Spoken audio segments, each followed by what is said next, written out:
Interstellar farmer and infrastructure enthusiast Lin Ran encountered cosmic radiation during her journey, returning to the planet of her past life, just 10 days before the onset of the apocalypse.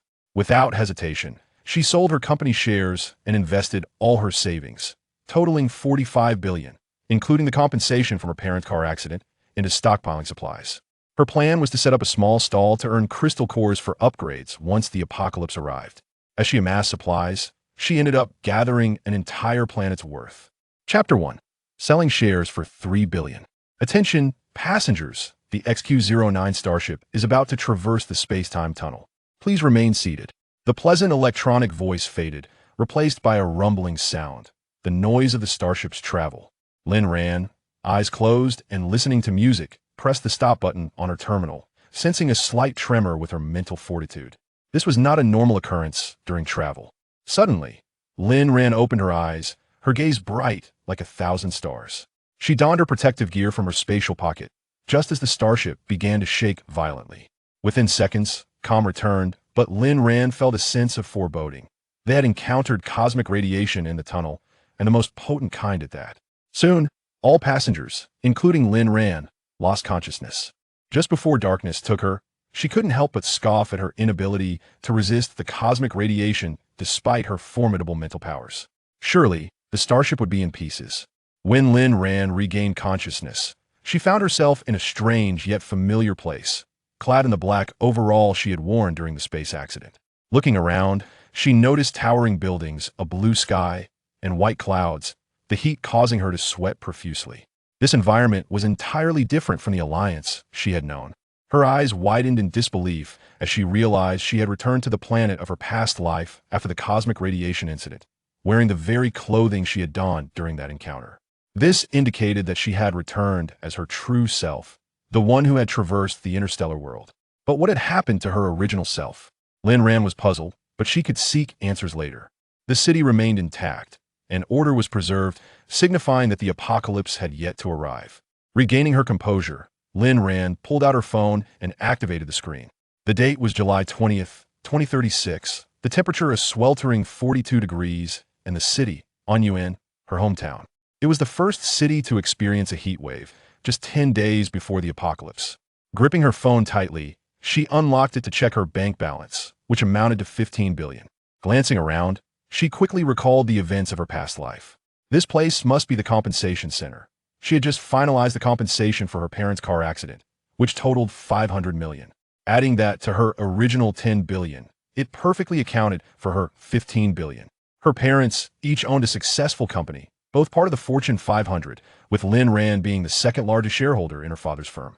The dividends were substantial, making her a small fortune. Her parents had, anticipating unforeseen circumstances, procured various high-value insurances, all benefiting her. After a brief moment of hesitation, Lin Ran resolved to liquidate her parents' company shares immediately to stockpile supplies. In the apocalypse, resources would be the most scarce. With 10 days left until the end, she had ample time for online shopping or in-person procurement. She retrieved her car from the parking lot, speeding along without breaking any traffic laws. Having been away for many years, she relied on her phone's navigation to guide her home. Once there, she powered up her computer. Several shareholders had previously expressed interest, and she decided to sell to the highest bidder, Su Wenxing. Flipping through her contacts, Lin Ran dialed Su Wenxing's number. "Uncle Su, I've made my decision regarding the shares. I will sell them at the price you previously mentioned." Su Wenxing, reclining in his chair, smiled triumphantly. "Excellent, Ran. When can you come to sign the contract?" Lin Ran's eyes glinted sharply, resolute. Right now. After hanging up, she opened her wardrobe and selected a sleeveless black silk dress. Just as she was about to change, she noticed a peculiar black mole on her left wrist. Odd, she thought, for it had not been there before. Closing her eyes, she gently traced the mole with her thumb, and upon opening her eyes again, her expression was one of uncontainable joy. Her planetary farm had returned with her. Moreover, her mental prowess remained intact. The farm was now a space where living things thrived and crops were flourishing normally. She could come and go freely. This planet was one she had purchased and cultivated after acquiring wealth, ultimately transforming it into a farm for various fruits, vegetables, grains, and tourism. With all facilities in place, She had no worries about where to store the supplies she would amass before the apocalypse. Fortune had smiled upon her this time. With a slight smile, Lin Ran decided to indulge in some shopping that afternoon. After changing, she called her mother's two shareholders, Lin Hai and Zhou Shi, to inform them of her decision. They were her mother's right-hand men, now managing her company, and both respected her choices. When she requested them to witness the transaction, they readily agreed. Upon arriving at the corporate headquarters, Su Wensheng frowned upon seeing the two men. Lin Ran had always been easy to manage, so why had she brought along these two difficult individuals? Mr. Li, Mr. Zhou, long time no see. Please, take a seat, Su Wensheng greeted politely. Lin Hai, straightforward, urged, no need for pleasantries, Mr. Su. Let's sign, transfer, and settle payment without delay. Su Wensheng felt a twinge of embarrassment. He had initially intended to deceive Lin Ran and hadn't prepared the funds. Lin Ran lowered her gaze. Uncle Su, Uncle Wang also made an offer for these shares. If you lack sincerity, I can call him to come over. Selling to him would be just as easy. Su Wensheng panicked. No, that's not what I meant. I've already sent my assistant to the bank. The payment will be processed shortly. Lin Ran then presented the contract she had prepared, placing her pen atop it. Uncle Su, here's my bank account number. Please transfer the funds to Assistant Qin. Su Wensheng grumbled inwardly, little brat, as he accepted the document, took a photo, and sent the information. Within moments, he replied, it will take 5 minutes. Lin Ran looked up and smiled sweetly at Su Wensheng. That's fine. I can wait. Lin Hai and Zhou Shi exchanged glances, realizing that Su Wensheng had tried to cheat Lin Ran out of her shares. How audacious! Thankfully, she had called them in. Lin Ran scoffed internally. In her past life, Su Wensheng had attempted a similar scheme. This was her father's company, built with his dedication and effort. After her father's death, Su Wensheng had set his sights on her, but she had been vigilant and sold her shares to another shareholder. In this life, she aimed to secure Su Wensheng's funds. He was offering $3 billion more than other shareholders. With that $3 billion, she could gather a vast quantity of supplies. Ding! Her phone chimed, indicating that $30 billion had been transferred. After confirming the funds, Lin Ran promptly signed her name on the contract. She then shook Su Wensheng's hand, wishing Uncle Su prosperity and success.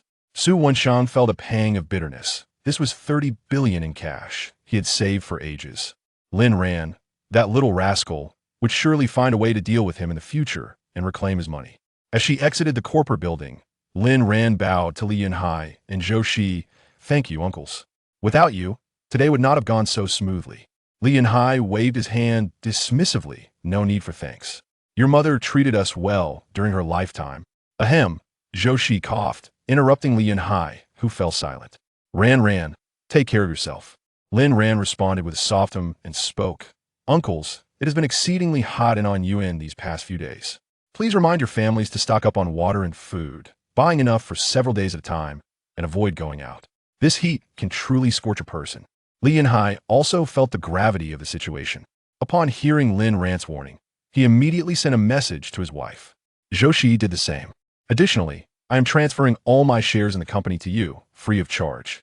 I will be relying on you both from now on, Lin Ran stated. Lin Hai, taken aback, replied, Ran, that's an immense amount of money. How can you do this? Lin Ran smiled gently. Uncle Li, I possess $30 billion from Su Wensheng, along with $5 billion in compensation, totaling $35 billion. An ordinary person might never earn such wealth in several lifetimes. It is ample for me to indulge for a lifetime. Furthermore, the company will provide me with a sum each year for my expenses, and I plan to find a job for myself later, ensuring a comfortable life. Lin Hai and Zhou Shi exchanged glances, contemplating that this arrangement could indeed work. They would ensure Lin Ran received additional financial support by year-end. Chapter 2. A Frenzy of Stockpiling. After Lin Hai and Zhou Shi departed, Lin Ran drove to the bank, only to notice a black sedan trailing her. The license plate seemed familiar. Suddenly, a memory struck her. In her previous life, she had been taken to the laboratory in this very car. Hence, it belonged to her enemy. Recognizing the threat, Lin Ran smirked and accelerated, her speed increasing rapidly, causing the black sedan to nearly crash in its attempt to follow her. The apocalypse had not yet arrived. Order still prevailed in society, and she would not commit murder in broad daylight. She would allow her adversary a few more days of freedom. Once the end times began, she would seek retribution. Upon arriving at the bank, Lin Ran lifted the withdrawal limit on her bank card, claiming she wished to invest in a business. After finalizing these arrangements, she drove to the outskirts of the city. There, she rented 5 large warehouses, totaling 2 hectares in area. She also hired an elderly gentleman to oversee the warehouses, instructing him to open the doors upon delivery and to receive packages, prepaying him for 5 days of work. With only 10 days to stockpile supplies, she knew she needed to make a trip to the border. Weapons could only be procured in the chaotic triangular area where Yun met its neighboring country. Thus, she had no time to linger at the warehouses. Once the goods arrived, she would stealthily come at night to store them in her space. After finalizing the warehouse arrangements, Lin Ran headed to a wholesale market for daily necessities, purchasing everything in sight.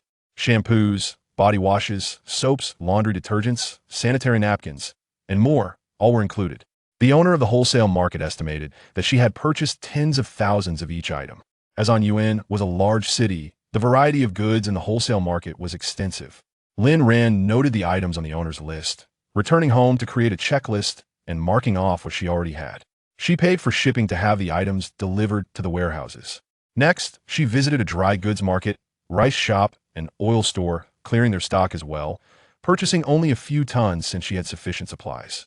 Lin Ran then made a quick stop at Yun's largest instant noodle factory, buying all the noodles currently in production and placing an order for 800,000 boxes of 24 packs, requesting delivery to the warehouse in 5 days. In the apocalypse, instant noodles could serve as currency.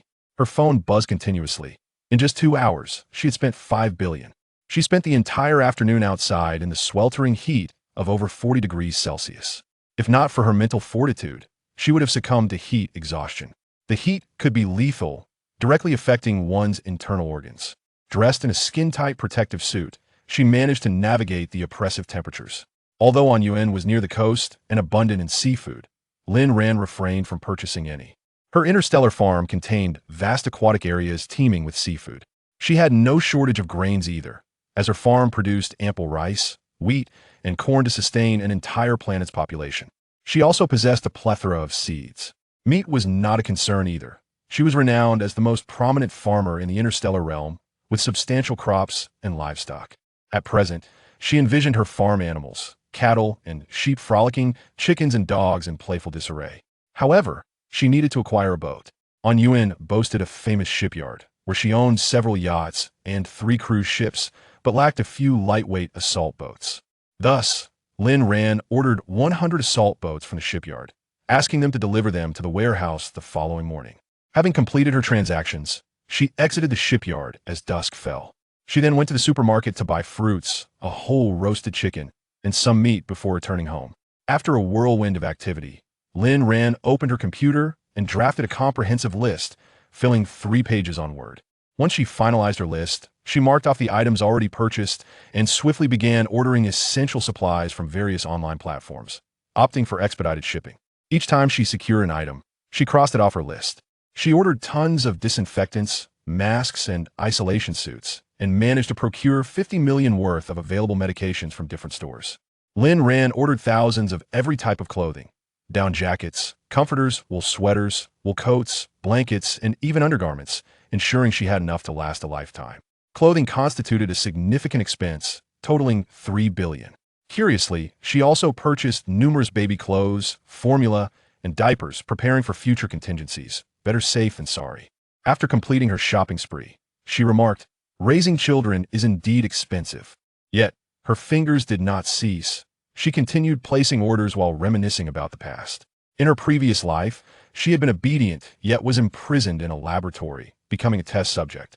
Now that she had returned to the brink of the apocalypse, she sought vengeance on those who had wronged her.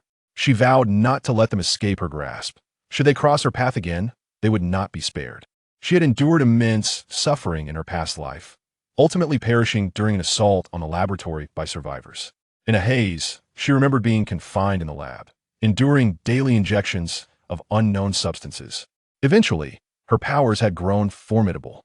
As her consciousness gradually returned, she sought to flee, only for the laboratory to explode. In the aftermath, her body had shrunk, transforming her into a 6-year-old child, ultimately transporting her to an interstellar world, where she remained on a remote planet for many years. Lost in thought, Lin Ran's hands remained busy. Throughout the night, Her phone's notification sounds echoed incessantly. She did not sleep, and by dawn, she had purchased every available item online, spending 10 billion.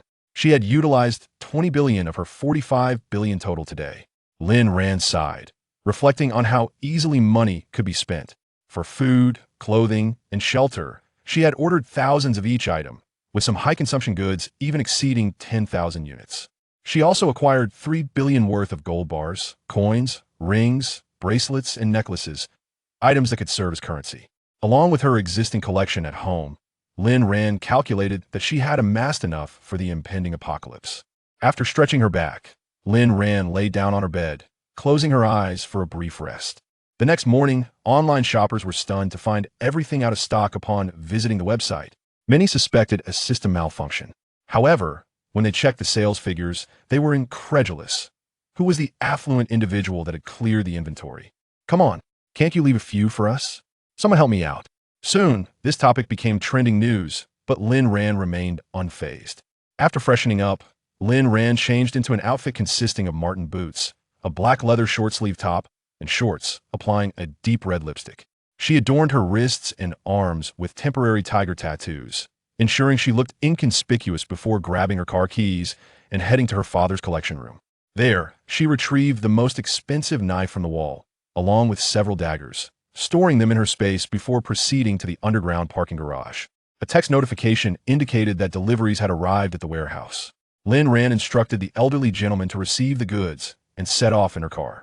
After filling the tank, she merged onto the highway, heading straight for the border. She drove swiftly, reaching her destination in just an hour and a half instead of the usual 3. Lin Ran did not recognize the people in the area, but was aware of who held the goods. After the apocalypse erupted, a man named Lu Heng had been selling weapons indiscriminately. Before her capture, she had spent a significant sum acquiring 10 handguns from him for self-defense. During that transaction, Lu Heng had boasted about his hideout, a detail Lin Ran remembered vividly. Now, she stood at the edge of the forest near Lu Heng's doorstep. Lu Heng's territory lay deep within the forest, accessible by only a single road, making it easy to defend yet difficult to assault. Lin Ran, utilizing her mental prowess, surveyed her surroundings and discovered that sentries were stationed nearly every 10 steps. To enter directly, she would have to descend from the sky. Otherwise, she would need to confront each checkpoint one by one. Wishing to keep her presence here discreet, Lin Ran resolved to infiltrate quietly. Equipped with a cloaking protective suit, she pressed a button on her left wrist, activating it to render herself invisible. When she reappeared, she found herself at the entrance of Lu Heng's lair, where several of his subordinates stood watchfully, their guns raised and aimed squarely at her chest.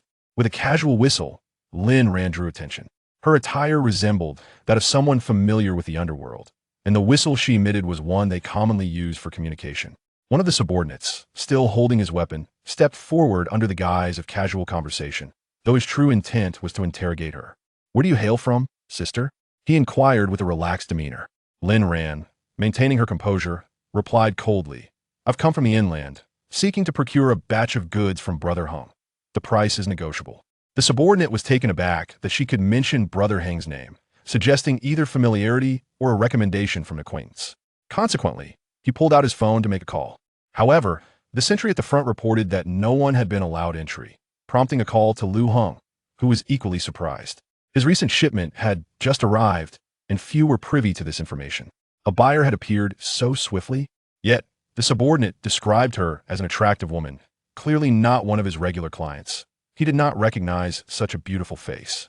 Nevertheless, an opportunity presented itself, and it would be foolish to let it slip away. He intended to seize both the money and the individual today. Lu Heng instructed the subordinate to escort Lin Ran into the villa. The subordinate nodded in understanding. "This way, sister." Lin Ran narrowed her eyes. The moment she arrived, her mental acuity enveloped the area, leaving her fully aware of Lu Heng's intentions. Today, she would show this group the true color of blood. Chapter 3. Stockpiling weapons. Lu Heng's men escorted Lin Ran into the villa.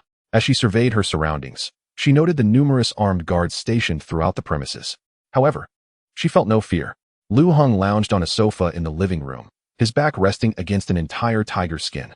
The cabinets were adorned with several exquisite ivory pieces, including intricately carved figurines that were clearly not acquired through legitimate means.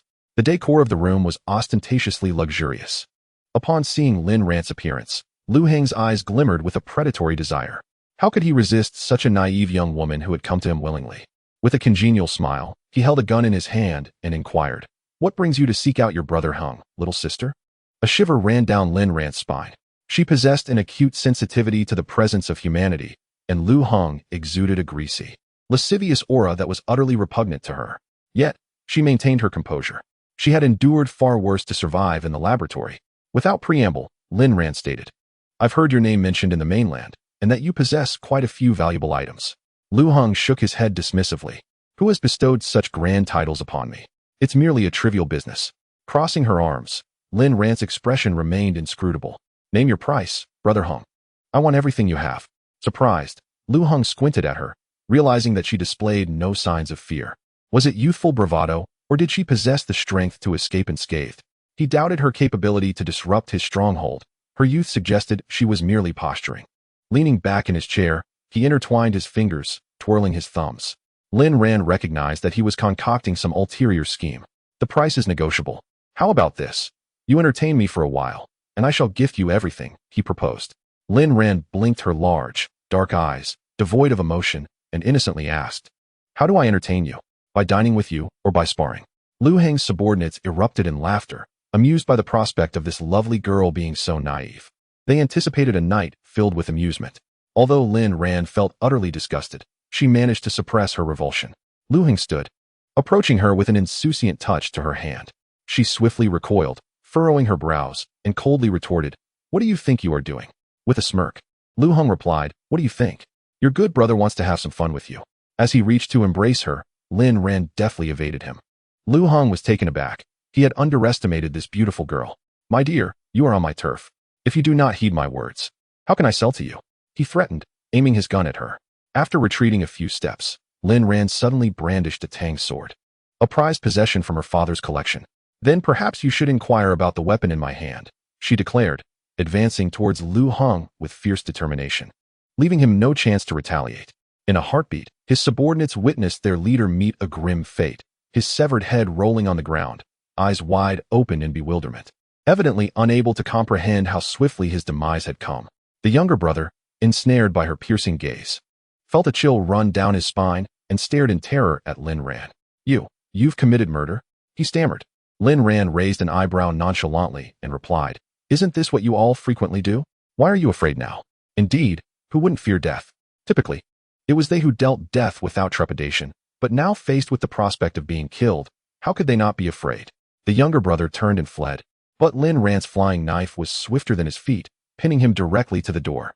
The metallic barrier was pierced, causing the onlookers to gasp in astonishment at the sheer strength of this girl.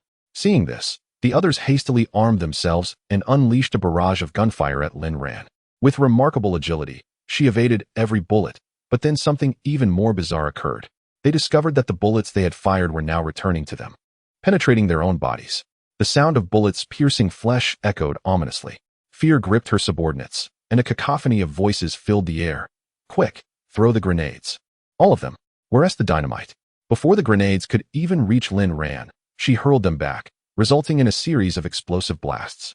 The younger brothers, hiding outside the door, contemplated entering the now silent room, only to be startled by a tremendous explosion. "Oh no, this woman has blown up our warehouse door. Hurry, hurry. Our goods are inside." Panic ensued. The death of their leader was inconsequential. As long as the merchandise remained, they could still earn money. Without it, where would they find their next fortune? They rushed to the basement, but upon arrival, they were left dumbfounded. The vast warehouse, nearly 1,000 square meters of weaponry, had vanished. Even the shelves that held the arms had disappeared without a trace, along with the artillery pieces. Lu Heng's subordinates exchanged bewildered glances, each internally exclaiming, "How is this possible?" Unbeknownst to them, Lin Ran had already departed before their arrival in the basement. Utilizing her mental prowess, she located the warehouse and detonated it. Upon entering the basement, with a mere wave of her hand, all the weapons were drawn into her spatial realm to be meticulously organized upon her return.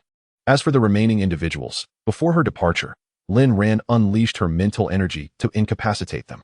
The injuries inflicted by her mental force were beyond the realm of healing with current technology. In a starry world 3 levels more advanced than theirs, such afflictions were incurable. Only manageable.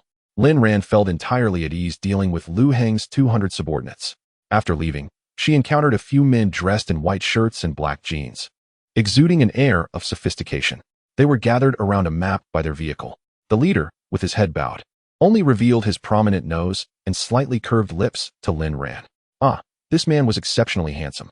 Upon hearing the sound of her car, Jiang Heming looked up, and their eyes met in an instant. Lin Ran, with her extraordinary vision, beheld the leader's striking features. He was markedly more attractive than the average man. With pitch-black eyes, chiseled features, and an upright posture, he stood at an impressive height of around 190 centimeters. To Lin Ran, this man exuded a compelling aura, embodying the very qualities she admired most. Lin Ran felt a tinge of disappointment, for had it not been for the sudden misfortune that befell her parents, she would have already been a part of their circle. Reflecting on this, she turned her face to glance out of the window, grappling with emotions that were difficult to reconcile. In an instant, however, Lin Ran regained her icy composure. Her keen intuition had alerted her to the presence of these individuals long before, prompting her to decelerate.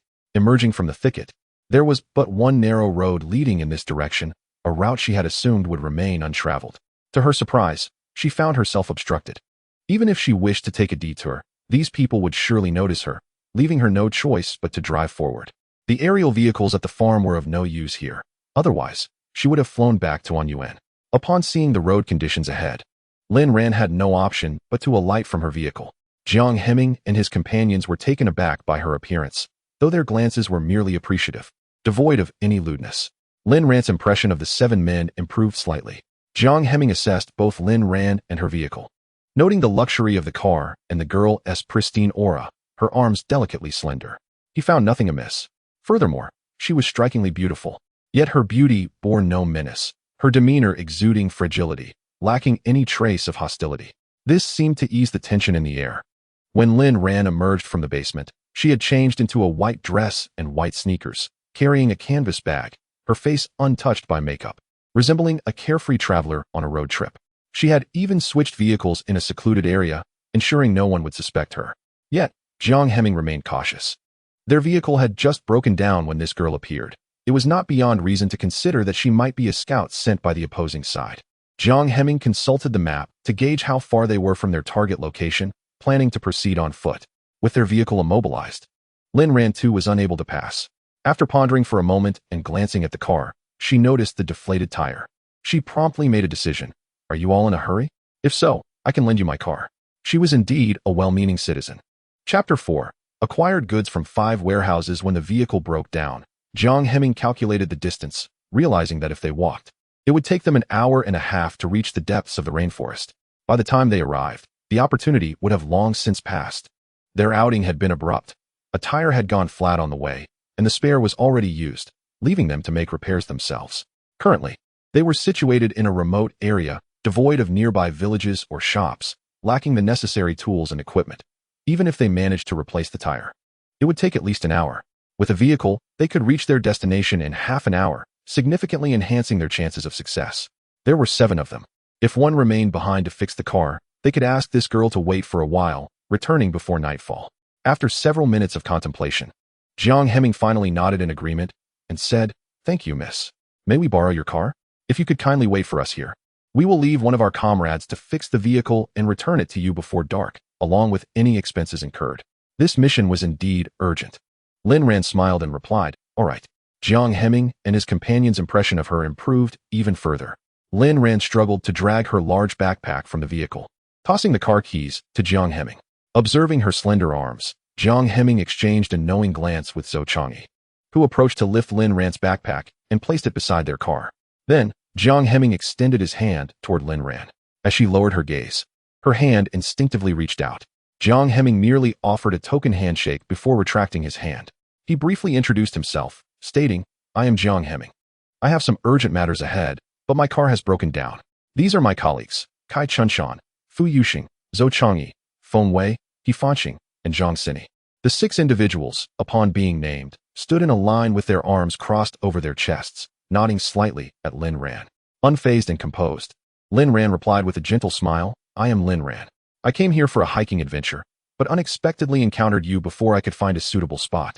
Jiang Heming found her explanation somewhat credible, Yet it seemed rather unconventional for a young woman to venture into the wilderness alone. Nonetheless, many people frequented this area for hiking. His skepticism lingered, but he possessed no evidence to challenge her story. Moreover, the name Lin Ran resonated with a sense of familiarity that Jiang Heming could not quite place at that moment. After a brief discussion with the others, they decided Jiang Xini would remain to repair the vehicle while the rest accompanied Jiang Heming in Lin Ran's car. As Lin Ran watched them drive away, she had no intention of waiting for their return. Once Jiang Heming departed, she turned to Jiang Xini and said, "Hello, I wish to go ahead for a moment. I have something to attend to." Her tone was slightly uneasy, but Jiang Xini quickly understood and nodded. "All right, go ahead. If you encounter any danger, call for me. I will be able to hear you." Lin Ran nodded in acknowledgement. However, 10 minutes passed, and Lin Ran had yet to return. Jiang Xini, engrossed in his repairs, listened intently to the surrounding sounds. There was no one. Where had that girl gone? Had she encountered trouble? The remoteness of the area heightened his concern, prompting him to abandon his tools and rush forward. Yet, he found no trace of Lin Ran. It was not until he had traveled a mile that he noticed the presence of many footsteps, which appeared languid rather than hurried, resembling those of a casual hiking group. It dawned on him that Lin Ran may have joined a group of hikers, allowing him to breathe a sigh of relief. Once Lin Ran was out of Jiang Xini's sight, she swiftly stowed her backpack in a concealed space and pressed onward. Subsequently, she utilized her mental prowess to erase any traces of her passage. Jiang Xini had no inkling that the seemingly delicate girl he encountered was, in fact, a formidable expert. It was only when Jiang Heming and the others returned from their mission that they found Jiang Xini leaning against the car, with no sign of Lin Ran. Jiang Heming's expression shifted slightly as he calmly inquired, "Xini, where is Lin Ran?" Jiang Xini, feeling frustrated, kicked a small stone in front of him and replied quietly, "Boss, while I was repairing the car, Lin Ran mentioned she needed to take care of something, and I thought it inappropriate to follow her. As a result." After recounting the situation, Jiang Heming recalled the disarray that greeted them upon their arrival at the destination. Lu Heng, having severed ties with his family, passed away without even closing his eyes. The clean and decisive cut at his neck indicated that his assailant exhibited no hesitation whatsoever. Furthermore, the force exerted was immense. For an ordinary individual, beheading someone with a single stroke presents a considerable challenge, akin to the work of an executioner. However, Lu Heng was not bound, suggesting that he was struck down in an instant. Jiang Heping, accompanied by his team, scoured the vicinity but found no suspicious traces. No heavy vehicles had traversed that area. Such a vast array of weaponry would necessitate at least 5 large trucks to transport. Their mission was to seize this cache of arms and prevent the proliferation of illicit arms trading. He led his team in the vanguard while others awaited their signal from the opposite side of the border. Yet, upon their arrival, Lu Heng's stronghold had been thoroughly dismantled. He had been monitoring this shipment for quite some time, and upon its recent arrival, he rushed to the scene, only to be met with this unforeseen situation. Jiang Heping struck the front of the vehicle in frustration, lamenting their carelessness. Zhou Changyi inquired, "Boss, could it be Lin Ran?" Lin Ran had fortuitously appeared on that very road, the sole access to Lu Heng's villa, making the connection difficult to dismiss. However, they had not spotted any surveillance footage. All cameras had been deliberately destroyed, rendering them irreparable. Thus, no evidence existed. Kai Chunshan scratched his head. "Boss, this complicates matters. How do we report back? And what about this vehicle?" Jiang Heping pressed his lips together, realizing he had been outmaneuvered by a mere girl who must be reveling in her triumph. The vehicle was quite valuable. Her willingness to abandon it indicated she was not lacking in resources. "Fanqing, your home is the closest. Drive the car there and keep it safe for now, then return it to Lin Ran later." Recently, there had been no reports of formidable female mercenaries. What exactly was Lin Ran's caliber? Jiang Heping mentally categorized Lin Ran's name and appearance under threats, vowing never to encounter her again. The others began to grasp that their mission's failure stemmed from the uncanny timing of Lin Ran's appearance. It was astonishing that a seemingly frail girl, struggling to carry a backpack, had managed to slay all of Lu Heng's men and abscond with such a vast assortment of weaponry. Yet, how had she transported those arms? Jiang Heping found himself perplexed. Fall back. After reporting the situation, he received directives from higher-ups to proceed to Anyuan City. Thus, the 7 departed the border in 2 vehicles. Upon reaching her home, Fanqing made a brief detour to check on her sister, Heruorong, before rejoining the team. Jiang Heping instructed Jiang Xini to drive directly back to their base. They encountered no further sightings of Lin Ran on the road. After departing the narrow path, Lin Ran continued into the dense woods, scaling a mountain until she reached an open area. Once she sensed that no one was within a 10-mile radius, she retrieved another vehicle from her spatial storage. Starting the engine, she sped away. After refueling on the highway, she returned home, planning to store the gasoline she had procured. Gasoline was a regulated commodity, and she could only purchase it in barrels, with no other means available to her. It remains uncertain whether the oil extracted from her planet can be utilized in these vehicles. However, that matter can be addressed later. Upon returning home, Lin Ran meticulously organized the weapons she acquired from Lu Hong: 8,000 handguns, 1,000 machine guns, 500 sniper rifles, 20,000 grenades, several anti-aircraft guns, an abundance of explosives, and an estimated few hundred million rounds of ammunition. She has certainly profited from this venture without incurring any expenses. Indeed, she is quite adept at saving money. After dinner, Lin Ran took her keys and headed to the warehouse. Although night had fallen, the temperature remained high. The sun no longer illuminated the ground, allowing her to at least enjoy some fresh air. She instructed the elderly guard to return home for the night, assuring him that she would keep watch. Concerned for her safety, the old man, seeing her as a young girl, insisted, "Boss, it's dangerous at night. I should stay here."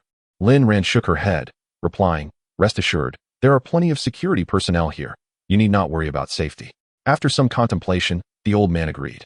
Realizing that Lin Ran would likely be conducting transactions at night, his presence would not be of much assistance, as she had already paid and had people to help with the deliveries. Once the old man departed, Lin Ran entered the warehouse and stored the items into her space. She then organized the contents within that space. Taking a moment to inspect her crops, she was pleased to see they were flourishing and nearing harvest. After setting the harvesting program for the robots, Lin Ran exited the space, laid out a mat, and prepared to spend the night in the warehouse. Chapter 5. Purchasing gasoline and charcoal. On the third day after her return, Lin Ran awoke at 4 in the morning. With her enhanced mental capabilities, she required little sleep. Glancing at her phone, she noted that the weather forecast indicated a temperature of 45 degrees, 3 degrees higher than on the day of her return. Utilizing her mental acuity, she assessed the outside temperature, which had already reached 45 degrees at dawn. Consequently, it was likely that today's temperature would surpass that. Lin Ran rose and donned the protective suit she had worn in the interstellar world. The suit was made from a unique material that conformed to her skin, rendering it virtually undetectable. It provided both thermal insulation and protection against cold. After sending a message to the elderly guard regarding the day's deliveries, she departed the warehouse. She needed to procure essential supplies such as gasoline, diesel, and natural gas. Given the scorching heat, she was uncertain if the gas stations would be operational. Recently, fuel prices had surged to $159 per liter, attributed to a decrease in oil reserves over the years and the escalating costs associated with the extreme weather. Lin Ran employed various strategies to acquire 10 barrels of gasoline and 15 barrels of diesel from a single gas station. She arranged for them to be transported to her villa. Many individuals had opted to stockpile supplies due to the heat, allowing Lin Ran's actions to pass largely without suspicion. Disguising her appearance, she visited different gas stations and ultimately purchased a total of 100 barrels of gasoline and 200 barrels of diesel. Along the way, she ordered 10 tons of artificial charcoal from a factory and completely depleted the stock of charcoal in Yuan City, much to the delight of the owner, as few customers were purchasing charcoal in such sweltering weather. Apart from the barbecue stalls, scarcely anyone patronized his business. The proprietor sold his stock from previous years to Lin Ran, totaling 5 tons of charcoal. He also procured 500,000 tons of coal from the coal factory. In the aftermath of the apocalypse, she contemplated whether she could locate some abandoned warehouses to check for any remaining charcoal stock. Lin Ran scoured Yuan City, and the instant noodles she ordered 2 days prior had already been delivered to the warehouse. She planned to make a trip to the neighboring city that afternoon, where numerous snack factories and bakeries resided. Throughout the morning, Lin Ran purchased items from her list, expending another 5 billion. With a total of 45 billion, she still had 15 billion remaining. Fortunately, weapons were free, otherwise, her budget would have been insufficient. After hastily consuming lunch, Lin Ran took out her phone to check the information terminal, finding the network eerily tranquil. The heat in recent years had indeed been peculiar, with experts attributing it to the influence of La Nina, deeming it normal. Yet, Lin Ran understood that this time was different. In 6 days, temperatures would soar to unprecedented heights, reaching 50 degrees and continuing to rise. On the final day of this extreme heat, the temperature would even reach 60 degrees. No one could survive such temperatures, and many lives would be lost. Food would spoil, and meat would be impossible to preserve. Livestock would perish in droves, and the supply of electricity and water would face significant issues. People would remain confined in their homes, relying on air conditioning for survival, pushing the electrical load beyond its limits. The excessive heat would lead to the spontaneous combustion of high-voltage power lines. No one dared venture outside for repairs. 60 degrees was no trifling matter.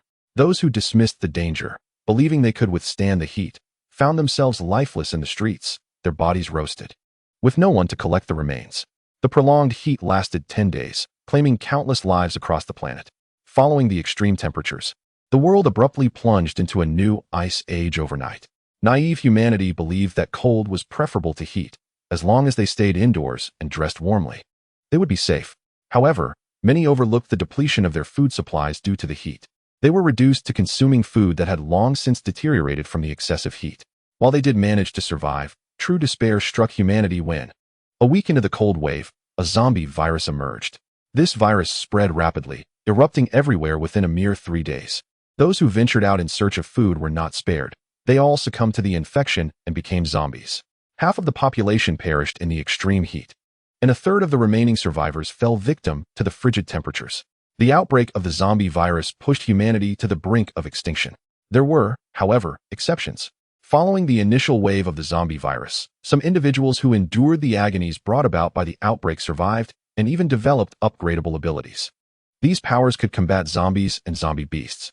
Lin Ran reflected on these events from her previous life, organizing the timeline, and resolved to transform the underground parking lot into a fortified chamber capable of withstanding the bitter cold. The online realm remained tranquil, a facade of peace amidst the chaos. However, the National Meteorological Center remains far from tranquil. They have reached a preliminary conclusion regarding the alarming possibility of temperatures soaring to 60 degrees. Yet, they remain uncertain about the duration of this heat and when it might actually reach such a level. Currently, the most critical situation is in Anyuan City, where temperatures have already surged to 45 degrees, with forecasts indicating that the historical record may even be surpassed, potentially hitting 50 degrees in the coming days. The meteorological personnel reported the situation to the political center, which subsequently issued a directive to the secretary of Anyuan City. Citizens are advised to refrain from unnecessary outings, and when venturing out for supplies, they must take adequate protective measures, procure in abundance, and limit their time outdoors to no more than 2 hours. An influx of supplies from other cities has been dispatched to Anyuan, with volunteers braving the sweltering heat to distribute these provisions to residents. In recent days, fatalities have begun to occur, as the overlooked heat radiation has claimed several lives, the victims unaware of their exposure to this peril. Death came swiftly, leaving no time for rescue. The looming crisis, concealed beneath the vast expanse of the night sky, has been grossly neglected. Lin Ran put away her phone, refraining from making any statements. With no significant political connections and being of little influence, she feared being dismissed as a madwoman and possibly confined to a laboratory once more. The thought of such a fate was more excruciating than 1,000 ants gnawing at her bones. She wished desperately for death, yet found herself unable to escape the relentless torment. Day after day, she endured this agony, her hair torn out by her own hand. Recalling her days imprisoned in the laboratory, even having grown powerful enough to be the master of a planet, Lin Ran shuddered. She started her vehicle and sped out of the underground garage of her villa, only to notice the black car from 2 days prior reappearing. With a slight curl of her lips, she resolved to uncover their identities today and ensure they met their demise at the hands of the Grim Reaper. The roads were sparse, and after passing the toll booth, Lin Ran accelerated. The black sedan closely pursued her. Lin Ran's mental energy enveloped the car, penetrating the interior, where she glimpsed the occupants. She did not recognize them and found no identification. Clearly, those who dispatched them were exceedingly cautious. Suddenly, Lin Ran noticed the tattoos displayed by the 2 individuals, which struck her as eerily familiar. Before she was forcibly taken to the laboratory, she had encountered these very individuals. Lin Ran's anger flared. Since she had failed to uncover any clues, she decided to compel them to reveal their secrets, hoping they would prove obstinate. That would make it all the more entertaining. With her mental energy, Lin Ran erected an invisible barrier 200 meters from the black sedan. The occupants were completely unaware. The sedan appeared to crash into an unseen wall, flipping several times before landing on the roadside. Within mere seconds, both individuals were left bloodied and bruised. Lin Ran did not immediately seek their lives. She awaited their communication with their superiors. Indeed, one of them, still able to move, retrieved a phone and made a call to report the incident. The individual on the other end responded with a few expletives before abruptly hanging up. The phone slipped from the injured man's grasp, lacking the strength to hold on. Lin Ran activated her phone with her mental power, retrieved a number, and noted it down. Chapter 6. Buying salt and some spicy strips. Lin Ran was certain she had encountered this number before, but she could not recall where. Consequently, she dialed the number of the two individuals again, and a familiar voice echoed through the receiver. After all, she had only recently met this person. As anticipated, it was Su Wenxing. How cunning. Hello, speak. You were in an accident. What happened to Lin Ran? Is she dead? Lin Ran discarded the phone with her mental power. Filthy. Now that she had located the person, there was no further concern. She surveyed her surroundings. Directly above the spot where the vehicle had fallen loomed a colossal boulder. With her mental strength, she uprooted the massive stone.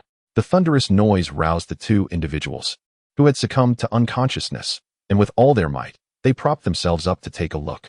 Their eyes bulged with fear. Unable to move their legs or crawl away with their hands, they could only watch helplessly as the boulder rolled toward them. They were acutely aware of their impending doom. Yet they could not fathom why the boulder had suddenly become dislodged precisely when they were incapacitated from the accident. The boulder crashed down upon the roof of the car, utterly crushing it. After observing a pool of blood seeping from the vehicle, Lin Ran retracted her mental power and erased the traces around the scene. Taking a deep breath, she exited the highway, heading directly to the wholesale market in Tianmu City.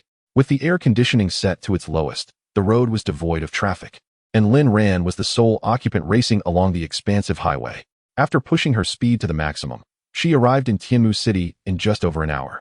This place was replete with snacks, and she intended to stockpile several million worth to savor gradually. Spicy strips. The zombie's favorite. Upon entering the laboratory, her tastes had evolved significantly, as she now relished anything spicy. She scoured the essentials in the vicinity, even leaving no pot or pan behind. After procuring the snacks, she arranged for the wholesale market to store her goods in their warehouse, paying the rent and requesting they provide her with a key so she could send someone to collect the items at night. The owner readily agreed. The heat was unbearable, and business was faltering. He had incurred substantial losses recently, as no one was buying, yet rent and electricity bills loomed large. Day by day, his online banking balance dwindled, and if this continued, he would soon be left to fend for himself. Having finally encountered a generous customer, he felt compelled to cater to her needs. The prospect of her returning goods could very well give him a heart attack. Lin Ran's extravagant spending amounted to several million within mere seconds, and he would have gladly given her the warehouse. After departing from the wholesale market, Lin Ran ventured to the outskirts of Tianmu. She recalled that a prominent brand specializing in soy sauce and various cooking oils had established a factory here. Previously, she had refrained from stockpiling soy sauce and oyster sauce, intending to acquire a sufficient quantity in one go. She had calculated her consumption, 2 bottles a month. Now at 22 years of age, if she were to live until 80, she would require approximately 1 for 100 bottles. Any excess could be sold to earn crystal cores. Upon arriving at the factory, Lin Ran ordered 20,000 bottles of light soy sauce, 5,000 bottles of dark soy sauce, 20,000 bottles of oyster sauce, along with cooking wine and other items, instructing the manufacturer to provide her with pricing based on the largest available containers. After making the payment, Lin Ran instructed them to deliver everything to the warehouse of the food wholesale market, assuring the owner with a mere word. By the time she procured all the necessities in Tianmu City, night had already descended, and the streets began to bustle with activity. Wearing a hat pulled low over her brow, Lin Ran entered the food warehouse and collected all the goods. After changing her attire within the confines of the warehouse, she exited the wholesale market, as she still needed to make a visit to the salt field. With the advent of the apocalypse, the planet had become rife with viruses. Both the seawater and salt wells had succumbed to contamination. These events had transpired before her confinement in the laboratory. Subsequently, her access to information remained uninterrupted.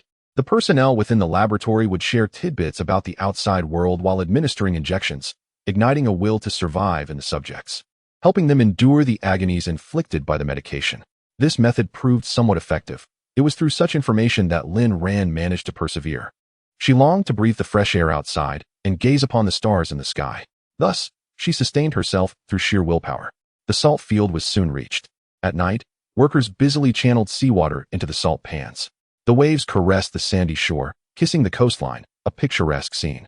With the rising sun, a different tableau would unfold. Lin Ran's arrival went unnoticed.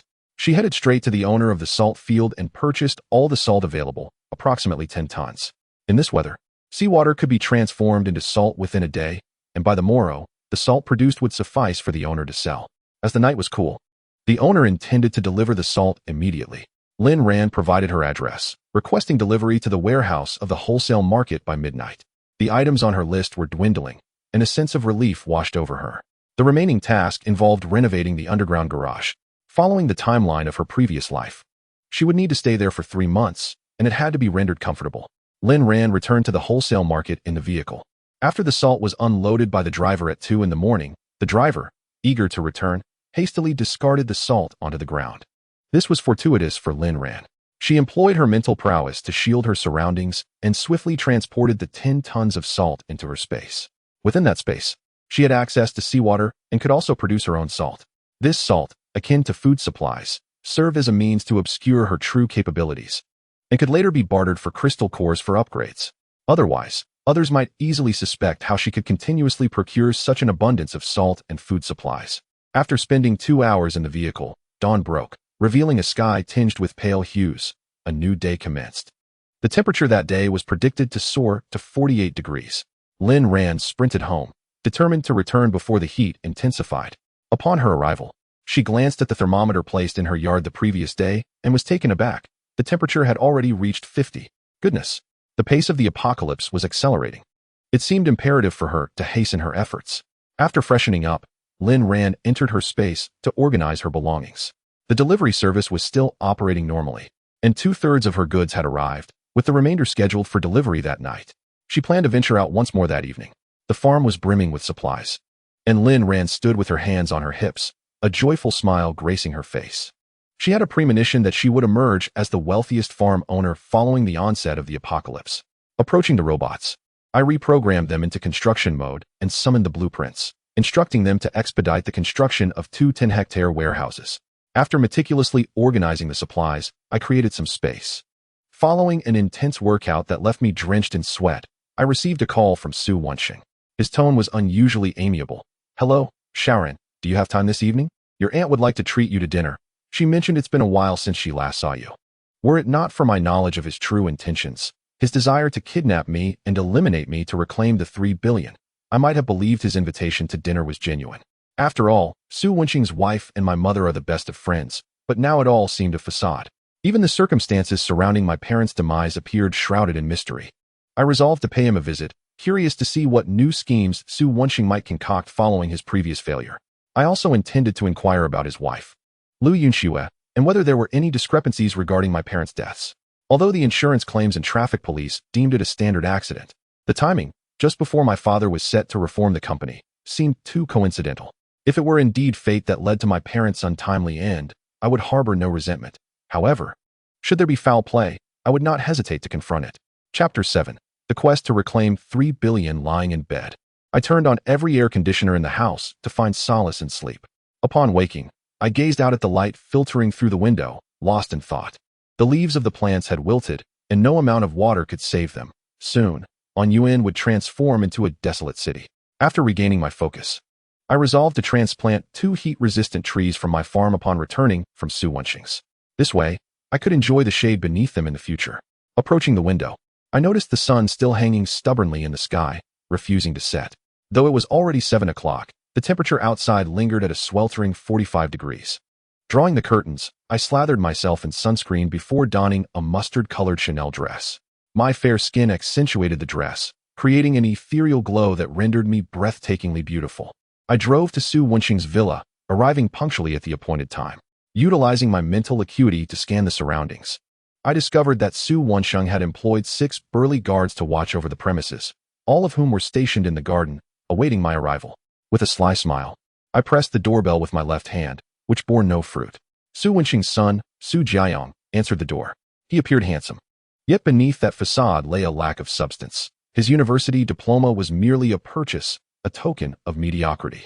"Sharon, you're here. Come in quickly. It's far too hot outside." He greeted me, affectionately attempting to take my hand as he accepted the fruit basket I had brought.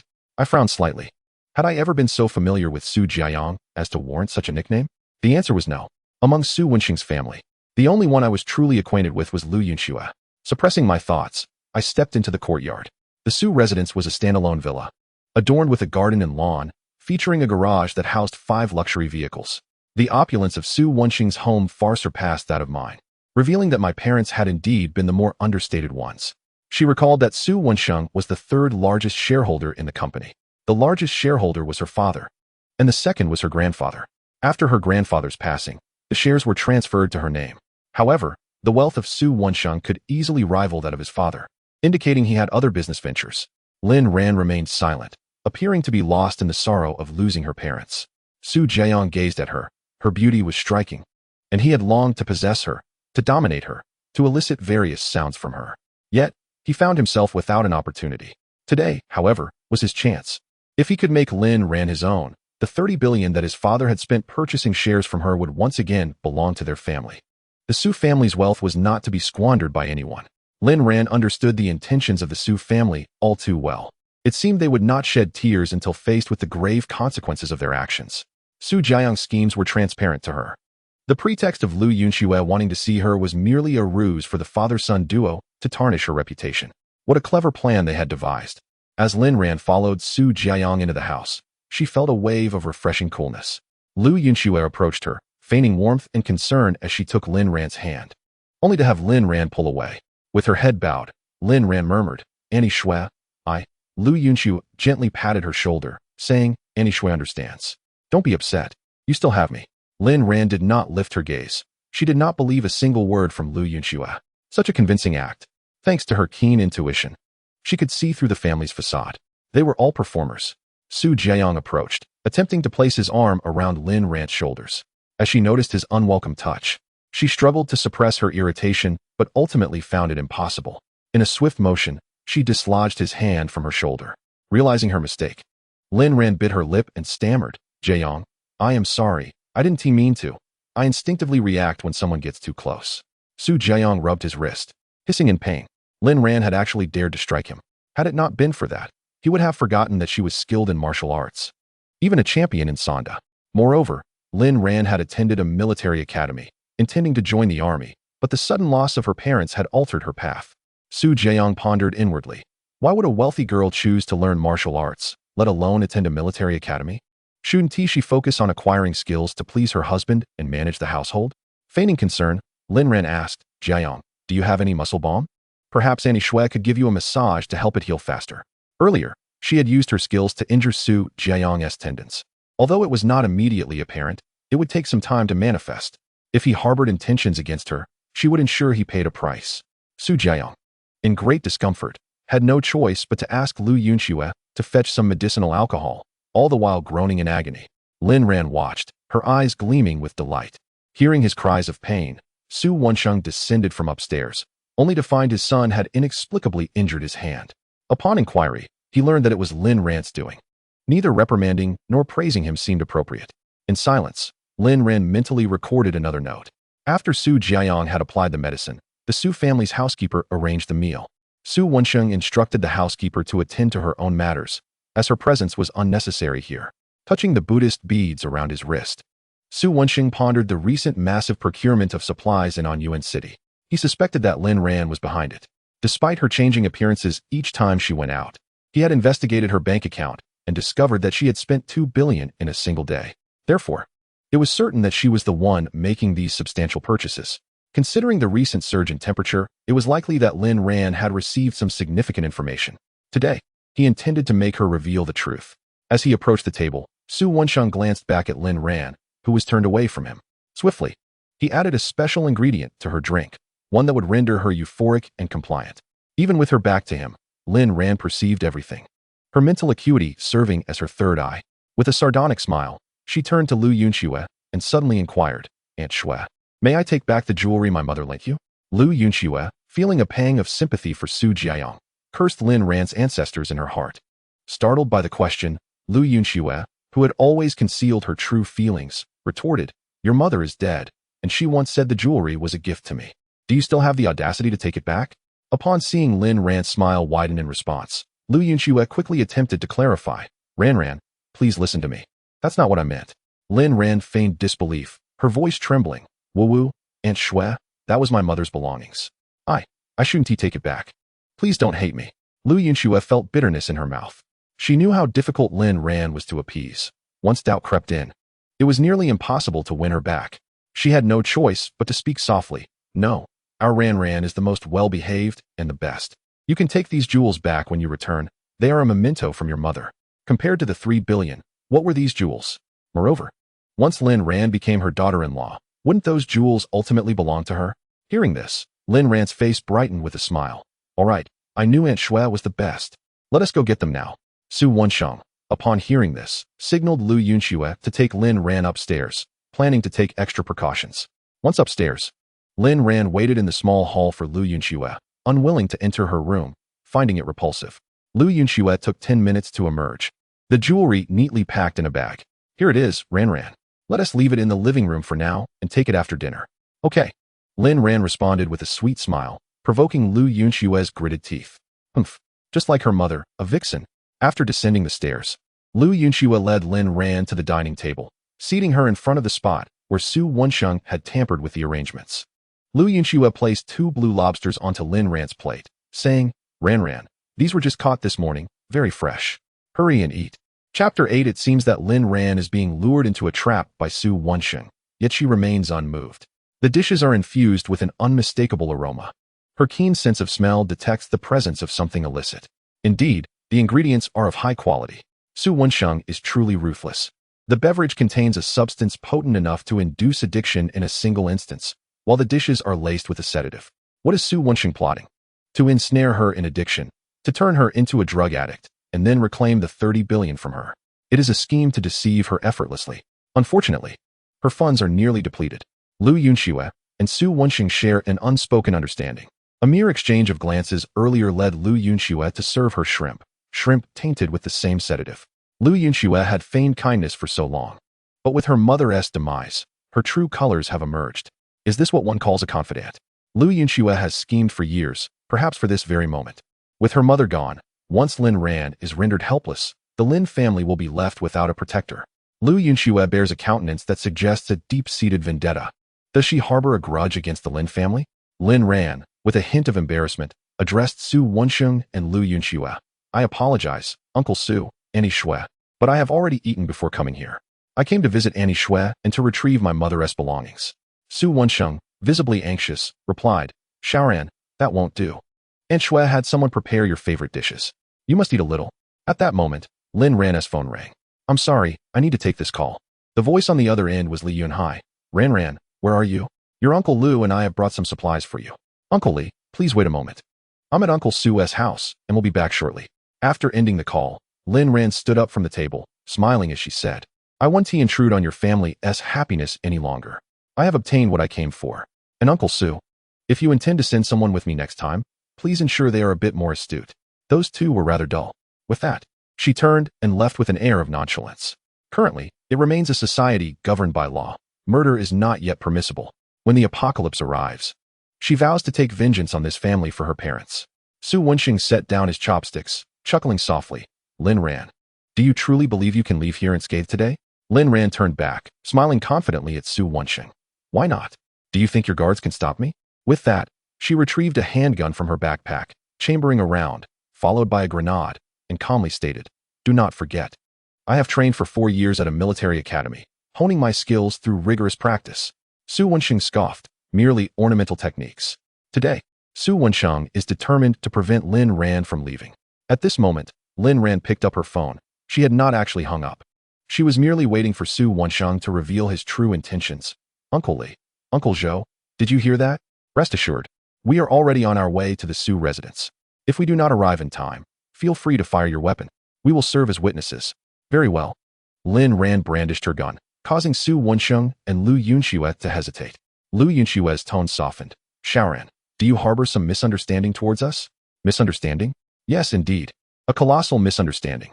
Perhaps it is you who are mistaken about our family's wealth. Lin Ran's tone dripped with sarcasm.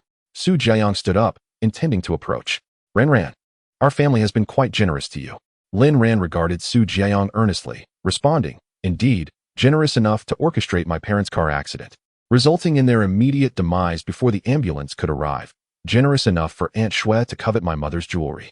Generous enough for your family to invite me to dinner today, only to lace my drink with an addictive substance and my food with a sedative. Your generosity seems to extend to endangering my life. All for that 3 billion, isn't it? Su Wensheng felt a jolt in his heart. Who leaked the information about her parents' accident? Or was Lin Ran merely feigning evidence, employing a strategy of entrapment? Su Wensheng replied, Xiao Ran, I have treated you well. Yet you choose to slander me. What is your true intention? Are you regretting your decision and wish to reclaim your shares? Very well, I will return the money. And the shares shall be yours. Lin Ran touched her grenade, stating, As for the shares, I have no interest in reclaiming them. Money is far more tangible. Estimating the time, she figured that Li Yunhai and Zhou Shi should be arriving soon. With her back to the entrance, she approached the Su residence's door. As Su Jiayang input the code, she discreetly glanced, preparing for this moment. Once the door opened, the Su family's bodyguards surrounded Lin Ran, guns drawn. Without needing to look back, she boldly declared, Those unafraid of death may fire. Let us see if your bullets are swifter than the power of my grenades. At that moment, Li Yunhai and Zhou Shi rushed in. Ran, do not fear. Your uncles have arrived. The two men encircled the Su family's bodyguards. Su Wensheng emerged, feigning cordiality. Brother Zhou, my apologies. It's all a misunderstanding indeed. Zhou Shi, growing impatient, retorted, If it's a misunderstanding, then let Lin Ran go. The shares have already been sold to you. From now on, Lin Ran and you shall lead separate lives. Su Wensheng gestured, and the bodyguards allowed Lin Ran to exit. Holding the grenade, she tossed it casually as she walked away. The bodyguards were sweating profusely, fearful for their lives, unwilling to experience the grenade's wrath. After releasing Lin Ran, Lu Yunxue expressed concern, Brother Sheng, do you think Lin Ran has caught on to something? Su Wensheng remained unfazed. Even if she is caught on, what of it? She possesses no evidence, and even if she were to sue, she stands no chance. Lin Ran had never contemplated seeking justice through legal means. She would exact her vengeance in her own way. After departing with Li Yunhai and the others, she returned directly to the villa. Once home, Lin Ran presented the prepared documents to the two men, along with a key for each. Uncles, this is a small token of my appreciation. Please find a way to bring these items home and keep them safe. I suspect extreme weather may soon occur in Anyuan. Just to be cautious. The two men accepted the items with confusion. They were affluent and had recently stockpiled a considerable amount of supplies. Without hesitation, they received the gifts, speculating that this was Lin Ran's gesture of gratitude. Thank you, Ran. Lin Ran smiled lightly, saying, I have a favor to ask of you both. I wish to purchase a shipment of liquid nitrogen. I know you have the means. Zhou Shi promptly replied, How much does Lin Ran require? Lin Ran's face lit up with delight. They did not inquire about her intentions and immediately agreed. They required 10 tons, preferably in canisters. Zhou Shi pondered for a moment before responding affirmatively. Recently, his brother's chemical plant had received an order, but the client reneged on the agreement, leaving him in distress over unsold goods. Zhou Shi promptly called his brother, who, upon receiving the call, was overwhelmed with joy and immediately consented, assuring delivery by nightfall. Fearing that delays might complicate matters, Ran, where will you store so much liquid nitrogen? Zhou Shi inquired. Lin Ran replied, Uncle Zhou, rest assured, I have rented a warehouse. It will be stored there. That is good. By the way, what do you intend to do with all this liquid nitrogen? It must not be for any illicit activities. Zhou Shi cautioned, as if to remind her. Lin Ran smiled and reassured him, Uncle Zhou, I have attended military school for 4 years. I am well aware of what is permissible. I simply wish to use the liquid nitrogen to make ice to beat the heat. Zhou Shi sighed in exasperation. Such a commotion for merely making ice cubes? Are you so flush with cash that you can afford this? Lin Ran nodded earnestly. With this sweltering heat, the meager ice from the refrigerator is hardly sufficient. Besides, I do have some funds at my disposal. Chapter 9. The beginning of stockpiling supplies. Lin Ran had not anticipated acquiring liquid nitrogen so effortlessly. It was indeed fortunate. Upon her return, her luck had soared, though regrettably. She could not turn back time to before her parents' accident. Lin Ran felt no sorrow, for she intended to live on, carrying the memory of her parents with her. Zhou Shi and Li Yunhai shook their heads in resignation. Lin Ran's expression resembled that of a child indulging in sweets. She had previously been a rather reticent child, lacking the expressive demeanor she exhibited now.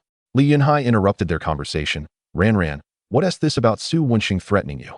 Lin Ran considered for a moment before sharing her suspicions with them. Upon hearing, Li Yunhai furrowed his brow. You mentioned someone was following you.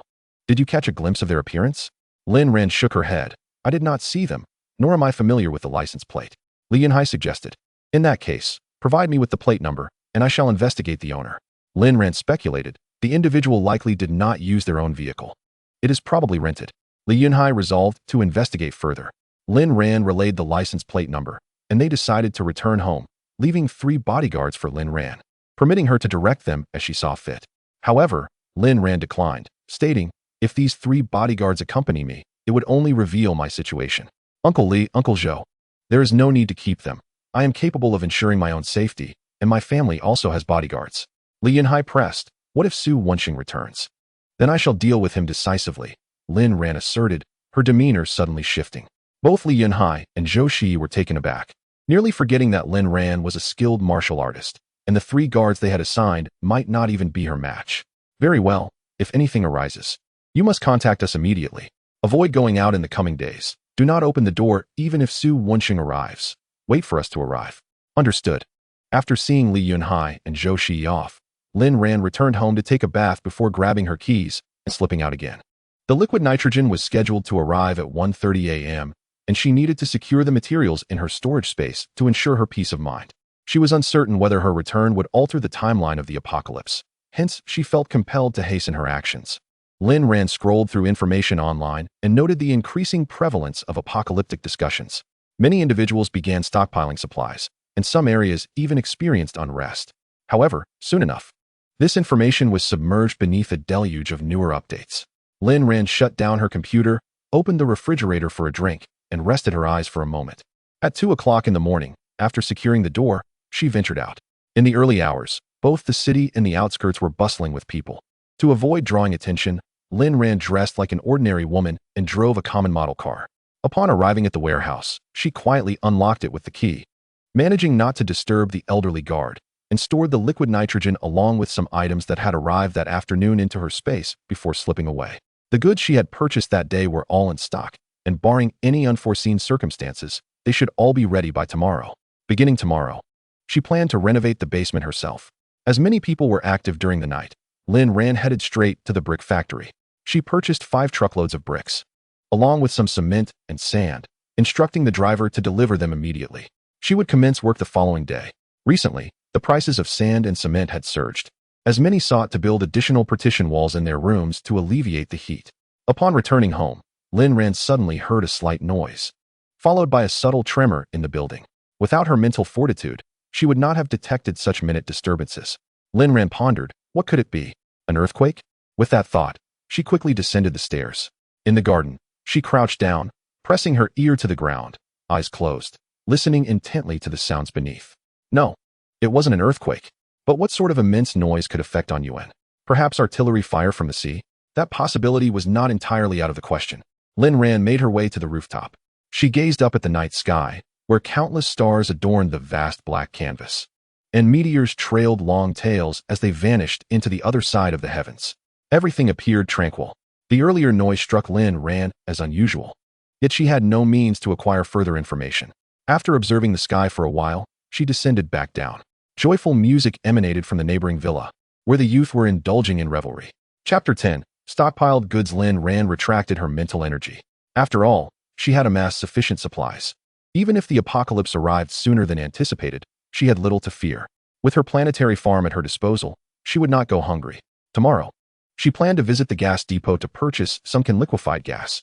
Thus, she would be nearly prepared with all the essential materials required for the impending apocalypse, and in substantial quantities. In the outskirts of Anyuan City, Jiang Heming and his team of 7 were currently maintaining order. Many young people wished to head to the beach for a swim.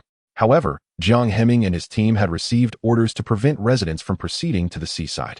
As for what lay in the sea, that was beyond Jiang Heming's concern. His duty was merely to execute the task at hand. Moreover, the water temperature at this time was quite high, making it unsafe for the youths to immerse themselves in the ocean. After persuading the residents to return, Jiang Heming and others sat on the ground, surrounded by fellow soldiers whose faces bore the marks of fatigue. Their clothes were thoroughly soaked. Zhou Changyi leaned closer to Jiang Heming and quietly inquired, "Captain, what large-scale phenomenon has occurred in Anyuan City?" Being in proximity to the coast, they had recently heard a peculiar sound, one they were quite familiar with from their frequent live drills. Jiang Heming gazed at the profound silence behind him and replied, "Changyi, best to keep it to yourself. Given the sweltering heat, Anyuan City must have already sought solutions from above. The quickest way to cool down is to utilize liquid nitrogen extensively. However, if mishandled, It could lead to catastrophic consequences, which is why I advise you to remain silent. Just focus on the mission. As dawn broke, a refreshing breeze swept across the sea, accompanied by fine droplets of rain that kissed their faces. Jiang Hemming and his team exhaled a sigh of relief, for it indicated that rain had finally graced Anyuan City after 20 days of relentless heat, during which no rain had fallen and many plants had perished. Anyuan's vegetables were reliant on supplies from neighboring cities. This rainfall was indeed welcome. But it was merely a few scattered drops. The anticipated torrential downpour had yet to arrive. He Fanqing remarked, "TSK, this rain is less than a single sneeze of mine." Zhang Sini retorted, "Xinggu, are you being serious?" He Fanqing replied, "Little heart, your Xinggu speaks the truth. This slight drizzle will not improve conditions in Anyuan City." Jiang Hemming was on a call. Upon hanging up, his expression turned grave. Zhou Chang'e felt a jolt of apprehension, sensing that their mission would not be straightforward. "Captain, what is the matter?" Jiang Hemming responded, "We have been ordered to remain here until the heat wave in Anyuan concludes." He Fanqing asked, "Ahi, when is the earliest it will end?" Jiang Hemming shook his head. No indication was given. "We are to prepare to assist Anyuan's residents in their evacuation." Zhou Chang'e pressed, "When will this occur?" Jiang Hemming replied, "Tonight." He Fanqing inquired, "Have we received any supplies from above?" While they were not lacking in provisions, a retreat would leave them as foodless as the residents. Jiang Hemming instructed, "Sini, you and Feng Wei should drive to the municipal center immediately to retrieve our supplies. It is now 6 in the morning. Remember, regardless of whether you can secure the supplies, return before 10. After Zhang Sini nodded in agreement, he and Feng Wei departed swiftly. The remaining 5 soldiers stood vigil by the perimeter. Jiang Hemming's demeanor was profoundly serious. He had just sent a message home, and his father informed him that the situation in Anyuan was more dire than anticipated. Furthermore, the heat wave was rapidly spreading across the nation, with neighboring cities already reaching temperatures of 42 degrees Celsius, threatening to mirror Anyuan's plight within mere days. The decision to evacuate residents from Anyuan might not be a blessing. Amidst this heat, there would be no victors, and the toll on lives would inevitably rise. Jiang Hemming advised his family to stockpile resources as a precaution, and his father assured him that his mother was already doing so. Yet, how much could they possibly store? On such a scorching day, the refrigerator at home was utterly insufficient. Jiang Hemming turned to He Fanqing and the others, instructing them to contact their families and stock up on essential supplies such as rice, flour, salt, oil, water, and medicine, items crucial for basic survival. Subsequently, the 5 of them settled beneath a tree, awaiting Zhang Sini's return. The residents of Anyuan were evacuating in batches. Their role was merely to assist the locals in departure, ensuring one group left before the next was sent away. Yet they themselves could not leave. After Lin Ran arose, she reflected on the events of the previous night and resolved to visit the seaside, as she remained uneasy about the situation there. The temperature showed no signs of dropping. With the sun already high in the sky, Lin Ran set the car's air conditioning to its lowest setting. Yet even clad in heat-resistant attire, she still felt sweltering. On her journey, she observed numerous vehicles heading toward the coast, their drivers frowning, indicating that something was indeed amiss. Lin Ran quickened her pace, but it was at this moment that she received a call from her former best friend, Liang Qian. Upon answering, Liang Qian's excited voice burst forth, Ran, I see your car. Are you heading to the seaside too?" Hearing her voice brought a smile to Lin Ran's lips. "Yes, is it bustling over there?" Liang Qian replied. "I heard there was a light drizzle at the beach this morning, and everyone wants to see what is going on." "Rain? Why didn't I notice?" Lin Ran inquired. "How long did it last?" "Just a few minutes, and only at the seaside. It didn't rain elsewhere. That's why so many are coming. They probably just want to cool off, but many haven't been able to access the beach." After inquiring about Liang Qian's location, Lin Ran maneuvered her vehicle to position it in front of her friend's car. Ran, Liang Qian exclaimed as she stepped out, approaching Lin Ran and enveloping her in a warm embrace. Lin Ran allowed herself to be held, after being confined in a laboratory in her past life. She had not seen Liang Qian since. She was uncertain whether her friend had succumbed to the zombie apocalypse or gained extraordinary powers to survive the advent of the new order. Liang Qian was her sole female companion and a confidant worthy of trust. "All right, you're squeezing my waist rather tightly," Lin Ran remarked, prompting Liang Qian to release her hold. "How have you been these past few days? You haven't replied to any of my messages. I thought you were still engulfed in grief over your parents." Lin Ran shook her head. "It's nothing. I've been busy selling shares of the company and didn't have the time to respond." "I understand. Have you settled everything?" "Yes. Rest assured." "Well then, let us go together," Liang Qian suggested, reaching for Lin Ran's hand as she had in the past, but Lin Ran's habits had changed. She subtly evaded Liang Qian's grasp. Let us go. There's an opening over there. We can enter through that. Liang Qian followed Lin Ran's gesture and indeed spotted a small gap that could accommodate a person. The two of them, reminiscent of childhood games of hide and seek, bent low and slipped through. Upon arrival, they found the seaside teeming with people, while soldiers clad in green uniforms maintained order. Lin Ran, I didn't expect to see so many soldiers here. If it weren't for the troubles facing our families, you would probably be among them too, Liang Qian remarked. Indeed. It's hard to say, Lin Ran replied, her gaze fixed upon the sea. The spirit of determination spread across the surface of the sea, yet the source of the sounds from the previous night remained elusive. Lin Ran was deeply engrossed when a somewhat familiar voice whispered in her ear, Lin Ran. Chapter 11. Inventory of supplies. Jiang Heming's expression was somewhat intricate. He had not anticipated encountering Lin Ran again so soon. This young lady, it appeared, was also drawn to such commotion, and it was evident that she was a local of Anyuan. Upon seeing Jiang Heming, Lin Ran felt no trepidation. Even if he were aware that she had killed Lu Hong and taken his weapon, so what? He possessed no evidence. Moreover, with the abundance of weapons, she had nowhere to conceal them. When they met, she had merely a vehicle, her hands otherwise empty. Lin Ran politely greeted Jiang Heming. Hello? I did not expect to see you again. She had previously discerned that Jiang Heming and his companions were military personnel. Their demeanor and gait were unmistakable. Having attended a military academy herself, she mused that had it not been for her parents' unfortunate incident, she would likely be in the barracks now. Jiang Heming understood her well. Lin Ran had indeed been aware of their identities all along. Surprised to see us? He inquired. Lin Ran shifted her stance, feeling an inexplicable allure in his presence, prompting her to instinctively distance herself. Indeed, I did not expect to encounter you again, but every meeting is a form of fate, she replied. Liang Qian looked on in astonishment at Jiang Heming and tugged at Lin Ran's hand. Lin Ran turned back to reassure her. The man exuded a formidable aura, causing Liang Qian to feel her legs tremble. What was his background? Lin Ran was tempted to ask her why she felt anxious. As a model citizen, she had committed no wrongdoing, yet she appeared unnerved in the presence of soldiers. However, she refrained from voicing such thoughts in front of Jiang Heming. Jiang Heming glanced toward the shoreline, where the crowd was steadily growing. He remarked, you should hurry back and pack your belongings. Tonight, the entire Anyuan will begin a phased evacuation. With that, he proceeded to rejoin his comrades, intending to persuade the people by the sea to return. Lin Ran was taken aback. She had not expected Jiang Heming to harbor suspicions about her, yet simultaneously exhibit goodwill by offering her this warning. Why? She chose not to ponder this question further. The evacuation of the entire Anyuan city was no trifling matter. In her past life, even when the situation escalated, there had been no orders for the citizens of Anyuan to evacuate. Why was there such a significant shift in this life? She did not believe her return could instigate such a drastic change. The only plausible explanation was that someone with authority was orchestrating these events. Who could it be? Lin Ran felt her information regarding this matter was woefully insufficient. Currently, she had no means to connect with municipal officials and could only seek answers on her own. Reflecting on the sounds from the previous night, her brows furrowed even more tightly. Qian, let us heed their advice and return to pack our things, just to be safe. Liang Qian, equally frightened, asked, Ran, do you really think the authorities will order our evacuation? Lin Ran replied, I do not know. We shall wait and see. If evacuation is indeed necessary, there will certainly be an announcement by noon at the latest. Yet, Lin Ran had no intention of leaving. The entire planet was engulfed in such heat. What difference did it make where they went?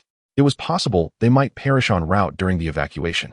In this era, individuals lack extraordinary abilities, and few can endure prolonged exposure to the outdoors. After advising Liang Qian on several precautions, Lin Ran parted ways with her at a fork in the road. Lin Ran sent Liang Qian a list.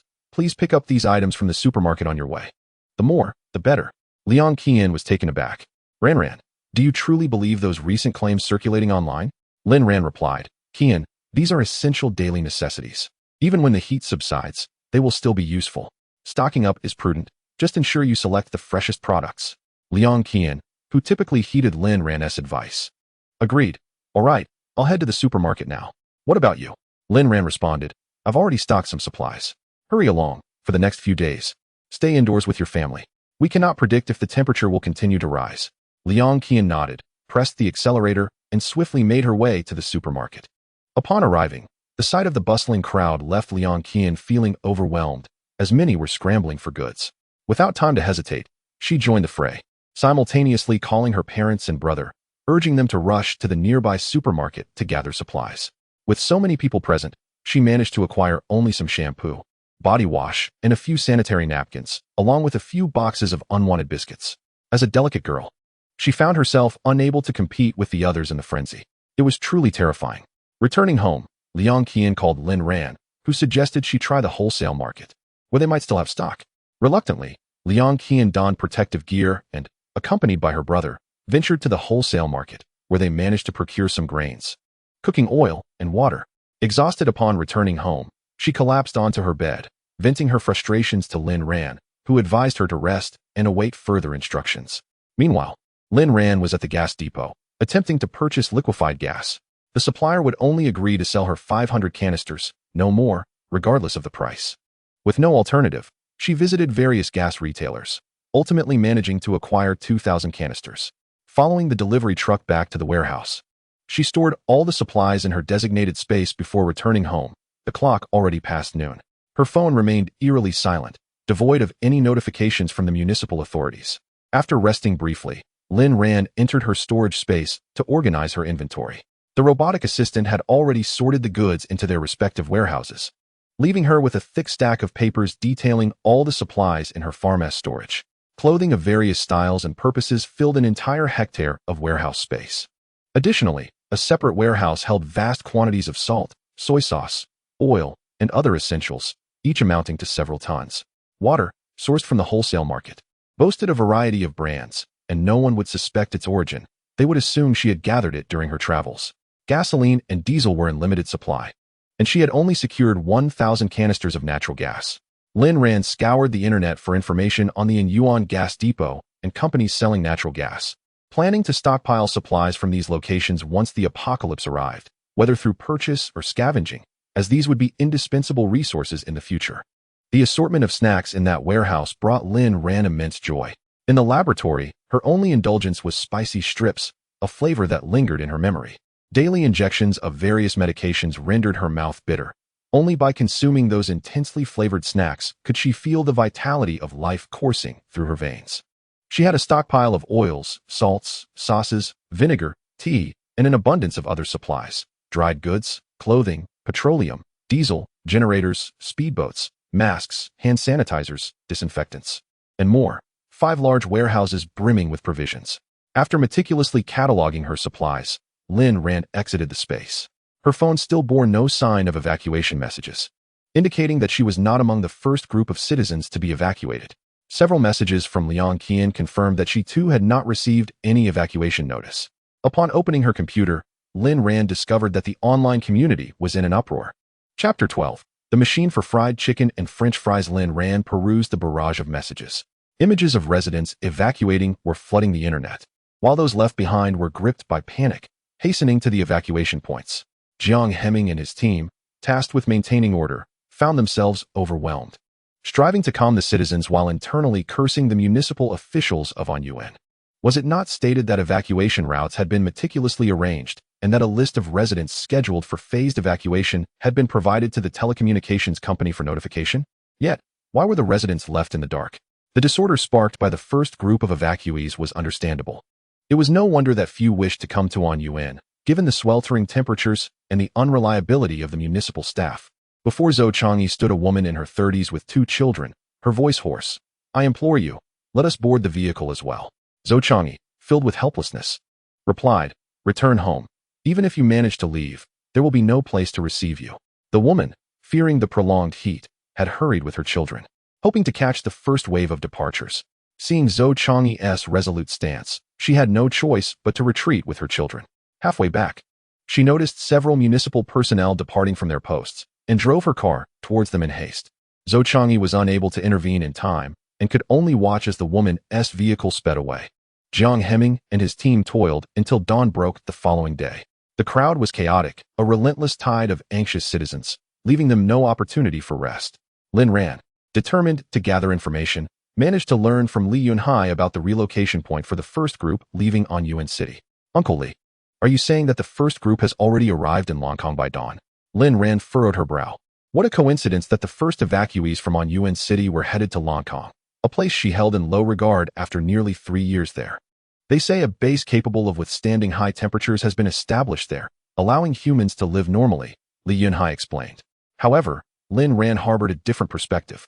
This base might very well serve as a testing ground, and those in the first group to arrive could become unwitting subjects of experimentation. After a moment of contemplation, she asked, "Uncle Li, do you intend to go?"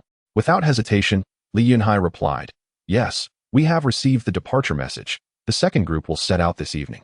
What about you, Lin Ran?"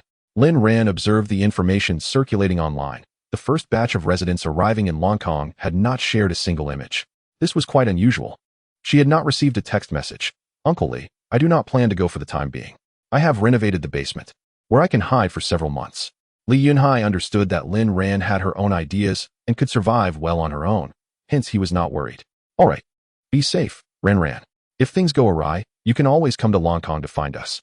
"Okay, Uncle Li, you all be careful on your way. If anything seems off, do not enter Hong Kong," Lin Ran reminded him one last time. "It will be fine. Lin Ran must trust the country," Lin Ran responded. Not believing that going to Hong Kong would pose any danger, Lin Ran fell silent. The country could be trusted, but not a single person from the Hong Kong laboratory was worthy of her confidence. Ironically, they were headed to Hong Kong, home to the largest biological research laboratory in the nation, staffed by foreign researchers. Had the relocation site been anywhere other than Hong Kong, Lin Ran would have said nothing and might have even considered going herself. But Hong Kong was a different story. Hadn't she endured enough of being a lab rat for 3 years?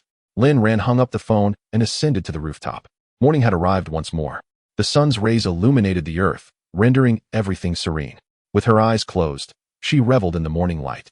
Just a few minutes later, she descended. It was too hot. Even clad in her protective suit from the interstellar world, she could feel the intense heat. This marked the 7th day since her return. The temperature had soared to 55 degrees. In 3 days, it would reach extreme highs, but fortunately, everything she had ordered online had arrived in time. Lin Ran speculated that from tonight onwards, the order in on Yuan would be disrupted. Thankfully, she had returned just in time, with ample opportunity to procure supplies.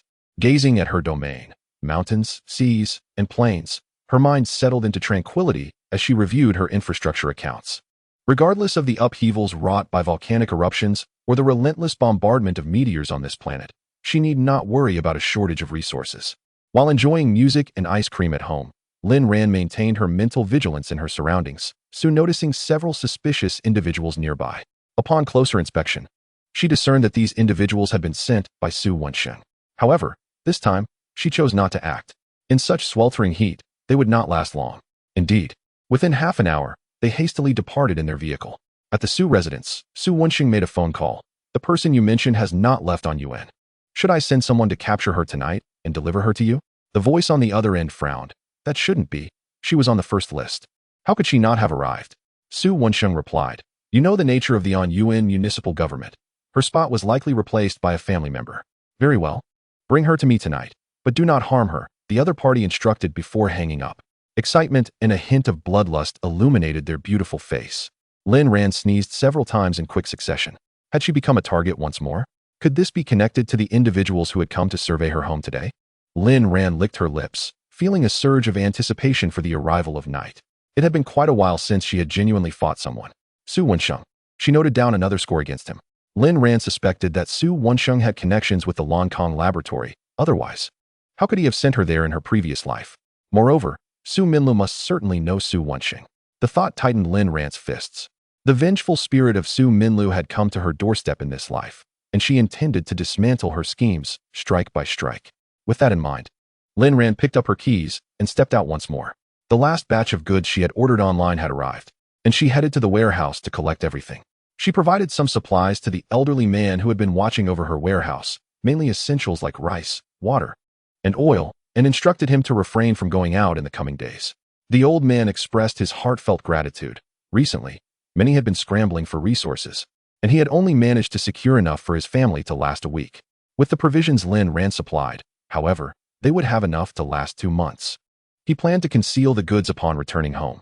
After the old man departed, Lin Ran used her mental prowess to erase his memories of guarding the warehouse and receiving the supplies.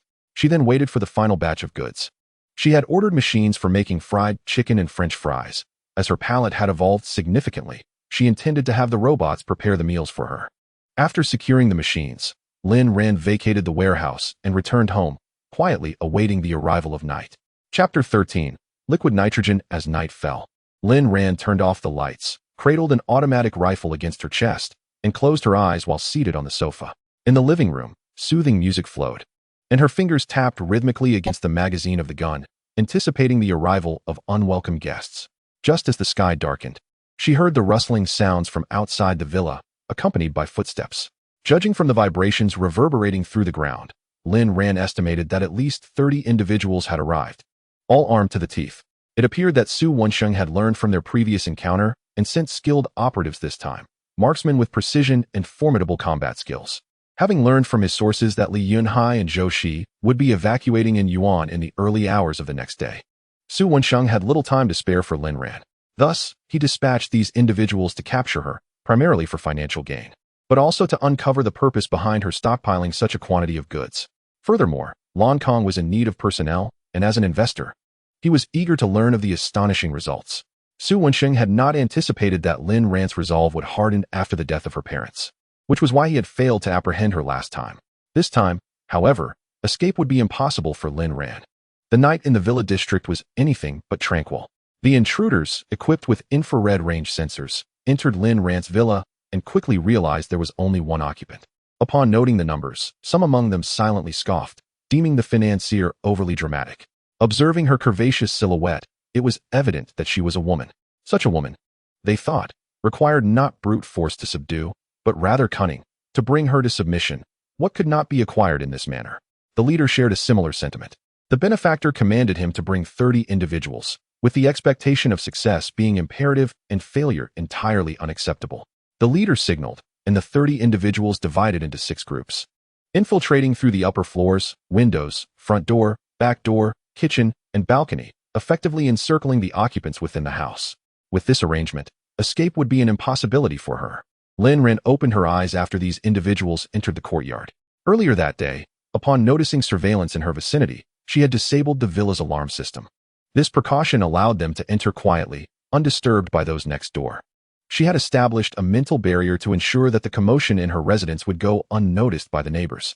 As the 30 individuals approached from various directions, they remained oblivious to any activity within the house. Armed and utilizing sensors, they detected Lin Ran's presence, recognizing only that a figure occupied the living room, cradling a long object, indeed, a woman. Upon seeing the elongated object in her grasp, they became increasingly cautious, aware that the target was armed. The leader descended from the upper floor, and as the intruders entered, Lin Ran stood up, closing the chamber of her weapon. Without the need for sensors, she was capable of striking her targets with precision. Pulling the trigger, the bullet was released, piercing through the wall and finding its mark in the heart of her target. 1 shot, 2 shots, 3, 4, 5. The bullet struck true, and within mere minutes, an entire squad was neutralized. The 5 individuals who had entered through the balcony were the first to collapse, their hearts rendered still before they could comprehend the situation. Lin Ran, wielding her firearm, swept through the room, deftly evading the return fire. The leader, having entered the living room and witnessing his comrades fall one after another, realized the severity of the situation. Indeed, in less than 10 minutes, 26 of the 30 had already perished. What manner of creature was this woman? Why did their bullets fail to find their mark? Panic surged through the leader, who signaled for the remaining 3 to retreat.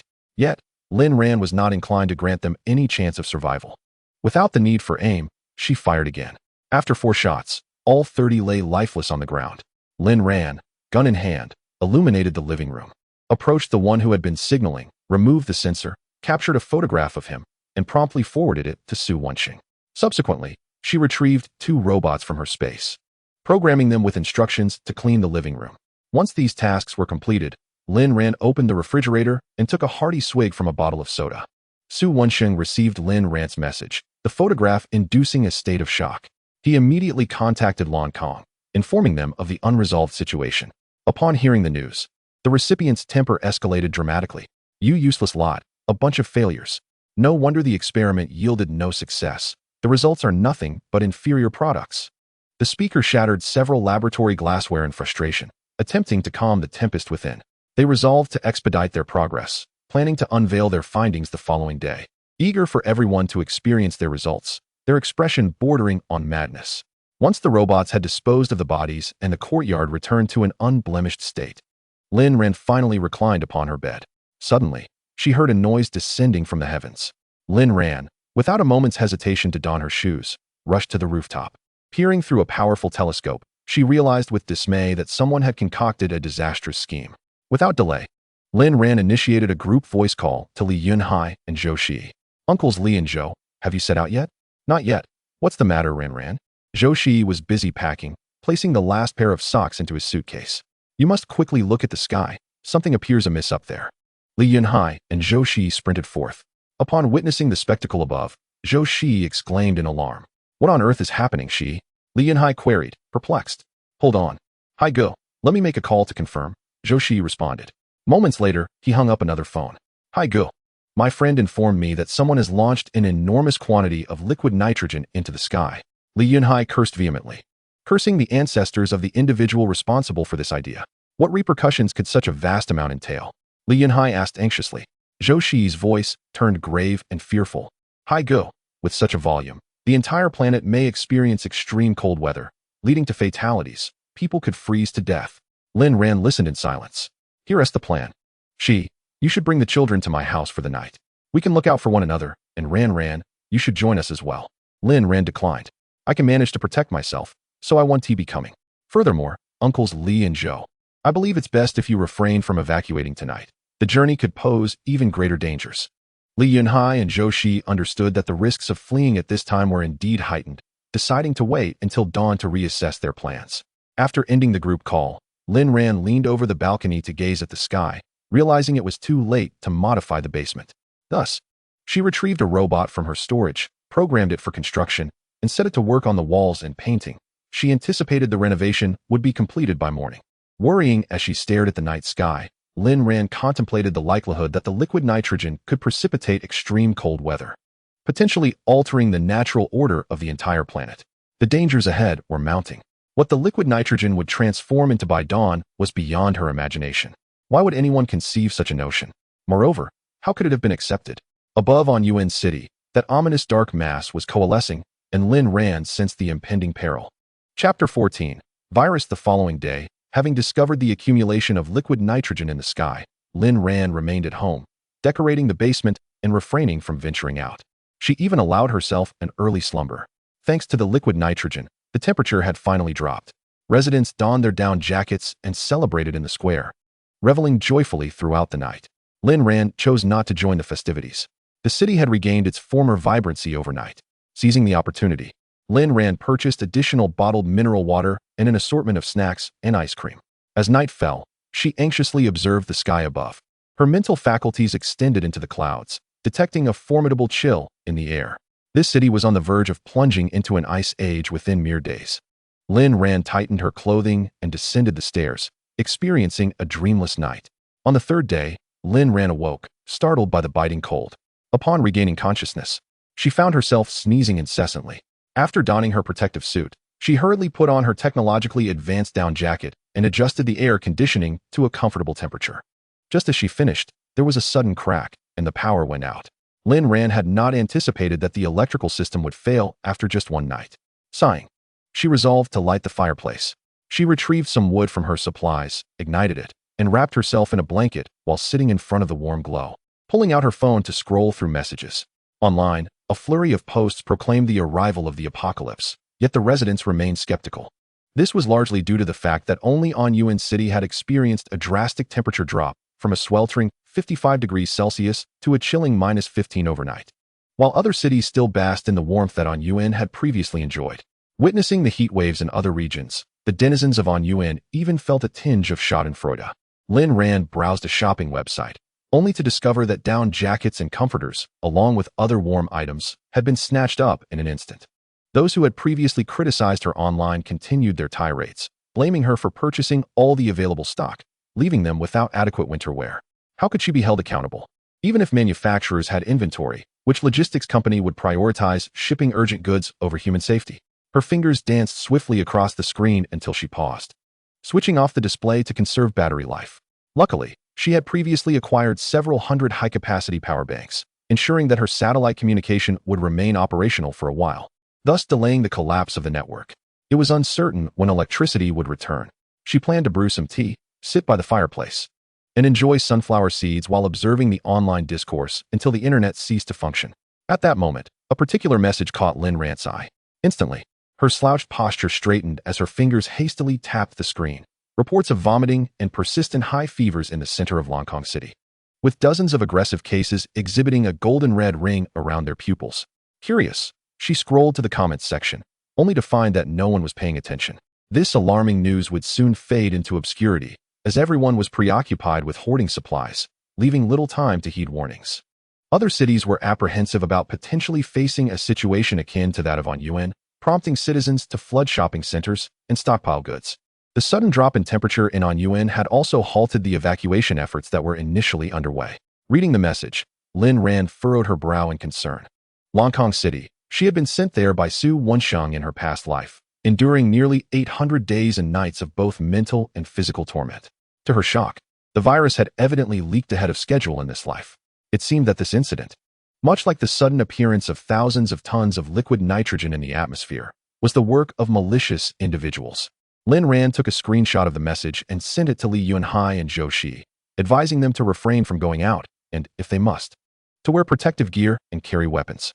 Upon receiving the information, Li Yunhai and Zhou Shi reacted with a degree of indifference. Since the onset of the 2020s, numerous new illnesses had emerged across the country each year. However, apart from the massive outbreak over a decade ago, there had been no widespread cases since, leading them to trust in the nation's defensive measures.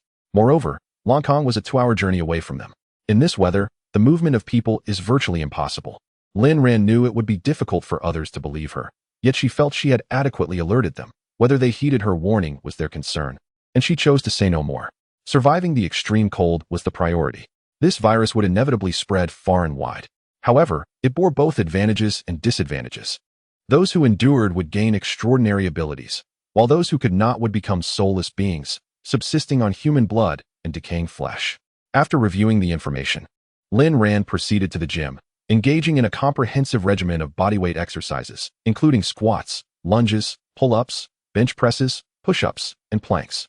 Upon completion, she was drenched in sweat. After a quick shower, Lin Ran intended to venture out. Her phone notified her of several packages that had been delivered the previous night. She had already returned the larger items to the warehouse, as they could not simply be discarded there, and was waiting to collect them. As she drove, Lin Ran observed that there were still a few people on the road. Some were out procuring supplies, while others, undaunted, were playing on the ice. The weather was peculiar. There was no snow, only freezing conditions. The roads were treacherously slick, prompting Lin Ran to drive cautiously. Upon arriving at the warehouse, she signed for her items, and after mentally shielding herself from her surroundings, she stored them away. Just as she was preparing to return home, she unexpectedly encountered a group of individuals she thought she would never see again. To her astonishment, she realized that the oppressive heat in Anyuan had concluded, and their mission should have been completed. Why, then, were they still lingering in Anyuan? Jiang Heping and his 7 companions had initially entered the highway to return to their unit, but suddenly received orders to assist the city of Anyuan with its cold weather preparations. With winter arriving overnight, many residents had not had the chance to stock up. The previous day had been unseasonably pleasant. After enduring the heat for so long, they were eager to enjoy the respite. Due to the onset of extreme cold, Anyuan's municipal authorities mandated that residents remain indoors and promised to ensure power supply. Given the city's large population and insufficient local manpower, personnel were drawn in from various regions. Since Jiang Heping and his team were still present, they were asked to lend a hand.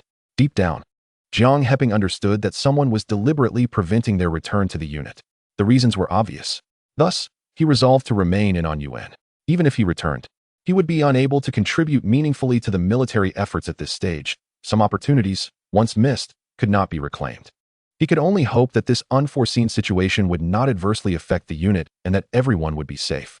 As Jiang Heping approached a luxurious vehicle, Hefanqing and the others followed in confusion, with Hefanqing asking, "Boss, what are you doing?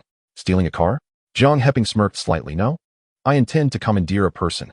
With that, he positioned himself in front of the car, arms crossed, and addressed the occupant, "Step out." Lin Ran felt utterly exasperated. Despite being bundled up so thoroughly, Jiang Heping had still managed to recognize her through the car window. What keen eyes he possessed. Reluctantly, she exited the vehicle. Chapter 15. Everyone has been affected who would have known that Jiang Heping would then command, "Attention, at ease, attention." Lin Ran executed the conditioned reflex with precision, completing the series of actions flawlessly. After finishing, she hesitantly inquired, "Ahem, Jiang Tuan, is there something you wish to say?" Jiang Heming squinted his eyes. "So it seems you have investigated me, knowing my position." Lin Ran, bewildered, replied, "Ah? No, I haven't." He Fanqing asked, "Then how do you know he is the leader?" Lin Ran pressed her lips tightly together, unwilling to respond. This was her deepest wound. However, Jiang Heming silenced He Fanqing with a glance. He stepped in front of Lin Ran, gazing down at her tightly wrapped head, and remarked, "In early August, a special comrade will join our team, sharing the same name as you." Lin Ran turned her head away in silence. Jiang Heming was previously unaware of why Lin Ran had not directly entered the military after graduation, instead opting to return home. It was even more peculiar that the higher-ups had permitted her to join the team only in August. Upon first hearing the name Lin Ran, he felt a sense of familiarity, and after their second encounter, he confirmed her identity. Yet, it was evident that Lin Ran did not wish to broach the subject. Had it not been for her parents' sudden demise, she would have already donned her military uniform, sweating it out on the training grounds. But there were no buts. Noticing something amiss in Lin Ran's demeanor, Jiang Heming chose to change the subject. "Lin Ran, my comrade is injured. May I borrow your vehicle to take him to the hospital?" Jiang Heming gestured towards Kai Chunshan. Following his finger, Lin Ran was taken aback. She quickly approached Kai Chunshan and, after examining his eyes, spoke with utmost seriousness. "Please ensure your teammate is isolated in a separate space immediately." Jiang Heming detected an unusual tone in Lin Ran's voice. "Has he contracted a contagious virus?" Lin Ran nodded, realizing with alarm that the virus had reached On Yuan sooner than anticipated. "Who have you interacted with in the past 2 days?" Jiang Heming recounted everyone they had met. But Lin Ran shook her head. "No, you have overlooked some individuals." He Fanqing recalled, "We took 2 children with high fevers to the hospital. They had just returned from a visit to Langkong, a brother and sister." Upon hearing this, Lin Ran's head snapped up, and she raised her voice. "Where were they taken?" He Fanqing struggled to respond under her intense gaze. "To the hospital." Lin Ran's heart sank. These individuals were truly ruthless, having devised such a malicious scheme to spread the virus. After all, children with fevers would undoubtedly need to be rushed to the hospital. Those who had come into contact with them became carriers. Yet, there was no preventive medication available. Jiang Heming and his comrades had certainly interacted with these 2 children. If there were no exceptions, they were all at risk. This virus, once contacted, offered no chance of escape, 100% certainty of infection. Lin Ran took a deep breath. "Jiang Tuan, please wait here. I will fetch another vehicle from the warehouse." With that, Lin Ran jogged to the warehouse and retrieved a 7-seater car. "Jiang Tuan, have your men board the vehicle. As for the mission, you will need to find a way to explain it to the higher-ups." Jiang Heming asked seriously, "Lin Ran, can you tell me why?" Lin Ran unlocked her phone and retrieved the saved message. "Jiang Tuan, there have been dozens of cases of persistent high fever and vomiting in Langkong. Can you have your people recall whether the children had a ring of gold around their irises?" Kai Chunshan weakly replied, "Yes." I was puzzled as to how such eyes could exist. After speaking, Kai Chunshan let his hands drop. Despite the outdoor temperature plummeting to -15 degrees, Kai Chunshan's complexion was flushed, and even wearing just a military green t-shirt made him feel as though his insides were ablaze. At that moment, he longed to shed his clothing. Jiang Heming's heart raced. "Lin Ran, how do you know this illness is contagious?" Lin Ran responded, "Jiang Tuan, there is no time to explain. You all carry the virus now, myself included. The best course of action is to find a place to isolate yourselves. Do not become carriers." Jiang Heming stated, "I must report this first." Lin Ran replied, "Very well, do as you see fit." With that, Lin Ran got into her car and started the engine, instructing, "Follow my vehicle." Jiang Heming pulled out his phone, pressed the screen, but found he could not connect. The signal had vanished, and the network was down. Had matters escalated to such a dire extent? Jiang Heming pursed his lips. With no other recourse, he instructed someone to drive behind Lin Ran as she pressed the accelerator. Racing ahead, in just 15 minutes, they arrived at the villa. Upon entering, Lin Ran tossed a rope to Jiang Heming, urging, "Hurry, tie him up with this rope." Jiang Heming accepted the rope, noting its special design, but hesitated to act. "Lin Ran, you must explain." Lin Ran, with utmost seriousness, replied, "You have 3 minutes to bind him." Jiang Heming and the others were bewildered, yet ultimately complied. Just as they secured Kai Chunshan, they witnessed a bizarre sight. The flush on Kai Chunshan's face had faded, but a golden ring had emerged around his pupils, expanding increasingly. "Lin Ran, Do you have any medication at home? Jiang Heming pondered, attempting a desperate remedy. Lin Ran handed him a bottle of painkillers, a bottle of anti-inflammatory medication, and some Lianhua brand medicine, which had proven effective during an outbreak years ago. This is all I have. See if you can administer it to alleviate his suffering. He Fanqing and the others were left stunned. They had all come into contact with the two children, yet none had been infected. Lin Ran, aware of their confusion, moved her dressing mirror into view. Please observe yourselves. He Fanqing approached the mirror and carefully examined her eyes, discovering a faint golden ring around her pupils that was easily overlooked. She struggled to articulate, Captain, I too have the golden ring. Jiang Heming, having glimpsed his own reflection on his phone, closed his eyes briefly before declaring, Lin Ran, bind us all. However, Lin Ran did not move immediately. You must be separated, each in your own space. Otherwise, I fear you may turn against one another. Jiang Heming pressed his lips together. Do you have so many rooms here? In the basement. I partitioned several spaces. Why did Jiang Heping feel that Lin Ran was already prepared? However, this was not the moment for doubt. What would happen if the virus proved insurmountable? Jiang Heping pondered briefly before inquiring, eager to understand the consequences. Lin Ran replied, I heard from the laboratory personnel that after being infected by the virus, one may experience a blurring of consciousness. If one cannot endure, they will become a mere shell of a being, subsisting on decaying flesh and blood. As for whether recovery is possible afterward, I cannot say. Zhang Xini, who often enjoyed watching science fiction films, remarked, Lin Ran, what you describe resembles the zombies in the movies. Chapter 16. Mutation. Lin Ran nodded and then shook her head. These zombies are more formidable than those you see in films. They can move during the day and possess great strength.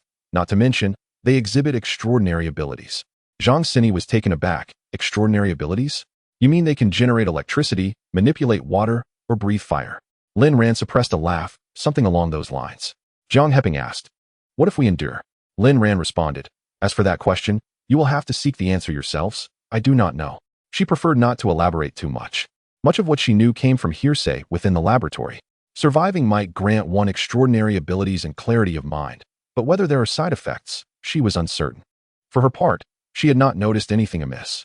In the silence that followed, Kai Chunshan emitted a tremendous roar, capturing everyone's attention. Kai Chunshan grimaced, his face flushed, eyes bulging in evident agony. Jiang Heping wanted to approach, but was restrained by Lin Ran. Going there would be tantamount to seeking death.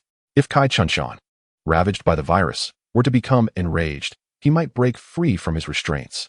She was not inclined to reveal her powers so soon, nor did she wish to be forced into taking the life of someone whose mind was clouded, uncertain if he was a zombie or an extraordinary being. Yet, witnessing Jiang Heping's distress, he questioned himself and found he could not remain passive. With great difficulty, he spoke, Is there no way to alleviate this? Lin Ran shook her head, I do not know.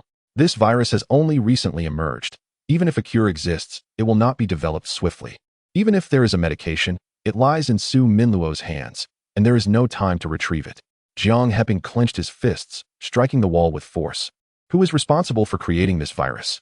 Zhou Changyi and the others exchanged glances, their thoughts drifting to Lu Tianjiu, who had become powerful within the military. Once fervently pursuing biological warfare, a sense of dread settled heavily upon them.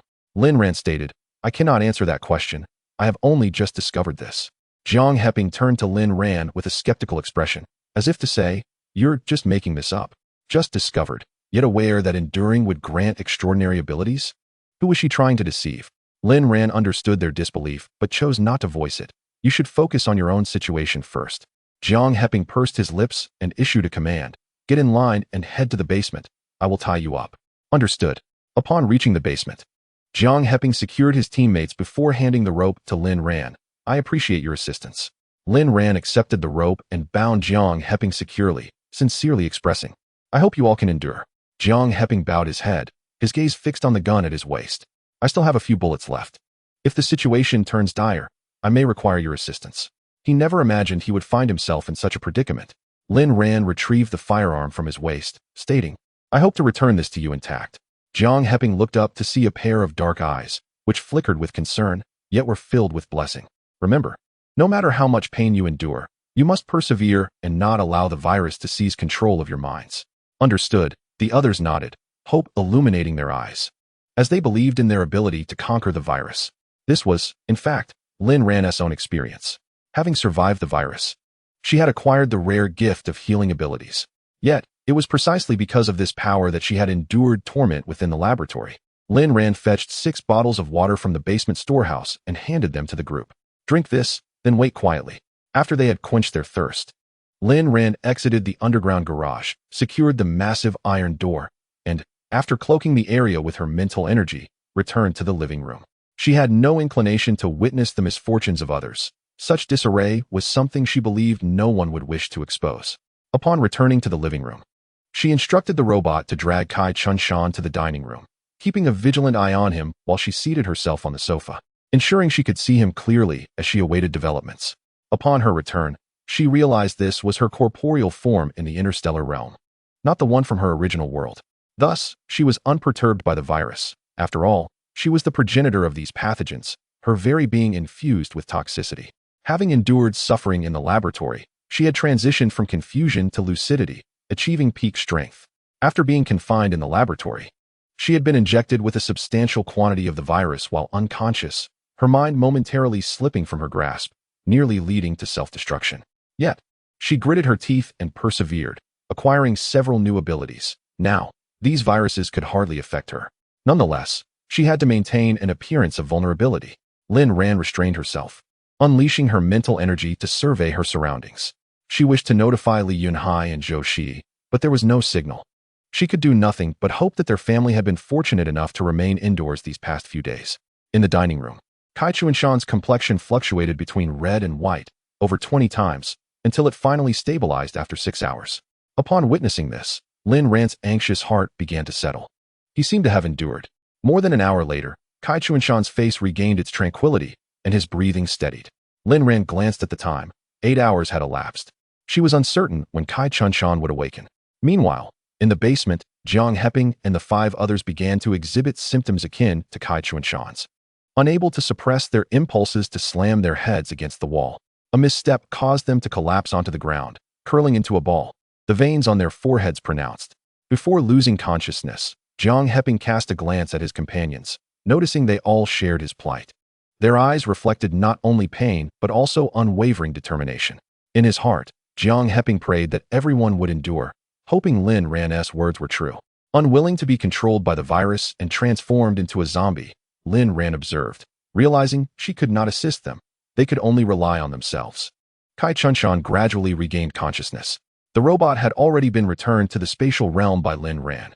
Hearing a noise, Lin Ran proceeded to the dining area and noticed Kai Chun-shan's cracked lips.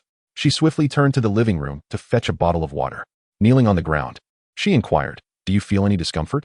After a moment's contemplation, Kai Chun-shan replied, "Aside from thirst, I feel fine. Though there seems to be a force within me yearning to break free." Upon hearing his words, a smile graced Lin Ran's face. "Excellent. You can articulate yourself clearly. You Haven Tea turned into a zombie. Just a moment. I will untie you first, then you may drink." With deft movements, she had already loosened the ropes binding Kai Chun-shan as she spoke. "Thank you. You're welcome." Kai Chun-shan guzzled the water eagerly. The bottle soon ran dry. Feeling somewhat embarrassed, he asked, "Excuse me, is there more water?" "Yes, just wait a moment." Lin Ran returned from the living room carrying a box. "Drink up." Kai Chun-shan consumed 3 bottles of water before he felt a semblance of relief from the fiery discomfort that had plagued his insides. After sitting for a while, he attempted to rise, only to discover that his legs seemed uncooperative. "Do you require assistance?" Kai Chun-shan's expression turned slightly bashful. "Ahem, let me sit a bit longer. I should be able to stand shortly." The virus was indeed formidable. Although he had regained consciousness, his body, previously under the virus's control, had yet to fully recover. Lin Ran understood Kai Chun-shan's embarrassment. She placed 5 loaves of bread and 3 bottles of water on the ground before exiting the dining area.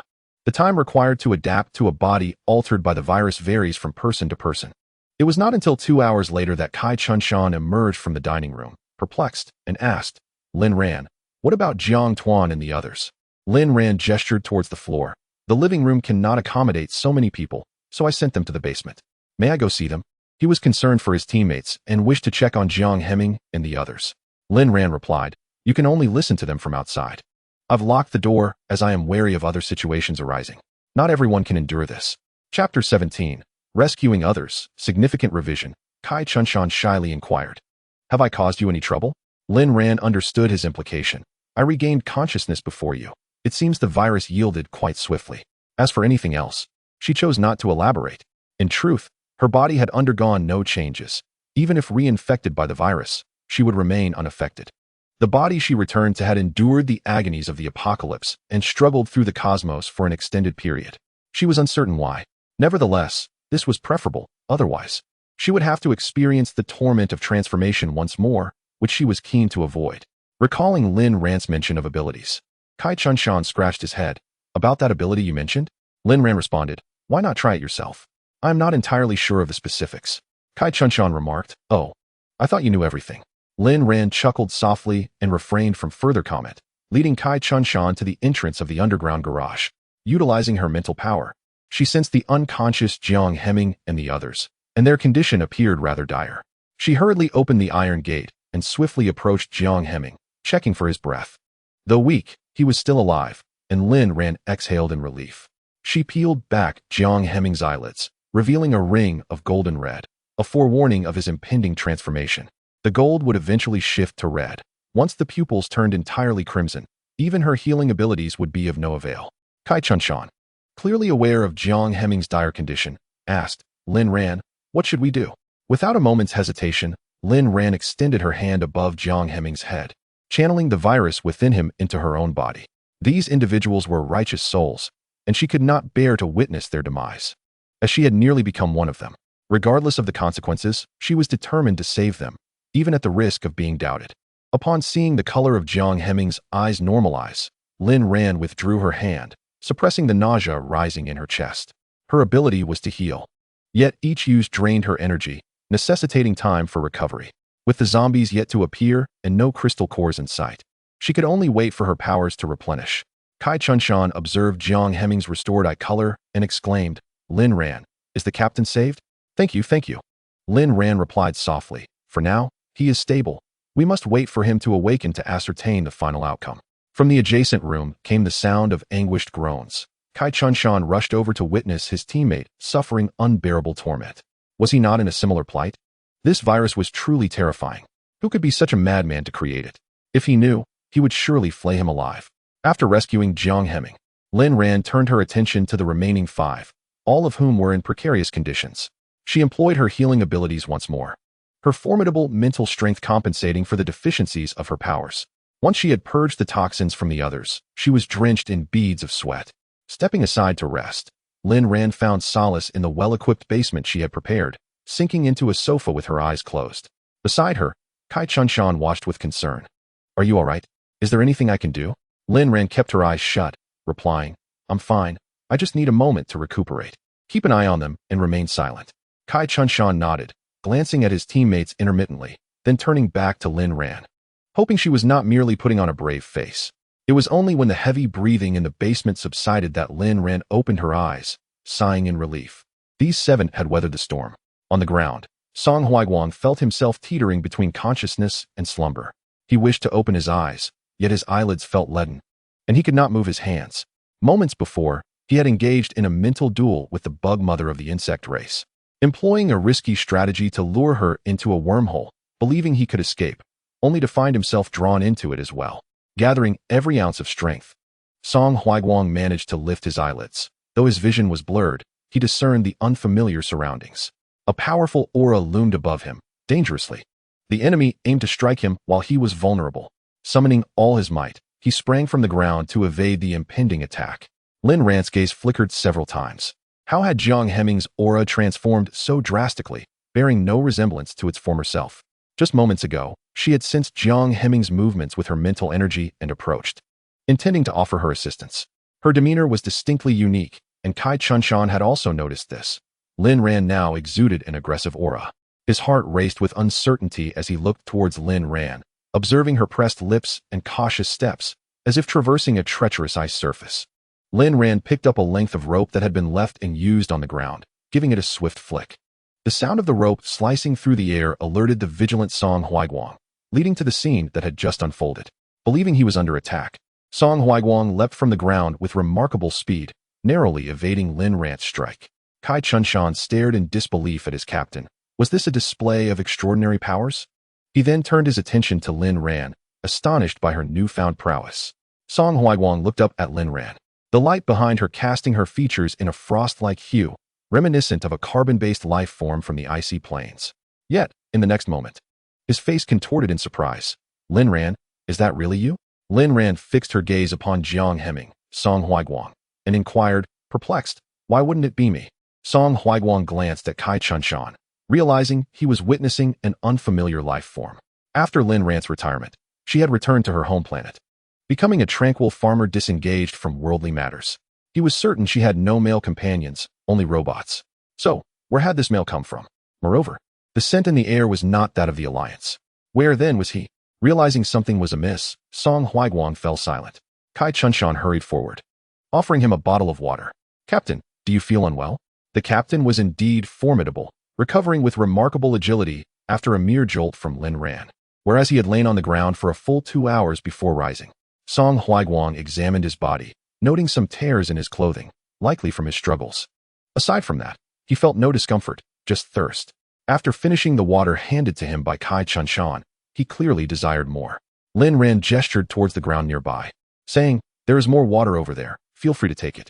She had placed approximately 300 bottles there in advance for easy access, ensuring no one would grow suspicious.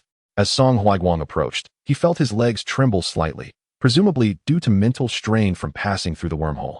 He persevered, gradually regaining his sense of balance. Kai Chunshan did not laugh. He himself had awoken in a state far more disheveled than the captain. Sighing, Kai Chunshan shifted his focus to the others. Why had they not yet awakened? Song Huaiguang sipped the water slowly, and then a sharp pain shot through his head. Memories surged towards him like an overwhelming tide. It was not until 5 minutes later that he realized he had assimilated the memories of a male named Jiang Heming, understanding that his body had encountered issues while traversing the wormhole. But what was Lin Ran's role in all this? Seeing him stand still, Kai Chunshan approached, asking, Captain, do you still feel unwell? Song Huaiguang retracted his thoughts, saying, it's nothing. I was merely reflecting on the events that transpired. Lin Ran gazed at him with curiosity, sensing a change in Jiang Heming's demeanor, an unfamiliar yet oddly recognizable aura surrounding him. Approaching Lin Ran, Song Huaiguang saluted her with military decorum, expressing gratitude for her assistance and promising to repay her in the future. Lin Ran smiled in response, assuring him, there is no need for such formality, Commander Jiang. Had her parents not met with misfortune, Jiang Heming would have been her direct superior. She sensed no malevolence from these individuals, which emboldened her to take a leap of faith. Furthermore, the matters concerning the Longkong laboratory necessitated someone's involvement, while she could manage alone. Doing so would obscure the laboratory's objectives from the broader world.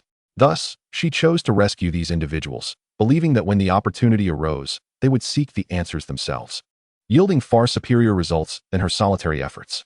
Chapter 18. Starved Lin Ran's mind was flooded with vivid memories from her past life. Confined behind multiple layers of iron doors, she endured daily injections of poison administered by her captors.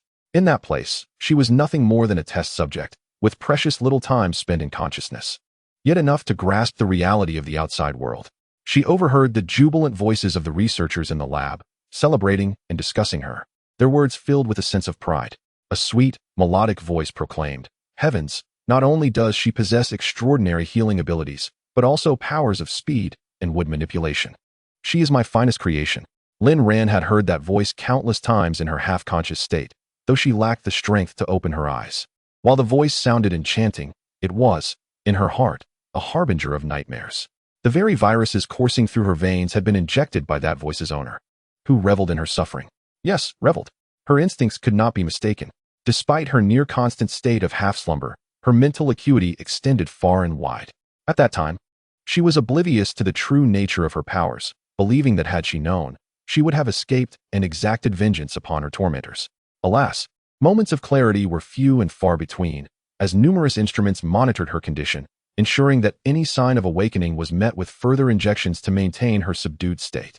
As she recalled this, Lin Ran's demeanor shifted dramatically, becoming fierce and resolute. Now that she had returned, she was determined not only to obliterate the laboratory, but also to eliminate its orchestrator, Su Minluo. Taking a deep breath, she observed that Song Huaiguang had moved on to assess the conditions of the others. Approaching the previously unconscious Zhang Xini, he was suddenly jolted awake, his eyes wide with intensity.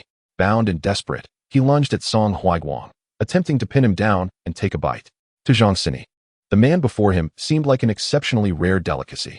With a swift motion, Song Huaiguang evaded the assault, allowing Zhang Sini to crash to the ground. Now, with his robust physique, Zhang Sini could withstand such tumbles without harm. Zhang Sini grimaced and shouted at Song Huaiguang, his throat unable to produce coherent sounds. All he desired was a refreshing drink to quench his thirst, his body ablaze with an internal fire. Kai Chunshan sought to subdue him, but Lin Ran intervened. Do not touch him, allow him to awaken on his own. A bite from Zhang Sini could lead to secondary infection, which would complicate matters significantly. The speed of a second infection was alarming, often resulting in immediate transformation into a zombie, devoid of any grace period. Lin Ran was taken aback to discover that Zhang Sini's condition was even worse than Jiang Hemming's. You two step back. I will find a way to restrain him. Song Huaiguang possessed healing abilities. On the battlefield, Lin Ran was not only a harbinger of death, but also endowed with enviable healing powers, capable of recovering from the gravest injuries independently.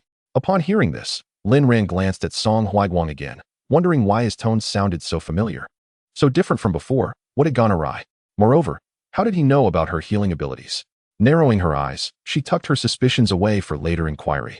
Seeing the remaining individuals still flushed, Lin Ran retrieved liquid nitrogen from a corner of the garage and opened a canister in a room, instantly plunging the basement temperature to a frigid -30 degrees. The heat that had tormented Song Huaiguang vanished in an instant. He was astonished by Lin Ran's resourcefulness. With a slight curve of her lips, Lin Ran crouched down and struck the back of Zhang Sini's head with considerable force, loud enough for Jiang Hemming to hear the crack of bone. After rendering Zhang Sini unconscious, Lin Ran placed her hands atop his head, closing her eyes to concentrate her mental energy and draw the virus out once more. Moments later, Song Huaiguang observed crimson gas emanating from Zhang Sini's crown. In an instant, it vanished. Was that the virus spoken of in the remnants of this body's memory? Had Lin Ran channeled the virus into herself using her healing powers? Madness. She remained as audacious as ever. Upon further inspection, Song Huaiguang noted that Zhang Sini's complexion had returned to its usual rosy hue. Lin Ran, now exceedingly fatigued, chose to refrain from expelling the virus from the others immediately, opting instead to rest for a while. The conditions of the remaining four were not urgent. She intended to observe before taking further action. Upon returning through the space-time tunnel, her body bore some injuries. If she had crystal cores, absorbing them would allow her to continue her healing efforts, but currently, she had none. Zhang Sini's breathing had stabilized. When he would awaken depended solely on him. In a sudden movement, Song Huaiguang supported Lin Ran, concern etched across his face. Lin Ran, how are you? He then conjured a protective mental barrier around her. And with his mental energy infusing her, Lin Ran felt a significant restoration of her strength. This man was indeed worthy of suspicion. Lin Ran's voice was faint. I am fine. I just need to rest a moment. Please keep an eye on the others. They seem to have stabilized. Her mental energy detected no more volatile presence. He Fanqing and the others had calmed considerably. Noticing Lin Ran's weariness, Song Huaiguang released purer mental energy, providing her with a soothing relief. Half an hour later, He Fanqing and his companions lay motionless on the ground. Lin Ran heard the rumbling of her stomach and decided to rise and venture into the kitchen for something to eat. She felt ravenous, a sensation she hadn't experienced in quite some time. Song Huaiguang, concerned, called out, Lin Ran, where are you going? Without pausing, Lin Ran replied as she continued toward the garage, I'm hungry. I'm going to find something to eat. She craved meat, estimating that 2 roasted chickens would suffice to quell her current hunger. Turning to Kai Chunshan, Song Huaiguang instructed, Chunshan, keep an eye on the brothers. Inform me immediately if anything happens. All right, Captain, you go ahead. I'm hungry too. It's been ages since I've tasted your cooking, Kai Chunshan responded. Noticing instant noodles in the corner, Song Huaiguang approached, grabbed a kettle, and boiled water. 10 minutes later, he prepared the noodles and brought them to Lin Ran. Here, have this to tide you over, he offered. Lin Ran accepted, all right. In truth, she wasn't particularly keen on instant noodles. Yet she knew she had to eat something given her extreme hunger. Once she finished the noodles, Song Huaiguang said, I'll accompany you, to assist. If only they had nutritional supplements, he mused. Suddenly, he recalled a peculiar item he possessed, something akin to a spatial button. Upon inspection, he recognized the contents as familiar. Items from his own spatial button. Excellent. However, revealing it now would unmask his identity. He mustn't expose himself yet. Thus, Song Huaiguang followed Lin Ran into the kitchen. Observing the surroundings, he was taken aback by the dismal weather of this planet, reminiscent of an icy wasteland, evidently having just transformed into this state. Chapter 19. Superpowers, Major Revision. In the kitchen, Song Huiguang watched as Lin Ran skillfully retrieved food from the refrigerator and chopped it finely. In a spontaneous gesture, he peeled the potatoes she had taken out. He then unearthed a large pot capable of serving 10, hesitating briefly before cranking the heat to maximum. Lin Ran, let me take over. You can rest, he proposed. Watching from the side, Lin Ran found Jiang Heming's demeanor oddly unsettling, though she couldn't pinpoint why. While preparing the meal, Song Huiguang made a trip to the basement, discovering that Jiang Heming's teammates were still unconscious. When he eventually brought the completed dishes and steamed buns downstairs, the enticing aroma filled the entire space. He Fanqing was roused from his slumber by the cold, only to be further awakened by the irresistible scent of delicious food wafting through the air. Who was cooking that could make his mouth water even in sleep? He would never admit to being under the virus's control, nor would he acknowledge that his drooling was due to his facial paralysis. Upon awakening, he Fanqing noticed the ropes binding him and felt a pang of confusion. Who dared to restrain the esteemed he? After a considerable time, he recalled that he and Jiang Heming had been infected by the virus, and it was the captain who had tied him up. Then, he Fanqing heard the rumbling of his own stomach. I'm starving. He looked around for something to cut the ropes, but found nothing except the walls. As he shifted slightly, he was astonished to discover that the ropes had inexplicably snapped. What was happening? Was this magic? His mind was utterly incapable of recalling anything prior to the infection, hence he had not even considered the existence of supernatural abilities. He Fanqing felt a slight ache in his head, but there was little time to dwell on it. He needed to find something to satisfy his hunger. After the rope snapped, he remembered his teammates and, somewhat unsteadily, got to his feet, intending to rouse the others in the adjacent compartment. Hearing the commotion, Kai Chunshan entered, eagerly inquiring, Fanqing, you're awake. Do you feel unwell anywhere? He Fanqing, still somewhat dazed, replied, No, Dasha, I feel perfectly fine. Kai Chunshan was relieved and accompanied He Fanqing to awaken the others. The newly awakened individuals wore expressions of confusion. Zhang Sini spotted Jiang Heming backlit and exclaimed, Boss, have we been imprisoned? He Fanqing interjected, Who has the audacity to do this? Fu Yuxing sighed, Cough, cough, have you all forgotten? We are currently at Lin Ran's house, and we contracted an unknown virus that nearly claimed our lives. He Fanqing queried, Lin Ran? Is she the beautiful girl who will be joining our team in August? Kai Chunshan glanced at Lin Ran and shot He Fanqing a look of concern. Lin Ran, who had been busy with the chicken, paused, her gaze piercingly directed at He Fanqing, causing him to shiver involuntarily. The oblivious Zhou Changyi chimed in, Oh right, quickly, has anyone noticed any changes in their bodies? Lin Ran mentioned that if we endure, we will gain supernatural abilities. Feng Wei timidly raised his hand, which had transformed into a color reminiscent of wrought iron, stating, Does this count? He Fanqing leaped up, exclaiming, Wow, impressive. Feng Wei was equally excited. What about you all? Show me quickly. He Fanqing, still bewildered, responded. How did you do that? I can't do it. Feng Wei shrugged. I don't really know. I just stretched out my hand, and it changed color. You all should try. The group exchanged glances, uncertain of how to determine if they possessed any abilities. Jiang Heming observed his teammates with a hint of exasperation, pondering how they could wake from a viral slumber to such confusion. This virus, could it possibly be dulling their wits? Well, aren't you all hungry? He Fanqing quickly turned back, starving. I could devour an entire cow right now. Zhou Changyi exclaimed, I smell meat. The captain has made braised pork. Let us hurry. Zhang Sini remarked, Hey, Changyi, your ability must be a keen sense of smell. How come I didn't notice? Song Huiguang shot him a glance, thinking how could Jiang Heming's subordinates be so foolish? He Fanqing crept over to Lin Ran, chopsticks in hand, and flashed her a broad smile. Lin Ran, how can you eat all alone? Let us share together. With that, he began to eat voraciously. He was truly famished. After devouring a piece of chicken, He Fanqing was in bliss, exclaiming, Wow, this is delicious. Truly, Ahi's culinary skills are unmatched. The stomachs of the others began to growl as they beheld the large pot of meat. It was impossible not to salivate. Lin Ran was rather protective of her food, yet she shifted her position slightly, having eaten enough for now, intending to save some for later. Song Huiguang seemed to have cast aside any concern for his image, as it appeared that his appetite had significantly increased upon awakening. Regardless, he decided to indulge himself first. Lin Ran tidied up the basement and, noticing that they were still eating, made her way back to the living room. The chill outside was palpable. Lin Ran glanced up at the sky, where a thick blanket of darkness loomed over the city, showing no signs of dispersing. The zombie virus had undoubtedly already erupted, and An Yuan would soon transform into a desolate city. She felt utterly powerless.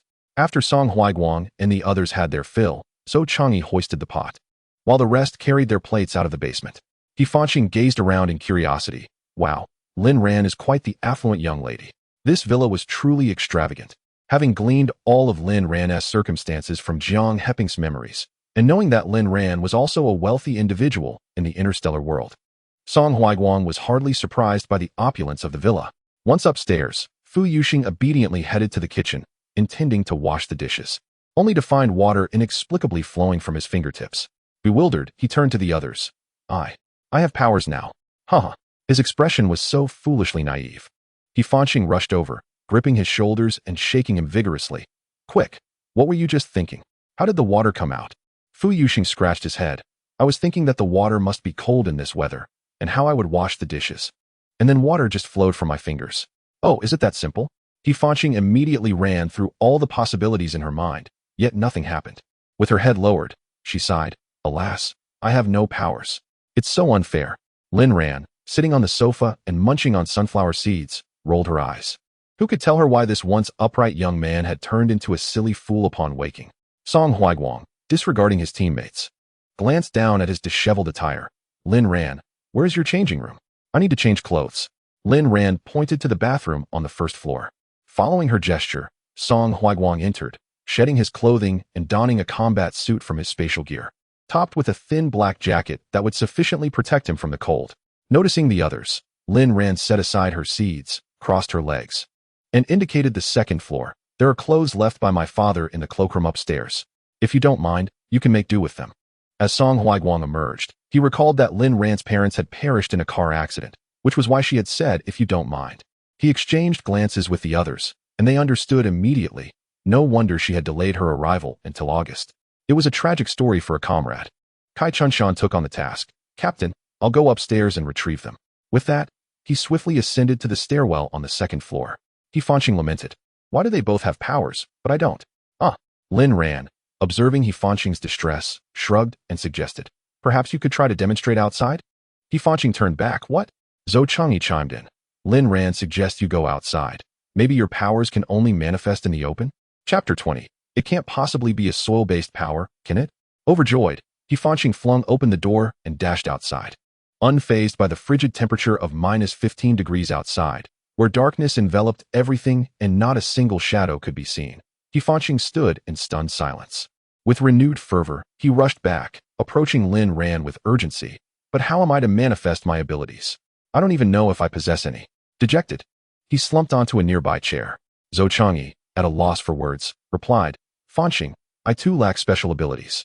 Didn't Lin Ran mention that one discovers their powers only upon awakening? It's not guaranteed that everyone will activate them. He Fanqing's face fell further. But I want to. Zhou Changyi then stepped forward and effortlessly lifted him. He Fanqing, speechless, pondered. How could he claim to lack abilities? Being lifted so easily suggested that Zhou Changyi must indeed possess extraordinary strength. Zhou Changyi remarked playfully, Hey, Fanqing, how is it that you've become lighter after missing a meal? He Fanqing patted Zhou Changyi's shoulder. Changyi, please set your older brother down. Oh, Zhou Changyi complied, placing He Fanqing back on the ground. He Fanqing exited the living room, squatting in a corner and tracing circles on the ground, sighing repeatedly. Song Huaiguang paid him no mind, allowing him some solitude, assuring him he would feel better soon. Kai Chunshan quickly retrieved some clothes. Lin Ran's father was tall and fit, and the garments would fit them perfectly. He gathered a set for each person. Song Huaiguang declined, saying, If there are clothes available to wear, you all keep them. I plan to go out shortly. I need to gather more supplies. In such cold weather, having sweated profusely, they longed for a hot shower, but alas, there was no electricity. Using gas, it would take ages for 7 people to finish bathing. Glancing at Lin Ran's large pot, Zhang Sini silently poured water in, intending to heat it over an open flame. After fetching firewood and preparing to ignite it, he suddenly realized he was on fire. Captain, quickly, help me extinguish the flames. Zhang Sini dashed out, a veritable fireball. Fu Yuxing, witnessing the chaos, immediately doused him with water, extinguishing the flames. Song Huaiguang sighed in exasperation. How could one be so careless as to ignite oneself while trying to start a fire? Zhang Sini protested, Captain, it wasn't me. I only intended to start the fire. I hadn't even ignited it yet when I caught fire. He Fanqing, consumed by jealousy, felt too disheartened to speak, muttering, Hey, This must be a special ability. Fire manipulation. Zhang Xini looked up. Yes, it should be. That is how it's portrayed in movies. Elated, he realized he had gained a fire-related power and turned back to the kitchen to boil water. Tonight, they could finally enjoy a hot bath. He Fanqing hung his head, clearly having come to a realization, and ceased his struggle. His stomach began to grumble, prompting him to shamelessly approach Lin Ran. Comrade Lin, might you spare a few boxes of instant noodles from that corner? Lin Ran, munching on sunflower seeds, glanced at him. Help yourself, no charge. He Fanqing beamed. Thanks. You're truly generous, a true little heiress. With Zhang Xini boiling water for him to prepare the noodles, he relished the moment. Ah, instant noodles never disappoint. They fill me up perfectly. After concluding her words, she rolled her tongue slightly, displaying an expression of lingering satisfaction, as though this instant noodle were the finest delicacy of the earthly realm. Zhou Chang'e and a few others joined the fray. Once they finished their meal, he neatly stacked the noodle refuse and placed it in the trash bin before settling onto the sofa in the living room. After a brief repose, Zhang Xini announced that the water had boiled, and they took turns bathing and changing into fresh attire, feeling rejuvenated as they gathered in the living room. Song Huiguang convened a meeting. Lin Ran had intended to retire upstairs for some rest, but was called back by Jiang Heming. Lin Ran, you take the floor for a moment. Reluctantly, Lin Ran occupied the empty seat across from Song Huiguang.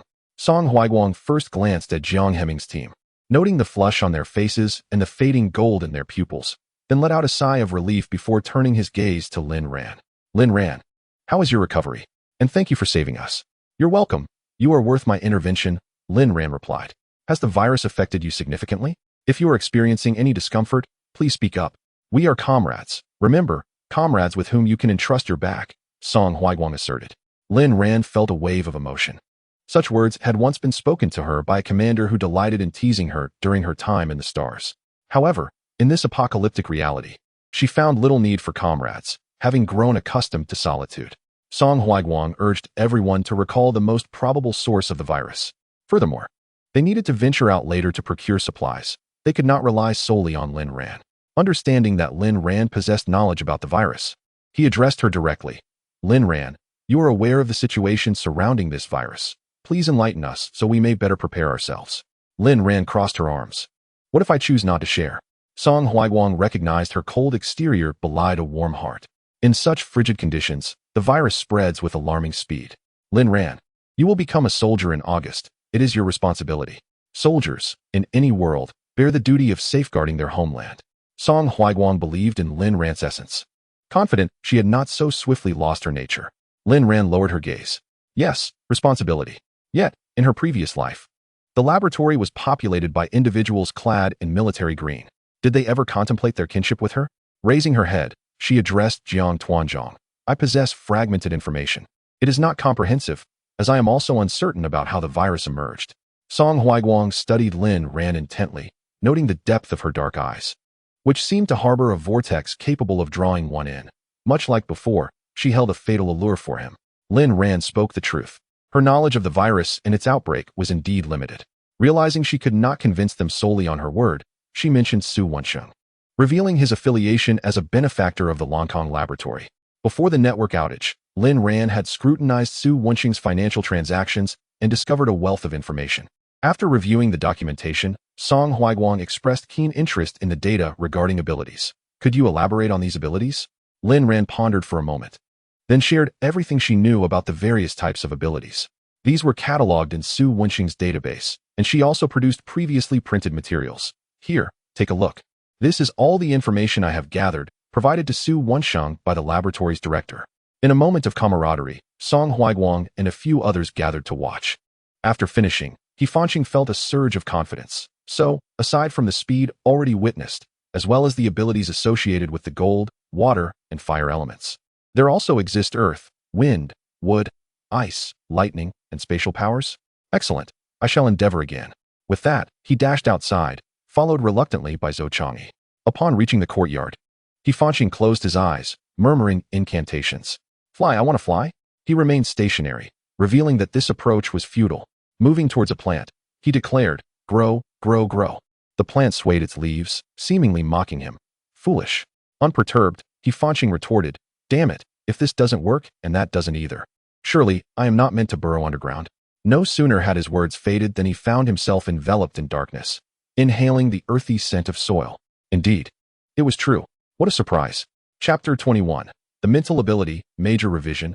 Excited, Fanqing returned to the surface.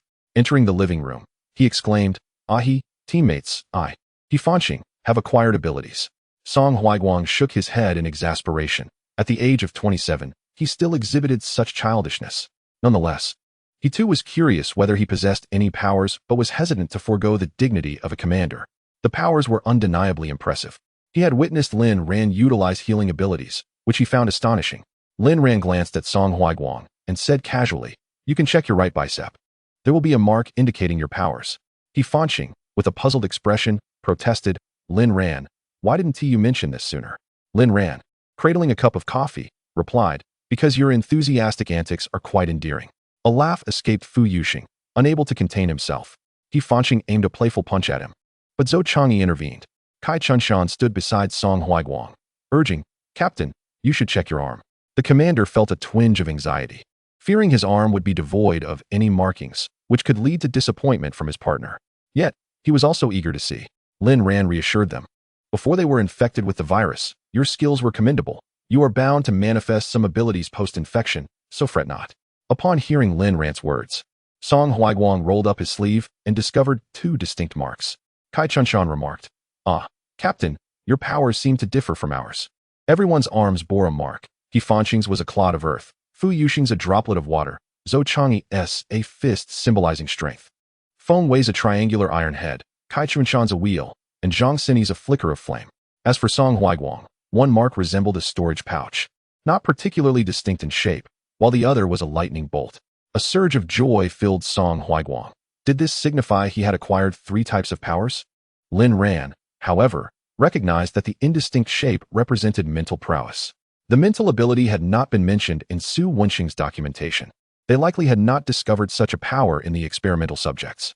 The emergence of mental abilities could be regarded as an unexpected boon brought forth by the virus in this post-apocalyptic world. Lin Ran had not anticipated that Jiang Heming would awaken spatial, mental, and lightning abilities. These 3 types of abilities, along with wood-type powers, are quite rare in the apocalypse. The spatial ability allows for storage, and as one's strength increases, the space expands. The mental force can directly assault the brain regions of zombies, providing a significant advantage in combat, while also enabling environmental scanning and early warnings. Lightning strikes possess an infallible accuracy. As for the wood type, it not only allows for the control of mutant plants, but also for the cultivation of food and rapid growth. It seems that Jiang Heming's future prowess will undoubtedly be formidable. Everyone had become aware of their abilities and turned their attention to Lin Ran. "Lin Ran, it's your turn." Lin Ran set down her coffee. "Is it appropriate for you 7 big men to gaze upon a single woman's arm?" Fanqing replied earnestly. "We regard you as a teammate. After all, you will be joining our team in August. It's good to familiarize ourselves with one another." Lin Ran nearly spat out her drink. Was Fanqing lacking in common sense, or had the virus dulled his wits? Was this even coherent? Lin Ran slowly rolled up her sleeve, revealing a storage bag adorned with a medical assistance cross symbol. Fanqing inquired, "What is this bag?" Lin Ran rolled her eyes. "Ask your captain. Doesn't he have one too?" Fanqing turned to Song Huaiguang. "Ahi, why don't you give it a try? It's a bag. After all, I believe it's meant for holding things, and the information indicated it possesses spatial abilities." Song Huaiguang held a cup in his hand, contemplating hiding it. And indeed, in a fleeting moment, the cup vanished. His spatial button had transformed into a personal space. The sensation was quite agreeable. It was storage. This must be spatial, capable of holding items. Fanqing felt somewhat disheartened. "Why do you all possess such remarkable abilities, while I?"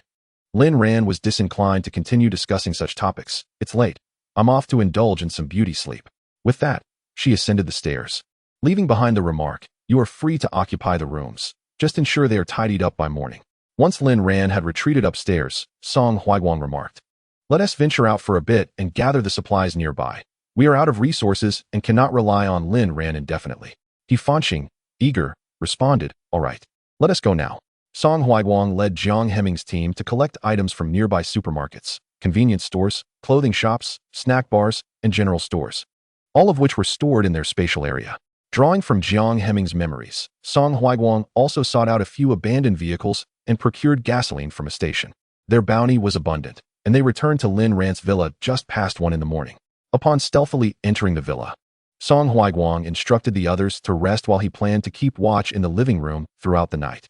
Reclining on the sofa, he perused Jiang Heming's phone, discovering no signal, concluding that they would have to wait until dawn to address matters. That night, the temperature in Anyuan City plummeted to -20 degrees Celsius, accompanied by intermittent, ominous howls. As dawn broke, Song Huiguang was jolted awake by a tremendous, anguished roar. He sprang to his feet, noticing nothing amiss, and ventured into the kitchen to prepare breakfast with the supplies collected the previous day. The howling intensified, prompting the others to descend the stairs. Ahi, what is happening? They did not undress before sleeping last night, and now they rise in perfect order. Uncertain, they step outside to take a look. Lin Ran gets up and heads to the kitchen, discovering that breakfast is already prepared, simple bread and milk accompanied by fried eggs. This is the anguished cry of those controlled by the virus once it invades the body. Your presence is futile. Song Huiguang and the others halt, feeling a heavy sense of responsibility weighing on their hearts. Is there truly no way to save them? Lin Ran shakes her head, stating, there is no salvation. They must endure it themselves.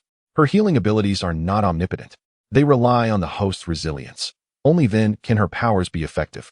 Otherwise, no matter how exhausted she becomes, she cannot alleviate their suffering. Yesterday, when she rescued Jiang Heping and the others, she merely minimized the damage caused by the virus. Otherwise, upon awakening, they would have been bedridden for at least 3 or 4 days. This virus is no trifling matter. Sipping her milk in small, measured gulps, Lin Ran savors the moment. He Fanqing and the others hold a mixed impression of her, neither wholly positive nor negative. Lin Ran often embodies a paradox. If one claims she lacks kindness, she has saved 7 lives. If one asserts she is benevolent, she allows the entire city of Anyuan to descend into despair. After finishing breakfast, Song Huiguang intends to step out. Lin Ran, I plan to visit the municipal office. What about you? I, of course, will stay at home. It's so cold and dangerous outside. It's not safe to venture out. Lin Ran shrugs. Such a significant event necessitates an investigation by Jiang Heping and his team. It is their duty, the responsibility of soldiers. She is no longer one of them, so the safety of humanity is best left to them. Her heart has long since perished. She plans to leave after Jiang Heping departs, though she won't disclose her destination. She has packed everything in the villa into her space, awaiting the moment these individuals leave before reclaiming the villa. She must visit Langkong. Surely, there is a problem with the laboratory there, otherwise, how could the virus have leaked prematurely? Song Huiguang, despite his reluctance to leave, has borrowed Jiang Heping's body, compelling him to undertake certain tasks. Before departing, Kai Chunshan and the others glance back at Lin Ran, who appears chillingly calm, her beautiful visage displaying a detachment towards life itself. Chapter 22. She yearns for their blood. Lin Ran somewhat understands the thoughts lingering in their minds. She offers no explanations, nor does she feel the need to justify herself to anyone. Having lived so long and experienced so much, she no longer concerns herself with how others perceive her. This world has descended into madness. The apocalypse has arrived, and they will soon encounter even more atrocities that strip away humanity. Lin Ran is not a savior. Many matters are beyond her control. She hopes they will soon grasp this truth. As she watches them depart, she knows they will investigate the Langkong laboratory. Though she will also pursue it, her findings will likely be met with skepticism. The voices of Jiang Heping and his companions carry more weight. After their departure, Lin Ran too leaves this home, uprooting the villa and storing it within her space. This villa bears the indelible traces of her parents' existence, serving as her final reminiscence.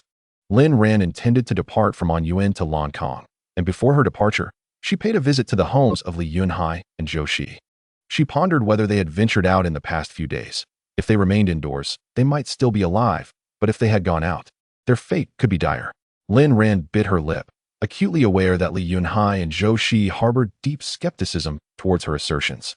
After abruptly terminating a group call, she swiftly sought out Su Wenqing's information, infiltrated his computer, and unearthed some confidential data.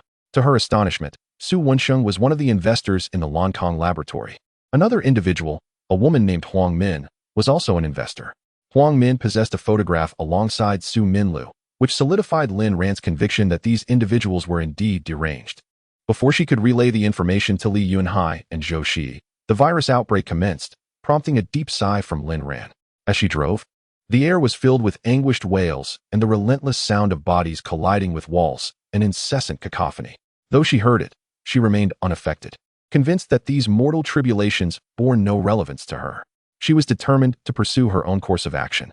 Along the journey, several individuals, now resembling zombies, emerged, catching the scent of Lin Ran, but promptly retreating. A smirk graced her lips as she muttered, "Wise of you to flee. I shall spare you today." Upon arriving at a supermarket, Lin Ran halted her vehicle, intending to procure supplies and perhaps acquire some crystal cores. Fortune favored her. The supermarket was overrun with zombies. And after collecting a portion of the necessities, she concealed her presence. The zombies, detecting her aroma, quickly converged upon her. Armed with a firearm, she unleashed a barrage of gunfire, dispatching several zombies in mere seconds and securing a handful of crystal cores, not substantial, but better than nothing. On this outing, she drove a small truck capable of carrying ample supplies, and presently, it brimmed with instant noodles, bread, and water, essentials for survival. She drove at considerable speed, reaching Li Yunhai's residence within 10 minutes after leaving the supermarket, as both he and Zhou Shi resided in the same vicinity, with their villas in close proximity. Upon arrival, Lin Ran did not enter immediately. Instead, she circled the area, noting the movement within the house. Satisfied that no zombie presence lingered, she finally knocked on the door. "Uncle Li, it's me, Lin Ran." Upon hearing the knock in her voice, Li Yunhai's wife, Han Wenxi, opened the door. Her expression was weary. Ran, it's been quite unsettling these past few days. Why have you come alone? Let us discuss inside. Auntie, Lin Ran replied. All right, come in quickly. It's freezing out here, Han Wenxi exclaimed, inhaling sharply as she felt the chill permeate her lungs. So cold, truly cold. Upon entering the living room, Lin Ran discovered that Zhou Shi's family was also present, totaling 8 individuals, all appearing relatively composed. A sigh of relief escaped her lips.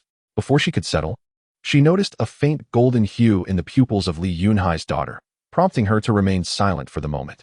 Li Yunhai, taken aback by her unexpected visit, inquired urgently, Ran, do you have any idea what those sounds outside are?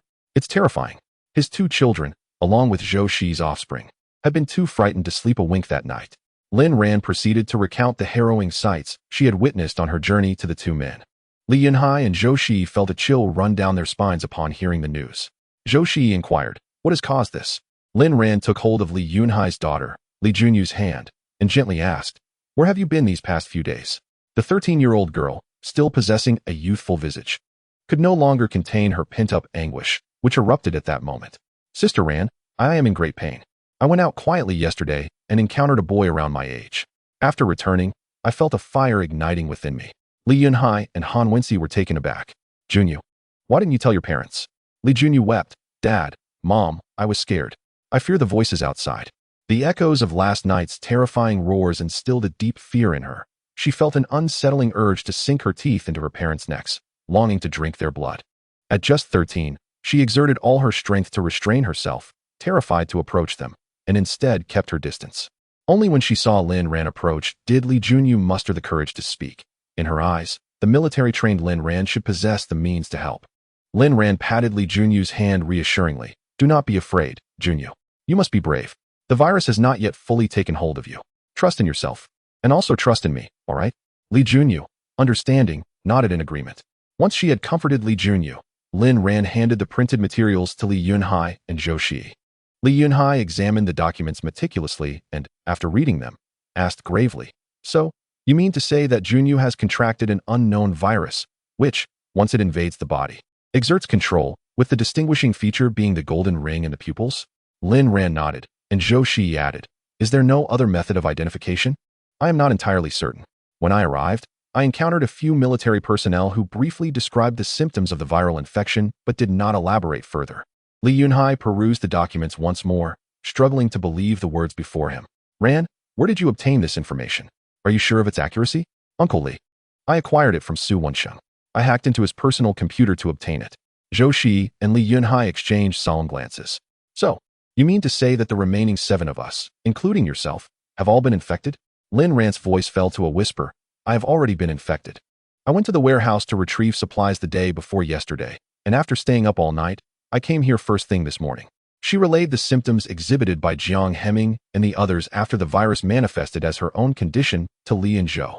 Li Yunhai and Zhou Shi inquired with concern, you are not feeling unwell, are you? Lin Ran shook her head. I feel fine for now.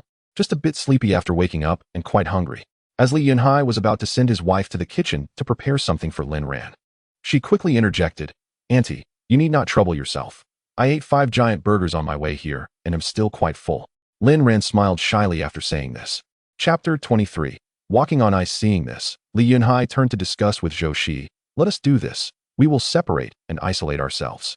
There are enough rooms in the house, but remember, do not open the doors under any circumstances. Lin Ran remarked, Uncle Li, this is futile. Once the virus enters the body, it can manifest within mere hours. During the onset, you will be utterly incapable of controlling your own body. The virus will compel you to act in ways you cannot comprehend. Zhou Shi inquired, what shall we do then? After surveying their surroundings, Lin Ran concluded, the only option is to bind you with ropes, preventing any chance of escape. I shall remain here to observe you. We should have results within a day at most. The virus can manifest in as little as 1 hour, and at the latest, 24 hours will yield results. It is a matter of survival and acquiring extraordinary abilities, or descending into chaos, reliant solely on fortune. Li Yunhai furrowed his brow tightly, feeling an unsettling restlessness within him, an urge to tear at things. Particularly drawn to the proximity of others, as if tempted to sink his teeth into their necks. Yet, for the moment, he could still exert some control. Lin Ran was the first to notice the anomaly. Uncle Li, there is a golden aura coalescing around your pupils. No sooner had she spoken than Li Yunhai felt a wave of discomfort wash over him. Ran, hurry and bind me. I fear I may harm my family. Understood. Lin Ran stepped forward. I apologize, Uncle Li. Li Yunhai shook his head. It's all right, just bind me securely.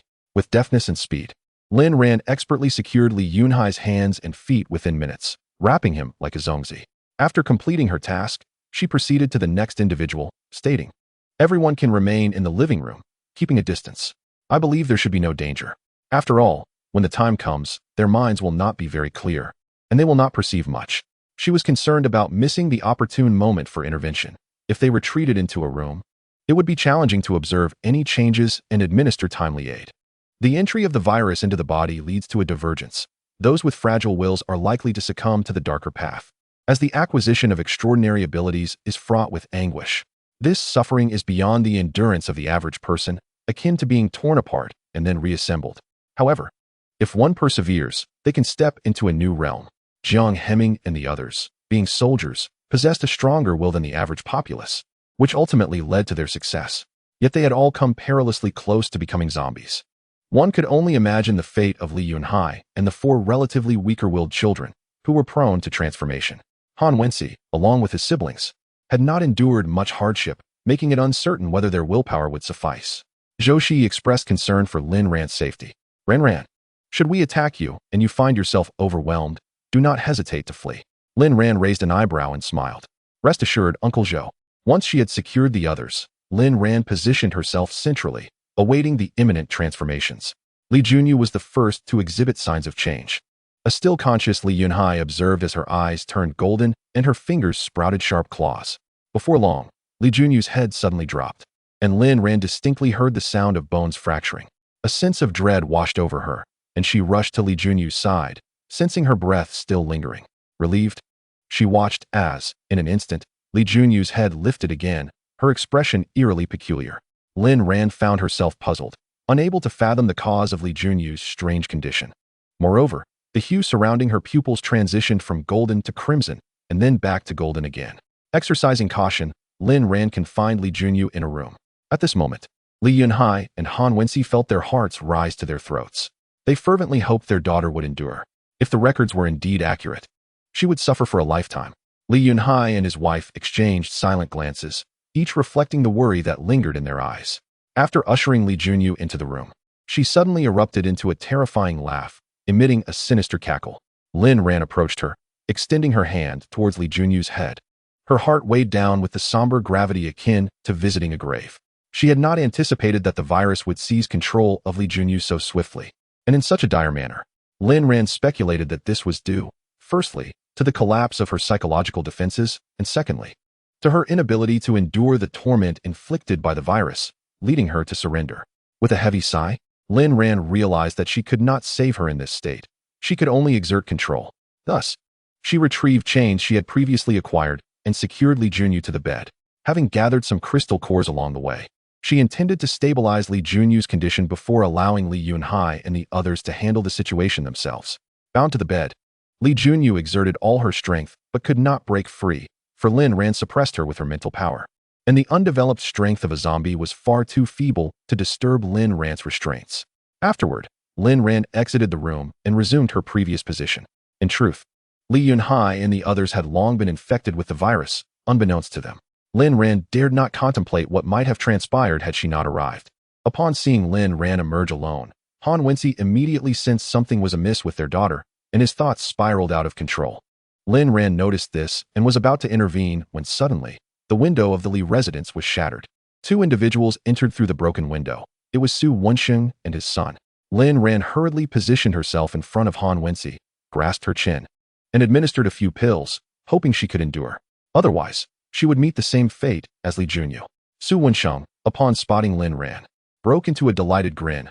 "Ah, I knew this little rascal would be here." Lin Ran could only come here, seeking the protection of Li Yunhai and Zhou Xi. This time, she altered her demeanor, raising an eyebrow. "Disgusting as ever. Since you've come, don't even think of leaving."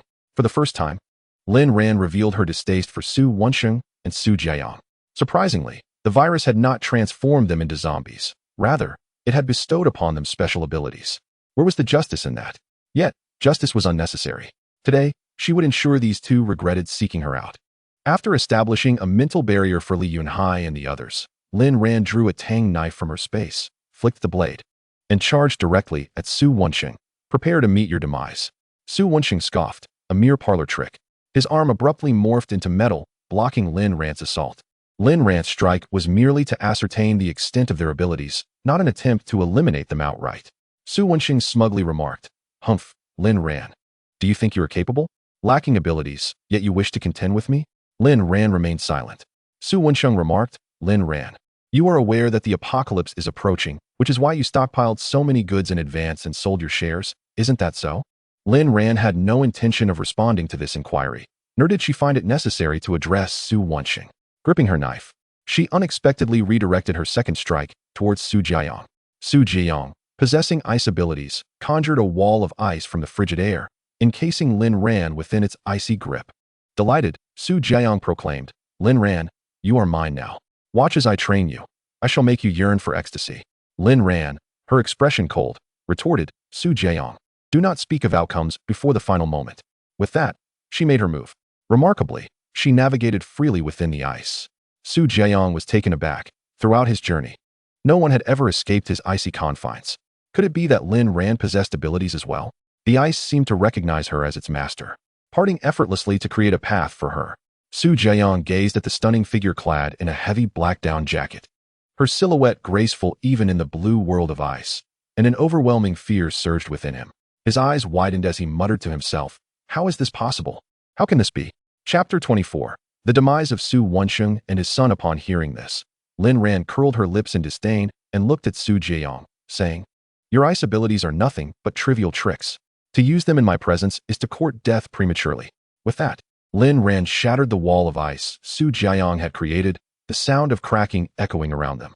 In an instant, she obliterated the ice into countless shards, transforming them into sharp ice daggers that surged towards Su Jiayang's face. The sound of slicing filled the air as the ice daggers penetrated his body from all angles, his head, abdomen, arms, back, and waist.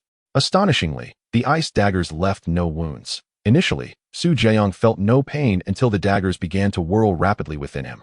Staring incredulously at his own abdomen, he realized that, despite being an ice manipulator, he could not command these daggers. His body, once enhanced by the virus, crumbled in an instant. Su Jiayang bent over, attempting to clutch his belly, but it was futile. The daggers moved too swiftly, shattering his insides in a heartbeat. He collapsed heavily to the ground, producing a thunderous crash. The bulk of his clothing offered no cushioning, and with that fall, his already mangled organs were expelled onto the ground, leaving a gruesome scene. Lin Ran remained unscathed, her position untouched by the chaos. Su Wensheng, catching the scent of blood, retched repeatedly. Ignoring everything else, he rushed to Su Jiayang's side, cradling his head with trembling hands, his voice thick with tears. Yang, speak to daddy. Please, say something." Su Jiayang attempted to lift his hand, yet found himself utterly powerless. His mouth emitted fragmented, unintelligible sounds. Su Wensheng could scarcely fathom that in a mere moment, he and his son would be forever separated. He turned, his eyes reddened with fury, fixating on Lin Ran, consumed with a desire for vengeance. In the room, a furious roar resounded. Damn you, damn you. At that moment, Su Jiayong could no longer utter a word. He knew death was imminent and fear enveloped him. His eyes filled with unwillingness. Lin Ran, how ruthless she is. Soon, the hand Su Jiayong had struggled to raise fell limp. His breath ceased. Su Wensheng paused momentarily before gently laying Su Jiayong's head down. I will kill you, Lin Ran.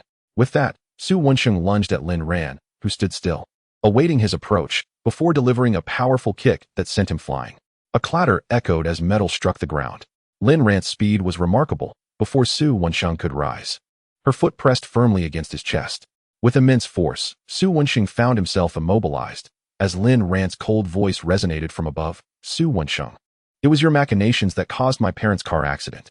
Trapped under Lin Ran's foot, Su Wensheng struggled in vain, the overwhelming pressure causing his heart to race in terror of death. No, Ran, please don't kill me. I have money. I can give you money. Even at such a dire moment, Su Wensheng could think only of wealth. Believing she sought his life for monetary gain, Lin Ran lowered her gaze, taking pleasure in his disgrace. I have enough money. If you reveal the truth, I might consider allowing you a more merciful death. Su Wensheng resorted to the card of friendship. Ran, your aunt and your mother were close friends, and I have been your father's good brother for many years. How could I harm them? Lin Ran had no interest in hearing Su Wensheng's drivel. You know Su Minluo and have sponsored her project. You must have coveted this power for a long time, and now you find yourself delighted, don't you? Su Wensheng was taken aback, astonished that Lin Ran was aware of this. How do you know? It's quite easy to breach your computer, Su Wensheng. You share in this disaster. You are the executioner. Without waiting for Su Wensheng's explanation, Lin Ran directly attacked his cerebral domain with her mental prowess, unearthing the buried memories. Indeed, it was Su Wensheng who had slain her parents, and she was shocked to discover the depths of his depravity. Given such revelations, she resolved to conclude matters today. Without hesitation, Lin Ran intensified her mental assault, rendering Su Wensheng a mere shell of his former self, before utilizing her ice abilities to dismember him into several large pieces. Su Wensheng had no time to resist. His metallic abilities were still feeble and could not possibly contend with Lin Ran's ice powers, which had reached their pinnacle. Before his eyes closed for the final time, he collapsed beside Su Jiayong. At this juncture, Li Yunhai and the others had already succumbed to unconsciousness, oblivious to the turmoil that had transpired. After eliminating the Su father and son, Lin Ran discarded their remains outside to feed the zombies, then retrieved her robots to restore the Li family's living room to its former state. Seated by the window, Lin Ran gazed upon the grim fate of the Su father and son, silently uttering, Father, Mother, may you rest in peace. I have avenged you, and I shall live well from now on. In the next life, I will still be your daughter. In no time, the bodies of Su Wensheng and Su Jiayong would be reduced to nothingness, completely vanishing without a trace. After the zombies had their fill, Lin Ran stepped outside. With a single shot, she obliterated a zombie's head, acquiring a considerable number of crystal cores, albeit of a low tier, which were hardly worth mentioning. Returning to the living room, she released her aura, ensuring that no zombies dared to approach within a 2-mile radius. She absorbed the gathered crystal cores, significantly aiding her recovery from the injuries inflicted by the time-space tunnel. Afterward, Lin Ran disinfected her entire body with antiseptic solution. She then settled in the living room, waiting until nightfall. By the time darkness enveloped the world, Li Yunhai and the others had yet to awaken, though thankfully, their situation had not deteriorated. Once she eliminated the virus from their bodies, Lin Ran provided them with some water. Subsequently, she checked on Li Junyu and discovered that her eyes had not turned a sinister red. Instead, they shone with a golden hue. Though puzzled by this transformation, Lin Ran felt a flicker of hope, realizing that Li Junyu's condition had not worsened. Perhaps there was still a chance for her. She decided to give it a try. At 5 o'clock the following morning, the 7 finally stirred. Upon confirming their safety, Lin Ran informed Li Yunhai and his wife about Li Junyu's condition. With tears welling in his eyes, Li Yunhai spoke in a pained whisper. Junyu, your father and mother hold no blame against you. We have never scolded you. Why must you bear this burden? After Li Yunhai and the others regained consciousness, Lin Ran shared insights about the levels of supernatural abilities and their utilization. She left them with all the supplies she had collected from the supermarket along her journey, combined with the stockpile they had previously amassed. This should sustain the 7 of them for a month or 2. Lin Ran further advised, Uncle Li, Uncle Zhou, given the current circumstances, it is certain that powerful supernatural beings will establish bases. Once your abilities have improved, You can form a team and leave on UN for a base. On UN has become a desolate city. Of the 20 million residents, the survivors will number less than 1/10. Li Yunhai and his companion urgently inquired, Lin Ran, where are you planning to go? The outside world is perilous. Stay with us, and we can head to the base together. Lin Ran shook her head, Uncle Li, Uncle Zhou, and both aunts. I have matters that I must attend to. Moreover, it is unsafe for Junyu to remain with you in her current state. If you trust me, I can take her with me. Upon hearing this, Li Yunhai felt as though he had grasped a lifeline. Ran, do you have a solution? Is there an antidote for this virus? Lin Ran shook her head. She would not offer ambiguous answers to others, as she truly did not know. Her only option was to visit the Longkong laboratory and hope for a remedy. Chapter 25. Zombie Beasts in Her Previous Life. Lin Ran had been subjected to several viral injections, resulting in secondary and tertiary infections. Yet, she had not completely lost her sanity, likely due to the medications she received daily. This prompted her current line of thinking. The virus did not operate on the premise that one infection would produce antibodies. Such a notion was unfounded. Subsequent infections would manifest even more swiftly than the first, leaving no opportunity for rescue. Even if she possessed healing abilities, without prompt action, she could not save those afflicted by multiple infections. This was a fiendish virus, crafted by a madman. Li Yunhai and Han Wenxi were reluctant to part ways. But Lin Ran's words compelled them to make a decision. Uncle Li, if Junyu remains here, it is either that you have slain her or she has devoured you. Should it be the latter, if she were to recover, how would you have her confront this reality? Li Yunhai had no choice but to allow Lin Ran to take Li Junyu away. Before departing, Lin Ran advised them to wait until the situation stabilized somewhat before driving to a more populated area. If there was any way to secure the surroundings of this villa, it should be executed promptly. Initially, Li Yunhai intended to accompany Lin Ran, but she interjected, Uncle Li, you still have your wife and brother to consider. I will take good care of Junyu, so do not worry. Li Yunhai glanced at his wife, then turned away, unable to meet his daughter's golden eyes. The daughter before him no longer recognized him. Instead, she howled in hunger, baring her teeth as if to consume them. She had completely lost her sanity. Uncle Li, I cannot guarantee that I will restore Junyu, but until I see you again, I will protect her, Lin Ran stated earnestly. All right, I entrust her to you. But please take care of yourself. If you encounter someone formidable and cannot fight, flee. If it comes to that, prioritize your safety over Junyu's, Li Yunhai said with difficulty, ultimately placing Lin Ran's safety above all else. After all, his daughter was in such a state, and he understood the chances of her being saved were exceedingly slim. Lin Ran refrained from unnecessary chatter. Both Li Yunhai and Zhou Shi should comprehend the implications of the apocalypse. She took Li Junyu and left. Upon placing Li Junyu in the passenger seat and fastening her seatbelt, Lin Ran enveloped her in her arms, releasing her aura. Instantly, Li Junyu retracted her bared teeth. Confusion crossing her face as she reached out to touch Lin Ran's visage, her expression calming. Her instincts informed her that this entity was formidable, her sovereign. Li Junyu swiftly became enamored with Lin Ran. In her golden eyes, only submission remained. She obeyed Lin Ran's commands without question, refraining from baring her teeth as instructed. Li Junyu sat quietly in the passenger seat, her golden eyes fixed upon Lin Ran. Observing her newfound compliance, Lin Ran offered her a candy, saying, Good girl, Junyu. Here is some candy for you. Li Junyu eagerly snatched it, attempting to shove the entire stick into her mouth. Lin Ran patiently corrected her. No, Junyu, watch your sister. This is how you eat it. With her golden eyes wide, Li Junyu clumsily mimicked Lin Ran, cautiously licking the lollipop. Lin Ran smiled, ruffling Li Junyu's little curls. Yes, Junyu is such a good girl. Originally, she had not intended to take Li Junyu with her. Yet seeing the guilt in her for having brought back the virus after sneaking out, Lin Ran recognized her kindness. Recalling her own past despair, she felt a kinship, which prompted her to take the risk of bringing her to Longkong. At this moment, Li Junyu had not entirely lost her reason. As long as Lin Ran maintained her control and prevented her from consuming blood or preying on her kin, once they reached the Longkong laboratory, they could find Su Minlu and try all her medications, treating a dead horse as if it were alive. Lin Ran started the car and sped away. Soon, they were on the highway. Li Junyu remained remarkably quiet. Deep within her heart still lingered the last remnants of conscience. Lin Ran moved swiftly, reaching the toll station only to find a long queue of vehicles ensnared in a bottleneck. The humans, bestowed with extraordinary abilities, fled in a panic, seeking refuge in the capital. Before them loomed a dense mass of zombies, resembling small mountains. Li Junyu caught the scent of her kind and emitted an excited roar, prompting Lin Ran to bare her teeth and emit a growl in response. Instantly, the young girl fell silent, her golden eyes glistening with a hint of moisture, reminiscent of a lost lamb. Lin Ran had no intention of exiting the vehicle. Suddenly, she detected a familiar psychic presence. Glancing upward, she was taken aback to see Jiang Heming and his companions. Not wishing to be pursued, Lin Ran surveyed her surroundings, reversed her vehicle, and left the highway.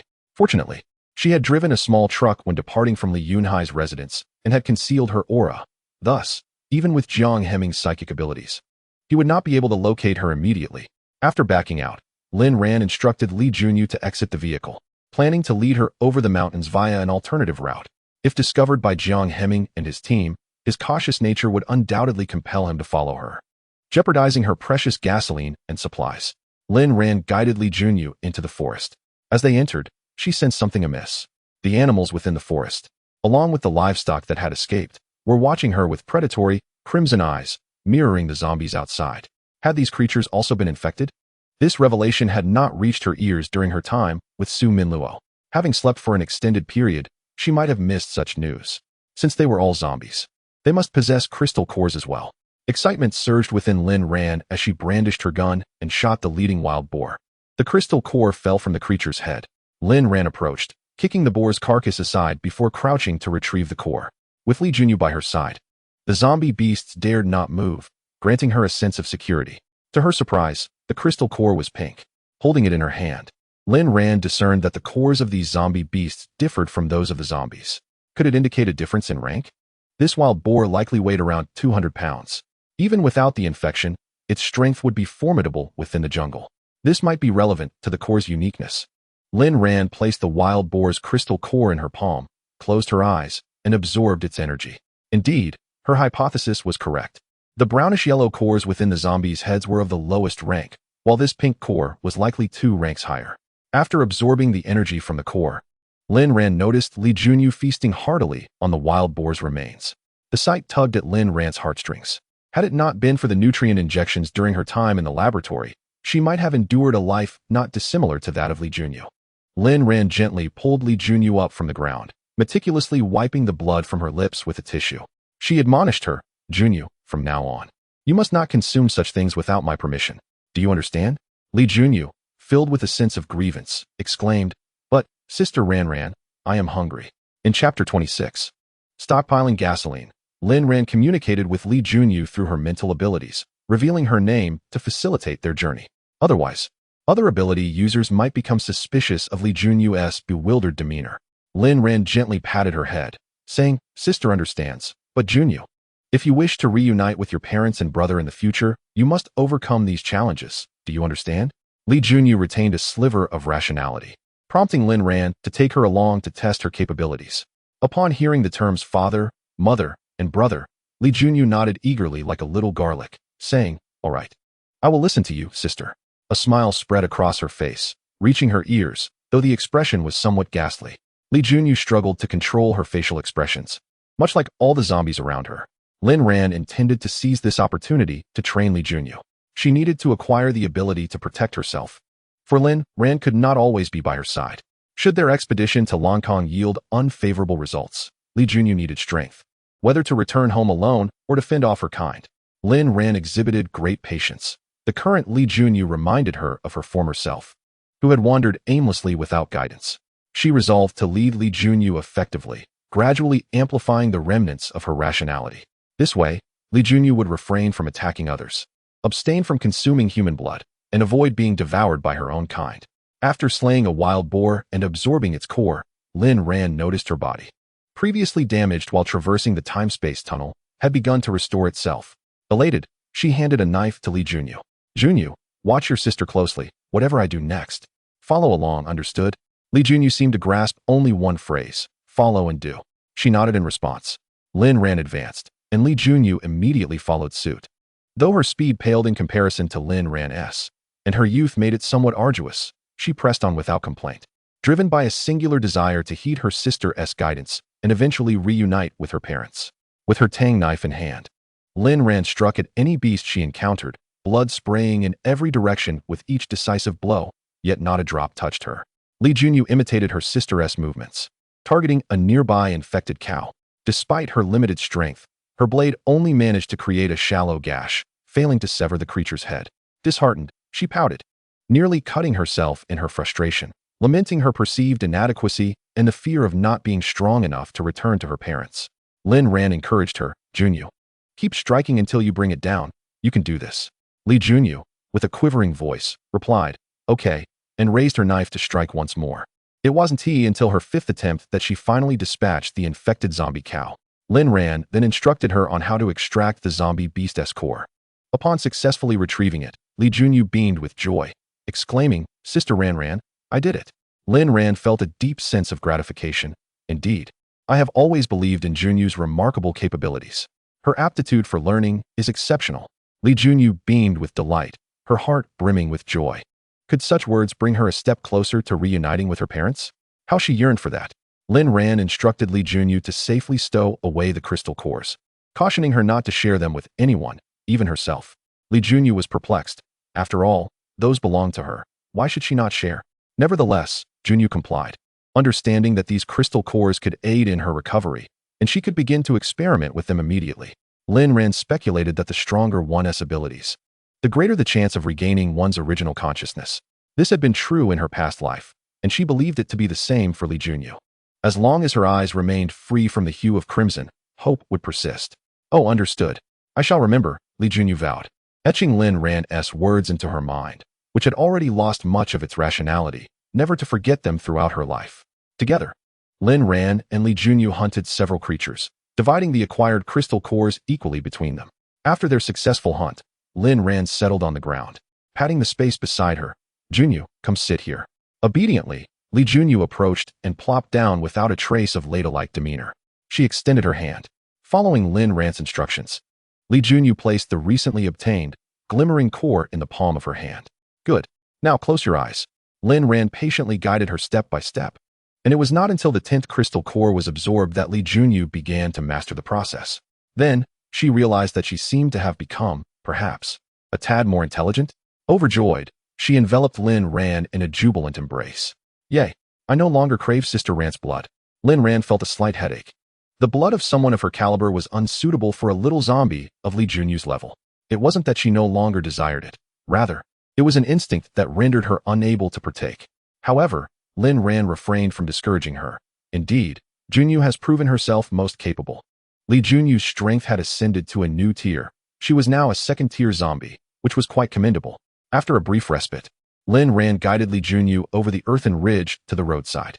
After releasing her mental energy and detecting no threats, Lin Ran switched vehicles, having amassed over 20 cars, all of which she had collected along the way. She would ensure that none of the vehicles previously encountered by Jiang Hemming and the others would reappear.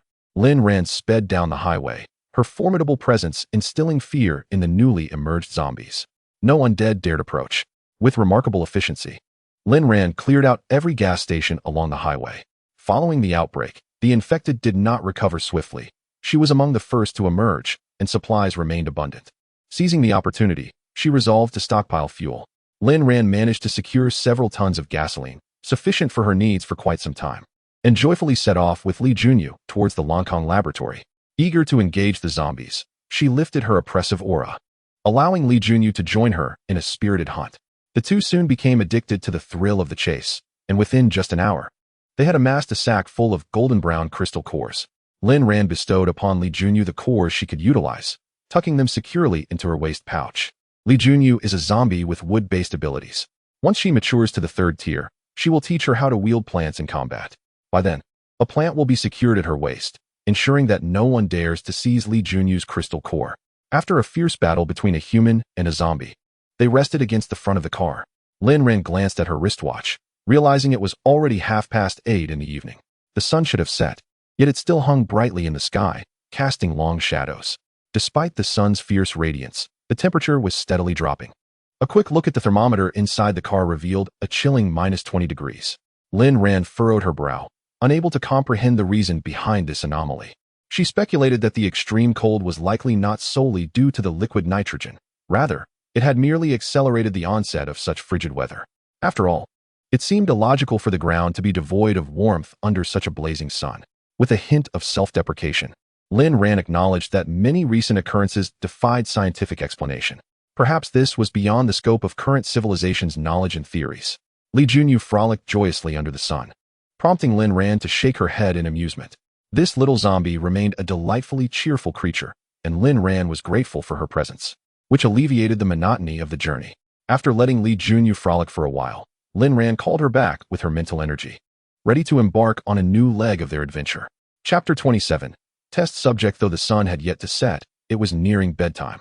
Lin Ran intended to find a suitable spot to rest for the night, using her mental prowess to scout the road ahead. Lin Ran frowned upon discovering a large congregation of zombies. This route was an alternative path to Langkong, and if she chose not to proceed here, she would have to backtrack, inevitably crossing paths with Jiang Hemming and his group sooner than she desired. Therefore, she decided to press on. What danger had she not faced? Why fear these mere first and second-tier zombies? Calming Li Junyu, she instructed her to follow her lead in battle. Li Junyu nodded eagerly, her voice bright. Don't worry, Sister Ran, I can do this. Upon reaching the upcoming stretch of road, Lin Ran halted the car, only to spot the vehicle she had assigned to Jiang Hemming for a mission. This car had not been present during her second encounter with him, likely abandoned, and it seemed someone had picked it up.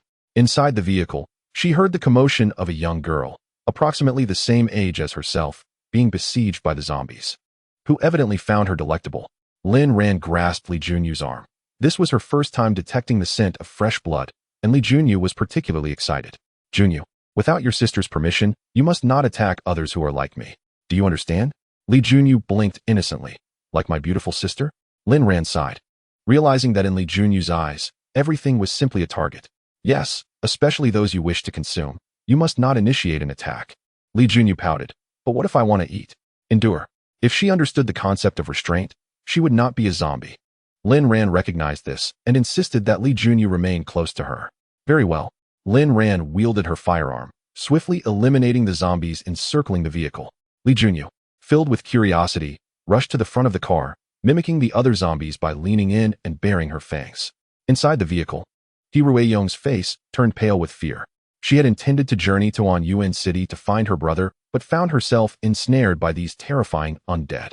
With her eyes shut tight, she pressed the accelerator to the floor, oblivious to the direction, only to be cornered here. The zombies relentlessly pursued her, matching the speed of her vehicle. How terrifying. He Ruiyong, trapped by the zombies, huddled in the car with her hands clasped over her head, releasing desperate cries. Suddenly, the sound of gunfire pierced the air. He Ruiyong, unable to wipe her tears in time, hurriedly glanced out the window and saw a beautiful girl clad in a black down jacket, valiantly dispatching zombies. She was saved. He Ruiyong pounded on the car window, pleading, "Please help me. I don't want to be devoured by zombies." However, Lin Ran had no time to respond. Li Junyu, her face pressed against the window. Terrified, He Ruiyong even further. "Get away. Go away, monster." He Ruiyong shouted, eyes shut as she struck the window. Li Junyu merely pouted. She had only wanted to greet a new face. Was it really necessary to react so dramatically? After stepping back, she joined Lin Ran. From within the car, He Ruiyong gazed at Lin Ran with a look of horror. Was she a zombie too? But her eyes were undeniably black. To simplify matters, Lin Ran had retrieved 2 submachine guns and 500 rounds of ammunition from her storage space before exiting the car, now unleashing a barrage upon the horde of zombies. Each shot found its mark, striking the heads of the undead. In a mere 10 minutes, Lin Ran had cleared the area of zombies. Li Junyu eagerly assisted Lin Ran by collecting crystal cores. After presenting them to Lin Ran, she tilted her head, awaiting praise. Lin Ran smiled and extended her hand, saying, "Junyu, you are quite capable." After securing the crystal cores, Lin Ran called to the vehicle, "The zombies are gone. Aren't you going to hurry and escape?" He Ruiyong felt certain that Lin Ran was a monster and dared not approach to express her gratitude. She pressed the accelerator, speeding away. It wasn't until she entered a calmer area that she dared to look back. She spotted 2 figures, one large and one small. This world had become utterly terrifying. That beautiful girl was certainly not human. Who could possess such fearsome power? She likely shared a kinship with that little zombie. Both were undead. Only Lin Ran had the guise of a human. This must be her disguise, a ruse to deceive. He Ruiyong pressed the gas pedal to the floor. Lin Ran listened to the sound of the vehicle fading into the distance, feeling no displeasure. More individuals like her would undoubtedly emerge in this apocalyptic world. If she didn't eliminate those zombies, she wouldn't be able to pass through, all the while conveniently collecting crystal cores. As for saving lives, that was out of the question. Her only act of kindness was reserved for Li Junyu, nothing more. Lin Ran surveyed the chaotic scene of fallen zombies, her emotions inscrutable to anyone else. Li Junyu approached and, unable to resist, licked Lin Ran's hand, only to have it swatted away. Junyu, be good. You can't lick people. It's dirty. Li Junyu's golden pupils were strikingly beautiful, sparkling with allure. But, Sister Ran, you smell so good. I yearn for meat, your meat. Lin Ran's expression darkened as she produced a bag of meat nutrient supplements. If you crave meat, consume this. Her farm housed a processing plant for these nutrient supplements, entirely operated by robots on an assembly line, capable of producing enough to satisfy 1,000 Li Junyus. Li Junyu accepted the bag, uncertain of how to consume it. Lin Ran tore open the packet. Like this. Just slurp it down. Li Junyu followed suit. Yay, this is quite delightful. It smells wonderful. Lin Ran instructed Li Junyu to sit properly as they resumed their journey towards Langkong. Along the way, they encountered several gas stations, where Lin Ran diligently gathered supplies. There were 10 gas stations in total, and she collected all the fuel and various snacks and daily necessities from them. When confronted by zombies, she dispatched them swiftly. However, the rewards were merely low-grade crystal cores, which held little value for her. She needed to wait for these zombies to evolve for better quality cores. Lin Ran planned to retain these zombies until they could evolve, as without fresh food, they would resort to cannibalism and even consume animals. By the time Lin Ran and Li Junyu reached the entrance of Langkong, night had fully descended, the sun having vanished. The surrounding area was filled with the cacophony of growls. Leaning back in her seat with her arms crossed, Lin Junyu stifled a scream, sensing that Lin Ran was engaged in a battle nearby. Certain energies in the air were thick with tension. Lin Ran had not anticipated encountering a psychic-type zombie, which was evidently in a frenzied state, attacking indiscriminately. It had fortuitously crossed paths with Lin Ran, who immediately retaliated. Moments later, Lin Ran opened her eyes, exited the vehicle, and approached the zombie's location. Crouching down, she found the zombie's crimson eyes particularly unsettling at that moment. Lin Ran drew her handgun and shot the zombie in the head, obtaining a white crystal core, a nonagon symbolizing mental strength. To her surprise, this psychic zombie was already at the 3rd tier. Its rapid advancement led Lin Ran to suspect it had escaped from a laboratory. Flipping the zombie's left wrist over, she indeed spotted familiar numbers, 1009. This indicated that there had been 1008 test subjects before it. Chapter 28. A change of heart so soon? The clock struck 10. Lin Ran had intended to rest, but the road was teeming with zombies. With over half an hour remaining to Langkong, she decided to gather all available supplies along the way and find a place to rest in Langkong City. Lin Ran refrained from using her headlights, as the illumination would attract more zombies. They encountered no other people on the road. The few who had once traveled this path had likely succumbed to transformation into zombies. This area was perilously close to the laboratory, making it the first to be afflicted once the virus leaked. Power had been entirely cut off, and Langkong City was no exception. The frigid temperatures had caused the high-voltage lines to freeze and break. Upon stealthily entering Langkong City, Lin Ran inhaled deeply, discerning the information in the air, and realized there was a particular area swarming with zombies. Moreover, these zombies possessed significantly greater strength than those encountered on the road, prompting Lin Ran to accelerate her vehicle directly towards that direction. Having been in a state of unconsciousness prior to her confinement in the laboratory, she had never ventured outside, and with the navigation system rendered inoperative, she had no choice but to discern her path through observation. Before long, Lin Ran and Li Junyu arrived at the area of the city most densely populated by zombies. With her keen eyesight, Lin Ran spotted a large building, and the emblem at its entrance was forever etched in her memory. The individuals within the laboratory donned garments adorned with this very insignia, a spherical object engulfed in flames. This facility appeared to be an ordinary laboratory, yet who could fathom the existence of a far larger laboratory hidden deep beneath its surface? Within, a myriad of inhumane experiments were conducted, and those who were imprisoned within had little hope of ever emerging. It could be likened to a vast underground prison. As soon as Lin Ran's vehicle came to a halt, Song Huaiguang, who had been observing the laboratory from the side, noticed her arrival and approached, standing before her car with a knowing smile. After departing from Lin Ran's residence that very morning, the 7 of them had ventured to the municipal government, only to find that aside from the zombies, the remaining populace lay in a state of unconsciousness. They managed to rescue these individuals, and upon awakening, it became evident that all had inexplicably acquired supernatural abilities. After guiding them in the use of their newfound powers, Song Huaiguang and the others deliberated and resolved to return to Lin Ran's villa. However, upon their return, Both the villa and Lin Ran had vanished without a trace. Determined to uncover the cause of the zombie virus outbreak, Song Huiguang promptly decided to head to the Langkong laboratory, as Lin Ran had mentioned, hoping to discover any potential cures for those afflicted by zombie bites. Deep down, Song Huiguang harbored an inkling that Lin Ran would undoubtedly make her way to the Langkong laboratory as well. Her fixation on the place was palpable. Therefore, he resolved to stake out the location, not expecting to encounter her so swiftly. Lin Ran was taken aback to find that the seven had arrived before her, likely due to her detour. Nevertheless, she had gathered ample gasoline and supplies along her journey, alleviating any concerns about their encounter. After meeting the girl on the road, Lin Ran had outfitted Li Junyu with black cosmetic contact lenses. Given Li Junyu's naturally fair complexion, it seemed unlikely that they would be discovered. Thus, Lin Ran rolled down her car window, revealing a bright smile. "Captain Jiang, what a coincidence to run into you here." With a meaningful gaze, Song Huiguang, somewhat irate, replied, "It's no coincidence. I specifically waited for you here."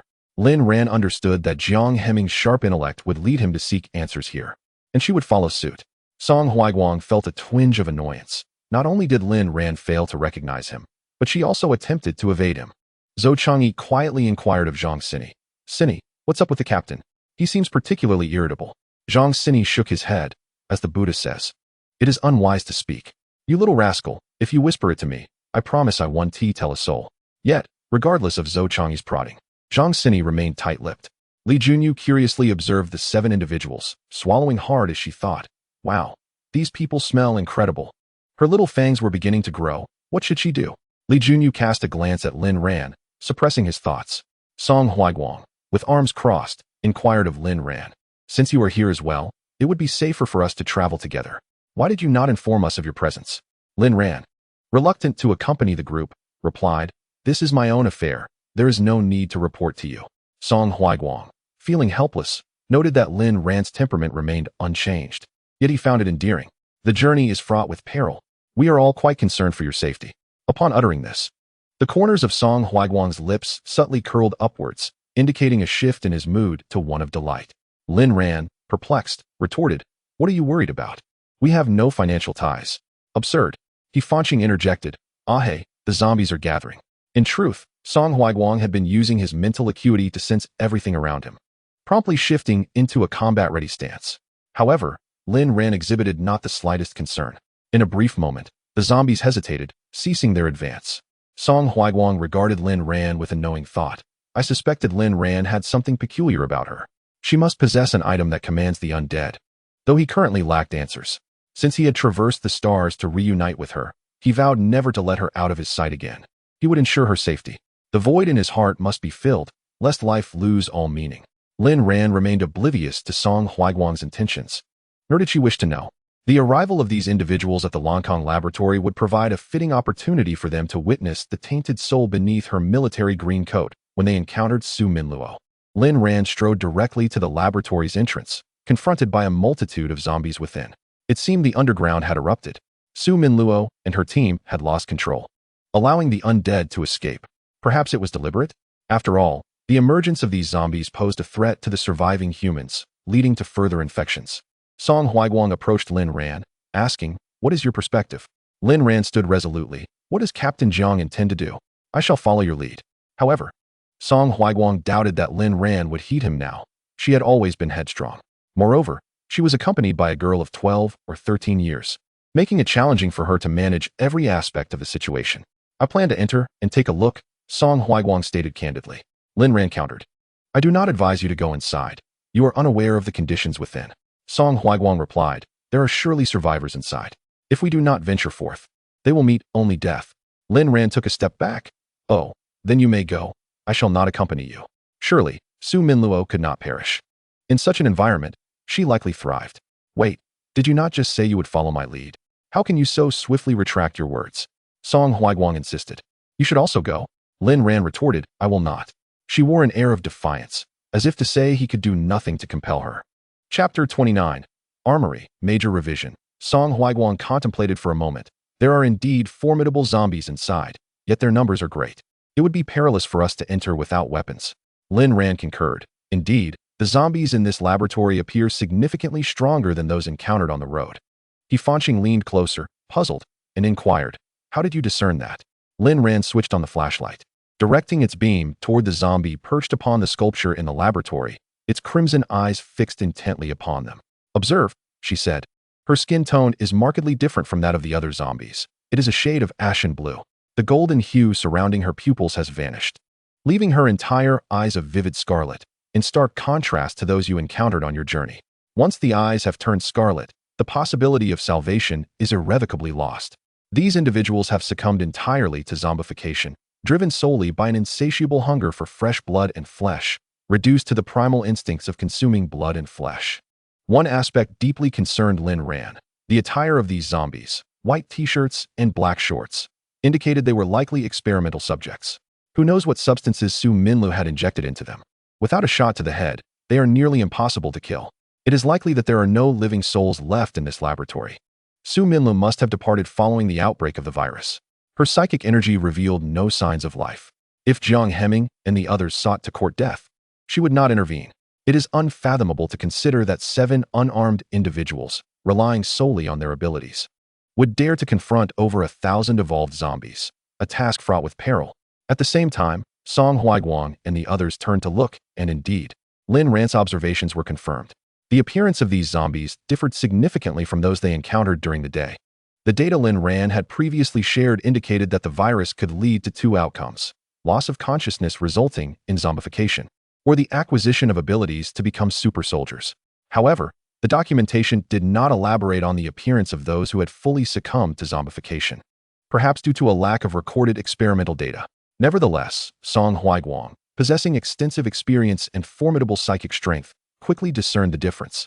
These zombies were undeniably stronger. Surveying the zombies blocking the entrance, they realized that with only 8 individuals, breaching the front door would be exceedingly difficult.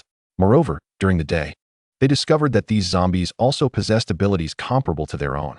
An intriguing observation for Song Huaiguang was that the zombies' evolution of abilities occurred at a pace surpassing theirs. As a horde of zombies approached them directly, He Fanqing and the others immediately grasped Lin Ran's implication. Zhou Chang'e queried, "If we do not enter, how shall we obtain the laboratory's data?" Lin Ran pondered for a moment, then turned to ask Song Huaiguang and Jiang Hemming, "How many weapons can you procure?" After contemplating, Song Huaiguang replied, "There is a station unit nearby, but the weaponry is likely limited. We might take a chance. There is an arms depot in Tianyuan County, 50 kilometers from Langkong. We could investigate there." Although he possessed weapons in his spatial ring, he could not reveal them, for doing so would unveil Lin Ran's secret. After deliberation, Lin Ran decided to accompany him. The laboratory was nearby, and a round trip to the arms depot would take merely over 3 hours. Should they set out now, they would return to the laboratory by dawn. "All right, I'll follow your lead," Lin Ran responded. With that, she opened the car door and used her psychic energy to issue instructions to Li Junyu. Upon receiving the command, Li Junyu obediently climbed into the passenger seat. Her small truck had a passenger seat. Jiang Heping opened the door to the driver's cabin and said, "Let me drive. You take a moment to rest." After speaking, he flashed a smile at Lin Ran, which made her feel particularly perplexed. What was wrong with him? Lin Ran settled into the passenger seat with Li Junyu. This fellow was overly suspicious, likely worried that she would flee again, hence his insistence on accompanying her. Without further ado, Song Huaiguang started the vehicle and swiftly retreated. The zombies, still disoriented, were caught off guard and immediately went into a frenzy, chasing after them. Zhang Sini followed closely behind in his vehicle, astonished to find that his car could not outpace a mere small truck. He Fanqing kept nagging, "Sini, hurry up. Our car's configuration is 5 times that of the small truck. Why can't you catch up?" Zhang Sini bit his lip and replied, "Star brother, why don't you take the wheel and give it a try?" He nearly considered employing his fire-based powers, but it still fell short by a hair's breadth. Since when did the captain drive so recklessly? At night, both vehicles kept their lights off to avoid attracting zombies. Lin Ran hugged her arms and closed her eyes. Her mental energy continuously surrounded her, and then she detected a faint, yet slightly more powerful force than her own. Who could it be? It was evident. Jiang Heping must be harboring a secret. Otherwise, how could his mental energy surpass hers? Song Huaiguang realized he was under suspicion, though Lin Ran had yet to find evidence. He focused intently on driving and withdrew his mental energy. Once Lin Ran sensed that force retreating, she too retracted her mental energy, prompting the lumbering zombies to notice. And they began to encircle them stealthily. Song Huaiguang spotted a dark mass ahead, shifted gears, stopped the vehicle, grabbed his gun, and opened the door. The air outside was frigid, yet the zombies moved without any hindrance, displaying surprising agility. Although Song Huiguang's gun was without bullets, the barrel could serve as a weapon. Zhou Chang'e had scavenged 2 iron barrels on their way and enlisted Feng Wei to fashion them into iron gloves, which became his weapon. One punch could crush a skull. Quite satisfying, albeit messy. The 8 of them disembarked, and Lin Ran instructed Li Junyu to stay in the vehicle. With her presence, the zombies dared not approach. Lin Ran steadied her gun, closed the chamber, and unleashed a barrage of fire, each bullet hitting its mark. Crystals erupted from the zombies' skulls, and she collected those that landed nearby, planning to retrieve the farther ones later during the cleanup. It was the first time He Fanqing and the others witnessed Lin Ran in action, and they were left dumbfounded. Fu Yuxing whispered to He Fanqing, "No wonder the higher-ups insisted on Lin Ran joining our team. With her marksmanship, I doubt even the captain could defeat her." He Fanqing nodded in agreement. Indeed impressive. Her ability must be storage-based. I never expected Lin Ran to excel so greatly without any other abilities. She's more than qualified to join our team. After saying this, he tossed a clump of earth, which accurately struck a zombie's head but failed to explode. Undeterred, He Fanqing added another clump, finally shattering the zombie's head and acquiring a crystal. Holding it in his hand, he pondered the utility of this grotesque object. Having picked it up merely because he saw Lin Ran collect crystals. Otherwise, he would never desire anything that sprang forth from the ghastly brain matter of the zombies. Ugh, how revolting. The others also gathered the crystal nuclei, intending to inquire with Lin Ran about their significance later. Lin Ran had expended 200 rounds of ammunition in one breath, and with the contributions from Jiang Hemming and the others, this wave of zombies had been effectively eradicated. Thus, Lin Ran commenced collecting the crystal nuclei. Upon observing this, Song Huiguang approached to assist. Stuffing the nuclei, he gathered into Lin Ran's hands. Lin Ran protested, "You all have a share of these crystal nuclei. Why are you giving them all to me?" Chapter 30. The Function of Crystal Nuclei, revised, with a smile radiating warmth. Song Huiguang replied, "I noticed you were enjoying the collection. I simply wanted to help you gather more. Are you collecting these because they hold some utility?" Lin Ran recognized that Jiang Hemming, Song Huiguang, was probing for information. "Oh, I inadvertently discovered that I can absorb these crystal nuclei. Upon absorption, they replenish my energy, allowing my abilities to recover instantaneously."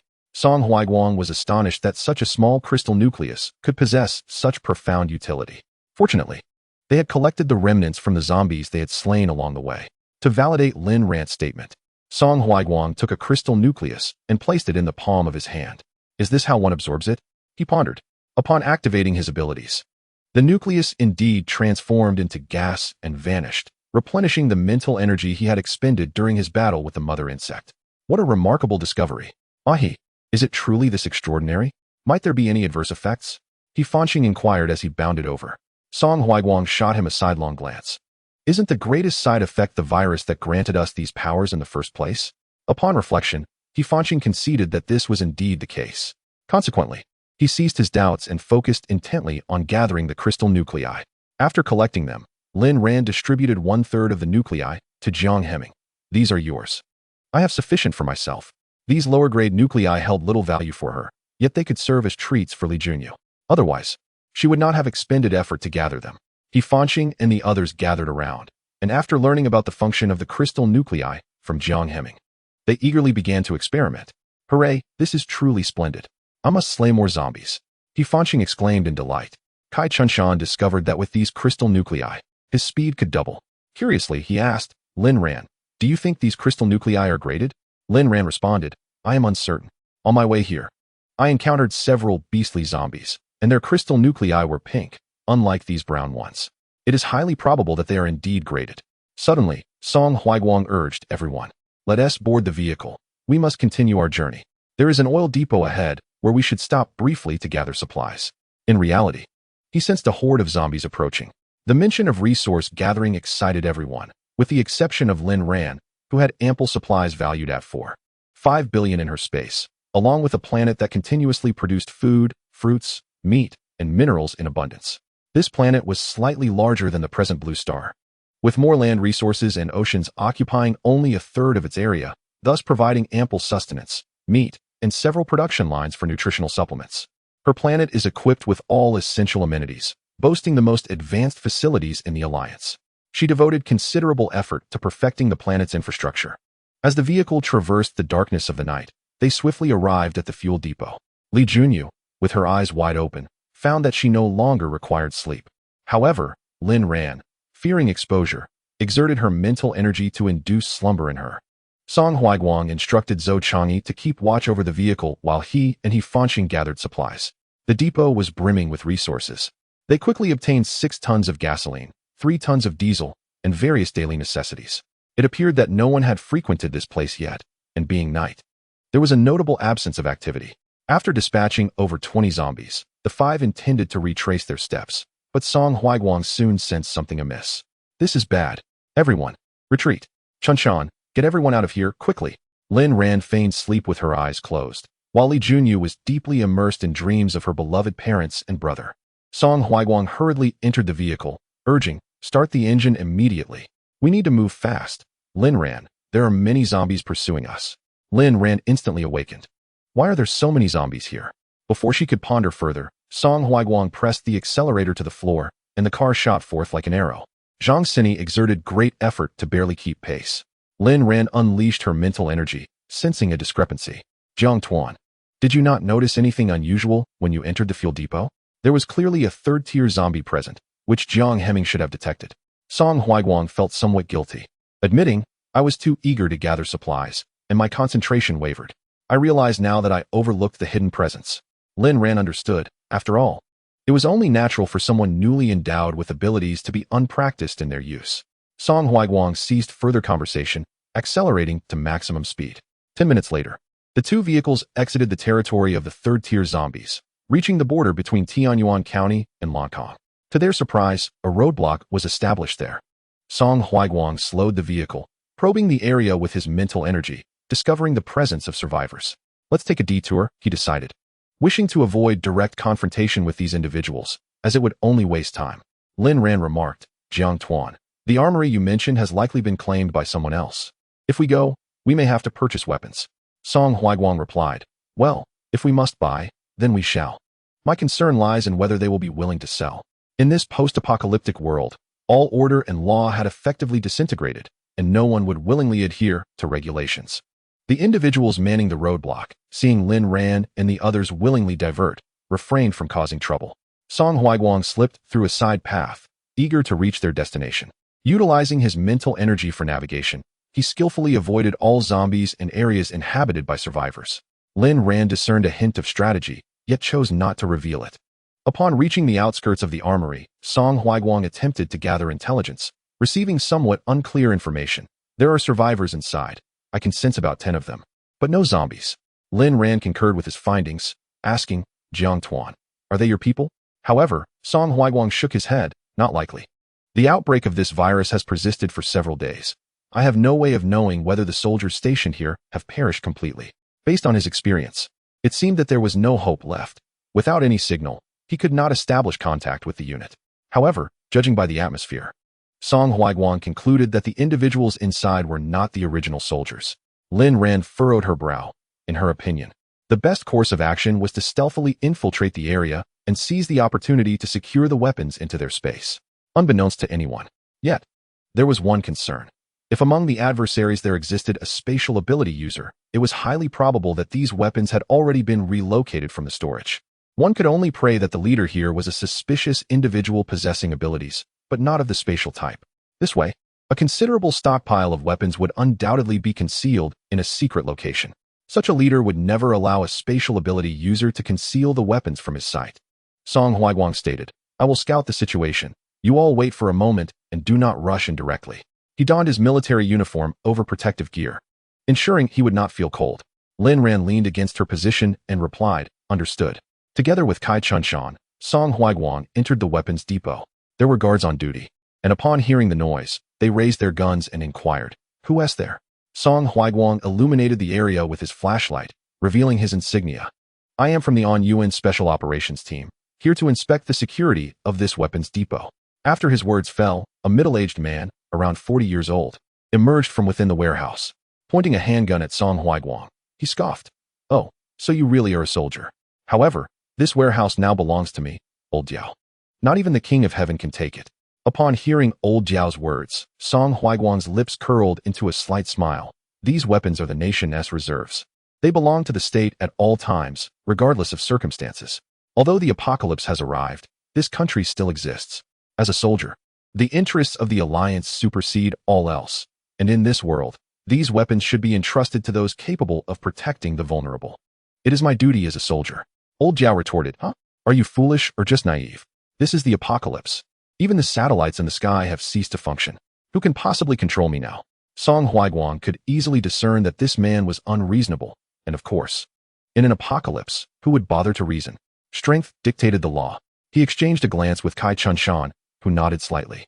In the blink of an eye, Kai Chunshan had swiftly disarmed Old Diao and his subordinates. Seeing this, Old Diao waved his arms and shouted, Brothers, attack. These bastards want to rob us of our weapons. Lin Ran, upon hearing the commotion, realized this was inevitable. In an apocalypse, who would still speak of kindness and humanity? Such notions were non-existent. Only the likes of Jiang Heming would harbor such expectations of humanity. After contemplating, Lin Ran turned to He Fanqing and said, Brother Xing, can't you burrow underground? Go take a look inside. I suspect the weapons are definitely hidden away. He Fanqing smacked his forehead. How could I forget that I am now like the Earthwalker? I'll be right back. With that, he vanished, leaving behind a pile of soft soil in his former place.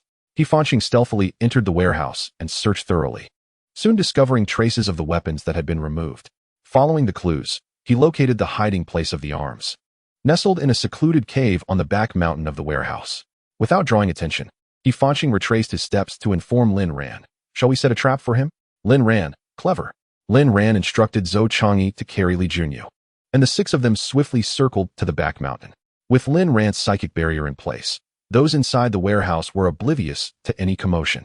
The six breathed a sigh of relief upon seeing the cache of weapons in the cave, grateful for their timely arrival. Song Huaiguang swiftly subdued the individuals present, confiscating their weapons and using his psychic abilities to pinpoint the location of the stockpile. Hidden so blatantly, what fools. Chunshan, let us go.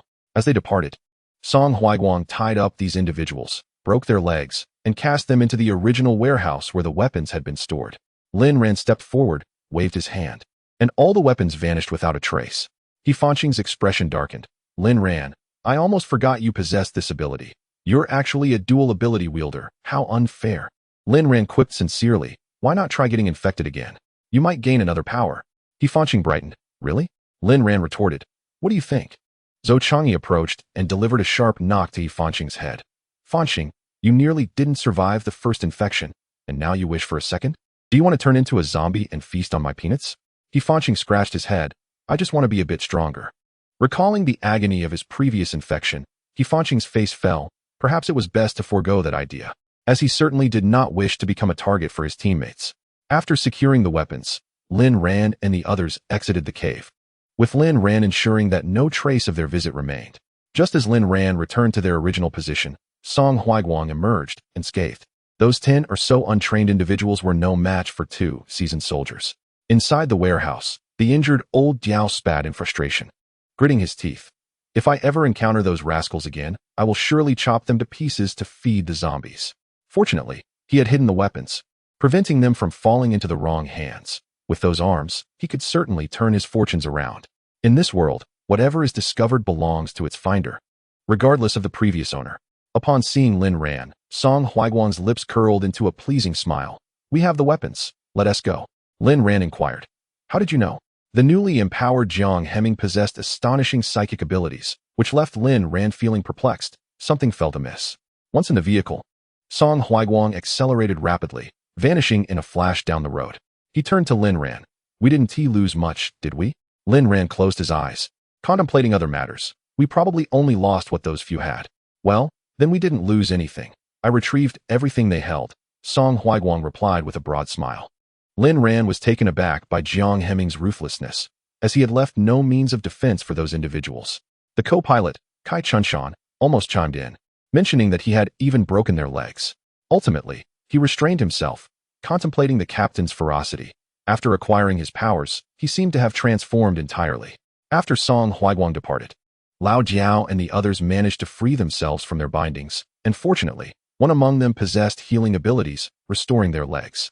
Cursing and grumbling, they made their way to the back mountain. Upon arrival, Lao Jiao rubbed his eyes several times, utterly incredulous at the sight before him. The cave was completely barren. His treasures had vanished without a trace. The assailants had left no evidence, yet Lao Jiao was certain it had to be the work of Song Huaiguang's faction. Damn it. I swear I won't let you cross my path again. I will hunt you down and feed your flesh to the zombies. It was clear that those two had backup, as all his weapons had been taken. Lao Jiao's fists nearly smashed against the cave wall, causing stones from the ceiling to tumble down. The others behind him harbored a deep-seated hatred for Song Huaiguang and his companion. Surely they could have left them some weapons. After all, they were vital for survival. Lin Ran had initially intended to spare some grenades for them, but given their arrogant demeanor, she decided to let them face the apocalypse unarmed against the zombies. She possessed no excess compassion. Song Huaiguang inquired, Lin Ran, how many weapons do you estimate we have?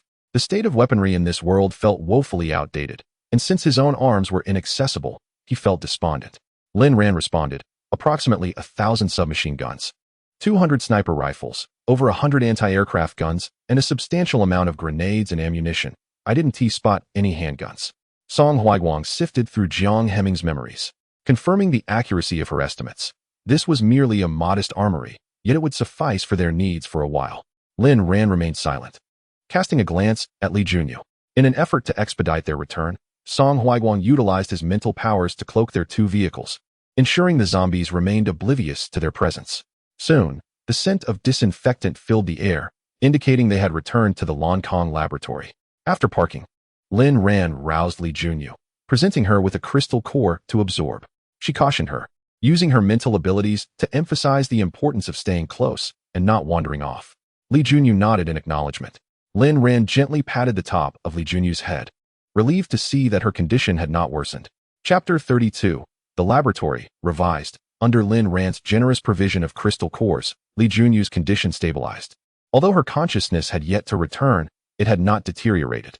She needed to hurry into the laboratory to search for medication. Song Huaiguang produced paper and pen, employing his mental powers to probe the internal structure of the laboratory, sketching it out. After studying it for a while, he turned to Fanqing and asked, Fanqing, do you believe you can breach the door to the laboratory within half an hour? Fanqing replied, I will do my utmost. Song Huaiguang estimated his stamina. His powers could sustain him for no more than half an hour, and he advised, depth should not exceed 50 meters. He cautioned further, having discovered that this laboratory housed a vast underground chamber, situated 100 meters below. A digging robot could easily manage that depth, yet alas, it was not an option. How frustrating. Song Huaiguang cast a discreet glance at Lin Ran, noticing that she remained as composed as ever, exhibiting a certain detachment that he found endearing. As Lin Ran approached, he quickly averted his gaze, addressing her, Commander Jiang, I present to you the weapons. With a mere wave of her hand, an array of weaponry materialized on the ground, each variety a testament to their preparedness. Without uttering a word, Song Huaiguang selected a few weapons before stowing the remainder in his spatial compartment. Take some weapons. Once we enter, we may be preoccupied. Ensure you acquire extra grenades and ammunition, he advised the others. Turning back, he added, Lin Ran, you should also arm yourself, and do not forget your sister. She deserves a share as well. Lin Ran accepted without hesitation. Weapons, after all, were always advantageous, and although she possessed many, discretion was paramount at this moment.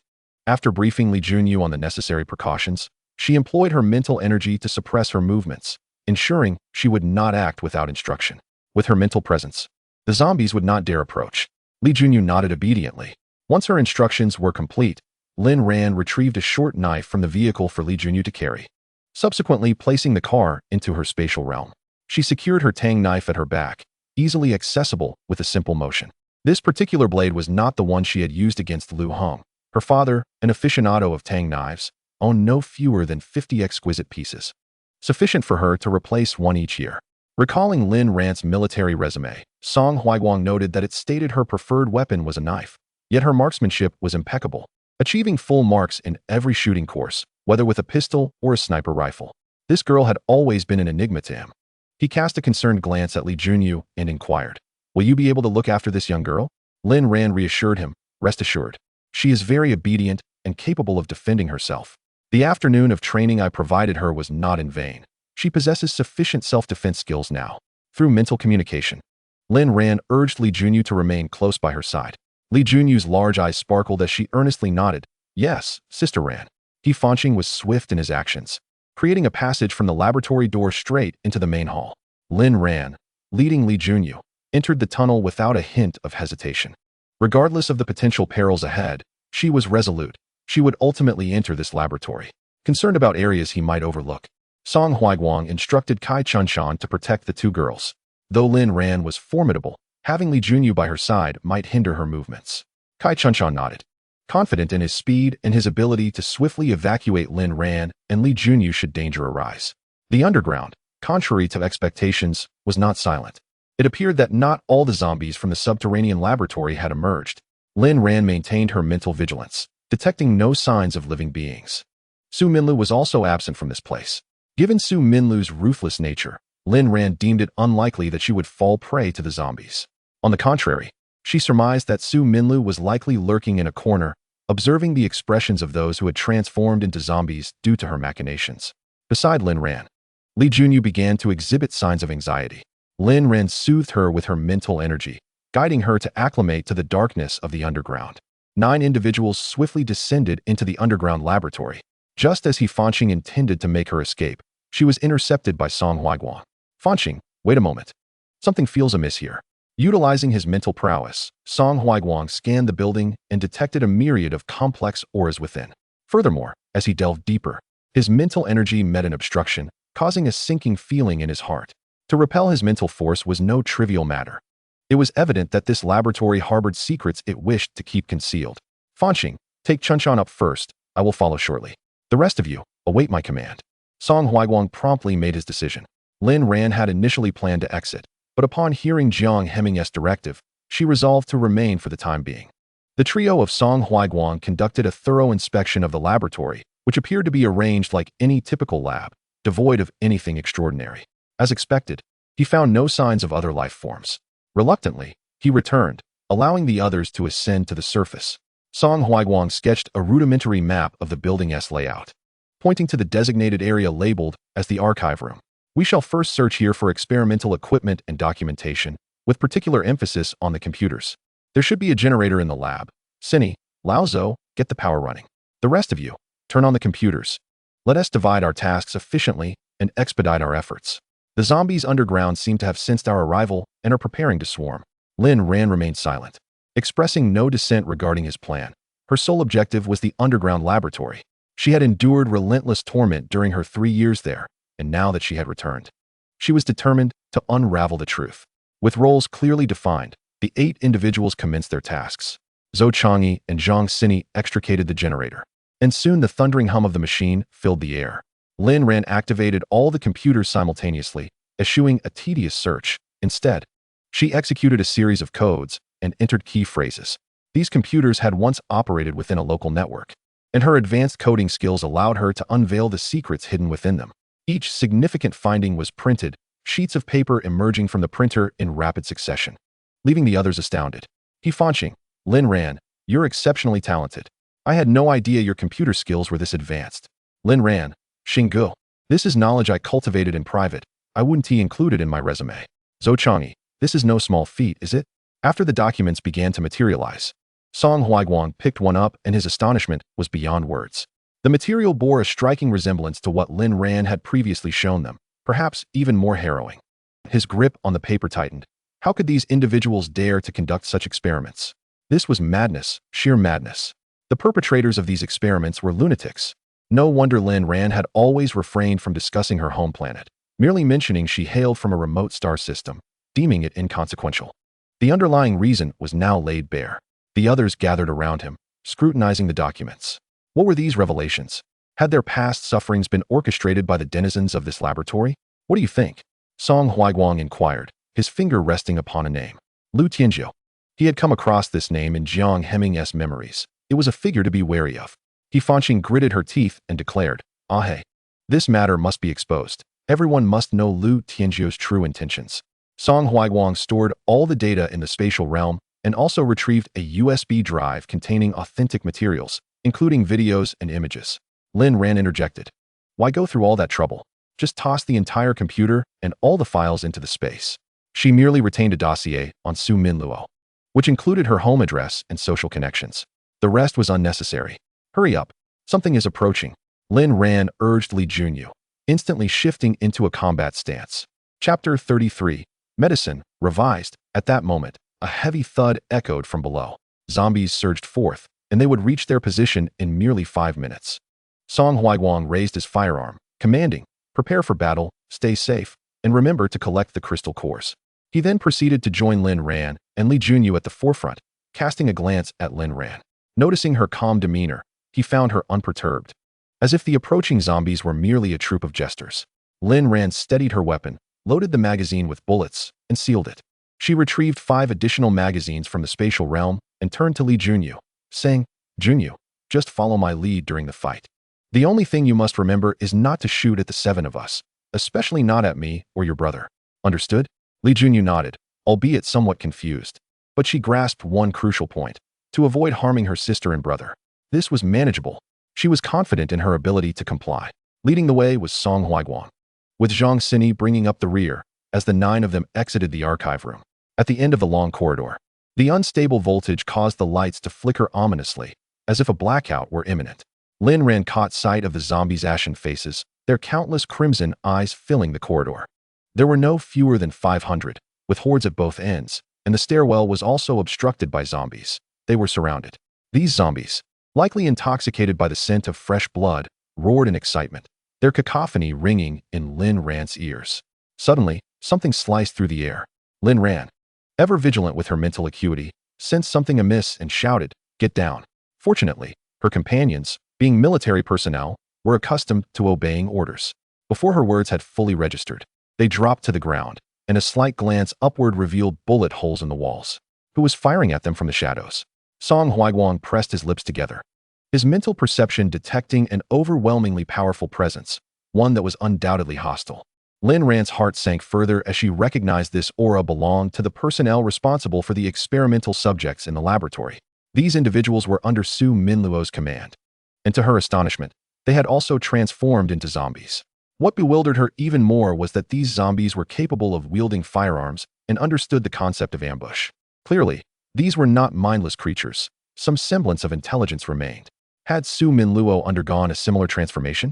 Lin Ran recalled that until the laboratory explosion, Su Minluo had still been human, entirely normal, devoid of any supernatural abilities. Yet, she commanded a cadre of highly skilled loyal subordinates, who assisted her in managing the experimental subjects. Lin Ran lay quietly on the ground, her ears attuned to the approaching footsteps. The adversaries not only bore firearms, but were also formidable third-tier zombies, one of which had even transcended to the 4th tier. It was this 4th-tier zombie that orchestrated the battle. A wave of dread washed over Lin Ran as she exchanged a glance with Jiang Hemming, who had clearly grasped the gravity of the situation. Song Huaiguang promptly addressed the others. "Fan Xing, Lao Zhou, listen carefully. If we are forced to separate, the first to depart should rendezvous at the armory. If we do not return within 3 days, you are to head back to the unit, and we shall regroup there. Above all, remember that your safety must take precedence, no matter the circumstances." Acknowledgements were exchanged, all faces bearing solemn expressions. Even He Fanxing, typically one to stray from seriousness, wore a look of gravity. In these days since the apocalypse had begun, they had engaged in relentless confrontations with zombies, having dispatched countless former humans, and their mental states had frayed. They were acutely aware of the peril posed by high-tier zombies. He Fanxing inquired, "Ahi, what are we up against?" Song Huaiguang replied, "A 4th-tier zombie capable of commanding combat and wielding weapons, and it possesses extraordinary abilities." Lin Ran surveyed her surroundings, refraining from releasing her aura. She felt an unsettling sensation, as if a pair of eyes were fixated upon her, observing her like prey. Only one person would regard her in such a manner, Su Minluo. The ominous resurgence of the zombie virus weighed heavily on Lin Ran's heart. Noticing a fleeting instability in her aura, Song Huaiguang expressed concern. "Lin Ran, what troubles you?" Regaining her composure, Lin Ran replied, "It's nothing. By the way, if we get separated, do not worry about me." With that, she grasped Li Junyu's hand and moved in the opposite direction, leaving Song Huaiguang no time to intervene, though he could only send a fragment of his mental energy to follow her. Lin Ran and Li Junyu surged forth, 5 zombies immediately pursuing them, firing as they ran. She noticed that these zombies differed from those outside. Their forms bore a closer resemblance to Li Junyu. This suggested that these high-tier zombies retained some semblance of intelligence.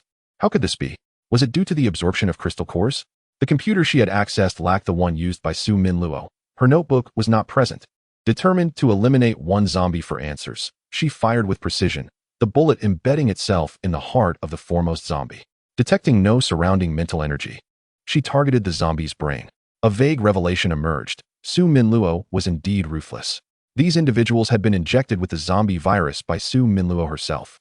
The moment the virus entered their bodies, they transformed, only to be subjected to a second injection, writhing in agony on the ground. Before they could move freely, Su Minluo administered some unknown substance, the nature of which remained a mystery even to the zombie. After discovering the location of their injections, Lin Ran obliterated the zombie's head, acquiring a red crystal core of the third tier. She dispatched the remaining 4 in a similar fashion, then, with Li Junyu, hastened with inhuman speed towards the basement. Surrounded by a multitude of zombies, Song Huaiguang found his escape routes obstructed. Fortunately, his spiritual awareness did not sense any imminent danger to Lin Ran, nonetheless. He hastened his offensive maneuvers as a precaution. Lin Ran, upon hearing the gunfire, felt no concern for Jiang Heming and his companions, for these seasoned warriors, having faced numerous battles, would swiftly dispatch the zombies with their honed abilities. This situation could also be seen as a form of tempering. After navigating through the underground for quite some time, Lin Ran finally reached the last scene lingering in the zombies' cerebral domain. This place was not where Lin Ran had been confined in her previous life. Uncertain of why Su Minluo had turned against her own, Lin Ran speculated that Su Minluo might have encountered some unforeseen circumstance, prompting her eagerness to ascertain the effects of the virus within the body. The specifics of the situation remained unclear to her. Utilizing her spiritual power, Lin Ran opened the door and entered alongside Li Junyu, fully confident that this was Su Minluo's office. Upon opening the cabinet behind Su Minluo's desk, Lin Ran was met with a myriad of glass vials, all too familiar to her. She was unaware of how many such potions resided within her own body. The vials bore no names, only labeled with the letters A, B, and C. Lin Ran accessed Su Minluo's computer, yet found no annotations explaining the labels. Su Minluo had evidently exercised great caution. It appeared that only she comprehended the purpose of these substances. Without altering the arrangement, Lin Ran meticulously collected the vials along with the contents of Su Minluo's computer. She decided against taking the computer itself, as she already possessed the necessary data. The device held little significance. Best to leave these items for Jiang Heming and his team. After thoroughly searching Su Minluo's office, Lin Ran uncovered no further valuables and thus prepared to depart with Li Junyu. Just before leaving, she noticed a mobile phone lying on the floor. Chapter 34. Without discrimination, revised. Lin Ran examined the phone for a moment, donned her gloves, and tossed it into her spatial realm. Once she exited the laboratory, she would retrieve the phone and hand it over to the robots, instructing them to extract the data within. Meanwhile, Song Huaiguang had expended 5 magazines of ammunition, acquiring 50 crystal cores. The relentless zombies, undeterred by death, continued to swarm toward him. Zhou Changyi remarked, "Jiang Tuan, these zombies seem endless. How could there be so many in this laboratory? A large lab could accommodate at most 1,000 individuals. Yet these zombies, alongside those rushing in, likely number over 2,000. And they bear no resemblance to the lab's staff." Song Huaiguang had already noted this peculiarity, as the zombies were clad in identical white t-shirts and black shorts, each adorned with a white wristband, reminiscent of prison inmates. He aimed for the chest of one zombie, opting not to target the head, intending instead to observe the outcome. Once the zombie collapsed, Song Huaiguang swiftly approached, flipping it over to inspect the wristband, which bore a sequence of numbers, 007. This was likely an identification number. Zhou Changyi joined him, glancing down at the numbers, exclaiming, "Doesn't this resemble something from a prison?" Song Huaiguang replied, "These individuals must have been confined here under a unified management system, very likely as test subjects." To his astonishment, the inhabitants of this planet exhibited such madness. Human experimentation was strictly forbidden by the Alliance, and discovery would lead to immediate execution. Song Huaiguang recalled the documentation he had seen in the archives detailing various experimental subjects, each identified merely by a number. Others soon gathered around, and he Fanqing inquired, "Hey, the materials Lin Ran provided mentioned several cases. Could these be those individuals?" Song Huaiguang nodded. "It is highly probable. Do you still have battery life on your phones? Capture these images. When we return, we can recharge our power banks. These will serve as evidence." Among the recently acquired data, Lu Tianzhuo's name stood out prominently. It was evident that he had participated in the development of the virus. Zhang Sini remarked, "Jiang Tuan, mine still has power. I've captured everything and stored it in my space. It is the safest place." Song Huaiguang glanced at the others, noting their grim expressions. They were soldiers, their duty to protect their homeland ingrained in their very essence. Witnessing such heinous acts could only ignite their fury. Song Huaiguang said, "Feng Wei, your computer skills are the best. After we eliminate these zombies, we should head to the control room. The computer there should contain classified documents." Feng Wei replied, "Understood." Although he could extract the data himself, Jiang Heming was not particularly adept with computers, and his involvement would raise suspicion too quickly. The seven joined forces and charged out. Guided by his mental acuity, Song Huaiguang located the main control room of the laboratory, discovering 3 offices. The directional signs outside bore names, one of which piqued his interest, Huang Min. If his memory served him correctly, Lu Tianzhuo's wife was named Huang Min Fanqing. "Do you recall Lu Tianzhuo's wife's name?" he queried. Following his gaze, he Fanqing noted, "I believe it is also Huang Min. Let us investigate further." With a powerful strike, Song Huaiguang broke open the door to Huang Min's office. Fu Yuxing and Kai Chunshan stood guard at the entrance, dispatching zombies to afford the others more time to search for documents. Feng Wei quickly booted up the computer, which should sustain power for a while. Soon, he obtained some basic information about the laboratory, though it proved largely superficial. Undeterred, Feng Wei continued to search and eventually uncovered several encrypted files. After more than 10 minutes of decryption, he acquired Morse code, which revealed financial transactions between a foreign national agency and Huang Min of the Lancang laboratory. The amounts involved were staggering, and the frequency of transactions was alarming. As Song Huaiguang scanned the information, a sense of sorrow washed over him for the humanity of this planet. These scoundrels dared to use their own citizens for experimentation, cloaked in the guise of evolution for humankind. Evolution may be sought, but it must be voluntary. To force individuals into such a fate, leaving them unaware of their demise, how could anyone expect compliance? He gathered the computer and confidential documents into a bag and stored them in his space before exiting Huang Min's office. He proceeded to search the other 2 offices, acquiring additional documents related to the experiments. He placed everything into his space, intending to review it after leaving the laboratory. For now, survival was paramount. Retreat.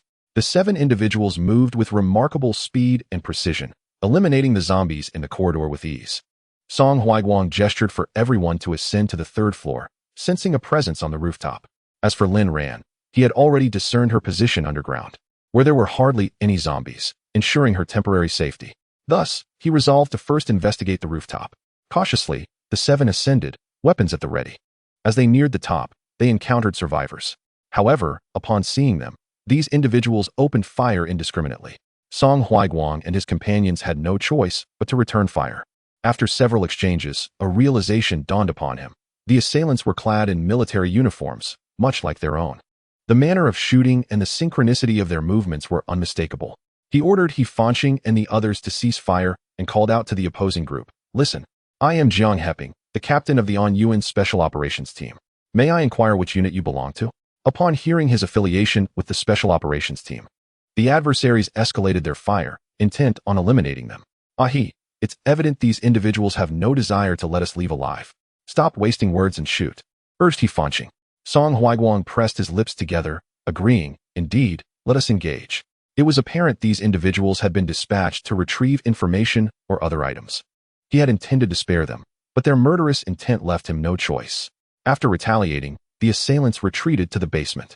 Remembering Lin Ran was underground, Song Huaiguang urged his team to conclude matters swiftly, noting that the adversaries showed no inclination to prolong the fight.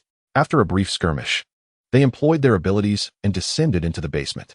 Meanwhile, Lin Ran had already heard the commotion, initially planning to escort Li Junyu away. The sight of the intruders heading directly underground indicated they were likely sent to procure something. Consequently, Lin Ran concealed her and Li Junyu's presence and trailed behind the intruders. Though their faces were obscured, she recognized their identities by their gait. The intruders entered Su Minluo's office and, after a thorough search, found nothing of interest. "Captain, we haven't located the medication Professor Su mentioned," Wang Yuanshan whispered to Xing Jiyu. Xing Jiyu raised an eyebrow. "Could it have been taken by that group on the rooftop?" Wang Yuanshan replied, "No one has entered here. At least, I have found no signs of a search. The rooftop group certainly hasn't reached the basement yet, so the medication must still be here. Either Professor Su misled them, or another group has been here. Continue searching. Inspect all similar offices. Professor Su may have simply forgotten the location," Xing Jiu remarked while rummaging through the drawers. Chapter 35. Intensifying Firepower, Revised. Song Huaiguang led his teammates downward. Opting not to pursue the intruders immediately, but instead methodically searched every office on the ground floor. Regardless of significance, all items were placed into their storage for later review. As they approached the basement, a young cat suddenly leaped from a corner. Song Huaiguang cautiously observed the feline, a Chinese rural tabby, that was emitting persistent meows towards them. His mental acuity had just discerned that there were no living beings present in this vicinity. How could this cat possibly be here? Something was undoubtedly amiss. Furthermore, it was a male, exhibiting hostility towards all males, yet it seemed that Lin Ran had taken a liking to it. Should they take it along, perhaps? Upon noticing their presence, the cat immediately bristled, arching its back and vocalizing aggressively, as if preparing to pounce. Zhang Sini remarked, "Captain, Lin Ran mentioned that beasts can be infected and turn into zombie creatures. What about this cat?" However, Song Huaiguang confidently asserted, "It is alive and has not succumbed to zombification." Zhou Changyi proposed, "Captain, I will take it with me. After all, it is a life." Yet, the cat was ferocious, refusing to allow them to approach. Consequently, Song Huaiguang resorted to using his mental prowess to incapacitate the cat. Zhou Changyi then placed the cat in his backpack, ensuring it would be warm enough for a good rest. Upon completing their search of the ground floor, the seven regrouped and swiftly descended underground. Xie Zhiyu's team heard the commotion. "Captain Xie, they are pursuing us," one reported. Xie Zhiyu reassured, "Do not fear. We have 30 men, and with the reinforcements, we need not worry about these 7. We are all seasoned veterans. We are not inferior to them." Lin Ran and Li Junyu concealed themselves nearby, erecting a mental barrier that Xie Zhiyu and his men were entirely oblivious to. In this manner, Lin Ran utilized her mental strength to glimpse the paper in Xie Zhiyu's possession. It bore the names of various medications along with their designated locations. The handwriting somewhat hasty yet decipherable. What was this? Could these individuals be sent by Su Minluo to retrieve the medicines? It did not seem likely. They appeared to be military personnel or former soldiers. How could they possibly be dispatched by Su Minluo? Could it be that shareholders from the laboratory, upon contracting the virus and failing to gain abilities, had instead turned into zombies, thus hiring mercenaries to seek out the medicines? After pondering this, Lin Ran instructed Li Junyu to remain hidden before she launched a surprise attack on Xie Zhiyu. Her speed was remarkable. Xie Zhiyu did not even perceive her approach before realizing that the paper in his hand had vanished. Lin Ran seized the paper and swiftly stowed it away in her spatial pocket, where a robotic assistant would secure her belongings. Xie Zhiyu, taken aback by the sudden appearance of the striking woman, coldly aimed his gun at Lin Ran and fired without concern for whether she was a living being or a zombie. "Who are you? And what are you doing lurking here?" he demanded. Lin Ran adeptly dodged the bullet and retorted with his own question. Xie Zhiyu, however, merely chuckled. "I am a staff member here. Is it not natural for me to be present?" Lin Ran was taken aback. Who would have thought he was so brazen? "If you claim to be a staff member, why are you unaware of the layout of this facility, fumbling with the map? You ought to prepare your lies more carefully," she countered. Yet, Xie Zhiyu remained unfazed, asserting, "In this laboratory, there are no living beings." The individuals here cannot be considered alive. You are likely not alive either." Lin Ran discerned the implication in his words. It was evident he was aware of the laboratory's true nature. If that were the case, then they were not truly alive, which meant she could act without restraint. Upon finishing her statement, Lin Ran crouched down, and the bullet from her handgun was fired with such swiftness that Xing Zhiyu had no time to react. It struck his right leg. However, Xing Zhiyu remained remarkably composed. He extended his hand, transforming his palm into metal, and effortlessly extracted the bullet from his leg. Lin Ran furrowed her brow, pondering why someone with metallic abilities did not employ them to shield himself during her shot. After Xing Zhiyu was hit, an associate approached him, placing a hand over his leg, and within mere minutes, his injury vanished. Lin Ran was keen to observe the abilities of this group. After all, it was a bold endeavor to undertake such a mission without significant prowess. Among the 30 individuals, their abilities were not particularly advanced, and notably, there were no psychic powers present. Once his wound healed, Xing Zhiyu aimed his gun at Lin Ran, declaring, "Do you really believe you can survive alone?" Lin Ran, with an audacious smile, raised her brows in response. In this world, sheer numbers do not guarantee victory. She was not to be trifled with. Having obtained Su Minluo's pharmaceuticals and accompanying annotations, she deemed this venture far from futile. Xing Zhiyu commanded, "Surround her. The drugs must be on her. Search her now." Gunfire erupted, yet Lin Ran moved with remarkable agility, avoiding any bullets. She would not be taken captive easily, having already scouted an escape route. She scattered seeds of a plant, which rapidly grew in the air, transforming into towering vegetation within seconds. These vines enveloped Lin Ran and Li Junyu, extending swiftly through the passage until they vanished from sight. Xing Zhiyu's men could not keep pace. Damn it, this woman possesses such means. We underestimated her. Pursue her relentlessly. Eliminate her. Xing Zhiyu, caught off guard by Lin Ran's tactic, exclaimed in exasperation. He led his men in a frenzied chase, firing their weapons. But how could plants fear the onslaught of such arms? The vegetation shielded Lin Ran, while simultaneously rescuing Song Huaiguang and his 6 companions, who had just reached the underground.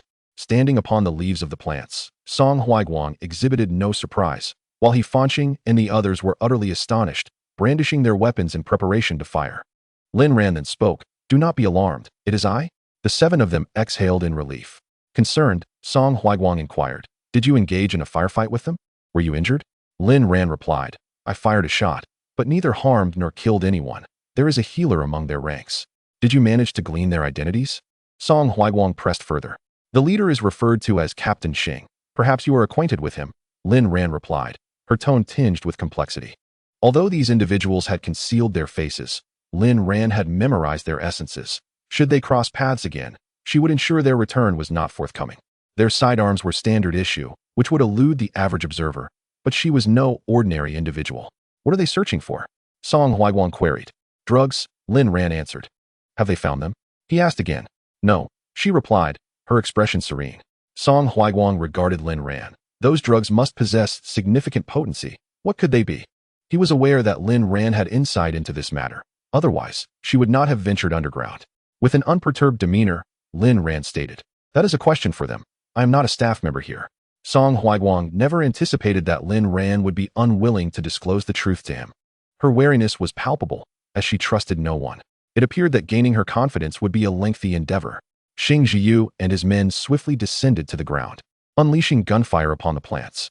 Lin Ran stood atop the leaves, shivering from the cold that caused the foliage to droop. She leaped down, causing the plants to retract into the earth, and retaliated against Xing Zhiyu, inflicting significant injuries on his men. Without hesitation, Song Huaiguang mirrored her resolve. Earlier, he had revealed his identity on the rooftop, yet the adversaries had dismissed him and intensified their assault. Clearly, they held no regard for such matters. Xing Zhiyu focused on Song Huaiguang, a name he was already familiar with from the special operations team in Anyuan. Jiang Heming was a renowned figure. However, he had never interacted with Jiang Heming directly, and after departing from the military, he had been languishing under Lu Tianzhuo's command. The reason for Jiang Heming's presence here was perplexing. Chapter 36. The confrontation, revised. Lu Shuai had claimed to have dispatched him, so logically, he should have been unable to contact the military and could not possibly undertake such a mission. This suggested that he had ventured here independently to investigate. From whom had he acquired knowledge of the laboratory? Jiang Heming was proving to be quite an obstacle. He must be eliminated. Xing Zhiyu signaled to his men, who understood the cue and began to fire at Jiang Heming and his companions with increasing ferocity. Song Huaiguang observed Xing Zhiyu with a hint of mockery, launching a mental assault on these former soldiers. Traitors! Xing Zhiyu was taken aback. He had not anticipated Jiang Heming to possess such extraordinary abilities, and at a commendable level at that. Who had guided him? And who was the woman accompanying him? Xing Zhiyu did not foresee that this mission would prove to be somewhat formidable. He gestured to his men, who encircled Lin Ran and the others, planning to eliminate them one by one. Lin Ran squinted, realizing the ruthlessness of these individuals. Jiang's faction aimed to silence them. Song Huaiguang glanced at Xing Zhiyu and replied, Indeed, I see it. He Fanqing interjected, Ahi, should we act? Or wait for them to strike first? Song Huaiguang smirked slightly. These individuals were likely Lu Tianzhuo's men. If he surmised correctly, they were no longer active duty but had been recalled by Lu Tianzhuo to serve him. It seemed they were still his trusted subordinates. Otherwise, their silence upon hearing his name was inexplicable. If they were soldiers, they would certainly have ceased fire, as their military identity remained unchanged even in the face of an apocalypse. Xing Zhiyu remained unresponsive, and whether this was a matter of etiquette was debatable. His hostility was unmistakable, making it clear that he was no ordinary person. Perhaps he simply did not care? If that were the case, then combat was inevitable. Lin Ran regarded Xing Zhiyu with a gaze devoid of warmth. In this apocalyptic world, an unspoken rule prevailed. It was better for others to perish than for oneself. In dire times, self-preservation reigned supreme. Xing Zhiyu furrowed his brow, sensing the significant animosity Lin Ran harbored towards him. Her abilities were indeed peculiar, capable of commanding plants. Bringing her back should yield rewards. Xing Jiu. Brothers, capture that woman and bring her back. We might just win a grand prize. The others were elated upon hearing this. Excellent. Among them, the spatial ability user retrieved a handheld cannon from the void and aimed it directly at Lin Ran, launching an attack. Lin Ran's lips curved slightly in amusement. She intended to send the projectiles back to their origin, but was thwarted by Jiang Hemming. Xing Jiu was perplexed as to why the projectiles fired by his own team would return, especially since Jiang Hemming remained motionless. There was only one possibility. The opponent's abilities were not included in the data he had acquired. Yet another subject worthy of investigation. Perhaps these few were indeed the super soldiers transformed by the virus, as Lu Shuai had described. Jiang Hemming was quite fortunate. Unlike him, who, after allowing the virus to enter his body, chose to endure the agony with medication, ultimately acquiring only gold-based abilities. Unless he injected a new virus to activate a second ability, he would be limited to just one. It seemed that enduring the virus was the only way to attain rare abilities. He wondered if it was still possible for him to be reinfected. Lin Ran could easily discern Xing Jiu's thoughts. Should she deem him naive or merely ignorant? Perhaps he had been informed of something by those behind him. She furrowed her brows and glanced at Jiang Hemming. Should she kill him or spare him? Song Huaiguang. Let us keep him for now. He may prove useful. He was certain that Xing Jiu was affiliated with Lu Tianjiu, and he needed to capture him to bring back to the unit, where they could expose Lu Tianjiu's true nature. As soon as Song Huaiguang finished speaking, Lin Ran's gun fired, targeting Xing Jiu directly. He activated his gold abilities, rendering him as impervious as a fortress. Ordinary bullets could not harm him. Even if they did, the wounds would be minor and would heal almost instantaneously. However, this time, Lin Ran aimed for his eyes. Even with the gold abilities, there were vulnerabilities, and the eyes were among them. Xing Jiu felt a sharp pain, a viscous substance trickling down his cheek, accompanied by the metallic scent of blood. He touched his left cheek and raised his hand to inspect it, noticing a slight blur. His healing ability, stationed behind him, grew anxious, shielding him. Captain Xing, your eyes are injured. Let me tend to you. Time was of the essence. His healing ability had a time limit. Exceeding it would diminish the efficacy of the recovery. Xing Jiu was baffled. Chi Feng. Why couldn't my gold abilities block the bullets? This shouldn't be the case. Chi Feng was equally perplexed. Captain Xing. It seems the opponent possesses abilities we do not comprehend. Look. Xing Jiu understood the wisdom in preserving one's life. Order the brothers to retreat. Returning empty-handed would only result in suffering. It was far better than losing his life here. He had no desire to become zombie fodder. Lin Ran raised an eyebrow, contemplating his intentions to flee. Did he think he could escape her grasp? She would not allow it. Song Huaiguang also sensed Xing Jiu's plan. Xini. Encircle the area with fire. Understood. Zhang Xini's flames ignited instantly. The opponent possessed water abilities and attempted to extinguish the flames, but their level was insufficient, only serving to intensify the fire. Song Huaiguang further fueled the fire for Zhang Xini by pouring in some gasoline he had collected along the way. Xing Jiu. The wind. A helicopter. Excellent. The others provided cover as Xing Jiu and He Qifeng ascended to the rooftop. Lin Ran and Jiang Hemming followed closely behind, with Lin Ran refraining from shooting the individuals near Xing Jiu, for she had heard the word helicopter. This was precisely what she needed. The items from Lu Hong were still insufficient, and this particular asset was of great importance to her. The aircraft in her space could not make an appearance, otherwise, she would not have to traverse the roads. Lin Ran ceased her fire on the rooftop, even as bullets from the adversary continued to rain down upon her. She did not retaliate. It was only when the individual named He Qifeng released the helicopter from his space that Lin Ran sprang into action. A charming smile graced her lips as she swiftly approached Xing Jiu, enveloping his companions with plants. Before Xing Jiu could comprehend the situation, he found himself ensnared, struggling in vain to break free. Consequently, his body underwent a metallic transformation, rapidly rotating into a probing apparatus that tore through the plant foliage, which was as resilient as metal. Upon finally gasping for air, he discovered that all his men had been annihilated, and the helicopter had vanished without a trace. Song Huaiguang stood before him, arms crossed, gun aimed at him. You are one of Lu Tianjiu's men. Xing Jiu remained unperturbed, brushing off his sleeve. Since you know, why dare to kill my men? You seek death. Song Huaiguang, far from angered, chuckled. It remains uncertain who is truly courting death. You must possess the ability to return. Xing Jiu replied. We are all soldiers, merely trying to earn a living. Why must you make things difficult for me? Song Huaiguang retorted. Your demeanor was not so when I introduced myself. Had you ceased hostilities upon hearing my name on the rooftop, perhaps there would have been room for negotiation. But the circumstances have changed. Moreover, you are still under Lu Tianjiu, the mastermind behind this laboratory. Allowing you to live would only endanger more lives. Xing Jiu eyed Lin Ran warily. This woman was inscrutable, whether in strength or otherwise. What do you intend to do?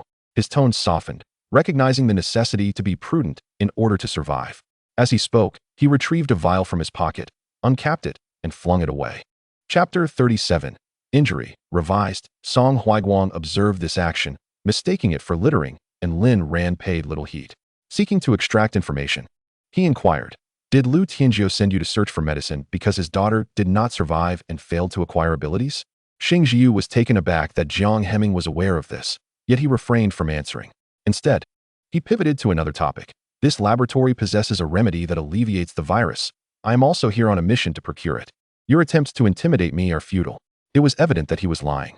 Even if the government knew which laboratory the virus had leaked from, they would not swiftly ascertain that Long Kong had a remedy. Such matters required investigation, and, moreover, there were currently no individuals available to utilize it, as many had transformed into zombies, a situation beyond reversal. Thus, only those involved in this research would be aware that Long Kong had a remedy. Xing Jiu is associated with Lu Tianjiu, yet his name has not graced the ears of his comrades within the team. It is highly probable that he has withdrawn from the action squad. Furthermore, Lu Tianjiu's daughter has been gravely ill for an extended period, and his involvement in this experiment likely stems from a desperate quest to discover the cure that could save her life. Unexpectedly, they have stumbled upon the zombie virus. In this manner, he can create the super soldiers capable of surviving a nuclear war while simultaneously seeking a remedy for his daughter, a dual benefit. Xing Jiu is aware that his words lack persuasive power, but he finds himself bereft of more suitable justifications. Lu Tianjiu's request for him to procure medicine is indeed aimed at saving his daughter. Yet there exists another facet. These medications can bestow upon those who acquire supernatural abilities a second, or even a third, power. Song Huiguang reveals that Lu Tianjiu's daughter was rendered a vegetable following a car accident, and the miracle of her awakening has eluded them. His wife, Huang Min, sought out the Long Kong laboratory, investing a substantial fortune to develop this virus in hopes of reviving their daughter. Xing Jiu had not anticipated that Jiang Hemming would possess knowledge of Lu Tianjiu's wife, Huang Min. It appears they have uncovered the documentation she left at Long Kong.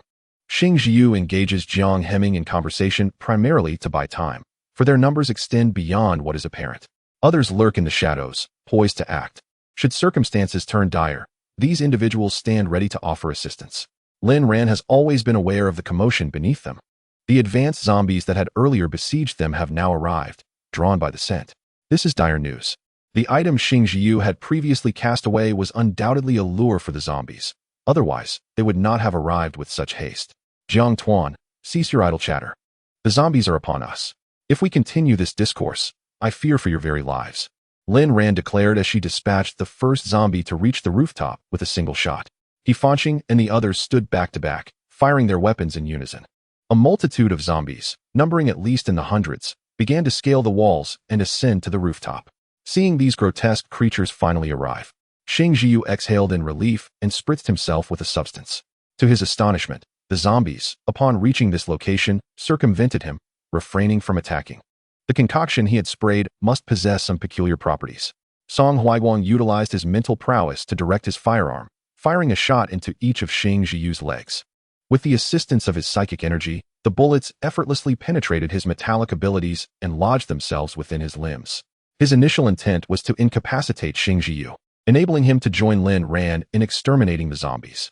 While Lin Ran was preoccupied with Li Junyu, she seized the opportunity to shoot Xing Jiu, piercing his heart and leaving the bullet embedded there.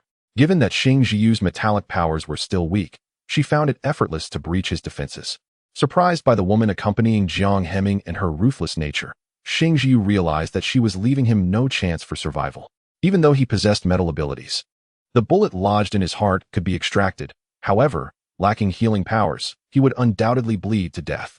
Should he survive, the extraction would leave his body irrevocably damaged. Truly ruthless. Yet, with gritted teeth, Xing Jiu extracted the bullet from his heart and removed the one from his leg. Subsequently, he extracted a syringe from his pocket and administered a dose of medication to himself. Upon witnessing the syringe, Lin Ran's eyes instantly changed color. It was identical to the one she had been injected with in the past. This Xing Jiu intended to acquire new powers through external means. She had to flee. After administering the drug, Xing Jiu hurled several grenades, which Lin Ran promptly detonated in midair using her mental prowess. A frown creased Xing Jiu's brow tightly. This mission had not gone as he had anticipated. However, it mattered not. He resolved to ensure he would never encounter this woman again. If fate dictated otherwise, he would ensure her dismemberment and feed her remains to the zombies, leaving her to meet a wretched end. At that moment, a vortex suddenly appeared behind Xing Jiu. As Lin Ran attempted to advance, a third-tier zombie materialized, attacking Li Junyu. Reluctantly, she turned back, focusing her energies on confronting the third-tier zombie. Song Huaiguang, taken aback by the rapid turn of events, was equally perplexed by the vortex behind Xing Jiu. However, Lin Ran discerned its nature. It was a spatial power user employing a translocation skill. It was likely that this user would not survive long after utilizing such a technique. A spatial power user who had not attained the 10th level would be doomed if they recklessly employed this skill. Xing Jiu had evidently come prepared, confident in his escape route, which emboldened his arrogance. She realized her oversight. She had not expected such formidable spatial power users to emerge so swiftly in the apocalypse. Capable of executing translocation, Lin Ran contemplated the implications of Xing Jiu's disappearance. Was there something she had overlooked? Su Minlu. The fact that she had not found Su Minlu's laptop in her office indicated that she had not left in haste. Thus, she had not undergone any transformation and remained remarkably composed. In her previous life, Su Minlu had not succumbed to the virus and remained a normal individual, suggesting that someone had protected her during her departure. Furthermore, the gaze she had just encountered. If it was not Su Minlu, who could it be? On the rooftop, the fourth-tier zombie observed Lin Ran intently, hesitating as it sensed an overwhelming pressure. It understood it was no match for her, not wishing to meet its demise. It commanded the lower-tier zombies to engage in battle, hoping to exhaust Lin Ran through attrition. However, its calculations were flawed. Upon witnessing the outcome, it resolved to abandon this location. There would be other opportunities. Presently, its strength was insufficient. It needed to consume more fresh flesh and blood. Lin Ran observed as the fourth-tier zombie leapt down, the surrounding zombies shielding it as they swiftly retreated from the laboratory. Song Huaiguang's heart sank. Lin Ran. This zombie appears distinctly different from the others. Lin Ran nodded in agreement. Indeed, it seems to possess a degree of intelligence, yet its eyes are a blood-red hue. Could I have misjudged? No, that could not be. She must have overlooked certain aspects, or perhaps there were variables of which she was unaware. After all, if she could return, the existence of unpredictability in this apocalypse was not impossible. Suddenly, Hefanqing found herself encircled by a horde of zombies. The others, witnessing this, hastily opened fire at the undead. Yet, astonishingly, Hefanqing's powers seemed to fail her in this dire moment. The ground was predominantly cement, with scant soil, and in a moment of negligence, he found himself seized by a zombie at the neck. The searing sensation startled Hefanqing. Ah hey, what is happening to my neck? No sooner had he spoken than he realized his breath quickening, his heart racing furiously. His limbs became unresponsive. Observing this, Lin Ran unleashed a barrage of gunfire, eliminating all the zombies surrounding him, and swiftly approached Hefanqing, extending her hand to touch the wound inflicted by the zombie's grasp. 10 minutes later, beads of sweat adorned Lin Ran's forehead. The potency of the zombie's toxin exceeded her expectations, possibly linked to their status as experimental subjects. Once Lin Ran retracted her hand, Song Huaiguang unscrewed a bottle of mineral water and handed it to her. Lin Ran, take a moment to rest, do your utmost. If he cannot be saved, it will be of no consequence. No one will blame you. Lin Ran looked up, accepted the water, and drank it in one gulp. Wiping her lips, he is already out of danger. You all must exercise caution henceforth, lest you fall prey to a zombie.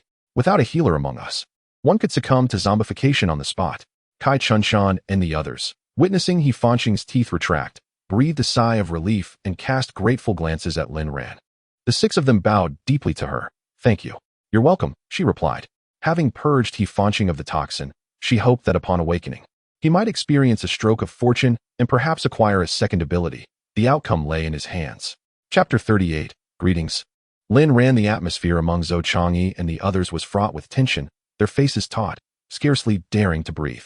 Hefanqing lay in the vehicle, his complexion pale as snow. Seeing this, Lin Ran realized he had endured the ordeal and felt a wave of relief wash over her. It was not until an hour later that Hefanqing awoke. Upon opening his eyes to the ceiling of the car, his voice was hoarse. Ah hey, where am I? Do even the underworld have cars? Zhou Changyi gave his head a firm slap. Fool, Lin Ran saved you. You did not turn into a zombie. Nor did you get to my peanuts. With a sudden burst of energy, He Fanqing sprang upright. Big guy, is that true? Zhou Changyi rubbed his forehead. Indeed. Now hurry down and see if your feet touch the ground. Hom. He Fanqing leaped from the vehicle, his feet firmly planted on the ground. It felt real. Elated, he dashed over to Song Huaiguang. Ah hey, I've gained another ability, look. As he spoke, ice crystals formed in the palm of his hand. Song Huaiguang's pupils constricted. This is an ice-type ability. It's quite formidable. He Fanqing chuckled foolishly. I call this a blessing in disguise. Zhang Sini interjected. Brother Xing. It was Lin Ran who saved you. Express your gratitude to your benefactor before reveling in your fortune. He Fanqing approached Lin Ran, clasped his hands together, and said, Thank you, Lin Ran. Detecting a hint of arrogance in his tone, Lin Ran regarded He Fanqing and replied earnestly, No need for thanks. Just remember to repay the favor. He Fanqing scratched his head. Huh? What do you mean, Lin Ran? How am I supposed to repay you? Lin Ran casually glanced at him. By slaying more zombies and doing good deeds. What did you think I meant? He Fanqing felt a tad awkward. Oh, all right. Song Huaiguang scrutinized He Fanqing, sensing a touch of arrogance in him. Since you have rested well, let us search the underground area and then depart. We must return to the base. Understood. Do not separate. Prioritize safety. 8 individuals, accompanied by a corpse, descended deeper into the underground.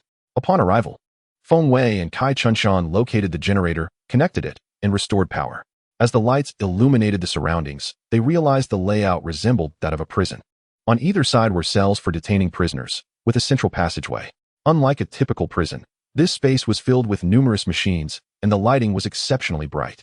At the center of the corridor stood a large display screen, showcasing the conditions of all the compartments. A row of compartments, each measuring a mere 4 square meters, provided just enough space for one person to move, with all basic needs accommodated within. The walls of these compartments bore deep marks, reminiscent of claw scratches made by the undead. Lin Ran had remained silent since entering this place. She followed Song Huaiguang and the others as they inspected each compartment, finding them all strikingly similar. Without uncovering any more valuable clues, they documented the site with photographs before Song Huaiguang led He Fanqing and the others to the last compartment, which stood alone. In stark contrast to the others, this compartment was extravagantly furnished, featuring not only a smart toilet, but also a dressing mirror and an array of feminine items, lipsticks, cosmetics, garments, face masks, and more. Astonishingly, there was also a door. Upon entering the compartment, they opened the door only to discover a passageway beyond. However, Lin Ran did not step inside. Indeed, this compartment had been the very one used to imprison her in her previous life. Lin Ran was intimately familiar with this place. After a fleeting glance outside, Lin Ran's eyes widened in shock as she fixated on the mirror on the wall. This mirror had been hung by Su Minluo in the 3rd year of her torment, specifically to relish in her suffering. Su Minluo had even affixed a rose sticker to it, identical to the one before her now. How could it possibly exist here in advance? Lin Ran's suspicions intensified, and when considering the early virus leak and Su Wenxing's premature attempt to capture her, one conclusion emerged. Su Minluo had been reborn. In her new life, Su Minluo sought to control the situation, orchestrating this catastrophe in advance. She was aware of every turn of events, aiming to seize Lin Ran before she acquired her extraordinary abilities. This way, the experimental process would bring her greater satisfaction. Su Minluo was utterly deranged. Lin Ran remained transfixed on that rose sticker, her feet rooted in place as she used her mental faculties to scan the vicinity, detecting no anomalies. With the network down, even if Su Minluo had installed surveillance here, she could not monitor it in real time. Indeed, Lin Ran discovered a camera concealed behind a mirror. Song Huaiguang also became aware of it. The generator continued to operate, and the surveillance equipment began functioning once power was restored. He approached the mirror and forcefully shattered it, uncovering a pinhole camera and a storage disk behind the shattered glass. After extracting the memory card, Song Huaiguang crushed the camera. This compartment left him with an unsettling feeling, as though it had been custom designed for someone else. He Fanqing gazed at the handcuffs hanging down and inquired, Ah hey, why does this place feel somewhat unsettling? Song Huaiguang pressed his lips together and replied, This location is evidently constructed for the purpose of imprisoning individuals. Kai Chunshan remarked, Who could be so twisted? He Fanqing speculated, I suspect it is most likely that researcher of viruses, capturing people for experiments. Lin Ran, listening to their conversation, refrained from participating. Instead, it was Li Junyu, whose breath had become somewhat unsteady since arriving. perpetually on the verge of a breakdown. Lin Ran continuously offered her reassurances to help her calm down. Feng Wei asked, "Boss, where does this lead? Should we take a look?" However, Song Huaiguang shook his head. "No, it could very well be a trap. If we venture in and find ourselves locked inside, what then? We have already obtained crucial information sufficient to incriminate Lu Tianjiu. Now is not the time to unveil the secrets of this laboratory." He Fanqing asserted, "Ah hey, I can dig, this passage cannot deter me."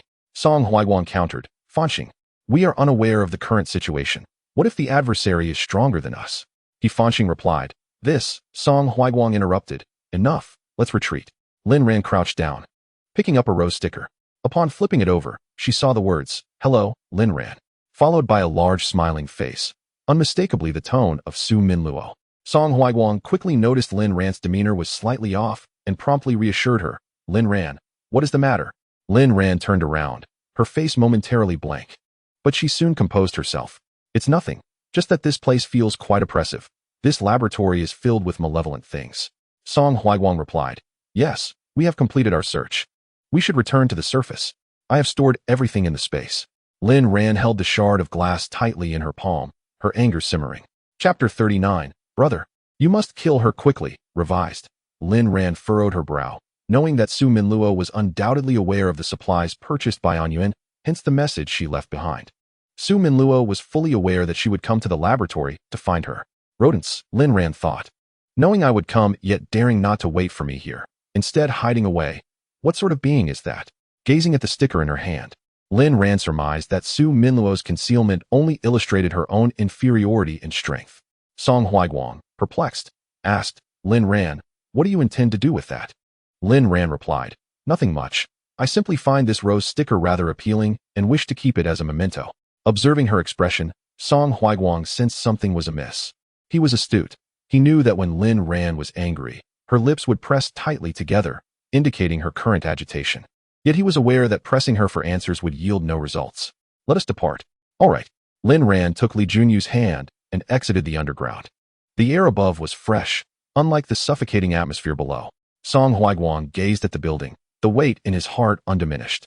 These humans are truly ruthless. They can turn against their own. What is it that they would not dare to do? Nothing. Lin Ran, I intend to return to the team immediately. What about you? Song Huaiguang inquired, his concern for Lin Ran and Li Junyu's safety while roaming outside evident. Lin Ran contemplated for a moment and declared, "I have my own affairs to attend to, so I shall part ways with you." Although she had no particular destination in mind, she intended to seek out one of the investors of the laboratory, Huang Min, along with her husband, Lu Tianjiu. Su Minluo was acquainted with Huang Min, and since she had not received any news from Su Minluo, Lin Ran planned to travel to their hometown to inquire about Su Minluo's whereabouts through Lu Tianjiu and Huang Min. At that moment, it was already noon, and the group of 8, accompanied by a lifeless body, was preparing to depart when they suddenly heard the sound of a vehicle. "Hide," commanded Song Huaiguang. Reacting swiftly, Kai Chunshan pulled Lin Ran and Li Junyu onto the rooftop, while He Fanqing vanished into the ground, and the others concealed themselves as well. He Ruiyong had initially intended to continue down the road, but in her attempts to evade the zombies, the vehicle had sustained numerous bumps and ultimately stalled. Reluctantly, she exited the car. Kicking the tire in frustration, she exclaimed, "What a wretched vehicle, so fragile." After delivering a blow to the car, it was evident that her strength had altered its shape. He Fanqing, hidden underground, recognized the voice and realized it belonged to her sister, He Ruiyong. After kicking the tire, He Ruiyong lamented, "At such a critical moment, you choose to fail me. With so many zombies around, how am I to find brother?" He Fanqing cautiously peeked out and confirmed it was indeed her sister. "Aaron, what brings you here?" she asked, emerging from the ground and brushing off the dirt. Before embracing her sister, He Ruiyong, startled, scrutinized her sister closely, recalling their father's name and birthday. With a hint of exasperation, He Fanqing answered, "He Jinlin, June 5th. He Ruiyong dashed forward, wailing, "Brother, I finally found you. It's terrifying outside, and our beloved parents are turning into monsters that would devour me. I had no choice but to take the car you left at home to search for you, Sob." He Fanqing comforted her sister. There, Aaron, do not weep. You have found your brother now." He soothed her as he had in their childhood, though He Ruiyong continued to cry for quite some time. Once her tears had subsided, He Fanqing called into the air, "Hey, everyone, come out. This is my sister, whom you met just a few days ago." Lin Ran recognized the sound of the vehicle and realized it was the girl they had encountered earlier. She was, unexpectedly, Hefanqing's sister. As Song Huaiguang and the others emerged, he felt a wave of distaste wash over him upon seeing He Ruiyong. Her gaze was overly clingy and quite repugnant. Kai Chunshan led Lin Ran and Li Junyu down. Upon seeing Li Junyu, He Ruiyong pointed at her, both excited and frightened, exclaiming, "Brother, brother, why are you with her? This girl and that woman beside her are monsters, they eat people. Brother, you must kill them, quickly." Lin Ran regarded He Ruiyong with derision, thinking her a most ungrateful little wolf girl. "My dear, while one may indulge in reckless eating, one must not speak carelessly. Why do you not mention that I saved you on the road? Were it not for my intervention, would you even be alive to see your brother now?" He Ruiyong pressed her lips tightly together, gazing at her brother. "Brother, I speak the truth. That little girl, she has fangs, just like those monsters." Her emotions seemed to affect Hefanqing, who nervously turned to Lin Ran. "Lin Ran, my sister is pure-hearted. She would never lie." "Pure-hearted? A girl like that dares to roam alone in this apocalypse?" Lin Ran's demeanor shifted instantly. "If I truly were the monster your sister claims, I would have killed you upon our first meeting, devoured you to gain strength, and then brought you home to indulge you, providing all those resources. Moreover, I saved you not long ago. Are you a fool?" Lin Ran glanced at the others, noticing their subtly varied expressions. Only Song Huaiguang remained unchanged.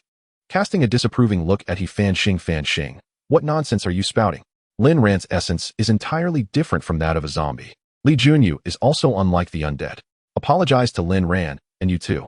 Song Huaiguang directed his attention to He Ruiyong, finding her utterly ungrateful. "It's disgraceful that Lin Ran saved you and your brother, yet you show no gratitude. What a wretch." He Ruiyong murmured softly, "Brother, you must believe me. I have never deceived you, nor will I ever." Her voice was filled with a sense of grievance, accompanied by a pitiful expression that Hefanqing could never bear to see. It was as if she had suffered a great injustice. Taking a deep breath, Hefanqing asserted, "Lin Ran, you have had many suspicious points since your first appearance. My sister's words cannot be wrong." Lin Ran was genuinely exasperated with Hefanqing. If that were the case, she might as well leave. Taking Li Junyu by the hand, she addressed Song Huaiguang, "Jiang Tuan, I have matters to attend to and must take my leave." Song Huaiguang replied, "Lin Ran, do not take Fanqing's words to heart. It is not worth grieving over the words of a stranger. Moreover, that girl is not a good person. Be cautious if you encounter her again." However, Hefanqing swiftly moved to block Lin Ran's path. "Ahi, you are aware of the many doubts surrounding Lin Ran, which is why you plan to keep her close for surveillance. She has space. Perhaps Lu Heng's weapons are in her possession." Song Huaiguang's tone suddenly turned sharp. "Hefanqing, when did I ever say I wanted to monitor her? Do not fabricate stories. And you, with such a lack of gratitude, have you lost your conscience?" Lin Ran abruptly turned her gaze to Hefanqing, her tone fierce. "I bear no grudge against you. On the contrary, I have done favors for you and your sister. I do not seek repayment, but to slander without evidence is unbecoming of a soldier." Hefanqing fell silent. For Lin Ran was indeed correct. He possessed no evidence. Choosing to disregard the others, Lin Ran retrieved her vehicle from her space and stored He Ruiyong's car away, ushering Li Junyu into the passenger seat before starting the engine to leave. Yet He Ruiyong was resolute in her desire to eliminate Lin Ran. "Brother, what are you waiting for? Letting these two monsters go could lead to the deaths of countless innocents. Do not forget, you are a soldier." Song Huaiguang immediately used his mental power to attack He Ruiyong. She cradled her head in distress. "Brother, brother, my head hurts. Lin Ran is attacking me. Save me." Hefanqing was in a dire predicament, with a gun aimed at Lin Ran. Song Huaiguang, faster than him, brandished two firearms, directing them simultaneously at Hefanqing and He Ruiyong, coldly stating, "What evidence do you possess to substantiate your claims? Moreover, upon your arrival, you immediately labeled Lin Ran as a monster. What ulterior motives do you harbor? It is you who appears to be the true monster, consumed by darkness and unable to tolerate the happiness of others." Hefanqing replied, "Ahe, my sister would never lie. Lin Ran is indeed suspicious. Have you forgotten that as long as she is present, the zombies dare not approach? Have you never questioned this?" Chapter 40. Lin Ran is not a monster, revised. Song Huaiguang firmly responded to Hefanqing, but her aura cannot deceive. The expressions of the others shifted momentarily, but soon returned to normal. Lin Ran disdainfully remarked, "You all can debate your conclusions here. I shall not partake." Seeing her turn to leave, Song Huaiguang quickly pursued her, asserting, "I shall reiterate, Lin Ran is not a monster. Should anyone dare to harm her, do not blame me for turning hostile." Hefanqing felt disheartened. "Ahe, you have allowed a woman to cloud your judgment. You are no longer the composed Jiang Heming. Yet, Song Huaiguang was never Jiang Heming. He was the commander of the alliance, Lin Ran's betrothed. He approached Lin Ran's vehicle, instructing, Chang'e, return with the others to the team. I will take 2 individuals along a different path. He sought to distance himself from He Rong to avoid upsetting Lin Ran. However, He Rong lacked the insight to comprehend this and quickly followed. Ah hey Gij, do not be deceived by this vixen. Song Huaiguang turned, his expression icy.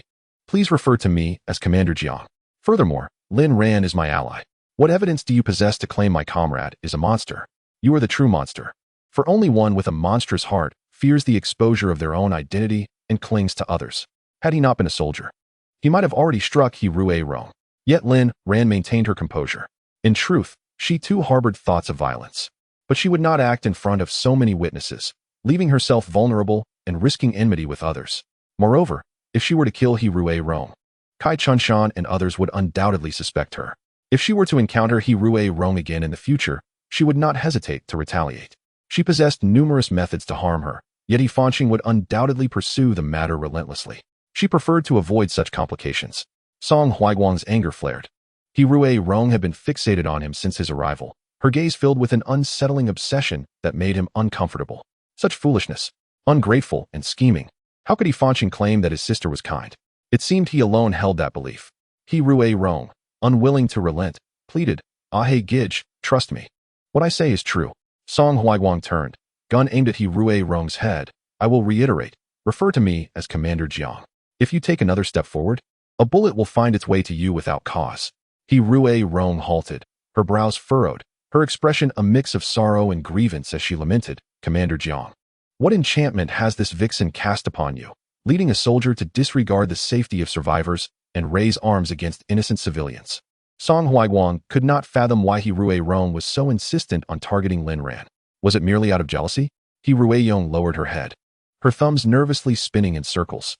Suddenly, Lin Ran turned to her, a playful smile gracing her lips.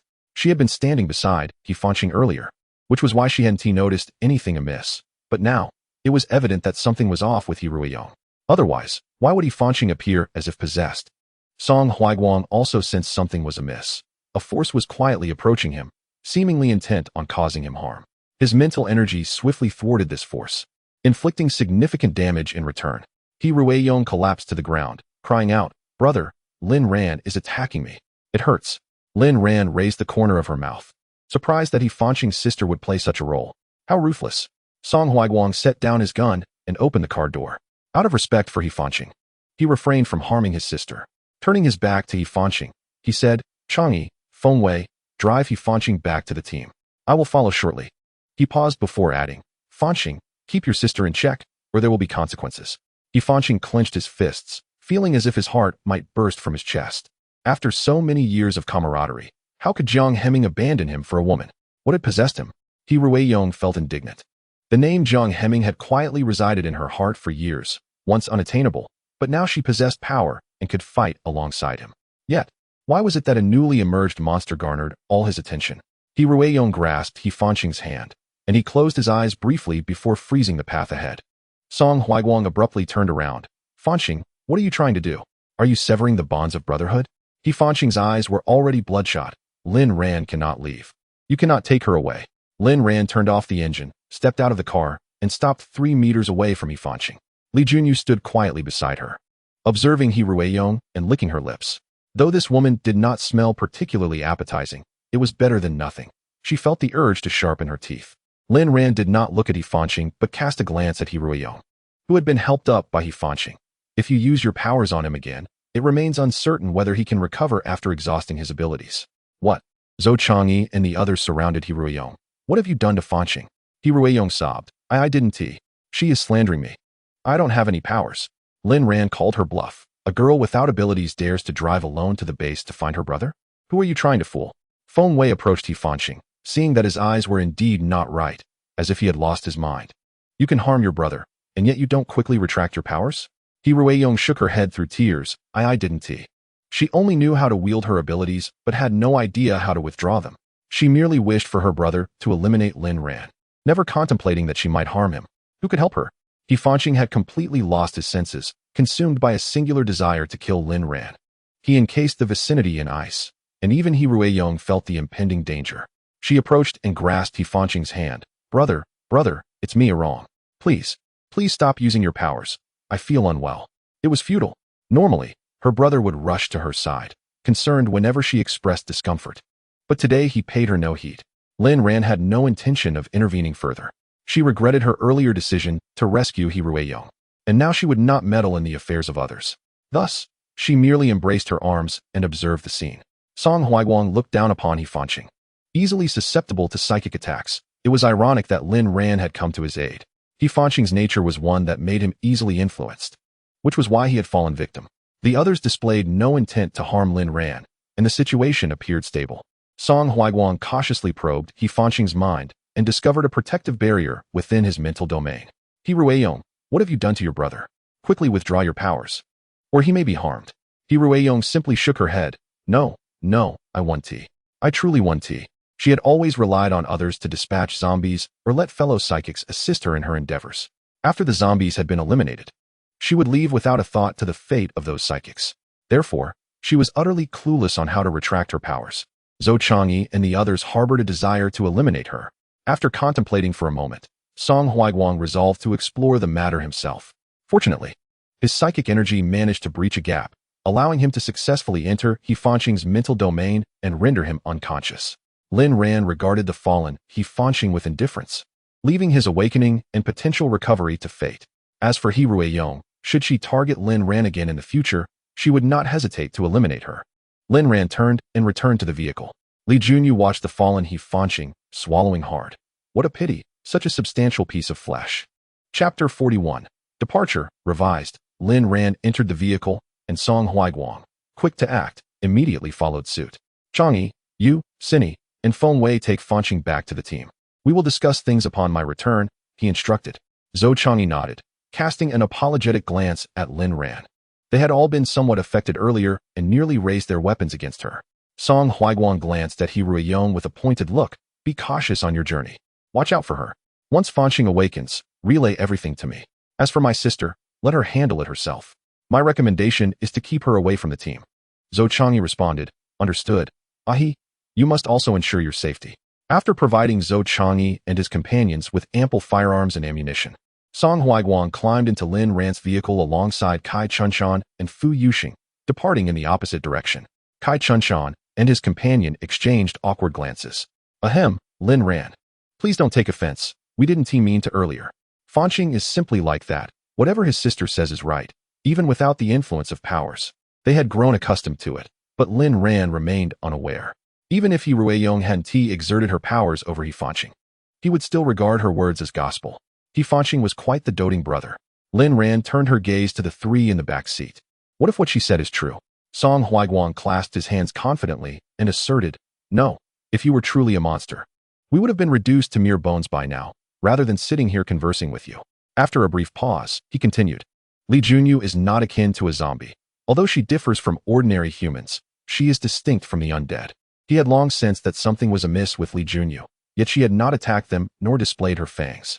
The ability to control one's primal instincts is indeed a formidable feat. Song Huiguang was also curious to see how far Li Junyu could go, should she endure. She might very well become a warrior as formidable as Lin Ran. Lin Ran did not respond to Song Huiguang's remarks. Instead, she inquired while driving, Aren't you returning to the team? Song Huiguang replied, Let He Fanqing and Feng Wei head back first.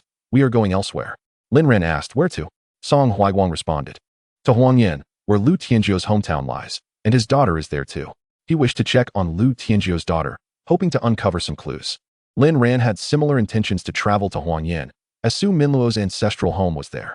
Since she was absent from the laboratory, it was certain she would seek refuge somewhere. Furthermore, given that she had not possessed any abilities in her previous life, upon being reborn, she would undoubtedly attempt to acquire some.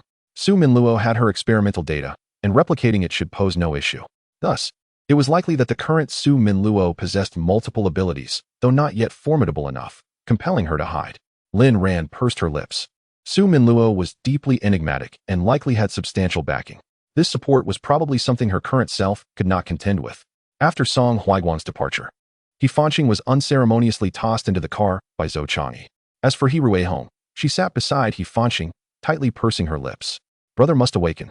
She thought desperately. Otherwise, who will help me eliminate Lin Ran? Without my brother, how will I ever approach Jiang Heming?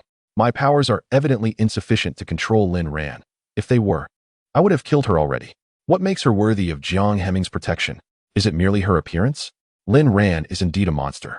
She could very well kill Jiang Heming and Kai Chunshan.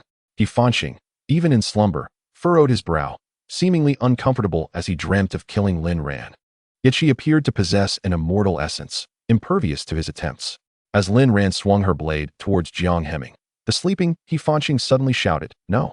Ahi! Flee!" He jolted awake, staring at the car's ceiling for a while before hoarsely asking, "Where am I?" Zhou Changyi, driving, replied, "Fanqing, you're awake. Do you feel unwell?" He Fanqing shook his head. "My head. It hurts." "Where's Ahi?" "Lin Ran. Where's Lin Ran?" His voice escalated towards the end. Feng Wei interjected. "The captain and Lin Ran are in the same vehicle." He Fanqing exclaimed, "What?" "No, we must catch up to them. Lin Ran will kill them." Zhou Changyi cast a sidelong glance at He Ruihong, who sat silently with her head down, choosing not to explain himself, and his dislike for her deepened. "Fanqing, you were affected by your sister's abilities. You nearly exhausted your powers trying to kill Lin Ran. The captain saved you, and now your headache is a consequence of that overexertion." He Fanqing sat up, proclaiming, "No, my sister would never harm me. It was Lin Ran who ambushed me. She is the true monster." Zhou Changyi, taken aback by He Fanqing's disoriented state upon waking, exchanged a glance with Feng Wei, silently urging him to find a way to render He Fanqing unconscious. Observing this, He Ruihong attempted to intervene, utilizing her abilities once more, which caused discomfort to both Zhou Changyi and Feng Wei. However, they were on guard and managed to evade the full brunt of it, merely experiencing a moment of unease. "Do you believe I would abandon you here to be devoured by zombies?" Zhou Changyi seethed. Powers are meant for vanquishing the undead, not to be wielded against one's own. He Ruihong retorted, "You shall not bully my brother. My brother and I can return to our team without your pity." Zhou Changyi pressed on. "Feng Wei, what say you? Are you to accompany your sister, or shall you return with us to the team?" He Fanqing resolutely declared, "I must go save Ahe." With that, he turned away. Zhou Changyi shook his head in exasperation. He Fanqing, come to your senses. Lin Ran saved all our lives. She cannot be the monster you believe, nor would she ever harm Ahe. Clutching his head, He Fanqing felt besieged by a cacophony of voices urging him to eliminate Lin Ran. "No, my sister is right. Lin Ran is the monster. She will kill Ahe, and I must rescue him." He Ruihong's heart ached at the sight of her brother's turmoil. It was all Lin Ran's fault.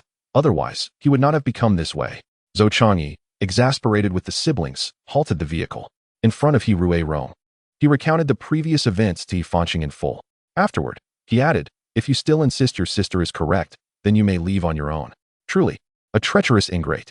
After all this time together, how could I have known He Fanqing harbored such a trait? To be so infatuated with his sister. To this extreme, he must be the only one. This had devolved into madness, with the siblings poised to strike down those who had shown them kindness without ever causing them harm. Unbelievable. He Zhou Changyi would not call such a person a comrade. He Fanqing, filled with indignation, stated, "My sister and I shall return to the team by ourselves. Give me the vehicle. You can find your own way." Zhou Changyi, finally enlightened, shared a knowing glance with Feng Wei, and the trio disembarked. They had no desire to engage He Fanqing directly. Watching He Fanqing and He Ruihong depart, Feng Wei crossed his arms and pondered, "What shall we do?" Zhou Changyi replied, "It is not far from here to my home. We can find a vehicle there to return to the team. How long would it take for 3 of us to walk?" Zhang Sini interjected, "What about Fanqing?" Zhou Changyi responded, "When we see Ahe, we will tell him the truth. I suspect he has already lost his mind." Chapter 42, 5th Level Zombie, Revised. Lin Ran drove swiftly, and within half an hour, they had entered the highway to Huangyan. The weather remained frigid, with surrounding flora succumbing to the frost. The roads frozen and cracked in numerous places. Lin Ran had to navigate carefully, avoiding the large potholes. Nevertheless, the vehicle still encountered some, at one point. It nearly became ensnared in a pit, but Lin Ran reacted swiftly. Song Huiguang's mental prowess lingered in the vicinity, keenly observing the surroundings. "Lin Ran, there's a gas station ahead, but it is swarming with zombies." Lin Ran replied with confidence, "What do zombies fear? With so many weapons at my disposal, they should be the ones fearing me. Well then, let's proceed. We must gather supplies." In recent days, the zombies seem to have grown more cunning, aware of their need for gasoline and thus congregating at the gas station, lying in wait like hunters. Lin Ran maneuvered the vehicle into the gas station and parked it. Kai Chunshan, the swiftest among them, dashed into the station to retrieve the fuel hose.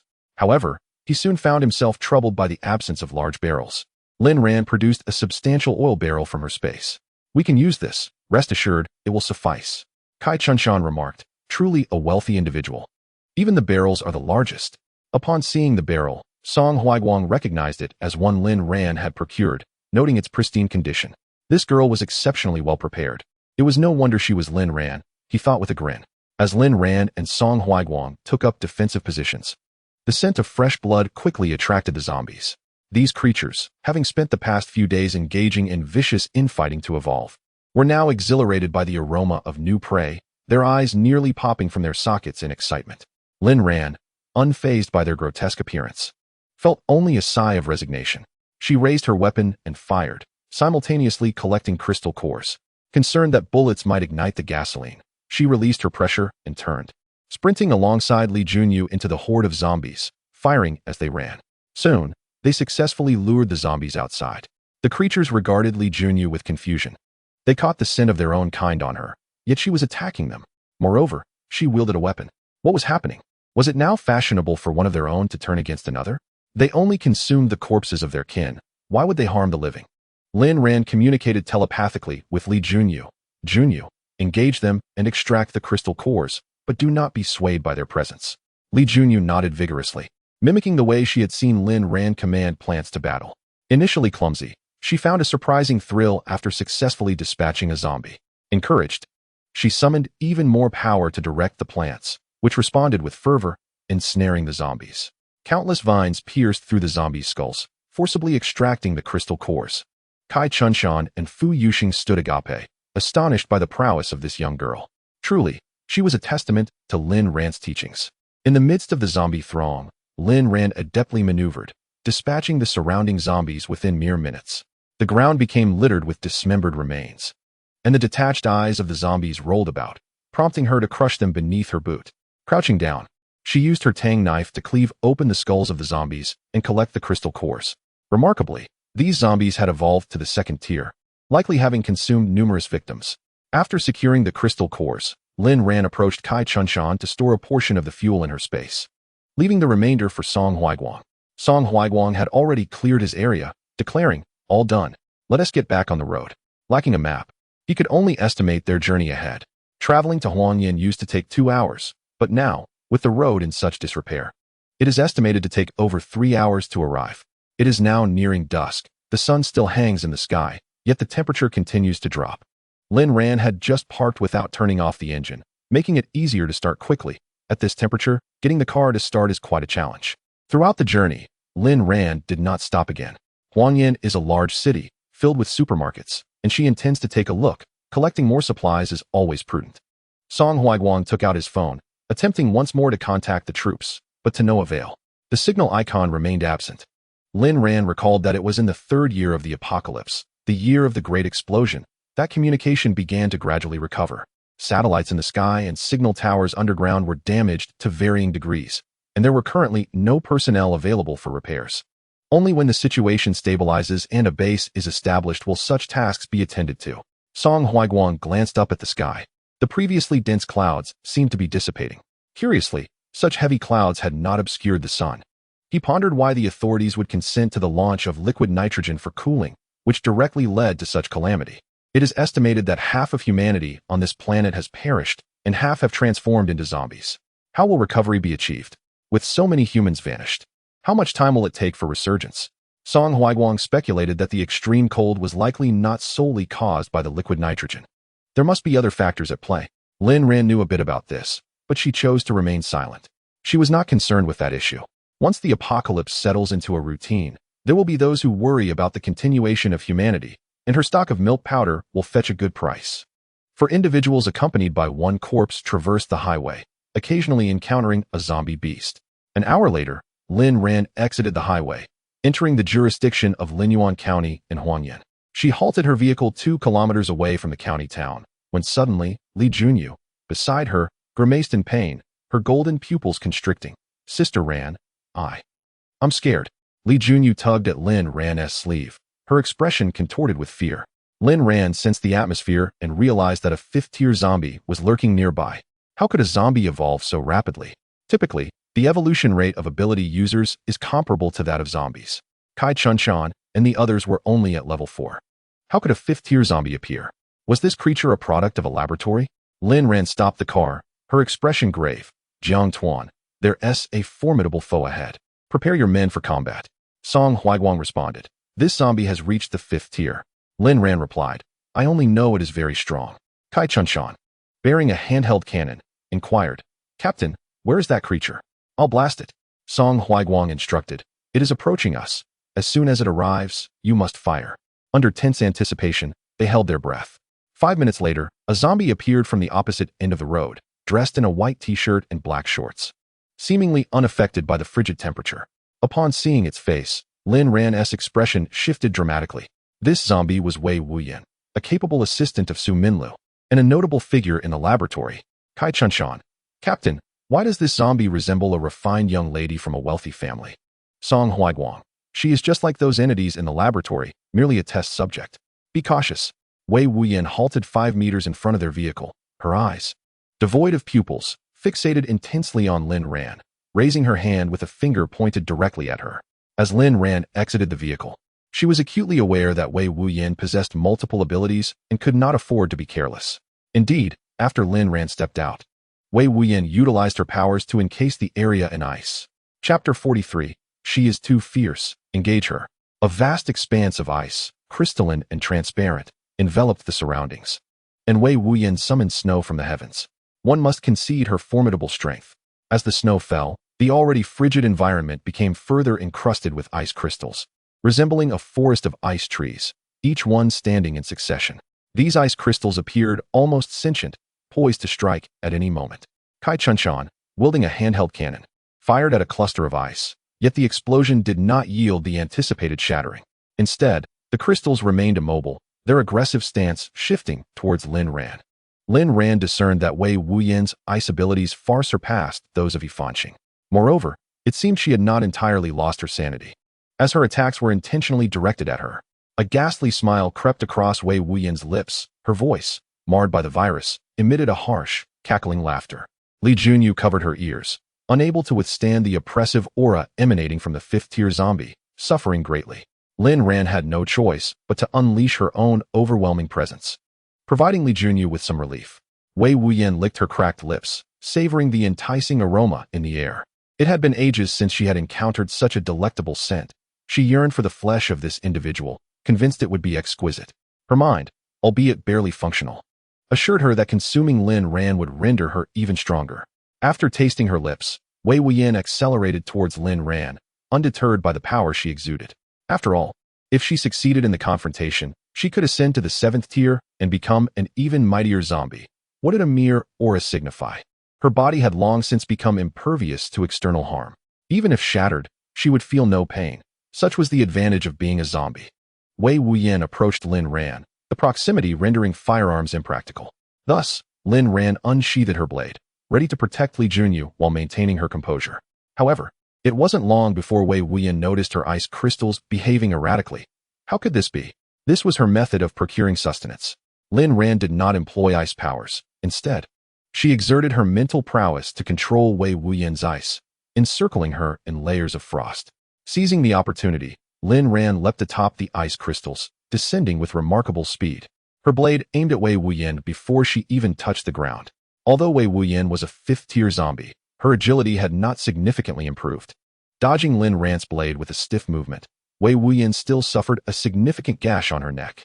Without feeling any pain, she reached out to grasp the severed skin in her hand, from which black blood gushed forth in a steady stream, accompanied by a foul odor. Outside the ice crystal, Song Huiguang intended to assist Lin Ran, but Wei Wuyan commanded the zombies to separate him from her, and he knew Lin Ran would be safe. Yet he could not quell his anxiety. Li Junyu stood atop the ice crystal, clapping her hands and cheerfully calling out, Sister Ran, take her down. She is too fierce. Lin Ran proceeded with caution. Since Wei Wuyan had transformed into a zombie before Su Minlu, she certainly possessed more than one supernatural ability. As anticipated, Wei Wuyan instantaneously teleported outside the ice crystal, revealing her speed-based powers. Wei Wuyan grinned broadly, a smug smile lighting her face. Though her speech was fragmented, Lin Ran understood her taunts. Very well. After entering the interstellar realm, Lin Ran had acquired numerous combat techniques. It was time to test them on Wei Wuyan. With an uncanny speed, Lin Ran advanced, piercing through the ice crystal before Wei Wuyan's bewildered mind could comprehend the situation. With a swift motion, her blade fell, severing Wei Wuyan's head, which rolled on the ground with a clattering sound. Her mouth remained agape, evidently bewildered by the swift separation of her body and head. Li Junyu leapt down, eager to feast on Wei Wuyan's flesh, but Lin Ran intervened. Pouting in discontent, she protested, "She is so fierce. I want to eat her to avenge you, Sister Ran." Lin Ran gently stroked Li Junyu's head, asking, "Do you wish to become like them, surviving on flesh and blood?" Seeming to sense the sadness in Lin Ran's tone, Li Junyu lowered her head, replying, "No, I want to be like Sister Ran." "Then you must exercise self-control, overcoming every challenge, and not allow your primal instincts to prevail." "Very well, no eating then." "Such a good girl." Lin Ran rewarded Li Junyu with a dozen nutritional supplements, which she happily consumed. Sister Ran is the best. Squatting down, Lin Ran sliced open Wei Wuyan's skull, obtaining a fifth-tier crystal core, vibrant green in hue. After storing the core in her spatial pocket, she noticed that Li Junyu had finished eating. Lin Ran broke through the ice crystal and led her to reunite with Jiang Hemming. At that moment, Song Huaiguang and the others found themselves surrounded by over 100 zombies. After Wei Wuyan's demise, the horde became chaotic, engaging in indiscriminate attacks while unleashing their abilities one after another. Lin Ran raised her firearm, assisting them in eliminating the zombies outside. But as a new scent wafted through the air, the zombies turned to target Lin Ran and Li Junyu. Li Junyu seized the opportunity to hone her skills. Her speed was remarkable, as the plants in her hands became lethal weapons, with vines swiftly dismantling the zombies' heads to extract their crystal cores. The brutality was evident. Yet to Lin Ran, the sight of that petite figure surrounded by entwining plants, with a backdrop of fallen zombies, exuded an exquisite beauty, violent and gory, yet exhilarating. Once Song Huaiguang and his companions eliminated the zombies, they looked up to behold this striking scene. Kai Chunshan opened his mouth, but ultimately said nothing. While Fu Yuxing voiced what was in his heart, "Captain, this little girl is incredibly powerful. Quite bloody too." Song Huaiguang replied, "Indeed." He could discern that Lin Ran had been guiding Li Junyu along the correct path, ensuring she did not succumb to becoming one of the undead. In return, Li Junyu did not disappoint Lin Ran's efforts. In just a few days, she had grown significantly stronger. When faced with tempting flesh, she resolutely refrained from indulging. As long as Lin Ran disapproved, Song Huaiguang felt a sense of anticipation regarding Li Junyu's future. Would she tread a path never before ventured by humankind? He hoped that one day she would emerge as a formidable warrior, living up to Lin Ran's expectations. After vanquishing the zombies, Li Junyu turned around and cheerfully exclaimed, "Sister Ran, am I impressive?" "Hee." Lin Ran smiled, commending her. "Indeed, you're remarkable. Keep up the hard work, and there will be rewards for you, Junyu." Li Junyu nodded vigorously. "Okay." Recently, Li Junyu had begun to articulate simple words with greater fluency, and Lin Ran occasionally communicated with her telepathically. After collecting the crystal cores, Lin Ran entered the vehicle, with Song Huaiguang trailing behind her, casting a glance at Li Junyu and inquiring, "How did Li Junyu achieve this?" Lin Ran replied, "From the onset of her transformation, she has been different from the zombies. Did you not notice her golden eyes?" Song Huaiguang nodded. "Indeed. They differ from the crimson of the undead. I initially speculated, which is why I brought her to Longkong in search of answers, yet I found no clues. She obtained the medicine, but has yet to compare it with Xing Zhiyu's prescription. Furthermore, given Su Minluo's cunning, I am concerned that the medications may not be genuine. Even if she acquires them, I will not administer them to Li Junyu until the last moment, as the consequences remain uncertain. The author has a message. Li Junyu, I want candy." Lin Ran, "All right, here you go." Li Junyu shook her head. "Not that kind of candy." Lin Ran, "Then what type do you desire?" Li Junyu solemnly stated, "Wedding candy." Lin Ran, "No, that's impossible." Song Huaiguang, come on. Brother-in-law will get it for you." The author requests gifts, gifts, gifts. It's important enough to repeat thrice. Chapter 44, Stockpiling at the Supermarket, revised. Lin Ran sheathed her knife and continued onward with Song Huaiguang and the others. Huanyan is 200 kilometers from Longkong, and they had only traversed 1/3 of the distance. The weather was frigid and the roads were icy, causing their vehicle to progress at a sluggish pace.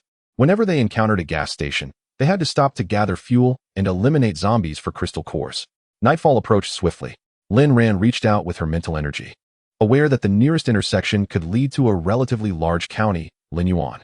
She speculated that Jiang Heming and the others would likely need to gather supplies, change clothes, and procure food. It was already 9 o'clock. Jiang Tuan, what are your plans? Lin Ran inquired. Song Huiguang responded. Let us head to the nearest county and find a supermarket to gather supplies. In his space, he possessed an abundance of weapons. But the food and essentials were limited to what he had procured at the gas station. They could not sustain themselves for long. If the apocalypse persisted, he needed to gather more items, lest he end up relying on others. All right, Lin Ran cautiously maneuvered off the highway, heading straight for Linyuan County. From the expressway, Linyuan lay shrouded in darkness, with only faint glimmers of light barely discernible. No one was maintaining the power grid, and in such frigid weather, the wires had frozen and snapped.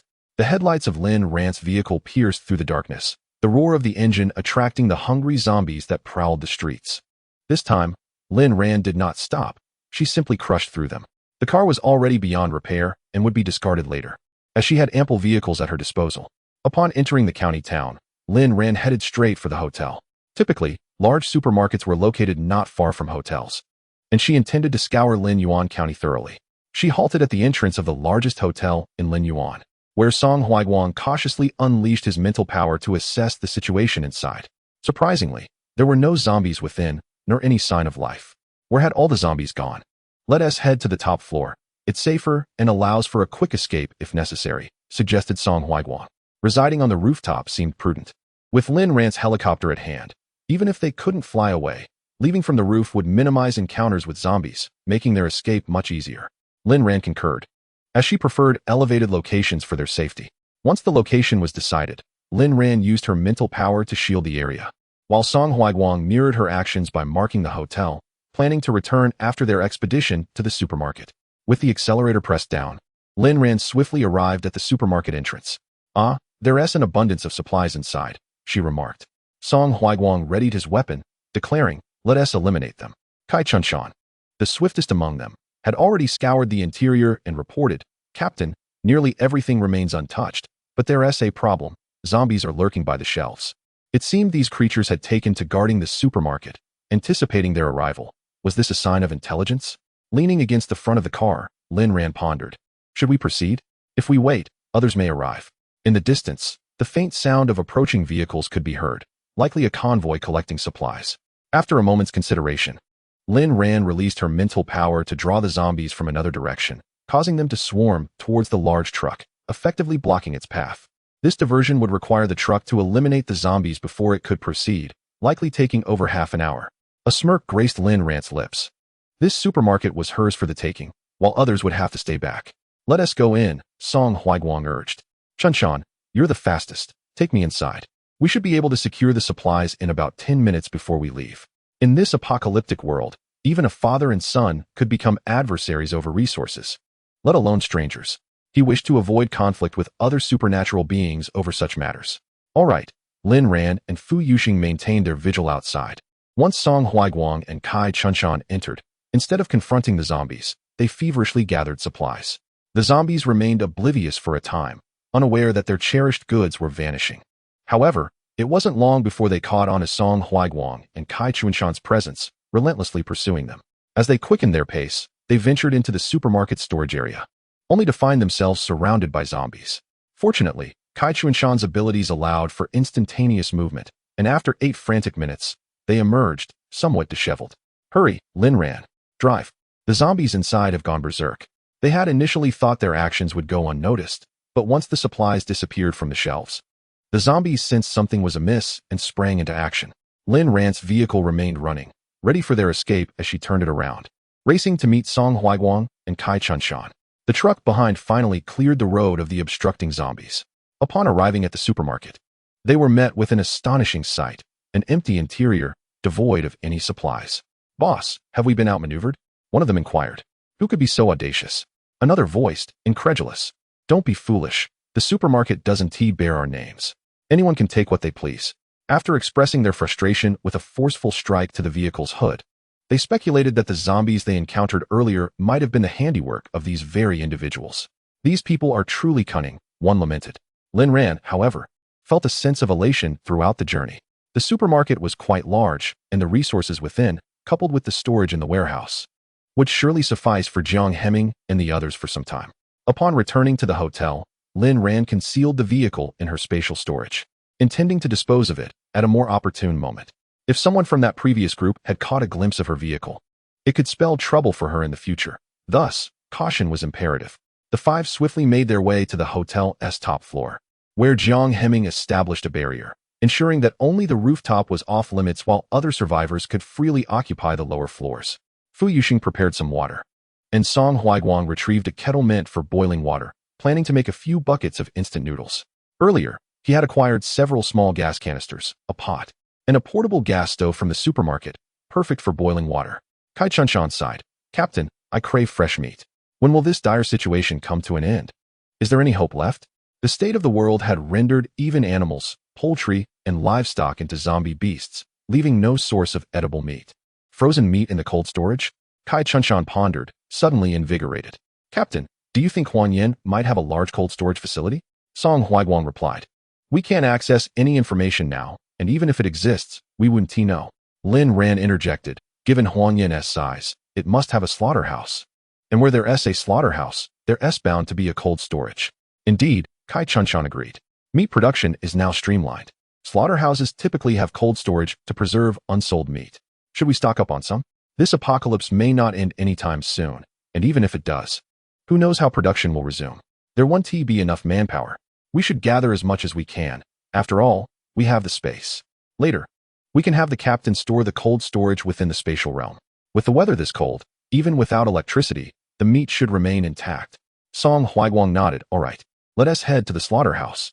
If we happen upon livestock that hasn't turned, they can enjoy a hearty meal. After dining on instant noodles, Lin Ran and Li Junyu returned to their room, while Song Huaiguang and the others stayed in the outer room. This suite was quite convenient. Instead of immediately succumbing to sleep, Lin Ran took the opportunity to train Li Junyu, helping her to deftly master the methods of plant combat. Once Li Junyu grew weary, her hands unable to move, Lin Ran gently used her spiritual power to lull her into slumber for some rest. That night, Lin Ran fell asleep to the distant echoes of zombies howling, enveloped in a sweet and peaceful slumber. Chapter 45. The helicopter, revised, the following morning. The gentle rays of the sun roused Lin Ran from her sleep. Upon awakening, she noticed Li Junyu crouched by the window, her eyes fixed intently on the sky. Lin Ran threw off her covers and swiftly approached the window, gazing upward with focused intent. Li Junyu pointed towards the sky, exclaiming, Sister Ran, what is that? Something to eat? It's so large, it must be delicious and quite filling. Lin Ran furrowed her brow, replying, Junyu, that is not food. It is an aircraft. Oh, what is that? I don't understand. Never mind, let's just enjoy some meat. Li Junyu skillfully opened a nutrient pack, placing it to her lips and consuming it in a single slurp. Discarding the tube, she continued her indulgence, satisfying her hunger after devouring 10 packs. Lin Ran stepped out of the room, stating, Jiang Tuan, we have an aircraft overhead. Song Huaiguang had already heard the roaring noise. He and Kai Chunshan leaned out to gaze at the sky, where the aircraft circled above, broadcasting, Survivors, please note, a base has been established in Huanyan City. All survivors are welcome to reside within the base. The announcement repeated incessantly, and Song Huaiguang grasped the crucial information, Huanyan, base. However, Lin Ran's expression grew even more troubled. Why was the base constructed in Huanyan? That territory belonged to Su Minluo, undoubtedly harboring ulterior motives. Song Huaiguang urged, Lin Ran, we must hasten our pace. The roads may become more crowded. Huanyan was Lu Tianzhou's hometown, and he had participated in the experiments at Langkong Laboratory. With the apocalypse upon them, he might act even more recklessly. What further madness could he unleash? Let us depart. We will take a helicopter to avoid encountering zombies. After contemplating for a moment, Song Huaiguang reasoned that the aircraft was indeed a helicopter and should not be too difficult to operate. Yet, he added, but none of us know how to fly. How will we get there? Lin Ran calmly replied, oh, it's not difficult. I can handle it. Indeed, was she not a wealthy heiress? Even capable of flying a helicopter? Song Huaiguang smiled, recognizing her competence as his fiancée. Then what are we waiting for? Lin Ran took Li Junyu to the rooftop, retrieving the helicopter from her space. As she settled into the cockpit, Li Junyu obediently followed Jiang Heming, curiously observing the massive machine. Oh, it doesn't smell appetizing. Can't eat that. Lin Ran quickly initiated the helicopter, adjusting a few settings before taking off. Instead of following the broadcasting aircraft, she altered their course. Fu Yuxing and his companion felt a twinge of nervousness, But moments later, they realized Lin Ran's proficiency. The helicopter remained steady throughout the ascent, having piloted various spacecraft for years, all manually, without relying on an intelligence system, who dared to question her skills. This helicopter was far simpler than her previous aircraft, and she even executed a 360-degree spin in midair. With their worries alleviated, Fu Yuxing and his partner focused their attention below. To their astonishment, the ground was barren, the flora lifeless and encased in frost, with no sign of normal animals. The only creatures roaming were the zombified beasts, akin to zombies, sustaining themselves on fresh flesh and carrion. Unlike zombies, which only consumed the deceased, these beasts devoured any flesh, regardless of whether it was living or dead, and paid no heed to the species of their prey. Lin Ran cast a glance at the ground, and with her keen eyesight, she discerned that the earth had lost its vitality. Zombies were foraging, their roars reverberating through the air. A few vehicles could be seen meandering along the road, presumably survivors hastening towards the Huangyan base. Lin Ran harbored concerns that a profound conspiracy lurked behind the Huangyan base, linked to Su Minlu, compelling her to proceed with caution. Song Huaiguang also contemplated the situation at the laboratory. The multitude of experimental subjects indicated that Lu Tianjiu and Huang Min had been capturing individuals for human experimentation. Now, with the establishment of a base at Huangyan, it was indeed within Lu Tianjiu's capabilities to erect such a facility within a mere week. He might have acquired formidable supernatural powers. Accelerating her pace, Lin Ran soon found herself hovering over Huangyan. Upon surveying the ground, she accurately pinpointed the location of the slaughterhouse using her mental prowess. After landing, she stowed away the helicopter, and both Fu Yuxing and the others regarded their surroundings with confusion. Kai Chunsan remarked, "Captain, it's quite strange. There are no zombies here at all." Song Huaiguang had indeed sensed no trace of zombies. Could they have all gone berserk? As Lin Ran approached the ice house of the slaughterhouse, she found the door frozen shut and, with a slight exertion, detached it from its hinges. A foul stench assailed her nostrils. She waved her hand to disperse the odor, retrieved protective masks from her spatial storage, and tossed one to each of her companions. Additionally, she produced a solar-powered lantern and illuminated the interior of the ice house, Jiang Tuan. The zombies are all inside, reduced to minced flesh. It's indiscernible when they were destroyed. The apocalypse has only lasted a week, so it must have occurred within the last couple of days. Kai Chunsin inquired, "What about the meat?" Lin Ran replied, "It's inside. Do you think it's still edible?" Fu Yuxing nearly retched, "I think I'll stick to instant noodles. The smell is simply unbearable." The four of them pried open all the ice house doors, with the last small storage room containing frozen meat, but no zombie corpses. Kai Chunsin exclaimed with joy, "Ah, meat. Captain, hurry, let us gather it." Lin Ran examined the meat and, with her discerning gaze, concluded that only a small pile in the corner was fit for consumption. "Hold on, take a look at the meat first. This slaughterhouse only processes pigs and cows, and this meat does not appear to be pork or beef." As soon as she finished speaking, Song Huaiguang had already assessed the situation. Lin Ran is correct. Only that small pile is pork. The rest of this meat is meant to mislead. He divided the meat into 3 portions, insisting, "Lin Ran, take 1 portion." Lin Ran shook her head, "No need. I have enough meat for myself." Indeed, she possessed an entire planet's worth of meat. Kai Chunsin speculated that she might have looted several large supermarkets along the way. Song Huaiguang persisted in his offer, "Jiang Tuan, you have more people, and we don't yet know the situation in your team. You should keep it." Ultimately, Song Huaiguang did not take it all, leaving a portion for any future survivors who might arrive. Lin Ran's attention remained fixated on the mountain of meat. Who could be so cruel? After Jiang Hemming collected the meat, he scrutinized it for a moment. Suddenly, his eyes widened in shock. "This is human flesh." Kai Chunsan and Fu Yuxing promptly distanced themselves from the pile, while only Li Junyu remained, practically draped over the meat, yearning to gather it into her embrace. "This meat smells rather enticing." Desiring to embrace something and take it home, Li Junyu cast a pitiful glance at Lin Ran, who shook her head in response. "Junyu, you cannot consume it, even if these individuals have perished. Otherwise, you will never see your parents and brother again. Remember this." Upon hearing the mention of her father, mother, and brother, Li Junyu immediately released her grip, expressing, "I want my father, mother, and brother." Lin Ran gently patted her head, reassuringly saying, "Yes, good girl." Song Huaiguang surveyed the various cuts of meat, pondering, what kind of person could be so heartless? This meat likely was cruelly stripped from living beings. Chapter 46. The murder of the abilities. Lin Ran also took a glance, aware that skinning meat would render it quite tender, yet she could discern little beyond that. Thus, She humbly inquired of Song Huaiguang. How can you tell? This meat has been frozen for several days. Song Huaiguang retrieved a piece from the pile, instructing Fu Yuxing to melt the ice, revealing a substantial thigh cut. The blood remained within the meat, giving it a vivid crimson hue. Drained meat would appear considerably paler.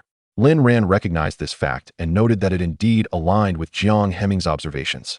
She scanned the cold storage, noting that someone had piled ice here, which helped maintain the freshness of the meat. Fu Yuxing questioned, but what is this person's objective?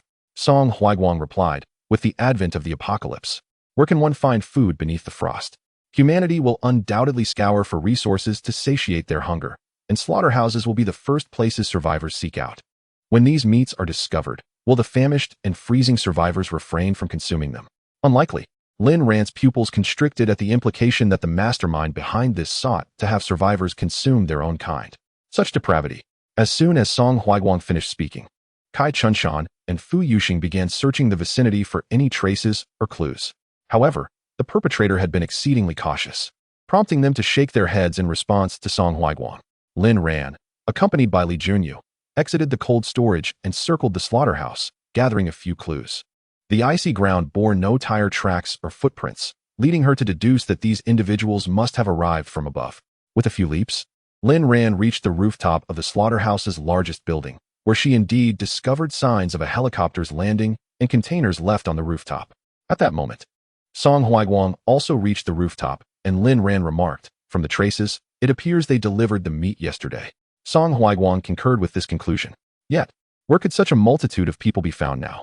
Who possesses a helicopter capable of transporting containers? Realizing this, Lin Ran and Song Huaiguang exchanged knowing glances and simultaneously declared, Huangyan Base. Those individuals had called out to survivors over loudspeakers from a helicopter, urging them to head to Huangyan Base. Lin Yuan was not the closest county to Huangyan, and survivors from other counties had already received the news and rushed there. Consequently, they had become the sacrificial victims. Kai Chunshan and his companion felt a surge of anger, pondering who could be orchestrating such atrocities. Captain, we must investigate the situation at the base, they insisted. Lin Ran was certainly determined to go, but with daylight still upon them. Venturing to Huangyan Base would make their intentions far too conspicuous. All of them were armed, and whether the base personnel would allow them entry remained uncertain. Moreover, they risked alarming the enemy. They could only wait until nightfall to assess the situation. Song Huaiguang and his companions moved the meat outside, took photographs, and doused it in gasoline before igniting it with a single spark. The expressions of the three were solemn.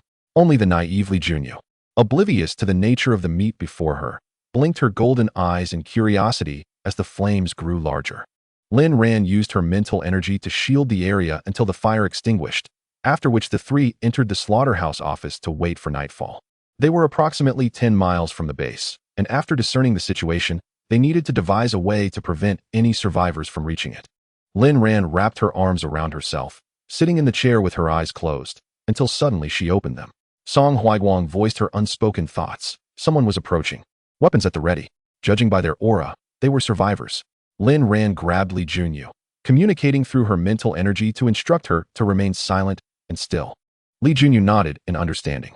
Over a dozen individuals arrived, appearing to be en route to Huangyan Base, having spotted the slaughterhouse along the way and seeking supplies. Unbeknownst to them, others had already arrived first. To Lin Ran's astonishment, the leader among them was a remarkably handsome youth, seemingly not yet 20 years old. The youth stepped into the office, noticing the gun slung over Song Huaiguang's shoulder, and approached with a relatively friendly tone. Hello, my name is Li Yunxiao. My companions and I passed by here and would like to find some food. Song Huaiguang gestured towards the cold storage. There is some meat there, but it is contaminated. The place is filled with zombie corpses. The individuals behind Li Yunxiao clearly expressed disbelief. Exchanging glances, they proceeded to the cold storage. Upon opening it, a foul, rancid odor wafted out, reminiscent of the scent of blood after slaying zombies. Numerous zombie corpses lay within. The group retreated and opened the remaining cold storage, discovering similar conditions. Except for the last one, which contained only a small pile of meat without any zombie remains. They left two to guard the cold storage while the other two discreetly reported back to Li Yunxiao. Understanding the implication, Li Yunxiao nodded at Song Huaiguang and swiftly moved to the cold storage, collecting the meat into his space without a second glance. The five did not immediately return to the office. Li Yunxiao asked the four, "What do you think of those 5 people inside?" One named Lu Zhihai replied, The one in charge seems like a soldier. They are armed, and we should avoid offending them. Lu Zhihai, a man in his 30s, possessed experience and insight. But Li Yunxiao was different. He was still youthful. Young individuals often exhibit a particular flaw, recklessness. He dismissed Lu Zhihai's caution. They have guns, and each possesses several. We can trade some supplies for a few firearms, which are far more useful. Lu Zhihai cautioned, it's best not to. Weapons are their lifeline. And our meager supplies may not even pique their interest. The fact that they've made it this far without injury indicates they possess genuine skill. And they might even have space abilities. Their resources could vastly outnumber ours. But Li Yunxiao remained obstinate. As a space ability user, he had collected ample supplies in his space. If those individuals lacked such capabilities, what did they most desperately need? Food. Exchanging food for firearms. He ended up at a loss. Lu Zhihai observed Li Yunxiao's unwavering determination and chose to remain silent. Throughout the journey, Li Yunxiao was impervious to counsel, seeking affirmation from others. The remaining three concurred with Li Yunxiao's intentions. Noticing the four had entered the office, Lu Zhihai refrained from following, instead surveying the surroundings before settling beside others, awaiting the outcome. Having arrived in Huangyan, with the base just ahead, he knew that once inside, he would no longer require Li Yunxiao's space and could subsequently part ways with his team.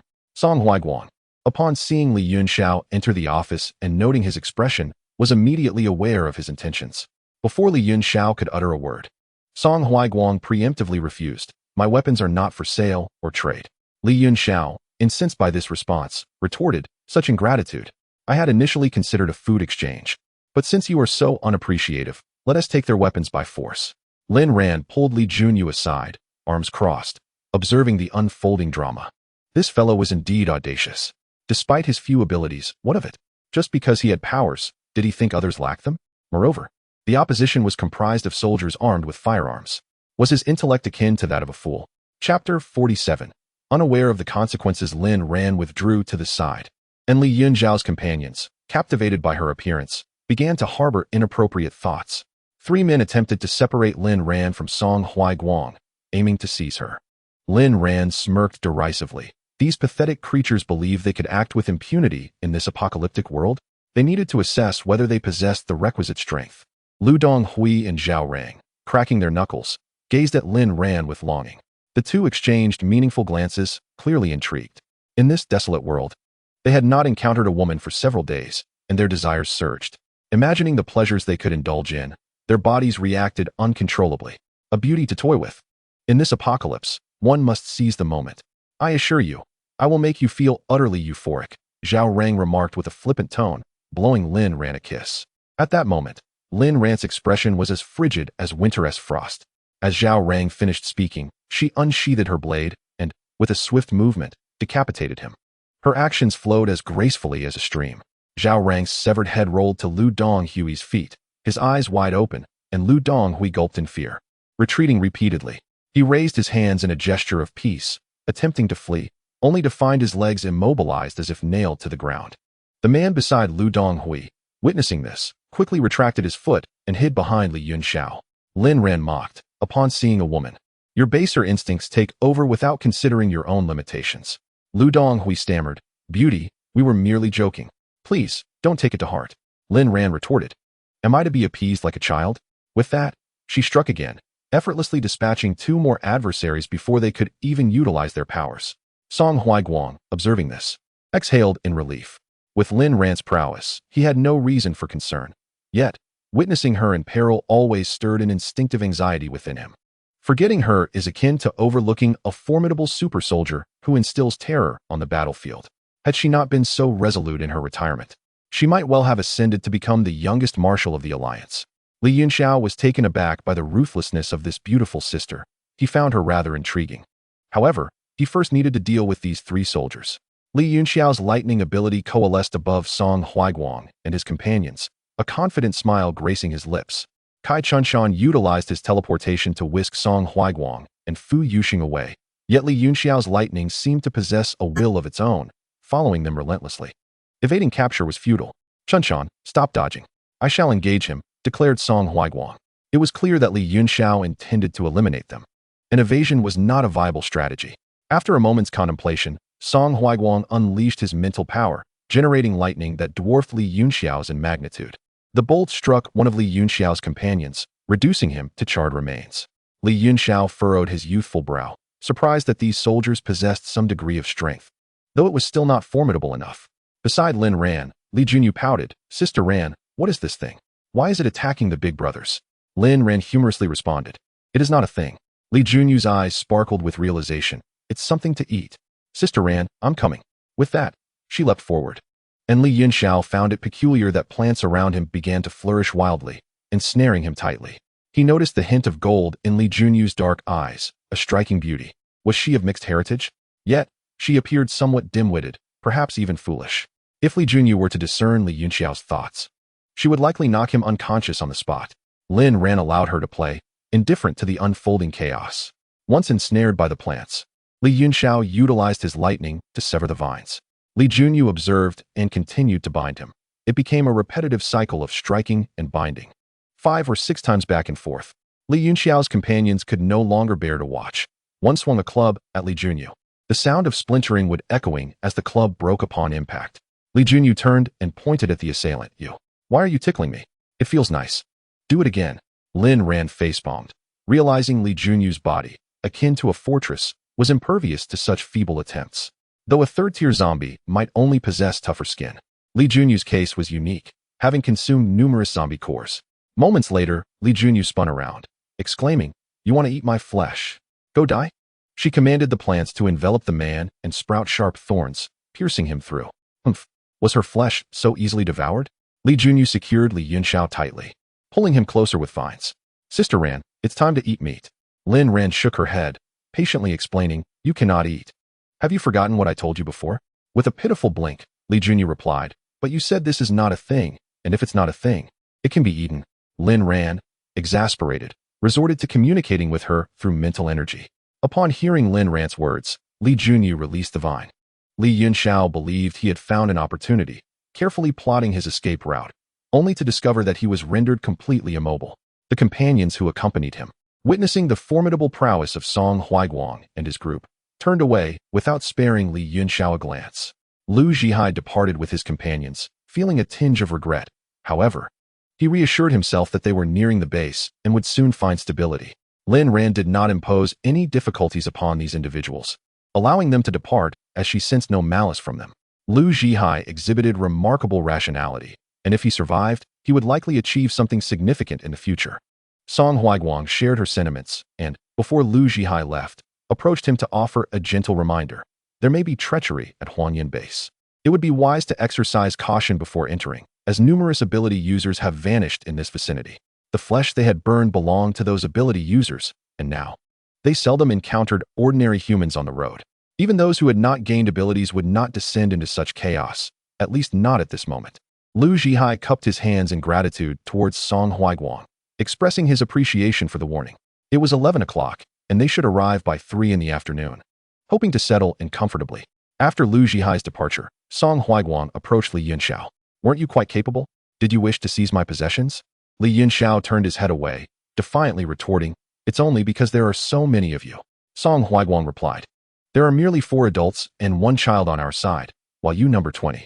The ease with which these individuals departed illustrated that Li Yunxiao lacked the support of his team. Li Yunxiao scoffed, "Humph, if you have the capability, face me in a duel." Song Huaiguang replied, "Do you truly believe you are formidable? I should cast you into a horde of zombies for some practice." With that, he instructed Kai Chunshan to carry him as they swiftly relocated to a gathering of zombies a mile away from the slaughterhouse. The setting of this narrative has faced considerable critique, prompting the sensitive author to dedicate a chapter to elucidate certain aspects. Regarding the male protagonist, those who criticize his lack of strength and failure to recognize reality must acknowledge that growth is a gradual process. Strengthening one's abilities requires time and experience, and understanding reality often comes through facing adversity. No one possesses such clarity from the outset, including both the readers and the writer. Furthermore, while Jiang Hemming was initially intended to be the male lead, he is not the complete embodiment of that role. The true protagonist has yet to emerge. Due to the overwhelming criticism, which resulted in multiple 1-star reviews, I decided to reveal the male lead earlier than planned. The original narrative intended for the male lead to pursue the female lead through trials, with the prior male lead leaving a negative impression. The arrival of the true male lead would elevate the stakes of his quest to win her back. Nevertheless, I have revised my approach. I have altered approximately 20 chapters, beginning from chapter 17. The editing process is not swift, and if discrepancies arise, those wishing to continue may refer back to the earlier sections. For those who find it unappealing, feel free to move on without resorting to personal attacks. Thank you. However, due to persistent critiques, the sensitive author has struggled to bear it, spending time on revisions that have taken a toll. The update tomorrow may be delayed as I finalize the earlier changes. I appreciate your patience. Furthermore, it is imperative to mention that transforming a soldier into a self-serving individual, solely concerned for his own safety while disregarding his comrades and the citizens, in my humble opinion, is rather inappropriate. Such a transformation necessitates a gradual process. The protagonist's ally will undoubtedly encounter divergences later on. When faced with a stranger and his sister, whom shall he trust? It is quite evident he will place his faith in his sister, especially since she has utilized her extraordinary abilities on his behalf. It is unwise to dismiss the possibility. One is invariably vulnerable towards their kin, making betrayal an inevitability. The notion that the female lead would be unwaveringly devoted due to her status is flawed. Scorching is a character that embodies both simplicity and complexity. The trajectory of her relationship with her sister will be dictated by the unfolding narrative, and even I cannot ascertain the outcome at this juncture. Regarding the female lead, those who criticize her as a paragon of virtue should first grasp the essence of such a character. According to encyclopedic definitions, a saintly figure is one who selflessly dedicates herself to goodness. Thus far, within the narrative's extensive 10,000 words, the female lead has not exhibited self-sacrifice nor an unwavering commitment to goodness. Her benevolence has been reserved solely for a select few individuals. If this is deemed insufficient, then I have no further commentary. My synopsis delineates that the female lead is not a refined egoist. Her role in the interstellar realm transcends mere agricultural pursuits, a detail that has yet to be elucidated in the preceding text, but will be addressed in subsequent chapters. Please refer to chapter 17 for clarification. As for the provision of resources, there was a moment when she offered supplies to Li Zhou and another individual, as these two had consistently treated her with kindness throughout her life. She does not dispense resources indiscriminately. Perhaps readers familiar with apocalyptic narratives might contend that no aid should be extended to anyone, citing the complexities of human nature. However, I maintain that even in the face of catastrophe, humanity's essence does not dissipate so swiftly. The original order of mankind will not descend into chaos immediately, nor will morality deteriorate at such a rapid pace. This is merely my personal perspective. If you disagree, I kindly request you refrain from hostility. Moreover, she also provided supplies to the elderly man who tended to her warehouse, a gesture that may seem unwarranted. I acknowledge this inconsistency and will rectify it. Additionally, I express my gratitude to all readers for engaging with this narrative. I will strive to address any shortcomings in future installments. Let us approach this reading experience with civility and harmonious discourse. I bow in appreciation. Chapter 48. Lin Yan's unique plant. Lin Yan was taken aback by Jiang Heming's unexpected mercy, perhaps still bound by the constraints of his military identity. Were she in his position, any attempt to covet her possessions would result in immediate annihilation, leaving no opportunity for mercy. In her creed, granting others a chance only begets future complications, endlessly. Yet Jiang Heming stands apart. He has yet to confront the intricate nature of humanity in a post-apocalyptic world, still harboring hope for the future and human nature. In truth, Song Huaiguang merely wished to ascertain the extent of the zombies' power. Kai Chunshan cast Li Yunxiao into the horde of zombies and observed for a while. Initially, Li Yunxiao displayed commendable strength, dispatching dozens of the undead. However, after about 10 minutes, the zombies swelled in number, and Li Yunxiao gradually succumbed to their onslaught, soon sustaining injuries from their bites. Kai Chunshan did not intervene. Upon his return, he informed Song Huaiguang. Understood. It is likely that a high-level spatial or lightning-type zombie will soon emerge. Song Huaiguang retrieved a folding bed from his space, reclined upon it, and feigned sleep, his thoughts veiled in mystery. Lin Yan cast a glance in his direction, but chose to remain silent. She stepped outside the office, intending to train Li Junyu. With the assistance of the crystal core, Li Junyu's strength had significantly increased, reaching the 4th tier. However, her mastery over wood-based abilities still required refinement. Consequently, Lin Ran demonstrated what true mastery of wood abilities entailed. Currently, Li Junyu had to rely on external plants to utilize her powers. Although those plants were dead, they remained useful. Seeds sprouted from the palm of Lin Ran's hand, rapidly growing into lush, vine-like flora that enveloped the entire slaughterhouse. The moment the light was obscured, darkness descended. Kai Chunshan and Fu Yuxing hurried outside to investigate, and upon seeing the scene, they were astounded. The plant's tendrils were affectionately brushing against Lin Ran's cheek, with barbed thorns poised to pierce her skin at any moment. Kai Chunshan exclaimed, "Lin Ran, be careful." Lin Ran turned her head, a slight smile gracing her lips. "Do not worry, they are quite obedient, at least more so than humans." Yet, Kai Chunshan and Fu Yuxing remained apprehensive. They had never encountered such plants, whose power was even more terrifying than that of zombies. However, the vine residing in Lin Ran's palm was exceedingly docile, adhering to her every command without deviation. Li Junyu, intrigued, reached out to touch the tips of the tendrils, which immediately bristled and jabbed her sharply. Unfazed by the pain, she merely felt an odd sensation in her finger, attempting to extract the foreign object but unable to locate it. With keen eyes and swift hands, Lin Ran extracted the transparent thorn, encasing it in a shard of ice before shattering it.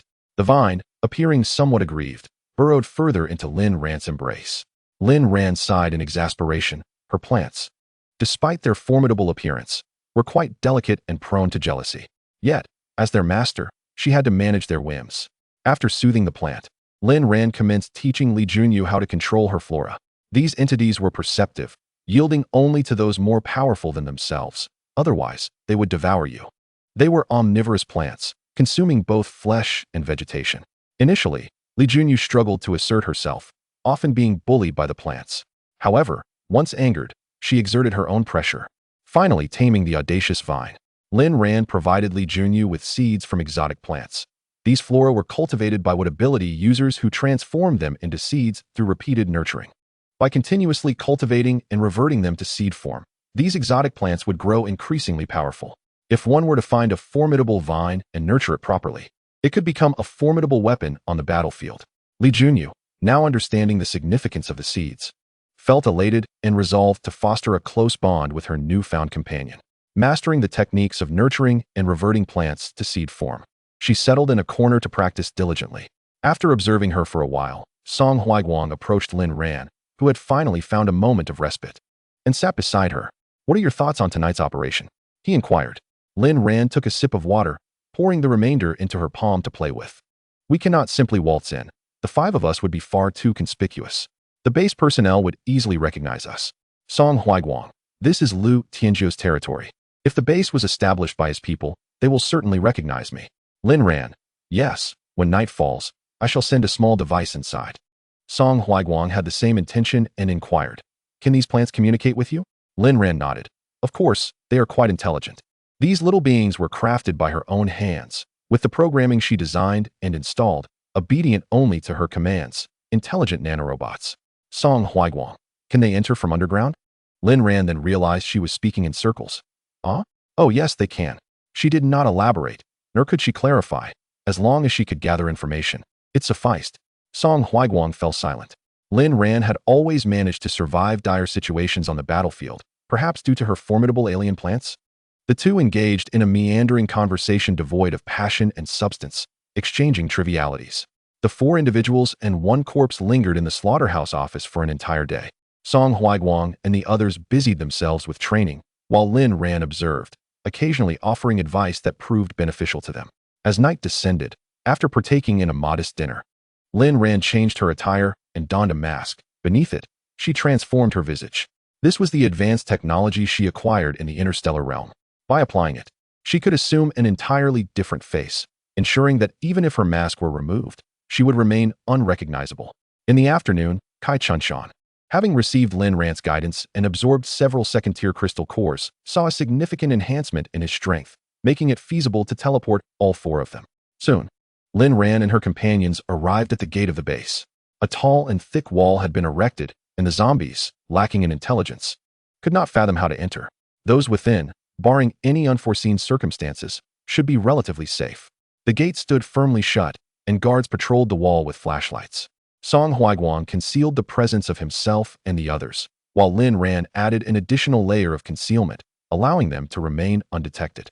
Lin Ran quietly retrieved the robots from her space, and after issuing commands, they stealthily infiltrated the base.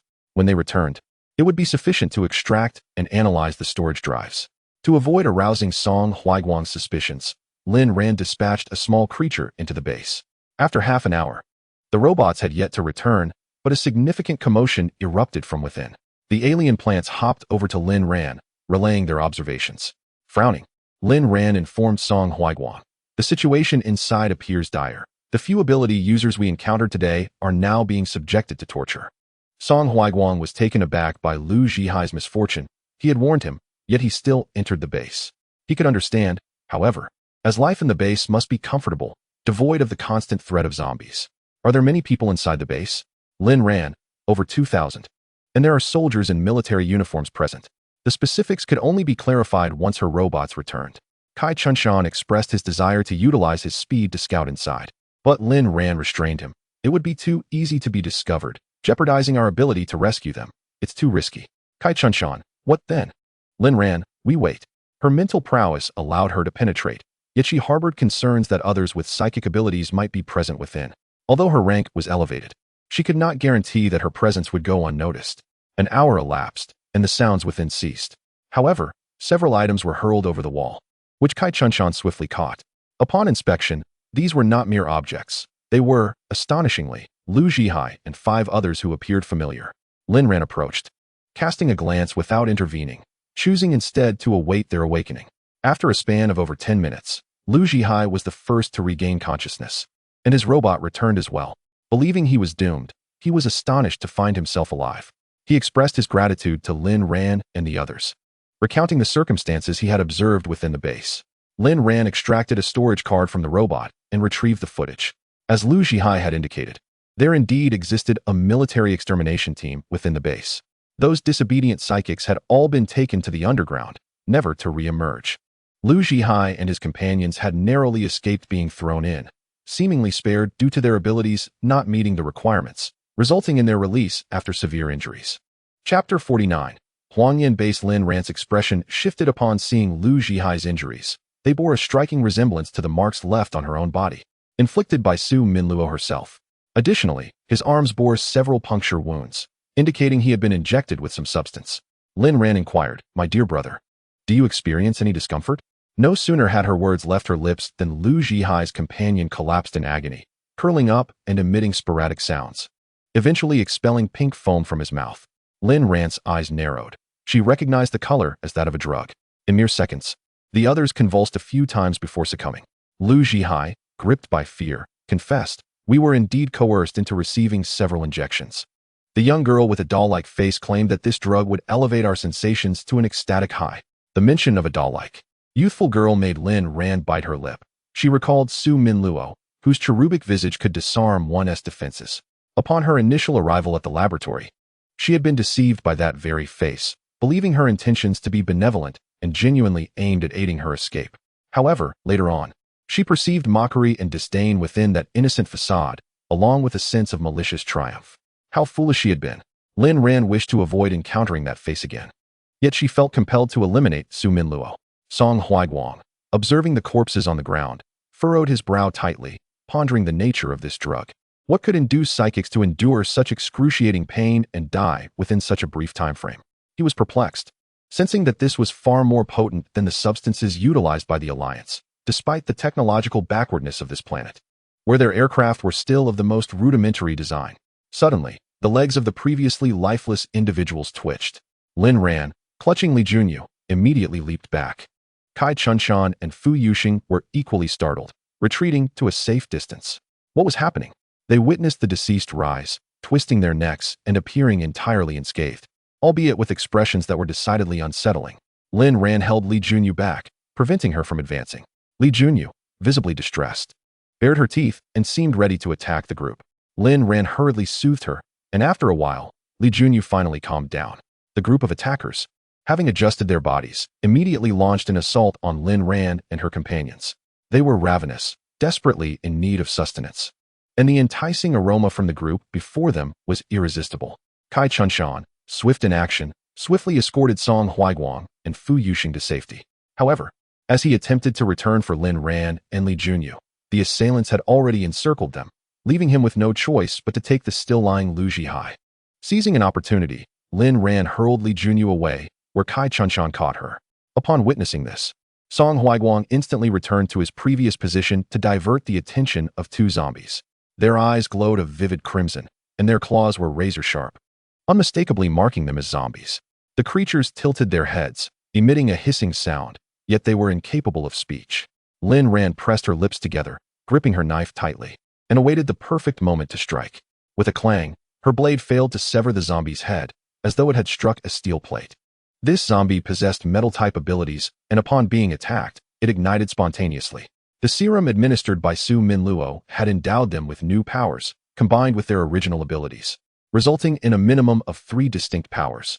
She cautioned Song Huaiguang, warning him that they possessed more than one ability and to remain vigilant. Nodding in acknowledgement, Song Huaiguang distanced himself from the zombies, raised his firearm, and accurately shot at their heads. The sound of the gunshot echoed, yet the zombie did not perish. Instead, it rose again, swiftly lunging at Song Huaiguang. Just as it seemed he would be caught, he dodged the attack with a swift motion, while Lin Ran, quick on her feet, threw a dagger that severed the zombie's arm. Realizing that blades were ineffective, Lin Ran conjured an ice knife with razor-sharp edges through her abilities. She wielded it with her mental force and fiercely struck at the zombie's neck. Strangely, the ice knife did not shatter, while the zombie's head fell to the ground. Directing the ice knife downward, she plunged it deeply into the zombie's skull, extracting a core that glimmered orange, a 6th-tier crystal core. Su Minluo's potion had evidently accelerated the zombie's evolution.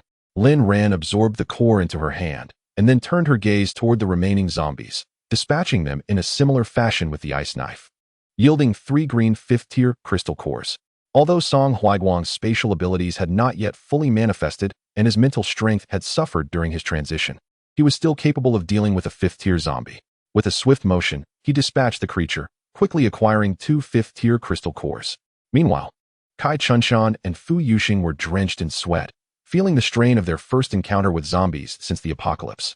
Lu Zhihai stared blankly, watching as his companions were swiftly transformed into zombies, pondering why he had not undergone the same fate. Was it simply not yet his time? After the battle concluded, Kai Chunshan led everyone to a wooded area located a mile from the base. Lu Zhihai struggled to voice his thoughts, asking why he had not transformed into a zombie and whether the serum had a latent period. He remained silent for a moment, gripped by fear. Yet he mustered the courage to speak. "You should leave quickly. I have no desire to attack you." Lin Ran stepped forward and handed him a small mirror. "Look at your eyes." Lu Zhihai took it and saw that his eyes were still brown, unchanged and not turned crimson. A wave of elation surged within him. I'm fine." Lin Ran nodded. "You have endured, they have not." Lu Zhihai asked, "Was it sheer willpower?" Lin Ran shook her head. "Perhaps it was more a matter of luck."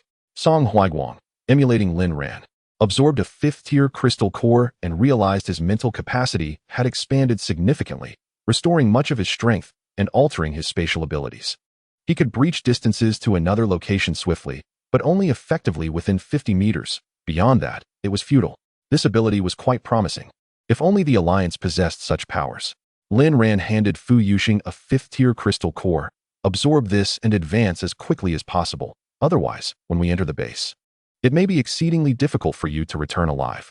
Fu Yuxing accepted it gratefully, sitting on the ground alongside Kai Chunsan to absorb the crystal. They had witnessed the strength of the 2 zombies earlier. Without firearms, they might have already become one of the undead themselves. Lu Zhihai was still in a daze, pondering whether his transformed companions had gained multiple abilities and whether he too might experience a change.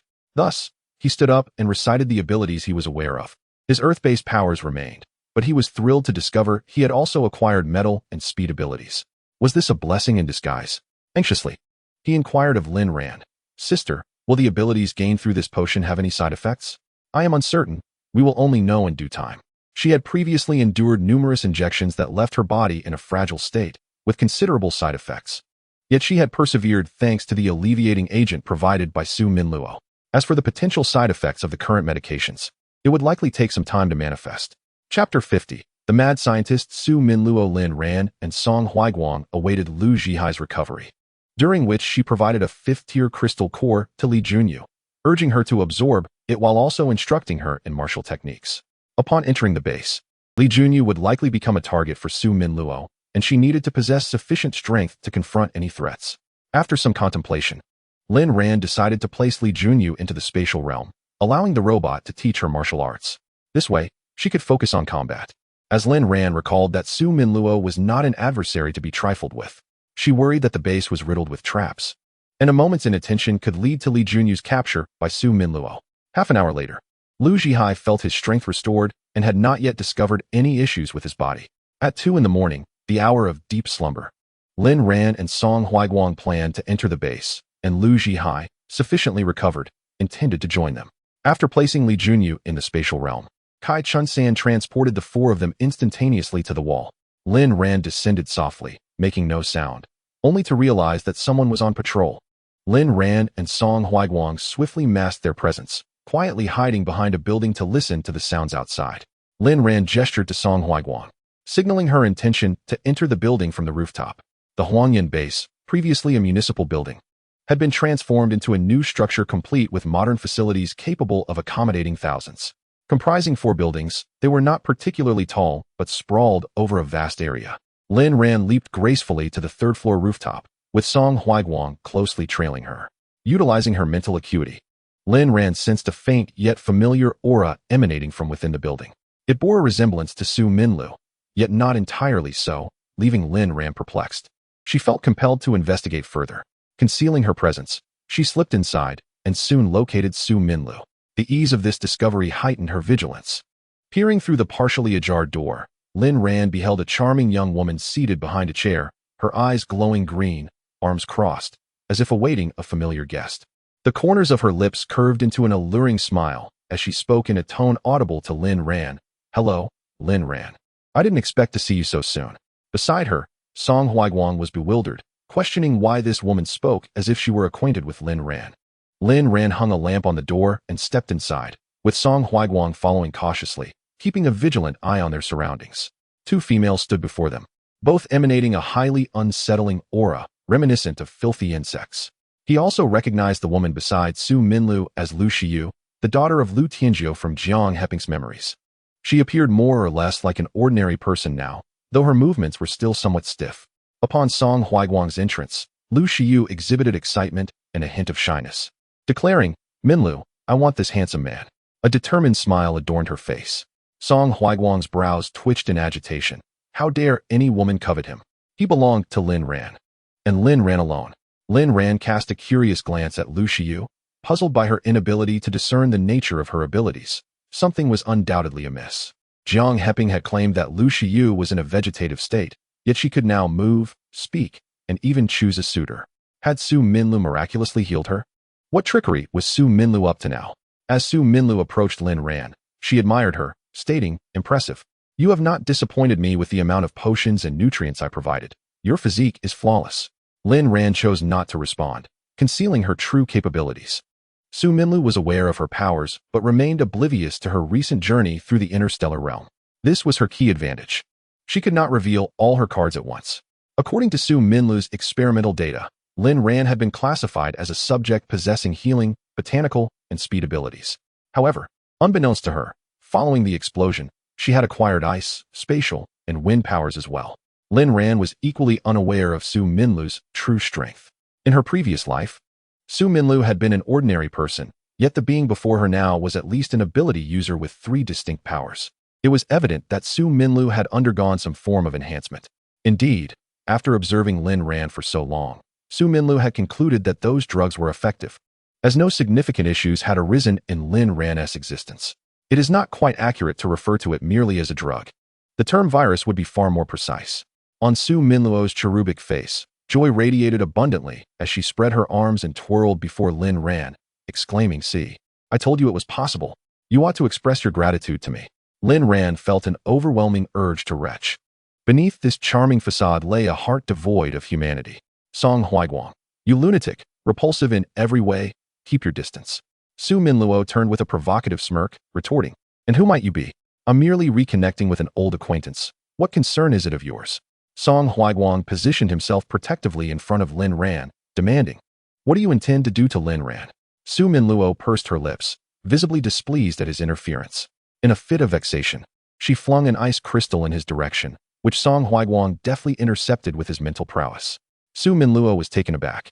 Could there truly exist a psychic ability of which she was unaware? Or was this individual simply extraordinary? Capturing both him and Lin Ran for experimentation might yield even more formidable powers. She was indeed clever. "Shiyu, this man has caught your eye.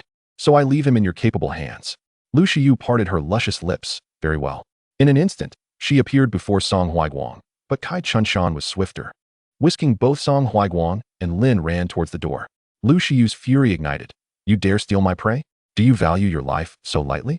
In a flash, Lu Shiyu's delicate hands sprouted razor-sharp nails, lunging towards Kai Chunshan, yet he evaded her grasp with ease. Since awakening, Lu Shiyu had never known defeat. Her rage surged, her speed escalating as Kai Chunshan began to struggle. In a decisive moment, Song Huaiguang intervened, directing a dagger with his mental force to sever Lu Shiyu's palm. However, she pressed on relentlessly, as if impervious to pain, switching to her other hand to continue her assault. Lin Ran observed everything keenly. It was evident that Lu Shiyu was yet another of Su Minluo's experimental subjects. Lu Tianzhou cared only for his daughter's return to consciousness, indifferent to the transformation she had undergone. A daughter so powerful that she would call him father. Did it truly matter if she had become a zombie or a monster? Su Minluo, arms crossed, shot a glance at Lin Ran. What's this? Aren't you concerned your beloved might be taken from you? Lin Ran replied. Your words are truly unpleasant. Su Minluo retorted. I can offer sweet nothings, but only to my experimental subjects. With that, she beamed. Lin Ran, unwilling to engage in further banter, summoned plants that grew wildly within her palms, ensnaring Su Minluo and hurling her through the shattered window. The confined space limited her abilities, and there were certain things she did not wish Jiang Heping and the others to overhear. Su Minluo was cast out, yet emerged unscathed, thanks to her metallic powers. Lin Ran committed her second ability to memory. With a few more tests, she would grasp the entirety of Su Minluo's powers. Su Minluo laughed joyfully. Lin Ran, you are truly kind to me. You cannot bear to see me harmed, allowing the plants to shield me. Hee hee. Lin Ran silently cursed. Su Minluo, you twisted pervert. Su Minluo continued her soliloquy. Well, it makes sense. After so many years, some affection must have developed. Lin Ran unsheathed her dagger and struck decisively, refraining from using her mental force, for that was her reliance. Su Minluo felt a sharp pain at the back of her head. Astonished that Lin Ran would truly attempt to harm her. What a ruthless woman. Su Minluo evaded Lin Ran's second strike. Lin Ran, I am the one who bestowed upon you such an array of abilities. Should you not express gratitude? Instead, you seek to take my life? Do you possess no conscience? The author mused. Our illustrious and formidable commander Song Huaiguang was on the verge of losing control. Chapter 51. The clones, seeing that the surroundings were deserted and having shielded their location, Lin Ran finally spoke. Su Minluo, I never desired so many powers. It is your selfishness and cruelty that brought this upon us. Suddenly, Su Minluo chuckled, realizing that Lin Ran had acknowledged her rebirth. It was the same resilient and powerful Lin Ran who had been by her side for nearly 3 years. In truth, she held a deep admiration for her. The thought that Lin Ran's abilities were a result of her own creation made her heart race uncontrollably. Su Minluo yearned to approach Lin Ran, but found herself perpetually 3 meters away. Her brow twitched, and her cherubic features contorted slightly as she exclaimed, Why are you so disobedient? Come closer. I have a new potion for you that will undoubtedly grant you even greater powers and make you stronger. Lin Ran was her masterpiece, the finest of her creations. If it weren't for that explosion, speaking of which, that man who shielded Lin Ran earlier seemed oddly familiar. Could it be? Damn it.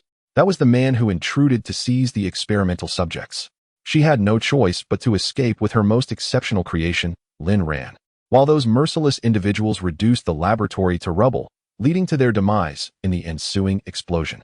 Fortunately, she had returned, and she had developed even more potent elixirs, promising humanity a new frontier.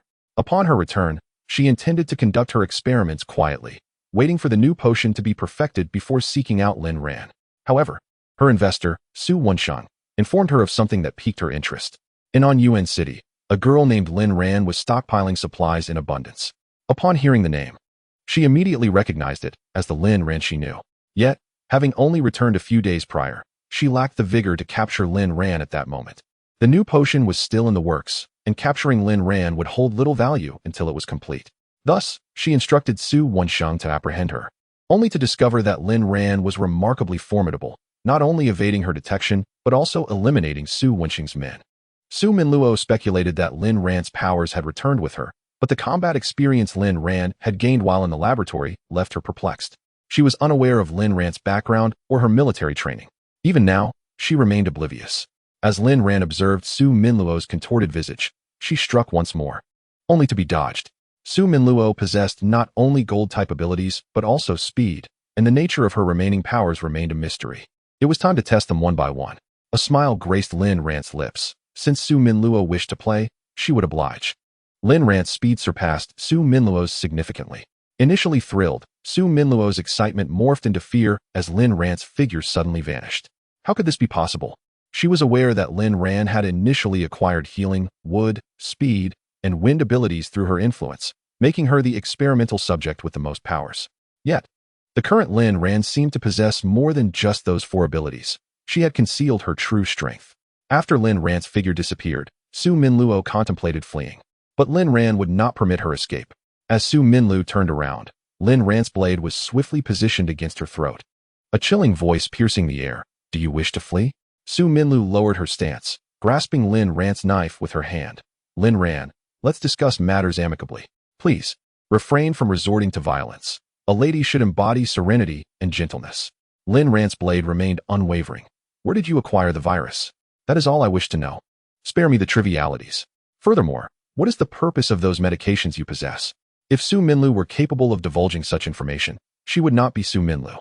Lin Ran, if you immediately lower your weapon and obediently become my test subject, I shall share that with you. A sense of pride swelled within Su Minlu. Realizing that Lin Ran was compelled to seek her assistance, Lin Ran's blade inched closer to Su Minlu's neck. The urge to deliver a lethal blow was overwhelming. Yet, she could not eliminate her just yet. Many answers remained elusive. If the source of the virus was not contained, tranquility would forever elude this nation. She yearned to uncover the mastermind behind all of this. Enough with the idle chatter. If you refuse to speak, my blade shall not discriminate. Su Minlu chuckled. Huh? Go ahead and strike. I truly do not know the answer to that question. As Su Minlu relaxed her guard, Lin Ran attacked her cerebral domain, acquiring a disheartening revelation. This Su Minlu was, astonishingly, not the original. The deranged Su Minlu had secretly created her own clone, lying in wait. Without hesitation, Lin Ran severed the head of this clone, presenting the lifeless body to her adorable companions. The sound of vegetation consuming flesh echoed in the air. Lin Ran pressed her lips tightly together, her fingers pale from gripping the knife. What further madness could this deranged Su Minlu concoct? The mere thought was unbearable. Moreover, given the current technological standards of this planet, the fact that Su Minlu had managed to clone herself was astounding. While technically feasible, certain challenges remained, particularly regarding memory, rendering these clones imperfect. How had Su Minlu achieved the transfer of her memories to the clones? This perplexity left Lin Ran in a quandary. In her interstellar realm, she would believe such a feat possible, as the technology there was far more advanced. Holding her doubts close to her heart, Lin Ran sheathed her knife, allowing the plants to cleanse the battlefield as she returned to the previous office, only to find Song Huiguang had subdued Lu Shiyu. No wonder she had sensed Lu Shiyu's rigidity earlier. It appeared she too was a clone. Song Huiguang tossed Lu Shiyu to Fu Yuxing, instructing, keep an eye on her. We are heading to the laboratory. He approached Lin Ran, concern evident in his voice. What about you? Did you capture anyone? Lin Ran replied, I did capture someone, but they are of little use. They possess scanned information. She surmised that within these buildings lay a facility for Su Minlu's experiments. Otherwise, how could she have disposed of the flesh of those with abilities? Guided by their mental prowess, the two observed their surroundings as they walked. Reaching the end of the corridor where Lin Ran kicked open a door, the scent of disinfectant wafted through the air, confirming she had found the right place. Activating the generator, Lin Ran and the others beheld the visage of the laboratory. The arrangement here is far more rudimentary than that of the laboratory in Langkong, featuring merely a single experimental table cluttered with various vials, each meticulously labeled. Lin Ran refrained from touching anything, indicating to Song Huiguang to stow these items away intact into the space. The laboratory was pervaded by a strong metallic scent of blood. Upon opening the innermost door, she was confronted with numerous dismembered corpses. It was evident that these were the remains of ability users who had transformed into zombies after being injected with drugs, all disassembled into pieces. Kai Chunshan and Fu Yuxing felt a wave of discomfort upon witnessing such a scene, while they were unafraid of gunfire. This sight was far more unsettling, as it signified death. Deep within, Lin Ran was unsurprised to discover yet another corpse of Su Minluo, though upon closer inspection, it appeared slightly different. Is this the lunatic who attempted to kill us earlier? Song Huiguang inquired, pointing to the body on the ground. Kai Chunshan and Fu Yuxing confirmed his suspicion. Indeed, but was she not killed by Lin Ran? They then glanced toward Lin Ran. I did indeed kill one, she replied. But she seemed unaware of the virus's origin, leading me to suspect that she is not the genuine Su Minluo. There are countless replicas of her. Kai Chunshan expressed his confusion. What do you mean? Lin Ran admitted. I do not fully comprehend either. All I know is that Su Minluo has created many versions of herself. Clones, Song Huiguang interjected. Chapter 52, Lin Ran. I am Song Huiguang. Lin Ran was taken aback that Jiang Heping was aware of this. It appeared he had commenced his investigation into Lu Tianjiu quite some time ago. Song Huiguang approached, donned gloves, and knelt to examine Su Minluo's corpse. Lin Ran followed suit. She recalled a prominent black mole on the earlobe of the real Su Minluo. Yet this body bore none. Thus, she was certain this was not Su Minluo. This is a defective product, much like the earlier Lu Shiyu, ruined by its creator. Lin Ran's voice was resolute. Kai Chunshan and Fu Yuxing inquired. Lin Ran, how do you know this? Lin Ran produced her phone, revealing data she had collected upon her return, including photographs of Su Minluo. Look at her ear. Kai Chunshan scrutinized the image. The person in the photograph possessed a black mole on their earlobe, whereas this corpse did not. Fu Yuxing asked, Captain, how did you know Lu Tianjiu was secretly conducting these experiments? Song Huiguang replied, the higher-ups have long desired to take action against him, which is why I was tasked with gathering intelligence on him. That is how I became aware of his daughter's situation and his obsession with human experimentation. From Jiang Heping's memories, Song Huiguang discerned that Lu Tianjiu was indeed a madman. He would stop at nothing to save his daughter, even if it meant risking the fate of the entire nation. Such a person has lost all sense of the greater good. In his eyes, his daughter outweighed the responsibilities owed to the nation and its soldiers. Kai Chunshan remarked, Captain, I have taken photographs. Once we return to the base, I will submit this evidence to the higher authorities. However, Song Huiguang did not respond. The world had fallen into a profound silence, and he could not guarantee how many among those in power were still alive, nor whether they had succumbed to zombification. Who would have the time to address this matter? After acquiring abilities, some individuals might even harbor gratitude towards the creators of the virus. Lin Ran flipped through the clone of Su Minluo and discovered a tiny inscription on the back of the corpse. Lin Ran, we shall meet again soon. Until then, do ensure that the zombies do not devour you, for it would surely sadden them. Upon reading this message, Lin Ran's expression remained unchanged. Su Minluo's audacious provocation indicated she must have a backup plan. It was incomprehensible to Lin Ran why fate would allow such a lunatic to be reborn and grant her the ability to concoct new drugs. Song Huiguang also glimpsed the message. Despite Lin Ran's swift actions, the words left him in shock, stirring memories of the small room in the laboratory, leading him to a bold conjecture. His heart seethed with rage. How dare this woman harm his fiancée? He was determined to capture her and cast her into the starry abyss to be consumed by the insect queen. Lin Ran pressed her lips together and departed from the laboratory. The night patrol had heard the commotion and already surrounded the area. She exited with remarkable speed, dodging bullets that barely grazed her. Song Huiguang, feeling uneasy, pursued closely behind. Fortunately, Kai Chunshan possessed speed abilities and managed to accompany Fu Yuxing, albeit with great difficulty. Upon reaching an open space, Lin Ran conjured an ice wall using her ice abilities, isolating herself from Song Huiguang and the others, and leaped away. However, Song Huiguang shattered Lin Ran's icy barrier and left Kai Chunshan and Fu Yuxing with a command. Chunshan, take Yuxing back to the team immediately.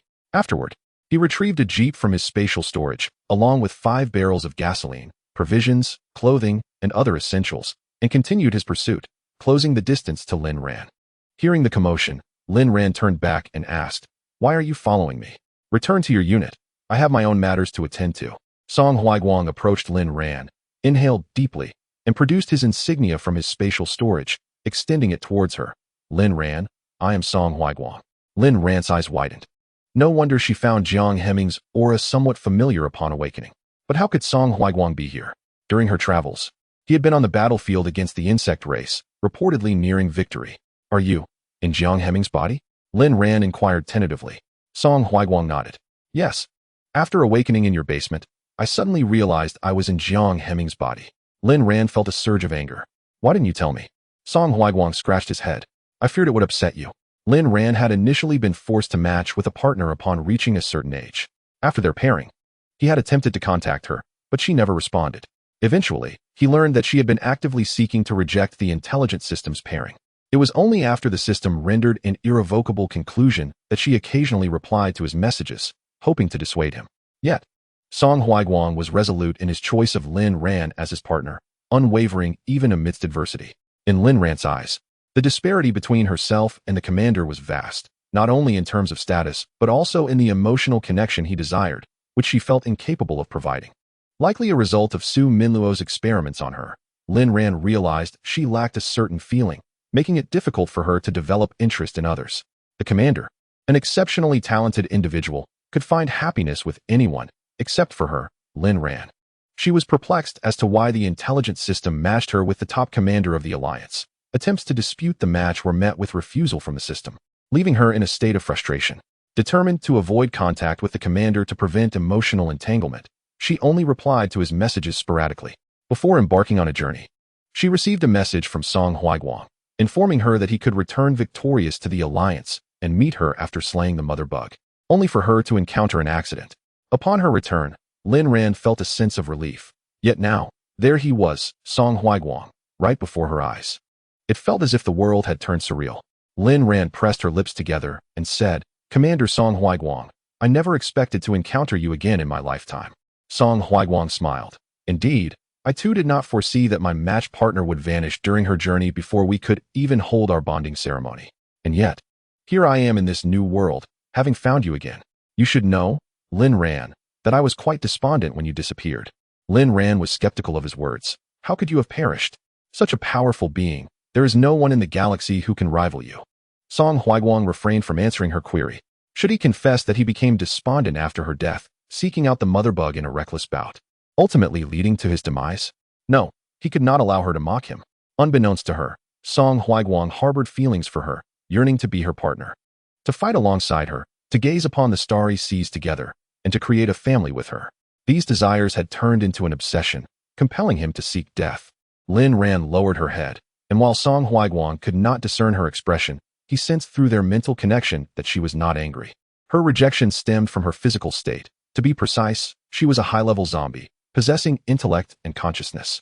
Therefore, she held no expectations for emotional connections, lacking that particular thread in her psyche, rendering her unable to reciprocate Song Huaiguang's ardor.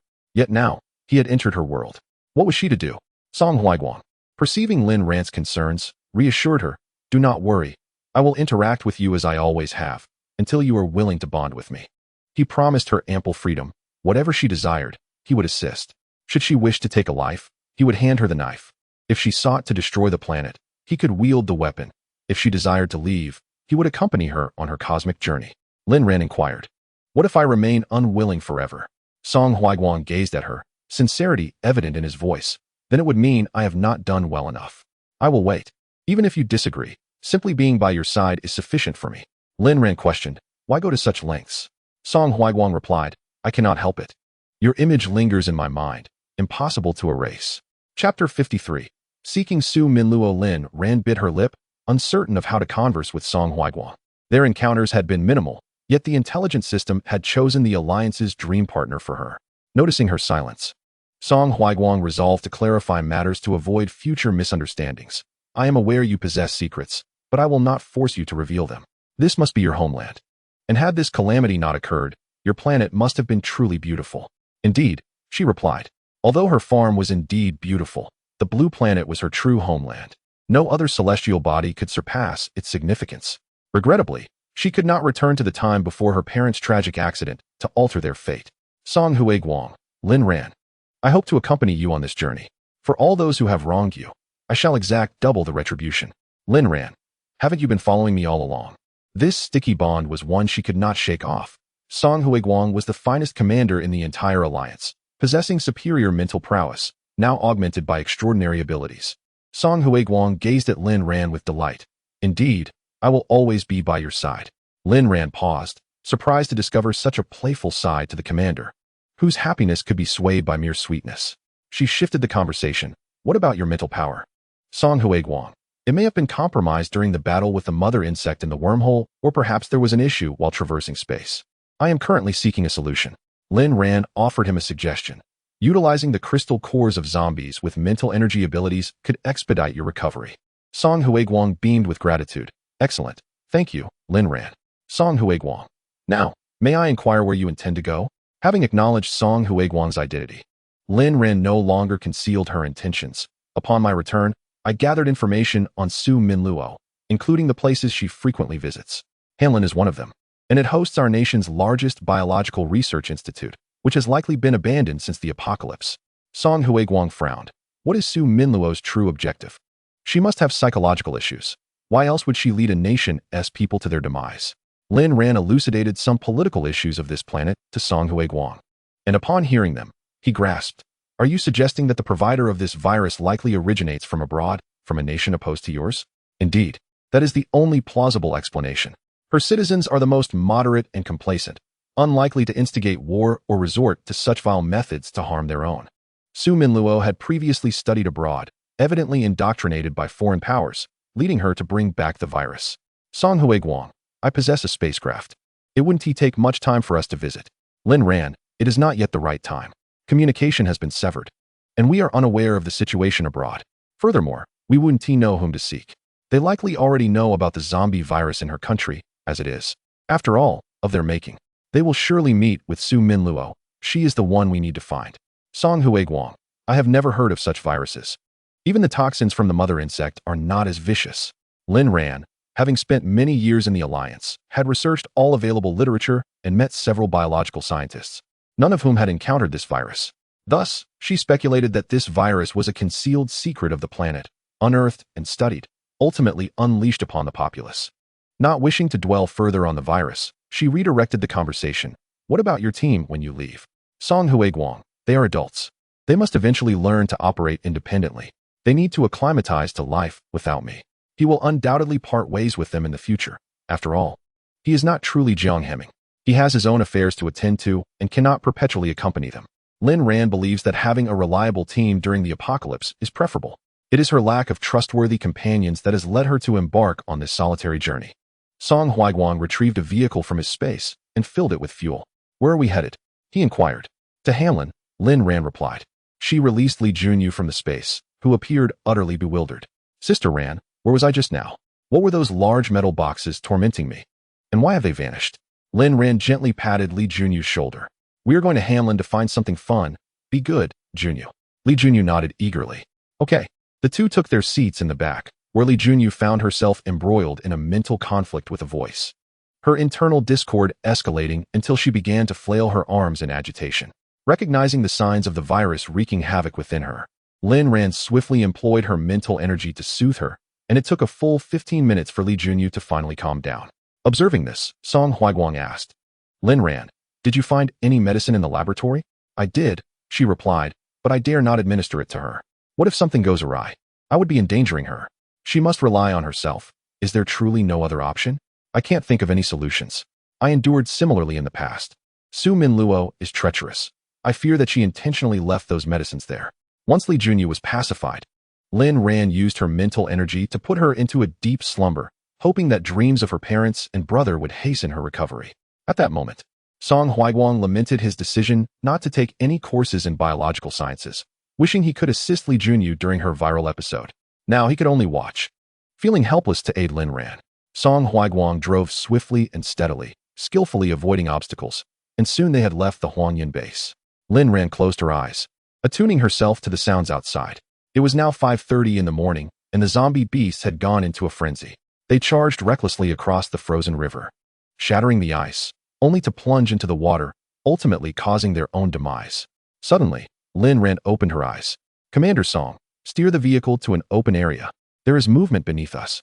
As Song Huiguang's mental energy had yet to fully recover and his level did not match Lin Ran's, he accelerated to the flat ground ahead at her command. Gripping the steering wheel tightly, he focused intently. Lin Ran, there is an earthquake, and it's of historical magnitude. Lin Ran quickly returned Li Junyu to the space and opened the car door. Commander Song, there is a high mountain 50 miles ahead. I intend to seek refuge there. Song Huiguang concurred. All right. He stored the vehicle back in the space, then followed Lin Ran as they sprinted, completely forgetting the flying apparatus within the space.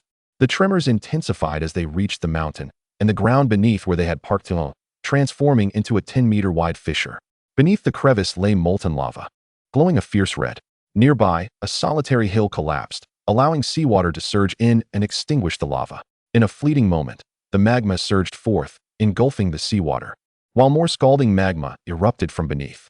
Chapter 54. The black insects Lin Ran observed as the land before them was instantaneously transformed into a vast expanse of water, with the zombie beasts thrashing in the sea, soon sinking to the depths and vanishing from sight. In her past life, she had endured extreme heat and frigid cold, as well as the ravages of a virus, but had never encountered earthquakes or tsunamis of such magnitude. Why did it seem that everything had altered in this lifetime? She found herself at a loss for answers. Even Song Huaiguang, despite his extensive experience, had never witnessed an entire expanse of land being so swiftly inundated by seawater. The spectacle before them left both in awe, prompting Song Huaiguang to glance skyward. Lin Ran, let us utilize the aircraft. With the ground submerged, their route to Han Lin was lost. The aircraft would surely reveal their location from above. Lin Ran replied, the operational system of the aircraft may encounter issues. I sense a formidable force attempting to obliterate all signal sources. More precisely, it seemed to be interference. Song Huaiguang furrowed his brow. Does this planet possess such potent weaponry? Lin Ran explained, if the planet's magnetic field is disrupted, all signal sources on this planet will become utterly ineffective. Indeed, Song Huaiguang had not contemplated this aspect. Are you suggesting that there exists an unknown force beyond this planet, in the skies above? Certainly. Something must be concealed behind the thick layers of clouds, striving to annihilate this world. The tides influence the sea, and even in the event of a tsunami, it could not entirely inundate the inland. Unless the colossal entity that governs the tidal movements faltered, the waters of the planet would remain uncontrollable. But could this truly be the case? The technology of this planet pales in comparison to that of the Alliance. Humanity could only obliterate the planet using forbidden weapons, which would annihilate humankind but leave the planet intact. My mental strength was compromised during the temporal traversal. In my prime, I could have glimpsed the circumstances beyond the clouds. Song Huaiguang mused. Lin Ran merely sensed an anomaly in the starlit sky. Her space contained little weaponry, and even if she ventured forth, she could not contend with those entities without the Alliance's armaments. Song Huaiguang persisted. Lin Ran, how many weapons did you bring back with you? Lin Ran replied, not many. Just a few ordinary ones. Then keep those, he said, handing her a box of weapons containing 20 highly destructive armaments, any one of which could obliterate this planet. Lin Ran accepted it. How many star coins? Song Huaiguang sighed in resignation. No need. Just ensure you provide me with some meat in the future. Lin Ran pondered for a moment. Very well, that is acceptable. She would repay the cost of the weapons with other items. He would not demand anything in return. Standing atop the mountain, they watched as the seawater rushed in, initially believing it would linger. However, within a mere 10 minutes, the water receded with astonishing speed, disappearing without a trace. After the water withdrew, Lin Ran discovered that the ice on the ground had begun to melt, leaving behind a layer of black substance. Cautiously, Lin Ran donned a protective suit and provided one for Song Huaiguang as well, and the two swiftly descended the mountain. After crouching on the ground for a while, Lin Ran sensed something amiss. These black entities were moving. Song Huaiguang approached and prodded the black substance with a stick, affirming Lin Ran's observation. So small and seemingly still in such vast numbers, they were easily overlooked. Had they not possessed mental acuity, they would have assumed these were mere remnants left by receding seawater. Lin Ran retrieved a sealed glass vial, collected a sample of the black matter, and handed it over to the robot, programming it for analysis, which would take at least half an hour to yield results. While the robot conducted its experiment, Lin Ran addressed Song Huaiguang. Commander Song, I intend to proceed to Hanlin. I shall accompany you. You cannot leave me behind again, Song Huaiguang replied, his tone tinged with indignation. Lin Ran felt a twinge of awkwardness. Together then? Upon hearing her words, Song Huaiguang's eyes gleamed with enthusiasm. Very well, I shall drive.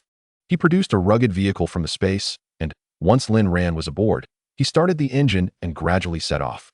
Lin Ran remarked, I think I shall call you Jiang Tuan, as you are, after all, wearing his form. Song Huaiguang turned his head. Call me whatever you wish, as long as you are by my side. As they traveled, Lin Ran observed the earth enveloped in a layer of black matter, and through her mental faculties, she discerned that these entities were indeed in motion. She witnessed them congregating around the corpse of a zombie beast, and suddenly, their speed escalated to a frenzied rush. They covered the creature's body and soon infiltrated it, vanishing within. Lin Ran's gaze narrowed, and Song Huaiguang evidently shared her realization.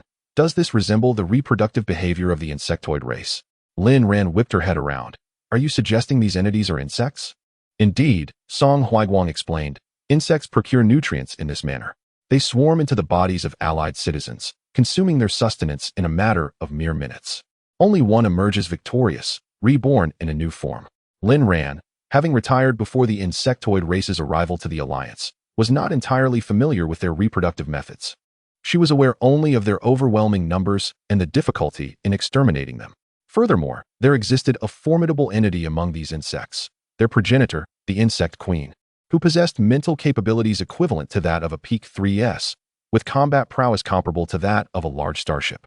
To substantiate his suspicions, Song Huaiguang paused in silence. Indeed, 10 minutes later, the zombie beast rose, albeit in an unusual manner, as it mimicked a human stance, standing upright on its hind legs. Lin Ran felt a pang of dread. Song Huaiguang had been correct, but how could her home planet harbor insects? She had never heard of such a thing before. Lin Ran voiced her confusion. "Commander Song, how do these insects come into existence?" Song Huaiguang replied. "Research from the Alliance suggests they were initially merely drifting organisms in the cosmos. Later, they encountered cosmic radiation, leading to mutations and evolution, culminating in their final form as these black insects." Lin Ran had seen the appearance of the insects on the star network, yet they were far larger than those before her. "So, what emerged before us now were mere larvae," Song Huaiguang replied. "They must have just hatched. Their eggs were laid in the sea by the parent insects." Lin Ran remained puzzled. "But why has my home planet suddenly been invaded by these creatures?" Song Huaiguang explained. "The Alliance's insects also appeared without any warning. The scientists of the Alliance have yet to uncover the truth. And the only widely accepted theory is that these insects traversed some passageway to reach the Alliance. Yet that passage remains elusive." Lin Ran speculated. "Could it be that my return through time has allowed the insects to discover the temporal tunnel and follow me?" Song Huaiguang reassured her. "Lin Ran, it takes at least 3 months for these insects to develop from eggs to hatchlings." Chapter 55. Extermination of Insects. Song Huaiguang continued. 3 months ago, when these insects were still eggs, they were already in the sea. You had not returned at that time, had you?" Though Lin Ran felt a twinge of concern. Understanding the origin of the insects was of no consequence now. They needed to find a way to eradicate these creatures. "Is there a swift method to exterminate them?" she inquired. "I do not possess such knowledge," he replied. Having only encountered adult insects, he was equally unfamiliar with these undeveloped forms. Lin Ran thoughtfully glanced at the ground, retrieving a bucket of oil from her space and tossing it a distance away. The oil splattered, landing beside a nearby zombie beast, which also became coated in it. She then threw a lighter, and with a swift flick, the flames ignited, rapidly spreading. The insects halted in their advance, seemingly hesitating, while the zombie beast, clutching its head with its forepaws, emitted a blood-curdling roar. Within 10 minutes, the area was reduced to ashes.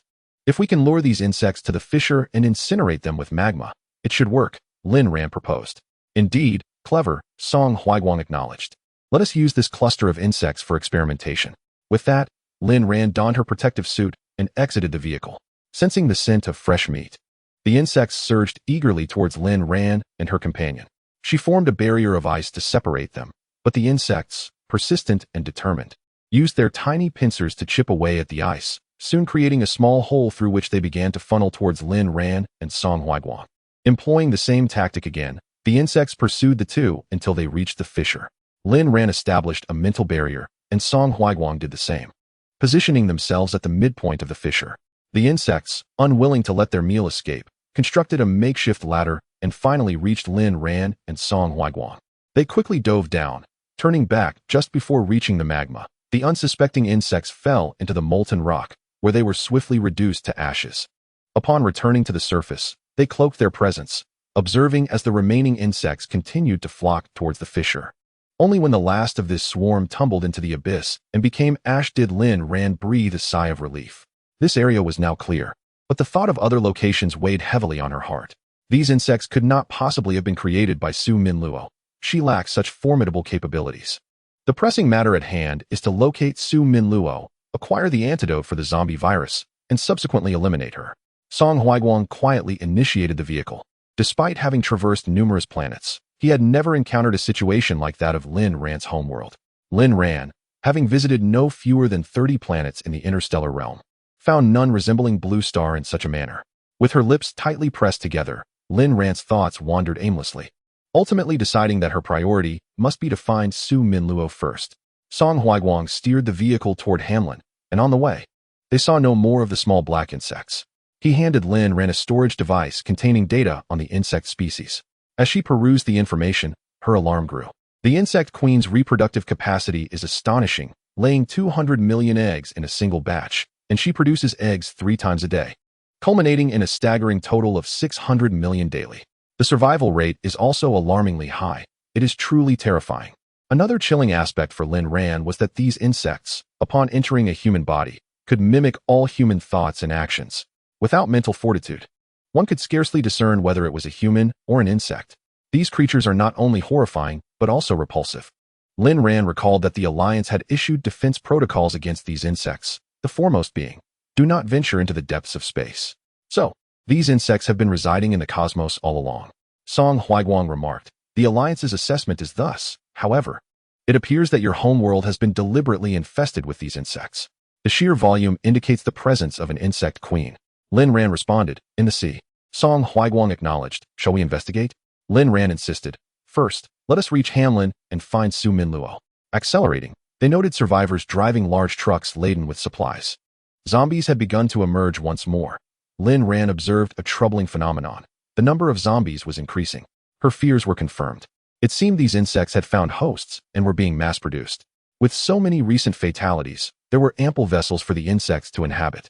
Their vehicle sped swiftly, skillfully avoiding zombies and other mutants with mental focus, and they arrived in the Hamlin City district after 2 hours. Lin Ran revisited the information she had previously gathered. Turn right, and there stands a pink building, the residence of Su Minluo's parents.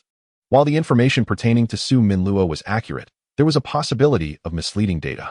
Utilizing her mental acuity, she scanned the street and discovered an eerie silence. Only that pink structure housed a dozen or so living individuals, each possessing abilities of at least the 4th tier. Among them were even 6th tier mutants, aligning with the advancement speed of the zombies. But these individuals were likely artificially enhanced through potions. Lin Ran proceeded with utmost caution. Their vehicle was quickly noticed as they entered the street, and soon they found themselves surrounded by a swarm of zombies, converging like ants. Upon exiting the vehicle, Lin Ran donned a transparent protective mask she had utilized in the interstellar realm, her backpack brimming with over 20 grenades. Armed with a machine gun, she unleashed a barrage of fire. The sound of gunfire echoed through the streets, and Song Huiguang was not to be underestimated. With a handheld cannon slung over his shoulder, he moved swiftly, launching several shells in quick succession. A multitude of zombies fell to the ground. After Lin Ran's barrage, the zombies seemed to have learned to observe, refraining from advancing any further. Seizing the opportunity, Lin Ran began to collect crystal cores.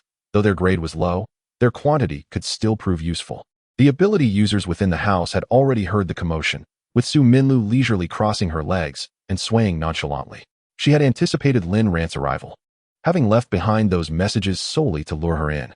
In this lifetime, Lin Ran would inevitably become her experimental subject, allowing Su Minlu to develop even more pharmaceuticals. Together, Lin Ran and Song Huiguang eradicated the zombies on this street. Afterwards, Lin Ran stood at the base of the building, gazing up at the transparent glass, where Su Minlu's face was mirrored. A broad smile adorned her lips, provocative in nature. Without hesitation, Lin Ran leaped and shattered the window to enter the building. Su Minlu's sweet voice floated down. Lin Ran, such violence is unbecoming. A girl should be more demure. With that, she swiftly appeared before Lin Ran. However, Lin Ran was no longer the person Su Minlu once knew. Her speed had surpassed that of Su Minlu. As Lin Ran dodged Su Minlu, she caught sight of the black mole on her earlobe. When Lin Ran pressed her blade against Su Minlu's neck, a look of utter surprise crossed Su Minlu's face, and she murmured softly, "How is this possible?" Chapter 56. Su Minlu's pupils constricted several times. She had indeed underestimated Lin Ran's strength. What astonished her further was that Lin Ran, who had been confined to the laboratory, had managed to conceal her true capabilities. How had she accomplished this? Perhaps she had overlooked certain details. Yes, it was necessary to capture her again for further study. Su Minlu was confident she could uncover the truth with her own prowess. Su Minlu's dulcet voice reached Lin Ran's ears. "You are my experimental subject. Disobey me, and you shall face dire consequences. Hee." Nevertheless, she would still treat Lin Ran gently, for she was indeed her finest masterpiece. Lin Ran had no desire to engage in idle chatter. She coldly inquired, "Su Minlu, where did you acquire the virus?" A smile lingered at the corners of Su Minlu's lips. "I shall not divulge that information." Lin Ran frowned. If she chose not to speak, She had her methods to retrieve her memories. Since Su Minlu was unwilling to cooperate, there was no reason to spare her any mercy. With a firm resolve, Lin Ran pressed the blade into Su Minlu's neck, quickly nearing her artery, blood beginning to seep forth. In an instant, Lin Ran's expression shifted to one of caution, for Su Minlu's blood was not red, but pink, matching the hue of those pharmaceuticals. Her cruelty towards herself indicated that her previous life's harshness was a manifestation of her inherent nature. Su Minlu likely possessed a vehemently anti-human and antisocial disposition. Otherwise, how could she have unleashed a virus intending to bring about the destruction of the entire planet? A smile blossomed at Su Minlu's lips. "What's the matter, Lin Ran? Are you afraid?" Her body was rife with the virus. A mere breath would infect Lin Ran, and this time, the virus was of an enhanced variety. Lin Ran, adorned with a protective face shield, did not retract her hand but directed her words towards Song Huiguang. "Jiang Tuan, please remove all electronic devices and paper materials from here. We shall seek answers at a later time." With that, Lin Ran forcefully aimed to sever Su Minluo's neck, only to find her adversary vanishing into thin air at that moment. A triumphant laughter echoed through the air. "Lin Ran, it won't be so easy to kill me." Armed with Lin Ran's data, Su Minluo had injected herself with the virus upon her return, using doses calibrated from Lin Ran's information, thus acquiring an array of extraordinary abilities. Now, like Lin Ran, she had become a formidable warrior, not so easily vanquished. She harbored no fear of any individual in this world, not even Lin Ran herself. Fully aware of Lin Ran's vulnerabilities, Su Minluo was confident that she could capture Lin Ran once more and confine her to the laboratory for further experimentation. After becoming invisible, Su Minluo released hundreds of lures, and the nearby zombies, drawn by the scent, swiftly approached. In any case, Lin Ran would not escape today. She signaled to her hidden subordinates, who nodded in understanding and descended to the lower floor. Lin Ran, utilizing her mental prowess, discerned that Su Minluo had become invisible yet remained within the same space. "Is that so? Let us see," she mused, as her blade sliced towards a certain point in the air, severing one of Su Minluo's hands. The once confident Su Minluo stood bewildered, revealing her form. Lin Ran had surprised her yet again. What was amiss? How could Lin Ran ascertain her location when she had clearly departed after speaking? Unbeknownst to Su Minluo was the existence of such a mental ability, which allowed Lin Ran to track her movements. Had she been aware, she might have exercised greater caution. At this moment, Su Minluo had lost her sense of pain. After injecting the virus, her body had become numb to hurt. Logically, she should have been impervious to blades and bullets. How then could Lin Ran's knife sever her arm? What immense force must that require? Confounded, Su Minluo resorted to invisibility once more, staunching the flow of blood by wrapping her severed arm in cloth and retrieving medicine from her spatial storage. Lin Ran, observing her struggles, struck again as soon as Su Minluo completed her makeshift bandage, slicing off her other arm. Su Minluo was immediately consumed by rage. Lin Ran, how can you treat me this way? I am your benefactor. Without me, how could you have acquired such powers? And now you seek to kill me. Do you possess no conscience? Lin Ran chose not to respond. Since Su Minluo had declined to reveal the origin of the virus, she had become expendable. She would not provide any effective solutions for the virus's antidote in the future. Her sole intent would be to create new strains with deadly efficacy. Lin Ran's strikes grew increasingly swift, forcing Su Minluo to reveal herself once more. Now bereft of her hands, Su Minluo found her movements hampered, relying solely on her body and abilities to navigate. Where were her subordinates? What had become of the man who accompanied Lin Ran? Had he gone to eliminate her followers? In this moment, Su Minluo cursed her failure to develop a regenerative serum for severed limbs upon her return, leaving her in such a dire predicament. Su Minluo's eyes flickered as she began to sow discord. Lin Ran, even if you kill me, you shall not escape. Moreover, the man who accompanied you is the one who detonated the laboratory, pursuing me to a dead end, leading us to our mutual destruction.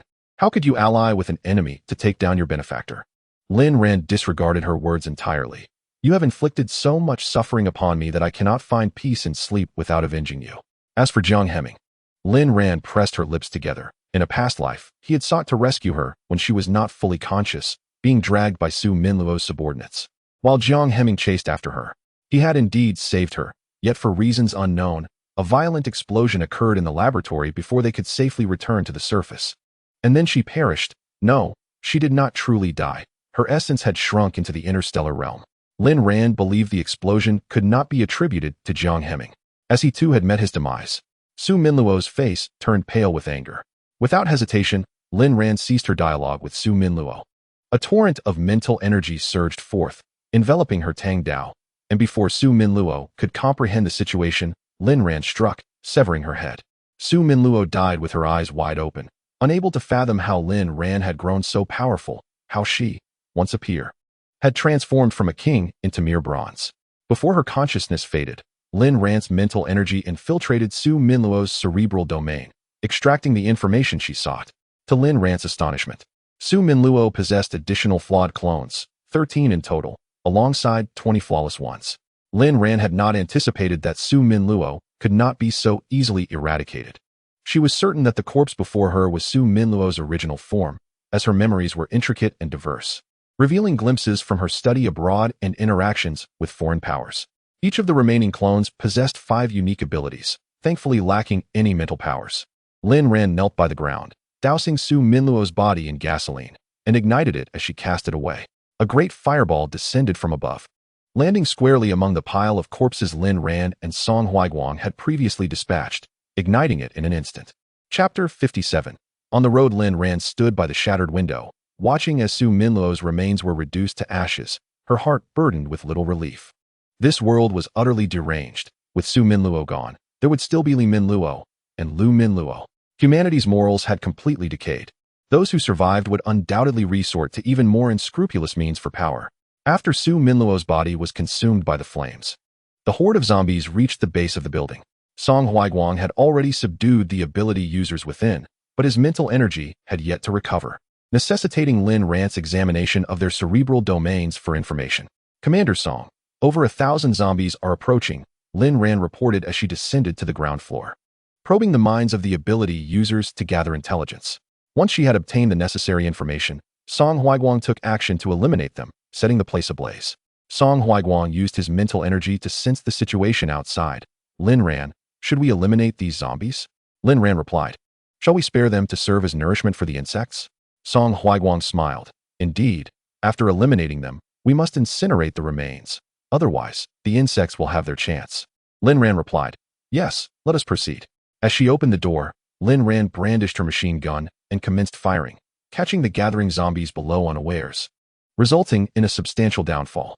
After scanning the area with her mental prowess and detecting no signs of life, she summoned a robot from her spatial pocket to assist in collecting the crystal cores, as it would be too time-consuming otherwise.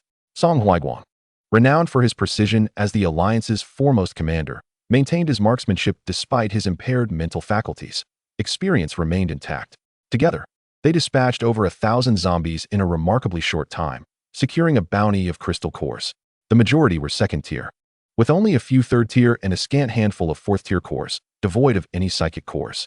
However, Song Huiguang was unconcerned. The slow recovery of his mental power due to the absence of psychic cores was manageable for now, and he had weapons stored in his spatial button, if necessary. After exterminating the zombies, the street lay in eerie silence. Logically, there should have been some survivors, yet none were to be found. Lin Ran recalled a vision from Su Minluo's memories, revealing that the survivors of this street had evacuated en masse to the Huangyan base under her persuasion, leaving few, if any, capable individuals still alive. Song Huiguang instructed his robot to gather the zombie bodies, then retrieved concentrated fuel from his space to douse the remains. They stood watch as the corpses turned to ash, wary of the potential arrival of insects eager to claim the bodies. At that moment, it would be far more than just a zombie threat. As Lin Ran contemplated their next destination, she resolved that the remaining Su Minluo clones must be eliminated. They possessed complete memories and were fervent proponents of human experimentation, likely to pursue abilities for their own twisted experiments. Lin Ran, where shall we go next? Song Huiguang inquired. Locate Lu Tianjiu and Huang Min, Lin Ran replied. One particularly exceptional Su Minluo clone is near Lu Tianjiu and Huang Min, serving as their daughter-esque clone. This is the method Su Minluo devised to save Lu Shiyu. As long as the clone retains Lu Shiyu's complete memories and is healthy, she would be regarded as the daughter of Lu Tianjiu and Huang Min. After so many years of obsession, Lu Tianjiu has accepted this outcome. Shall we return to the team? Song Huiguang asked. Lin Ran nodded. Lu Tianjiu, driven by his ambitions, would undoubtedly seek to control the military. In this apocalyptic era, it was his moment to assert himself. Upon our return, we must eliminate He Ruoyong. Otherwise, it could lead to complications, Song Huaiguang warned. Yes, I understand, Lin Ran acknowledged. Regarding He Fanqing, Song Huaiguang felt a sense of regret. While probing his mental domain, he discovered it had been compromised by the influence of his sister's abilities. Should He Ruoyong employ her powers against him again, He Fanqing would likely become a simpleton, with only profound mental energy capable of restoration. Both he and Lin Ran could achieve such feats, yet neither would intervene. Unless he encountered another psychic ability user, He Fanqing would remain beyond salvation. Such a person did not merit pity. He blindly accepted his sister's claims and labeled others as monsters, conveniently forgetting that he had been saved by them twice. In the alliance, individuals of such caliber are unworthy of being warriors. Lacking in formidable mental fortitude, they cannot aspire to be the finest among fighters. Song Huaiguang drove. With Lin Ran seated beside him in the passenger seat, he discreetly cast a glance at her, feeling an inexplicable connection to her countenance, which had imprinted itself upon his heart from their very first encounter. Thus, despite Lin Ran's despondent reaction to the matching results, he remained steadfast, hoping that perseverance would lead to clarity amidst obscurity. Her sudden disappearance during their journey nearly caused his mental state to spiral out of control, but he managed to suppress it, fully aware that this was merely a facade. Consequently, he resolved to confront the mother of insects. Lin Ran turned her head in confusion. Unable to comprehend why Song Huaiguang regarded her with such intensity, she initially thought her recent battle had torn her clothing. After scanning her surroundings and finding nothing amiss, she refrained from voicing her concerns. Utilizing her mental acuity, she sensed that his gaze harbored no malice, and while she understood the affection reflected in his eyes, she felt utterly incapable of reciprocating. Perhaps it was best to leave it as is. Leaning against her seat, Lin Ran feigned slumber, pondering her initial tasks upon arriving at the military camp. As they approached the entrance to Anyuan, their path was obstructed by a large truck. Song Huaiguang halted at a distance, for this was the sole entrance to the road. Attempting to enter from another route would necessitate a U-turn, delaying their arrival by nearly an hour. At that moment, Lin Ran abruptly opened her eyes, exclaiming, "Speak of the devil, and he shall appear." Just moments ago, she and Song Huaiguang had discussed the He siblings, and now they found themselves face to face with them. Song Huaiguang utilized his mental prowess to conceal both his and Lin Ran's presence, intending to observe from afar. He watched as He Ruoyong imperiously declared, "You must relinquish your supplies, or I shall command my brother to eliminate you." To Lin Ran's astonishment, He Fanqing did not intervene to stop his sister, revealing that the siblings were indeed cut from the same cloth. It puzzled her. In Jiang Hemming's memories, He Fanqing, though boisterous, was reliable during missions, for otherwise, he would not have been accepted into the special operations team. How could the disparity be so vast simply due to the emergence of abilities? The opposing faction scoffed at He Ruoyong's threat. "Little girl, if you seek supplies, you may trade for them." He Ruoyong, feigning innocence, retorted, "I have nothing but my abilities. Would you care to exchange?"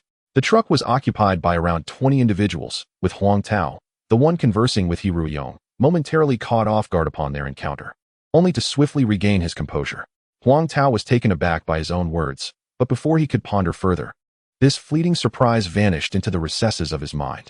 He soon found himself inexplicably reluctant to refuse He Ruoyong's request. "All right, sister, how much do you desire?" His companions exchanged glances, perplexed by their leader's sudden change of heart. Yu Zijian interjected, "Captain, are we truly to give away the supplies we painstakingly gathered?" Huang Tao turned, his expression fierce, commanding, "Hand it over. Those supplies are mine to give as I please." Beside them, He Ruoyong beamed with triumph. "Brother, I told you he'd be compliant. We now have food." Meanwhile, He Fanqing wore a complex expression, having felt a buzzing sensation in his head and a slight pain when He Ruoyong had wielded her abilities. Chapter 58. He Fanqing and his sibling. Before He Fanqing could fully comprehend the situation, the pain vanished, and thus he paid it no mind. He cast a cold glance at the leading figure, Huang Tao, his heart seething with a desire to eliminate him on the spot. This 50-year-old man dared to covet his sister. Such audacity was tantamount to courting death.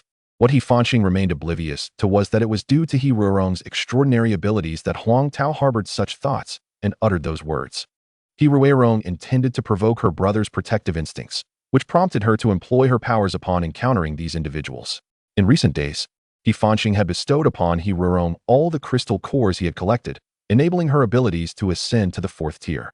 Her powers inherently influenced others, the extent of which depended on the fortitude of the target's defenses. Under normal circumstances, Huang Tao might have evaded such an influence. However, Given that he had just lost his wife, He Ruerong's abilities caused him to project her image onto her, conjuring memories of their past affection. Uncontrollably, he spoke those words, demanding supplies for He Ruerong, perceiving her in that moment as his deceased spouse. Though Lin Ran and Song Huaiguang stood at a distance, they were acutely aware of the unfolding events. Lin Ran scoffed, remarking how He Ruerong was truly courting disaster, naively believing there were no formidable adversaries among them. Indeed, among the 20 or so individuals, there had to be a tall figure.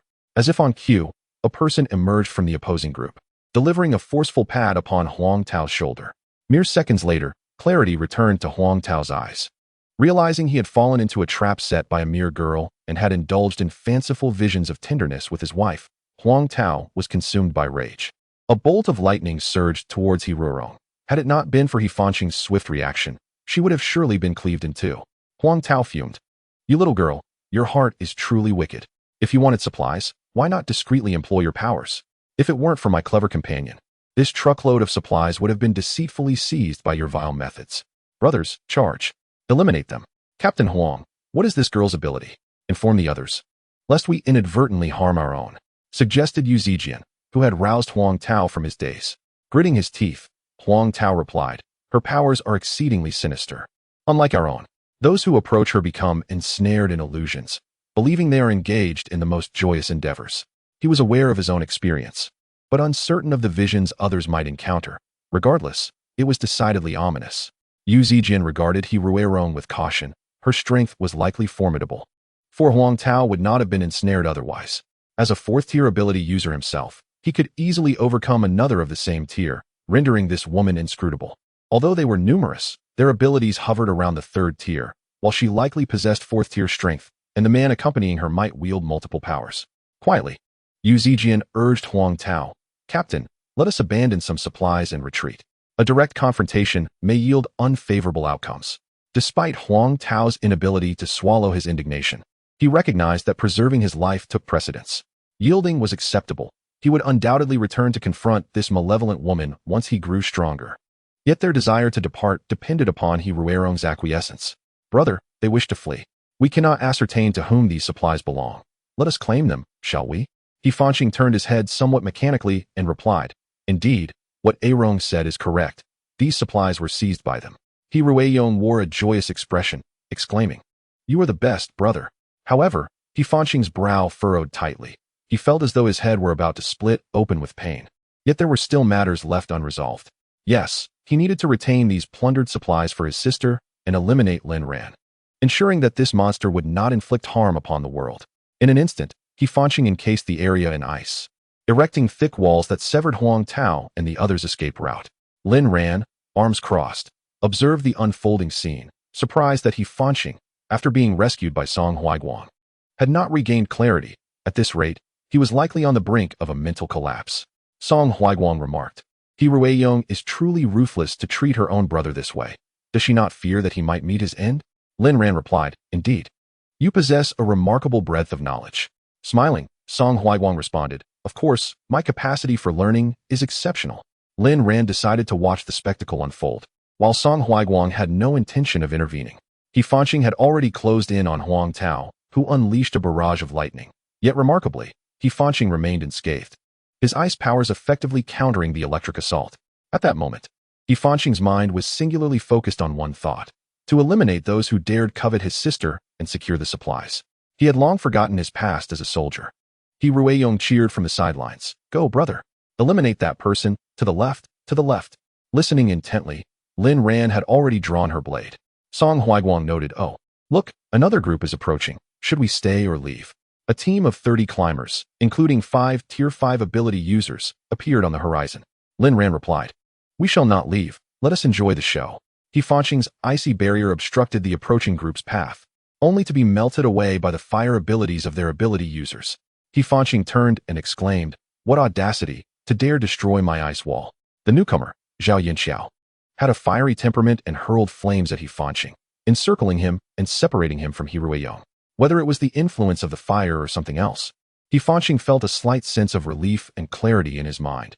He shook his head, but soon lost that fleeting clarity again. He conjured an ice blade and hurled it at Zhao Yinxiao, only for it to be thwarted by the latter's golden abilities. Huang Tao and Yu Zijiang swiftly joined forces with Zhao Yunxiao, recounting the situation they had encountered. Zhao Yunxiao grew increasingly vigilant. Are you suggesting that this man's madness is the doing of his sister? Huang Tao nodded. She indeed calls him brother. Zhao Yunxiao regarded He Ruiyong with disdain. My dear, you are quite ruthless. Do you not fear your brother's descent into madness? He Ruiyong retorted. My brother is so powerful. You should be the ones to fear.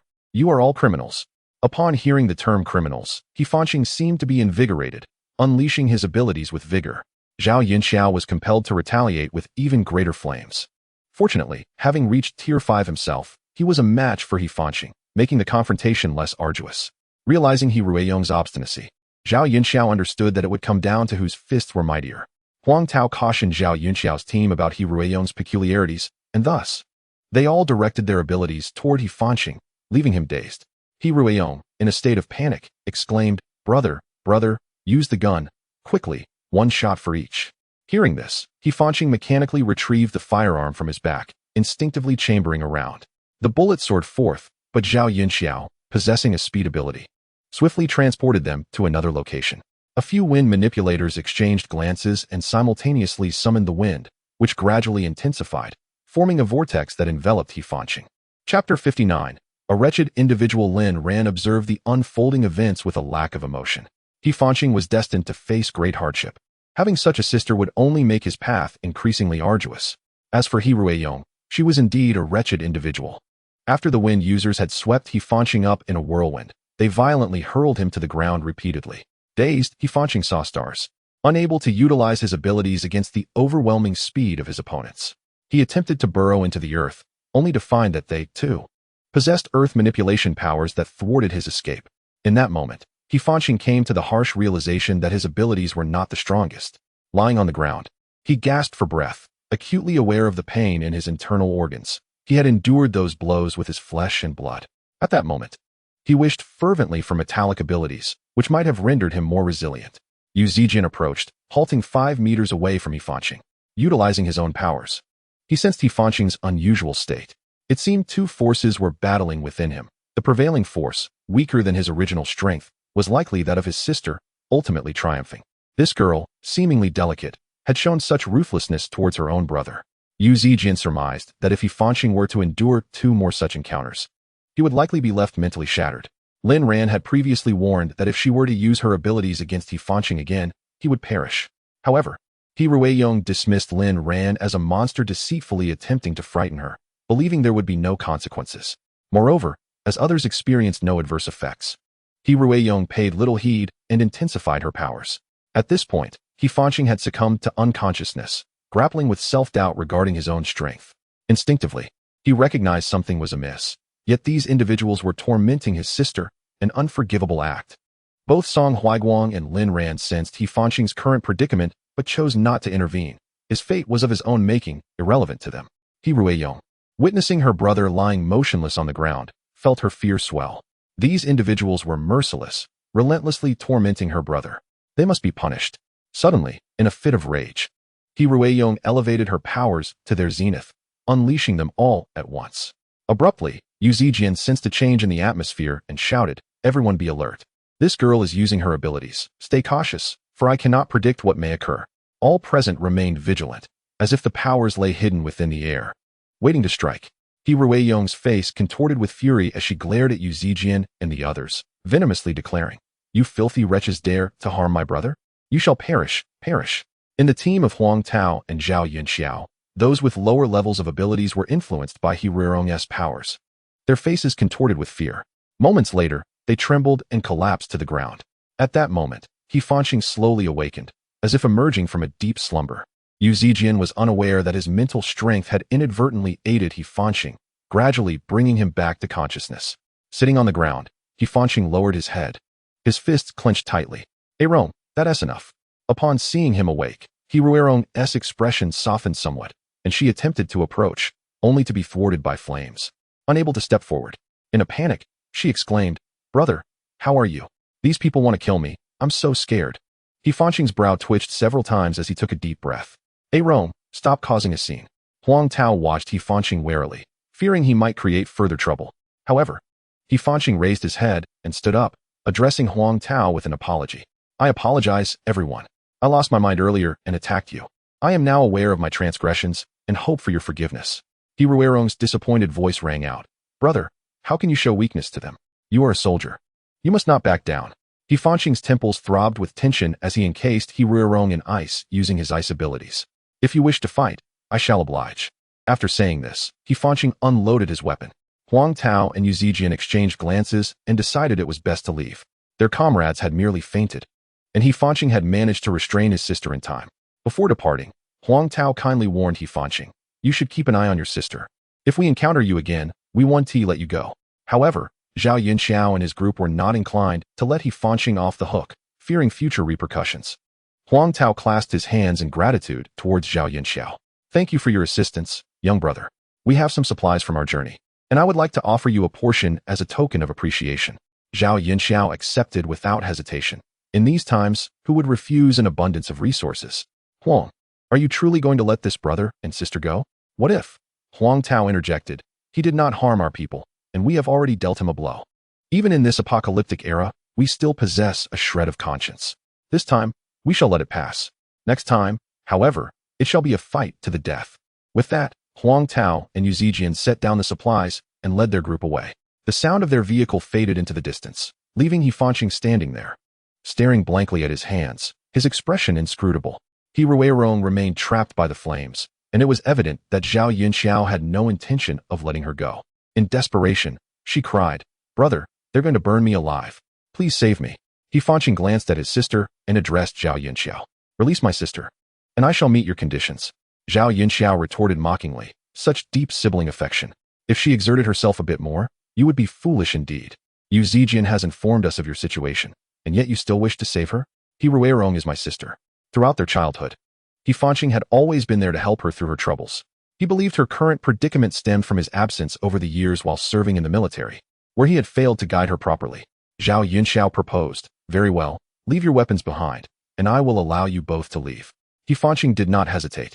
He knew he could retrieve his weapons from Jiang Heming later. Relinquishing these few guns was of little consequence. Heruerong anxiously gazed at Hefanqing, while Zhao Yunxiao, after acquiring the firearm, signaled his team. Several vehicles sped away in the direction where Huang Tao and the others had departed.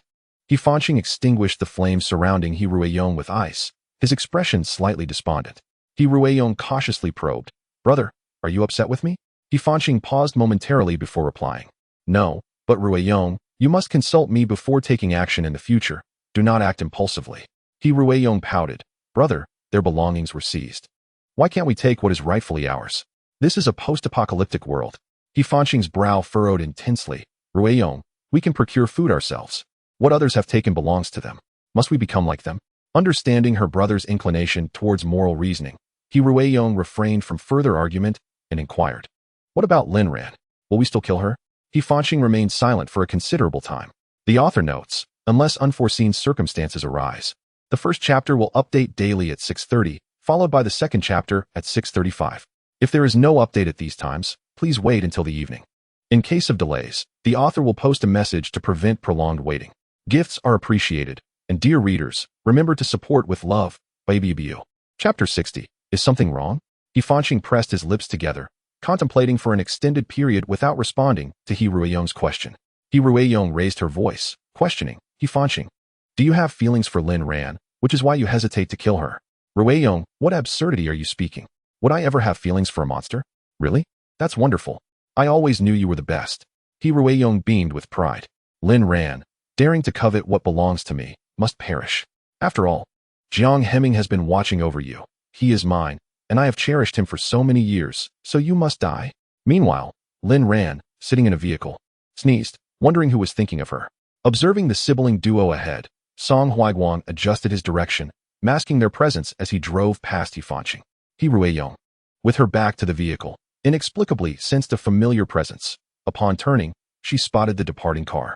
Brother, who was in that car that just passed? Hefanqing replied, I didn't TC. Let us go? He then proceeded to drive. Herueyong hurried after him. Brother, where are we headed? Back to the team. He sensed that Jiang Heming had likely returned, and they needed to return to the team to take a chance, especially since he had given his weapon to Zhao Yunxiao and the others. Herueyong kicked a stone. Brother, has Aheng already gone back? Hefanqing opened the car door. He should have. He Rueyong felt a rush of joy. As long as Jiang Heming was back, she would seize the opportunity to win him over. The siblings did not linger on their way and headed straight for the military base. Song Huiguang drove swiftly. Distancing himself from He Fanqing's vehicle, he needed to return to the team first and give others a heads up. Lin Ran, observing the melting ice on the ground, inquired with confusion, "Commander Song, have you noticed that the ice is melting?" Song Huiguang glanced outside the car window and then at the thermometer inside. Indeed. But the temperature hasn't risen. Strange. Lin Ran became cautious, using her mental energy to probe the depths below. Alarmed, she urged, "Commander Song, return to the team immediately. There may be a significant situation underground." "An earthquake?" Song Huiguang responded, his mental capacity compromised, unable to detect anything beyond 1,000 meters below. "Indeed. And I anticipate a high magnitude," Lin Ran replied. "Can you estimate how long until it erupts?" Song Huiguang inquired. "Based on the current movement speed, it could reach the surface in as little as an hour and a half, or at most 5 hours, Lin Ran assessed. With half an hour remaining to the team, that should suffice for arrangements. How extensive will the impact be? Only in this vicinity. The base might be less affected, Lin Ran explained, driving at breakneck speed. Song Huiguang navigated through obstacles without hesitation, and 30 minutes later, they returned to the team. Upon arrival, they found Zhou Changyi, Feng Wei, and Zhang Xini had just returned, accompanied by a petite and charming girl who seemed to nestle beside Zhou Changyi. "Captain, you're back. Did you run into He Fanqing?" Zhou Changyi approached, nodding at Lin Ran. "Lin Ran, welcome back to the team." Lin Ran coughed lightly. "I'm not here to rejoin. I just came to find someone." Zhou Changyi scratched his head, regardless. "It's wonderful that you could come. By the way, this is my girlfriend, Xie." Xie looked at Lin Ran with curiosity, a slight smile gracing her lips. "Hello. Lin Ran. The big guy has mentioned you. Thank you for saving him." She bowed slightly after her words. "Not at all," Lin Ran replied. Xie approached Lin Ran, pulling several crystal cores from her down jacket pocket and offering them. "I don't have much on me, but this is the most valuable. It's all for you." Lin Ran examined the collection of third-tier crystal cores in her hands, about 10 in total. She accepted only one third-tier mental-type core, returning the rest to Xie. "One is sufficient." With a raised brow and a radiant smile, Xie developed a favorable impression of Lin Ran, recognizing her as a capable and loyal individual. After exchanging pleasantries, Zhou Changyi and the others informed Song Huiguang about parting ways with He Fanqing. Song Huiguang nodded, "Understood. It's natural to encounter setbacks outside. They will return. Now, let's discuss serious matters." He scanned the base with his mental energy, detecting no anomalies, likely indicating that the zombies had vacated the area in search of food. As for Lu Tianjiu, he was absent. Those who survived must have acquired abilities and left to search for other survivors. Gazing at the base, Song Huiguang decided to stay temporarily. There are disturbances underground, and an earthquake may erupt shortly. This location is flat. Everyone should remain here until after the quake. Then we will seek out others. Zhou Changyi replied. "All right, we'll first look for any weapons that might have been left behind." Song Huiguang held little hope. The departing soldiers surely took their weapons, leaving only vehicles and tanks behind. Lin Ran circled the area before ultimately settling in the training field, where the disturbances were minimal and the safest. The 6 of them gathered in the training field, awaiting the underground eruption. Before long, a thunderous rumble echoed from below, as if something furious sought to break through the surface and emerge. Zhou Changyi's heart raced in his chest as he exclaimed, "Captain, why is this earthquake so terrifying?" Song Huiguang replied, "It's of a high magnitude." Feng Wei inquired, "How high? Does it exceed historical records?" Zhang Xini remarked, "It's clearly going to surpass that." "It's here." Concerned for Xie's well-being, Zhou Changyi enveloped her in his arms, assuring her, "Do not be afraid." Xie responded, "You big guy? Let me go? I can't breathe." She added defiantly, "And I'm not scared." Upon hearing this, Zhou Changyi released her. Xie muttered, "With so many people around, could you at least spare me some dignity?" Lin Ran remained silent, her thoughts occupied with Lu Tianjiu and Su Minluo. To her surprise, Lu Tianjiu had taken the remaining ability users away, leaving her at a loss. However, the destination they chose likely wasn't too far. Given Lu Tianjiu's ambition, he would undoubtedly establish a base in this vicinity. After all, with the Huangyan base already in place, creating another would be a simple task, and ample resources would soon attract more ability users. Lin Ran closed her eyes, arms crossed, planning to explore the area after the earthquake subsided to locate Lu Tianjiu and the clone of Su Minluo, determined not to allow her to wreak havoc among humanity. The rumbling of the earthquake echoed continuously, causing the buildings at the base to crumble and collapse. Although the ground beneath Lin Ran and her companions trembled slightly, it did not crack open significantly, and the tremors were brief. This place was likely not the epicenter and thus posed no grave danger.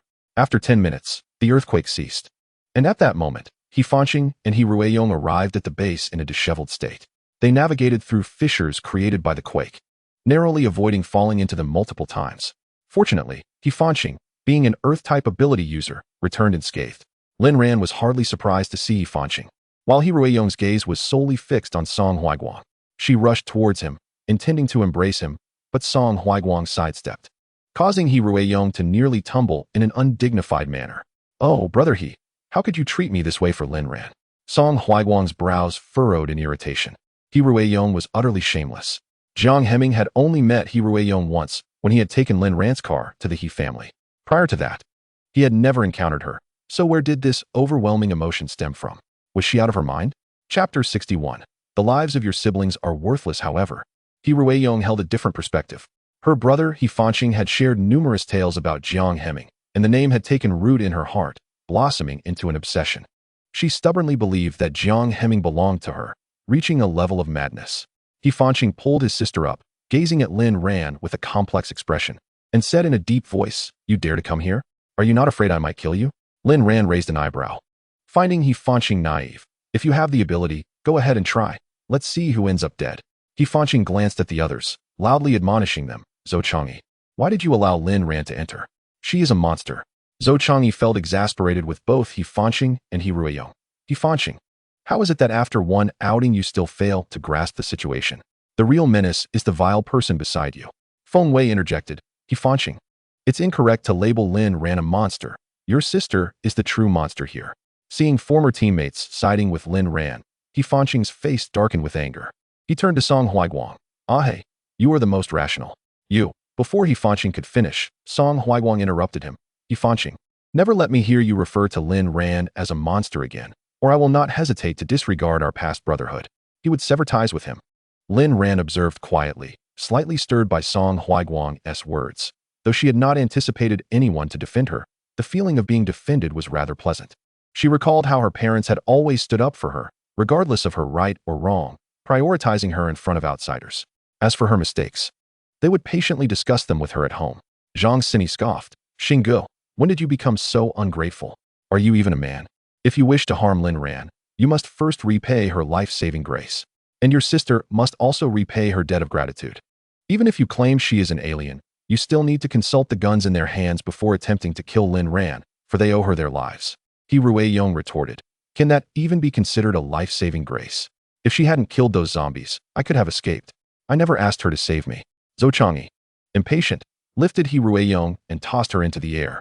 Xie cheered from the side. "Well done, big guy. Throw her out. The more of these ingrates we can get rid of, the better." Although she was unaware of the circumstances, it was utterly unreasonable to wish to kill someone who had saved you.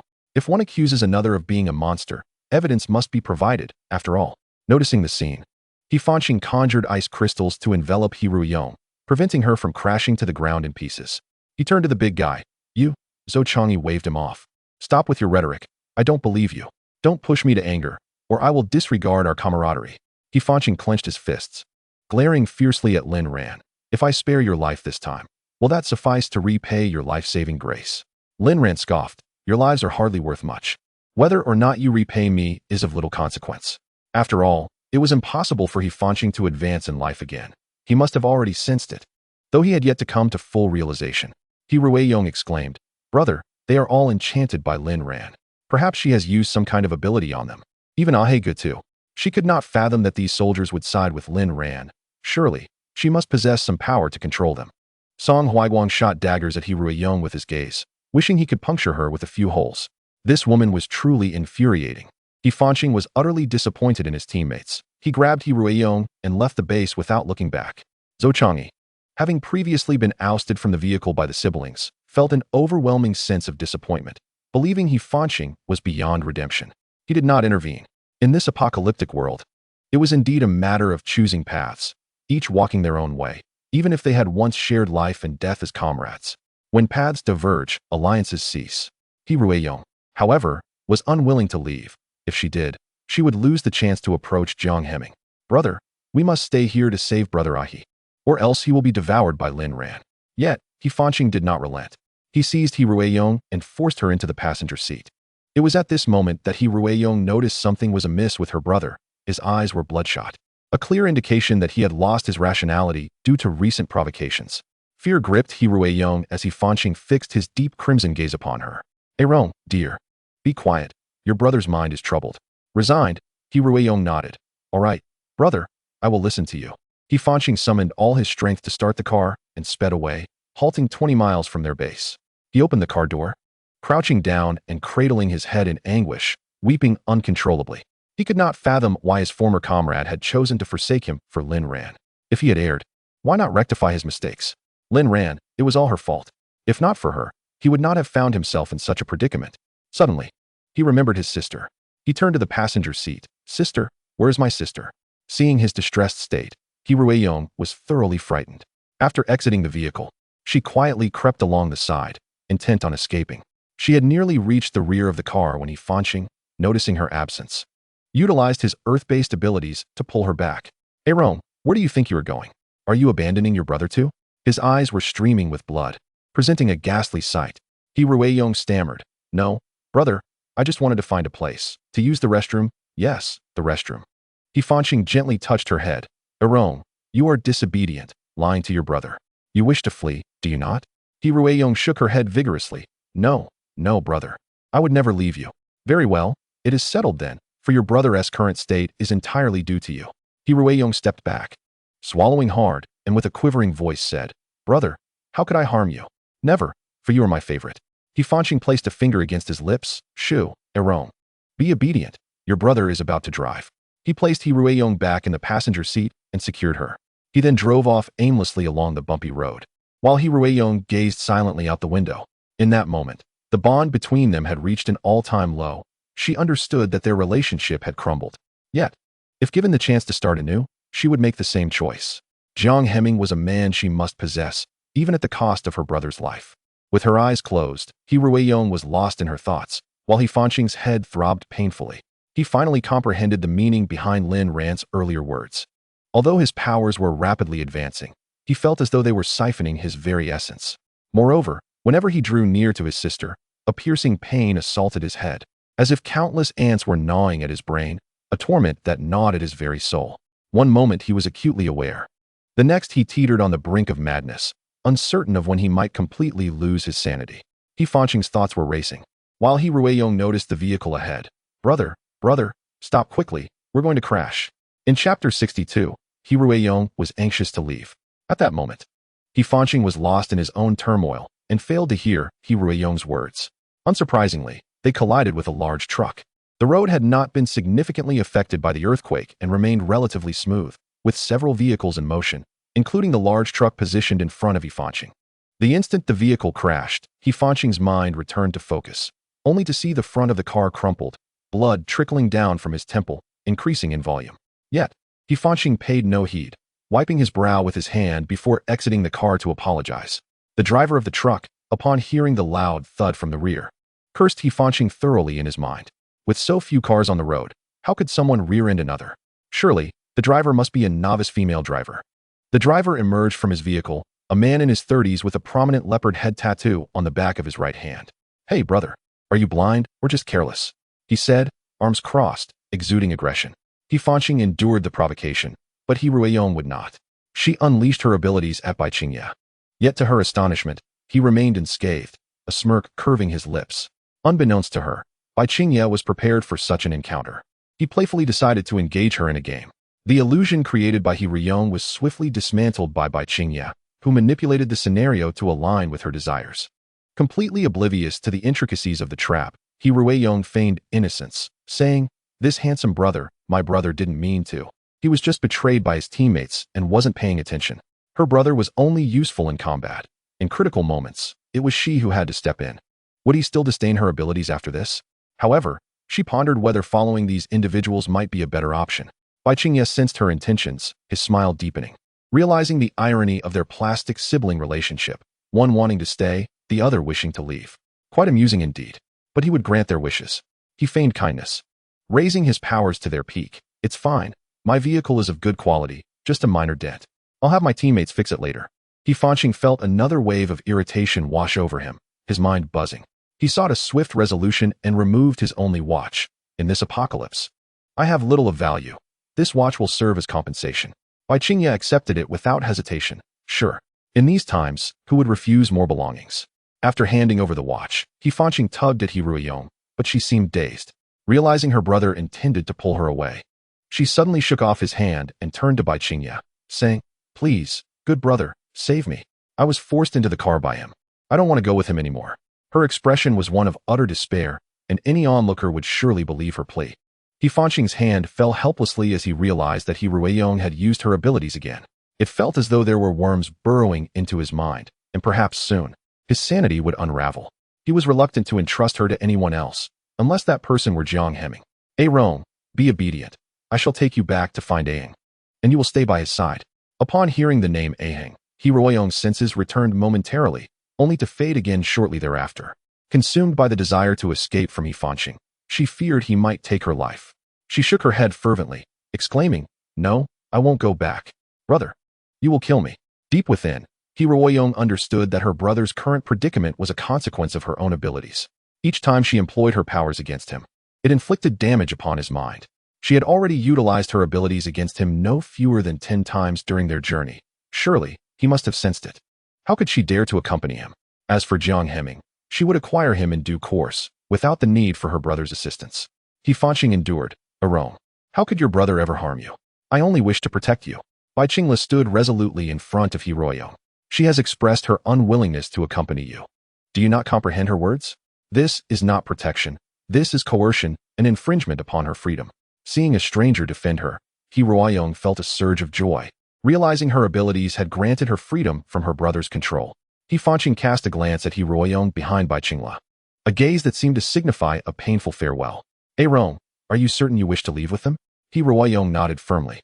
"Very well, take care of yourself. Your brother can no longer protect you." With that, Fanqing entered his vehicle, started the engine, and drove away in the opposite direction. It was not until he had traveled 10 kilometers that he glanced back, the depth of his eyes intensifying. He sat quietly for a moment before continuing forward, aimlessly. After more than half an hour, Fanqing exited the highway, seeking a secluded spot to slowly await his demise. Moments ago, he had sensed 2 forces troubling his mind. And suddenly, clarity washed over him. Lin Ran. He now understood that the visions in his mind were manifestations created by his sister's powers. Lin Ran bore no fangs, was not a zombie, nor had she morphed into a monster. Thus, there was no returning for him. Aheng and the others would certainly not forgive him. And he lacked the face to return.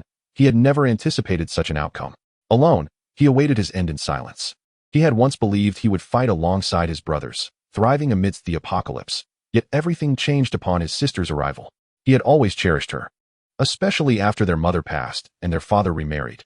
His stepmother treated him exceedingly well, leaving him to show his gratitude by indulging and protecting his sister. Later, as he joined the military and spent years away from home, he occasionally mentioned Jiang Hemming to her, never expecting she would come to harbor feelings for him. It was his fault. Thus, it was time to bring everything to a close. Heruiyong was elated to have joined a new group. After Fanqing's departure, she looked at Qingye with an air of authority. "Fetch me something to eat, and make sure there's meat." Throughout their journey together, she had not tasted anything palatable, surviving solely on instant noodles, leaving her palate yearning for something more savory. Qingye crossed her arms. "Very well, as you wish." After exchanging a knowing glance with the speed-powered individual behind him, the man complied and opened the rear trunk of the vehicle. In a swift motion, Qingye dashed forward and scooped Heruiyong into his arms, carrying her into the trunk. "What are you doing?" Heruiyong stammered, struggling against him. Qingye retorted, "Did you not say you wanted to feast? I am but a piece of meat." With a loud thud, the trunk door was forcefully shut. Qingye unleashed his powers, subduing Heruiyong. Before long, the interior of the trunk echoed with her soft whimpers, alternating between pain and pleasure, inciting the onlookers outside to yearn for a taste of the meat themselves. Qingye had never been a paragon of virtue even before the apocalypse. His companions were all former inmates like himself, with Qingye imprisoned for the crime of rape. Chapter 63. Best friends. Heruiyong awoke amidst pain, feeling cold and famished. The surface beneath her chilling and sticky with an unsettling residue. Gritting her teeth, she dared not cry out, harboring a deep-seated desire to eliminate Bai Qingye at once. What terrified her further was the presence of several men nearby, leering at her with lewd smiles. "Oh, look, the lady has awakened. Come on, let your good brothers keep you company. There's plenty to go around." These men had patiently awaited her consciousness, for otherwise, their amusement would have been considerably diminished. Bound and unable to resist, Hiruyeong discovered that her powers were rendered ineffective. These men were impervious to her abilities. She realized that Bai Qingye possessed powers akin to her own. She had truly met her downfall. Hiruyeong bit her lip, a desire for vengeance burgeoning within her. How could her so-called brother abandon her to this pack of brutes? Surely he was aware of her attempts to use her powers against him, hence his desertion. Cursed be these wretches.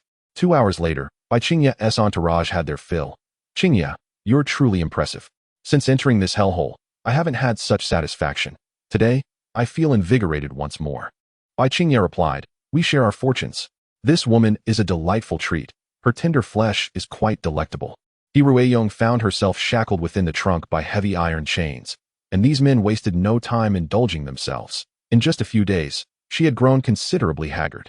She vowed that once she attained her freedom, she would without fail exact revenge upon these scoundrels.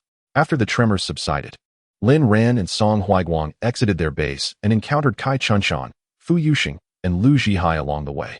Upon seeing the trio, Song Huaiguang sighed in relief, grateful that they had returned safely without incident. "Captain, we heard from survivors on the road that a base has been established 20 miles from our location, and some individuals are already making their way here," Kai Chunshan informed Song Huaiguang. "Indeed, we are preparing to head there. You all should take a moment to rest in the vehicle. Xin will take the wheel."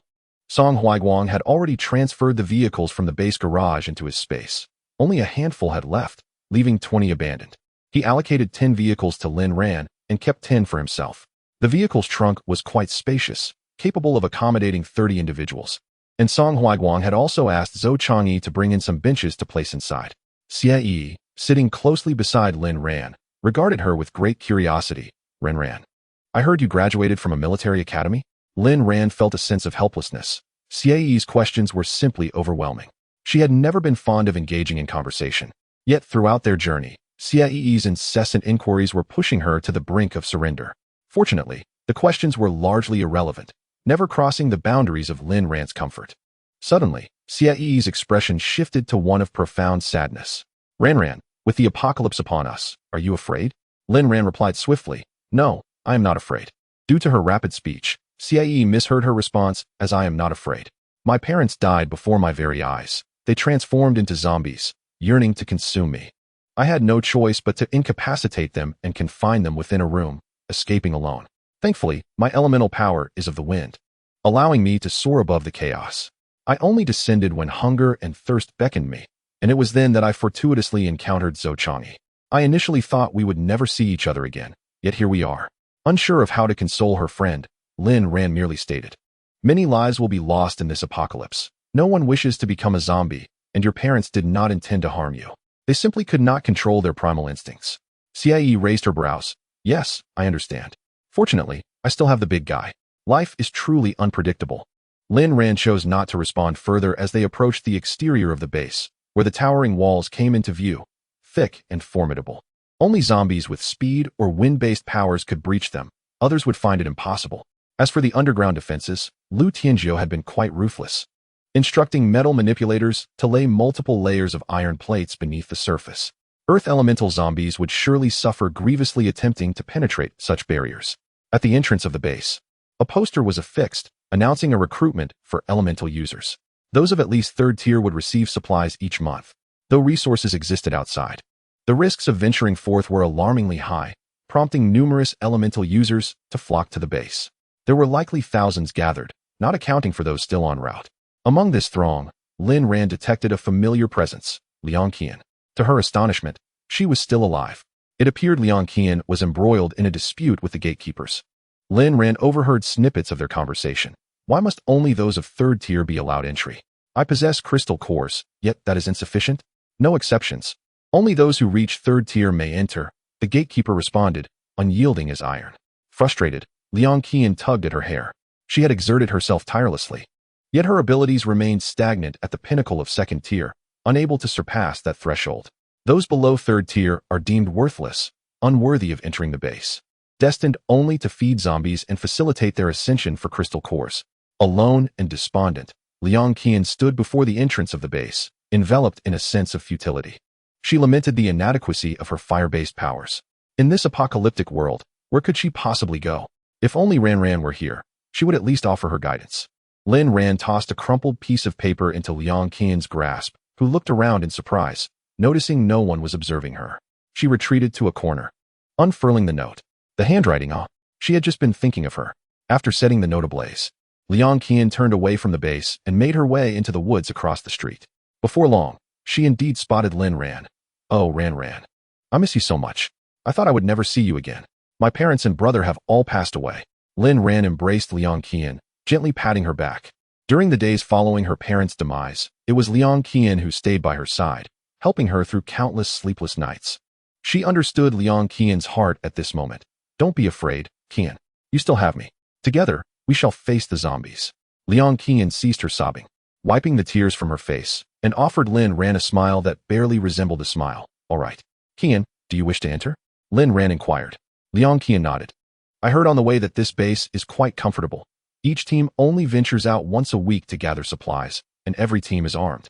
I thought such a favorable place was worth visiting. However, she had worked hard along the way, yet upon arrival, her powers had not yet reached the 3rd tier, which was why she could not gain entry. What about now? Do you still want to go in? Liang Qian shook her head. No, wherever you go, Ran. I shall follow. This place does not hold any allure for me anymore. Lin Ran replied. I must enter this base to eliminate a threat. She cannot be allowed to wreak havoc among the living. Liang Qian assured her. With your strength, it's not a problem. You go ahead. I will wait for you outside. Lin Ran insisted. Together. But how shall we get in? Liang Qian wondered. There are ways. The wall is not particularly high. Lin Ran replied. It's simple. We shall enter under the cover of night. It's too easy to be discovered during the day. At night, the guards will undoubtedly be more vigilant. How will we manage to enter? Chapter 64. Kill on sight. Lin Ran and Song Huaiguang turned back from the base entrance and headed towards a village they had passed on their way, situated a mile from the base, intending to wait for nightfall there. While it was indeed possible to enter during the day, they would be under surveillance upon entry, making it difficult to move freely. Thus, Lin Ran decided it was best to wait until night. Liang Qian drove closely behind them, feeling a weight lift from her heart. She had not anticipated encountering Lin Ran here. Her survival on this journey had truly been a stroke of luck. Now that she had found Lin Ran, she could seek her guidance to enhance her abilities and strive for advancement, ensuring she would not become a burden to Lin Ran. Upon arrival, Lin Ran surveyed the surroundings. The area was deserted, though there were plenty of zombies lurking behind the village, perhaps planning a surprise attack. Lin Ran and the others exited the vehicle and retrieved a motorcycle from her spatial storage, opting for a swift resolution. After stowing the vehicle, Song Huaiguang pulled out 3 motorcycles he had acquired on the road. Like Lin Ran, he intended to traverse the streets and eliminate the zombies. Liang Qian wished to accompany Lin Ran, who nodded. Qian, you drive, and I will take care of the killing. All right. Liang Qian's driving skills were quite commendable. During her rebellious teenage years, she and Lin Ran had once raced under the cover of night, earning a modest reputation in the motorcycle community of Anyuan City. Donning helmets, Lin Ran armed herself with a gun while Liang Qian revved the throttle and sped off. Her pace was just right. Lin Ran, seated behind her, dispatched a zombie with each shot, leaving Zhou Chang'e and Xie Yi trailing behind, utterly astonished.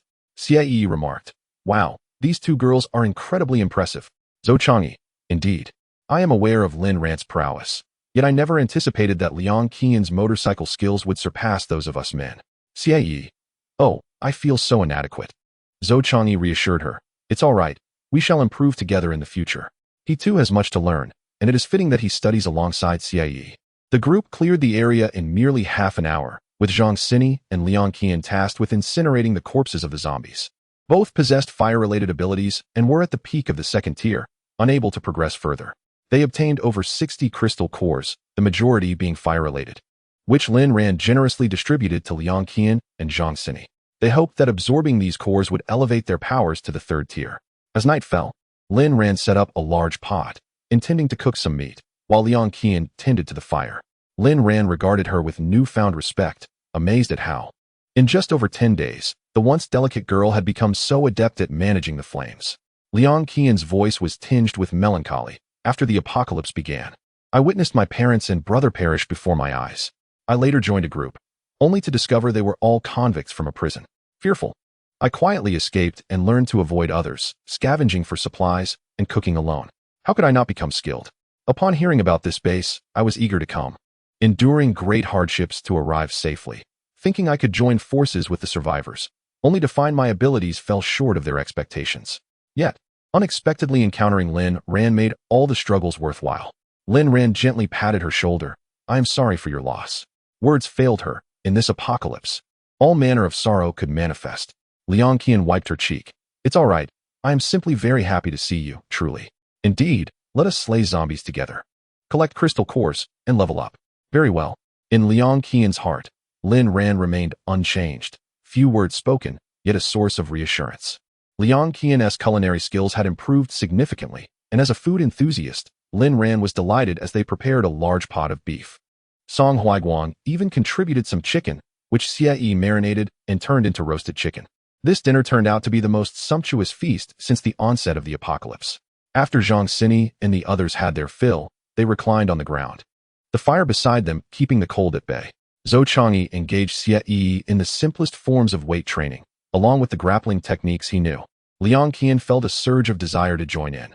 Her skills were limited to a few basic moves she remembered from her time learning sparring with Lin Ran. But she had given up when it became too arduous. Now, regret washed over her. Lin Ran, do you wish to continue learning? Liang Qian looked up, her eyes shining. Will you teach me, Ran Ran? Lin Ran nodded. In our future zombie hunts, you must not hold me back. Liang Qian hastily promised. Rest assured, I will not be a hindrance this time. I will not shy away from hard work. With a foundation already in place, she found it easier to learn. To grow stronger, she realized she could only rely on time. Lin Ran moved to a spacious area, shedding her heavy coat. Come, let us begin. Liang Qian imitated her, starting to practice each move diligently. Kai Chunshan, having nothing to do, began practicing alongside Liang Qian. As they progressed, they discovered that these seemingly simple techniques were remarkably practical, bearing a striking resemblance to the grappling techniques they had learned, yet proving to be more straightforward and easier to master. By the time they concluded their training at 2 in the morning, they were ready to scout the situation at the base ahead. Although Lu Zhihai felt physically exhausted, his spirits soared. It was his first genuine involvement in an operation, and he was determined not to be a hindrance. This time, they opted for a stealthy approach, walking instead of driving, for even the slightest sound at night could rouse suspicion. Lin Ran masked their presence, allowing them to reach the outer wall of the base undetected. Kai Chunshan and Lu Zhihai were responsible for leading the others inside, while Lin Ran guided Liang Qian, and Song Huaiguang accompanied Fu Yuxing. In mere seconds, before the guards had a chance to react, they had infiltrated the base. Upon discerning the air around them, Lin Ran made her way directly to the quaint villa at the center of the compound. This charming, pastoral community boasted an array of villas, each occupying at least 300 square meters, with over 300 houses capable of accommodating thousands. Inside the central villa, Lin Ran detected the presence of Su Minluo. Presumably the clone accompanying Lu Tianjiu, and Huang Min Song Huaiguang also picked up on Lu Tianjiu's trail, exclaiming, Brothers, Lu Tianjiu is inside, along with his daughter. It's uncertain whether she is still a clone. Kai Chunshan whispered, Captain, those are our people. A squad of soldiers approached, one of whom Kai Chunshan recognized. No worries. They can't sense us. Let us move, Song Huaiguang reassured. The group swiftly approached the villa, with Lin Ran entering from the rooftop, Song Huaiguang through the front door, and Zhou Changyi leading Xie Yi and Feng Wei to the back entrance. Song Huaiguang neutralized the 4 guards on duty, while Lin Ran incapacitated the sentries on the upper floor with her mental prowess, allowing her and Liang Qian to enter the building seamlessly. Though the early morning hours were typically reserved for rest, the solar-powered lights illuminated upon Lin Ran's entry. Su Minluo and Lu Shiyu descended suddenly, arms crossed and gazing intently at Lin Ran. Su Minluo parted her lips. I knew you would follow the clues here. Without hesitation, Lin Ran engaged, striking down anyone in her path. There was no need for dialogue with the clone. Su Minluo's existence could not be tolerated in this world. In an instant, Su Minluo evaded Lin Ran's assault. Lu Shiyu, noticing Song Huaiguang's striking appearance, wondered why her father had never mentioned him before. Lin Ran was surprised by the impressive abilities of Su Minluo's clone, showcasing a variety of powers, fire, lightning, and teleportation, though ultimately, they were insufficient. After Su Minluo had demonstrated her skills, Lin Ran immobilized her with her mental force, approached, and decisively severed her head from her body. Lu Shiyu, horrified at the sight, instinctively opened her mouth to scream, but Kai Chunshan swiftly covered her mouth and knocked her unconscious. The commotion below roused Lu Tianjiu and Huang Min upstairs, who, clad in pajamas and slippers, hurried down the stairs. Upon seeing Song Huaiguang, Lu Tianjiu sighed in relief. After all, he was his superior, and Lu Tianjiu could not afford to disregard Jiang Heming's authority. Lu Tianji descended the stairs, his voice sharp as he demanded, "Jiang Heping, have you and your companions grown so audacious as to invade my home?" Song Huaiguang, with a cocky demeanor, replied, "Oh, Commander Lu, it seems your temper has flourished in our brief separation. Are you contemplating a confrontation with me?" Lu Tianji's neck flushed with anger, prompting Huang Min beside him to interject. "Jiang Heping, this is your superior. How dare you speak to him in such a manner?" Song Huaiguang retorted, "Superior? He must have anointed himself as such." In the eyes of Jiang Heping and his associates, their leader is none other than Wang Linshan. Lu Tianji called out, "Bring someone." Yet, there was no response from outside. The inhabitants of this small villa had already been dealt with by Lin Ran and her group. Lu Tianji was taken aback by this unexpected turn of events. This was his stronghold, heavily guarded. How had Jiang Heping infiltrated it without detection? Without a moment's hesitation, he capitulated, saying, "Xiao Jiang, let us manage this base together. I shall even offer my daughter's hand in marriage to you. Henceforth, we shall be family." Lu Tianji's intent was to first gain control over Jiang Heping, and then decide the fates of those involved based on his whims. Song Huaiguang cast a glance at Lin Ran and noticed she was not angered, yet he felt a surge of indignation. He would not engage in any negotiations unless the party involved was Lin Ran. "Your calculations are rather clever, but are you certain your daughter, in her vegetative state, can be a wife?" Lu Tianji was taken aback by Jiang Heping's biting retort, "Mind your language." Song Huaiguang, however, remained unfazed. "What? Am I not allowed to speak the truth?" Chunshan stepped back. Barely had he spoken when a bullet lodged itself in the heart of Lu Shiyu, who lay on the ground. In an instant, Lu Tianji's beloved clone daughter had perished. Huang Min released Lu Tianji's hand and rushed forward, only to be halted by Kai Chunshan. Song Huaiguang scoffed. "Is a mere clone worth sacrificing an entire base for?" Veins throbbed on Lu Tianji's forehead. How could Jiang Heping discern that his daughter was a clone? Who had leaked this information? Lin Ran, having already eliminated Su Minluo's clone, cast a disdainful glance at Lu Tianji. "With your caliber, did you truly believe you could maintain your position?" Lu Tianji glanced at his wife. The corpse on the ground was indeed that of his daughter's clone, while his real daughter still lived. Yet, they were always one step short of success. He swiftly made a decision, vanishing and accelerating outdoors. Song Huaiguang and Lin Ran, faster than him, dragged him back. Seeing the lights, Lu Tianji momentarily lost his focus, bewildered as to why he had returned. Kai Chunshan and others had already retrieved documents from the upstairs office, including laptops and tablets. Lin Ran plugged in a charger, activated the tablet, and rapidly scanned through it, uncovering crucial information. To her astonishment, Lu Tianji had long been orchestrating experiments to create super soldiers, explicitly intending to utilize human subjects. His acquaintance with Su Minluo stemmed from Huang Min. With deft fingers, Lin Ran traced the digital footprints left behind, uncovering Lu Tianji's and Huang Min's social circles, populated by biologists and scientists from both domestic and international backgrounds. It appeared that participants in this experiment extended beyond Su Minluo. She was merely the most unhinged among them. Xie gazed at Lin Ran with admiration, exclaiming, "Lin Ran, you are truly remarkable." Lin Ran clapped her hands, dismissing the compliment. "It's not that difficult. Anyone who has used the interstellar network would know how. Besides, I have also self-studied intelligent development courses." Her farm was filled with robots, undertaking the majority of the labor. Whenever a malfunction occurred, she would call the robot company for repairs, and the repair costs alone could render her destitute. Thus, it was better to take matters into her own hands.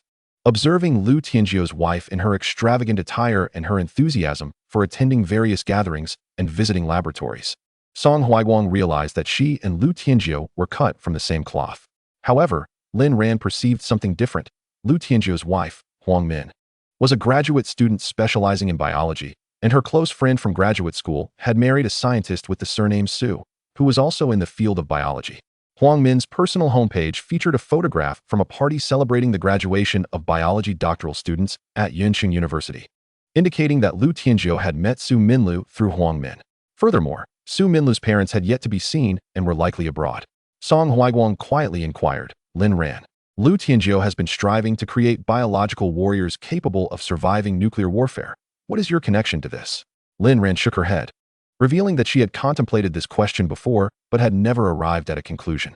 In her previous life, she had traversed a post-apocalyptic world alone, encountering thousands of zombies at a gas station, depleting her weapons, and ultimately sustaining injuries. It seemed Su Wensheng had dispatched individuals to follow her, seizing the opportunity to ambush her with over 100 attackers while she was incapacitated. Subsequently, she was injected with a drug and fell into a deep coma, awakening only to find herself in the Langkong laboratory. At that time, the apocalypse had just begun, and due to her solitary existence, her information was relatively isolated. Moreover, she had acquired a rare healing ability, which could be the primary reason for her predicament. Su Minlu sought to experiment on individuals with healing abilities, believing they would not perish as swiftly and would incur less loss. Indeed, she had survived, albeit in a state worse than death, which allowed Su Minlu to witness the boundless potential of humanity, driving her further into madness as she injected Lin Ran with various substances. Fearing that Lin Ran might wreak havoc in the laboratory, they had never allowed her to regain consciousness. She could only discreetly administer treatment to herself, focusing on one area each day, and eventually, her mental fortitude grew stronger. Just as she believed she could escape, the laboratory was engulfed in a massive explosion. The intentions of these individuals likely revolved around transforming her into a super soldier. However, for reasons unknown, Su Minlu's plans had shifted. As the world remained tranquil before her death, the nuclear war never occurred, rendering the super soldiers unnecessary. Song Huiguang pressed his lips together, deducing that Lin Ran had indeed been captured and imprisoned by Su Minlu. The underground chamber within the Langkong laboratory was likely designed for her confinement. He leaned in, speaking in a hushed tone that only the two could hear. I suspect they intended to create you as a super soldier. Chapter 66. Lackey Lin Ran organized the materials before handing them to Song Huiguang, believing it would be more prudent for him to expose Lu Tianjiu's actions. Kai Chunshan and a few others each took a copy, reviewing it from the beginning, finding it quite similar to the information obtained from the laboratory. What they did not anticipate was the involvement of numerous individuals. 5 or 6 influential figures were directly engaged in this matter. If the searing heat and frigid cold represent nature's retribution against humanity, then the calamity of the zombie virus is a man-made disaster.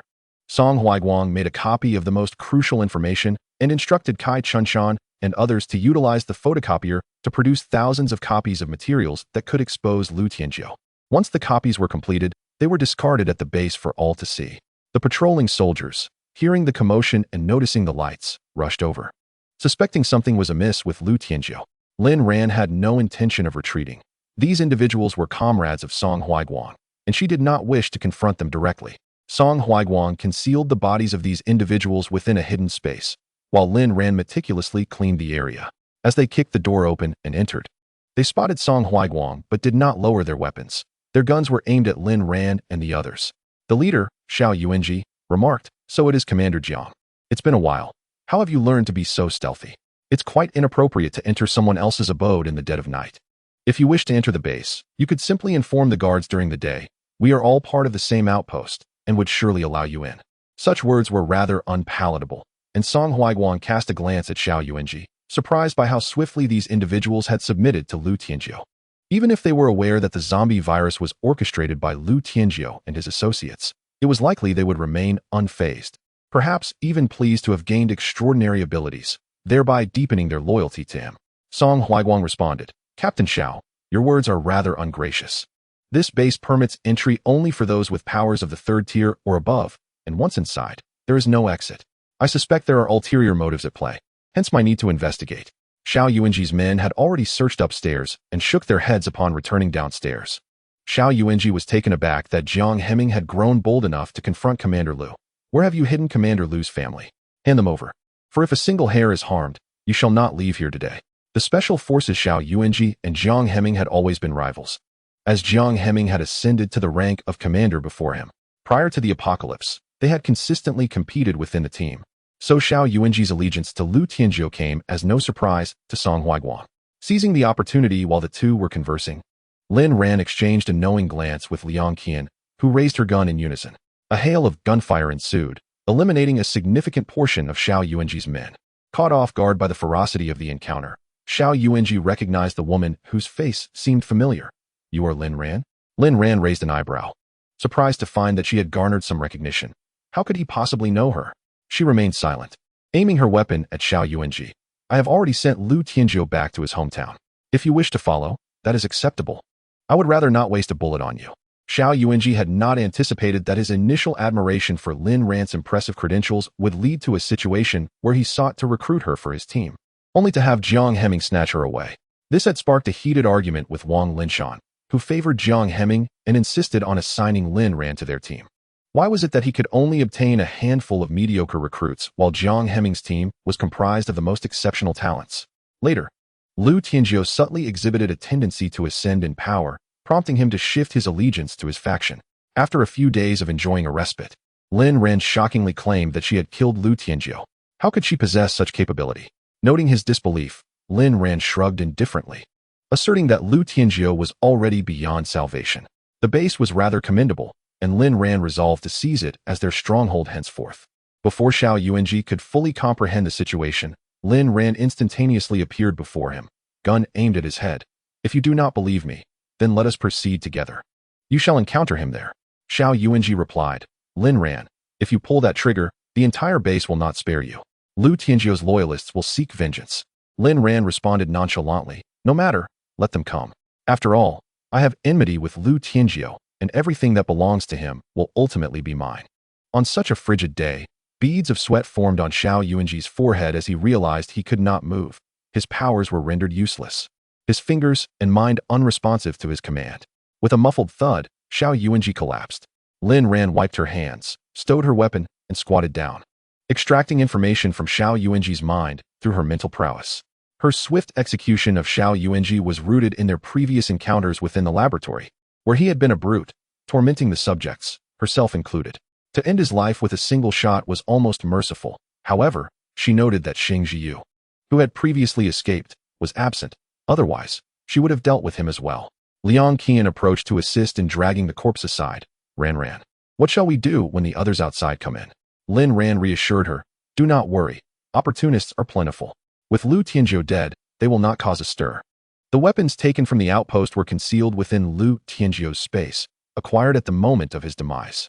Within the base, only those on missions could access weapons, which required meticulous registration, detailing how many were taken and ensuring they were returned accurately.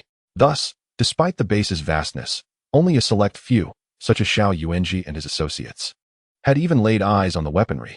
Most of the abilities wielders had come seeking refuge, with scarce opportunities for missions. Lu Tianjiu had trusted only those he had personally brought along.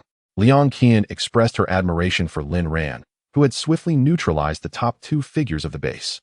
Kai Chunshan and others were somewhat hesitant, but Song Huiguang stated bluntly, if you do not eliminate them, releasing a tiger back into the mountain will result in them hunting you down. Zhou Changyi pondered this and concurred, being the first to take action. These individuals had previously been at odds with them, always seeking to incite trouble or challenge them in a bid to dominate. In this apocalyptic reality, could they afford to leave such threats unaddressed? No, lingering dangers could not be permitted. After resolving the matter with Xiao Yuanji's faction, Lin Ran led them to an adjacent building. Upon entering, they were greeted by the scent of disinfectant mingled with an unpleasant odor reminiscent of decay. Lin Ran donned a protective mask, kicked open the door, and placed the lamp in the center of the room. The ground floor of this building is spacious, adorned with several experimental tables, while the remainder is filled with various pharmaceuticals. The unpleasant odor that was previously detected emanates from the decaying corpses strewn across the floor, left unattended and in a state of disarray. Chapter 67. Separation. This building is presumably accessible only to Su Minluo and Lu Tianjiu's family. Upon hearing commotion, some of the ability users have arrived at Lin Ran's location. The sight of the corpses left them dumbfounded. How could you be so ruthless, killing our people? Lin Ran replied, please take a closer look. This person has been dead for at least a day. We have just arrived. The leader of the ability users approached for a closer inspection, and indeed, as Lin Ran asserted, he was further astonished to recognize an ability user who had entered the base alongside him. He recalled being told that this individual had perished during a mission. Yet how could a deceased person be found here? Others also recognized familiar faces, retreating in disbelief. What is happening? Liang Qian interjected. Is it really that difficult to comprehend? Someone is conducting experiments on you ability users. What? Fear etched on their faces. The realization dawned upon them that individuals had been disappearing from the base daily.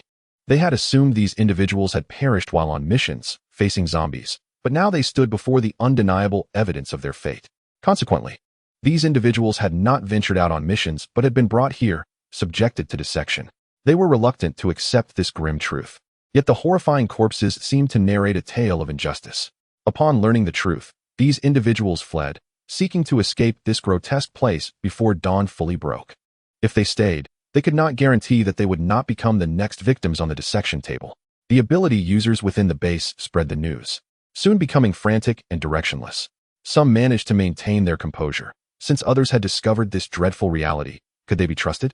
Perhaps it was wise to observe for a while, waiting to see if these newcomers posed a threat before making their departure.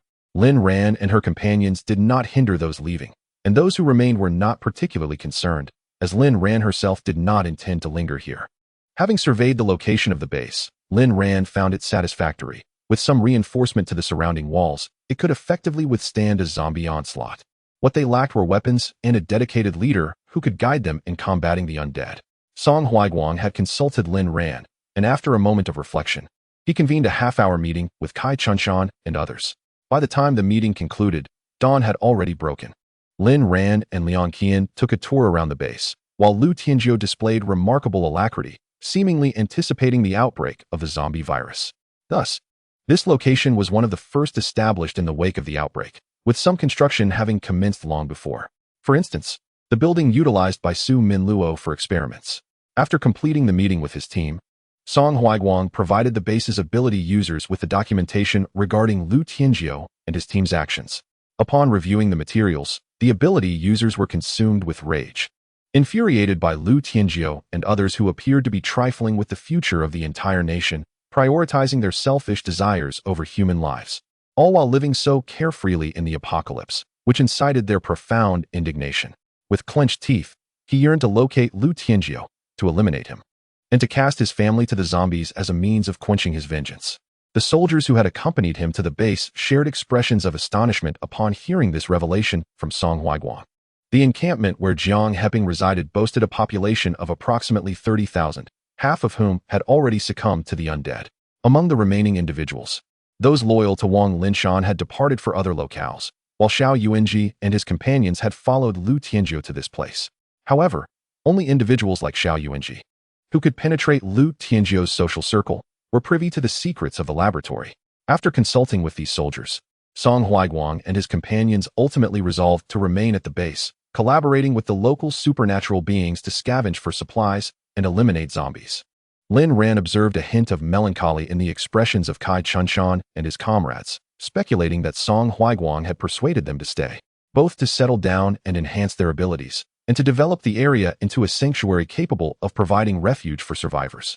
Zhou Changyi and Xie stood nearby, exchanging glances with Lin Ran, hesitating to speak. Finally, Xie approached her. "Lin Ran, could you persuade Jiang Tuan to stay here as well?"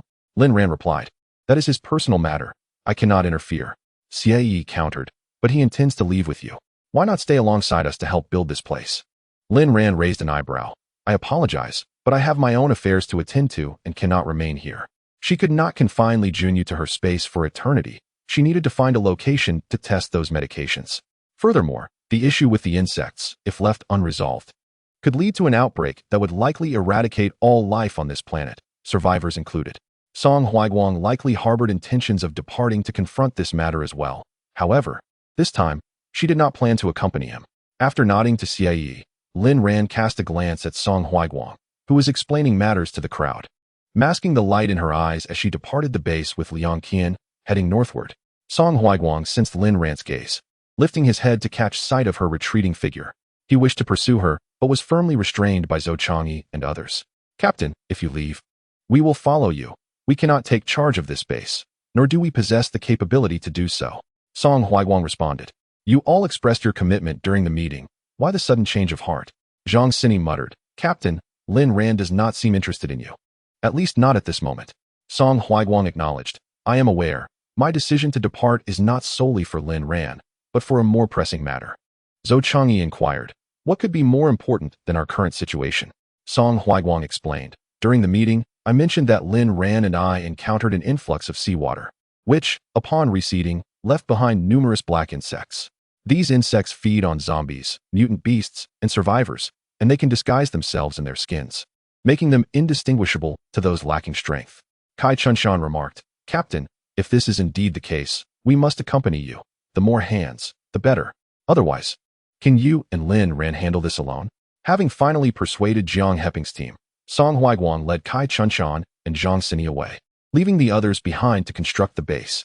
Song Huaiguang made a pact with them that regardless of the circumstances, the three of them would return within 2 months. To his relief, Zhou Changyi triggered his spatial abilities while searching for Xie Yi, simplifying matters significantly.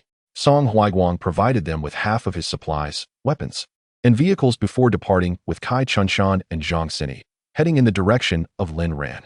Liang Qian sat in the passenger seat, glancing at the base's gate.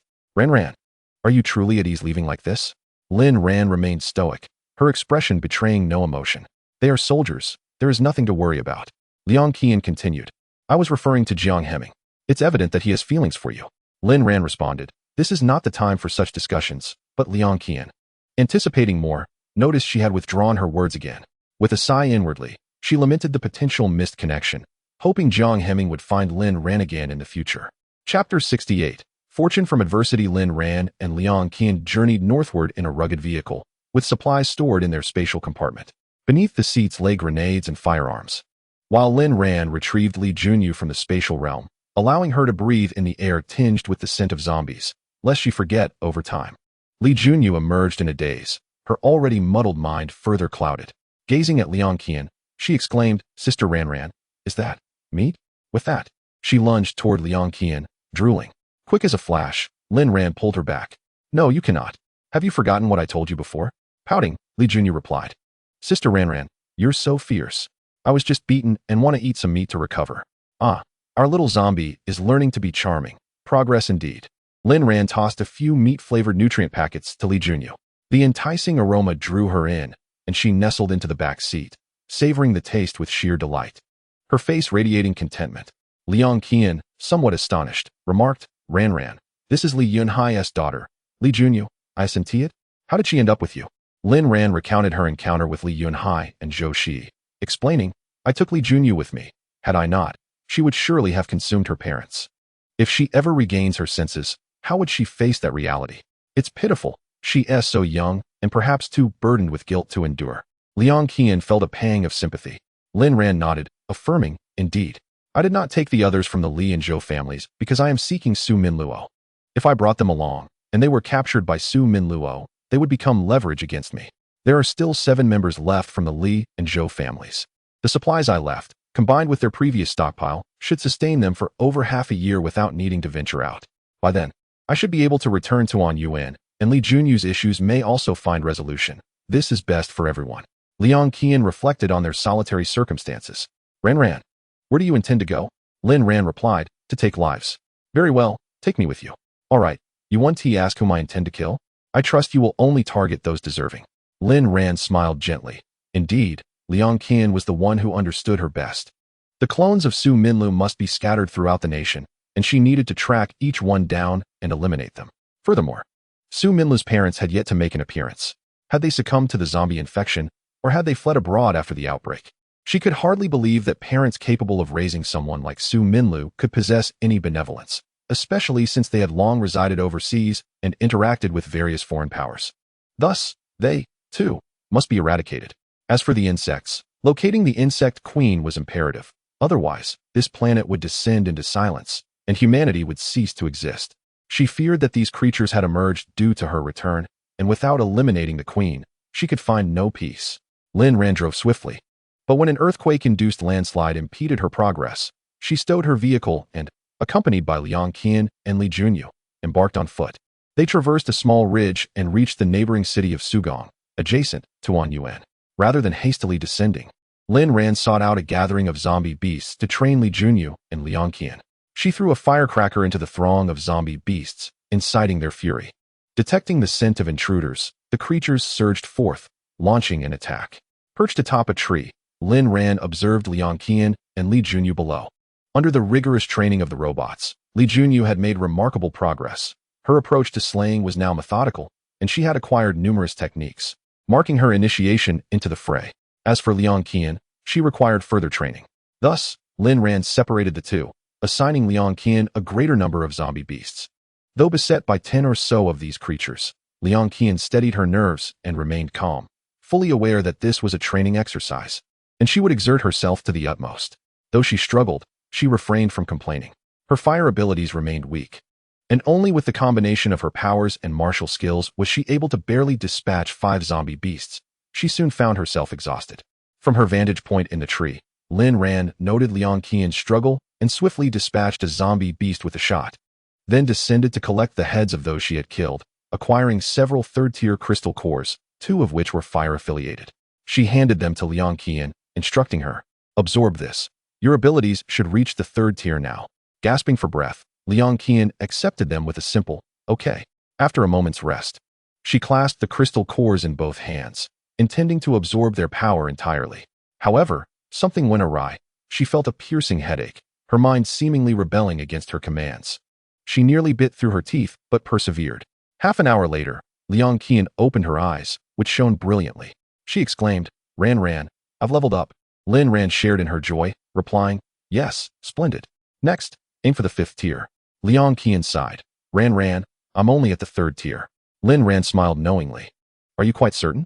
Liang Qian, in disbelief, extended her hand and beheld a playful flame dancing in her palm, obediently responding to her commands. "This," she stammered. Lin Ran affirmed, "Indeed, your abilities have clearly advanced to the intermediate 4th tier." Liang Qian twirled her fingers, expressing her discomfort. "I felt quite unwell during the absorption earlier and nearly couldn't endure it. I thought I was in for a bullet from you, but unexpectedly. Has this misfortune turned into a blessing? Indeed, the fact that you attempted to absorb 2 third-stage crystal cores simultaneously almost caused a catastrophic explosion." Lin Ran, somewhat resigned, acknowledged that Liang Qian was quite determined to level up, though the results appeared promising. "Perhaps this is what they call fools having foolish fortunes?" Liang Qian beamed with delight. "Yes, precisely." Lin Ran then turned, taking hold of Li Junyu. "You mustn't consume those things, Junyu. Let's go. Sister will take you to enjoy some delectable food." Li Junyu cast a wistful glance at the meat left behind, but trusting her sister's word about the promised treats, she clapped her hands and followed. The trio swiftly descended the mountain, with Li Junyu sporting black contact lenses. If it weren't for her psychic abilities, one could hardly discern her as a zombie. Presently, aside from a slight sluggishness, she appeared quite normal, adept at controlling her cravings for flesh, which relieved Lin Ran. Earlier, while Liang Qian was absorbing the crystal cores, Lin Ran had tossed some to Li Junyu, who, being swifter than Liang Qian, had consumed 100 cores in merely half an hour. Now, Li Junyu's undead prowess had reached the 8th tier. Having undergone training in a space overseen by robots, she had attained level 8 in the Alliance Martial Arts Assessment, which comprises 12 levels, thus endowing her with formidable strength. Upon reaching the base of the mountain, Lin Ran produced a dilapidated van she had found on the road. Its exterior rusted and evidently salvaged from a junkyard, rendering it unnoticeable to passers-by. This was precisely the effect she desired. Liang Qian, skilled in makeup, had disfigured their appearances with some charcoal to avoid unnecessary trouble. Chapter 69. Hiruyong. The two navigated smoothly into the city, halting at the sight of a looming wall in the distance. Here, a base had been established, indicating a substantial number of survivors in Sioux Port. Otherwise, such an extensive project could not have been completed in such a short time. Lin Ran observed several large trucks parked outside the base, with individuals seemingly engaged in negotiations, likely requiring a considerable amount of crystal cores for entry. Among them were Bai Qingya and Hiruyong. Lin Ran sensed a familiar psychic energy and was taken aback to find Hiruyong had abandoned her brother to join another group. Observing her appearance, one could say she exuded a certain allure. Despite the frigid weather, she wore her coat open, revealing her attractive figure, particularly her pronounced bosom, catching the attention of other abilities users who couldn't help but gulp. Hiruyong, however, allowed them to scrutinize her, even casting flirtatious glances their way, hoping that a conflict would arise between them and Bai Qingya, thus providing her an opportunity to escape. Bai Qingya, having long perceived her intentions, was growing weary of her antics. Once inside the Sioux Port base, should he come across a more suitable companion, he would sell Hiruyong for a handsome price. After all, a woman he had once possessed must hold some value. He exchanged crystal cores and led Hiruyong into the base. Lin Ran remained in the vehicle, concealing her presence as she planned to utilize advanced technology to alter her appearance. She intended to place Li Junyu into the spatial realm for further training. Turning her head, she noticed Liang Qian's expression was one of alarm. Qian, what troubles you? Liang Qian turned around, her complexion pale. Lin Ran. The man beside that scantily clad woman is the ruthless individual I encountered on the road. His team consists of convicts from prison, and his abilities are exceedingly peculiar. Lin Ran discreetly stole another glance at Bai Qingya, realizing that something was indeed amiss. This person's powers were akin to Hirurong's. He had the ability to conjure scenes, ensnaring others within them, leading them to believe that these fabricated scenarios were their tangible reality. Let us avoid them for now, Lin Ran suggested, desiring to steer clear of unnecessary troubles. Killing someone and departing was her objective. Entanglement with such individuals would likely result in unrest. Lin Ran handed a disguise device to Liang Qian, who did not inquire further. Her appearance was somewhat conspicuous, and a more modest guise would be prudent to deter excess attention. Lin Ran drove her dilapidated vehicle to the registration desk at the entrance of the base. Hello. What is required to enter this base? The gatekeeper glanced up, surveying Lin Ran's vehicle, and then her and Liang Qian, dressed in shabby attire. They appeared unlikely to possess many crystal nuclei. To enter, you must first present 10 third-tier crystal nuclei. Additionally, residing, living, and exchanging goods within the base necessitate crystal nuclei. If you don't possess several hundred, it would be best to wait until you have amassed enough. Lin Ran rummaged through her pockets and eventually managed to produce 20 crystal nuclei. Count these and see if it's sufficient. As for supplies, I have several meals in my car that will suffice for now. My friend and I can venture out to slay zombies for more nuclei. The gatekeeper counted the nuclei and waved her in. Proceed. Do not linger here and disrupt my mood. The livelihood of the two women once inside was of no concern to him. After all, if women couldn't earn nuclei, there were simpler alternatives. The base was rife with higher-ranked men, and many women subsisted by aligning themselves with these men. Among the few who had entered earlier, one such woman had dressed so scantily in the freezing winter as if she were glued to a man. Despicable. Lin Ran could easily discern the gatekeeper's thoughts. Such individuals were ubiquitous. She resolved not to engage with such a person. She intended to remain in Su Gang base for no more than 3 days. If she did not uncover Su Minluo's clone, all would be well. Otherwise, she would eliminate it and depart. No one could impede her. Upon entering Su Gang base, Lin Ran found the management exceedingly stringent, with a high level of security. The individuals who established this base evidently possessed both power and capability. This area represented the finest neighborhood in Su Gang, complete with schools, hospitals, and several large supermarkets, which were surprisingly operational. However, purchases required crystal nuclei, with even the cheapest items costing 5 first-tier crystal nuclei for a small bag of snacks. The prices were outrageous. Lin Ran ventured to the most crowded location, where several large signs were prominently displayed, detailing how to rent accommodations, the rental fees, and the rules to be observed while residing in Su Gang base. After perusing the regulations, Lin Ran and Liang Qian proceeded to a building closest to the base's entrance, which served as the rental office. The most basic room required 3 second-tier crystal nuclei per day, truly exorbitant. If one were to reside for a month, 60 crystal cores would be required. For her, this is hardly an issue, as she possesses a firearm and can swiftly eliminate zombies.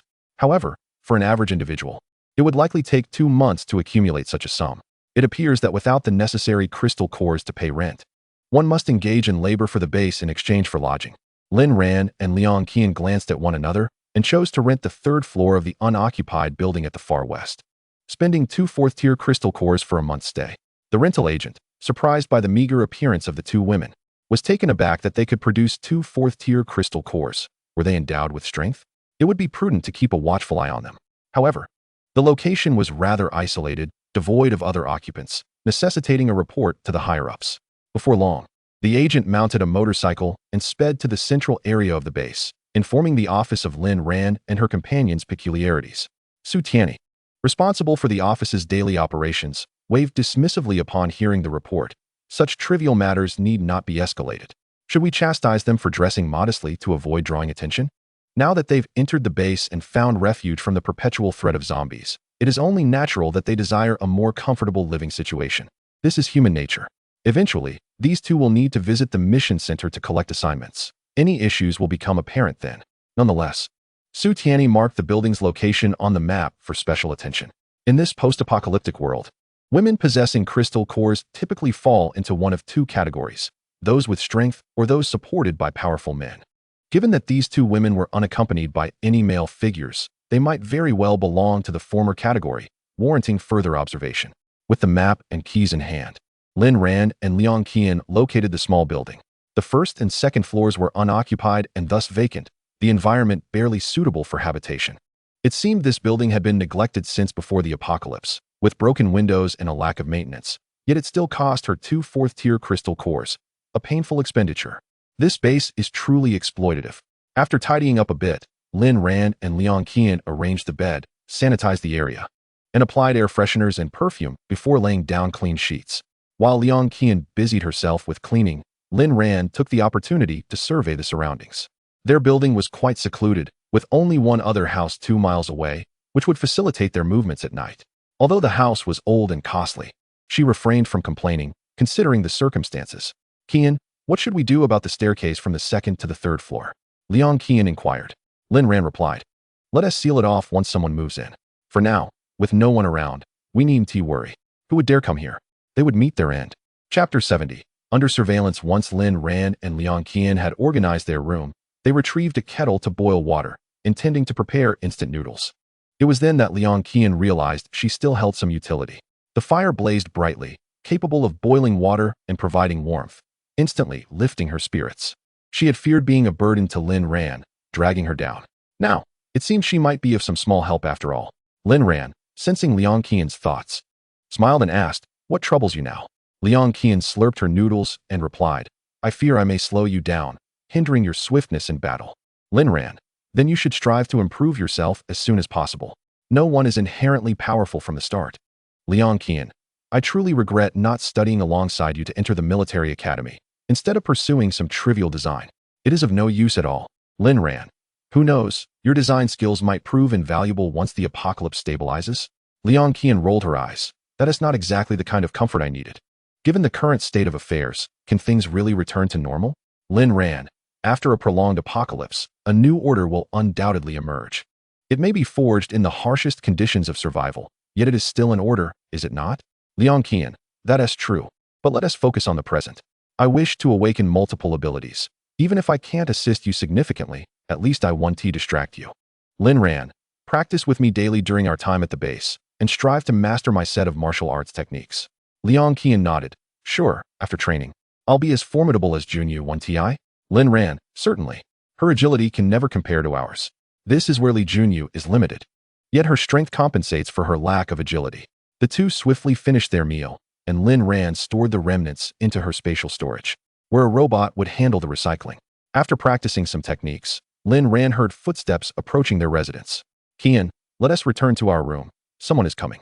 Lin Ran grasped Liang Qian and leaped to the 3rd floor, entering their room through the window.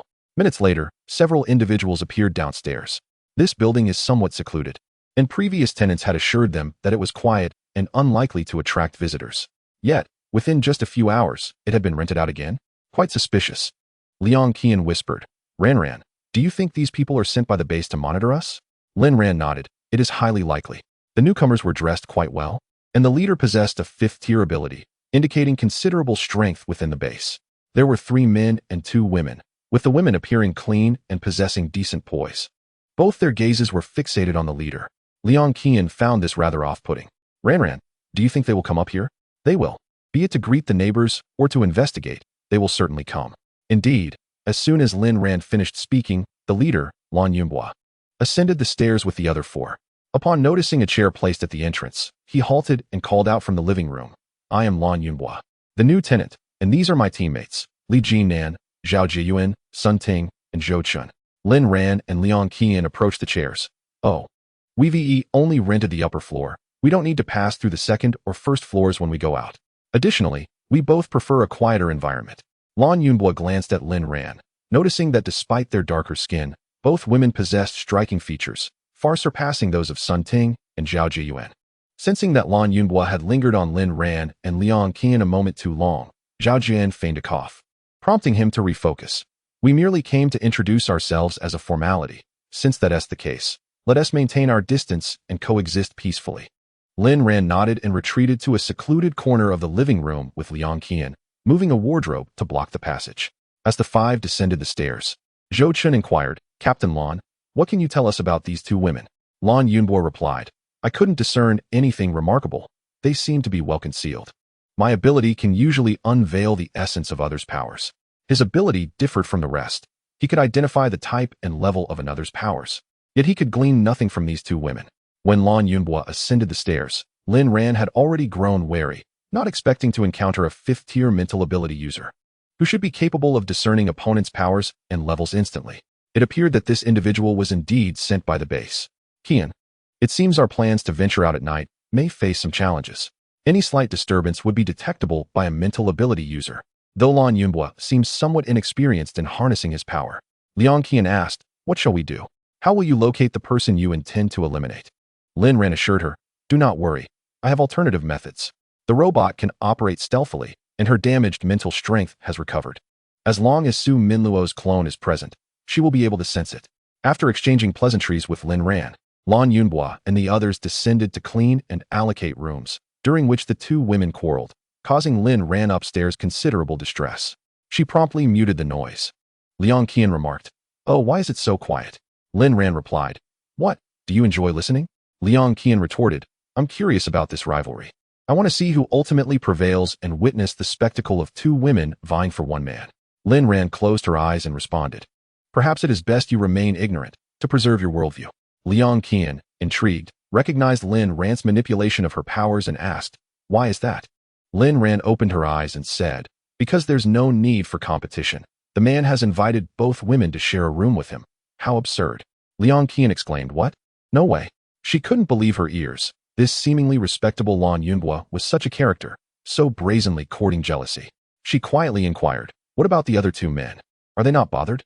They seem extraordinary, able to endure such a situation." Lin Ran explained, "What could they possibly object to? Let us not forget, this is the apocalypse. The strong reign supreme. Although the two men's powers are also at the fourth tier, Lan Yunhua's abilities are distinct. If he desired, he could subtly influence the others with his mental strength, which I suspect he has done. Otherwise, why would Zhou Chun and the others express no dissent?" Lin Ran muted her surroundings, unwilling to hear the commotion below. It was infuriating that the base's management had dispatched such unpleasant individuals to monitor her. Perhaps tomorrow she should consider finding another place to rent. It truly was exasperating. Could they not find some peace in this apocalyptic world? That night, Lin Ran refrained from venturing out, instead dispatching a robot to the center of the base to gather intelligence. Chapter 71. Human Hearts. Lin Ran's robot was adept at evading ability users. She programmed it to return along the same route, ensuring it would halt upon arrival to gather information. In the silent underground, it emitted no signals, remaining undetectable by the technology of the home planet for the time being. Upon the return of the robot, Lin Ran awakened and accessed the storage area to retrieve data, revealing a vivid scene. Numerous teams of capable supernatural beings patrolled the base at night, but the robot was unable to penetrate the leader's office, halting at the management level. However, what piqued Lin Ran's interest was the discovery of a clandestine laboratory previously unknown to anyone. Inside, numerous vials of medication were displayed, among which a particular pink potion stirred a sense of familiarity within her. To her surprise, traces left by Su Minlu could also be found here. She resolved to devise a means to get closer to the location the following night for reconnaissance. As Lin Ran closed her eyes, the commotion from below persisted until the early hours of the morning, leaving her exasperated. The potency of her mental acuity had its drawbacks, rendering her acutely aware of even the faintest sounds. Lan Yunhua was astonished at the composure of the two women above. There was not a single noise to be heard. Upon awakening the next day, it was evident that the occupants of the upper floor had vanished. Lan Yunhua kicked aside a wardrobe obstructing the doorway, discovering it empty, with the warmth of the bed long dissipated. Clearly, they had departed some time ago. He inquired in a low voice, "Zhou Chun, did you hear anything at all?" Zhou Chun shook his head, not a sound, nor any scent of food. One of the women must possess spatial abilities, and their resources appeared quite ample, yet after rising, they had chosen to depart quietly, evidently wary of them. Li Jinan suggested, "Captain Lan, should we return? This place is too cold, drafty, and without a fireplace to provide warmth. I barely slept last night, and almost used Zhou Chun as a blanket. Truly, what a misfortune." Lan Yunhua replied, "Yes, let us return and report our findings to the base. If we are to continue monitoring these two women, our remuneration ought to be increased, and at the very least, the environment should be improved for us." Zhou Chun concurred, "Indeed, this is no place for humans. The building is situated in the wind's path, and the gusts howled incessantly throughout the night." Upon their return to the base office, Lu Tianyi discerned their expressions and realized they had met with failure. He had not anticipated that the two women would prove to be formidable. You mean to say they left without you hearing a sound? Lu Tianyi questioned, puzzled, for he was well aware of Lan Yunbua's abilities to detect distant noises. At this juncture, Lan Yunbua felt a twinge of embarrassment. He had been overly diligent the previous night and, indeed, had not heard any disturbances from above. Thus, even if there had been noise, he had been preoccupied, oblivious to anything less than a significant clamor. To his astonishment, he awoke to daylight, the upper floor eerily silent, yet he could not voice this truth directly. Lu Tianyi perceived a hint of insight, realizing that Lan Yunbua had been preoccupied with the women throughout the night, indulging in his desires. How ravenous he must have been. It appeared that Lan Yunbua was not someone to be entrusted with significant responsibilities. Lu Tianyi had initially considered assigning him to continue observing Lin Ran, but upon reflection, he decided against it. After settling the salaries, Lu Tianyi instructed Lan Yunbua and the others to leave, promising to summon them for future tasks. Zhao Jiyuan, linking her arm with Lan Yunbua, triumphantly murmured a comment before departing, inciting Lu Ting's ire. She mentally branded Zhao Jiyuan with derogatory epithets, vowing that once her abilities ascended, she would surely exact retribution upon her. Lu Tianyi found himself at a loss for words. Lan Yunbua appeared rather frail, yet surprisingly resilient. Perhaps it was indeed the allure of her beauty that contributed to her tenacity? Nevertheless, he felt compelled to investigate the backgrounds of those two women more thoroughly, ensuring that no unsavory elements infiltrated his affairs, for a single misstep could force him to relocate. Lu Tianyi sought out another team, instructing them to locate two modestly dressed women within the base. However, Lin Ran and Liang Qian had since altered their appearances, making them nearly impossible to identify. Lin Ran led Liang Qian to a rental property, expressing her desire to reside in the finest building in the southern district, emphasizing that finances were not a concern.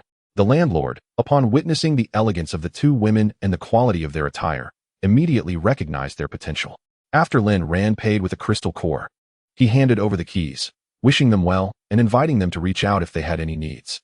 In this post-apocalyptic world, affluent women were a rare sight, and those who were both beautiful and capable were even more exceptional.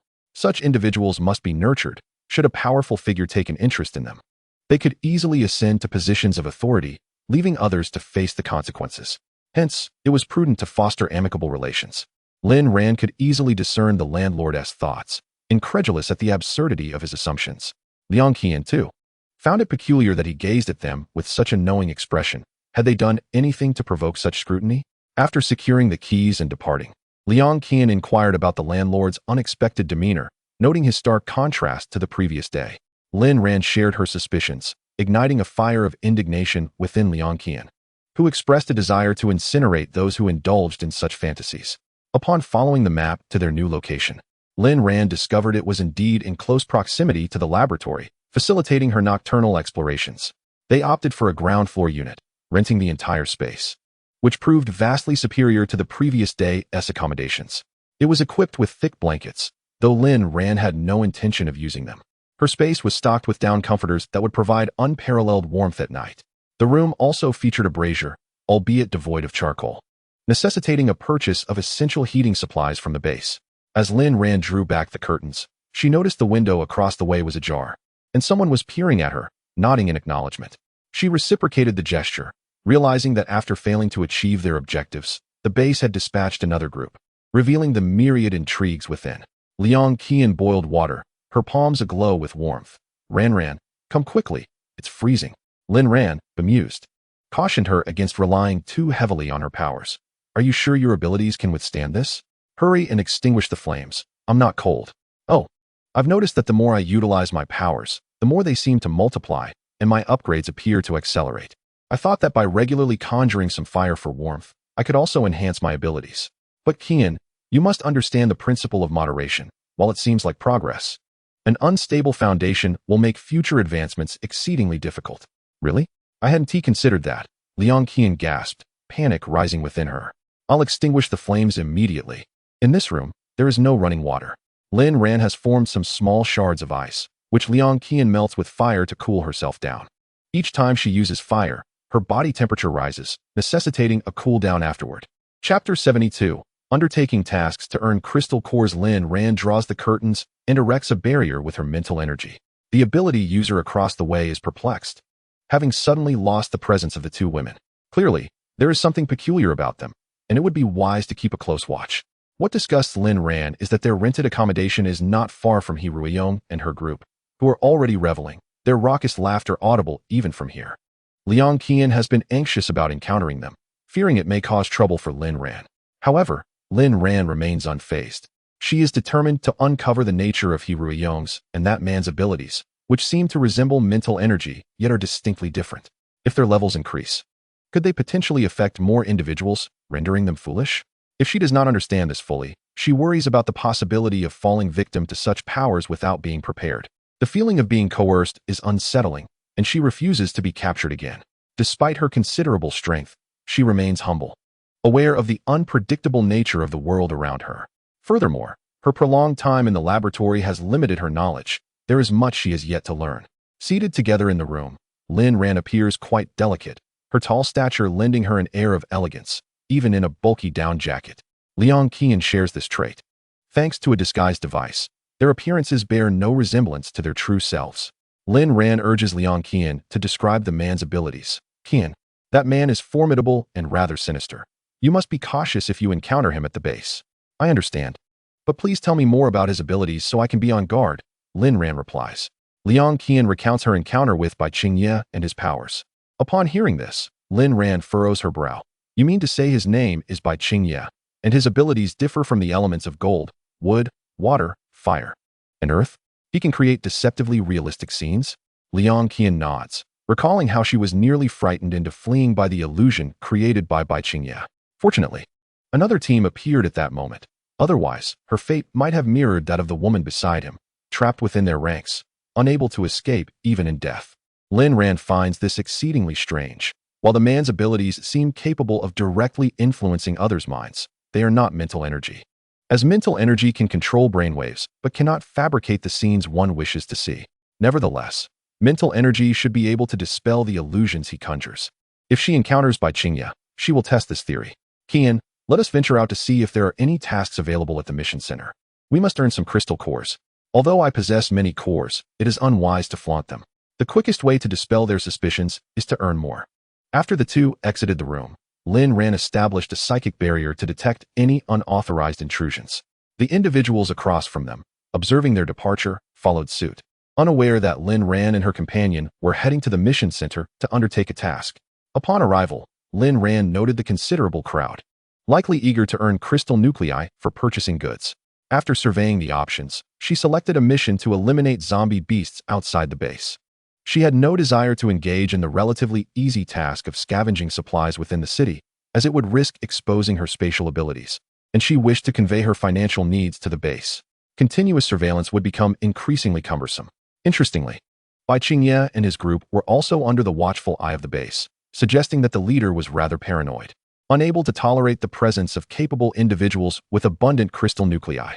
After choosing her mission, Lin Ran proceeded to retrieve the exit and reentry tokens, with the attendant repeatedly emphasizing the importance of safeguarding them. Without these tokens, one would be unable to enter or exit, and the gatekeepers had neither the time nor inclination to verify the prior submission of crystal nuclei. Once the tokens were securely tucked in her pocket, Lin Ran and Liang Qian, armed with knives, joined the departing team. They were required to return before nightfall, and each member had to collect 50 crystal nuclei. Half of the collected nuclei were to be surrendered to the base, leaving the other half for the abilities users. The exploitation was evidently severe, demanding such a hefty portion of their earnings. Liang Qian whispered, Ran, the base's demand for crystal nuclei is excessive, isn't it? Shoo, do not speak. Once we venture to the areas abundant with zombies, 50 nuclei will be a mere blink of the eye, Lin Ran replied. For this outing was primarily aimed at the zombie beasts. Surrounding the base was a forest teeming with livestock-turned-zombie beasts, which would not only serve as training for Liang Qian, but also yield crystal nuclei of superior purity, easier to absorb than those from ordinary zombies. Upon exiting the base, the two separated from the other teams and made their way toward the location of the zombie beasts, unaware that the squad assigned to monitor them was stealthily trailing behind. Thus, Lin Ran and her companion refrained from using firearms, opting instead to methodically decapitate the zombie beasts and extract the nuclei from their skulls. Observers from Lin Ran's team were taken aback by the brutality displayed by the two women, whose swift execution of the task suggested considerable experience and ferocity. After a brief observation, their leader waved, "Let us proceed to slay our zombies. Otherwise, we will not fulfill our mission." "Captain, are we not going to watch? They've already amassed dozens of nuclei, while we have yet to secure any. That is enough. Upon our return, we shall report what we witnessed. And the base will not trouble us. Perhaps they might even recruit those 2 women into their execution team. Do not concern yourself with them." Once the others had departed, Lin Ran stowed the crystal nuclei in a specially modified backpack within her coat, designed specifically for this purpose. Ran, they have left, Liang Qian sighed in relief. "Indeed. Let us go hunt zombies. The crystal nuclei from the zombie beasts will not be surrendered to the base." Agreed. Lin Ran utilized her mental prowess to discern the direction with fewer zombies, prompting the 2 to sprint vigorously. After approximately 10 minutes, they arrived at their destination, where the zombies appeared somewhat different. Lin Ran cautioned Liang Qian, stating, "These creatures seem distinct from the others. Exercise caution and do not approach them." Acknowledging the warning, Lin Ran swiftly decapitated one of the zombies. Upon striking its brain, she sensed an anomaly. These zombies had mutated after acquiring supernatural abilities, indicating that they had been infected by the virus multiple times, perhaps a second, third, or even fourth infection, before ultimately succumbing to their fate, thus transforming into zombies. Unfortunately, their brains had undergone irreversible deformation. The laboratory within the base did not seem to have conducted extensive experiments, leading Lin Ran to ponder the origin of these zombies. As she continued to eliminate them, she grew increasingly frustrated that these creatures retained no memories of their subsequent infections, only the lingering terror from their initial encounter with the virus. Chapter 73. The Fate of He Ruiyong. Lin Ran, unwilling to waste any more time, memorized the most profound memories of these zombies before granting them a swift end. Liang Qian, adhering to Lin Ran's advice, refrained from approaching too closely and instead hurled fireballs. Her aim was impeccable. Each throw ignited a zombie, setting off a chain reaction within the horde akin to a domino effect. Witnessing this, Liang Qian intensified her fireballs. Her fire abilities had now reached an intermediate level of the 4th tier, wielding formidable power. Fortunately, the crystal cores were impervious to flames. Observing Liang Qian's prowess in dispatching zombies, Lin Ran focused on collecting the crystal cores. In less than an hour, the duo amassed over 500 crystal cores. Rather than rushing back to the base, they took a brief respite, setting out only as the sun began its descent toward the horizon. They then ventured into the woods, disheveled their clothing, and used branches to tear their jackets before emerging to rejoin a team returning from a mission, just in time to enter the base before the gates closed. After submitting their collected crystal cores at the mission site, Lin Ran and Liang Qian returned to their rented quarters. Upon approaching, Lin Ran sensed an unfamiliar presence. Someone had visited but lingered outside their room for several minutes without entering.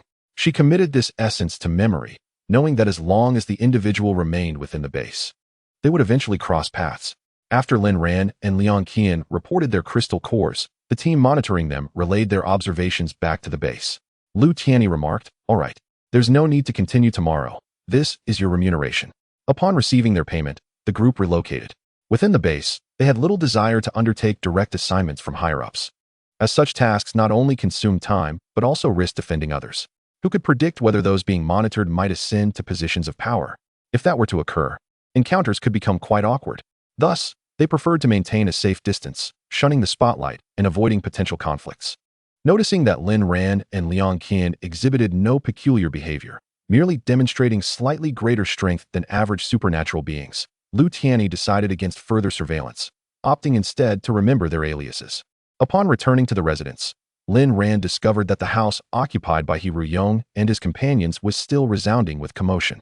It appeared that these individuals had acquired a considerable number of crystal nuclei on their journey, thus they were in no haste to venture out and slay zombies. Bai Qingye, after engaging in some physical activity, lit a cigarette, inhaled sharply twice, and exhaled, filling the room with a nauseating blend of smoke and an unusual odor that lingered unrelentingly. Bai Qingye instructed one of his subordinates to go out for a brief reconnaissance, and upon their return, the subordinate relayed the information gathered. Bai Qingye furrowed his brow upon hearing the news. "Are you certain that the current leader of the base is affiliated with the former official forces?" "Indeed. I overheard it in secret. The individual explicitly stated that the head of the base is Su Zetian. I happen to know that before the apocalypse, the power broker in Su Port was also named Su Zetian.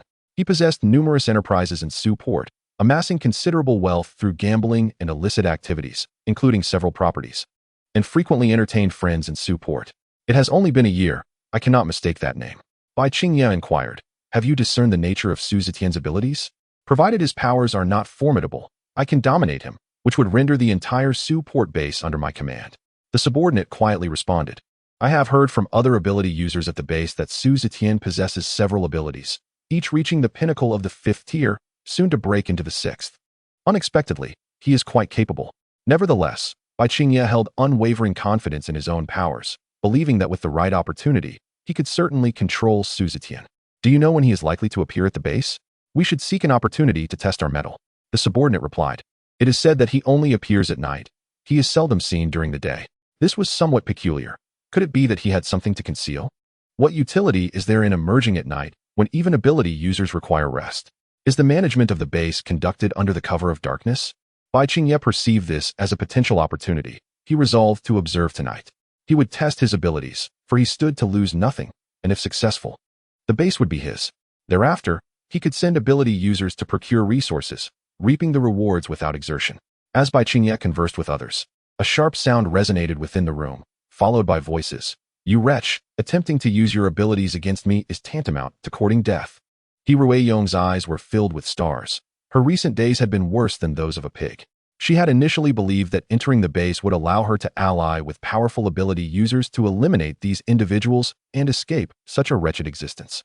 However, Bai Qingye's powers proved overwhelmingly strong, even alerting his subordinates to utilize their abilities, entrapping her in a scenario crafted by him. After all, Jiang Heming was present in that scene, and she was reluctant to leave. Upon regaining her senses, she found herself surrounded by these loathsome individuals, and it was inconceivable not to retaliate with her abilities. He Ruiyong's face distorted, yet the assailant clearly had no intention of sparing her. He clasped her mouth, forcibly inserting an unknown substance, and within minutes, she felt an unsettling shift throughout her body. The perpetrator stood, gazing down with a sense of satisfaction at He Ruiyong's degraded posture. Without a hint of warning, they truly believed themselves to be benevolent souls.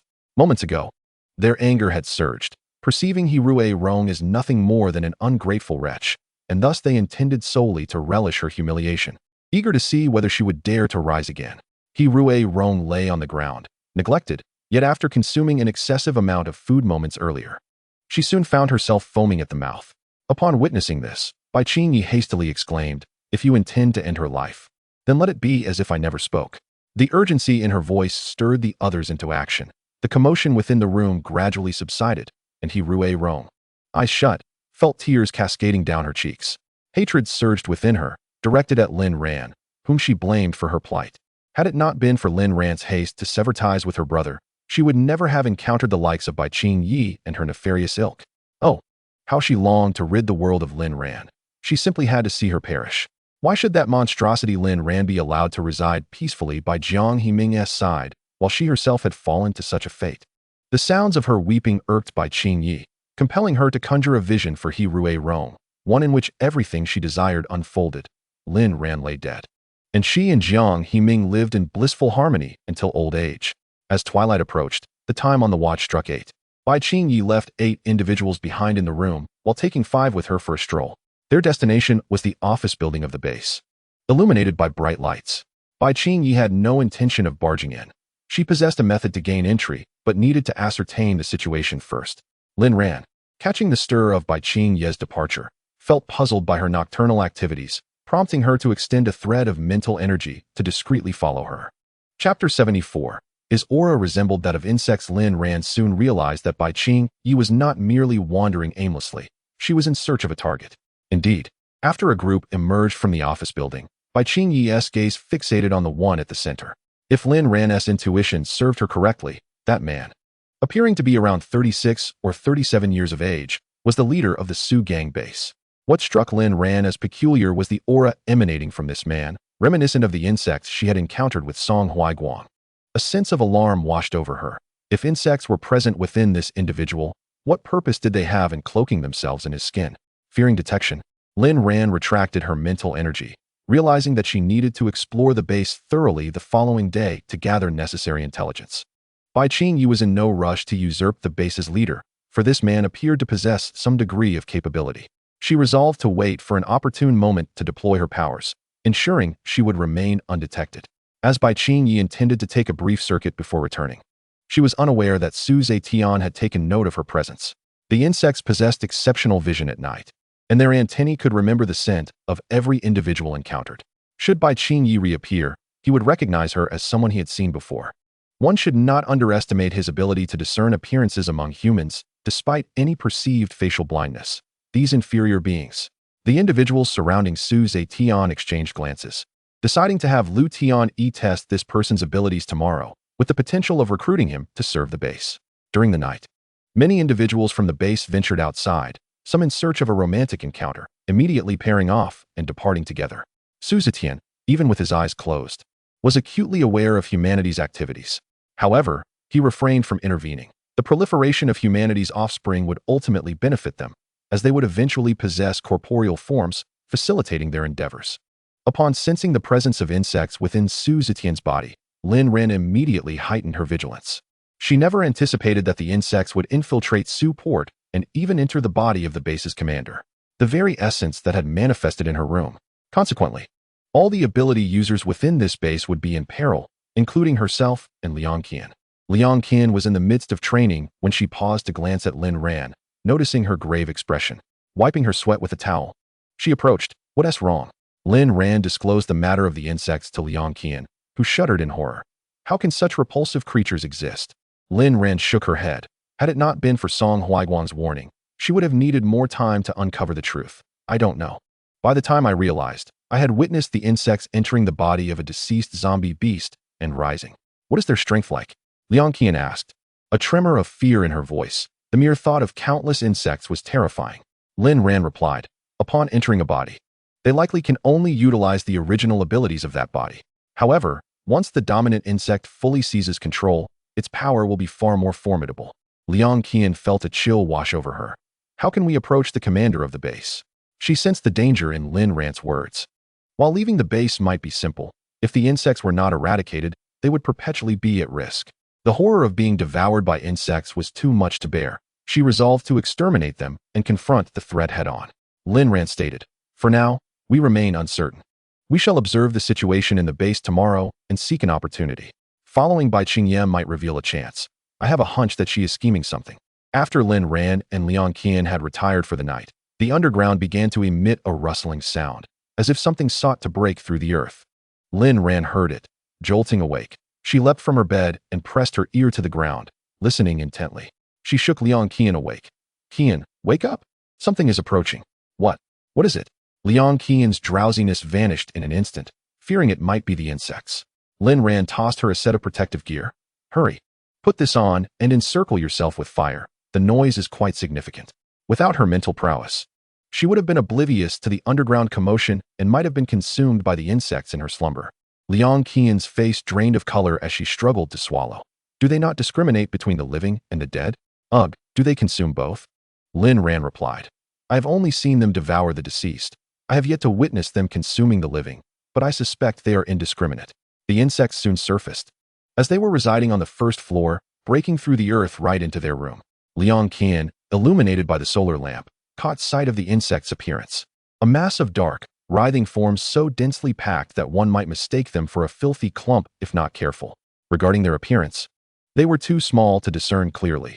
Liang Qian could only ascertain that their teeth were exceedingly sharp and their looks were undoubtedly unappealing. Ran, could you step aside a bit? I shall attempt to incinerate them with fire," she suggested. Lin Ran complied, giving Liang Qian the necessary time. Utilizing her ice-based abilities, she encased several of the insects in ice, planning to release them after Liang Qian had dealt with the ones in front. The two spent half an hour eliminating the insects from the room.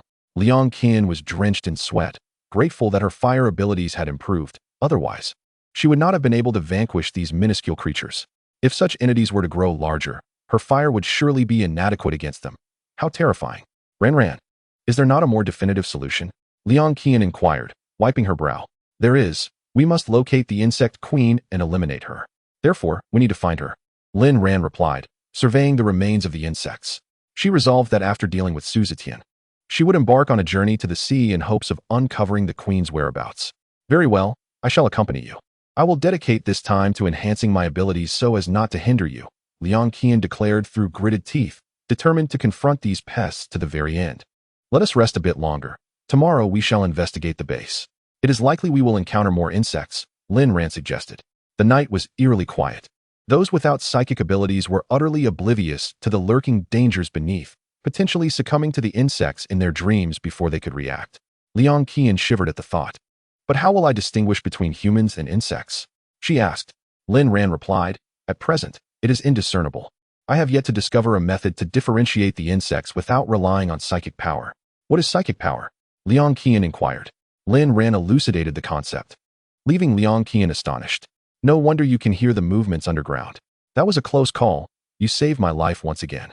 Not at all. Had you not accompanied me to Sioux Port, you would not have encountered such peril, Lin Ran reassured her. Liang Qian recognized the gravity of the situation. No, that is incorrect. Had I not followed you, I would likely have been devoured by the insects by now. They must be rampant. Let us sleep.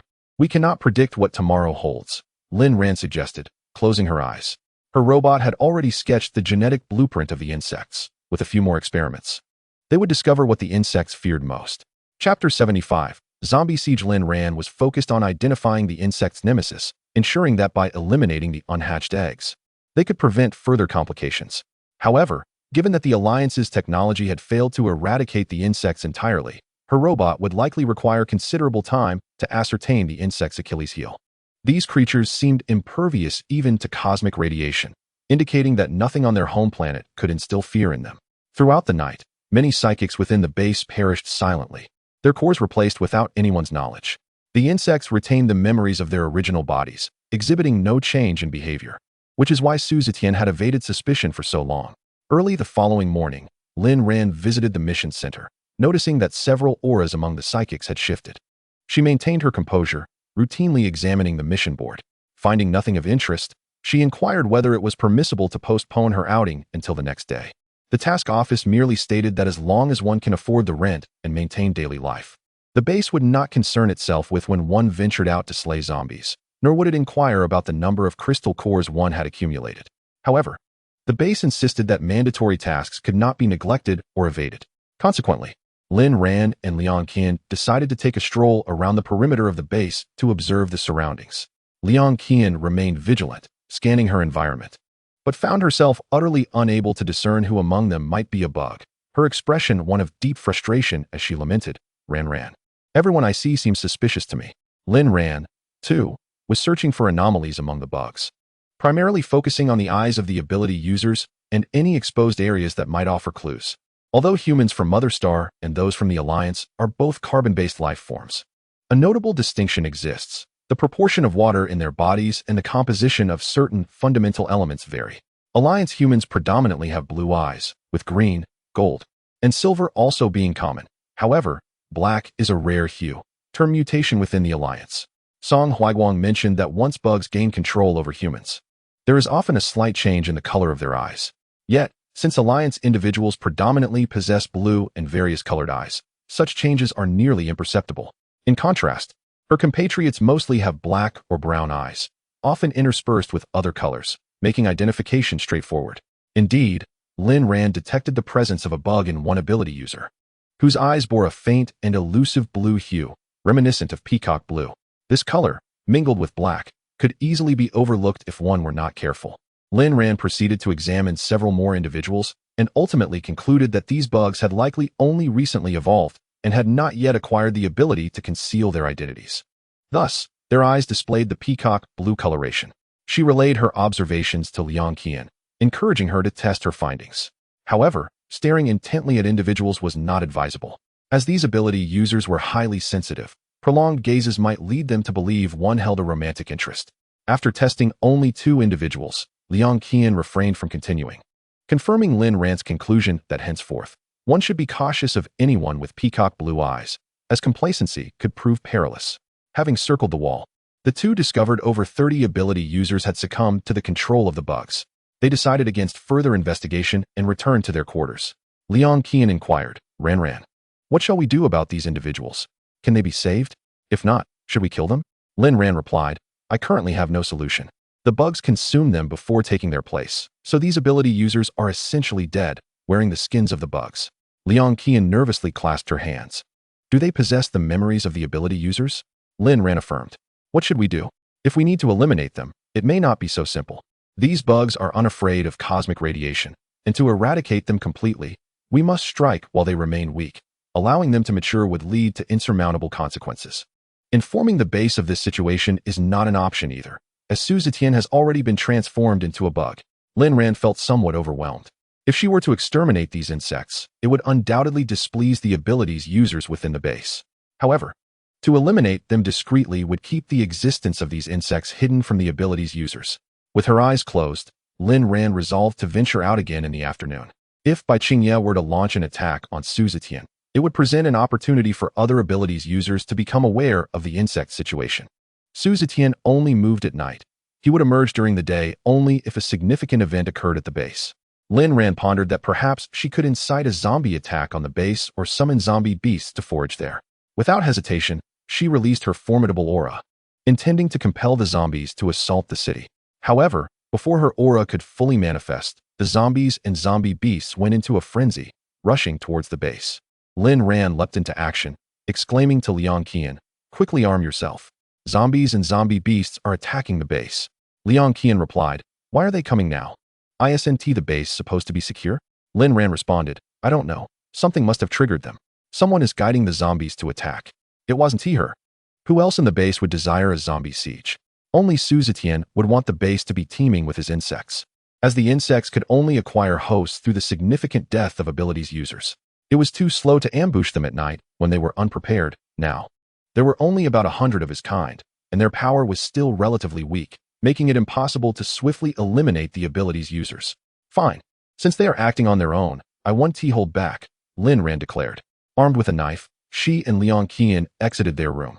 The abilities users also emerged to discern the situation, only to hear someone in the base shouting through a loudspeaker, zombies attacking the city. Everyone, be alert and prepare for battle. This wave of zombies seemed to have gone mad, all emerging in broad daylight, a sight they had never witnessed before. Lin Ran and Liang Qian stood atop the wall, gazing down at the densely packed mass of zombies, estimated to be no less than 2,000, along with zombie beasts. The swirling dust behind them indicated that more zombie beasts were likely on their way. The combined number of zombies and zombie beasts was likely in the tens of thousands. Liang Qian gripped her knife tightly, asking, should we act separately or together? Lin Ran glanced at the others, replying, let us stick together. I'm wary of being betrayed by someone I don't know. During the chaos, the insects would surely seek an opportunity to strike. Lin Ran could detect the insect's aura with precision, while Liang Qian needed to gauge the ability's user's eyes to ascertain their intentions, which was too slow. By the time Liang Qian realized the danger, the insects might already be upon them. Without hesitation, Liang Qian agreed. All right, I'll follow your lead. Neither Lin Ran nor Liang Qian moved until the zombies began to stack up like a tower, attempting to climb up. It was then that Lin Ran drew her knife, swiftly beheading the first zombie. In a fluid motion, she drove her blade into the creature's skull, extracting its crystal core with remarkable agility, completing the task in a mere breath. Liang Qian, unable to match her speed, alternated between using her abilities and her knife, managing to cope with the situation. Chapter 76. Unable to distinguish who is insect, Lin Ran maintained her mental focus on Liang Qian, wary of any unforeseen incidents. Although Liang Qian's speed did not rival that of the speed-oriented abilities users, she was still relatively swift compared to others. After the alarm was raised at the base, all the abilities gathered at the walls, their thoughts consumed by the zombies, completely oblivious to the threat posed by their own comrades who stood on the same side. Initially, some of the abilities, witnessing their companions fall, assumed they had succumbed to the zombie attack. However, it was only after seeing several of their peers down that they realized the truth. They were being slaughtered by those beside them. What are you doing? Are you killing your own people to show off? One of the abilities exclaimed, swinging an iron rod at the assailant. Yet, the latter deftly evaded the blow, sneering. Of course, I'm sending you to your doom. Our kind requires your corpses. Lan Yunbua and his teammates observed this scene, furrowing his brow. Li Jinan, use your ice blade to eliminate that person. Nodding, Li Jinan conjured a massive ice blade, and with Lan Yunbua's precise assistance, they struck down the traitor. To their horror, from the severed head emerged a large black insect adorned with tentacles, which audaciously glanced at them as if it possessed intelligence. How bizarre. Captain Lan, this insect appears quite unsettling. What should we do? Zhou Chun exclaimed, leaping back to distance himself from the creature. Before the insect could flee, Lan Yunbo seized it with his mental power. Zhou Chun quickly set the insect ablaze.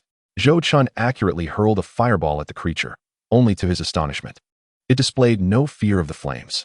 Observing the insect rapidly vibrating its wing casings, a gust of wind suddenly arose, extinguishing Zhou Chun's fire. What on earth is this creature, that it fears not the fire?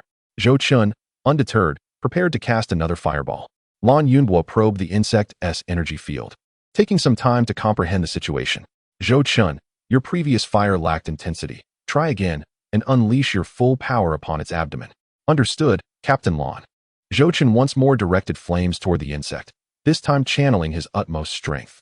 His fire manipulation had reached the pinnacle of the third tier, and incinerating an unevolved insect was well within his capabilities. In no time, the creature was reduced to ashes. Pondering for a moment, Zhou Chun asked, Captain Lan, why was this insect inside the ability user? Upon inspecting the body, they discovered merely a layer of skin remaining. The flesh had been entirely consumed. It was undoubtedly the work of that insect.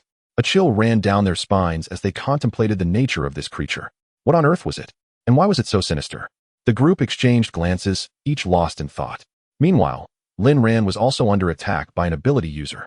With a swift motion, she severed his head, and from within emerged a small black insect, roughly the size of her palm. This creature bore 2 10-centimeter-long tentacles, vastly different from the smaller version Lin Ran had encountered. Astonishingly, this insect had grown hundreds, if not thousands, of times larger after consuming the ability user. The insect, with its glossy black, bulging eyes, fixated on Lin Ran, brandishing its pincers as if eager to engage her in a deadly confrontation. Lin Ran utilized her mental prowess to immobilize the insect, intending to conduct a study. She halted approximately 1 meter away, clad in the Alliance's protective suit. Wary of any concealed abilities the creature might possess, this suit at least offered a degree of cushioning. The insect lay on the ground, its 2 antennae writhing in an attempt to escape. Lin Ran discerned a surge of energy fluctuating within its antennae, and with a swift motion, she severed them with an ice blade. Subsequently, she encased the severed appendages in ice. Once the antennae were detached, the insect flailed aimlessly like a headless fly. Yet Lin Ran maintained control, rendering its escape futile. After enveloping the creature in a transparent dome, she relinquished her mental grip, forcing the insect to scurry along the edges of the enclosure at a remarkable speed. She pondered the means by which these insects commanded their bodies after consuming an ability user. This aspect eluded her comprehension. Furthermore, if they could access the memories of the ability users, why did they require a corporeal form? Wouldn't their original forms be more formidable in combat? And what about the elusive mother insect that was currently hidden?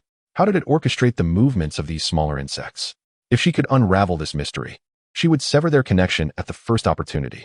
After the insect had exhausted itself from its frantic movements, Lin Ran employed her mental force to slice through it, releasing a thick, peacock blue liquid that emitted an exceedingly foul odor, one so repugnant it was almost unbearable.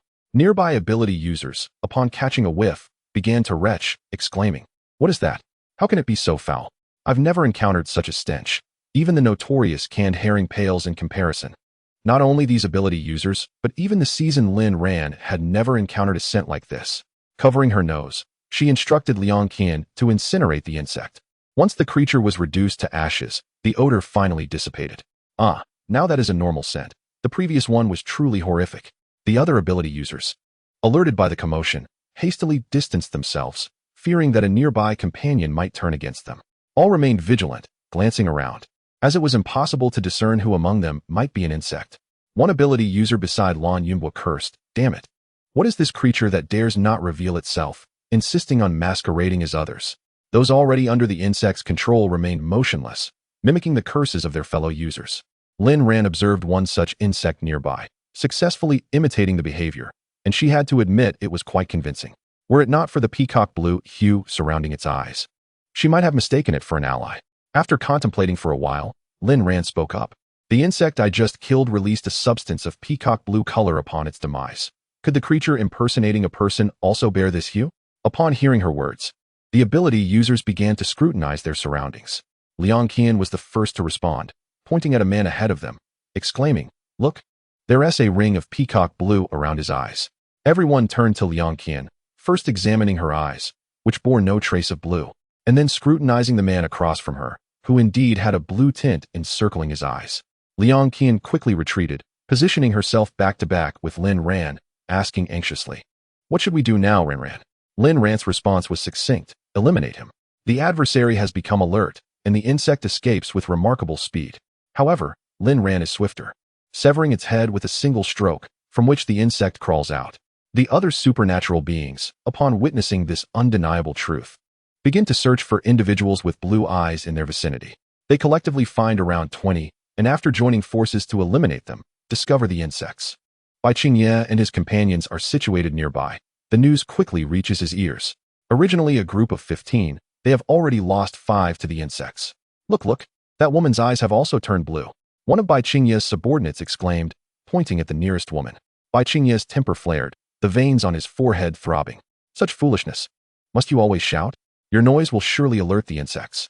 They had not brought Heruerong along, as she possessed no combat capabilities. Bai Qingye fired at the woman across from them, then shot the insect, declaring, "Let us retreat. Are we no longer hunting zombies?"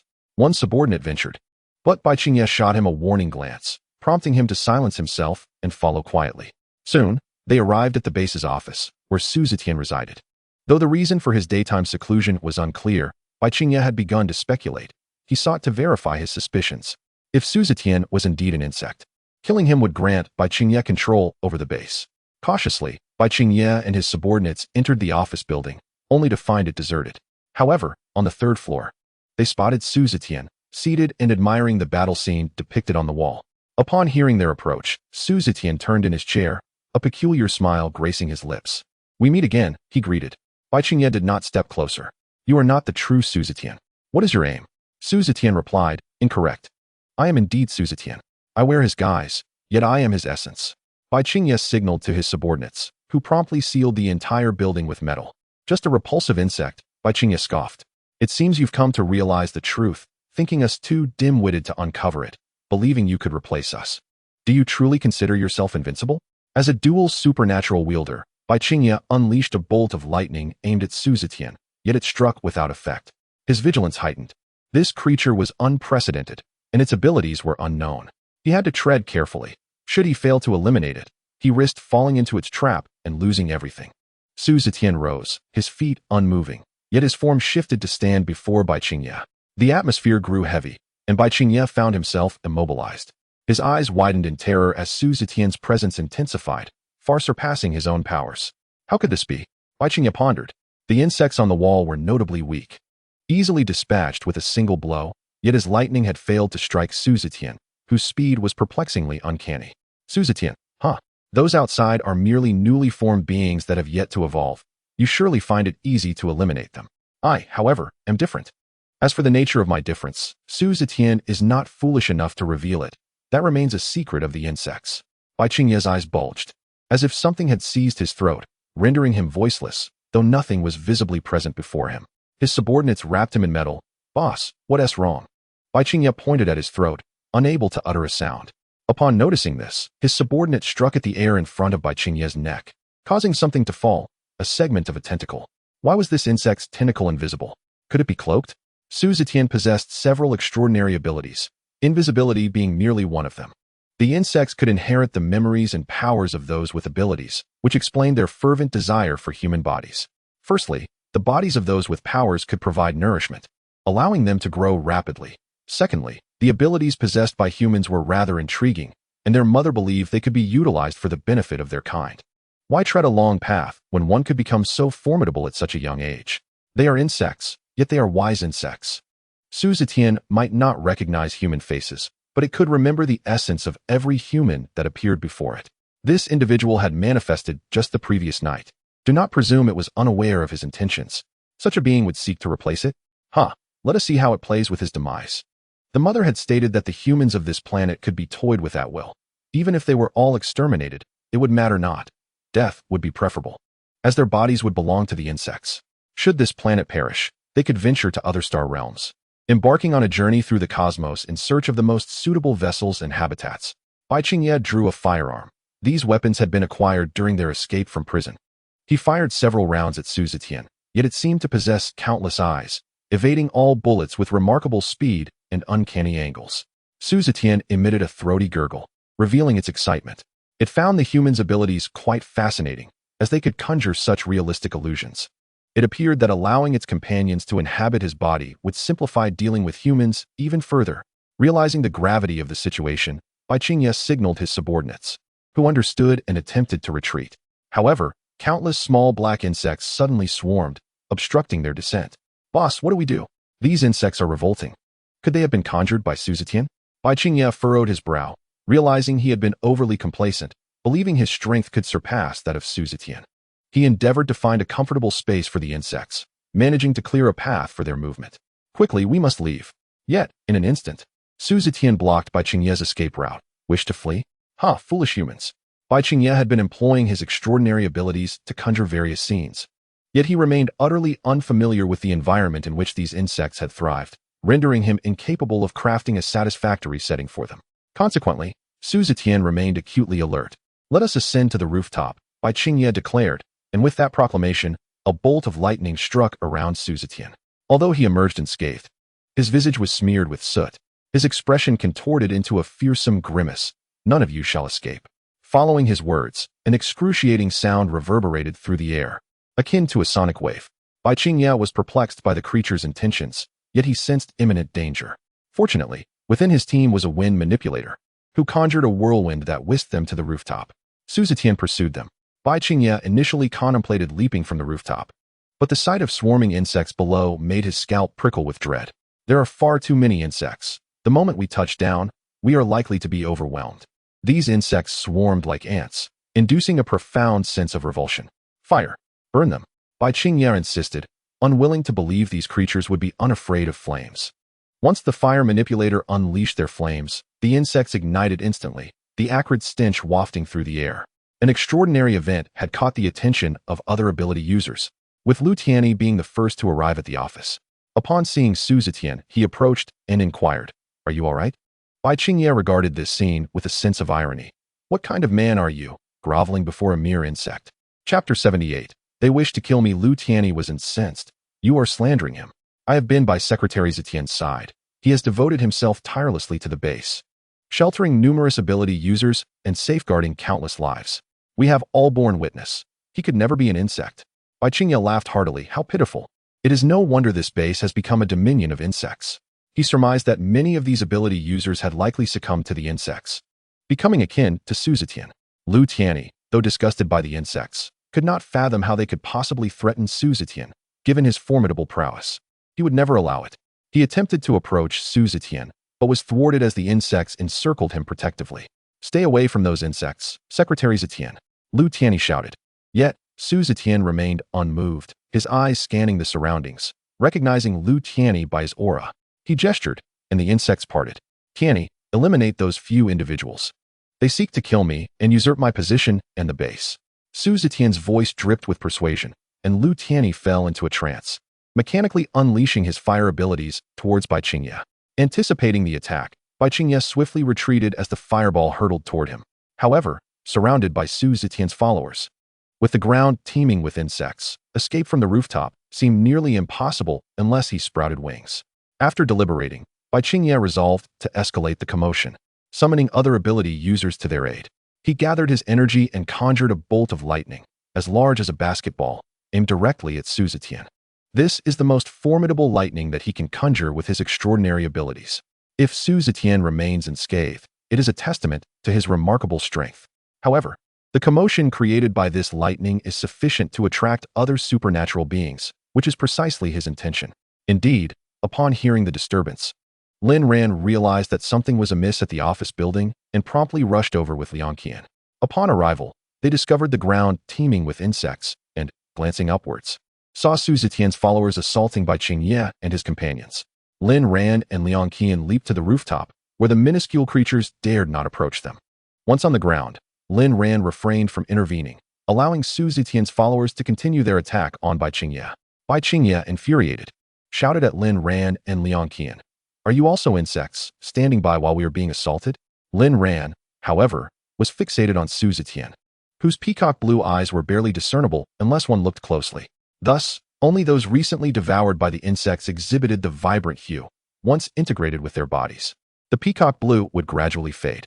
An unpleasant odor pervaded the air, likely secreted by the insects, capable of affecting the supernatural beings. Lin Ran did not employ her mental prowess. Instead, she thrust an ice dagger into Lu Tianyi, pinning him to the wall.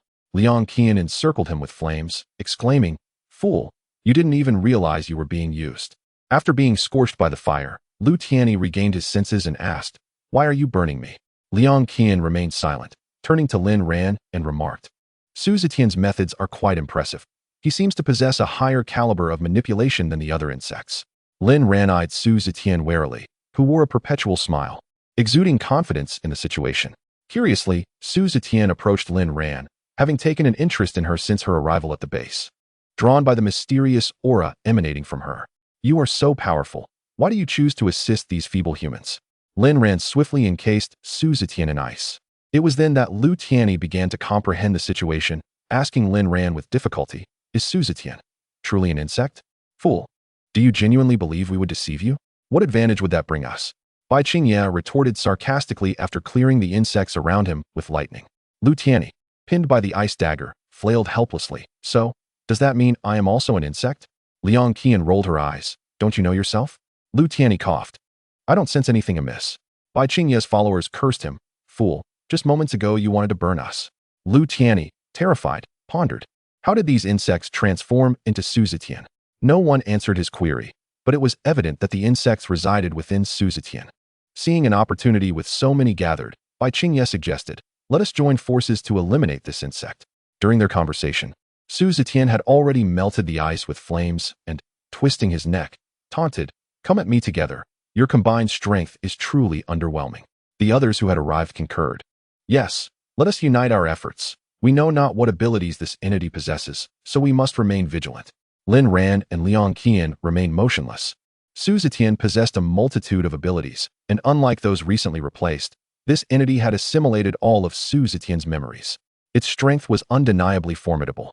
Indeed, the first ability user to attack was ensnared by Su Zetian's plants and flung aside, a fate that befell others as well. Bai Qingye was taken aback by Su Zetian's prowess. Why had it not simply dispatched him with a single strike? As Su Zetian approached, Lin Ran seized the opportunity to strike, while Liang Qian focused on incinerating the smaller, nascent insects. Lin Ran was singularly dedicated to confronting Su Zetian. As Su Zetian commanded the plants, so too did she.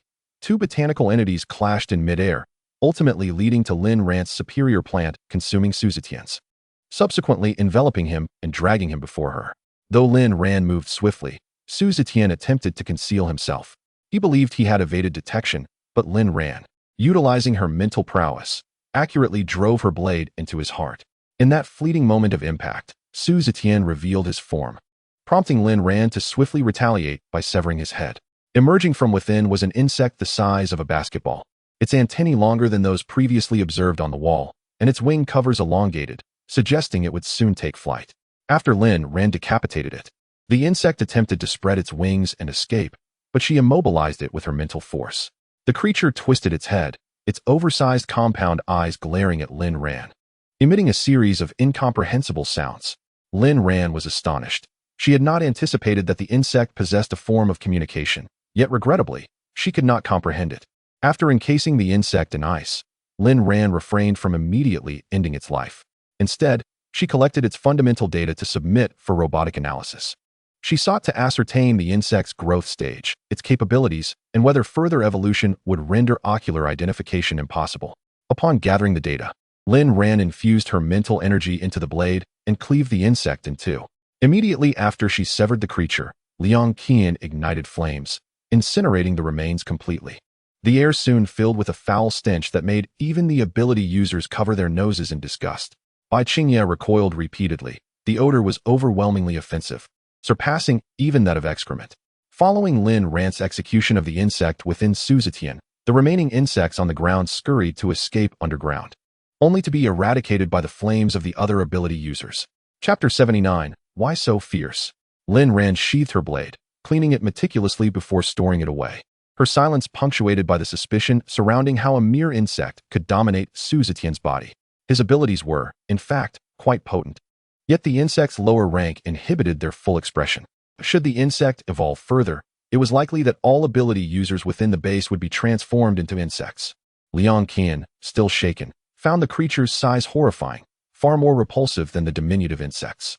As the two stood together, they overheard a soil-based ability user expressing a desire to investigate underground. Before they could respond, Bai Qingye began to mock those individuals from afar. Do you wish for a long life? What if something even larger than the one within Su Zetian lurks below? Are you certain you can return safely? It would be a hassle if what returned were mere insects, requiring yet another extermination. Liang Qian endeavored to suppress her own aura, but upon Bai Qingye's remarks, she sensed a familiar presence. A smile graced his lips, though he was puzzled by the slight alteration in Liang Qian's appearance.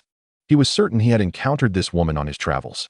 Unexpectedly running into an old acquaintance, they were all part of the same faction.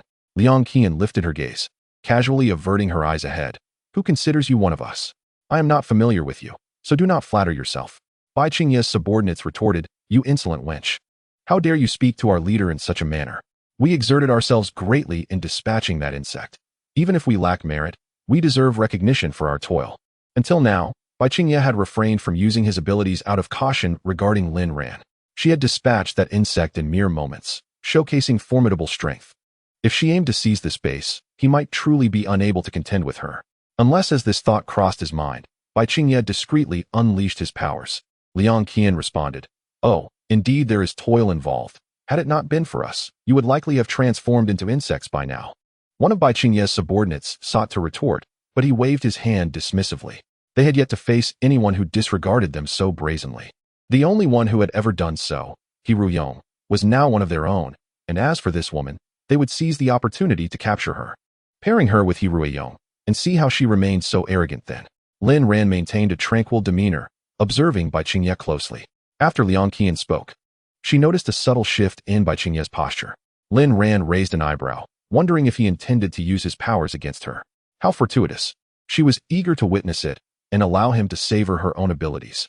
2 minutes later, Bai Qingye found himself frozen in place. He realized he was ensnared in a scenario of his own making, crafted through his powers. How could this be? He perceived the scene as reality, the sounds eliciting laughter from all the other ability users. Could it be that this woman possessed multiple powers, one akin to his, yet of a higher caliber? Had he encountered a true rival today? Yet, in an instant, he discovered that he had forgotten much. Shaking his head, he dismissed the thoughts, choosing to indulge in the moment.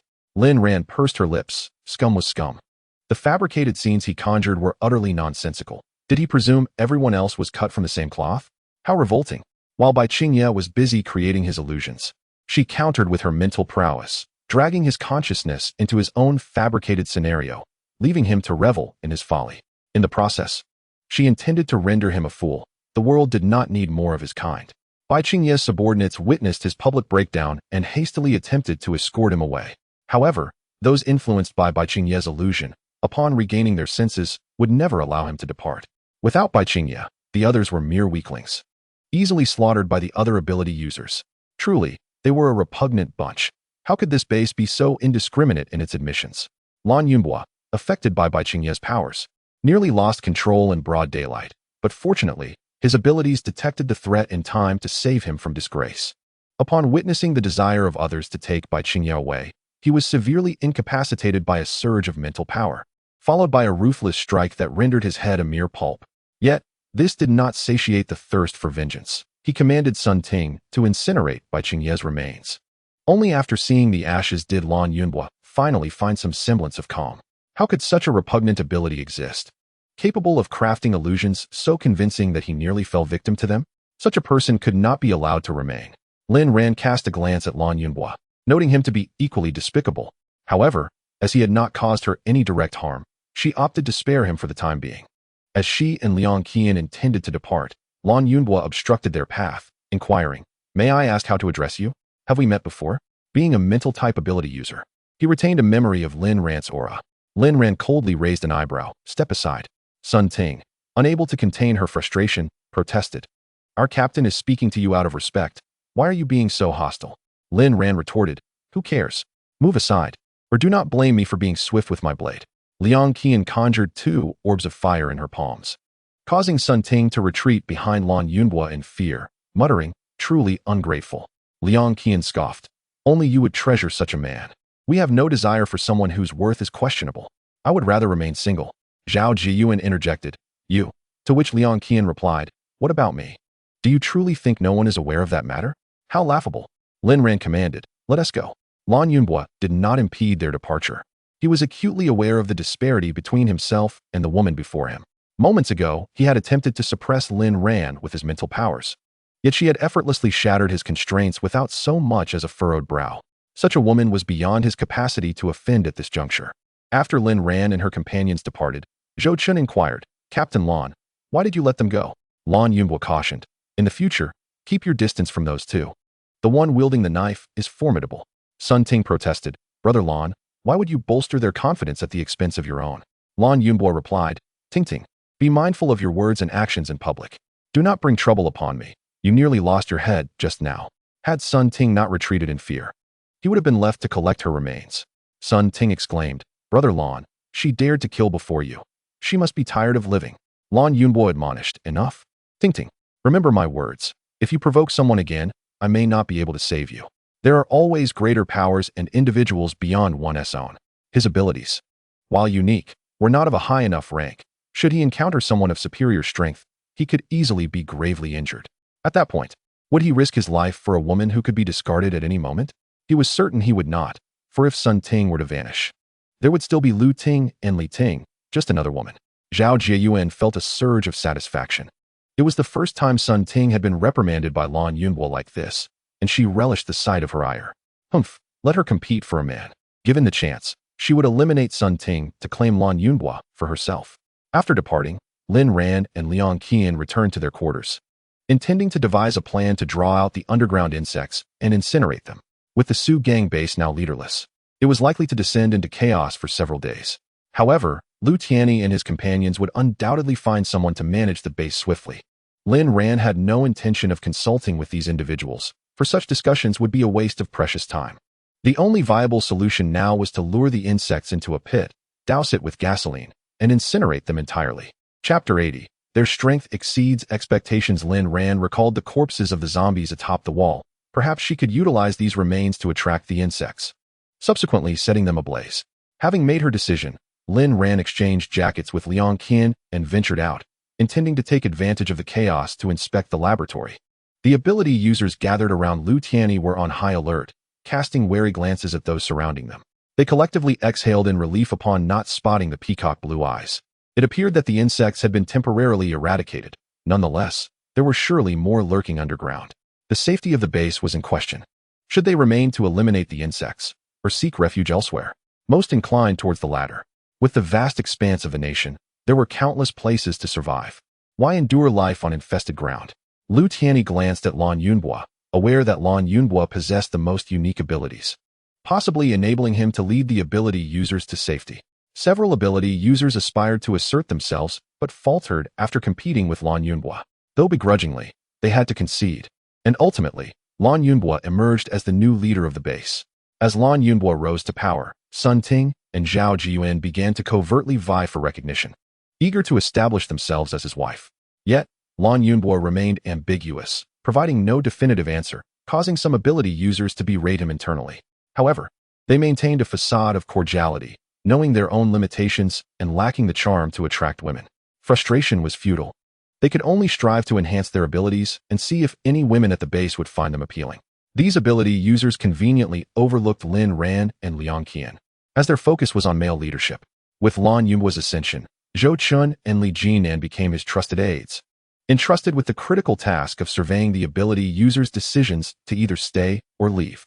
Half an hour later, the assembled ability users reached a consensus. Only a handful supported the idea of remaining, while the majority sought to depart in search of a new dwelling. Lan Yunhua declared, since the decision has been made, everyone should gather their belongings. We shall set out in half an hour. The base had 10 large trucks, sufficient to accommodate them all. Lan Yunhua instructed 2 spatial ability users to make rounds and collect all the supplies from the base. A team of ability users discovered the unconscious Hiruerong in the quarters of Bai Qingye's group. After prying her eyes open and finding no trace of the peacock blue, they hoisted her away and tossed her onto the vehicle. Lin Ran paid them no mind, as she and Liang Qian made their way to the laboratory. Finding little in terms of clues, they stored their findings in their spatial compartments and made haste towards the gathering place of the zombies. Upon their arrival, Lan Yunhua had already led his team away from the base. Zhou Chun, noticing Lin Ran and Liang Qian's absence, remarked, "Captain Lan, it seems we have not seen those two women who deal with the insects. Should we wait a while longer?" Sun Ting, displeased by this comment, retorted, "They possess formidable strength. Perhaps they look down upon our team and choose not to accompany us." Zhou Chun, shouldn't we stand by each other in times like this? Those two women have seen through Su Zetian. Otherwise, we would be in grave danger ourselves. Lan Yunhua, having just taken on the mantle of leadership, surely desires no superhuman who could overshadow him. If that were to happen, his position would be jeopardized. Well, they have their own plans. Can we force them to leave if they choose to stay? Zhou Chen fell silent, pondering for a moment before grasping Lan Yunhua's concerns. Liang Qian spotted the convoy. "Ren Yin, have they truly given up on this place?" Lin Ran, without turning her head, replied, "Our country is vast, with so many cities. They must think that abandoning this one will lead them to find a better and safer location. But these insects lurk underground. Perhaps the entire nation is now infested with them." Lin Ran shrugged. "There will always be those who consider themselves clever. Let us not concern ourselves with them. Once we eliminate the insects here, we shall reign supreme over this territory." With the corpses of the insects, she retrieved the robot and utilized the laboratory, which should expedite our efforts considerably. Excellent. The two moved swiftly, dispatching nearly 1,000 zombies before darkness fell, extracting their crystal cores and piling them into a pit, awaiting the insects' emergence.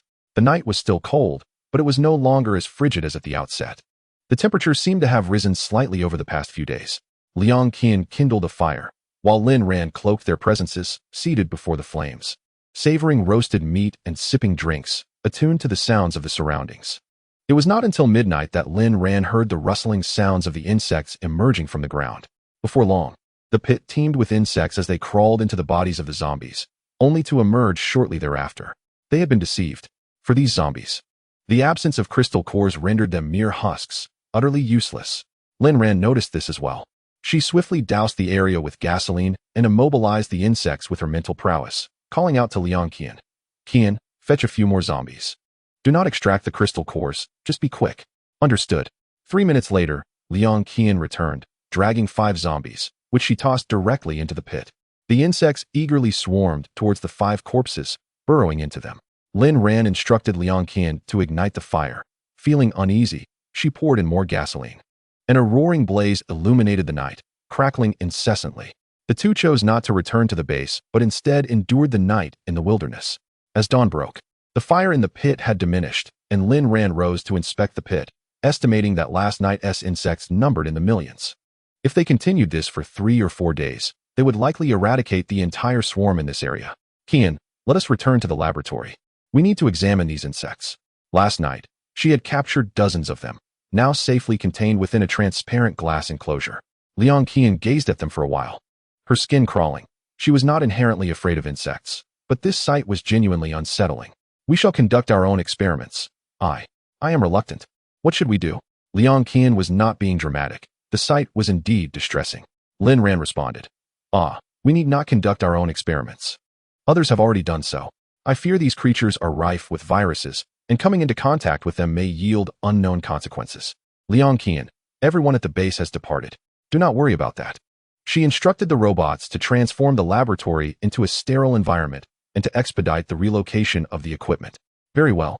By the way, why didn't the insects consume those zombies last night? Was it due to the absence of crystal cores?" Lin Ran nodded. "Yes. I surmise that the crystal cores are indeed the objective of the insects. Only the crystal cores can provide them with energy. They must consume the cores to acquire the zombies' abilities and memories. Similarly, if they feast upon those with supernatural powers, they too could obtain abilities and memories. As it is likely that the bodies of these individuals also contain crystal cores, should this matter ever come to light, trust among people would be irrevocably shattered, for no one could ascertain whether another approached them for the crystal core nestled within their minds." Chapter 81. Doubt that it can remain hidden indefinitely. Lin Ran and Liang Qian returned to the base, and after freshening up, they proceeded to the laboratory. Upon encountering Lin Ran's robots, Liang Qian refrained from inquiring about their origins. She understood that Lin Ran harbored her own secrets. The Lin family was affluent, and her parents might possess other enterprises as well. She also knew that Lin's family had invested in an intelligent research center dedicated to the development of robotics. However, Liang Qian immediately discerned that Lin Ran's robots were beyond the current technological capabilities. Were it not for Lin Ran's revelation that they were machines, Liang Qian might have believed they were human. The subtle expressions of these robots mirrored their own. Their thought processes appeared normal, and when they spoke, it was impossible to detect their mechanical nature. After Lin Ran programmed the robots to modify the laboratory, she enveloped both of them under a glass dome and began their breakfast. Once satiated, Lin Ran retrieved a reclining chair, closed her eyes, and lay back, while Liang Qian curiously observed the robots at work outside. The efficiency and quality of the robots' labor left her in awe. They executed tasks with such precision that even a caliper would not yield a discrepancy. Remarkable, Liang Qian marveled genuinely. Lin Ran responded modestly, "It's rather ordinary. They can handle far larger projects. These tasks are merely trivial." Liang Qian replied, "Well, truthfully, it's your brilliance." Lin Ran smiled faintly. "Indeed, that is so." After a brief conversation, the robots completed the laboratory modifications. Lin Ran adjusted their programming once more, transforming them into experimental robots to commence their analysis of the insects. As dusk approached, the robots finally procured some useful data. Once Lin Ran received it, she commanded the robots to clean the laboratory, storing the experimental instruments in their space before obliterating the area. Having tidied up, the two resolved to resume the previous day's work. The number of zombies to the west of the base was increasing, and they needed to eliminate them. Liang Qian lamented, "What a pity, Ran. We cannot harvest so many crystal cores." Lin Ran suggested, "How about this? We kill 5 and take 3 crystal cores, leaving 2 intact. That should still attract those insects.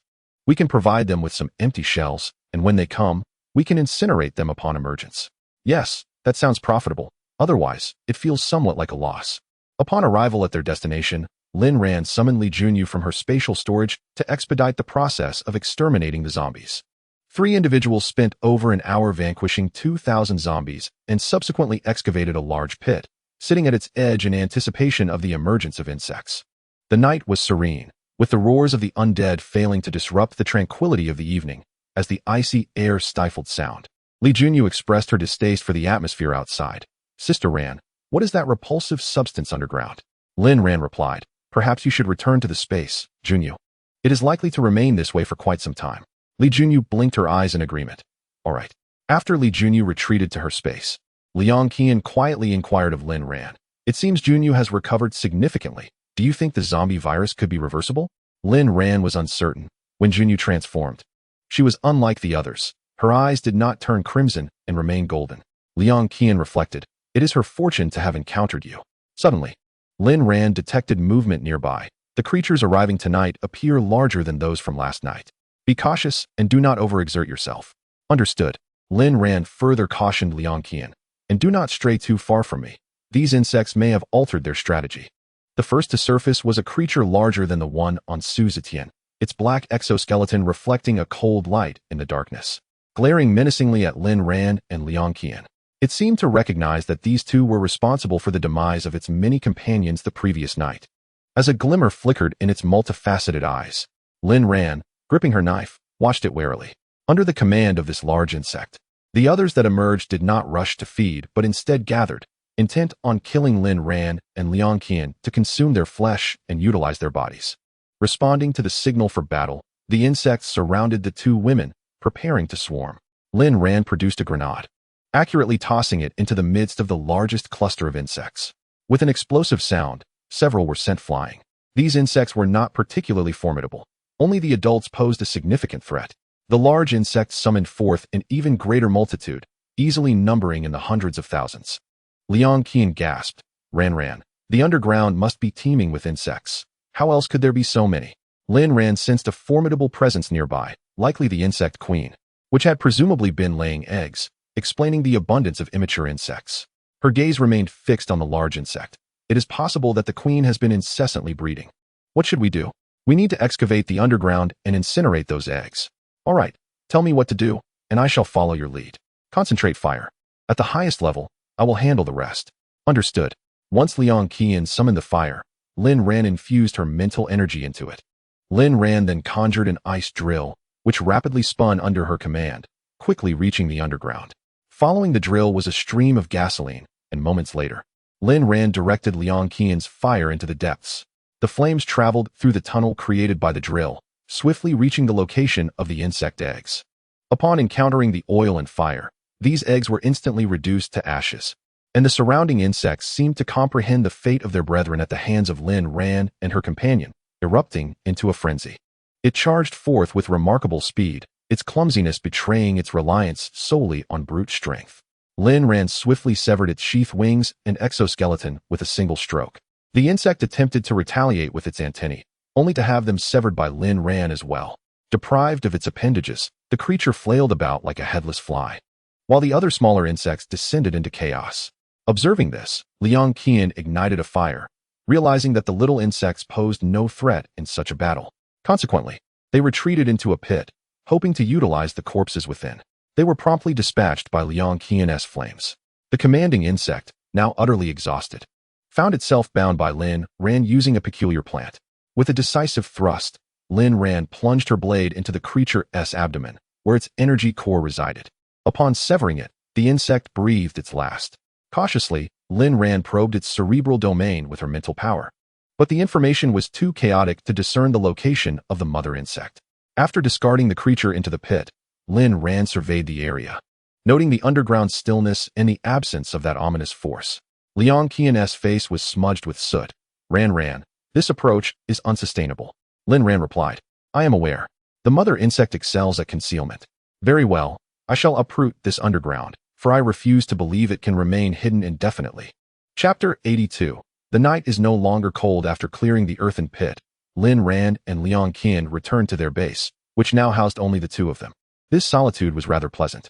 Liang Qian resolved to enhance her skills further that night, practicing diligently on her own.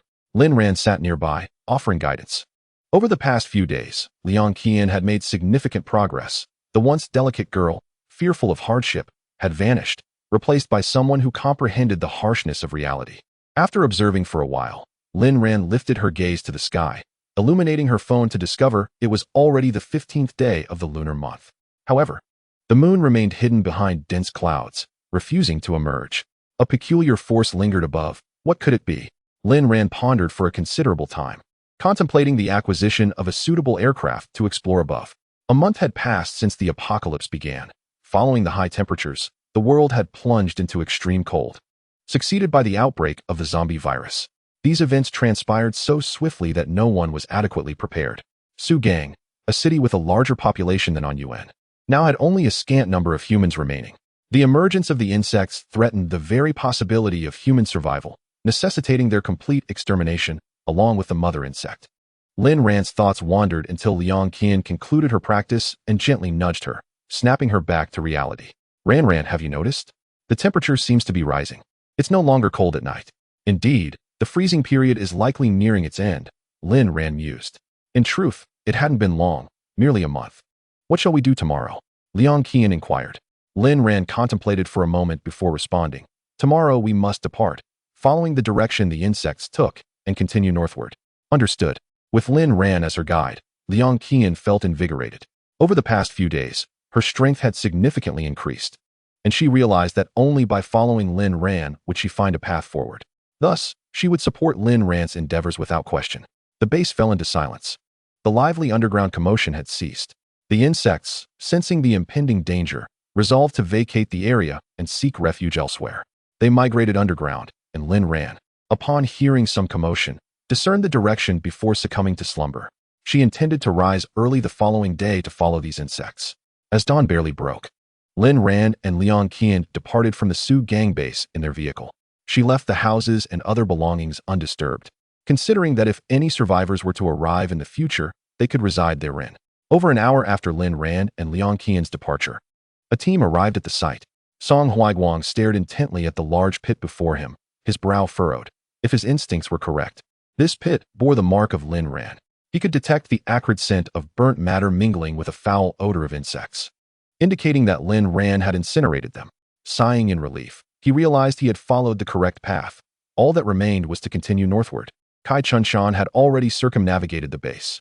Captain, this base is utterly deserted, and all supplies have been taken. Nothing remains. Song Huaiguang replied, this is to be expected during evacuation. Everything must be removed. Given the current circumstances, the nation's recovery of production seemed exceedingly challenging. The workforce was severely diminished, and in contrast, the Alliance could restore production in a heartbeat, as their factory workers were robots and cost-effective. This nation still relied on human labor. And with the population drastically reduced in the post-apocalyptic world, everyone had acquired supernatural abilities, making it unlikely for anyone to willingly toil in factories to produce for others. Unless a new order and leadership emerged, imposing mandatory measures, perhaps some might be compelled by fear of power to return to the factories. Hence, supplies had become the most coveted commodities. No one would be foolish enough to leave them behind. Zhang Sini inquired, "Should we remain here?" Song Huaiguang surveyed the base and shook his head. "Let us proceed forward." They had been pursuing Lin Ran, but were delayed by a group of supernatural beings, which is why they had not caught up. Thus, upon encountering the base, even an uninhabited one, Song Huaiguang had no intention of lingering. The trio drove onward, failing to find any traces left by Lin Ran, compelling Song Huaiguang to rely solely on his instincts to navigate ahead. Zhang Sini glanced at the vehicle, hesitating to speak. Song Huaiguang, eyes closed, urged, "Speak your mind." "Well, I shall," Zhang Sini said quietly. "Captain, Lin Ran is incredibly powerful. You needn't worry. And her heart is not truly with you." Song Huaiguang responded, "There is no turning back in this matter." Kai Chunshan and Zhang Sini exchanged glances, sighing inwardly, aware that further discussion would be futile. "So, shall we return once we locate them?" Song Huaiguang replied, "It depends on the situation, at the very least. We must eliminate the insect queen before we can return. The insect queen constantly lays eggs, and if we do not eradicate it, this planet will perish." Both Zhang Sini and Kai Chunshan remained perplexed by the nature of the insects Song Huaiguang had been mentioning. Zhang Sini asked, "Captain, where exactly are these insects? What do they look like?" Suddenly, Song Huaiguang opened his eyes. "You shall see shortly," stopped the vehicle. To their astonishment, they encountered insects clad in the guise of supernatural beings. Zhang Sini abruptly slammed on the brakes, looking up to realize they were indeed supernatural beings, wondering when the captain had taken to frightening people. As he was about to open the car door, Song Huaiguang cautioned him, "Do not exit the vehicle. Wait until I have dispatched these individuals, then you may come out." With that, he conjured a protective barrier with his mental prowess, enveloping the entire vehicle, thus preventing the insects from infiltrating. Zhang Sini and Kai Chunshan felt considerably safer. Kai Chunshan, perplexed, inquired, "Captain, why do you intend to eliminate our own?" Song Huaiguang closed the door firmly. "You will understand shortly." The adversaries were all fourth-tier abilities, comprising one fire user, one ice user, and a rare wood user. Upon noticing Song Huaiguang, they greeted him with smiles. "Hello, is there a large base ahead? May I inquire if it permits the entry of ability users?" Song Huaiguang replied, "Do you also seek a refuge? Survival is not merely about standing in any corner." The leader, a wood user, regarded him with suspicion. "We do not comprehend your words," Song Huaiguang retorted. "Then perhaps you should inquire about the gun in my hand."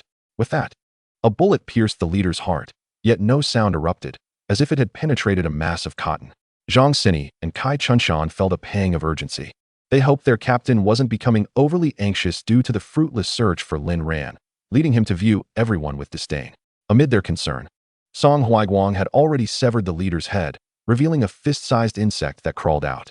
The other insects, upon witnessing this, fled in terror, but Song Huaiguang immobilized them with his mental strength.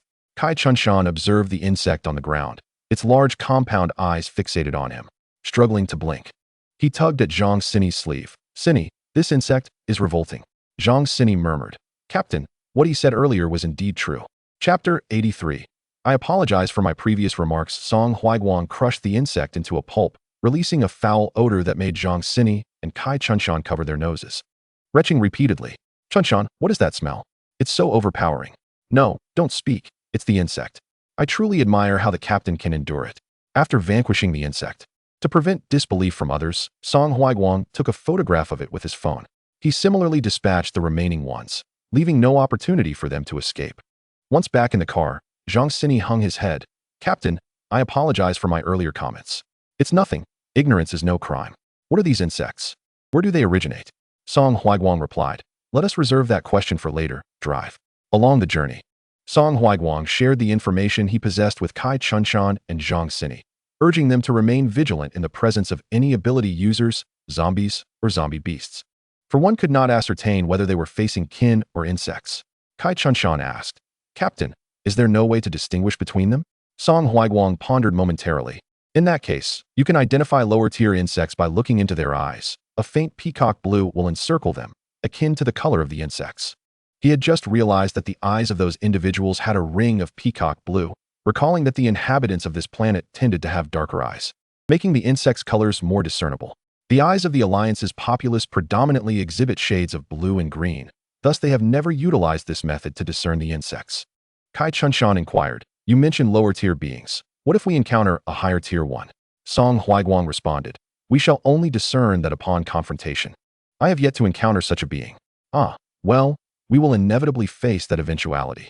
Kai Chunshan had fully accepted the existence of these repugnant creatures, understanding that battles with these insects were unavoidable in the future.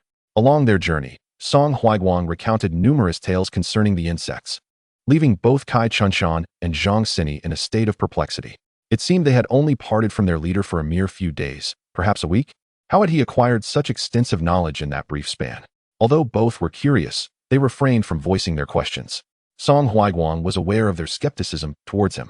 However, he believed it imperative to clarify matters, lest they lack vigilance when confronted by the insects.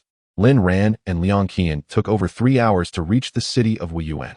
They did not hasten to enter the city, but instead eliminated several lost beasts in the vicinity, collecting several hundred crystal cores before stowing away their vehicle and proceeding along the main road. The air bore an unusual scent, prompting Lin Ran to alertly restrain Liang Qian, who wished to advance further. "Let us pause and find a concealed spot." Liang Qian queried, "Is there danger?" "I cannot ascertain yet. It does not seem perilous. But the air exudes a peculiar aroma, so it is wise to exercise caution." Indeed, the two swiftly approached the nearest building, where Lin Ran masked their presence. They ascended to the rooftop and, utilizing binoculars, surveyed their surroundings, spotting a team venturing forth. Liang Qian observed the individual leading the group, noting their mechanical gait and sensing something amiss. Ran, does that person seem problematic?" Lin Ran nodded. "They appear akin to a zombie, yet such organization is uncanny." Liang Qian inquired, "Should we eliminate them?" Lin Ran shook her head. "Let us first assess the situation. Additionally, this team comprises not solely zombies, but also ability users." This revelation was exceedingly perplexing. Could it be? Lin Ran contemplated a potential scenario. This zombie might possess psychic abilities, controlling both the zombies and the ability users. Liang Qian pondered, "Does that not imply its strength is formidable? At least at the 7th tier. Lin Ran's tone grew grave. The zombies were evolving at a startling pace, seemingly propelled by some underlying factor. The rate of evolution for ability users was lagging behind that of the zombies. If this continued, humanity would face annihilation at the hands of the zombies, even in the absence of insects. What shall we do? Liang Qian recognized her current inadequacy in confronting such a zombie, yet Lin Ran could, albeit at great peril. The opposing side numbered over 20, while they were merely 2. And she was the weakest link. With a psychic zombie present, Lin Ran hesitated to draw out Li Junyu, as that would provide them with an additional fighting force. "Do not worry. We shall devise a plan to eliminate that psychic zombie, and the rest will be manageable." Lin Ran remained untroubled. Liang Qian remarked, "This zombie appears to possess some intellect, capable of directing so many zombies and ability users. It may prove challenging to slay it." Lin Ran replied, "Let them approach first. We can have the planned abilities separate them, and then we can tackle them one by one." Liang Qian, "All right, just instruct me on what to do. As long as we can eliminate them, that suffices. This zombie is of the 7th tier, and the energy of its crystal core must be substantial. I cannot wield the psychic crystal core, but Lin Ran can." The mixed squad of zombies and ability users swiftly arrived at the small building where Lin Ran and her companion were situated. The leading zombie suddenly halted, as if it had sensed something. Liang Qian whispered, "Is it really that formidable? Has it discovered us?" Lin Ran replied, "I intentionally left a flaw to draw it closer, allowing us to eliminate it. I have yet to acquire a 7th tier psychic zombie's crystal core." Liang Qian responded, "Very well, shall we engage in battle?" Indeed. Lin Ran cast the alien plants, which rapidly took root upon contact with the soil, flourishing within mere seconds and ensnaring the zombies. The thorns on the vines pierced deeply into the zombies' flesh. "All right, go ahead and be cautious. You too." The two leaped from the building. Lin Ran charging directly toward the 7th tier psychic zombie, while Liang Qian dealt with the lower tier zombies. As for the ability users, Lin Ran instructed the alien plants to ensconce them within their leaves. The 7th tier zombie, with its crimson eyes fixed intently on Lin Ran, suddenly exhibited signs of excitement. It instinctively perceived the human before it as an exquisite delicacy, believing that consuming it would significantly enhance its power. Thus, it enveloped Lin Ran with its psychic force. Convinced that the prize was within reach, yet Lin Ran remained unfazed. The zombie's expression morphed into one of bewilderment, perplexed as to why this prey could still move. Nevertheless, it was certain that the meal was already its own. Lin Ran countered the zombie's psychic force, rendering it immobile. Despite its desperate struggles, it could not advance. Exerting all its strength in vain, it emitted a howl, summoning nearby zombies. But Lin Ran seized the opportunity, swiftly delivering a decisive blow that severed its head, claiming a blue 7th-tier crystal core. The energy within was abundant. Lin Ran could feel its potency in her grasp, knowing that by absorbing this core, her previously depleted psychic strength would be fully restored. Observing the approaching zombies, Lin Ran commanded the alien plants to encircle them while Liang Qian had already dispatched 7 or 8 zombies, leaving only a few remaining, necessitating some time for her to recuperate. Chapter 84. To the seaside. After Lin Ran and Liang Qian cooperatively vanquished the zombies, they placed the psychically controlled ability users in a safer area, choosing to depart without waiting for them to awaken. They anticipated a barrage of questions upon their revival, which caused Lin Ran a headache at the mere thought, so they opted to avoid an encounter. The two planned to investigate the situation in Wuyuan City instead of driving. They chose to walk. Along the way, they encountered no further individuals, avoiding zombies until they reached the urban center of Wuyuan. They first visited a supermarket, only to discover that everything had been stripped bare. This indicated that ability users had indeed awakened during the onset of the apocalypse. However, no one had established a base here, nor had any ability users claimed territory as their own. In such a vast city, aside from the zombies, there appeared to be no living souls. Where had all the people gone? Lin Ran strolled along the path, attuned to the sounds surrounding her. In this desolate city, the only noises she could discern were those of the zombies and the mutated creatures, accompanied by the footsteps of her and Liang Qian. In just a month, the city had become a desolate ruin, walls crumbling and peeling, void of any vitality. Liang Qian sighed repeatedly, lamenting that her home must resemble this dilapidated structure. Lin Ran remained silent, for her villa resided in her spatial realm, a sanctuary wherever she might wander. However, the transformation of Wuyuan into a ghost town was an unforeseen development. Surely, some remnants of humanity should have lingered, yet, with no clues in sight. The insects had recognized the emptiness of the city and veered away. Qian, this place has become a dead city. We must move on to the next one. All right. As Lin Ran heard something stirring above, she looked skyward to see a massive shadow descending. Gripping Liang Qian, she quickly retreated, then released a long ribbon to ensnare the creature's neck. Upon drawing it closer, she discovered it was a mutated fowl, an unfortunate wild chicken that, instead of succumbing to the zombie virus, had transformed, gaining fire-based abilities and expanding to several times its original size.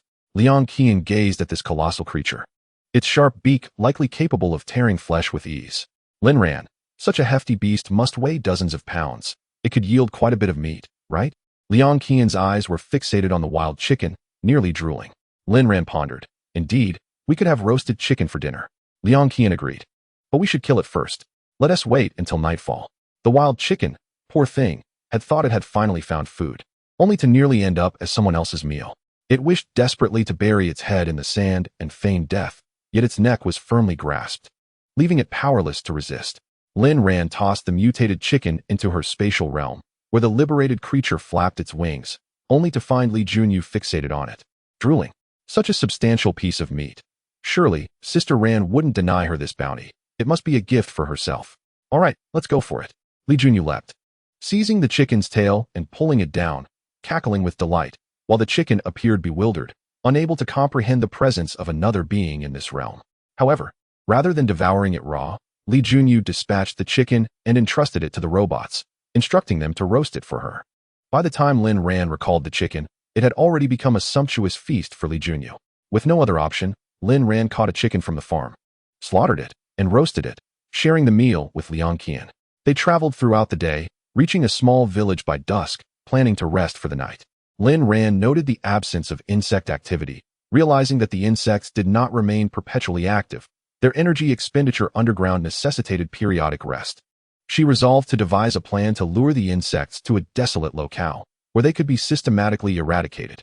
Liang Qian was savoring roasted chicken when she casually remarked, Ran, if my fire were to upgrade to level 10 or above, I wonder if I could conjure a massive fireball and incinerate the insects underground.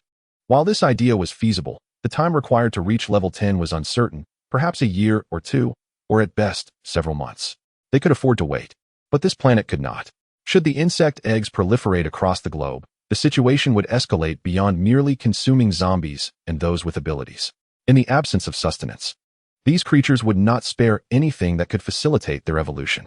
The information provided by Song Huiguang indicated that they would not even overlook space debris. How could they possibly ignore the other treasures of this world? After all, compared to space refuse, the resources on this planet were delectable. She had only just returned, and she did not wish to see her home overrun by these pests. Liang Qian sighed. Alas, I am still too weak. Lin Ran replied, you are already quite formidable. If you continue, reaching level 6 will be swift, and once you attain that, advancing to level 7 will follow quickly. Encouraged, Liang Qian wiped her mouth and resumed her efforts to enhance her capabilities. Lin Ran sat before the fire, adjusting the kindling, while the surroundings were enveloped in tranquility. Although the zombie beasts were active nearby, they wisely kept their distance. A sound of footsteps echoed not far away, prompting Lin Ran to swiftly extinguish the flames.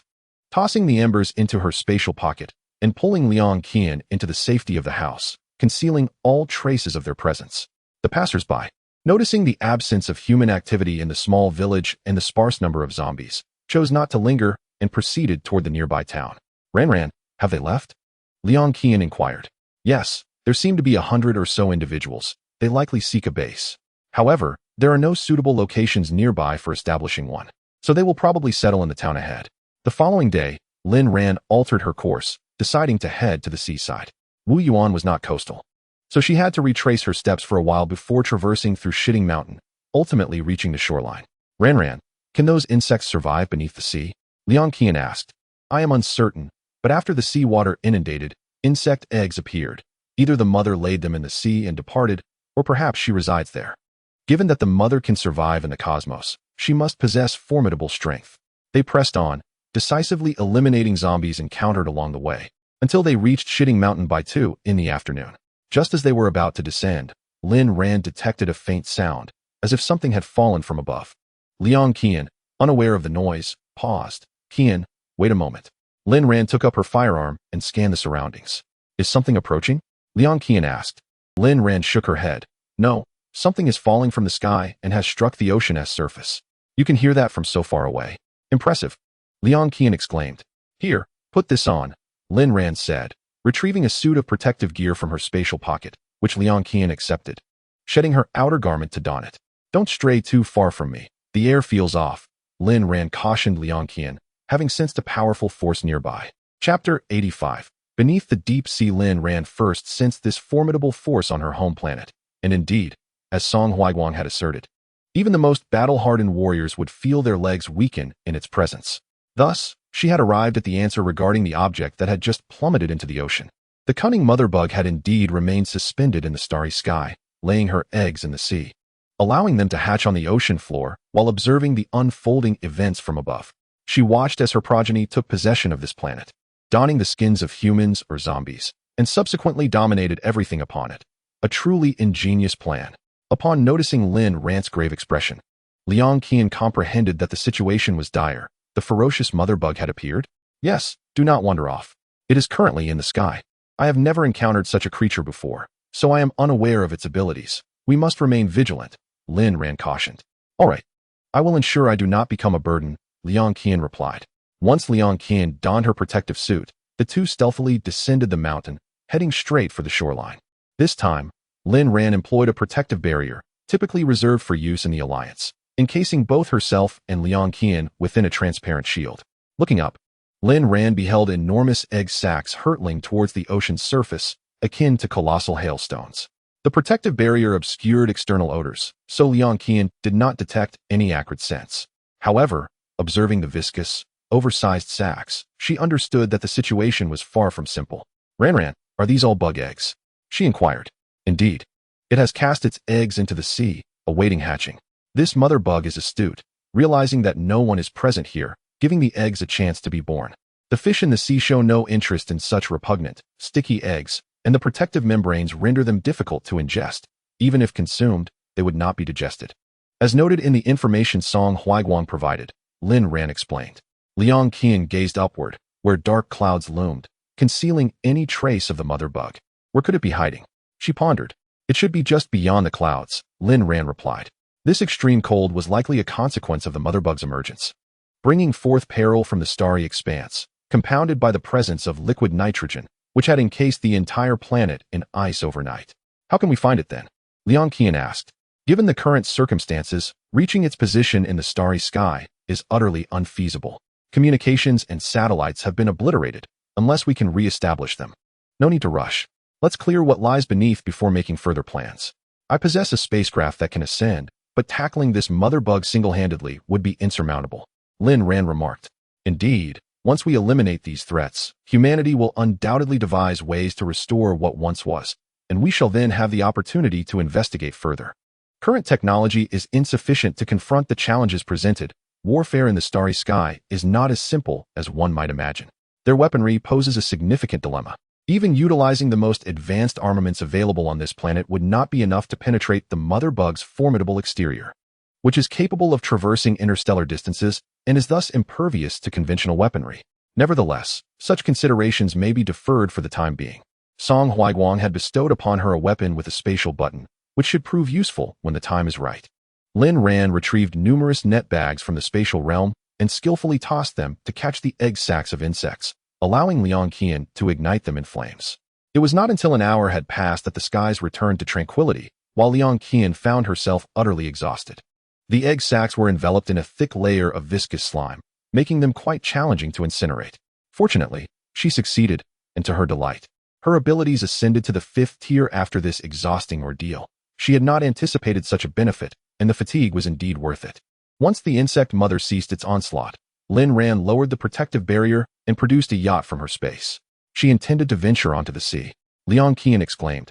Goodness, you even prepared this. Lin Ran replied. Better to be prepared than caught off guard.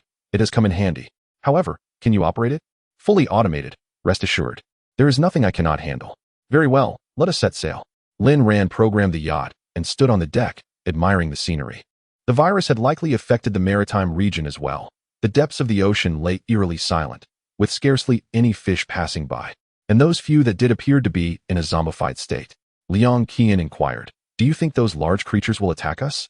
Those sharks with their gaping maws and razor-sharp teeth are not to be trifled with, and if they have turned into zombie beasts, they would undoubtedly be even more terrifying. Do not worry, they cannot sense our presence. I have mastered our aura. Your abilities are indeed impressive. They make me wish to possess such power myself. With that, my flames would surely become more formidable. I have a potion procured from the laboratory. Would you care for a vial? Liang Qian quickly waved her hands. No. Let's not. I believe I cannot endure that pain again. The first time, I expended every ounce of my strength just to survive. And another round would likely be my end. Lin Ran reassured her. Progress must be gradual. Your strength will increase over time. Even within the Alliance, not everyone can awaken their mental powers. Some children, after consuming the potions meant to stimulate their mental faculties, remain ordinary, leading unremarkable lives. Those with mental powers invariably enter military academies, becoming the guardians of the Alliance. Each path is unique. Children without mental powers can, provided they avoid war, live carefree for 300 years. In contrast, those with mental powers often face death on the battlefield or emerge scarred, living longer than ordinary folk, yet struggling to find peace. Having experienced it herself, Lin Ran understood this all too well. Liang Qian declared, All right, I will strive to keep up with you. The yacht continued its swift journey until reaching the deep sea, where Lin Ran halted the vessel. She discerned that the atmosphere here was the most chaotic, with the highest concentration of egg sacs. Liang Qian gazed at the surface of the water, troubled. How do we descend? We cannot go down. We do not know if the water is clean or safe. Then how do we incinerate the egg sacs? Foolish. How could we burn them in the water? Liang Qian scratched her head, earnestly stating, I thought you could, as I believe you are capable of anything. Lin Ran retorted, I am not omnipotent. Ultimately, Lin Ran deployed a robot to descend, packaging the egg sacs and towing them behind the yacht. The two individuals scoured the nearby waters for any trace of the insect eggs, ultimately dragging their findings to the shore, where they incinerated them entirely.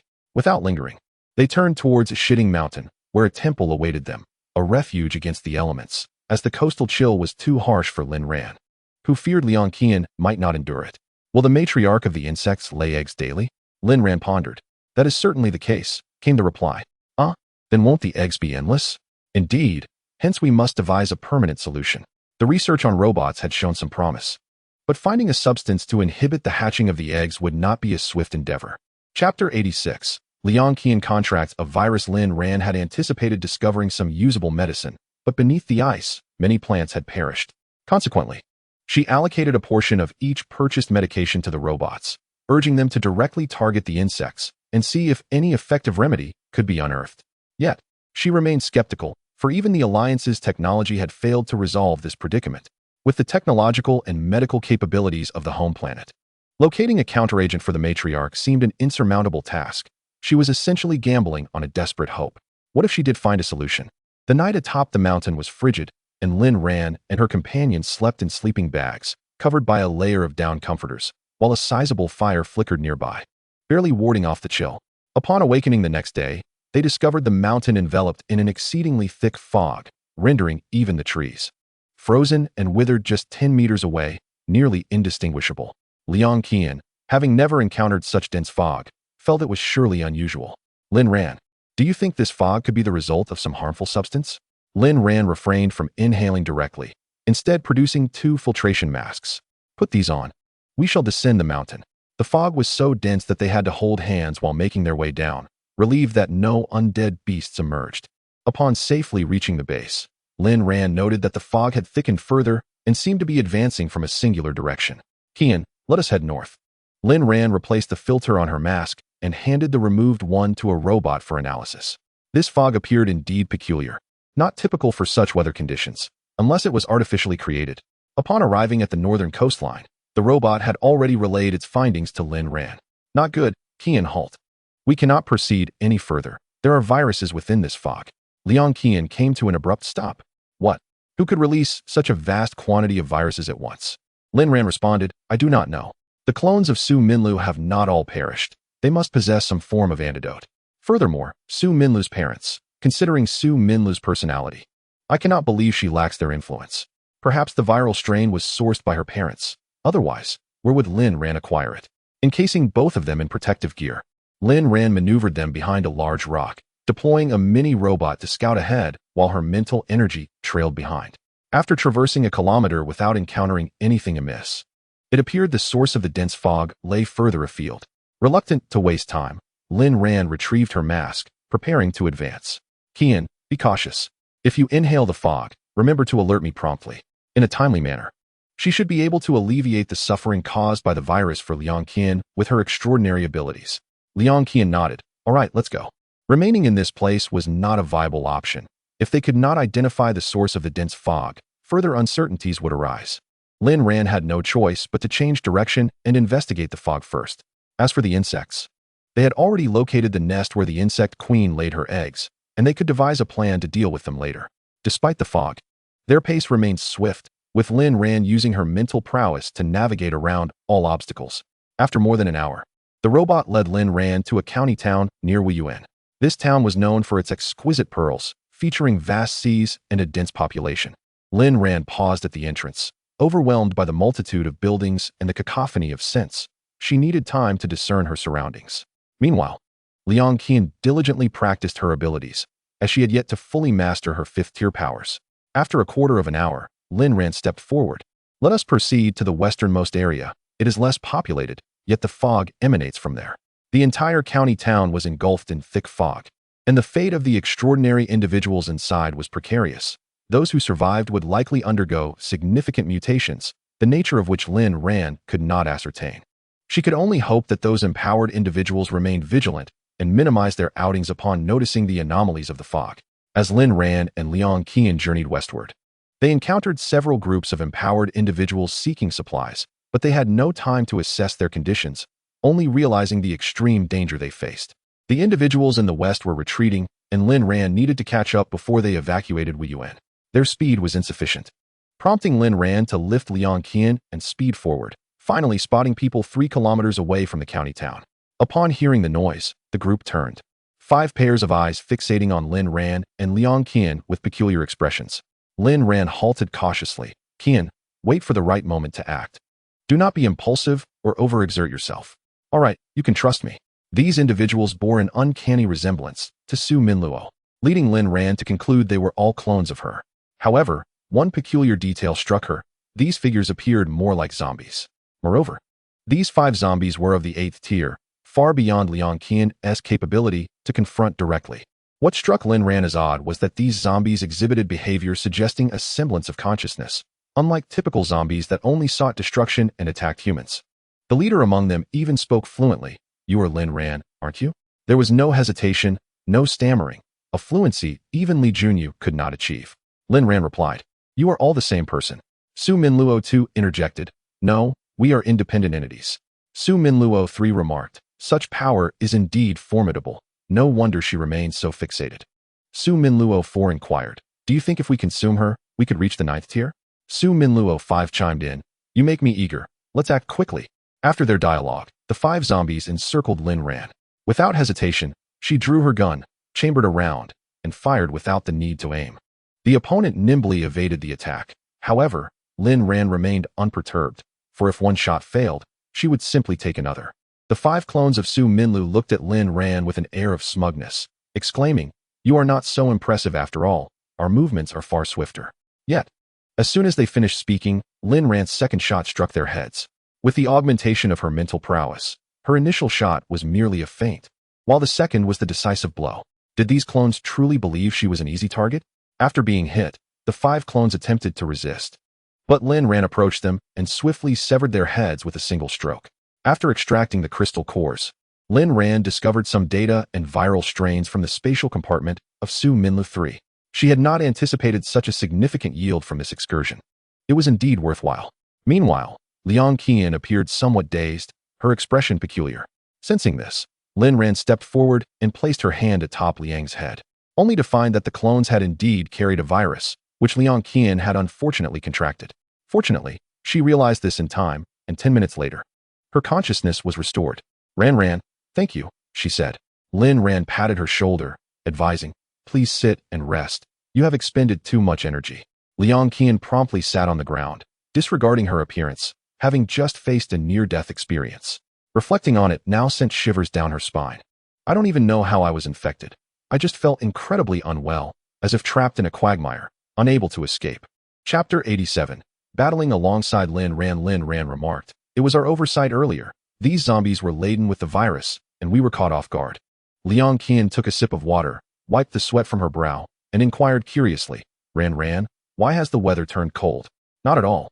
The temperature continues to rise and has now surpassed 0 degrees, Lin Ran replied, aware of the current temperature through her bodily sensations, as the difference from below 0 was quite significant. She had shed her jacket and felt no chill. "Then why do I feel so cold?" Liang Qian shivered, her teeth chattering audibly. Lin Ran immediately approached, examining her eyes. Upon not seeing any crimson hue, she felt relieved, realizing that Liang Qian was likely awakening a new ability, causing her body to react strangely to the influx of energy. Lin Ran retrieved firewood from her spatial compartment and kindled a fire. Surrounded by its warmth, Liang Qian began to feel somewhat better, akin to a stranded fish finally returning to the ocean. Yet, before long, Liang Qian sensed a heat radiating from her internal organs, as if they were about to ignite, accompanied by discomfort. Observing this, Lin Ran promptly extinguished the flames. After several attempts, Liang Qian finally opened her eyes and exhaled deeply, saying, Ran, thank you, I made it through." Lin Ran rejoiced for her. "Quickly, let us see what abilities you have gained." Liang Qian removed her jacket, revealing her arms, where 3 icons appeared, the original flame, an additional ice symbol, and a nebulous form that puzzled her. "What is this?" she wondered, tapping the misty icon with her finger. Lin Ran was astonished that Liang Qian had simultaneously awakened 2 abilities and confidently informed her, "That is a mental type ability." Liang Qian, elated by the revelation, leapt up, exclaiming, "Really? Is it the kind of power that allows you to perceive distant places?" "Indeed, you can give it a try now." Lin Ran guided Liang Qian on how to utilize it, and before long, she had mastered it. Ran, this ability is simply a gateway to a new world. I can perceive movements 100 meters deep underground."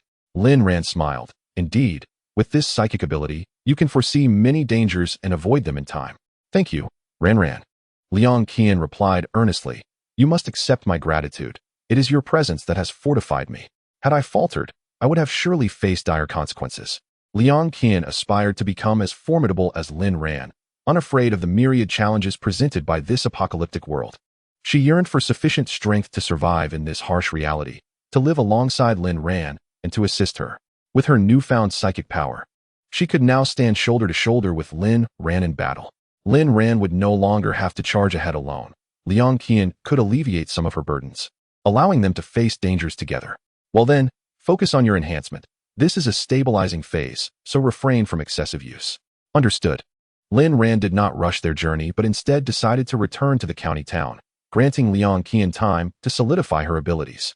With her psychic energy awakened, Liang Qian would have a significant ally in future battles. With proper guidance, her psychic prowess would develop at an accelerated pace. Upon returning to the county town, Lin Ran sought the highest point, a 10-story building, where they settled on the top floor. The tranquility of this place shielded them from the undead, allowing them to rest peacefully. They could descend when they wished to hunt zombies for crystals. Lin Ran stood by the window, observing the streets below, noticing many supernatural beings who had ventured out but failed to return safely. They had succumbed to the undead and now wandered aimlessly. Some supernatural beings found themselves in perilous situations, discovered by zombies and devoured. After consuming these abilities, the zombies' strength surged, and the streets were now teeming with 7th-tier zombies. A few fortunate supernatural beings managed to evade the zombies' attacks, activating multiple abilities as they struggled against the relentless onslaught. Lin Ran had no intention of intervening. She remained on the rooftop with Liang Qian, assisting her in stabilizing her psychic energy. She refrained from urging immediate enhancement, emphasizing that the foundation of psychic power must be secured. Otherwise, advancement would prove exceedingly difficult. Lin Ran, having learned the importance of stability in the alliance, shared her knowledge with Liang Qian. One spoke with clarity, while the other listened intently, and soon night fell. The zombies, unable to find food, continued to roam the streets, beginning to seek out targets. The surviving supernatural beings dared not confront the zombies head-on, as the latter's rate of evolution far surpassed their own. Even those who had awakened multiple abilities were outnumbered. Throughout the night, the air was filled with echoes of growls, relentless and unyielding. After stabilizing her psychic energy, Liang Qian practiced diligently, progressing steadily and beginning to grasp the intricacies of her newfound power. At 5 in the morning, 2 individuals succumbed to slumber, only to rise at 7. Their breakfast, as it happened, consisted solely of instant noodles, with each consuming 3 bowls, for a single bowl proved insufficient to satiate their hunger. Residing on a high floor, their commotion remained unheard beyond their walls. Once they tidied their surroundings, Lin Ran and Liang Qian dismantled the barriers and descended the stairs, attracting a horde of zombies drawn by the scent. Lin Ran, unwilling to squander precious time, coordinated with Liang Qian, her psychic energy seamlessly merging with the bullets as they precisely penetrated the zombies' skulls. Meanwhile, Liang Qian wielded her blade with deft precision, severing the heads of the undead, her knife spinning to extract the cores. Half an hour later, they had eradicated all the zombies in the vicinity. Lin Ran retrieved a vehicle, pressing the accelerator to its limit, racing away from the town. Observing the scene, the nearby abilities users, having witnessed the 2 women's prowess, cautiously emerged to deliberate on their next course of action. The approaching zombies, alerted by the disturbance, compelled the decisive among them to hasten in pursuit of Lin Ran and Liang Qian, while the indecisive found their escape thwarted by the undead. Aware of the pursuit behind them, Lin Ran maintained a swift pace, relieved by the smoothness of the road, which allowed her driving skills to shine. After evading their followers, the duo meticulously erased any traces of their passage, switching vehicles as they retraced their route. They still needed to address the eggs left by the mother creature at the ocean's depths. They could not depart without doing so. Upon stealthily returning to the seaside, Lin Ran selected a hotel near the shore to stay, awaiting the results of the robotic tests while providing Liang Qian the opportunity to enhance her psychic abilities. She too needed to meditate and absorb the 7th-tier psychic core, aiming to restore her energy and thus gain the strength necessary to confront the mother creature. The group of abilities users trailing Lin Ran grew anxious, perplexed by the absence of the 2 women. Had they lost their trail? Remaining in the county would have been preferable under such circumstances. What were they to do? The driver pounded the steering wheel in frustration, contemplating a return on the original path. However, they were soon blocked by a horde of zombies, forcing them to continue forward. Chapter 88. The abilities user's core with her surroundings shielded, Lin Ran held the 7th-tier psychic core, captivated by its shimmering interior.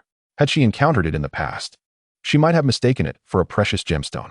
After a prolonged gaze, she closed her eyes, gently coaxing the energy from within the core, integrating it with her own psychic force. Visibly, the gaping holes in her psychic energy began to mend. The purity of this power filling her with an instinctive certainty that absorbing this core would elevate her abilities to level 5S, a rank rarely achieved. With the highest historical record in the Alliance being 4S.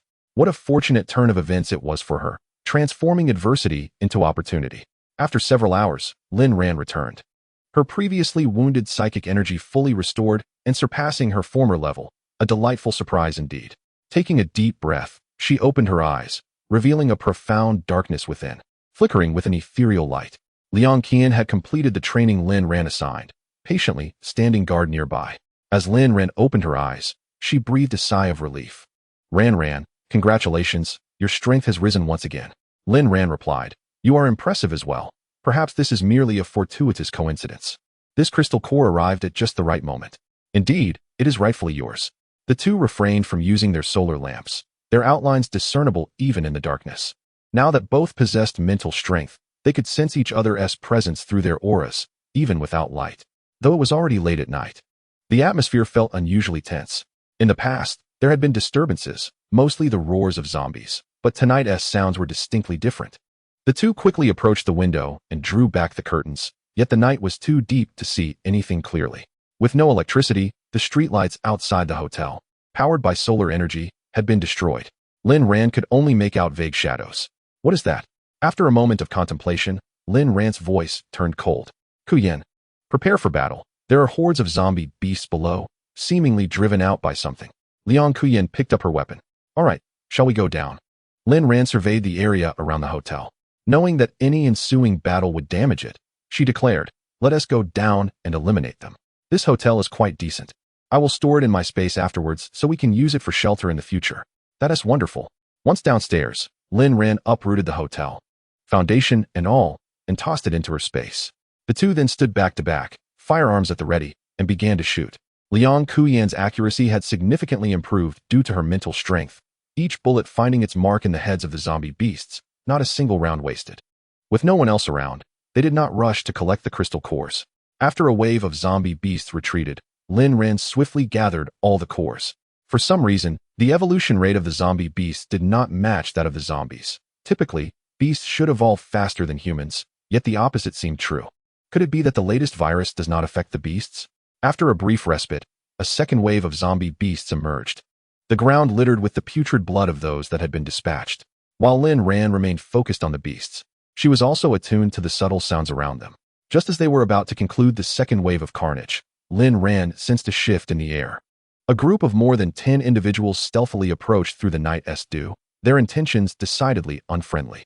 Kuyen, let us find a place to conceal ourselves. They don't appear to be friendly. Lin Ran grasped Liang Kuyan's hand, who too sensed the presence of strangers. Where shall we go? Surrounded by the sea. It seemed there was nowhere to escape except into the water. Lin Ran gazed out at the expanse of the ocean. Into the sea. All right. She did not question Lin Ran's decision. With remarkable speed, Lin Ran placed a small device into a crevice before swiftly leading Liang Kuyan to the shoreline, directly stepping onto the surface of the water until they reached deeper waters, where they floated. From her space, she retrieved a speedboat, then concealed themselves behind the nearest rocks, using binoculars to observe the group clearly heading in their direction. At the forefront stood a middle-aged man, approximately in his 40s, clad in a green military overcoat. A menacing scar traversed his right cheek, extending to the base of his ear, lending him a fearsome countenance. Lin Ran did not recognize this man. However, the younger woman not far behind him was familiar to her. This woman, standing over 170 centimeters tall, had fair skin and striking beauty, her fitted trousers accentuating her figure and long legs. Cascading waves of chestnut hair framed her back, making her particularly conspicuous among the crowd. Liang Qian murmured, "What is that woman doing here? Why isn't she by her father's side, coming to Wu Yuan instead?" Lin Ran heard this and, pursing her lips, inquired, "Qian, do you know that woman?" Liang Qian expressed her surprise, noting that it should not be the case. Yao Jinrui was from their school, and there was no connection with Lin Ran. Lin Ran nodded, stating, "I have seen her before. To be precise, I first heard her voice, and later, as my mental acuity developed, I sensed her presence, which is why I recognized her." Liang Qian remarked, "She and I are in the same university, in the same year. I heard her father holds a significant position and is affiliated with the military district. She has been quite arrogant at school, and many who have been bullied by her dare not speak out, knowing her family's influence. Lin Ran queried, is her name Yao Jinrui? Liang Qian confirmed, yes. She has a brother who is also said to have joined the military district and has received numerous accolades. This woman had been accompanying Su Minluo, claiming to be there to observe the finished products. Su Minluo then introduced her to Lin Ran, who, despite being unconscious, was aware of her surroundings through her developing mental powers. At that time, Yao Jinrui was indeed accompanied by a tall man whose demeanor resembled that of a soldier. Though he did not speak, Lin Ran only retained the memory of his aura, never anticipating encountering them here. Liang Qian, puzzled, whispered, Ran, what are they doing here? It seems they are after us. Lin Ran reflected on their journey. They had only encountered a group while pursuing the clone of Su Minluo. Yet they had clearly evaded them. Why would this group know they were here? Could it be that they had encountered the ability users leaving the county and learned about her and Liang Qian's actions against the zombies? Yet, such occurrences were commonplace now. Yao Jinrui observed the lifeless zombie beast on the ground and remarked, Uncle Jin, these two women possess remarkable marksmanship. The menacing man nodded, acknowledging. Indeed, their shooting skills are likely on par with your brother's. Yao Jinrui surveyed the surroundings, sensing no one else was present, and pondered. It appears they left not long ago. Where could they have gone? Uncle Jin questioned, why is it necessary for you to find these two women, regardless of their strength? They are merely two individuals. Yao Jinrui smiled. Uncle, you may not be aware, but ability users possess crystal cores. If we capture the cores of these two powerful women, my brother can be saved. Uncle Jin was taken aback. Jinrui, who told you this? Yao Jinrui gazed toward the distant shore, replying, who else could it be but the scientist whom father invited to treat my brother? Chapter 89. The girl in the wheelchair. Uncle Jin pondered for a moment before voicing his concerns. Rui, do not allow yourself and the commander to be deceived. Although they claim to have returned from foreign medical institutions, their own daughter remains confined to a wheelchair. Have they not managed to heal her? Thus, can the words of such a family be deemed credible? The family invited by Commander Yao appeared somewhat eccentric, and he harbored doubts. What did it matter if they hailed from abroad? They had yet to cure their own daughter. If they possessed genuine abilities, they should first restore her health. And only then would he place his faith in them. The girl, though charming, was perpetually seated in her wheelchair. Despite her clear thinking and articulate speech, he could not bring himself to trust the family's fanciful claims. At that moment, Yao Jinrui felt as if she were a drowning person grasping at a solitary straw. Regardless of their reliability, if they could save her brother, she would pursue the powers of the ability users, even if it meant seeking out divine intervention. What if it were true? Her brother was crucial in this apocalyptic environment. He could not perish, for the Tian'an base needed him. Uncle Jin urged her to seek assistance elsewhere, but Yao Jinrui was resolute. High-level ability users were rare, and having finally encountered two, she was determined to obtain their crystal nuclei by any means necessary. She had already confirmed the existence of such nuclei after slaying the guards sent by her father. From the guard's lifeless form, she had extracted a beautiful, luminous crystal nucleus, which now resided in her pocket, pulsating with energy. Therefore, the family's assertions must hold some truth. Her brother could be saved. As for the woman in the wheelchair, once she acquired the nuclei, she would reward her with a few, using her as a subject for experimentation. Little did they think she was oblivious to the woman's intentions. Uncle Jin continued to voice his skepticism. Yet, they cannot even save their own daughter.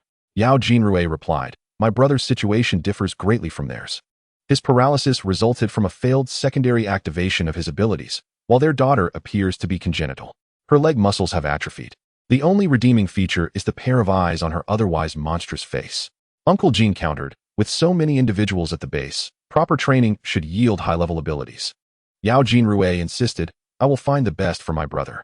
If all else fails, we can return to Tian'an and seek help from the base. Lin Ran observed the animated discussions around her, eager to discern their content. Once they departed, she would retrieve the small object she had hidden in the crevice. And then the truth would be unveiled. Having failed to locate Lin Ran and Liang Qian, Yao Jinrui reluctantly turned back with Uncle Jin. Yet, she remained undeterred. Those two women could not have ventured too far. To her astonishment, even after unleashing the zombies, they could not detain the pair. Indeed, their prowess heightened her desire to obtain their crystal nuclei. Uncle Jin, Yao Jinrui whispered as they walked, we must remain vigilant. Upon hearing her, Uncle Jin replied, very well. I shall heed your counsel and act promptly. Uncle Jin was a trusted aide of Commander Yao. having been assigned to care for Yao Qingyu closely after the latter's unfortunate incident. The quest for medicine this time was orchestrated by Yao Jinsi. The reason for bringing Yao Jinrui along was due to her exceptionally unique abilities. Despite her lower level, she could effortlessly vanquish numerous ability users. Lin Ran remained fixated on the telescope, and after the group departed, she did not emerge from the sea but instead rode further into the depths with Liang Qian. Liang Qian understood Lin Ran's intentions. That group might have laid an ambush. Why is Yao Jinrui pursuing us? We have done nothing to offend her, Liang Qian inquired. Lin Ran gazed at the surface of the water and replied, we have not offended her, which leaves only one possibility. What is it? Liang Qian pondered. We possess something she desires. Liang Qian looked up in astonishment at Lin Ran's fierce expression. Are you suggesting she intends to kill us to obtain our crystal cores? Lin Ran retorted, what other reason could there be? They first drove the zombie beasts to attack us, hindering our progress, and then sought to encircle us. Their intentions are clear. How malicious! Liang Qian exclaimed. Lin Ran cautioned, Qian, remember, one must look out for oneself. Humanity is the most complex of beings. Rest assured, Ran. I shall remember, Liang Qian replied. Uncle Jean had set an ambush, but after waiting all night without any sign of Lin Ran and her companion, it seemed they had become aware of the trap. With no other options, they returned to inform Yao Jinrui. Upon hearing the news, Yao Jinrui was infuriated. However, if the other party did not appear, she would be deprived of the crystal cores. Currently, she had not heard of any ability user with such formidable strength, making these two women her best choice. Yet, with their absence, what could she do? Wait idly by? Surely, they had quietly slipped away, and without news of their whereabouts. Yao Jinrui's hand trembled with rage, the veins bulging ominously. Uncle Jean, sensing her fury, dared not approach to offer comfort, fearing the consequences. This young lady needed to be handled with care. He could not afford to provoke her abilities. Others quivered in trepidation, only daring to approach once Yao Jinrui had calmed down. Yao Jinrui resolved to scour the surrounding cities. Encountering high-level ability users would be ideal. Meanwhile, Lin Ran and Liang Qian disembarked from another dock, donning fresh attire. The weather was warming, requiring only a light jacket and a thin sweater. The two rode a small electric scooter into a nearby county, retracing their steps to the hotel to retrieve the listening device they had previously placed there. Afterward, they returned to the county where they had landed, intending to stay for a while. This county was close to the sea, allowing Lin Ran to hear the movements of the insect queen, and moreover, the danger had temporarily lifted as those individuals had departed southward. Lin Ran activated the device and listened to a conversation between Yao Jinrui and Uncle Jean.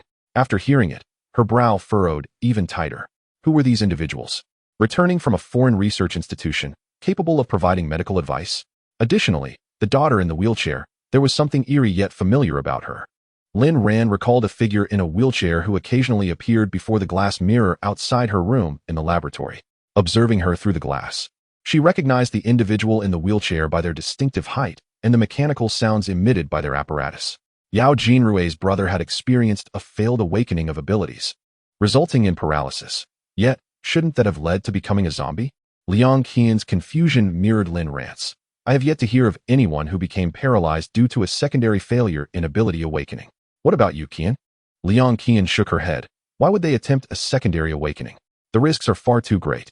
Lin Ran replied. Perhaps they were inspired by successful precedents, believing they too could achieve it. Moreover, they possessed the virus and the antidote, specifically, Su Minluo's medicine. After eavesdropping on the dialogue between Yao Jinrui and the man surnamed Jean, Lin Ran retained several crucial pieces of information.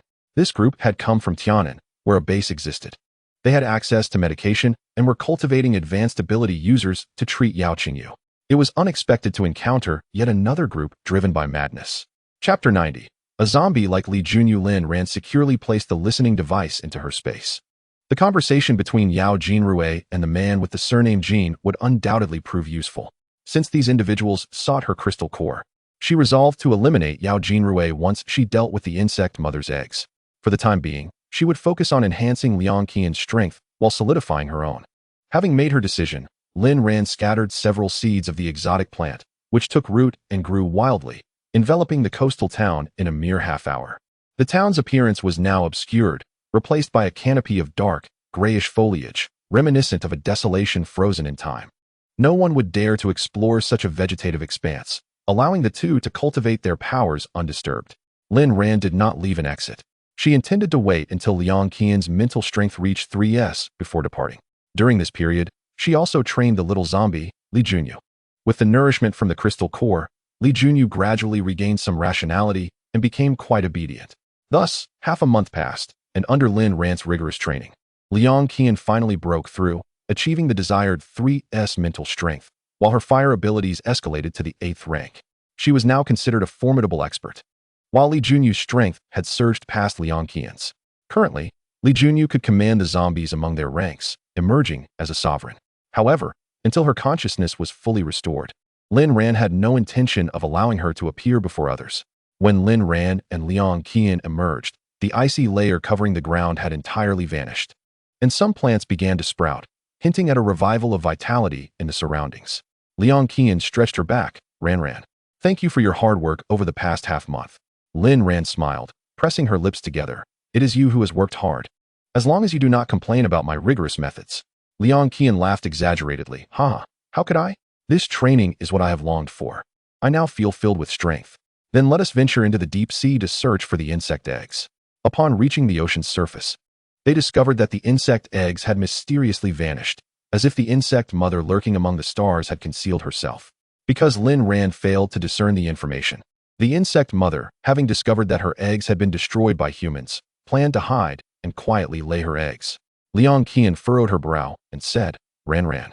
This insect mother is quite clever, isn't she? Lin Ran replied. If she weren't clever, how would she focus on humans, seeking to survive by borrowing human bodies? But their physical forms should be stronger, right? That may be true, but they must reach that level first. For such tiny creatures, surviving in the cosmos is exceedingly difficult. The environment among the stars is far more brutal than one might imagine. So, are they using the bodies of zombies and humans to grow rapidly? That seems likely. The crystal nuclei can provide them with energy and accelerate their growth. Otherwise, it would take decades for a single insect to mature. By utilizing the bodies of humans and zombies, the victorious ones can transform into adults in just a few years. Liang Qian asked, what shall we do now? Lin Ran responded, we can only wait for the insect mother to reappear. Even if we ascend to the skies now, we would be unable to locate her. This creature is exceedingly cunning. Upon returning to the shore, Lin Ran assessed the air for any lingering scents and suggested, in that case, let us hunt zombies. A considerable number of high-level ones have gathered nearby, and you can replenish your energy. All right. Liang Qian's speed increased significantly, allowing her to keep pace with Lin Ran. The two made their way to the heart of the town, where a horde of zombies seemed to have been summoned. Upon arrival, Lin Ran beheld no fewer than 1,000 zombies, their crimson eyes turning towards the unfamiliar scent. Strangely, they did not attack the two, merely roaring at them. Among the throng was a particularly distinct zombie, petite and dainty, with a doll-like face and golden eyes reminiscent of Li Junyu's. With a smirk, she remarked, two powerful ability users have arrived. You should all comply and let me feast upon your flesh. The crystal nuclei shall belong to me. As her words fell, the zombies surged forth, launching an assault on Lin Ran and Liang Qian. Lin Ran sprang into action, maneuvering past the zombies to confront the woman, firing her gun. The opponent deftly evaded, taunting Lin Ran, your weapon cannot harm me. Lin Ran furrowed her brows and replied, oh, is that so? Just as the woman reveled in her confidence, the bullet embedded itself in her heart. Lin Ran refrained from destroying her head, as this zombie appeared to share a condition similar to Li Junyu's. However, she had regained her senses, while Li Junyu remained in a dazed state. Lin Ran wished to glimpse this zombie's memories. Hu Yue glanced down at her heart. You do possess some skill. Acting as if unfazed, she reached into her chest and pulled out the bullet, and Lin Ran observed her wound healing at a visible pace. So, she was a zombie with healing abilities. No wonder she was so audacious. Hu Yue looked up at Lin Ran, noting her opponent's impeccably clean attire, clearly indicating an abundance of supplies. With this realization, she decided to appropriate these resources for her own use. Hu Yue's plan was to seize Lin Ran's crystal nuclei and supplies to enhance her own strength, while Lin Ran sought to obtain Hu Yue's memories. After making her decision, Hu Yue dashed towards Lin Ran with a cunning angle, using her body as a weapon to launch a direct assault. However, she was taken aback when Lin Ran evaded the strike and swiftly restrained her legs. Lin Ran seized Hu Yue's ankles and effortlessly tossed her aside. Little did Hu Yue realize that despite her petite and innocent appearance, her naivety was her downfall. She had evidently never faced the hardships of an ability user and assumed that all such individuals were easily overpowered. With a swift motion, Lin Ran drew her knife and appeared before Hu Yue without hesitation, delivering a decisive blow that severed one of Hu Yue's arms. As a zombie, Hu Yue felt no pain and was unprepared for her miscalculation. Since awakening in this apocalyptic world, she had never encountered an adversary. The strength of this woman appeared to surpass her own, and it seemed as though her powers had been augmented. Throughout her journey, Hu Yue had understood that the enhancement rate of ability users was generally slower than that of zombies, which had instilled her with such confidence in her own capabilities. Why, then, did this woman possess superior strength? Had she also obtained the means to amplify her powers? Lin Ran offered Hu Yue no respite. After disarming her, she unleashed her mental energy directly upon Hu Yue's cognitive domain. Hu Yue felt a profound dizziness as she struggled against the force invading her mind. Yet she found herself powerless to resist. Before long, her mental defenses crumbled under the immense strength, compelling her to surrender. Through Hu Yue's memories, Lin Ran witnessed her journey. Shortly after becoming a zombie, she had encountered a team that provided her with a vial of serum. Upon consumption, Hu Yue transformed into a golden-eyed zombie, and her power surged to the 7th tier. However, her recollection of that team was sparse, as chaos had clouded her memory, leaving only a name lingering in her mind: Xing Jiyu. The retired soldier Lin Ran had met at the Longkong laboratory shared that name, which was undoubtedly rare. Thus, Lin Ran concluded that Hu Yue had crossed paths with Xing Jiyu's team.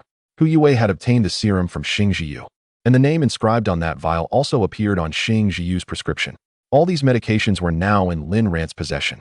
After acquiring Hu Yue's memories, Lin Ran ended her life, acquiring a crimson 8th tier crystal core. Zombies devoid of crystal cores were not worth her attention. So Lin Ran planned to incinerate the bodies after she and Liang Qian had vanquished all remaining zombies. After losing their commander, the horde of zombies descended into chaos. Liang Qian's bullets flew true. While Lin Ran dealt with Hu Yue, she had already dispatched hundreds of zombies. When Lin Ran arrived to assist, the two spent another half-hour obliterating the remaining undead. These zombies had reached the 4th tier, yet their movements were sluggish. Only the gold attribute zombies struggled for a moment longer, while the rest fell before the onslaught of bullets, unable to resist. Once the crystal cores were secured, Lin Ran summoned robots to help transport the bodies to a designated area. After dousing them in gasoline, she set them ablaze, reducing them to ashes. Hu Yue's golden eyes remained wide open, her death leaving her unable to close them. She could not comprehend why her demise had come so swiftly. Her strength was formidable, yet she had been so easily disarmed and beheaded. Who was this woman? Alas, she would never know. After the last of the zombies turned to ash, Lin Ran and Liang Qian departed from the town, heading north towards Tianan City. Chapter 91. The disturbing rules of the base throughout their journey. Lin Ran and Liang Qian vanquished both zombies and zombie beasts, taking 2 days to reach Tianan City.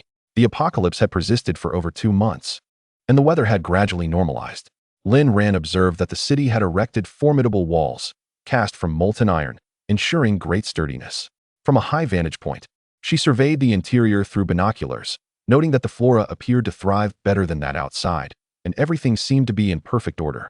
After a moment's contemplation, Lin Ran and Liang Qian utilized a disguise device to change their appearances and names before proceeding to the registration office. Upon examining the notice posted at the entrance, they found the requirements for entering the Tianan base to be exceedingly stringent. Firstly, one's ability level must reach the 6th tier. Secondly, entry necessitated the submission of supplies: 100 pounds of rice, 10 pounds of seeds, and 100 boxes of instant noodles per person. Finally, each individual was required to report their type of abilities, the number of abilities possessed, and their levels, or else entry would be denied. Liang Qian muttered softly while reading the stipulations. Ran, isn't this base a bit too oppressive? Rice and noodles are manageable, but where are we supposed to procure seeds? They had been preoccupied with exterminating zombies on their journey and had entirely forgotten about collecting seeds. How could they possibly gain entry? Would they need to backtrack to gather seeds from elsewhere? That would be an immense waste of time. Indeed, it is rather exploitative. But it's not an insurmountable amount of supplies. We can provide them. We must gain entry into this base, Lin Ran replied calmly. From her storage space, she produced the necessary supplies for both of them, including soybean seeds, which swiftly granted them access to the base. Next, they proceeded to the housing rental area, where Lin Ran exchanged 10 4th-tier crystal cores for a floor in a building, opting for a location in close proximity to the base's administrative offices. During their registration, neither revealed their mental powers. Liang Qian only registered her fire abilities, while Lin Ran reported her wood and ice abilities. As Lin Ran perused the rules and regulations of the Tianan base, she discovered a series of draconian clauses. It was stipulated that all ability users must undertake 3 missions weekly, each requiring the collection of 100 crystal cores, of which 80 must be surrendered to the base. With any surplus being rewarded, the remainder of their time would be devoted to base construction. This essentially meant that once they entered the base, they would have no personal time whatsoever. The housing administrator also assigned Lin Ran and Liang Qian a number, instructing them to find their respective teams at the mission square when time permitted. The two resolved to locate their housing first before seeking their teams at the mission square. Along the way, Liang Qian voiced her discontent. Ran, this is outrageous. Why are there still so many ability users flocking here? Lin Ran, having shielded their conversation from prying ears, replied, he provides weapons and ammunition. Do not forget Yin Jinxi's identity.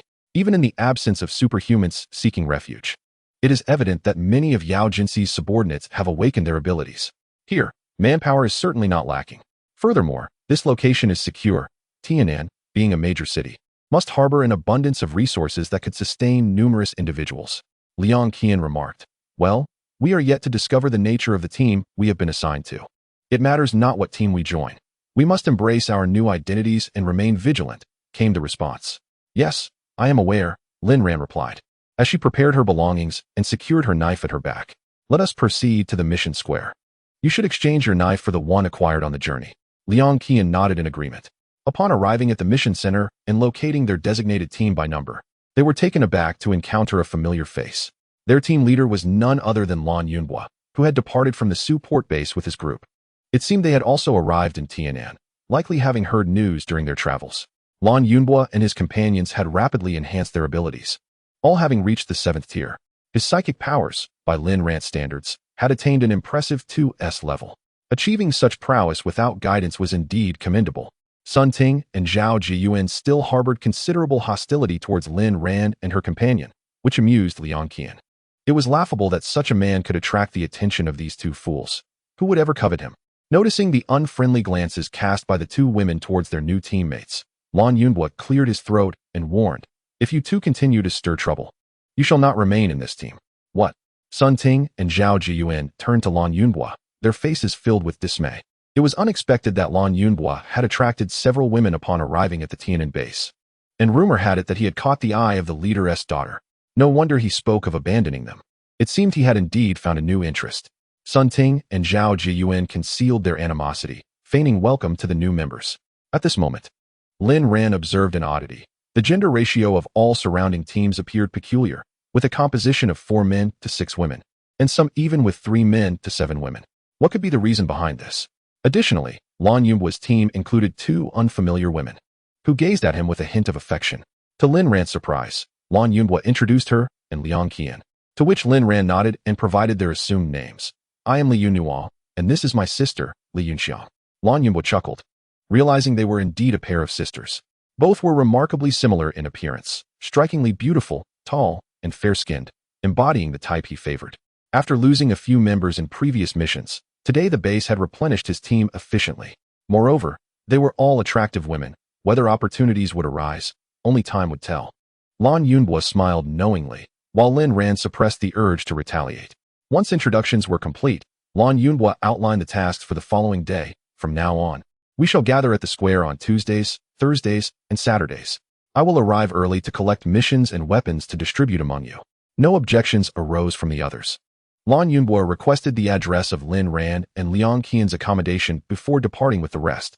Instead of rushing back, Lin Ran and her companion chose to explore the base. Curiosity etched upon their faces. Upon arriving at the base, the individuals merely assumed they were newcomers endowed with extraordinary abilities, thus allowing the two to explore freely. Lin Ran and Liang Qian meandered through the area, absorbing a wealth of information. Their mental faculties could extend over considerable distances, particularly Lin Ran's. After acquiring the desired intelligence, they returned to their quarters. Once the door was shut, Liang Qian established a mental barrier, and Lin Ran reinforced it from the outside, creating a double layer of protection. Lin Ran, this base possesses an unsettling aura. Just now, I overheard discussions about a breeding program. Indeed, the very kind I apprehended. A male esper may take multiple partners, and if a child is born within 10 months, The base rewards weapons that do not need to be surrendered, becoming personal property. With such regulations in place, one can only imagine the chaos that ensues at night. No wonder Lan Yunbo regarded us with such ambiguous gazes. And the gender ratio within a team was astonishingly 4 men to 6 women. Lin Ran, having caught wind of this, felt a surge of discontent. In that case, let us eliminate Yao Jinrui along with her father and brother, and then we shall depart. The policies instituted by this base are utterly repugnant. At such perilous times, the notion of procreation is absurd, is it not? Setting aside concerns of safety, from Lin Ran and Liang Qian's perspective, a child would undoubtedly pose the greatest risk. With the apocalypse just beginning, humanity struggles for survival, let alone the burden of an infant requiring constant care. Yet the base proclaimed this was for the resurgence of humanity. Such rhetoric led some espers to feel an immense sense of duty, toiling night after night. Liang Qian was equally unwilling to be coerced into childbirth. Fine. Tomorrow is designated for missions. Shall we venture out first? Indeed. Chapter 92. Quintuplets. Lin Ran also gleaned another piece of news. There was a pregnant woman within the base. Remarkably, an esper who had formerly been a physician assessed that she was expecting multiples, likely 5. This was quite extraordinary. One could only wonder who the father of these 5 fetuses might be. After sharing this with Liang Qian, Lin Ran gazed at her with wide, beautiful eyes. Incredulous, which foolish woman believes that giving birth in such dire circumstances contributes to the revival of humanity? Lin Ran shook her head. I did not catch her name. But it is evident that this pregnant woman is under the base's special protection. Liang Qian inquired, what about the fathers of these children? I do not know. I did not overhear that detail. It is likely someone within the base, Lin Ran speculated. The Tianan base had enacted such a policy, undoubtedly enticing some to comply. As the allure of weapons was substantial, Liang Qian grimaced. As for voluntary participation, we cannot comment extensively. However, I refuse to be among such individuals. If I were to bear children, it would be with a man who shares my values and sentiments, once the situation stabilizes. If I cannot find such a partner, I shall remain single, accompanying Lin Ran. Should Lin Ran encounter a suitable match, I would wish her well and offer assistance in raising the child. That seems agreeable. Lin Ran was taken aback by Liang Qian's meticulously crafted plan, especially as it pertained to her, but she harbored no such intentions. Liang Qian suppressed her curiosity and continued to discuss various matters concerning the base with Lin Ran. They confirmed that Yao Jinrui had returned, accompanied by several individuals who were not originally part of the Tianan base, but it was reported that Yao Jinxin had entrusted them with significant responsibilities.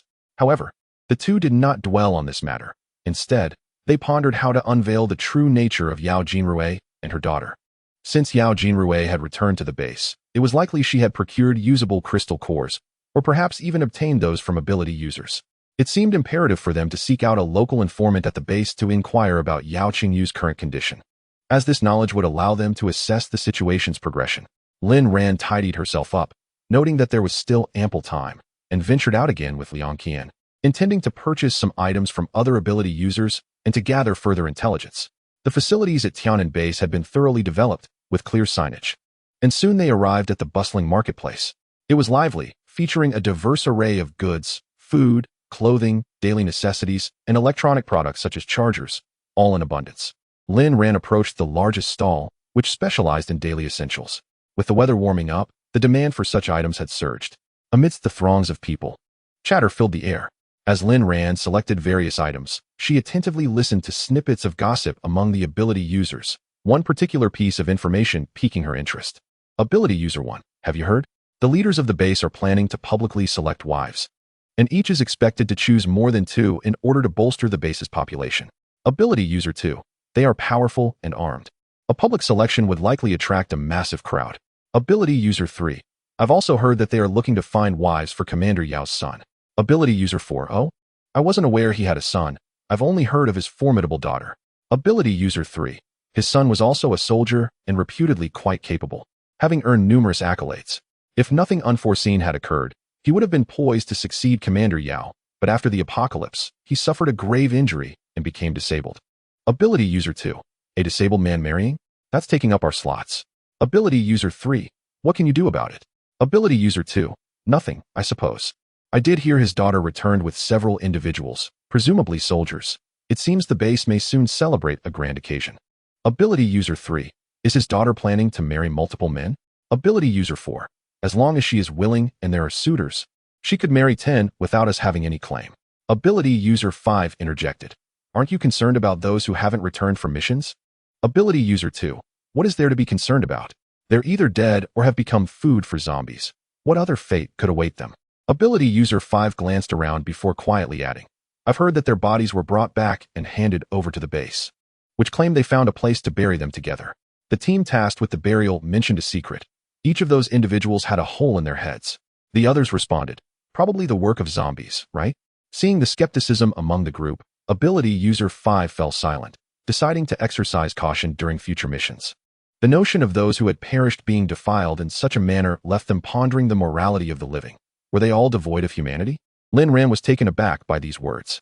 She did not expect that despite Yao Qingyu's condition, his father was so eager for him to leave a legacy. Was there a kingdom to inherit? Upon reflection, it made sense. This base was akin to a kingdom, and if Yao Jinsi were ruthless enough, he could very well dominate in the future. However, she would not grant him that opportunity. After purchasing some daily necessities, Lin Ran wandered to other stalls, gathering a wealth of information. By the time she returned to her residence, dusk had fallen. Liang Qian boiled water, and they each had 3 bowls of instant noodles. Lying in bed to digest the information they had acquired that day, Liang Qian asked, Ran, do you think Yao Qingyu will really recover? I hope someone like him does not get better. Lin Ran replied, I'll send a little cutie to check on him tonight. Speculating is futile. True. By the way, do you think the soldiers that Yao Jinrui brought back are from Jiang Heming and his group? Liang Qian inquired. Lin Ran responded, they should be stationed near the base. Involved in construction, why would they come here? Liang Qian mused, I believe Jiang Heming must be worried about you and followed us after we left. Lin Ran quipped, oh. He chased after us and actually found his wife. Quite the feat, Liang Qian pondered. Perhaps this shouldn't be the case. Could there be a misunderstanding? Lin Ran dismissed the thought, saying, don't dwell on it. It's akin to the inevitability of rain or a daughter marrying off. There's no use forcing a cow to drink if it refuses. All right, time for bed. We must rise at 5 tomorrow. It has grown hot, and I feel drowsy. Liang Qian sighed, lamenting that if this person truly was Jiang Heming, it would be regrettable. She had thought he would disregard everything for Lin Ran, only to discover he was also ambitious. Yes, let's sleep, Lin Ran agreed. In the stillness of the night, after the abilities users had rested, subtle movements stirred within the base. Lin Ran sensed this, furrowing her brow as she dispatched a robot to follow. The group, however, was exceedingly cautious, prompting Lin Ran to keep the robot at a distance. She could only trail them from afar, observing as they entered a large building. When the generator hummed to life, lights illuminated the interior. The outside world was oblivious to the sounds within, and the robot could only press against the window, catching glimpses of the scene. To her horror, the individuals inside were extracting the crystal cores from the abilities users. Some had already perished, while others, though clearly alive, had merely succumbed to unconsciousness. These people moved mechanically, brutally smashing open the skulls of the abilities users to retrieve the cores, displaying a chilling cruelty. Lin Ran's psychic abilities allowed her to sense the pain of the abilities users, yet she could offer no assistance, forced to watch helplessly. After procuring the crystal cores, the group ordered the bodies to be dragged away for burial. The living and the dead were mixed together, with those responsible for the burial unable to distinguish between them, merely believing that the agony etched upon the deceased faces was the result of a zombie attack. Once they had extracted the cores, the group departed from the laboratory building. Lin Ran's psychic presence followed them to the central area of the base. The Yao family resided there, guarded by individuals in military attire. Lin Ran's psychic energy arrived silently, drawing no attention. The robot was susceptible to exposure, prompting Lin Ran to send it back into her spatial realm while her psychic energy remained to gather information. Upon witnessing the group hand over the crystal nucleus to a middle-aged man in his 50s, known as Commander Yao, the scene unfolded with a sense of urgency. These are today's crystal nuclei, all above level 6, he stated. Yao Jinsi received the nuclei with a benevolent smile, saying, thank you for your hard work. Please take some rest. The individuals departed, their movements mechanical, suggesting they were under some form of mental control, likely a result of Yao Jinrui's influence.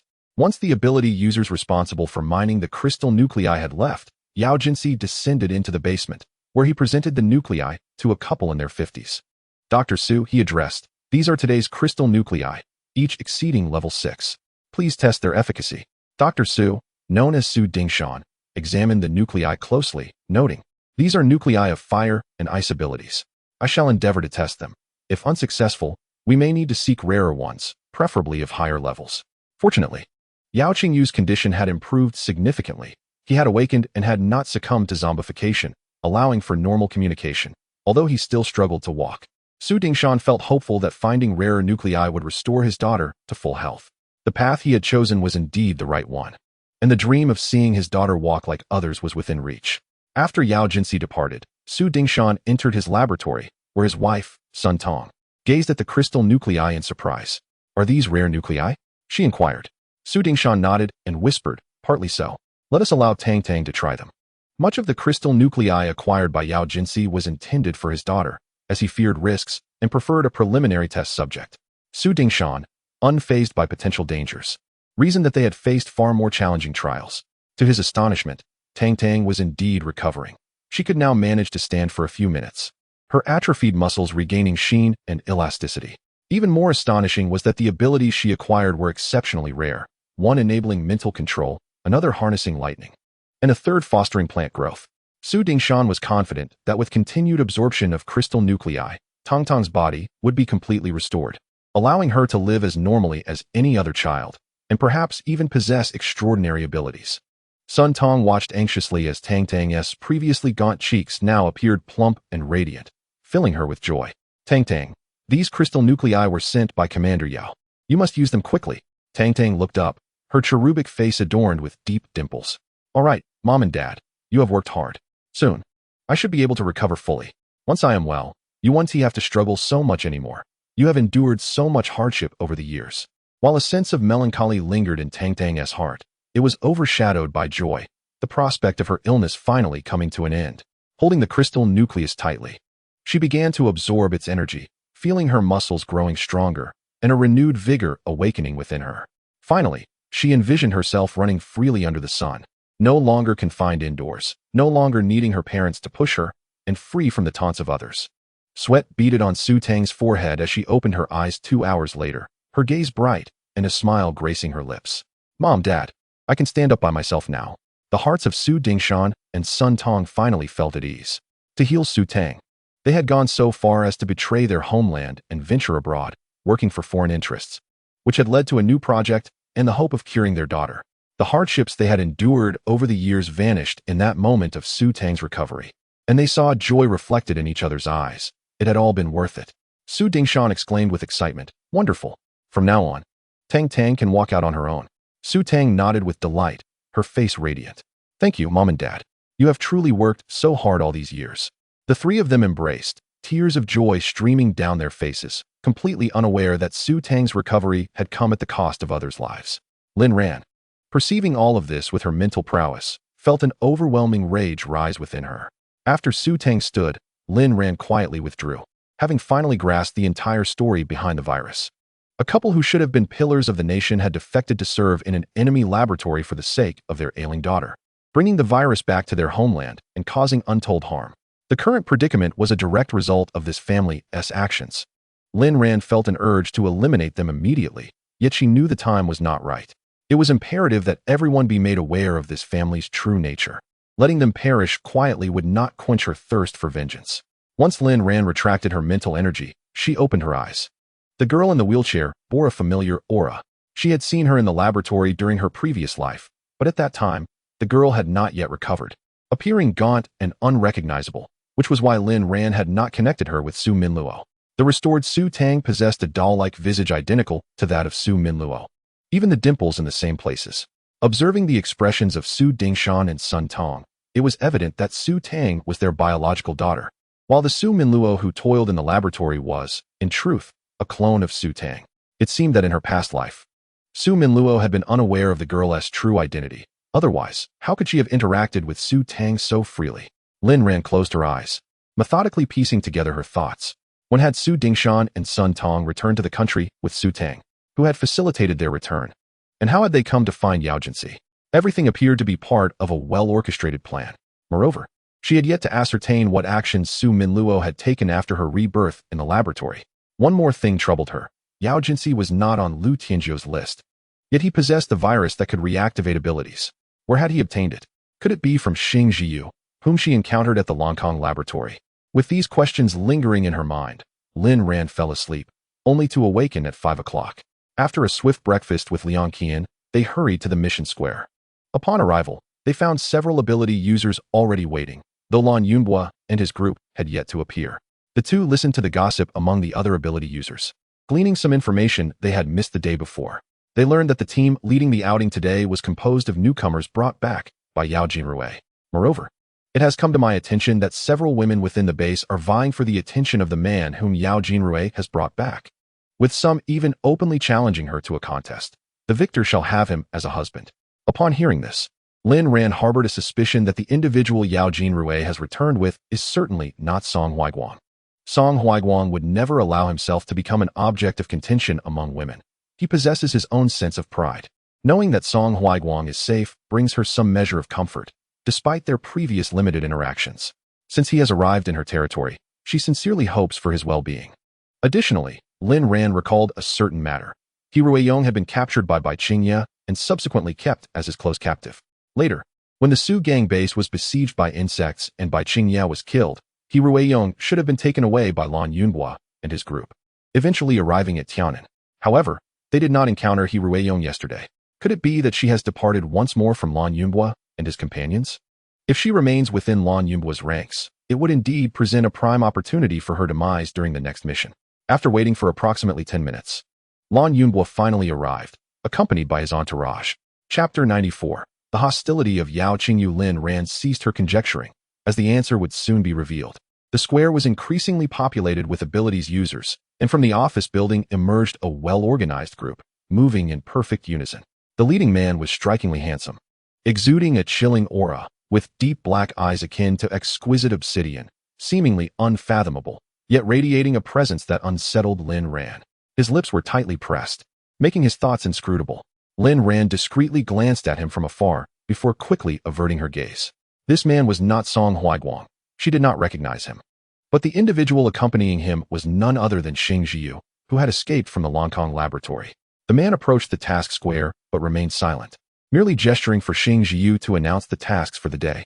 For reasons unknown, he cast a fleeting glance towards the crowd, specifically in the direction of Lin Ran and Liang Qian, before lowering his gaze with such swiftness that none noticed. However, Lin Ran did. The man's look towards her was peculiar, laden with animosity and a hint of amusement, and she sensed a murderous intent within his gaze, quite fierce. Furthermore, his aura was distinctly strange, as if composed of conflicting elements. His mental energy appeared highly unstable, reminiscent of a state on the brink of explosion. Nevertheless, his mental prowess had already reached the edge of 3S, a rarity indeed. Within moments, Lin Ran deduced his identity. He was not the man Yao Jinrui had brought back, but rather, he must be Yao Jinxi's son, Yao Qingyu.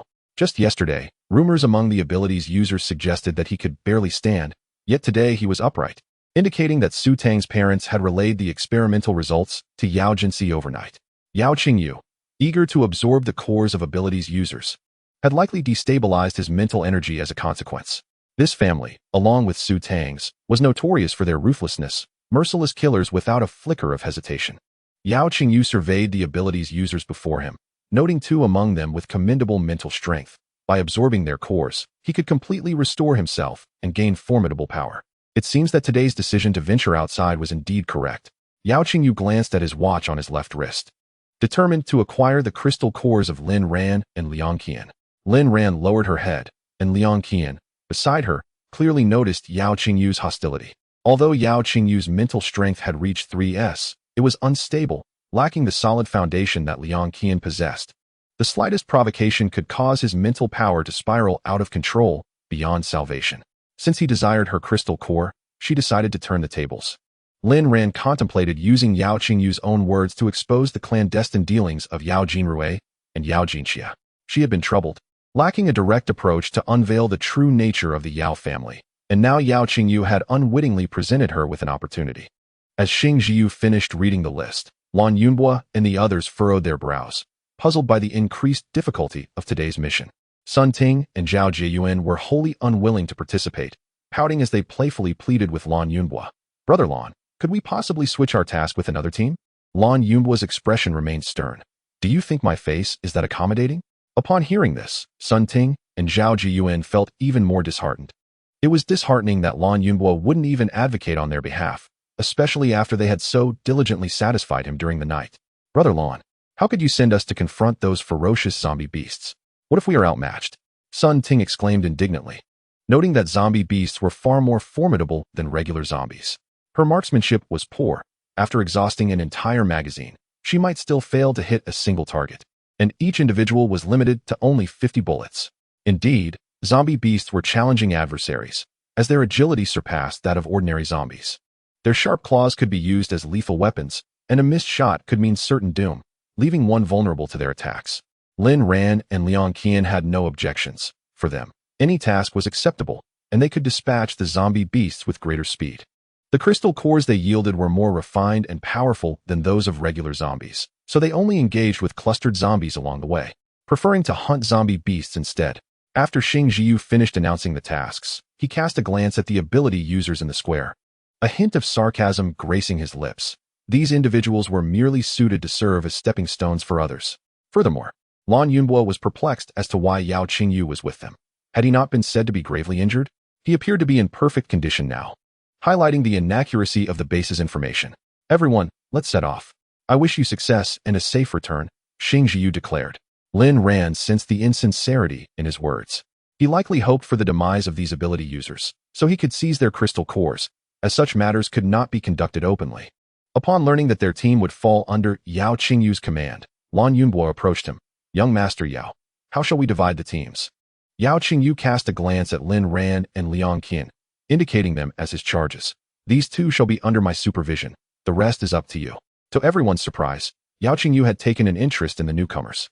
Sun Ting and Zhao Jiyuan, upon realizing that Lin Ran and her companion would be departing, immediately brightened. With two competitors eliminated, how could they not rejoice?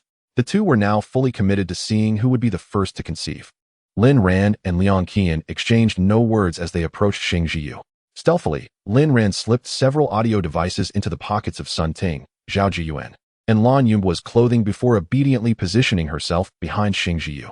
The devices were effective within a 2-kilometer radius, and she had estimated that by the time they reached their destination, Lan Yunbo and the others would be no more than a kilometer away. At that moment, Lan Yunbo and the other teams would be able to hear Yao Qingyu's commentary. Yao Qingyu cast a glance at Lin Ran, sensing the formidable aura emanating from her, which stirred a desire within him to absorb her core. Once everyone had armed themselves, Xing Jiu instructed the leader of the ability users to lead the teams out.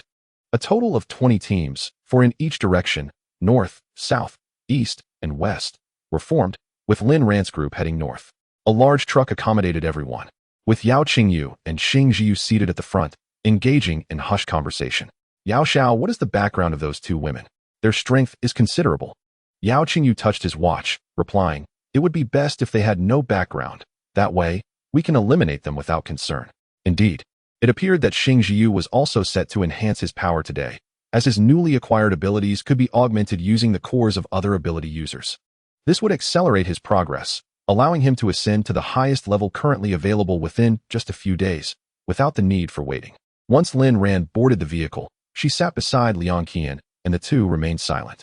She knew Yao Qingyu would separate her from Lan Yunbo to facilitate his plans. However, she had her methods to draw others into the central position, unveiling Yao Qingyu's true nature. Lin Ran exchanged a glance with Liang Qian, who understood, and thereafter, they ceased their communication. The vehicle moved at a leisurely pace, taking an hour to reach their destination, a dense forest. Upon entering, the light dimmed, and they were surrounded by a multitude of crimson eyes.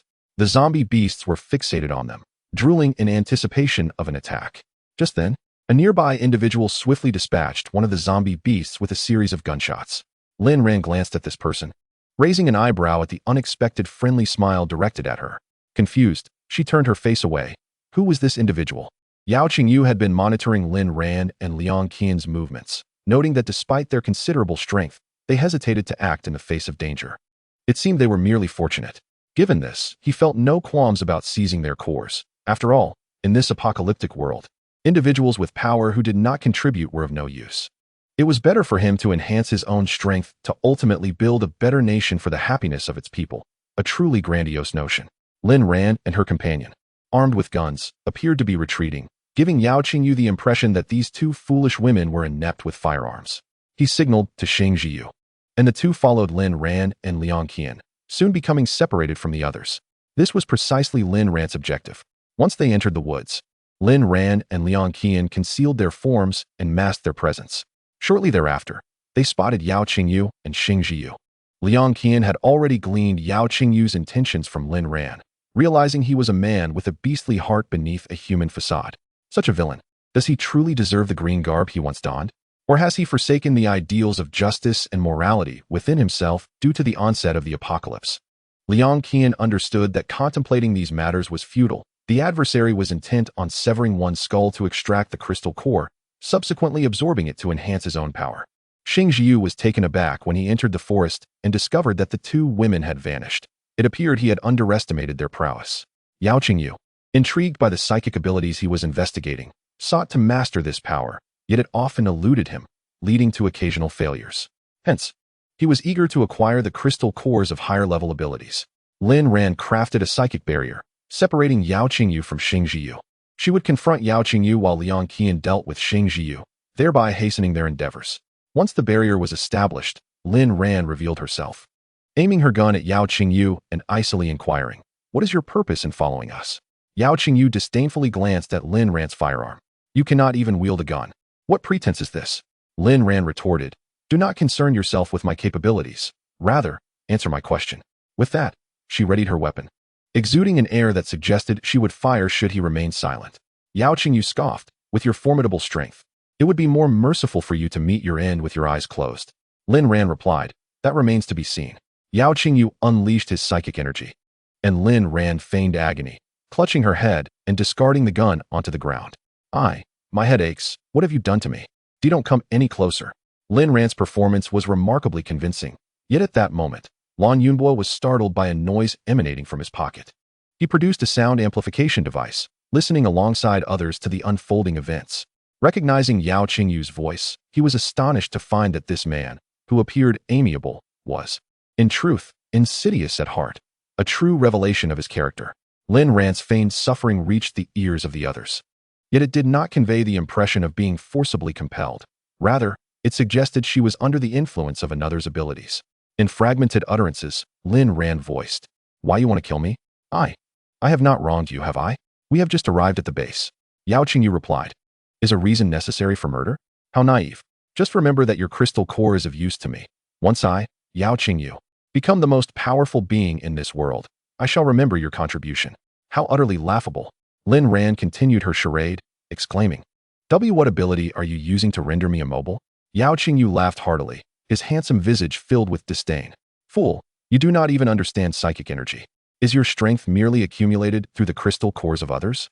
I had thought you more diligent." Lin Ran feigned ignorance. "What do you mean by the crystal cores of ability users? What is that?" "Along my journey, I have only encountered the cores of zombies and zombie beasts. I have never heard of such a thing." Without contemplating his words, Yao Qingyu blurted out, "It is the core within your mind. Zombie beasts possess cores, as do ability users. Why you mean you intend to extract my core for your own absorption?" Lin Ran expertly lured Yao Qingyu into revealing more. He hesitated momentarily before speaking again, for he was not one to engage in lengthy conversations or readily answer others' inquiries. However, he uttered, "Indeed, after absorbing your crystal core, my body will be completely restored, and I shall become the first ability user to reach the 9th tier in this post-apocalyptic world." Lin Ran inquired again, this time without feigning a stutter, "I heard you've become a cripple, yet you appear quite normal. Did you recover using the crystal cores of other ability users?" Yao Qingyu's thin lips curled into a smirk. "The crystal cores of zombies are utterly repugnant. I only absorb those of ability users." This was an indirect admission, the fool, lured by her mental prowess to reveal the truth, still oblivious to his own naivety. Did he truly believe that by showing weakness he could slay her? Who, then, is the real fool? Yao Qingyu exclaimed, "Enough of the chatter, prepare to meet your demise." After dodging Yao Qingyu's attack, Lin Ran shot him in the knee. "Didn't you pilfer the crystal cores of the ability users who perished in the base?" Yao Qingyu's knee buckled, and he extracted the bullet with his hand, tossing it aside, the wound visibly healing at an astonishing rate. "You were merely pretending just now." Lin Ran chuckled. "If I hadn't feigned it, would young Master Yao have been inclined to speak the truth? You truly are an eye-opener. After wearing military garb for so many years, you are unworthy of being called human." Yao Qingyu's mindset had already shifted. The apocalypse had profoundly impacted him. As a second-generation military offspring, his achievements were built upon his father's legacy. Nevertheless, he possessed abilities beyond the ordinary, which is why he was nurtured by the military. Yao Qingyu retorted, "You have no right to critique me. This is the apocalypse, and no laws can bind ability users. In Tianan, I am the law." With that, Lin Ran saw no reason to engage in further dialogue, firing another shot, this time striking his chest. As pain surged through him, Yao Qingyu's handsome visage contorted. He had believed that his healing abilities would spare him such agony, yet the pain persisted. He unleashed his mental power, only to encounter an even mightier force that forced him to retreat. Gritting his teeth, Yao Qingyu demanded, "You have concealed your true strength. What is your purpose in entering the Tianan base?" Lin Ran remained silent, knowing that Lan Yunbua and the others with the loudspeaker could hear. Certain truths she would not disclose. Instead, she countered Yao Qingyu's inquiry. "From where did you acquire the treatment plan? How many ability users have you killed? And how many crystal cores have you taken?" Suppressing his pain, Yao Qingyu raised his weapon and fired at Lin Ran, yet the bullets halted mid-air, frozen in place. It dawned on him that this woman was indeed formidable. He had grossly underestimated her power and vigilance. Unbeknownst to him, he had fallen into her trap, ensnared by her cunning. Who was she truly, that he could never seem to discern her true face? Chapter 96. The Tianan base within grasp. Realizing that Lin Ran could freeze his own bullets in mid-flight, he pondered the speed required for such a feat. Moreover, he discovered with trepidation that his wounds had yet to heal. After absorbing the crystal cores of ability users, he had obtained healing powers, not the kind to heal others, but rather the ability for self-repair, which led him to believe his abilities were invincible, granting him a semblance of immortality, thus rendering him somewhat arrogant. Lin Ran understood that the healing ability was not merely a straightforward self-repair mechanism. It possessed its own flaws. She herself was endowed with healing powers, and remarkably, she bore the dual capability to heal both herself and others. Having endured relentless torment in the laboratory, this ability was the one she was most intimately acquainted with. As long as her level surpassed that of the healing ability, the recovery from wounds inflicted by a healer would be significantly prolonged and fraught with latent dangers. The injuries Lin Ran sustained in the laboratory were inflicted by Su Minluo using weapons, and during that time, Su Minluo lacked any powers, enabling her to recover completely. Furthermore, her healing ability was of a high caliber, allowing her to swiftly mend even wounds caused by other ability users. At that moment, Yao Qingyu felt that the pain he endured was even more excruciating than the mishaps he had experienced during his secondary power activation. It felt as though his heart was on the verge of failure. Thus, he concentrated all his energy on mending his heart, repairing it bit by bit. His body was indeed frail. He yearned to absorb Lin Ran's crystal core immediately and grow stronger. However, Lin Ran refrained from making any further moves, granting Yao Qingyu the time to recuperate. Otherwise, the person wielding the loudspeaker would not hear enough to persuade them. Once his heart was restored, Yao Qingyu retrieved several bombs from his spatial storage, intending to obliterate Lin Ran and seize her crystal core. Recognizing that he could not match her abilities directly, he resolved to devise an alternative strategy. This time, he was not careless. The strength of this woman was something he coveted. Upon seeing the grenades in Yao Qingyu's hands, Lin Ran feigned fear. How ruthless. After uttering this, she intended to turn and leave. But Yao Qingyu had already accurately thrown a grenade beside her. "Your crystal core shall be mine. With it, I will become the most formidable ability user in this apocalyptic world." Such fanciful thinking. Lin Ran's body mysteriously evaded Yao Qingyu's grenade, and in an instant, she appeared behind him. Without hesitation, she unleashed a psychic attack on Yao Qingyu's mind, compelling him to divulge the sordid secrets of the Tianan base, sending chills down the spines of Lan Yunbua and the others. The hand holding the loudspeaker trembled, and Zhou Chun swallowed hard, glancing around before speaking. Team Leader Lan. Could it be that what Yao Qingyu said is true? Li Jinan interjected. Given his tone, it's impossible for it to be false. Moreover, he previously claimed to be incapacitated beyond repair. How could he possibly have recovered in just 20 days? The incident with Yao Qingyu occurred during his secondary power activation, and when they arrived at Tianan base, Yao Jinrui was still outside searching for medicine for him. Initially, they believed she sought commercially available finished medicines, never suspecting that she was actually searching for the crystal cores of high-level ability users. This was utterly terrifying. One could surmise that the rumors circulating in the base about the deceased ability users having their heads hollowed out were indeed true, as their cores had been extracted, presumably absorbed by Yao Qingyu. Lan Yunbo remarked, the deceased ability users were all rare types, and their powers had reached the 6th tier. If you reflect carefully on Yao Qingyu's words, you will discern the truth. It must be real. Transforming a disabled individual into a normal person surely transcends the capabilities of ordinary medication. Only the enhancement provided by a power core can achieve such a remarkable feat.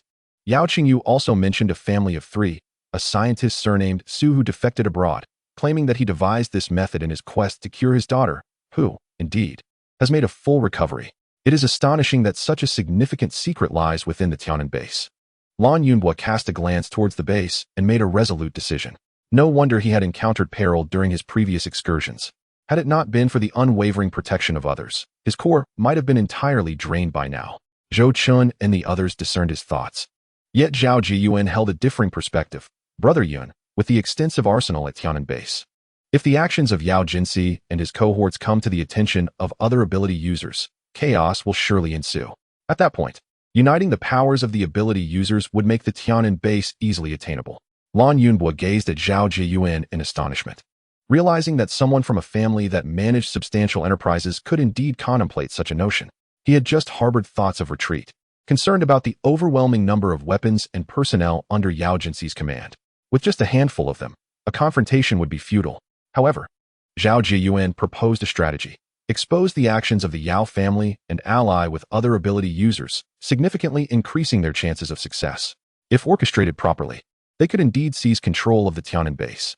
Lan Yunhua's abilities would undoubtedly serve as a crucial asset in their endeavor.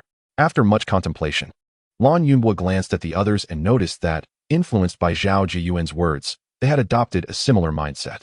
Gritting his teeth, he declared, "Very well. Let us proceed as planned." Zhou Chan examined the loudspeaker in his hand. "Captain Lan, this device was undoubtedly placed on you intentionally, to inform us of this matter and provide us with leverage against the Yao family. This is an opportunity, and moreover, this loudspeaker possesses storage capabilities. All of Yao Qingyu's words have been recorded. This simplifies matters considerably." After conferring with his team, Lan Yunhua and the others unanimously decided to return to the base ahead of schedule, intending to intercept other ability users along their route and share the contents of the loudspeaker with them. As for the 2 new teammates, they were of little concern now. Their demise at the hands of Yao Qingyu would ensure that only he possessed knowledge of the Yao family secrets. Having swiftly dealt with the nearby zombie beasts, Lan Yunhua and his companions had no desire to pursue any further, for a more pressing task awaited them. Meanwhile, upon Yao Qingyu revealing all matters pertaining to the Tianan base, Lin Ran utilized her mental powers to incapacitate him, while Liang Qian subdued Xing Jiyu. This time, Xing Jiyu could not escape using his spatial abilities, as Lin Ran had blocked off the area, completely severing his means of departure. Fully restored, Lin Ran was a formidable adversary. It was only when Yao Qingyu found himself in her grasp that he comprehended the existence of forces beyond his understanding. He felt a mixture of resentment and humiliation.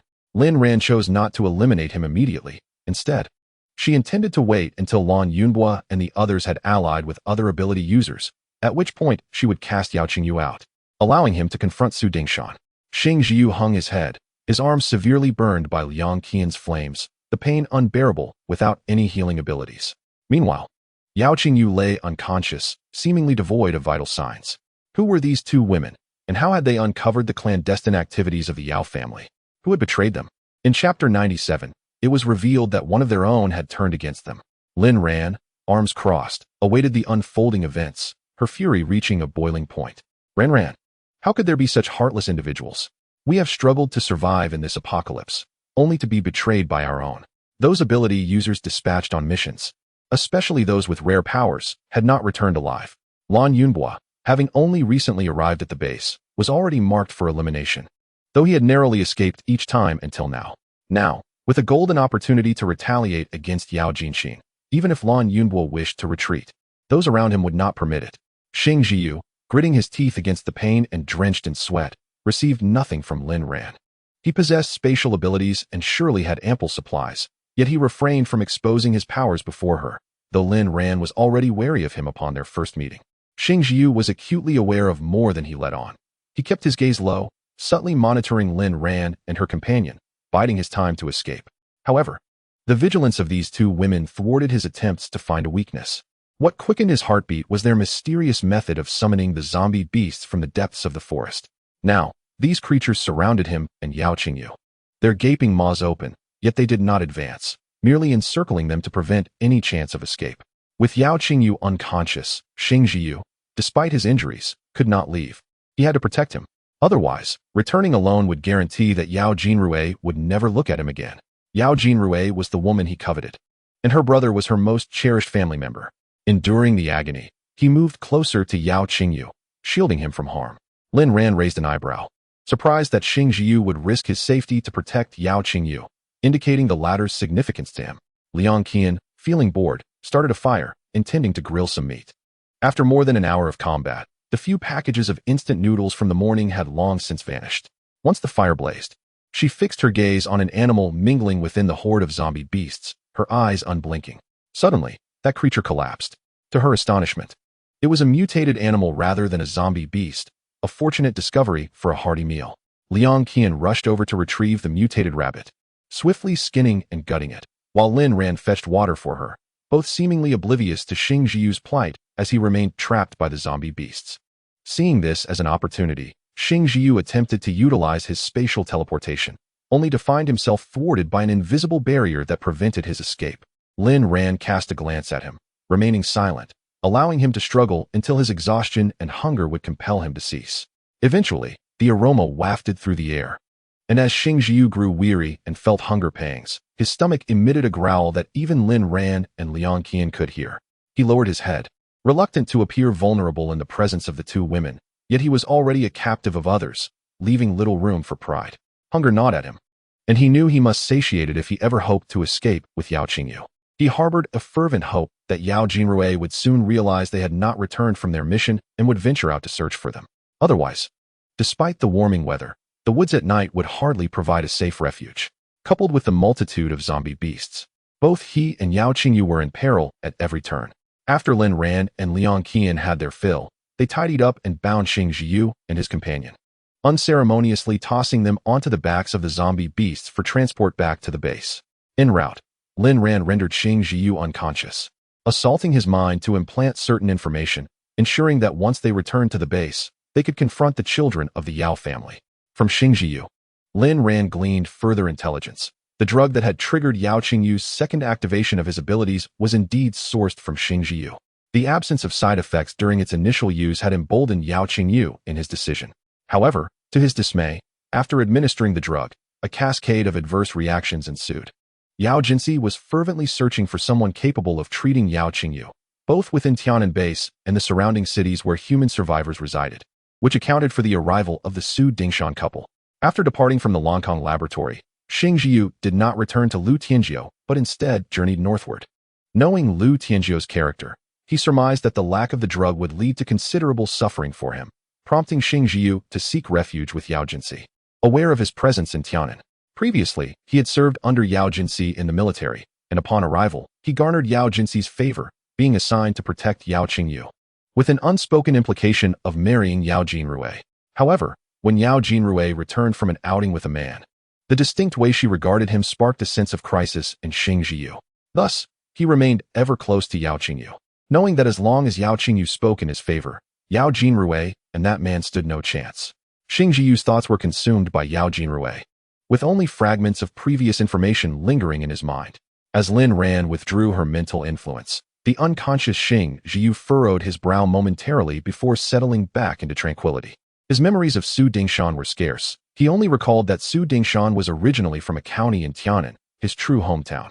The information provided by Su Dingshan and Sun Tong to Su Minlu was entirely fabricated, condemning her to live under a false identity, a poignant tragedy for a clone.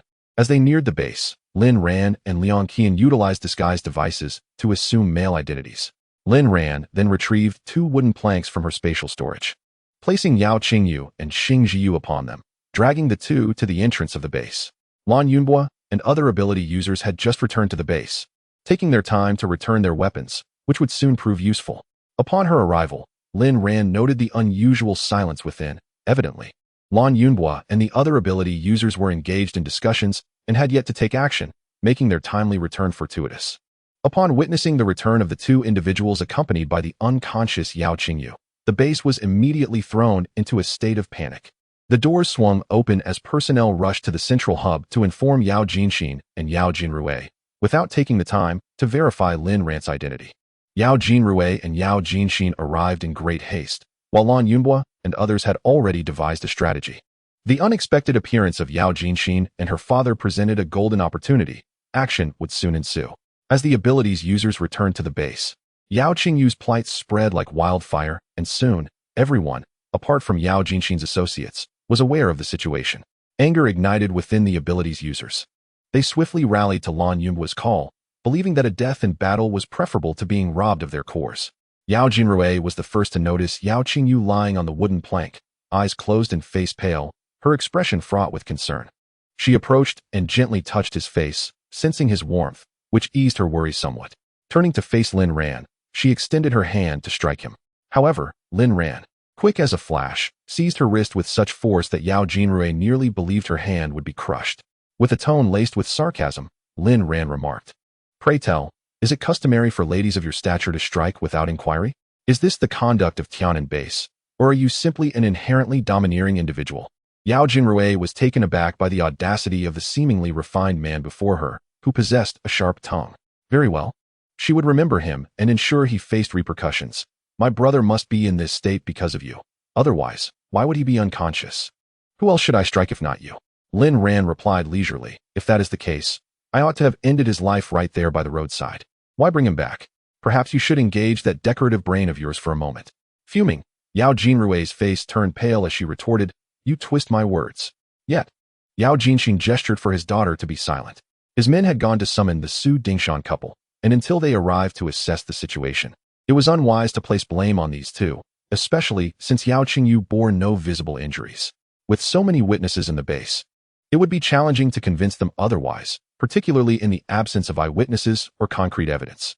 Yao Jinxin quickly donned a congenial facade, a warm smile gracing his features. I apologize, my daughter is simply anxious upon seeing her brother in such a state. She did not intend to make things difficult for you. She is not usually so impulsive. Lin Ran, unfazed, glanced at Yao Jinrui and replied, no matter, we all have our moments of urgency. In her heart, Liang Qian mused that Yao Jinxin was clearly a cunning old fox, masking his rage beneath a facade of calmness. Impressive indeed. As Lin Ran finished speaking, Yao Jinxin's men moved Yao Qingyu onto a stretcher and carried him to the nearest residential area. Lin Ran, Liang Qian, and other abilities users followed suit. Having learned from Lan Yunhua about the Yao family's machinations within Tianan base, they secretly hoped that Yao Qingyu would remain unconscious. Such malevolence deserved its due reckoning. Yao Jinxi and Yao Jinrui paced anxiously, waiting for Su Dingshan and Sun Tong to arrive. Lin Ran felt the same. The performance could only commence once everyone had gathered. Yao Jinrui fixed a fierce glare upon Lin Ran, and if her gaze could kill, Lin Ran would have been struck down countless times. Unfazed, Lin Ran allowed her scrutiny, knowing it would not cost her a single ounce of flesh. Regardless of how intensely Yao Jinrui scrutinized her, she could unveil no discrepancies. For Lin Ran was employing the latest high-tech innovations from the Alliance. Even her voice and height had been altered. Unless Yao Jinrui possessed the mental acuity of Song Huiguang at his zenith, she would be unable to discern any anomalies. Before long, Su Dingshan and his wife arrived with Su Tong. The evening light cast a dim glow, and it was Lin Ran's first encounter with the true form of Su Minluo in a well-lit setting. Su Tong donned a woolen coat over a thin turtleneck sweater, and upon standing, she measured 168 centimeters, slightly shorter than Lin Ran, yet her appearance was undeniably charming. Commander Yao, Miss Yao, Su Tong greeted the Yao family with politeness. Her voice diverged from that of Su Minluo, where Su Minluo's tone was sweet and harmonious. Su Tong's, despite her name, bore an icy sharpness. Su Tong cast a glance at Lin Ran and Liang Qian before averting her gaze. The two were poorly dressed, their stature commendable, yet their disheveled appearance was striking. Dr. Su, Dr. Sun, Yao Jinxi nodded towards Su Dingshan. Please assist me in examining Qingyu. However, Yao Jinrui turned away, ignoring Su Tong. Unfazed, Su Tong had endured discrimination throughout her life, and Yao Jinrui's disdain could not wound her. Moreover, now that she had regained her strength, she aspired to soar freely in the skies. Yao Jinrui would do well not to provoke her. Should she do so, she would face dire consequences, regardless of her lineage. Having acquired various supernatural abilities upon her recovery, Su Tong believed that given time, her prodigious intellect would elevate her to the apex of the food chain, where she would swiftly vanquish Yao Jinrui. For now, she would allow Yao Jinrui's arrogance to prevail, for it was of no consequence to her. Su Dingshan and Sun Tong approached to assess Yao Qingyu's condition, discovering no external injuries. The gunshot wound previously inflicted by Lin Ran had healed completely, leaving no trace. Yet it had created an underlying risk that remained undetectable. When Yao Qingyu next utilized his powers, he would encounter a troubling issue within his body. Yet the cause would elude him. Lin Ran lowered her gaze, listening to Su Dingshan's diagnostic report. Commander Yao, young Master Yao appears to be uninjured and shows no signs of harm. As for his unconsciousness, I suspect it may be due to incomplete recovery from prior injuries. We shall ascertain the truth once he awakens. Yao Jinrui, however, remained skeptical. You are merely researchers in biology, not specialists, which is why you failed to see the issue. Father, we must quickly find a new doctor for my brother. Su Tong interjected, Miss Yao, while my parents are indeed experts in biology, they have also pursued medical studies and obtained their medical licenses in the United States, running their own clinic. If they lack professionalism, who amongst us could claim to be more qualified? This marked the first time Su Tong stood up for her parents, and the sensation was truly gratifying. Yao Jinrui exclaimed, Is that so? Then why can't we even ascertain the cause of my brother's coma? Although Su Tang had always been confined to a wheelchair, she was a medical scholar, having obtained her doctorate before the onset of the apocalypse. There are myriad reasons for a coma.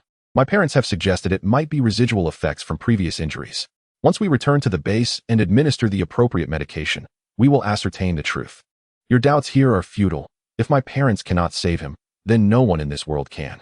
Su Tang spoke with unwavering conviction, exuding confidence in her parents' abilities.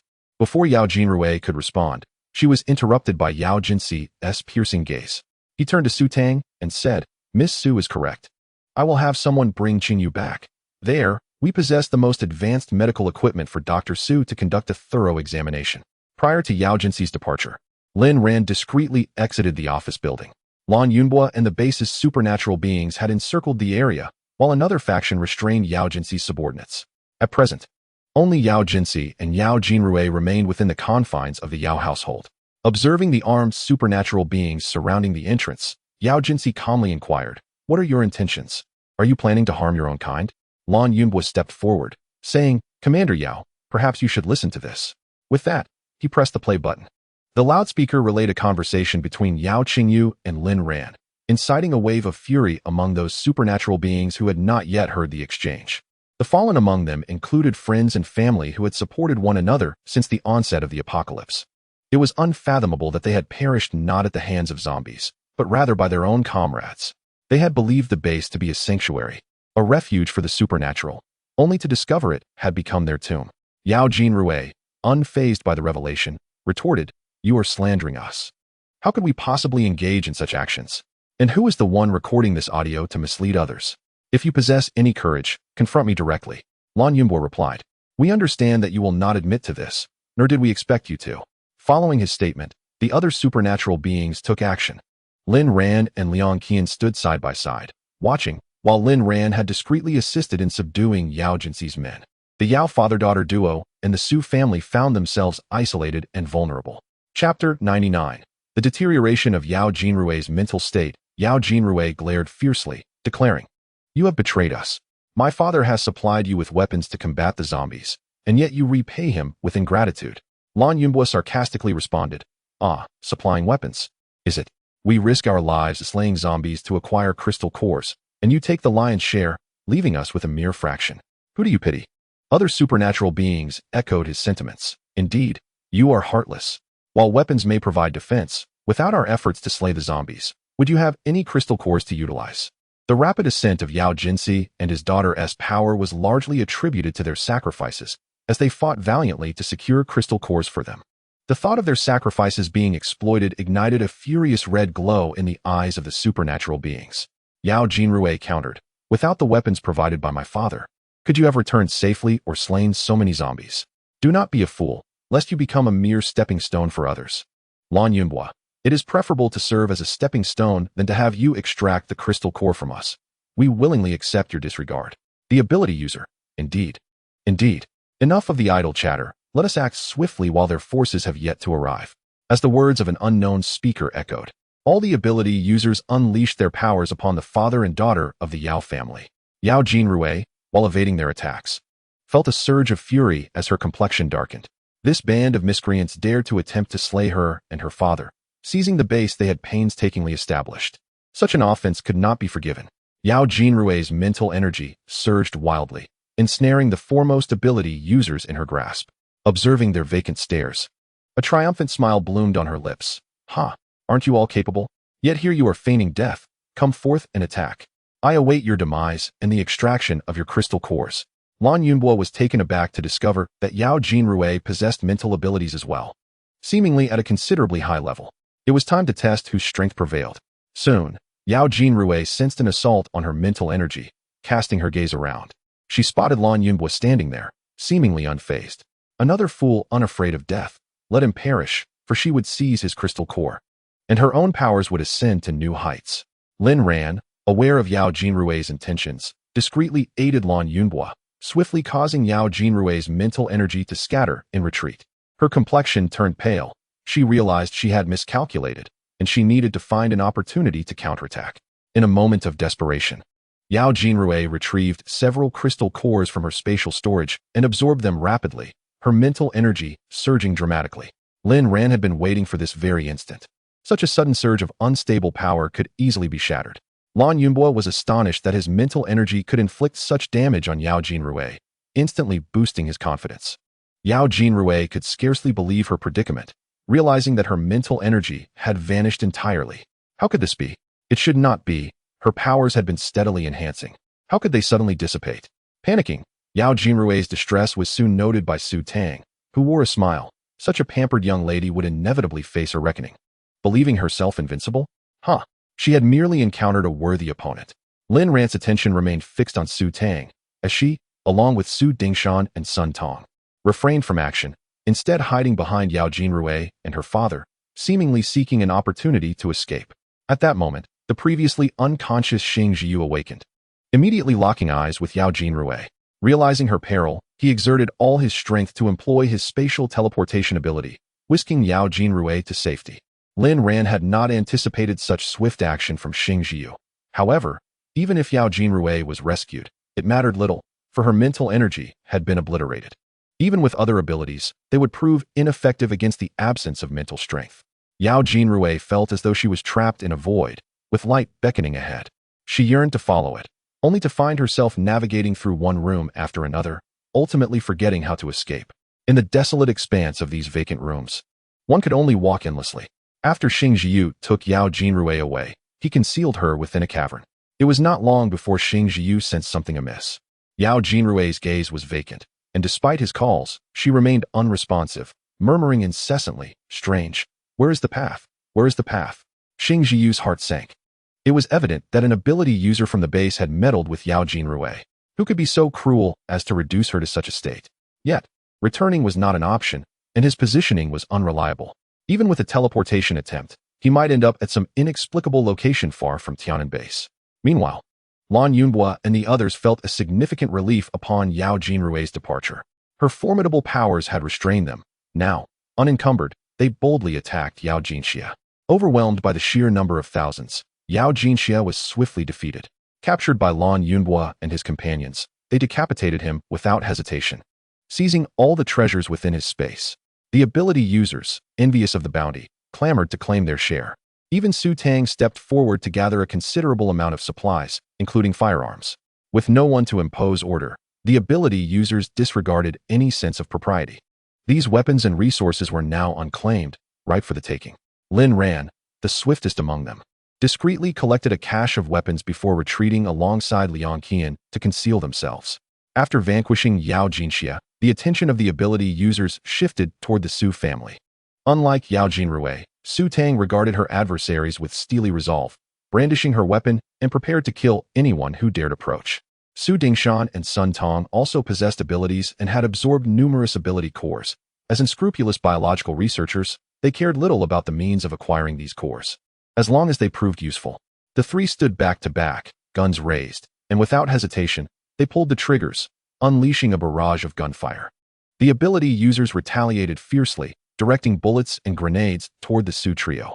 Observing the overwhelming number of ability users surrounding them, Su Tang realized that annihilating them all was implausible. They needed a means of escape. Sensing a shared understanding, Su Dingshan and Sun Tong combined their efforts. And in no time, they vanished from sight. Lin Ran and Liang Qian, hidden in the shadows, sensed Su Tang's departure and quietly followed. The trio made their way to Yao Jinqia's residence. As for the unconscious Yao Qingyu, Lin Ran left him, having bolstered his mental defenses, in the care of Lan Yunbua. Upon awakening, Yao Qingyu would be rendered powerless. Lan Yunbua and his companions would not spare a being who had absorbed so many ability cores, and it was inevitable that someone would be inclined to end his life. Even if they chose not to kill him, whether he could awaken remained uncertain. Lin Ran and Liang Qian pursued Su Tang, who led them to the basement of Yao Jinqia's residence. In the dimly lit basement, dozens of unconscious ability users were confined, all of whom Lin Ran assessed to be above the 7th tier. What was Su Tang's intention here? To extract the ability cores? Such cruelty was unimaginable. Chapter 100. The mutation of this woman's fetus, Su Tang, soon noticed 2 disheveled men trailing them. Why were they so relentless in their pursuit? She had not anticipated that her whereabouts would be discovered. Fortunately, the revelation came early, before the 2 individuals could descend into the basement. Thus, Su Tang exchanged a meaningful glance with her parents, who understood her intent, and together they retreated into a room, concealing their presence. Lin Ran, however, had always known the precise location of Su Tang and her companions. She was curious about Su Tang's purpose for being there, which is why she refrained from pursuing them further, instead granting them a moment of respite. Upon entering the room, Su Tang beheld a woman lying on the bed, her abdomen grotesquely swollen, resembling a 7-month pregnancy. Sun Tong had conducted a thorough examination of her during the woman's moments of lucidity. She had revealed that her encounters with men occurred only after the apocalypse, and her experiences had been harrowing. This woman had been treated as an object of release by a man within her group, forced to be with different men in succession. Su Tang speculated whether the quintuplets she carried might have different fathers. While this remained mere conjecture, it was evident that the rapid development of the fetuses was alarming. Even quintuplets would not exhibit such an exaggerated growth within 7 months. Sun Tong noted the pallor of the woman's face, clearly suffering immense pain. Observing her condition, Su Tang's expression shifted suddenly. It dawned on her that the woman might be on the verge of giving birth. Immediately, she turned to Sun Tong, exclaiming in horror, "Mother, what should we do? She could deliver at any moment. We must devise a plan to relocate her and the equipment." To Su Tang, this woman possessed significant research value. Nearly 2 months into the apocalypse, she was rumored to be the first pregnant individual. No other ability users had reported pregnancies, despite nightly efforts in the Tianan base. None had succeeded in conceiving. Consequently, Su Tang was determined to extract the woman from the premises. The family found themselves in a flurry of activity. Aware that 2 others were still in pursuit, their arrival uncertain.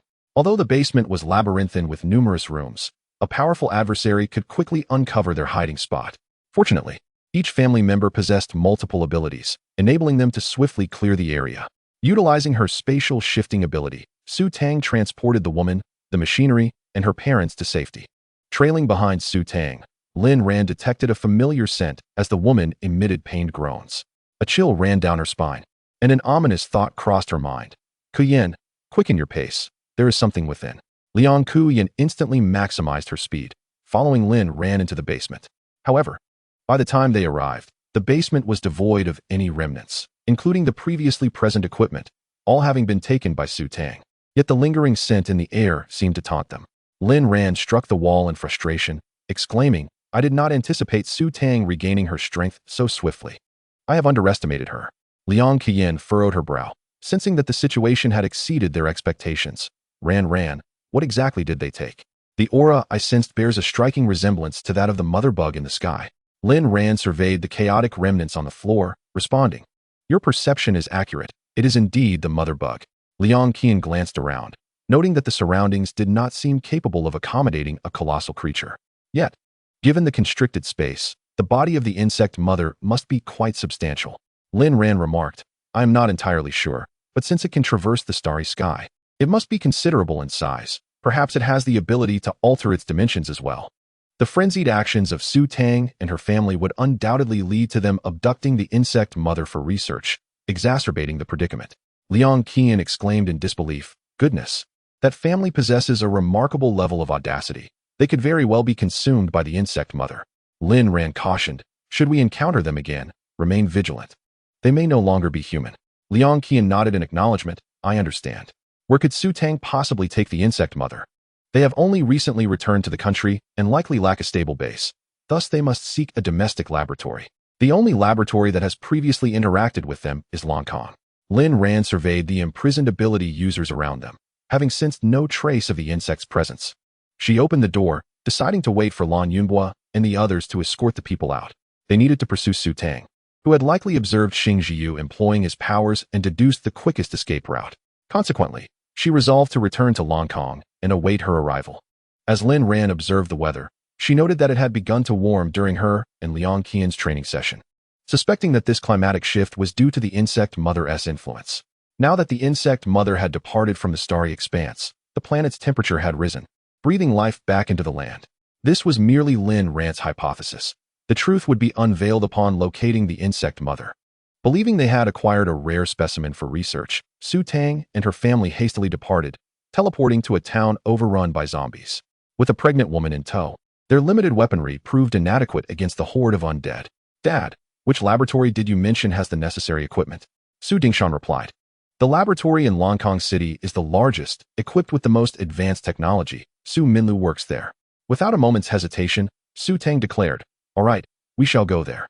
Faced with such a multitude of zombies, their trio, equipped with merely 6 hands, found themselves overwhelmed. Having absorbed several ability users' cores, Su Tang led her parents and the woman in a series of teleportations. Ultimately, fortune smiled upon them as they stumbled upon the vicinity of the Longkong laboratory.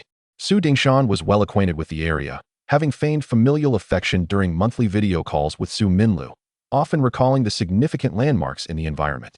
Recognizing their destination, he urged Su Tang, who was eager to utilize her powers once more. Tang, stop quickly. We have arrived. This is the place." Su Tang retracted her abilities and gently set the pregnant woman down, glancing around. "Dad, there are quite a few zombies here. Let us deal with them first. Then head underground." She sensed a more spacious area beneath the laboratory, which seemed more suitable for their needs.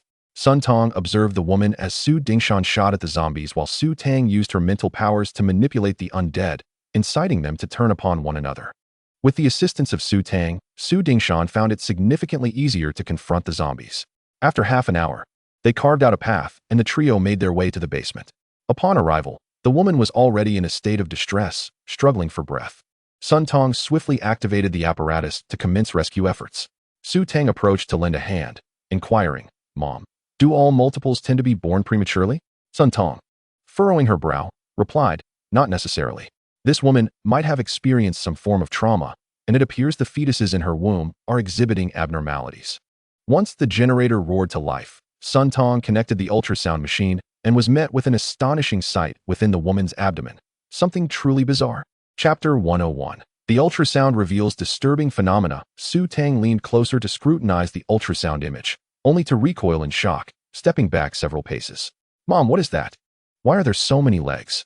The limbs of the 5 fetuses should total no more than 10, yet the ultrasound displayed dozens of them, each varying in length and slenderness. It was an unsettling sight. She understood that this was not the appearance one would expect from human fetuses, indicating some form of aberration. Previously, when her parents had conducted experiments on the virus, there had been no instances of fetal mutation. At worst, there might have been some difficulties in conception, but any conceived fetuses would undoubtedly be healthy, not like this. Sun Tong pursed her lips. Tang, we must find a way to isolate her. The fetuses in her womb might have mutated or become infected with something unknown, posing a severe danger. Understood. Su Tang and Su Dingshan assessed their surroundings. The laboratory was equipped with blast-proof glass doors, and they decided to confine the woman within. They sealed all the gaps and positioned themselves outside to observe.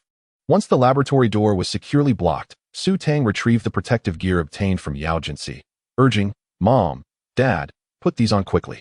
We must disinfect afterward." In this apocalyptic world, unexpected occurrences were commonplace, and the fetuses the woman carried were indeed peculiar. Su Dingshan examined the results, his brow furrowed. "We need to extract some fetal tissue for analysis, to determine if it bears any resemblance to what we previously encountered. If it does not, then the entities within that woman's womb could be entirely new life forms, perhaps even monsters." The virus in Su Minlu's possession was one that Su Dingshan had acquired abroad and sent to her. He possessed the entire genetic sequence of this virus, and by comparing it with the retrieved tissue and these fetuses, he hoped to pinpoint the source of the anomaly. The woman on the bed appeared utterly drained of strength. lying motionless. Her large eyes were wide open, her eye sockets sunken, and her body emaciated, save for her swollen abdomen, which seemed to be in constant motion as the fetuses played within. It was likely they were eager to emerge. And Su Dingshan noted that the protrusion in her belly was distinctly different from that of a typical human fetus, too sharp and elongated. After pondering for a moment, Su Tang conjured a protective barrier with her mental energy and stepped into the laboratory. Approaching the woman, she grasped a syringe and plunged it decisively into her abdomen, drawing forth a viscous liquid that shimmered with a peacock blue hue. Without hesitation, Su Tang emerged immediately, disinfecting both herself and the syringe before presenting the acquired substance to Su Dingshan. "Father, please take a look. I have a feeling this substance is unlike any virus we've encountered." The liquid appeared distinctly peculiar, and when she had penetrated it moments ago, the entities within emitted sharp cries, almost as if they were howling. The sounds were unlike those produced by a human fetus in amniotic fluid, which would not exhibit such a response. Su Dingshan took the sample and moved to the side to pour the liquid into a petri dish, reserving a portion for genetic analysis. "We won't know anything for at least half an hour. By then, the woman might have already given birth, and they would soon discern what emerged from her womb." Su Dingshan and Sun Tong had previously conducted a prenatal examination on this woman, who had appeared quite normal at the time, with a fetus that seemed merely a month old. To their astonishment, within a mere 10 days, her abdomen had swollen dramatically, resembling an inflated balloon. There was undoubtedly something amiss. Even with extraordinary abilities, the process of human gestation would not undergo such drastic changes. Was this woman not human? He had cautioned Yao Jingxing to confine her, lest she give birth to a monster that would be challenging to control. Fortunately, Yao Jingxing took heed, and the woman had been kept in the basement, remaining in a state of unconsciousness, sustained by intravenous fluids. While Su Tang and her companions were preoccupied, the woman lying on the bed abruptly opened her eyes. A fleeting flash of peacock blue glimmered in her gaze as she turned her head to observe the family of 3 outside the glass door, a cold smile creeping onto her lips. How audacious of them to treat her thus. Once her precious little ones were born, she would ensure they paid in blood for their transgressions. How pitifully weak they were. If it weren't for the so-called virus that induced their mutations, this planet would undoubtedly be overrun by her beloved offspring. Su Tang sensed a disturbance within the laboratory, furrowing her brow in surprise. "Mom, Dad, something seems off with this woman. Just moments ago, there was no trace of psychic energy. But now her mental strength is so potent that it sends shivers down my spine, even through the blast-proof door." Su Dingshan replied, "What are you worried about, Tang Tang? Even if she is strong, she is carrying 5 children. She lacks the energy to harm us." They were mad biologists, fascinated by all unknown life forms. What resided within this woman was something they had never encountered. Once thoroughly researched, it could potentially guide them toward a superior evolutionary path, enhancing their strength. Understanding her parents' intentions, Su Tang ceased her objections, but remained vigilant regarding the woman in the laboratory. Half an hour later, Su Dingshan obtained data concerning the fetus in her womb, and upon comparing it with the previously identified virus, he discovered no correlation whatsoever. This was a previously unknown organism, entirely disconnected from humanity, with no links to any life forms on this planet found in their data. Moreover, the genetic makeup of this organism was remarkably robust, demonstrating a remarkable adaptability to environmental changes. A chilling realization struck Su Dingshan. After introducing the virus into this liquid, the virus was consumed by it, and the liquid had masqueraded as the virus itself. Su Tang was taken aback by the outcome. "Father, could this woman possibly be a creature in disguise?" Su Dingshan nodded. "It is quite probable." Su Tang, perplexed, asked, "Then how was the fetus in her womb replaced? Was the original fetus consumed by them?" Su Dingshan replied, "It is highly likely that they devoured the fetus, occupied its place, and transformed into it, waiting for the woman to give birth." Su Tang inquired, "Why go through such trouble?" Su Dingshan explained, "These beings may take an extended period to mature. They seek to shorten their growth time through the host to achieve their objective. What that objective is, I cannot ascertain, but their actions surely hold significance." Su Tang asked, "Should we leave them here?" Su Dingshan said, "No, we must observe their birth. Once their genes are integrated with ours, our strength will ascend several levels, and besides, they possess remarkable longevity." Su Tang was astonished. If that were indeed the case, the issue of finite life could be resolved. "Then, let us take the risk." The 3 members of the Su family silently observed the laboratory, where the woman had begun to convulse, with the contents of her womb clamoring to emerge, causing her considerable distress. After the first fetus crawled out, Su Tang and Sun Tong squatted down and began to retch. "What is this? It's utterly revolting. Chapter 102. The insect mother and the host Su Tang fought against her nausea to examine the creature that had been birthed. It was a grotesque insect, slightly larger than a newborn puppy. She scrutinized it several times, assuring herself that her eyes were not deceiving her. Indeed, it was an odd-looking insect emerging from the woman's body. The creature possessed 8 legs, with its 2 forelimbs resembling pincers, and its compound eyes were large, shimmering with peacock blue light. Its mouth protruded, oozing a viscous liquid, lined with sharp teeth, seemingly capable of devouring anything. Deep within, Su Tang felt a visceral aversion to this insect. Although there were many insects on their planet, none were as repulsive as this. Some, in her eyes, were even rather endearing. But this insect was beyond her capacity for fondness. What on earth is this? I can hardly bear it, Su Tang said, wiping the filth from the corner of her mouth, addressing the equally nauseated Sun Tong. Sun Tong, stifling her disgust, replied, I have no idea. It does not appear to be a product of our planet. She glanced at Su Dingshan, where she perceived a glimmer of madness. Dingshan, what about this insect? Su Dingshan snapped back to reality. Tong Tong, this insect is formidable, and it possesses mental power from birth. Although still weak, it will undoubtedly become a terrifying entity once it matures. However, Sun Tong felt a surge of apprehension, overwhelmed by the impact of the insect. Let us leave. This insect does not seem to be within our control. Yet, Su Dingshan, in an uncharacteristically stubborn tone, reassured her, do not be afraid, Tong Tong. I sense a friendliness in this insect. As long as we align ourselves with it, it will not harm us, and may even lead us to greatness. Su Tang, taken aback by his words, watched as Su Dingshan opened the blast-proof door and stepped into the laboratory. Sun Tong attempted to grasp him, but was too late. Her panic escalating. Tang Tang, what has happened to your father? He is not usually like this. When the two individuals held opposing views, it was always Su Dingshan who yielded. Yet this time, he made a decisive choice. Could it be that he has fallen under the control of that creature? Su Tang observed her father approaching the woman, standing before the birthing bed, his face radiating devotion. He gazed adoringly at the woman lying there, rejuvenated, her lips curling into a smile, a moment so breathtakingly beautiful it seemed to dazzle. My queen, please accept my reverence. With that, he truly knelt. The woman on the bed cast a triumphant glance towards the glass doors, where Su Tang and Sun Tong wore expressions akin to having swallowed a fly. How amusing. These individuals, she intended for them to submit to her power. Those who dared to insult her would surely wish they had never been born. Henceforth, she would reign as the strongest being in this world. This woman was none other than He Ruyong, known to Lin Ran. At this moment, her expression had twisted into one of malevolence. She yearned for Lin Ran and the others to perish, to imprison Jiang Heming, turning him into her exclusive possession, ensuring that no one could rescue him. If Jiang Heming dared to disdain her, she would make him her man, and see if he would still dare to scoff at her. He Ruyong was confident in her ability to seize Jiang Heming. With a maniacal laugh, He Ruyong lay upon the bed, as the first of the creatures crawled to her side, nuzzling her affectionately, reminiscent of a maternal bond. Soon, 5 creatures had emerged, encircling He Ruyong, emitting harsh, discordant sounds that, astonishingly, she comprehended.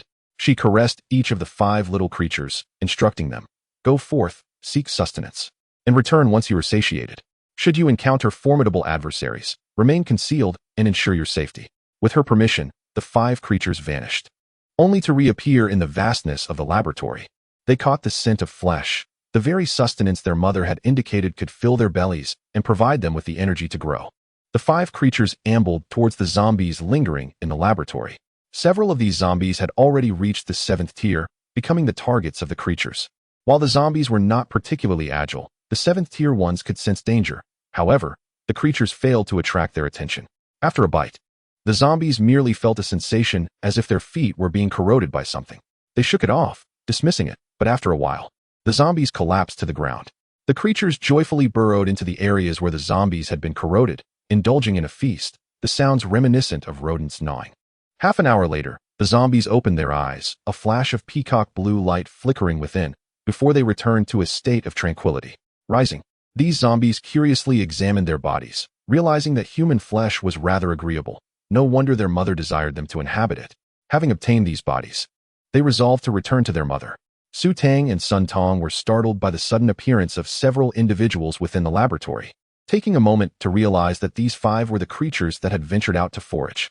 Indeed, as Su Dingshan had previously stated, The creatures transformed into the very essence of what they consumed.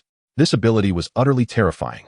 In the laboratory, Su Dingshan's excitement surged upon witnessing the return of the 5 insects. "Your Highness, is this truly the extent of your power?" he exclaimed. He Rueyong, with a mischievous smile gracing her lips, replied, "This is merely one facet of it." A fervor ignited in Su Dingshan's eyes. "Your Highness, please tell me how I may attain such prowess." He Rueyong's voice took on a tantalizing allure. "It's simple, become my child." Without a moment's hesitation, Su Dingshan eagerly acquiesced. "Yes, I wish to be your Highness's child." He Rueyong let out an exaggerated laugh, declaring, "All in this world shall bow before me." Ha ha. Su Tang and Sun Tong attempted to summon Su Dingshan, yet he appeared oblivious to their presence, lost entirely in the realm of insects. He Rueyong cast a triumphant glance at Su Tang and Sun Tong. "He is already mine. What of you?" Su Tang inhaled deeply and whispered to Sun Tong, "Mother, let us leave for now and devise a plan to rescue father later." Sun Tong turned her head mechanically. "Tang Tang, are you truly willing to abandon your father? After all the years he has labored in experiments to save you, you would forsake him in his time of peril?" Su Tang replied, "Mother, you must see reason. Our entry will be futile. We cannot rescue father. Rather, we would fall under her control and assume his form, leaving no one to save us." Though the logic was sound, Sun Tong found it unbearable to relinquish her husband.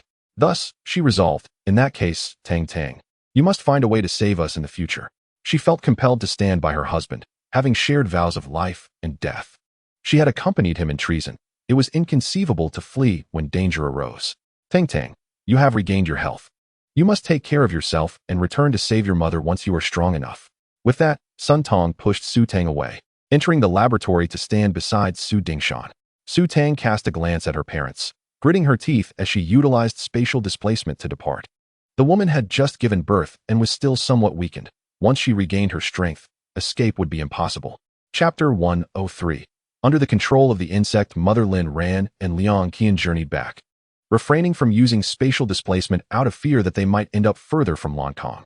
They pressed on without pause, navigating difficult paths until they finally returned to Langkong at midnight. Throughout their journey, they encountered no insect eggs, and the scent of the insects had dissipated. Yet, Lin Ran was acutely aware that the insect mother was concocting a more sinister plot. What might it entail? Liang Qian discerned the gravity of the situation. Ran, Su Tang and the others have taken the insect mother along with the woman pregnant with quintuplets. Lin Ran replied, "That woman has likely fallen under the insect mother's control." Liang Qian, astonished, asked, "Are you suggesting that the woman has been replaced by the insect mother?" Lin Ran affirmed, "The insect mother has already matured. It does not require human flesh to gain energy." Liang Qian pondered for a moment. "Are you implying that she and the insect mother can mutually benefit?" "Precisely. That is the crux of the matter. Once an agreement is forged between the insect mother and the host shall undoubtedly wield the insect mother's power. Even a genius like Song Huaiguang had to self-destruct in order to slay the mother bug. What immense price must others pay to achieve the same?" Lin Ran dared not contemplate it. Liang Qian inquired, "What shall we do? If that is the case, do our current weapons stand any chance against it?" The mother bug remains unscathed by cosmic radiation and the Alliance's armaments. It surely holds no fear for the weapons of its home planet. Everything on this world is beneath its notice. Lin Ran sensed an ominous premonition. This was merely the onset of the planet's calamity, as the offspring of the mother bug would soon claim dominion over it. In the future, distinguishing between humans, zombies, and those transformed into bugs would become an arduous task. Many capable individuals would likely fall prey to the bug-like creatures disguised in human guise before they could even question their fate, ultimately becoming like them. As their conversation progressed, they arrived outside the Langkong laboratory, only to find it enveloped in an eerie silence. Yet, Lin Ran detected a formidable presence, intertwined with a sensation she had previously encountered.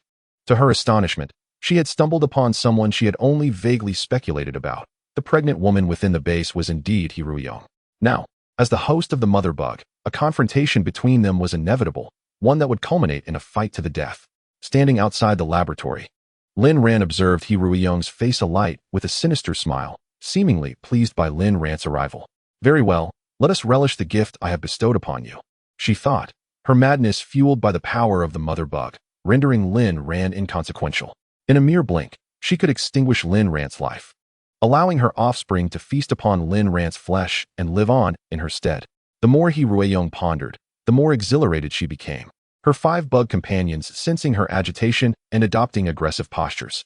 Su Dingshan and Sun Tong were now under He Ruiyong's thrall, with no hope of eradicating the remnants of the mother bug's mental influence from their minds. They had become her loyal servants, unwavering in their obedience. "Bring me those 2 women at the entrance. I shall grant you power." He Ruiyong's voice resonated with a bewitching allure, prompting Su Dingshan and Sun Tong to mechanically turn and stride toward the laboratory door. Lin Ran was taken aback to see Su Dingshan and Sun Tong emerge first. It appeared they had succumbed to the mother bug's control. No matter, if they were to be a threat, they must be eliminated. Had they not unleashed the virus, the planet would not be facing such upheaval. Fully committed to executing He Ruiyong's orders, the duo immediately unleashed their abilities upon Lin Ran and her companion.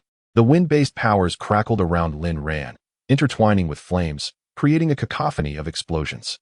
In response, Lin Ran conjured ice crystals that melted into water upon contact with the fire, neutralizing Su Dingshan's and Sun Tong's attacks.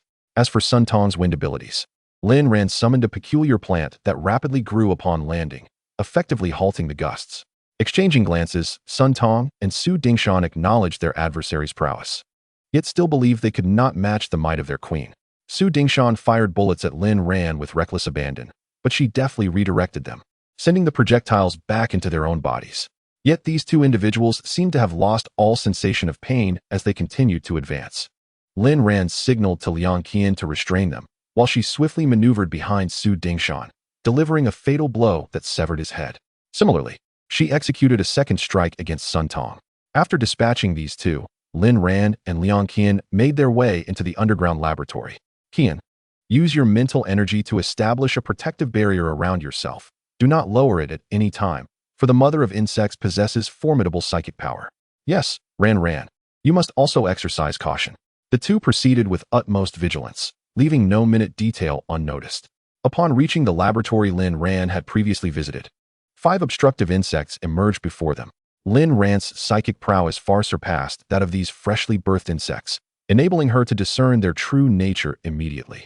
"Qian, be wary of any substances they secrete. They may be toxic." The skin of these 5 zombies was coated in a thin layer of slime. The basement was brightly lit due to the generator, allowing Lin Ran to clearly observe the form of these insects. They wore the guise of zombies, their crimson eyes unchanged. Yet the distinctive peacock blue hue was conspicuously absent. It seemed these creatures had evolved, likely aware that donning the skins of zombies or abilities conferred an advantage. Liang Qian, observing the 5, could only deduce their identity as insects through her psychic insight, as their outward appearance offered no clues. Not all ability users could manifest psychic energy, which resulted in many losing their lives during the insect outbreak. These insects could blend within the ranks of ability users, poised to strike without detection. The 5 insects launched an assault on Lin Ran and her companion, while He Ruiyong lingered at the rear, propping her chin and watching with keen interest. Lin Ran had already noticed her. He Ruiyong had undergone significant transformation after becoming the host of the mother of insects, her aura and demeanor entirely altered. Her eyes had elongated, shifting from their original black to a pale brown. Furthermore, her mouth had taken on a peculiar appearance, with notably thick lips that rendered her visage somewhat unappealing, undoubtedly deviating from conventional human aesthetics, likely a consequence of her connection to the mother. He Ruiyong had not anticipated her body would be so frail. The process of bearing offspring had evidently drained her significantly. She could only command her 5 progeny to confront Lin Ran, while she required additional time to recuperate. These 5 insects wielded the powers of their previous forms, unleashing their abilities upon Lin Ran and Liang Qian, only to be rebuffed by Lin Ran's protective barrier. He Ruiyong squinted in disbelief, her astonishment growing as she observed the proficiency with which Lin Ran wielded her psychic power, far exceeding that of the newly empowered humans on this planet. Chapter 104, Escape. Another aspect that left He Ruiyong astounded was the overwhelming magnitude of Lin Ran's psychic energy, a level of prowess not characteristic of the inhabitants of this planet. The apocalypse had only just commenced, and humanity had recently acquired their abilities, rendering them incapable of understanding how to harness psychic power. This planet was profoundly backward. In comparison to others she had encountered, its technology was woefully inadequate, with scarcely any weapon capable of inflicting harm upon her. Furthermore, the inhabitants of this planet are not inherently endowed with psychic abilities, whereas she possesses such powers by birthright. This extraordinary gift allows her to traverse the vastness of the cosmos without fear of the radiation that pervades the starry expanse, all while boasting a remarkably resilient physique. In contrast, humanity's corporeal form is frail, yet it serves as the finest sustenance for her kind. After consuming them, they can don the guise of humanity and walk among them, a notion she finds rather amusing. The body she currently inhabits belonged to a woman with a uniquely remarkable ability, and she was irresistibly drawn to a potent aura surrounding her. Upon entering this vessel, she realized that this aura emanated from resentment. Consequently, the woman swiftly acquiesced, relinquishing her body in pursuit of greater strength to confront her adversaries. She is a sovereign, and such a modest request is but a trifle for her to fulfill. Besides, she can utilize this body to bear offspring, an advantageous arrangement indeed. He Rueyong blinked as she observed two women outside swiftly eliminate 5 of her progeny. Truly formidable, she mused. The recovery of this body would require considerable time, as childbirth is undeniably a taxing endeavor. After a few contemplative glances, He Rueyong resolved to vacate the premises, vowing to exact vengeance on these two women once she had fully regained her strength. If her memory served her well, they had mercilessly taken many of her children along their path. Lin Ran and Liang Qian, having dispatched the 5 creatures, hurried into the laboratory, only to discover it devoid of life, leaving behind only the foul stench of the insects and the metallic tang of blood from childbirth. Have they escaped? Liang Qian inquired. Lin Ran surveyed their surroundings. Indeed, didn't they claim to be powerful? Why flee upon our arrival? Liang Qian queried. Lin Ran inhaled the sanguine aroma. They likely just gave birth, leaving them weak and in need of time to recuperate. She is not foolish enough to await our blades here. Indeed, it appeared that the creature possessed considerable intelligence and an acute sense of self-preservation. Let us proceed to set explosives. We must obliterate this place to prevent it from falling into the hands of the unscrupulous. These devices cannot remain. Who knows if another Su Minluo may arise? Furthermore, Su Tang is absent. She must have evaded the influence of the insect queen and fled her parents. Su Tang is a true anomaly. Lin Ran and Liang Qian filled the underground laboratory with explosives. Upon exiting, the duo dashed away, pouring oil as they ran. After reaching a safe distance, Liang Qian ignited the oil-soaked ground. In moments, a line of fire emerged, swiftly spreading to the depths below. The resounding blast echoed, and they remained until the laboratory was reduced to mere ashes before departing. On their journey, Liang Qian gazed at the revitalized earth and asked, Ran, where shall we go next? Lin Ran, hands firmly on the steering wheel, replied, back to Anyuan. Very well. After their extensive endeavors, dawn had broken, and Liang Qian felt fatigue wash over her. Shall we find a place to rest? I am quite weary. Let us take a brief detour through the city. Find a clean spot to rejuvenate before we continue our journey. Sounds good. Let us depart. The city lay in disarray. Survivors among the awakened abilities had fled, as the laboratory had given rise to numerous high-level zombies. The skilled individuals could not withstand the onslaught, retreating in haste. This inadvertently favored Lin Ran and her companion, allowing them to collect all the usable supplies from Lancang. After 2 hours of diligent effort, they finally found a hotel devoid of zombies and collapsed into slumber. When Lin Ran awoke, it was already 2 in the afternoon. She embraced her companion and stood by the window. Kuyen, we have company, she announced. Liang Kuyen bolted upright. Is it a lot? Lin Ran replied, not excessively so, but they are all high tier, judging by their unchanged attire. They must be zombies that emerged from a laboratory.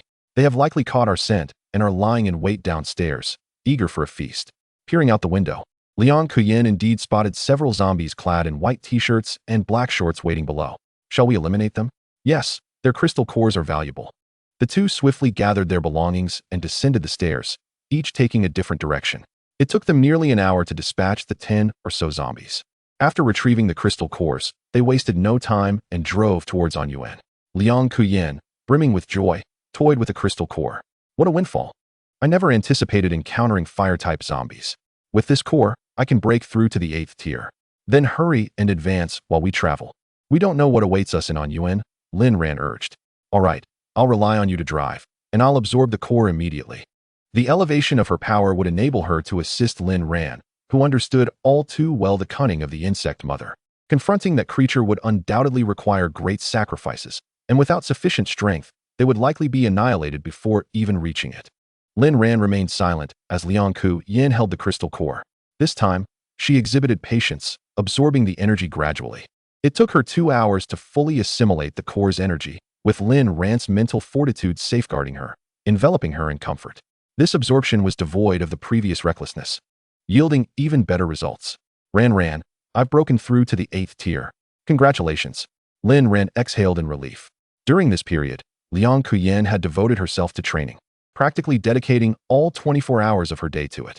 She had placed immense pressure on herself, compelling her own advancement. Lin Ran was acutely aware of the reason behind her friend's determination. Liang Kuyan feared becoming a burden.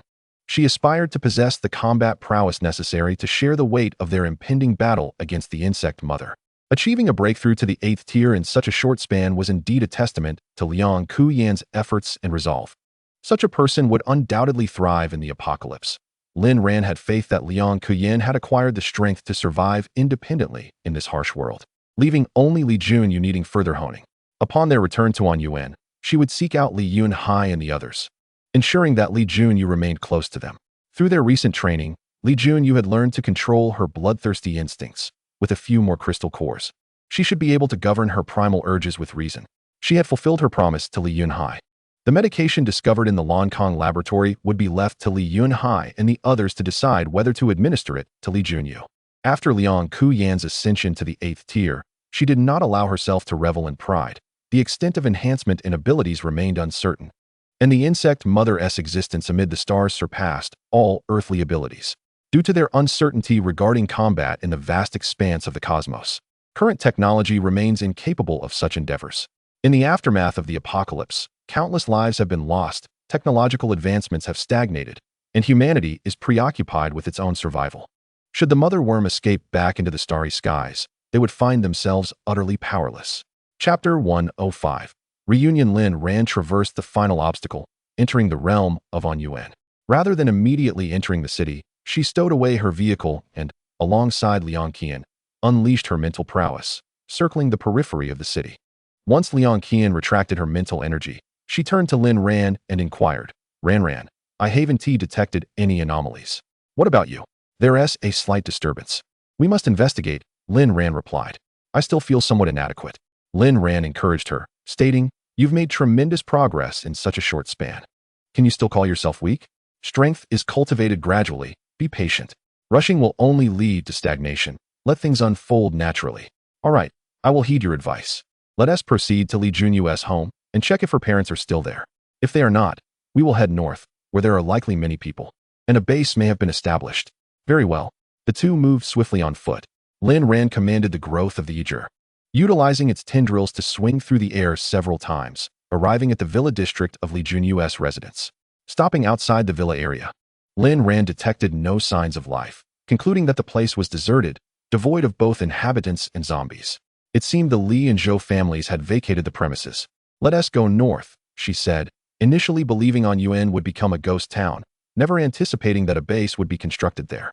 This time, they traveled by car, donning military green coveralls that were both durable and inconspicuous, masking their cleanliness, although their vibrant spirits were evident.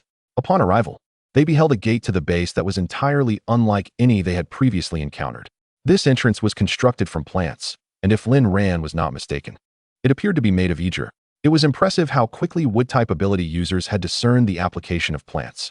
As evening descended, darkness loomed on the horizon. A bonfire flickered outside the base, with only a handful of ability users standing guard, none venturing out. Lin Ran also noted the absence of zombies in the vicinity, likely driven away or eliminated by the ability users. Approaching the individual responsible for registration, Lin Ran and Liang Qian announced their names without concealing their identities. Anyuan was their birthplace, and it was certain that some surviving ability users would recognize them. There was no need to obscure their appearances, in Lin Ran's opinion. The Anyuan base was perhaps the most humane of all, requiring no specific ability level for entry, merely the submission of 23rd tier crystal nuclei. Lin Ran, however, contributed an extra share without disclosing her reasons. The base personnel accepted this, noting that she had submitted nuclei for 3 individuals. After providing the crystal nuclei, Lin Ran and Liang Qian were escorted into the base and directed to the service area. The staff glanced at their housing location table and pointed to a vacant building nearby, stating, It is too late today. You may take residence in this building near the service area. Lin Ran inquired while retrieving the crystal nuclei, What is the rent? The personnel at the service desk expressed astonishment, their demeanor grave, stating, "We do not charge for anything here. The houses are already constructed. What purpose would charging serve? It is utterly pretentious to collect rent for ready-made homes." They further inquired, "Have you been to other places where payment was required?" Liang Qian replied, "Indeed. Those places are quite expensive." She contended that these homes should not incur any charges, as they were built by others. And the constructors exerted minimal effort. Why should they collect any benefit? The service personnel remarked, "That is truly shameless. It is no different from price gouging." His words resonated with Liang Qian, who affirmed, "Exactly, it is indeed better here." The service personnel smiled, stating, "Many have commented on how fair and just our establishment is." After exchanging a few more words, mainly inquiring about the leaders of the base, they learned there were two individuals, one surnamed Li and the other Zhou. The service personnel, wary of their intentions, refrained from divulging full names. Upon hearing the names, Lin Ran speculated they might be Li Yunhai and Zhou Shi. With nightfall approaching, they decided to inquire further the next day. They proceeded to the building indicated by the service desk, discovering that the surrounding area predominantly featured single houses per occupant. To the north lay the most densely populated section of the Anyuan development, which had previously been bustling, with traffic congestion rampant whenever Lin Ran visited. Surprisingly, in this post-apocalyptic world, it had transformed into a prime location. The area is encircled by mountains on three sides, making it defensible. By sealing off just one exit, it becomes relatively easy to protect against zombies without the need for extensive walls, as the mountains serve as a natural barrier. The planners of the base displayed remarkable foresight. Upon reaching their residence, Lin Ran allowed Li Junyu to step outside for some fresh air. Upon emerging, Li Junyu exhibited a marked improvement in behavior, no longer lunging towards either Lin Ran or Liang Qian, nor sniffing the air as if in search of something delectable. She had undergone significant changes, and her wood-based powers had ascended to the 7th tier, poised to soon break into the 8th. Under robotic training, her martial skills had reached Alliance level 10, qualifying her for any military division within the Alliance. As long as she could continue to subdue her primal instincts with reason, she could lead a normal life without the need for subterfuge. Li Junyu enjoyed some playful moments with Lin Ran and Liang Qian, when suddenly her expression shifted, a mix of excitement and trepidation washing over her. Lin Ran noticed and inquired, "Junyu, what is the matter?" Li Junyu turned her head, stammering, Ran, sister Ran, brother. I can smell my brother's scent." Lin Ran, taken aback, immediately used her mental powers to scan the vicinity, unfamiliar with Li Yuanhong's essence, but aware that several individuals had recently returned to the building. Lin Ran lit a candle and retrieved a solar lamp before stepping outside with Liang Qian. They soon encountered Li Yuanhong, along with the parents that Li Junyu had been longing for. Lin Ran let out a sigh of relief and approached, saying, "Uncle Li, Auntie, Ran has returned." Li Yunhai glanced behind Lin Ran, failing to spot Li Junyu, and a wave of sorrow engulfed him. He was acutely aware of the perilous condition of his daughter, having lost hope over the past 2 months. After witnessing the visage of the undead, the trio had long engaged in psychological preparation, yet none anticipated the day would arrive so swiftly. Li Yunhai steadied himself, expressing relief, "It is good to be back. Your aunt and I have been deeply concerned for your safety. The outside world is perilous, and we lack the means to venture forth in search of you." Lin Ran reassured him, "Uncle Li, fret not. I am well, and I have gained much from my journey. I had no inkling that you would establish a base and manage it so effectively." Li Yunhai responded, "It is indeed thanks to your guidance in harnessing our abilities and the provisions you left behind. After enduring the most arduous 7 days, I conferred with your uncle Zhou and resolved to establish a base in the safest location, uniting the strengths of the ability users." Lin Ran recognized the intelligence of these two men. She had not misjudged them. Observing their prowess had reached the 6th tier, it was evident they had not been idle. "What of Uncle Zhou and the others?" she inquired. Li Yunhai replied, "Oh, they are in the adjacent building. We shall visit them shortly." "Very well. However, before we meet them, Uncle Li, let us first see someone," Lin Ran suggested. Chapter 106. A family reunion. Seeing the smile on Lin Ran's face, Li Yunhai and his wife, Han Wenxi, along with Li Yuanhong, felt a tumult of emotions. Hope for the outcome they desired, yet fear that it might not be so. Lin Ran welcomed them into the home and took the opportunity to introduce Liang Qian. Once inside, Lin Ran retrieved a solar-powered lamp, revealing the girl seated on the sofa. She appeared gentle and understanding, her appearance unchanged, and her complexion bore no trace of the undead pallor. She sat quietly, indistinguishable from a normal person. Li Yunhai's mouth opened several times, but he could not utter a sound. He was certain this was his daughter. Yet she merely gazed at them without rushing into their arms as she once did. The heart of this old father ached profoundly. It was Han Wensi who swiftly approached and embraced Li Junyu, who sat quietly observing them. With tears in her eyes, she exclaimed, "Junyu, my darling Junyu, you have returned. Let me see if you are unwell." After scrutinizing her daughter from head to toe, she found nothing amiss. Her touch confirmed Li Junyu's warmth was normal. "Junyu is well?" she asked, turning to Li Yunhai. "Yunhai, Yuanhong, come quickly. Junyu has a normal temperature." Li Yunhai and Li Yuanhong rushed to Li Junyu, their hands rubbing together in a flurry of confusion. Li Junyu, however, looked up at them, inhaling the familiar scents of her three companions. A gentle smile blossomed on her lips, akin to spring's warmth melting the frost of winter in Han Wensi's eyes. Pointing at them, she clearly articulated, "Daddy, Mommy, brother." Though her tone bore some distinction from that of a typical person, she could discern the identities of her family members, the ones she had longed to return to. Her obsession since becoming one of the undead. Han Wensi burst into tears, exclaiming, "Oh, Junyu can still recognize her mother. How wonderful. Yes, I am your mother." After speaking, she embraced Li Junyu once more. Li Junyu inhaled the comforting scent of her mother, blissfully closing her eyes. Her instincts no longer clamored for blood. How wonderful it was to be reunited with her family. Li Yunhai encircled the two women, tears glistening in his eyes, feeling that all the suffering endured since the apocalypse had been worth it. Liang Qian, observing this family, quietly turned away to wipe her tears. Although Li Junyu had transformed into a zombie, her fate remained uncertain, yet she was still surrounded by loved ones. While she and Lin Ran were utterly alone in this world, the haunting memories of her parents' demise overwhelmed Liang Qian with sorrow. Li Junyu was fortunate because she had encountered Lin Ran. Lin Ran gazed at the reunited family, her heart's tumult of joy and sorrow no longer swayed by their reunion. Her parents had been gone for far too long, and she had been away from this planet for an extended period, causing many memories to fade. Nevertheless, this was her way of repaying Li Yunhai. After the family wept in each other's arms, they composed themselves and expressed their gratitude to Lin Ran, who graciously accepted their thanks. Li Yunhai recounted the events that transpired in On Yuan after Lin Ran's departure, detailing how they established and managed their base, sharing everything that had occurred. Upon hearing this, Lin Ran replied, "Uncle Li, you have done remarkably well. On Yuan is fortunate to have responsible individuals like you." Lin Ran and Liang Qian then shared their experiences from other bases. While they conversed, Li Yuanhong went next door to summon the Zhou family. Zhou Shi, upon seeing Lin Ran safe, finally felt a weight lift from his heart. Li Junyu had returned unharmed and appeared no different from an ordinary person. Lin Ran must have discovered a way to save her. After finishing his account, Li Yunhai inquired, Ran, what is Junyu's current condition?" Lin Ran replied, "Uncle Li, the primary distinction between Junyu and other zombies is that she can now control her primal instincts and will not attack others indiscriminately." Li Yunhai understood that this was the best possible outcome. The zombies outside devoured anything in sight, decayed flesh, the remains of their fallen kin, and the carcasses of dead animals. If Junyu were to behave similarly in the future, the pain of awakening would be unimaginable. Fortunately, she had gained some control. Li Yunhai softly murmured, "That is good. That is good." Aware that they still harbored some disappointment, Lin Ran presented Li Yunhai with the medicines she had obtained during her journey.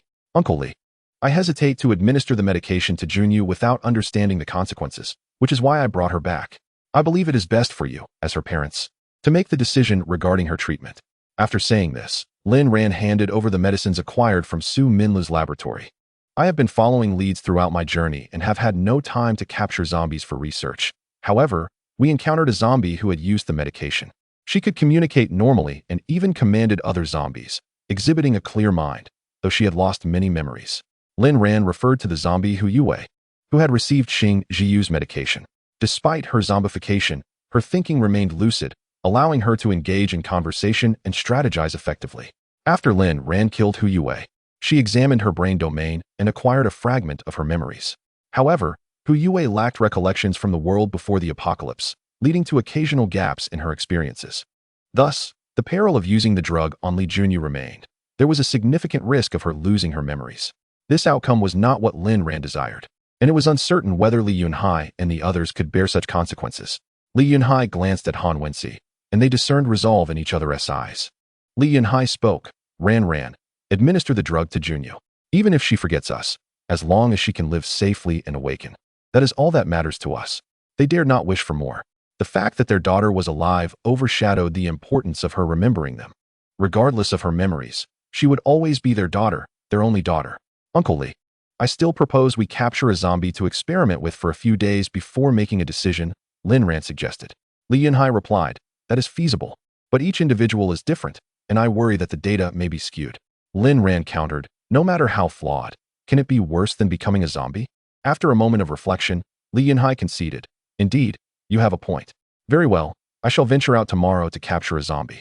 Uncle Lee, we cannot do this at the base, as it would incite panic. Here's what we can do. Tomorrow, you accompany us outside, leaving Uncle Zhou and Auntie behind at the base. With them present, there will be no disruption, and we can find a location outside to capture a zombie. After making this decision, Li Yunhai did not bring Li Junyu back to their current residence. Instead, the three returned as if nothing had transpired. The fact that their daughter had become a zombie had to be concealed, for if the others in the base discovered it, chaos would surely ensue. Once Zhou Shi's family returned, Lin Ran placed Li Junyu into the spatial realm, as she could not yet appear before others. Chapter 107. Binding the zombie the next day. Lin Ran rose early and, after breakfast, headed to the service point. Li Yunhai and the others were already there.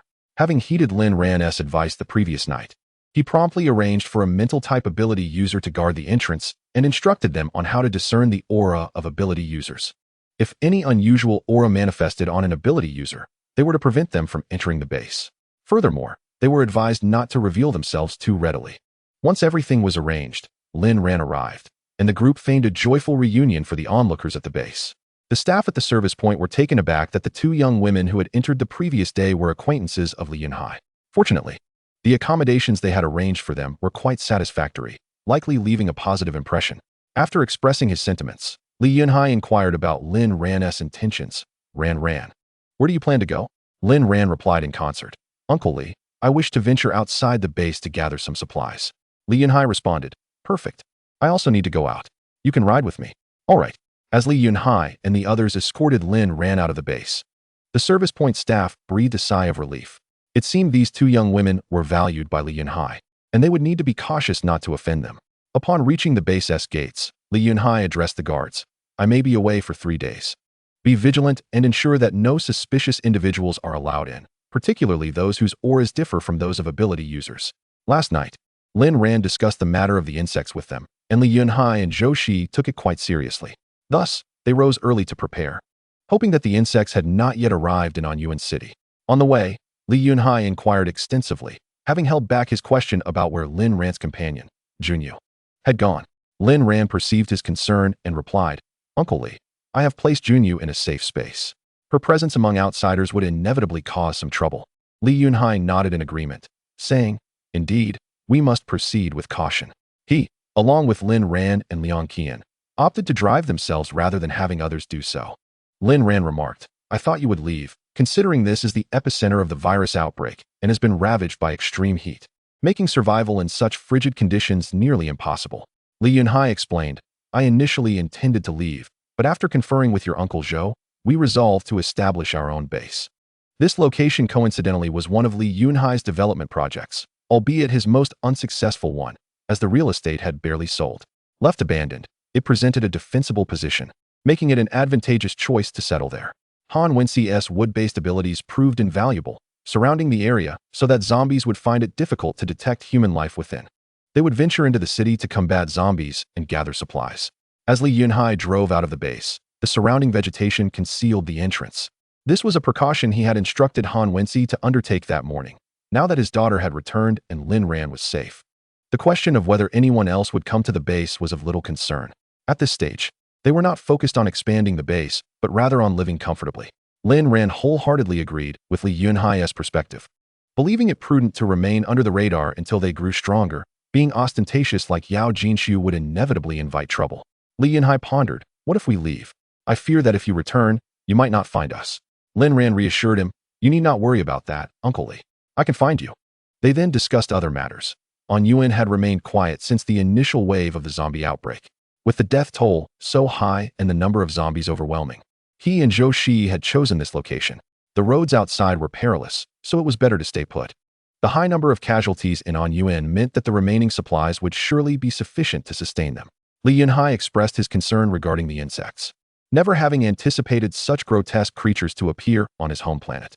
Lin Ran shared everything she knew, including the fact that the insect queen had already infiltrated a human body, specifically that of Heruyo, to prepare for any eventualities. Lin Ran provided Li Yunhai with a photograph of Heruyo, which she had extracted from the robot's stored images. Otherwise, she would not have had a photo of her, as she was not the type to take pictures in times of crisis.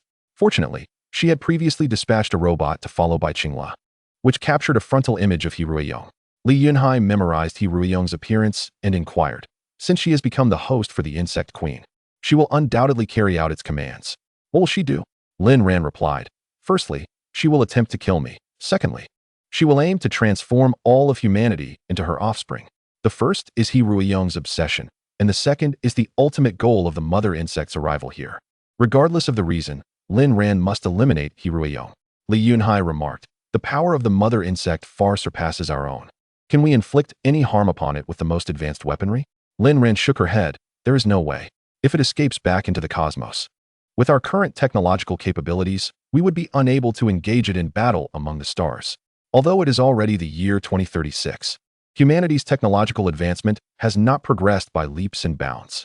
Compared to a decade ago, the aviation sector has only seen slight improvements in equipment. However, there are no vessels capable of withstanding the mother insect's onslaught. Li Yunhai was clearly aware of this. We are far too behind. Even if we were to venture into the cosmos for reconnaissance, our weaponry lacks the precision required for such an assault. It is not merely a matter of armaments.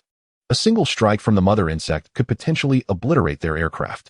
Lin Ran suggested, let's not dwell on this issue for now.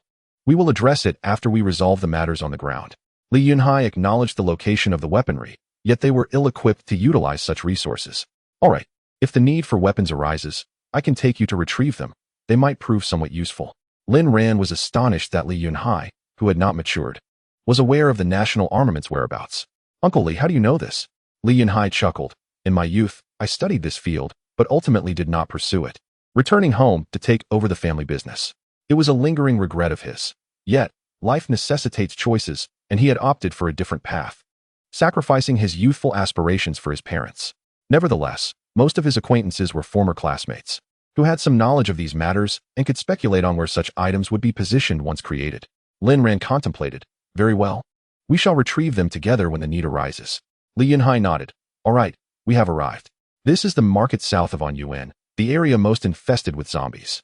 Upon disembarking, Lin Ran and Liang Qian hurried towards the densest concentration of zombies, engaging them swiftly and decisively. Liang Qian drew the zombies' attention while Lin Ran bound them, wrapping 3 of them like mummies before ceasing her efforts. All right, Qian, Uncle Li, let us retreat. The trio quickly exited the market, heading to a nearby community 3 kilometers from their base, where there were fewer people and zombies. Lin Ran intended to administer medication to the zombies here, if conditions permitted. She would directly treat Li Junyu. Chapter 108. I consumed them. Lin Ran and her companions had captured a zombie endowed with wood-based abilities, akin to Li Junyu's powers. This particular zombie had reached the 7th level. The outbreak of the zombie virus first occurred in Anyuan, catching humanity off guard and resulting in numerous fatalities. Consequently, the zombie population here was substantial, having consumed many of their own kind in the initial stages, thus advancing quickly. Li Yunhai observed the female zombie, recently injected with the medication, his heart racing with trepidation, fearing an unfavorable outcome. Li Junyu, on the other hand, gazed curiously at the struggling zombie, her large golden eyes fixated upon it. In a short while, the zombie became still, seemingly engaged in a form of communication with Li Junyu. Lin Ran did not display any surprise. This was quite normal. Even if Li Junyu's level was equivalent to that of the zombie, she would still surpass it, highlighting the distinction between a zombie king and ordinary zombies. After conversing with Li Junyu, it was uncertain whether the serum had begun to take effect, but the expression of the zombie transformed from a fierce grimace to a serene calmness, its breath also softening, and it ceased to emit those guttural sounds. The zombie, with its voice seemingly scorched by fire, uttered fragmented syllables. You are who? Li Junyu tilted her head and replied. Sister Ran said, my name is Li Junyu. The zombie inquired. Oh, then what shall I be called? Li Junyu responded, I do not know. Lin Ran did not allow the zombie to pursue this question further, for it was unanswerable unless it were given a new name and identity. She used her mental energy to soothe the zombie into a slumber and then administered another injection of the serum. Half an hour later, Lin Ran peeled open its eyelids and discovered that the once crimson pupils had reverted to the black of its pre-zombified state. This was a triumph. Li Yunhai felt a surge of excitement, clenching his fists, trying to steady his heartbeat. Ran, Junyu. Lin Ran said, Uncle Li, let us wait one more day to observe its recovery before administering the serum to Junyu. She had a total of 20 vials of the serum. Having used 2 on this zombie, and estimating that Junyu would require 3, Lin Ran intended to reserve the remainder for robotic analysis. Aiming to produce more of the serum in bulk, these zombies could potentially be salvaged. Li Yunhai agreed. Very well, patience is paramount. The 3, along with the 2 zombies, spent the night in the building. Throughout the night, Li Yunhai remained vigilant, occasionally rising to monitor the zombie's condition.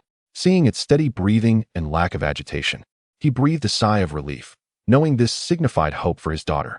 Observing his daughter beside the zombie, he approached and affectionately ruffled Li Junyu's hair, saying, Junyu, dear. Li Junyu seemed to sense her father's touch, nuzzling her forehead against his palm, instantly softening his heart.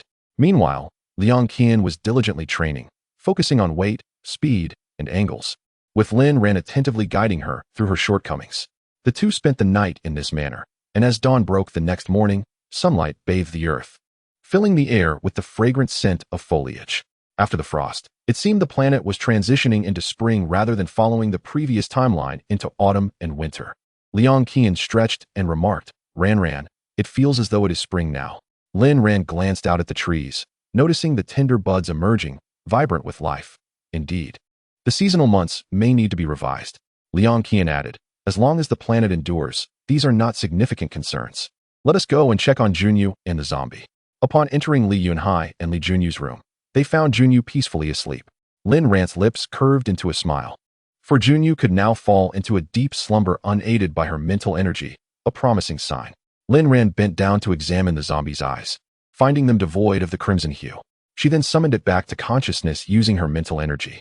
The awakened zombie appeared bewildered, gazing intently at Lin Ran. Although her throat was still hoarse, it was no longer as it had been the previous day. Her voice had softened slightly. Where am I? Lin Ran inquired. Do you remember your name? The zombie tilted her head, pondering for quite some time. I remember. I should be called Qian Weiran. What does should be mean? Is she not certain of her own identity? After speaking, she clasped her head. I apologize. I feel a bit of pain in my head. It seems I have lost many important memories, and all that remains are the 3 characters of Qian Weiran. This was the conclusion Lin Ran had anticipated. She turned to Li Yunhai. Uncle Li, shall we proceed? Li Yunhai nodded with difficulty. Yes, I wish for Junyu to walk normally in this world, rather than become a zombie that anyone can slay. Lin Ran replied, very well. We shall begin after lunch. I will keep watch over Junyu tonight. Li Yunhai expressed his gratitude. Thank you, Ran. Lin Ran responded, no need for thanks, Uncle Li. She offered Qian Weiran some food and then asked, aside from the headache, is there anything else that troubles you? Qian Weiran looked up at Lin Ran's attractive face. No. All that remains in my memory is the part where I voraciously consumed corpses. As for everything else, not a trace. After speaking, Qian Weiran lowered her head, gripping the blanket tightly, her knuckles visibly strained, clearly unable to accept her harrowing experiences after the apocalypse. Lin Ran gently patted her back. Do not be disheartened. Many zombies endure similar fates. Suddenly, Qian Weiran burst into tears, covering her face. But I even consumed my own parents. The atmosphere in the room shifted dramatically. The surrounding plants began to grow wildly, their branches soon encroaching upon the interior. Lin Ran utilized her powers to dispel the intrusive tendrils. Noticing Qian Weiran's burgeoning madness, Lin Ran swiftly employed her mental energy to soothe her, coaxing her into a deep slumber. Liang Qian observed with concern. Ran, what shall we do? When she awakens, she will be perpetually engulfed in this guilt. In that case, it would be better for her to remain a zombie. Lin Ran acknowledged, indeed. Li Yunhai finally comprehended Lin Ran's earlier apprehensions. She had taken Li Junyu away to prevent witnessing such a scene. Thank goodness.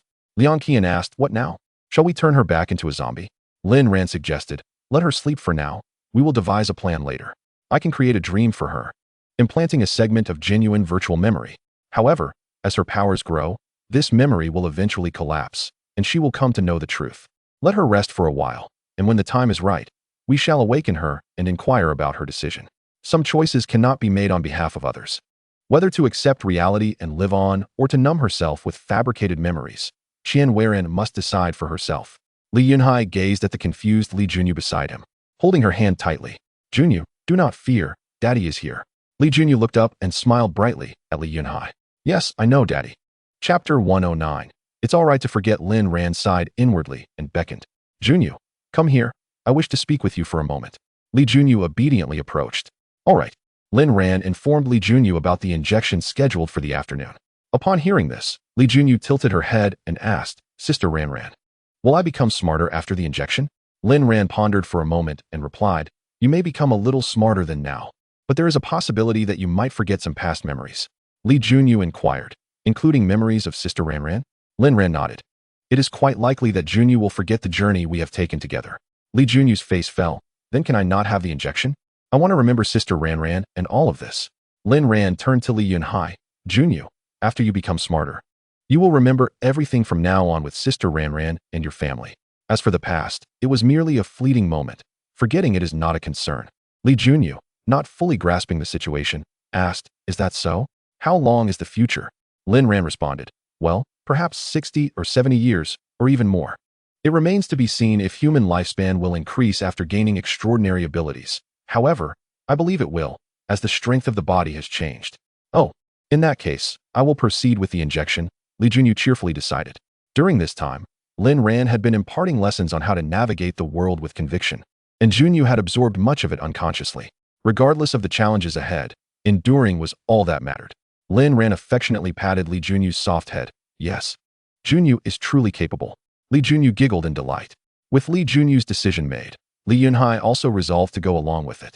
Lin Ran planned to enjoy a hearty meal and, after lunch, commenced the injection for Li Junyu, ensuring she would awaken in time for dinner. Before mealtime, Lin Ran decided to accompany Li Yunhai and Junyu to eliminate some zombies. There were high-tier zombies in the vicinity, and obtaining their crystal cores could serve as a safeguard should any complications arise with the injection. Liang Qian remained behind to watch over Qian Weiran, while the trio swiftly made their way to a nearby community. There, the zombies swarmed like ants, having reached a point of stacking upon one another, unable to move. This community had previously housed many residents, being close to schools and thus a sought-after area. It was no wonder there were so many zombies. The remaining ones were the victors, engaging in daily skirmishes over food.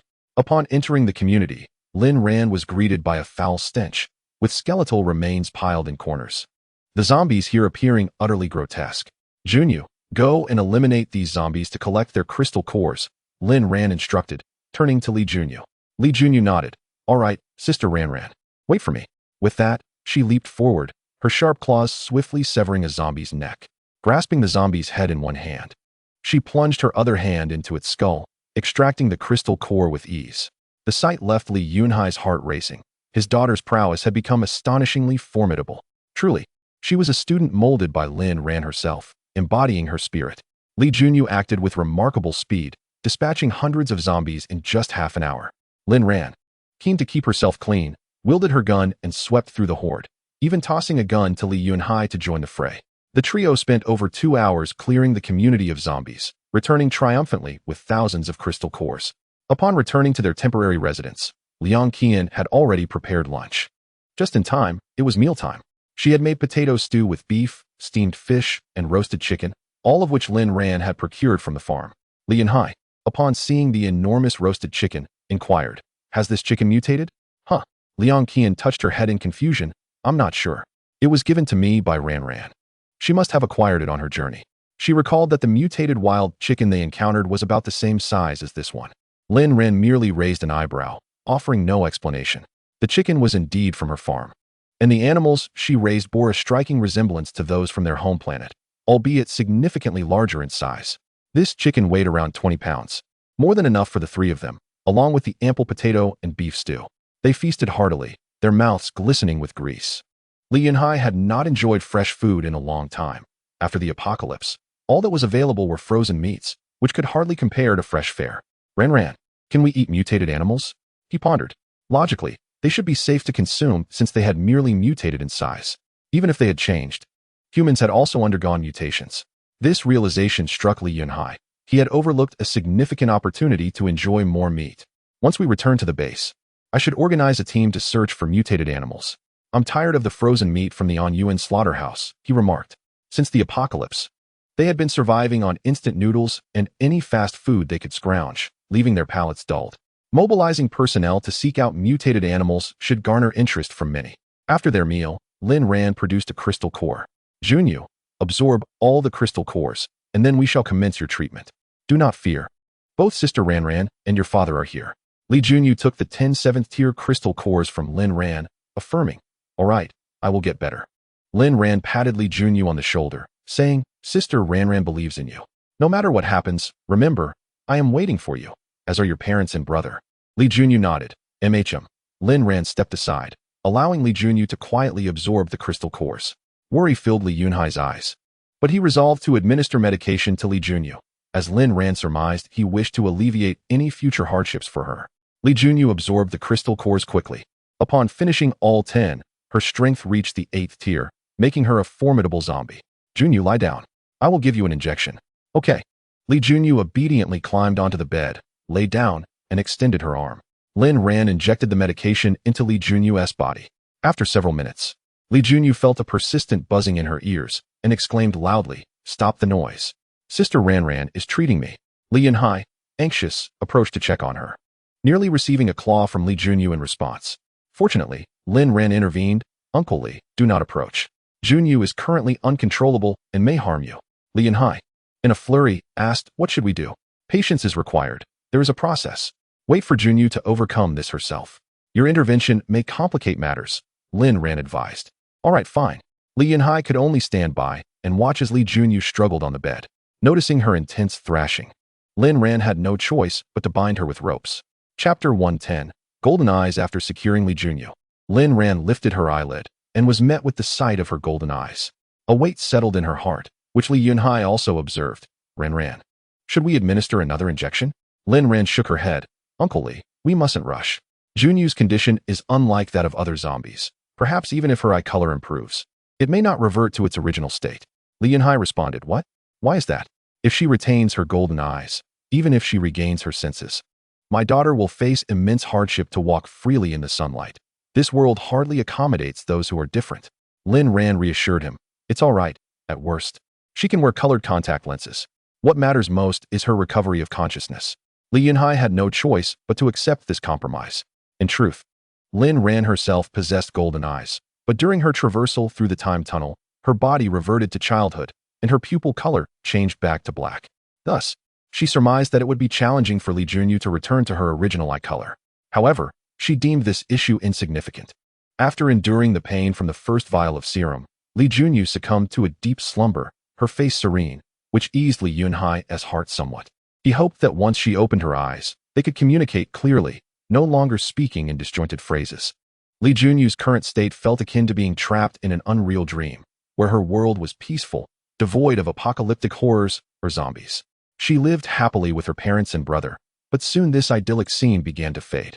She reached out, yearning to grasp it, but gradually, these images vanished, replaced by a myriad of thoughts crowding her mind, pushing the old ones aside. Suddenly, Li Junyu opened her eyes, meeting the anxious gaze of Li Yunhai. "Oh, it was just a dream," she murmured before closing her eyes again, this time sinking into a deep and tranquil sleep.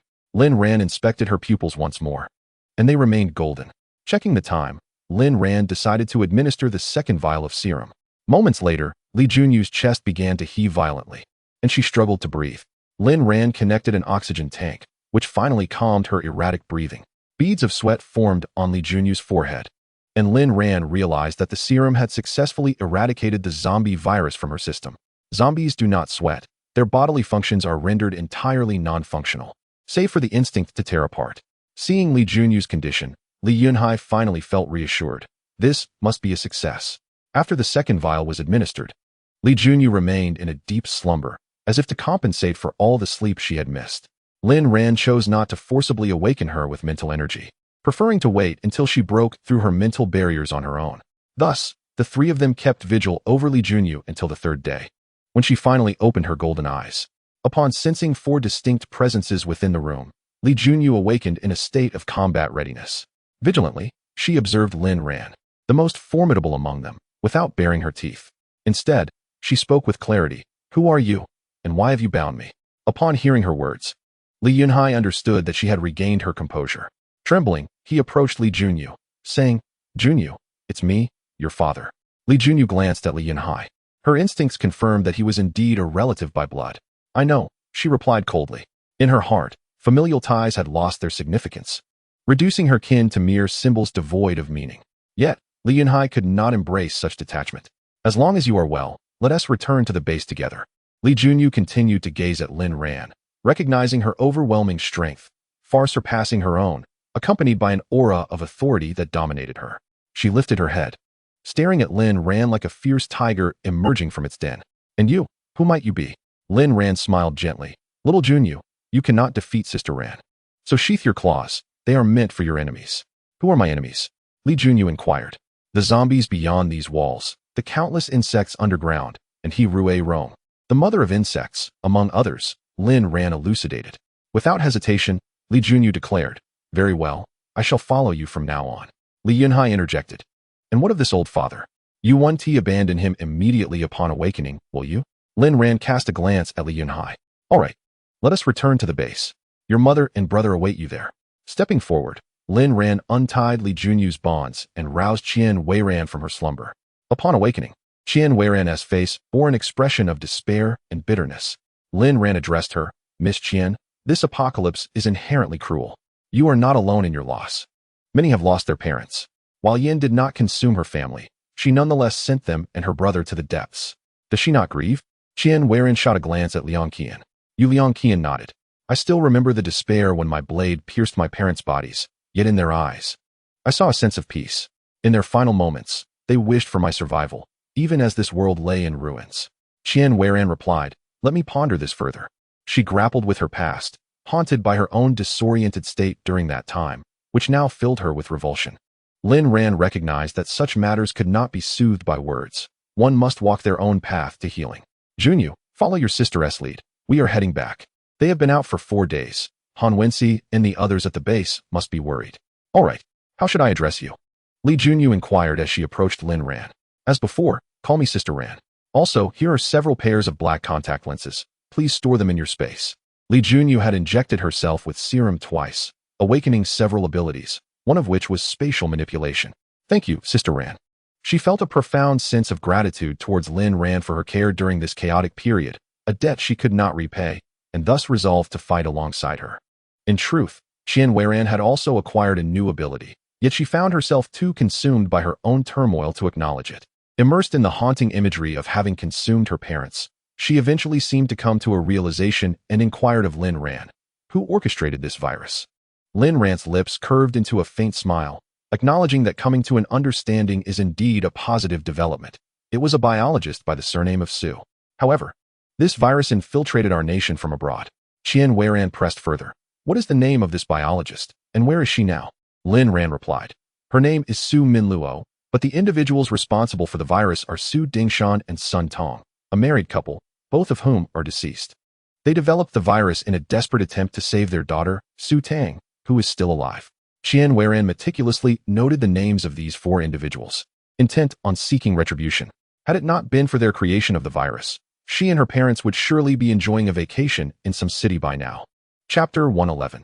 Her daughter is truly healed. Lin Ran and her companions drove back to the base. Upon arrival, they found no anomalies outside. After moving aside the unusual plant obstructing the entrance, they encountered the gatekeeper. Upon seeing Li Yunhai, they approached to report the events of the past few days. Captain Li, there have been no irregularities at the base, and no traces of insects have been discovered underground. Li Yunhai responded, Good, let us proceed inside. Once inside the base, Lin Ran concealed the entrance once more. It would be prudent for this base to remain undetected for the time being. One could not ascertain whether the arrival of the entities was of insectoid nature or something else entirely. This planet has already become a melting pot of foreign life forms, placing humanity in a precarious position. Han Wenxi and Zhou Shi were required to visit the service area daily, whether early or late. Today, as they arrived, Li Yunhai was just bringing Lin Ran and the others back. Upon seeing the girl at the forefront, Han Wenxi covered her mouth in disbelief. Her daughter was indeed healed. Li Junyu gazed at the woman who had now entered middle age, the crow's feet at the corners of her eyes seemingly narrating untold stories. Thus, Li Junyu approached Han Wenxi, recognizing her mother's visage. Mother, I have returned. After a brief, awkward embrace, she quickly released her hold. When the apocalypse commenced, Li Junyu had just celebrated her 13th birthday, and was poised to enter junior high after the summer break, but calamity had struck. Prior to this, she had already reached a height of 1.60 meters. Over the past 2 months, under Lin Ran's care and with abundant nourishment in the form of crystal cores and nutrient solutions, she had grown significantly, now standing at nearly 1.70 meters. Just 2 centimeters shy of Lin Ran's height.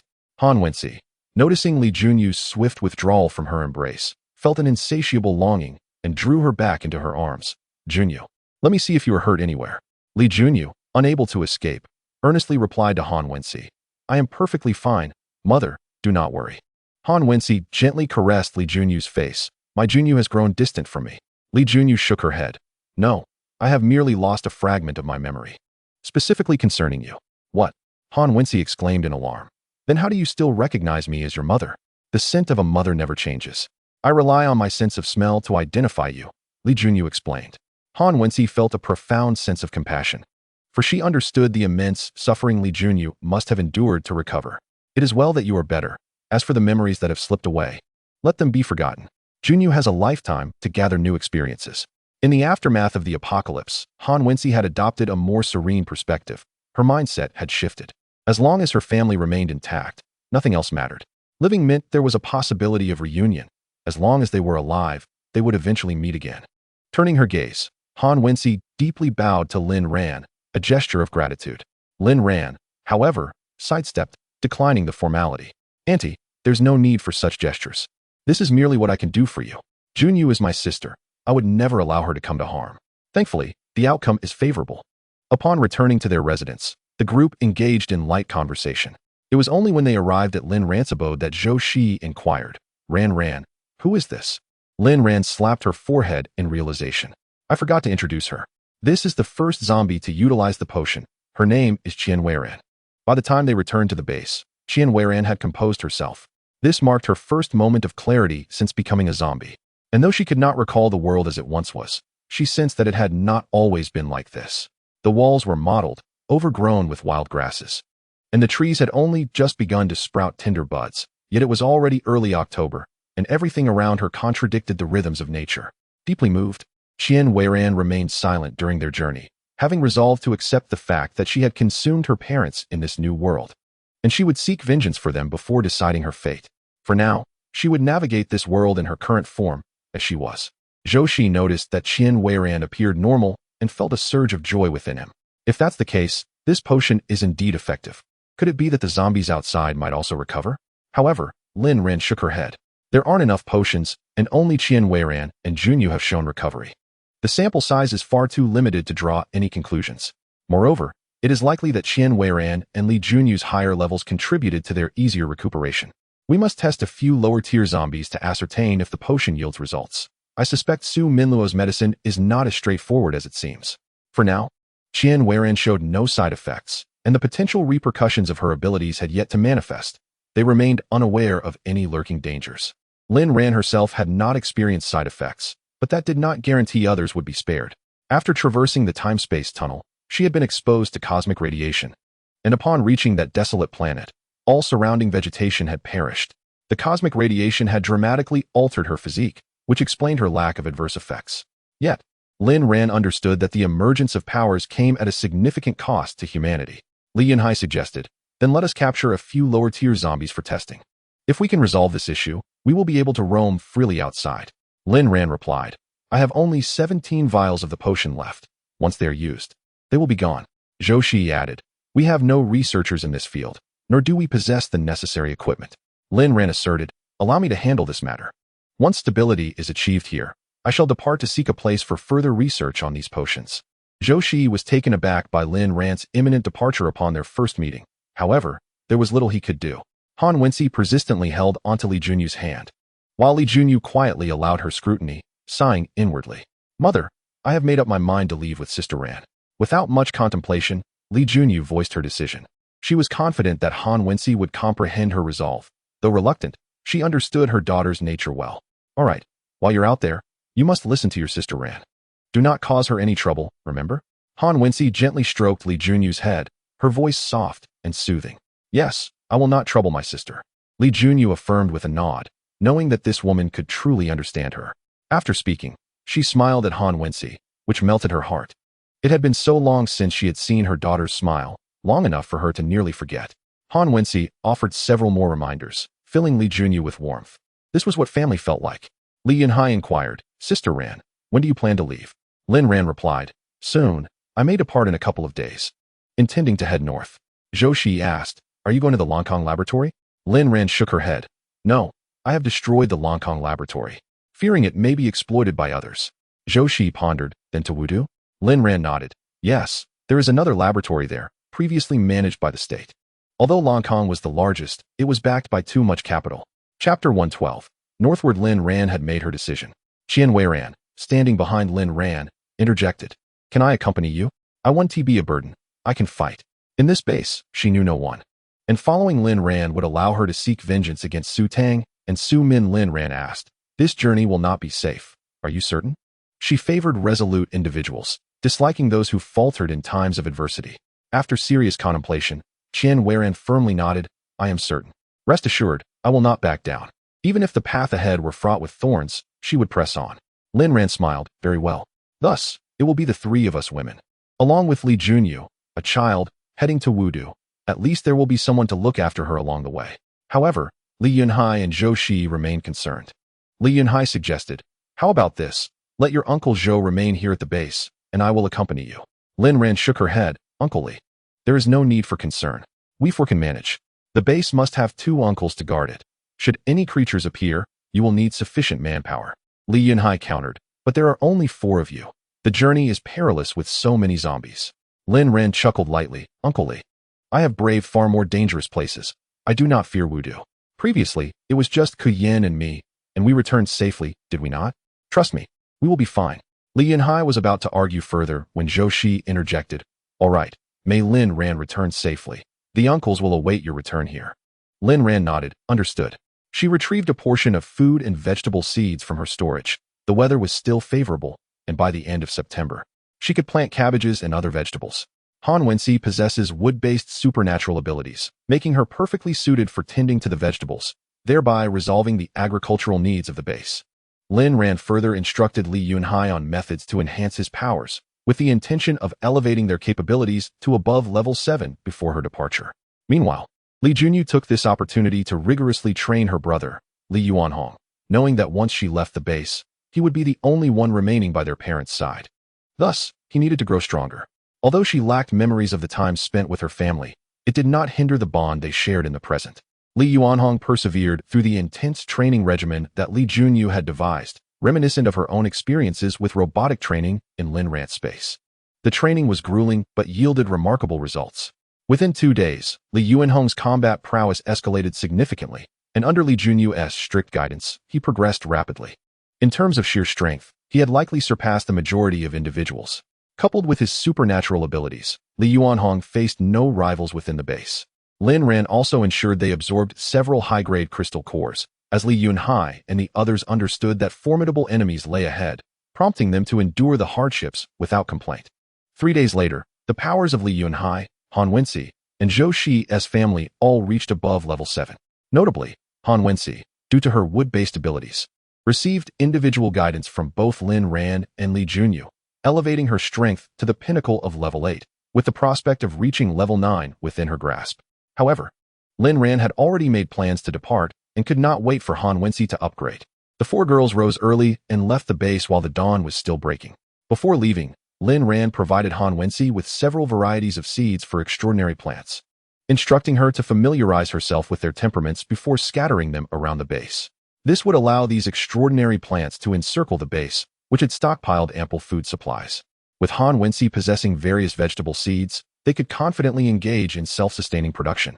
This would enable them to fortify their strength, ensuring they were prepared to confront any impending threats from the monstrous hordes. After the 4 departed the base, they journeyed northward, encountering a myriad of complex scents in the air. During their time at the base, Qian Weiran finally resolved to enhance her own abilities, training alongside Li Yuanhong and the others, which proved fruitful. Additionally, she acquired new supernatural powers. In addition to her existing wood-based abilities, she also gained water and lightning abilities. She would not become a burden to Lin Ran or Liang Qian, as her original wood-based abilities had reached level 7, while her newly acquired powers were no less than level 4. assuring her self-defense capabilities.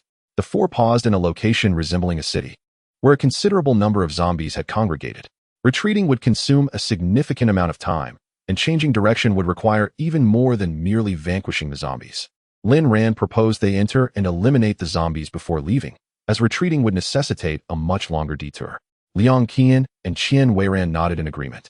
While Li Junyu licked her lips in anticipation, let us follow Sister Ran. This would be her first battle since regaining consciousness, a chance to test her own strength.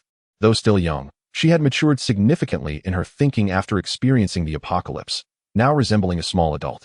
The four divided into two groups to enter the town, where the zombies had inexplicably gathered en masse.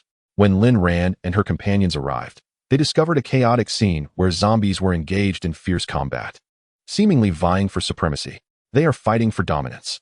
Lin Ran exclaimed to the other three. While they are preoccupied, let us strike them down together. With that, she tossed a firearm to Qian Weiran, who was handling a gun for the first time. How do I use this? She stammered. Liang Qian replied. Just aim at the zombies and pull the trigger. Just make sure not to shoot at us. Hee. Junyu, you're included too. Li Junyu reassured her. All right, Qian.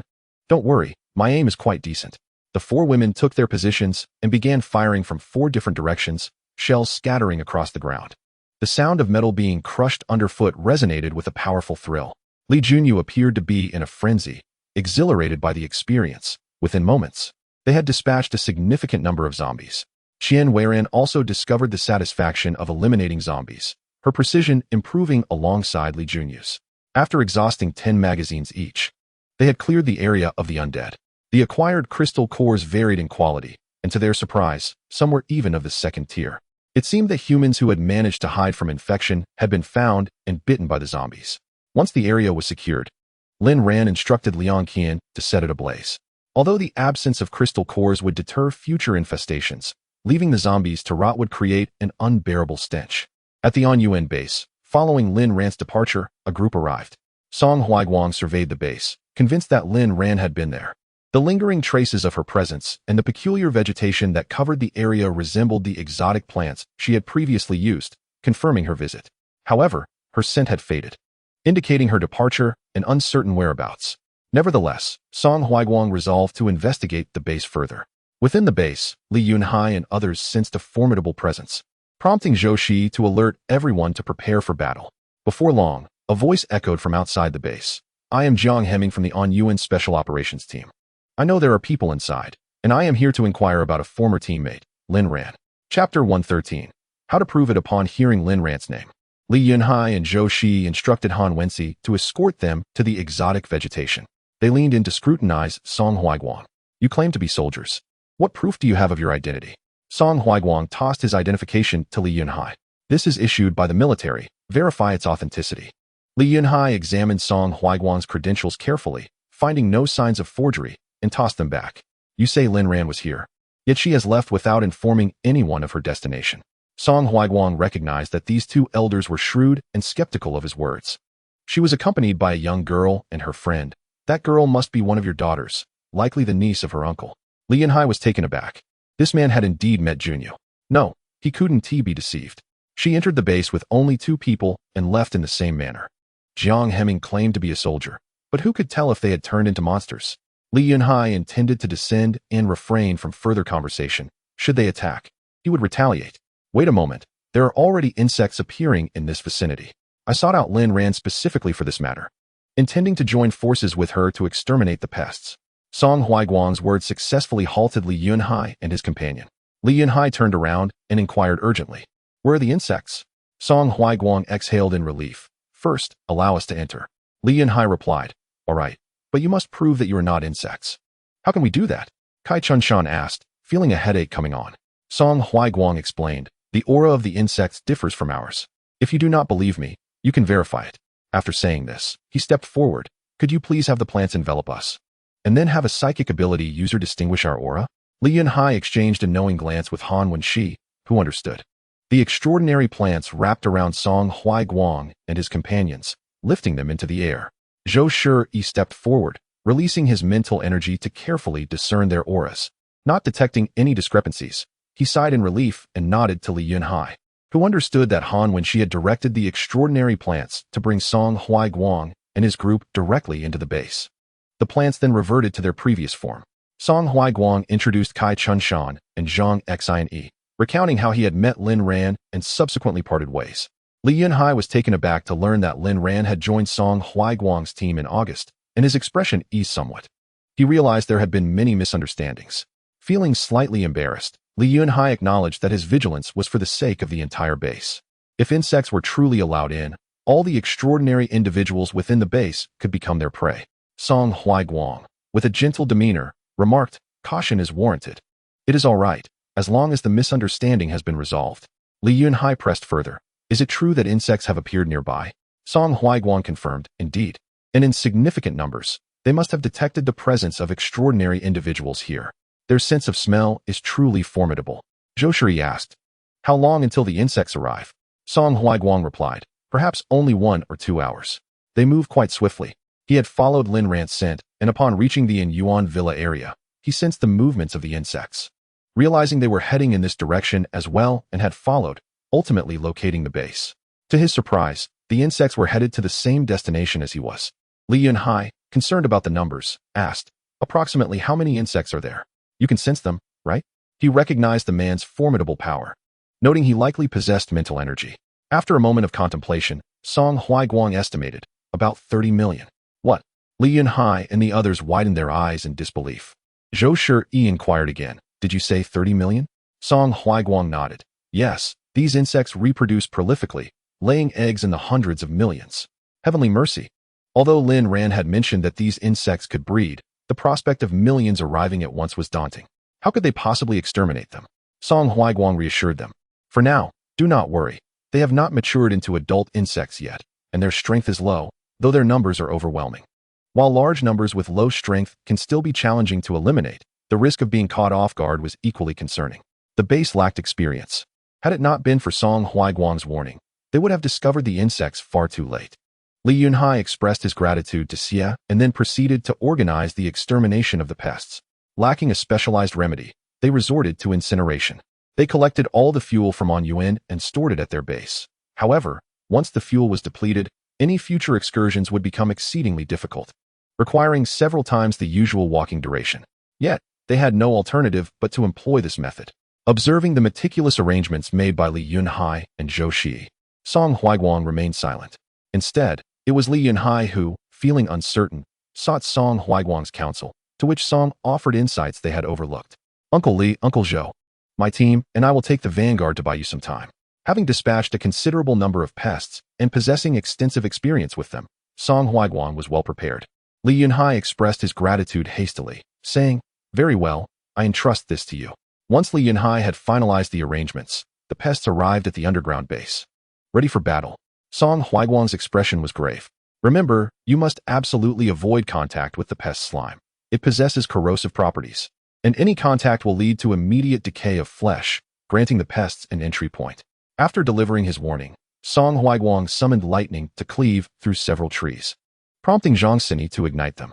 Subsequently, Li Yunhai and the others witnessed the pests lining up to enter the fiery circle, seemingly compelled by a mental force, thus rushing into the flames. However, some of them, uncontrollable, charged directly at Li Yunhai and his group. This marked Li Yunhai's first encounter with such unfamiliar creatures, and they appeared as grotesque as Lin Ran had described. With slime dripping from their mouths, Li Yunhai cautioned the others, "Be vigilant. We must not allow any slime to touch us." The fire-based ability users surrounded themselves with flames, causing the pests to redirect their attention elsewhere. Ice-based users encased themselves in ice, while those with wood, earth, and other abilities lacked protective measures and had no choice but to confront the pests head-on. Fortunately, Song Huaiguang and his team attracted most of the firepower, and the pests, still relatively weak, relied solely on their corrosive slime, making avoidance feasible. Utilizing his mental strength, Song Huaiguang herded the pests together and cast them into the flames, resulting in a cacophony of explosions accompanied by a nauseating stench.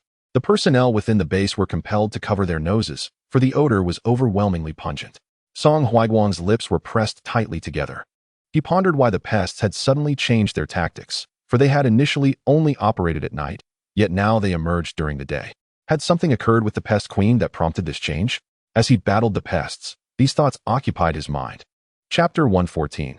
You guessed correctly, Lin Ran and her companions journeyed northward, Yet they encountered no trace of the pests. The underground remained eerily quiet. They skillfully evaded the zombies, engaging in combat only when absolutely necessary. The zombies, upon sighting them, became frenzied, eager to drink their blood to evolve. Lin Ran observed that these zombies were gradually developing new consciousness, an awareness distinct from their previous state, born from their rising levels. This phenomenon struck Lin Ran as peculiar, prompting them to halt in a small town. The town was overrun with zombies, lying in wait at supermarkets to ambush any ability users seeking supplies, thereby procuring sustenance. Lin Ran attacked the cerebral domains of over 100 zombies, yet the outcome revealed only newly formed consciousnesses. The original awareness of these zombies left not a trace within the cerebral domains. How could this be? Could the virus possibly engender self-awareness? With this question lingering in her mind, Lin Ran continued her journey northward. She engaged in discussions with others, yet none could ascertain a plausible explanation. Qianweiran had once been a zombie, and Lin Ran had examined her cerebral domain, finding nothing amiss. Li Junyu's consciousness also appeared normal, and as for herself, she had transformed into a zombie without ever losing her memory. This led to a singular possibility. The virus, upon entering the human body, could mutate randomly. Those zombies that had developed new consciousnesses were likely irretrievable even with medication. They would remain in their zombie forms indefinitely, unlike Qianweiran, who had regained her awareness. Taking a moment to check on her surroundings, Lin Ran noted that the robots were diligently researching Su Minluo's medication, with only 30% of the progress remaining to completion. The reason she mentioned going to Wudu was to ensure there would be a rationale for the bulk production of the medication. Otherwise, producing such an abundance of drugs out of thin air would undoubtedly raise suspicions. Liang Qian had an inkling of Lin Ran's intentions, but chose to remain silent. She understood that Lin Ran's decision to go to Wudu was well considered, and she only needed to accompany her. However, the zombies they had encountered earlier had indeed surprised them. Ran, they are unlike Junyu and Weiran. How can this be? Lin Ran shook her head. I do not know. We can only surmise that the mutations caused by the virus within the body could take one of three directions. One type becomes an ability user. Another type can be cured and restored, while the last type is wholly a zombie, with no prospect of healing. Liang Qian suggested, should we capture a couple for experimentation? Lin Ran replied, we lack sufficient medication at present. Let us wait a while longer. After all, it has been quite some time, so there is no urgency. Liang Qian remarked, by then, there will be many more complications. Nevertheless, there was little that could be done. The medication was in her possession. She had instructed the robots to expedite the analysis of the drug components, with only 30% left to complete. By that time, the base's construction should be on track, though she had yet to devise a suitable method to inform the base personnel about collecting the medication. Perhaps airlifting it would suffice. Once this matter was clarified, they could concentrate on dealing with the mother bug. As the four traversed the path, the warming weather revived the roadside flora, and mutated animals occasionally darted out. Lin Ran paid them no heed. Even if this planet returned to normal, it would never be the same as before. Animals had grown larger, humans possessed abilities, and zombies roamed. Everything would coexist on this planet. It remained to be seen whether the environment could revert to its former state, a notion Lin Ran deemed unlikely. Wudu was over 900 kilometers away from Anyuan. Even in better times, the journey would take 8 hours. Their progress was slow. Let us take a brief rest before changing tools, Lin Ran suggested, having forgotten that she possessed a helicopter. When she produced the impressive machine, Liang Qian's eyebrows twitched in surprise.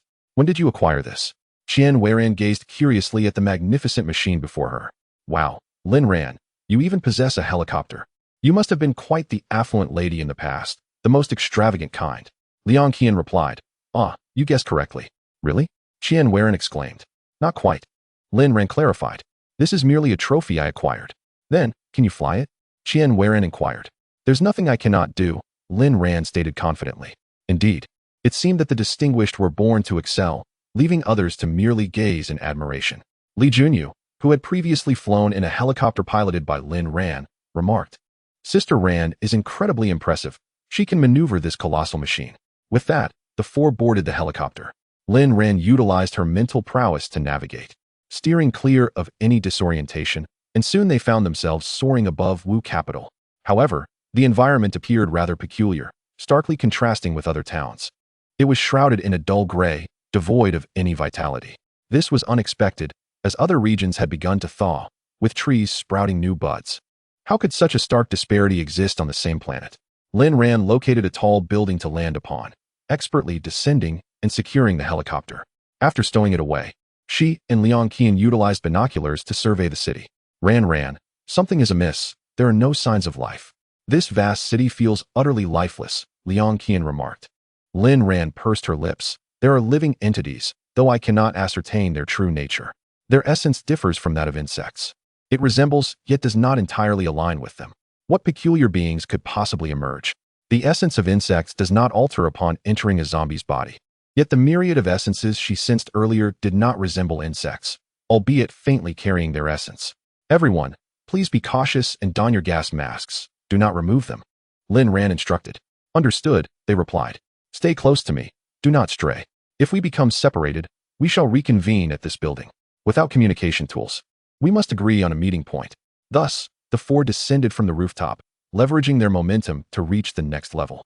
Continuing downward until they reached the ground in just over a minute. Lin Ran discerned the direction from which the peculiar essences emanated, eastward. Liang Qian and the others followed closely behind Lin Ran, and after a brief 10-minute trek, they arrived at their destination. The surroundings were cloaked in a layer of gray, as if some substance had been smeared across the area. The scent was enigmatic, to say the least. Lin Ran had never encountered such an aroma before, but Qian Weiran recognized it. She had been in a relationship prior to the apocalypse, and they had even registered their marriage, planning to hold a wedding banquet in October, only for the world to succumb to chaos. This scent, Qian Weiran remarked, is the residue left after a mixed doubles encounter. What the hell? Who on earth is so twisted? Liang Qian exclaimed. Lin Ran felt a wave of exasperation. Who could commit such a grotesque act? Could it be that the insect queen had escaped? Everyone, remain vigilant. It is highly probable that the insect queen has fled to Wu capital. Her favorite pastime is laying eggs, ensuring her progeny proliferate endlessly. Now that she has invaded He Ruiyong's body, one can only wonder how she intends to proceed. The four paused before a structure that appeared to be a warehouse, from which sounds emanated. Qian Weiran silently lamented, in broad daylight. Couldn't they show a modicum of decency? Chapter 115.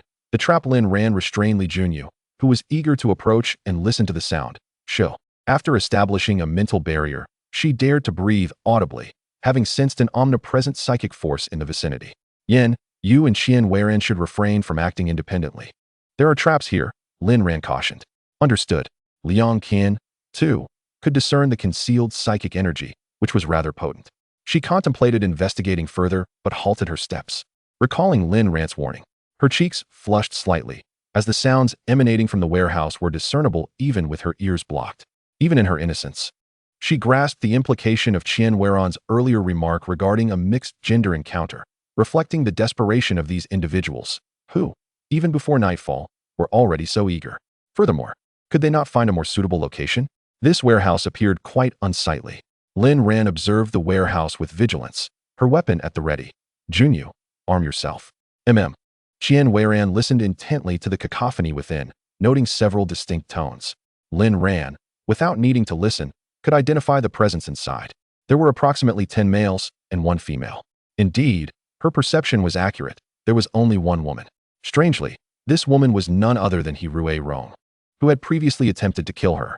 However, what was peculiar was that He Ruiyong's essence had already diminished, her body likely under the complete control of the mother bug. What was the purpose of the mother bug seeking so many men? Was it not capable of laying eggs and hatching progeny without males? This was what Song Huiguang's information had indicated. Could it be that the Alliance had yet to comprehend the reproductive methods of these creatures? Or did it require male hosts after commandeering He Ruiyong's body to reproduce? That would be even more repugnant. What were these men thinking, being so impatient? Inside the warehouse, He Ruiyong squinted her eyes in ecstasy, surrounded by men who gazed at her in admiration. One cautiously inquired, "My queen, how is it?" He Ruiyong opened her eyes, beckoning with her finger. "You join as well. It is insufficient." The man, elated by her words, trembled as he stood. Yes, of course. He Ruiyong had not anticipated that the human body would prove to be such a treasure. It was far more pleasurable than existing among the stars. It was fascinating. Moreover, these males were nearly glued to her side. As for the visitors outside, she intended to enjoy herself first before dealing with them. Lin Ran, we meet again. And this time, she would not allow her to escape. More sounds resonated from the warehouse, prompting Lin Ran to quickly insert earplugs into Li Junyu's ears and handed her over to Liang Qian. You 3, step back. As Liang Qian and the others steadied themselves, Lin Ran severed the warehouse with her psychic force. A thunderous sound ensued as the roof was displaced, exposing the occupants to the air. Lin Ran beheld the half-revealed woman, who had undergone a grotesque transformation. Her lips were swollen, her eyes unnaturally large, resembling those of a creature rather than a human. The entire appearance had become bizarre, seemingly aligning more with that of a bug, truly a testament to the mother bug. Liang Qian and the others also witnessed this transformation, with Qian Weiran exclaiming, "What? What is that? It's so hideous." Upon the conclusion of her words, the mother of insects unleashed a mental force, intending to sever Qian Weiran's head, only to be intercepted by Lin Ran, who remarked on her meddling. Lin Ran raised her gun and fired, while He Ruiyong, with an uncanny agility that surpassed all others, deftly evaded the bullet, an evasion even Lin Ran could not replicate. Li Junyu, witnessing this, attempted to advance but was halted by Lin Ran's gesture. For He Ruiyong had regained her strength and warranted utmost caution. He Ruiyong emitted a piercing laugh, causing the man beside her to crouch down, clutching his head in distress. Li Junyu and her companions, shielded by Lin Ran's mental barrier, remained unaffected, yet upon observing the plight of the men, Qian Weiran murmured, "It seems as though these men have been drained of all vitality." Liang Qian concurred, "Indeed, these men have become mere shadows of themselves, their bodies little more than bone." Qian Weiran urged, "Quick, look at that dark mass writhing on the ground." Liang Qian scrutinized it closely. "Those are the larvae spawned by the mother of insects." Qian Weiran recoiled in disgust. "How repulsive. I had imagined the insects Lin Ran spoke of to be the ordinary kind, but these look nothing like what I had envisioned." Liang Qian retorted, "What else did you expect? Those large moths we encountered on our journey were far more beautiful. Indeed, these insects bore no resemblance to anything from their planet, exuding an eerie aura." Lin Ran observed the men with an air of nonchalance. It was hardly surprising what grotesque circumstances might arise from the alliance of He Ruiyong and the mother of insects. Even so, she was taken aback that these men could descend to such depths, likely due to the mother of insects utilizing He Ruiyong's unique abilities. Otherwise, given the aesthetic sensibilities of their planet's males, they would never indulge in such indiscriminate hunger. "Qian, you handle the larvae. Leave the larger one to me, and exercise caution." Lin Ran communicated with Liang Qian through her mental power, without turning back.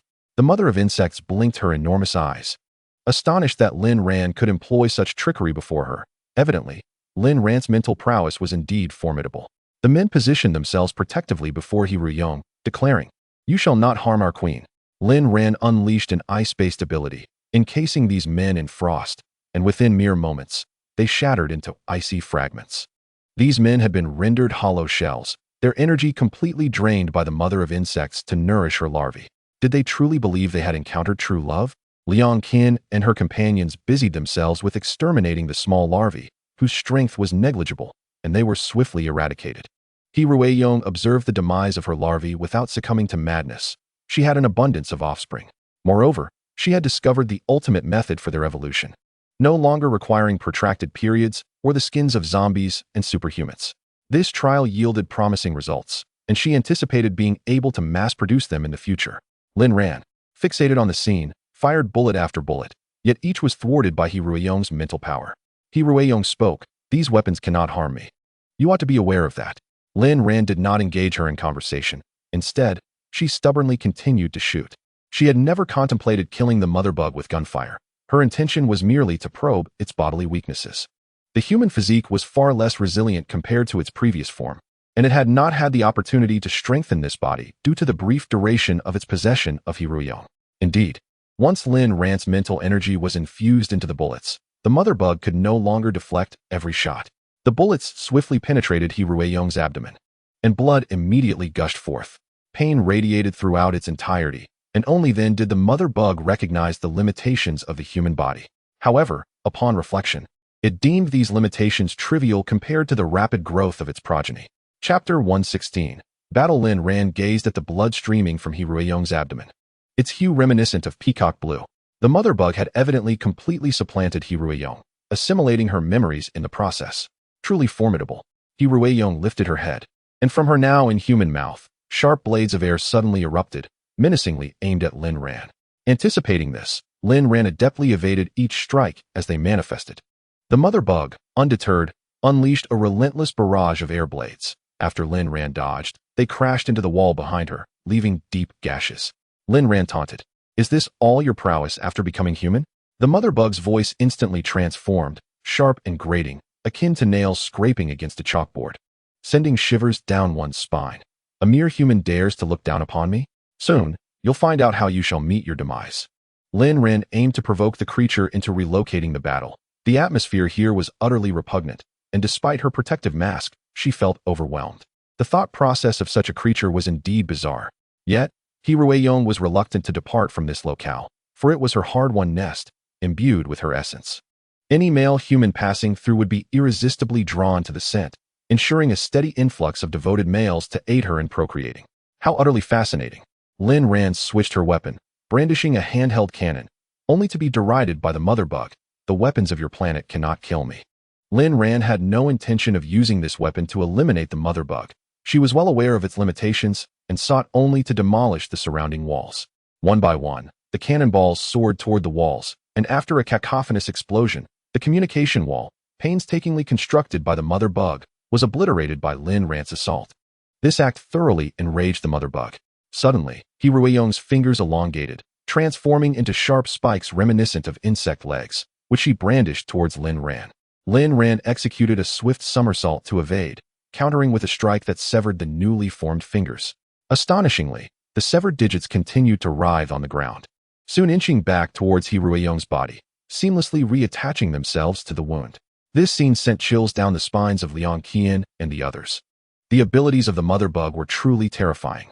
Qian Weiren exclaimed, "Am I seeing things?" Even after her fingers were severed, they possessed life, able to find their way back and reattach. How extraordinary. Liang Qian. Indeed, she is currently inhabiting a human body, which has been altered by the creature. Li Junyu, don't you sisters find it somewhat revolting? Having one's own body so recklessly manipulated by a foreign entity. Once this creature departs, will she still be herself? How could anyone be so foolish? Liang Qian. It is indeed repulsive, yet Heatwaves does not perceive it as such.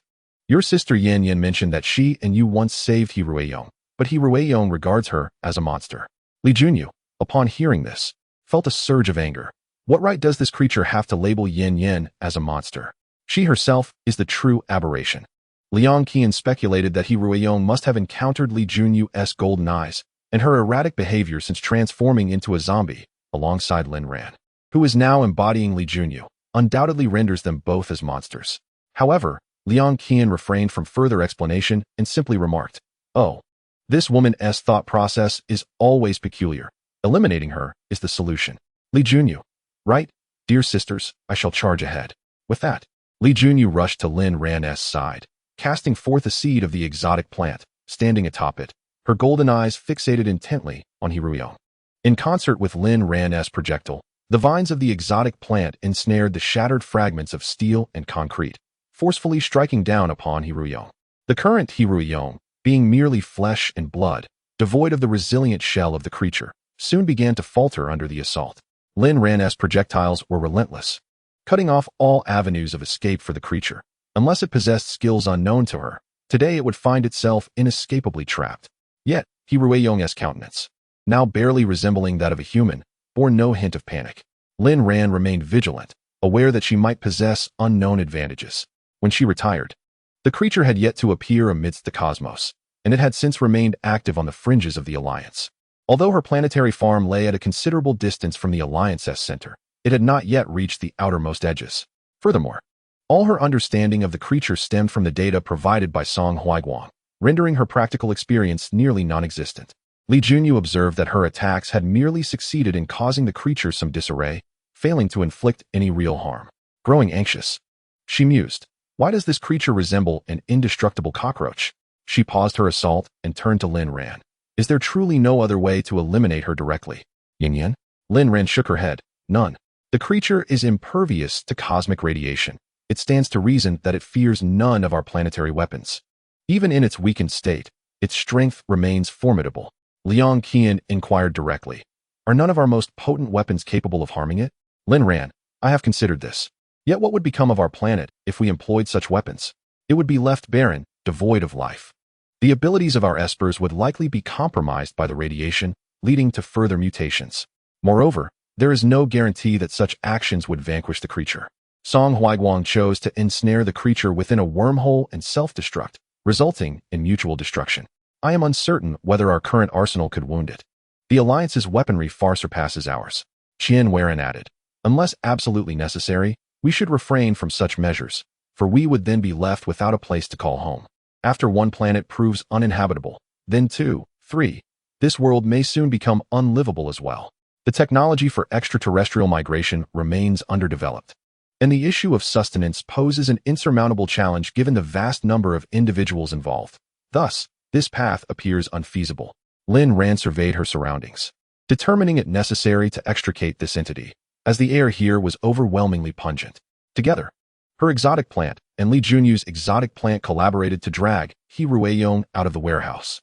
Only in the open expanse did they release Heatwaves, at which point Lin Ran noticed that the exotic plant had sustained injuries. The areas in contact with Heatwaves corroded. She urged her powers to hasten the flowering and seeding of the exotic plant, subsequently storing it away. The seeds, though slightly damaged on their outer layer, likely due to the corrosive effects of Heatwaves, would need to lie dormant for a time.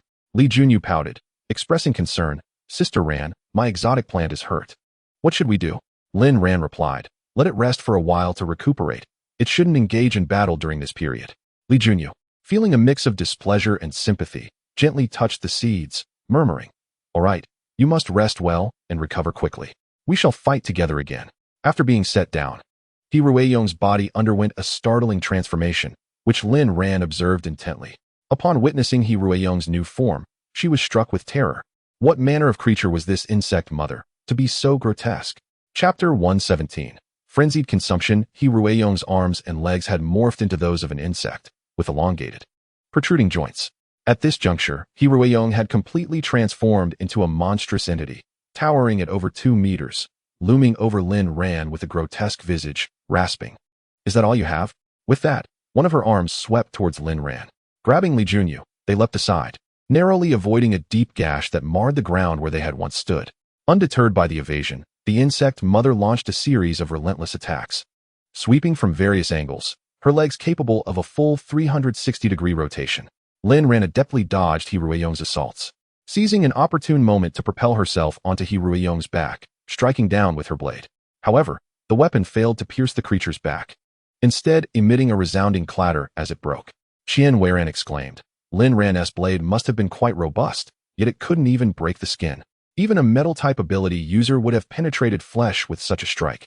This insect mother, having invaded a human form, exhibited remarkable resilience. Could it be that Heatwaves was no longer human? Retreating, Lin Ran acknowledged the ineffectiveness of her blade and resolved to procure a new weapon. She possessed only her knife and the weapon bestowed by Song Huiguang, but utilizing the surroundings might lead to devastation. Glancing skyward, she sensed the insect mother's awareness of her intentions, which elicited a mocking cackle. You overestimate yourselves. With your planet's technology, it is utterly impossible to transport humans into outer space for combat. Lin Ran dismissed Heatwaves' derision. The insect mother possessed Heatwaves' memories. Yet she doubted that Heatwaves could comprehend all the weapons and technology of this planet. Despite their apparent backwardness, sending a few individuals into outer space was still within the realm of possibility. Upon venturing outside, their spacecraft proved ill-suited to the demands of interstellar warfare. The absence of such technology on this planet does not imply that Lin Ran lacks access to it. The mother bug requires sustenance, and Lin Ran exchanged a knowing glance with the other 3 before casting forth a seed from an alien plant. Once the plant matured, Lin Ran, along with Li Junyu and the others, stood upon its expansive leaves, gazing down upon the mother bug. Initially, Heatwaves was perplexed by Lin Ran's intentions, mistakenly believing she was retreating out of fear. However, after a mere 10 minutes, Heatwaves' stomach emitted a rumbling sound. As she inhaled the surrounding air, she realized her hunger had returned. How did Lin Ran anticipate her need for nourishment? It seemed she possessed an intimate understanding of her own instincts. With narrowed eyes, Heatwaves, unable to ponder further, recognized the urgency of her quest for food. Her survival depended upon it. Her overwhelming hunger had driven her from her habitat into the vastness of space in search of a bountiful source of sustenance, so she could satiate herself and lay her eggs to nurture her offspring. As Heatwaves turned away, Lin Ran and the others followed suit. Li Junyu, bewildered, inquired, Sister Ran, where are we headed? Lin Ran replied, the mother bug must feed. It is when she is feeding that she is at her most vulnerable. Li Junyu responded. Ah, we plan to take advantage of her weakness to strike. Liang Qian remarked. Junyu seems well informed, but even while feeding, her strength likely remains formidable. Lin Ran clarified. After she has fed, she will also lay her eggs. Let us not forget what she was engaged in when we arrived. Qian Weiran, astonished, exclaimed. But she must already be a bug. How can she possibly mate with a human male and bear offspring? No, that's incorrect. She lays eggs. Qian Weiran realized her words were tangled. This is too chaotic. I can't articulate it. Lin Ran explained. Her entering a human body serves two purposes: to accelerate the growth of her eggs and to utilize human males to enhance the viability of her progeny. It is highly likely that her offspring will undergo mutation upon merging with humans. Liang Qian gasped in shock. Are you suggesting that she will produce a hybrid creature? A fusion of human and bug? Lin Ran nodded. We shall soon find out. Otherwise, why would she labor to lay her eggs amidst the stars when she could do so freely wherever she pleases? Qian Weiran felt queasy at the mere thought of what might emerge from such union. Li Junyu, though confused, refrained from questioning further, knowing that clarity would come with observation. Heatwaves directed her course toward the east, where a multitude of zombies awaited. Upon arrival, her hands morphed into insect appendages, the sharp tips piercing through the skulls of the zombies to extract their crystal cores, which she promptly devoured. This was intolerable. Her sustenance consisted of the crystal cores used by awakened beings to evolve. Such a delicacy could not be left unchallenged. Lin Ran and her companions guarded the four cardinal directions, while Heatwaves, driven by ravenous hunger, paid no heed to them. Moreover, her unborn offspring were soon to arrive, and she needed to find a secure place to give birth after satisfying her hunger. With that thought in mind, Heatwaves quickened her pace.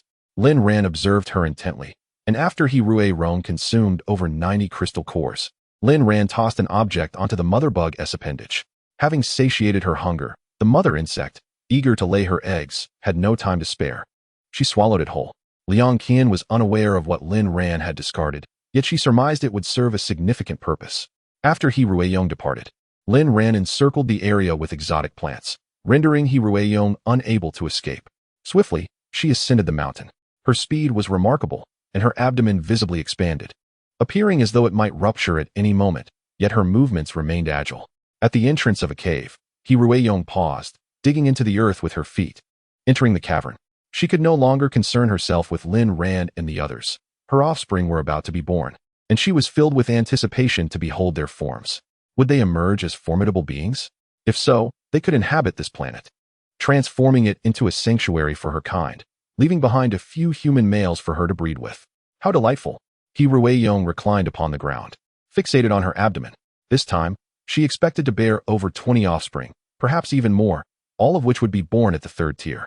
With merely a year's time, the young insects could reach the 10th tier, their growth significantly accelerated. Henceforth, this planet would belong to her progeny. She was indeed the true queen. As for those outside the cave, she would eliminate them immediately after giving birth, feeding their flesh to her young. Lin Ran, utilizing her mental prowess, perceived all that transpired within the cave. Heatwaves had reached a critical moment.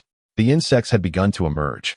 The first being a grotesque creature with a human face, yet a repulsive lower body. Lin Ran witnessed this with her mental energy, suppressing her revulsion as she transformed her mental force into blades, launching an attack on the birthing Heatwaves. In her weakened state, Heatwaves could only retaliate with her own mental energy, yet she was preoccupied with her newly born offspring, making it exceedingly difficult to manage both. Liang Qian was simultaneously assaulting the freshly hatched insects, and the first had evidently been dispatched by her. Chapter 118. The cocoon. Lin Ran condensed her mental energy into ice blades, which, along with her ice knife, penetrated Heatwaves' abdomen. She then directed the ice knife to whirl within Heatwaves' belly, reaching the pinnacle of her capabilities. Heatwaves felt the lives within her fading, struggling to give birth to her little insects. Yet it was futile. What emerged was merely blood and flesh. Lin Ran would not permit these abominations to be born. The threat of this new species to the planet was unequivocal. This could not merely be described as an invasion of an external species. It also raised ethical concerns. Are they human? They possess insect genes. Are they insects? Yet they bear human faces. Merely contemplating this could send shivers down one's spine. Heatwaves' abdomen was now riddled with wounds. Lin Ran had bided her time, refraining from delivering a lethal blow earlier, as Song Huiguan's records hinted that mother insects typically concealed themselves while laying eggs. Thus, Lin Ran speculated that the mother insect was at her most vulnerable during this process, akin to humans and other creatures. Just moments ago, she had sensed an anomaly in the abdomen of the insect mother. Recalling that her previous abduction by Su Tang was also linked to pregnancy, hence her deliberate delay. The insect mother, newly transformed into a human, was still quite naive regarding human complexities, which allowed Lin Ran to see through her. After the insect mother had given birth last time, she dared not remain in place to confront them, leaving Lin Ran to take a gamble. Liang Qian observed the peacock blue blood pooling on the ground and inquired, Ran, has it been resolved? Lin Ran glanced at He Ruorong and replied, yes, there remains only her. Liang Qian pressed, how do we kill her? Lin Ran responded, burn her. Ignite this place with fuel and your fire. He Ruorong, propped up by her elbows, cast a dispassionate glance at Lin Ran, her large eyes devoid of fear. Lin Ran reminded Liang Qian, let her be the focal point of the fire, then let it spread outward. Liang Qian nodded, commencing preparations for incinerating the insect mother. Li Junyu, perplexed, asked, Sister Ran, why doesn't Tishi flee? Why wait for death here? Lin Ran's gaze remained fixed on He Ruorong as she shook her head. I cannot say. Perhaps despair has taken hold since she has slain her children, yet the aura surrounding the insect mother does not exude despair, leaving me unable to provide Li Junyu with a definitive answer. Qian Weiren glanced at He Ruorong and muttered, strange, she seems resigned to her fate. Has the air turned cold? Lin Ran, alerted by the comment, looked around and noticed a thick layer of ice where He Ruorong stood, her figure enveloped in a silken, snow-white cocoon. Lin Ran approached with an ice blade, but the cocoon remained utterly still. He Ruorong's face bore a mocking expression before being obscured by the cocoon. She exerted all her strength, enveloping herself in psychic energy, swiftly transforming into a pupa, lying quietly within the cave. Liang Qian soon realized that her flames could not penetrate the cocoon, exclaiming, Ran, what should we do? My powers are insufficient to reach the insect mother. Lin Ran contemplated, then let us cease for now. Confused, she pondered why the insect mother had not utilized this skill earlier, allowing her to strike and eliminate her offspring. Once the cocoon had completely enveloped the insect mother, an odd realization dawned upon Lin Ran. She could no longer sense the insect mother's presence, nor could she detect any trace of her psychic energy within the cave. How could this be? Using her abilities, Lin Ran dragged the pupa closer for inspection, only to find it utterly vacant. He Ruorong had vanished. Liang Qian and the others gathered around, alarmed. Ran, where's the insect? Lin Ran replied, it seems she has escaped. Qian Weiren interjected, she can't just have disappeared into thin air. The shell of the pupa remains. Lin Ran affirmed, yet she has indeed departed. She, too, was baffled. How could such a large being simply vanish from the pupa? Li Junyu urged, Sister Ran, we must pursue. Lin Ran responded, there is no trace of the insect mother nearby. How shall we chase her? Liang Qian nodded. The aura has vanished, as if she never existed, leaving no trace whatsoever. Qian Weiren remarked, this method of escape must be a unique skill of the insects. It feels almost like magic. Her words reminded Lin Ran that He Ruorong's ability was to create deceptively realistic scenarios. At this moment, they may have all been ensnared in such a scene. Taking a deep breath, Lin Ran swung her hand toward the air beside her, startling the other three. Liang Qian hurriedly asked, Ran, what's wrong? Don't scare me. We were deceived by He Ruorong's scene. I was merely confirming, Lin Ran replied. Liang Qian had previously experienced the power of such illusions. Oh right. The insect can utilize the abilities of the ability user once it enters their body. No wonder. Qian Weiren was taken aback. Having never heard of such a power, can we still escape? Lin Ran assured, yes, since we remain within the scene, it indicates that He Ruorong hasn't gone far. With that, Lin Ran closed her eyes, her icy blades coalescing around her form. Her fingers moved rapidly, directing the ice blades infused with her mental energy toward a specific direction. With a soft thud, the blades embedded themselves in something. Eyes still shut. Lin Ran's mind became clear. Her mental energy encompassed a radius of 1 kilometer, and He Ruorong had already fled to the outskirts, to the north. We must move quickly. Her body seems to be recovering. How formidable. Wasn't that like an indestructible cockroach? Liang Qian and the others followed closely behind Lin Ran. Upon reaching the northern area, they found it desolate, with nothing left behind. Liang Qian felt a sense of defeat. How can this insect be more formidable than a human? It's truly beyond my comprehension. In their academic understanding, humans, endowed with intelligence, stood at the pinnacle of the food chain. How could this insect surpass them in strength? Where did this creature originate? Lin Ran observed the soil beneath, which bore a foul odor. If we follow this scent, we should be able to locate her last hideout. There seemed to be no other option. The four took a moment to rest before heading north, where the chill of the northern wasteland likely lingered. The ice from the apocalyptic era yet to thaw. As they journeyed, Lin Ran reflected on the events that had transpired, the encounters with the insects, and much more. Among these, one detail lingered in her mind. Who was the handsome man that Yao Jinrui had brought back? When had he Rueyong been replaced by the insect queen? And how many people had she harmed? Why had the insect queen appeared here, and how did it know that humans inhabited this planet? Furthermore, was it only their nation plagued by these insects, or was it a global phenomenon? What was the situation in other countries? Had the first nation to encounter the virus descended into chaos? Chapter 119. Reunion. The four of them pondered the empty husk of the pupa, perplexed by how the insect queen had escaped. As they pursued northward, the aura of the insect queen grew fainter, indicating her rapid escape. Lin Ran found herself unable to keep pace. After some contemplation, she decided to switch modes of transportation, planning to pilot a helicopter at a low altitude to search for the insect queen's trail. However, due to the limitations of the aircraft, she could not fly too close to the ground, and thus had to rely on her mental energy for the search.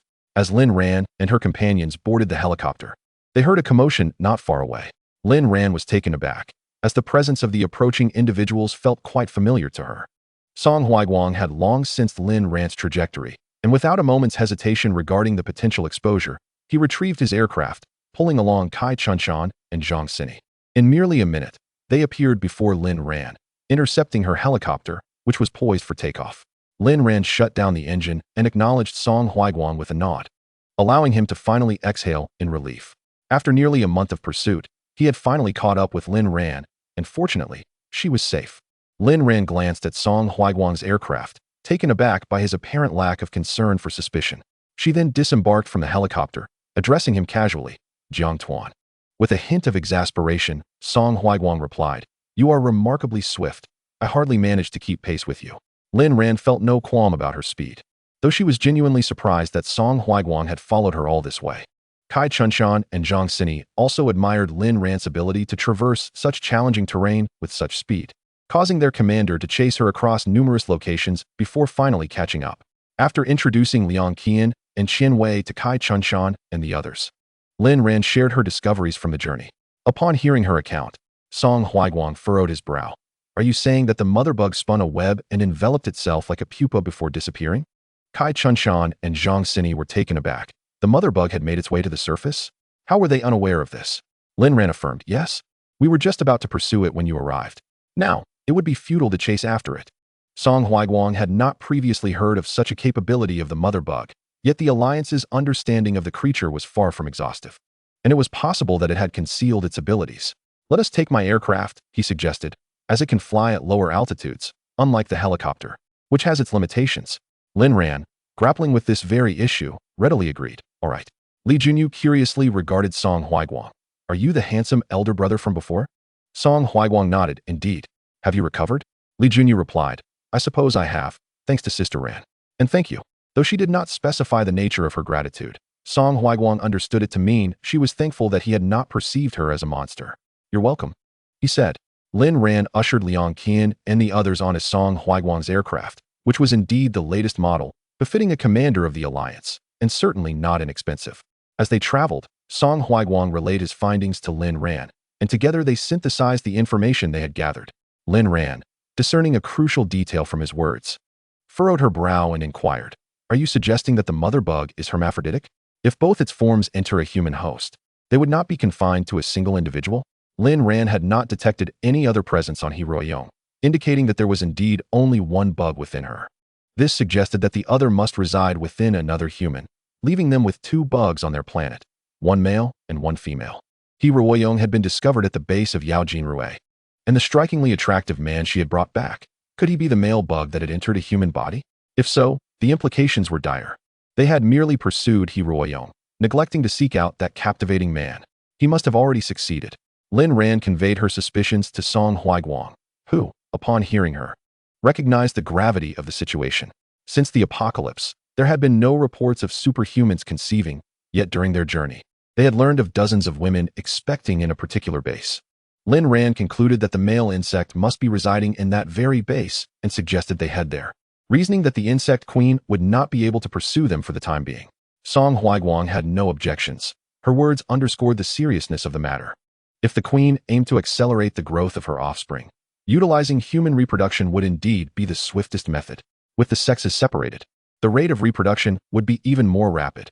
Song Huaiguang, trusting Lin Ran's decisions without question, was equally curious to see the situation for himself. Unexpectedly, this development indicated that if humanity on this planet had not acquired superhuman abilities, they would have undoubtedly become a complete nest for the insects. There would be no survivors. Those who lived would have transformed into insects. The speed of Song Huaiguang's craft was remarkable, and they soon arrived at a base they needed to pass through to return to Anyuan. After landing the craft, Lin Ran, armed with a gun, joined the others at the entrance of the base. Upon their arrival, the guards exhibited profound hostility towards Song Huaiguang and his companions, yet greeted Lin Ran and the other women with disingenuous smiles that made her feel nauseous, as if they were merely appraising goods. In response, Lin Ran unleashed a flurry of ice blades, which pierced through the guards, shattering their innards. From their bodies emerged enormous insects, larger than any she had encountered before, likely a result of their fusion with human genes. The rate at which these creatures had grown was terrifying. She and Liang Qian had only delayed for a mere 10 days in a coastal town, and yet these insects had already reached maturity. If left unchecked, it was likely that humanity would cease to exist on this planet. As the insects launched an attack against Song Huaiguang and his companions, they bypassed Lin Ran, targeting the males exclusively. Liang Qian, observing this, bit her lip, realizing that the insects intended to capture them as offerings to their genetic benefactor. Disgusted, she thought, not a chance. She hurled a fireball and doused the area with fuel, a defensive measure Lin Ran had previously provided her. The resulting explosion was accompanied by a cacophony of pops, releasing a putrid odor that wafted through the base, drawing the attention of its inhabitants, who quickly rushed to the scene. This outcome was precisely what Lin Ran desired. She had no intention of entering the base at that moment. Her plan was to eliminate everyone who emerged before stepping inside to investigate further. The leader among them was indeed handsome, standing at 180 centimeters, with well-groomed brows and striking peach blossom eyes that seemed to captivate anyone who met his gaze. At that moment, he directed those enchanting eyes toward Lin Ran, mistakenly believing she would be entranced. However, Lin Ran swiftly retaliated, throwing an ice blade that sliced across his face. Did he think he could charm her, the zombie queen, with mere looks? He was sorely mistaken. Even someone as exquisite as Song Huaiguang had failed to quicken her heart, let alone an insect. Chapter 120. Revealing true form. Lin Ran observed as the man's lacerated face oozed a peacock blue blood, yet within mere moments, his visage restored to flawless smoothness, betraying no trace of the earlier wound. It became evident that he possessed a healing ability, which explained his audacious demeanor. The man, taken aback that his tactic had failed against the four of them, retracted his smile and coldly remarked, "It is rather irrational of you to attempt to enter my base using such methods." Lin Ran remained silent, contemplating how to compel this creature to reveal its true form. They harbored a fear of fire. Thus, she signaled Liang Qian to ignite the surroundings of the man, and Zhang Xini promptly assisted in fanning the flames. The man could hardly fathom that Lin Ran would resort to such ruthless measures without hesitation. The other ability users within the base rushed to shield him, expressing their concern. "Leader Qin, are you unharmed? These intruders are utterly unreasonable, attempting to seize what we have painstakingly built. Is this the apocalypse, devoid of any restraint?" Lin Ran interjected with a sardonic remark. "Your brainwashing has been quite successful. You seem well versed in the myriad tactics of humanity." Some ability users furrowed their brows at her words, questioning whether their leader was not human. Considering his appearance, what else could he possibly be? Qin Yanjun drew a gun, aiming it at Lin Ran. "Since you have arrived, do not expect to depart." With that, he fired. Lin Ran had anticipated this moment. Previously, she had stealthily released fuel from her spatial abilities, and Liang Qian's earlier flames served as a diversion. Following the trajectory of Qin Yanjun's bullet, she swiftly ignited the fire. Utilizing ice blades, she encircled Qin Yanjun, isolating him from the other ability users, rendering any attempt at rescue futile in the face of her prowess. Song Huaiguang intervened. "Wait a moment. Let us assess the outcome before deciding whether to assist him." His mental energy suppressed the other ability users, immobilizing them. Liang Qian's flames danced upon Lin Ran's ice crystals, which did not melt into water. As the temperature escalated, Qin Yanjun could no longer endure. He erupted, his body transforming into a colossal insect, sporting a human face and a form comparable in size to that of an adult elephant, a veritable behemoth. Left with no alternative, he had to shed this frail guise to avoid being incinerated. Once he devoured these individuals, he would erase the memories of those within the base, ensuring they remained his loyal servants. The other ability users stood in stunned silence, exclaiming in disbelief, "Impossible! How can a human transform into an insect?" From any angle, it defied fundamental logic that a human could metamorphose into an insect.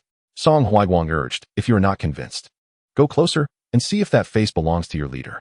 The ability users approached the enormous insect, and as it turned its face, they confirmed it was indeed the visage of Qin Yanjun, a rare face among men. Qin Yanjun unexpectedly revealed a smile to them, his voice unchanged as he asked, "What? Is everyone so surprised?" The ability users halted, hesitant to proceed, and turned to Song Huaiguang, inquiring, "What is he? How did he become human? Is it contagious?" Song Huaiguang replied, "You should gather all the women in the base. Once they give birth, the truth will be revealed." The ability users were aghast, their faces reflecting shock. "How do you know that the women in our base are all pregnant?" Song Huaiguang retorted, "Isn't it something you already know in your heart?"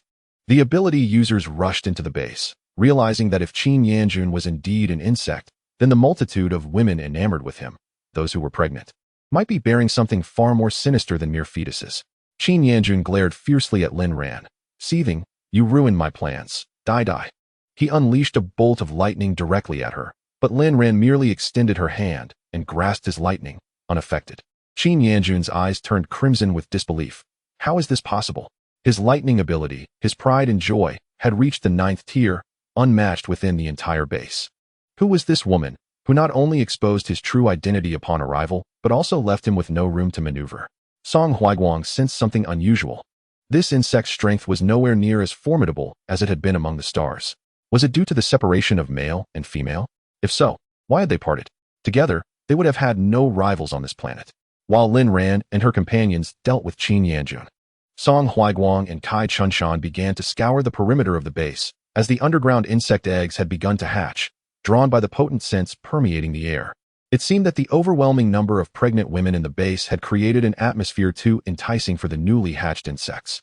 The ability users gathered the pregnant women in one area. Their bellies had swelled significantly within just 10 days, and there were already about 20 women who appeared ready to give birth. The women were somewhat bewildered, having not seen Qin Yanjun, feeling as if they had lost their anchor. "Where is the leader? The leader promised to be with me when I gave birth. I only want the leader. Where are you taking me? I won't go. I must wait for the leader." The ability users responded, "You are about to give birth. What are you fussing about? The leader will come once you deliver." The women screamed in terror, "No, no, no. I'm scared. I don't want to give birth."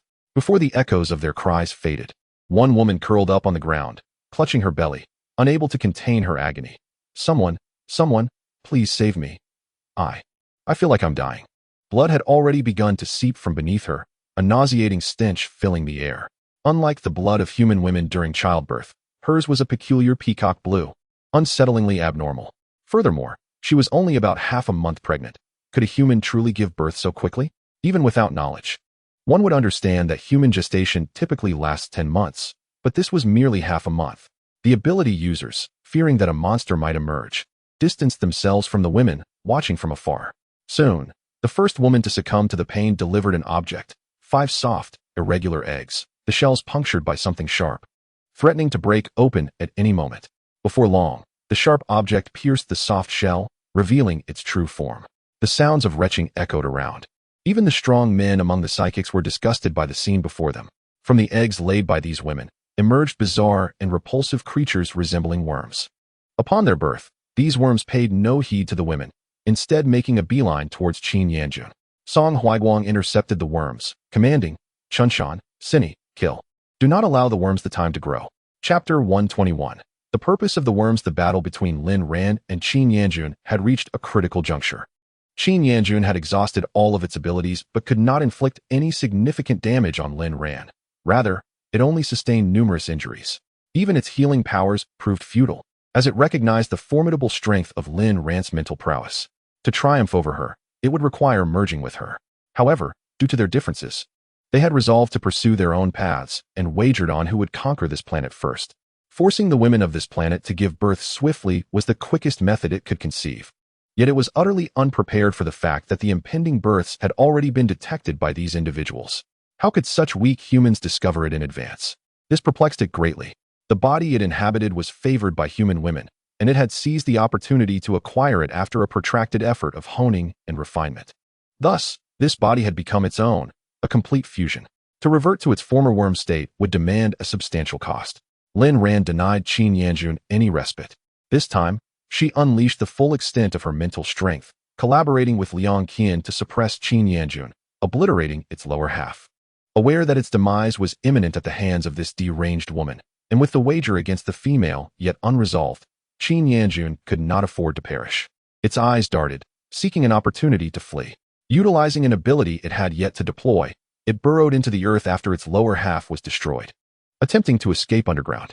However, Lin Ran employed her mental energy to seal off the subterranean area.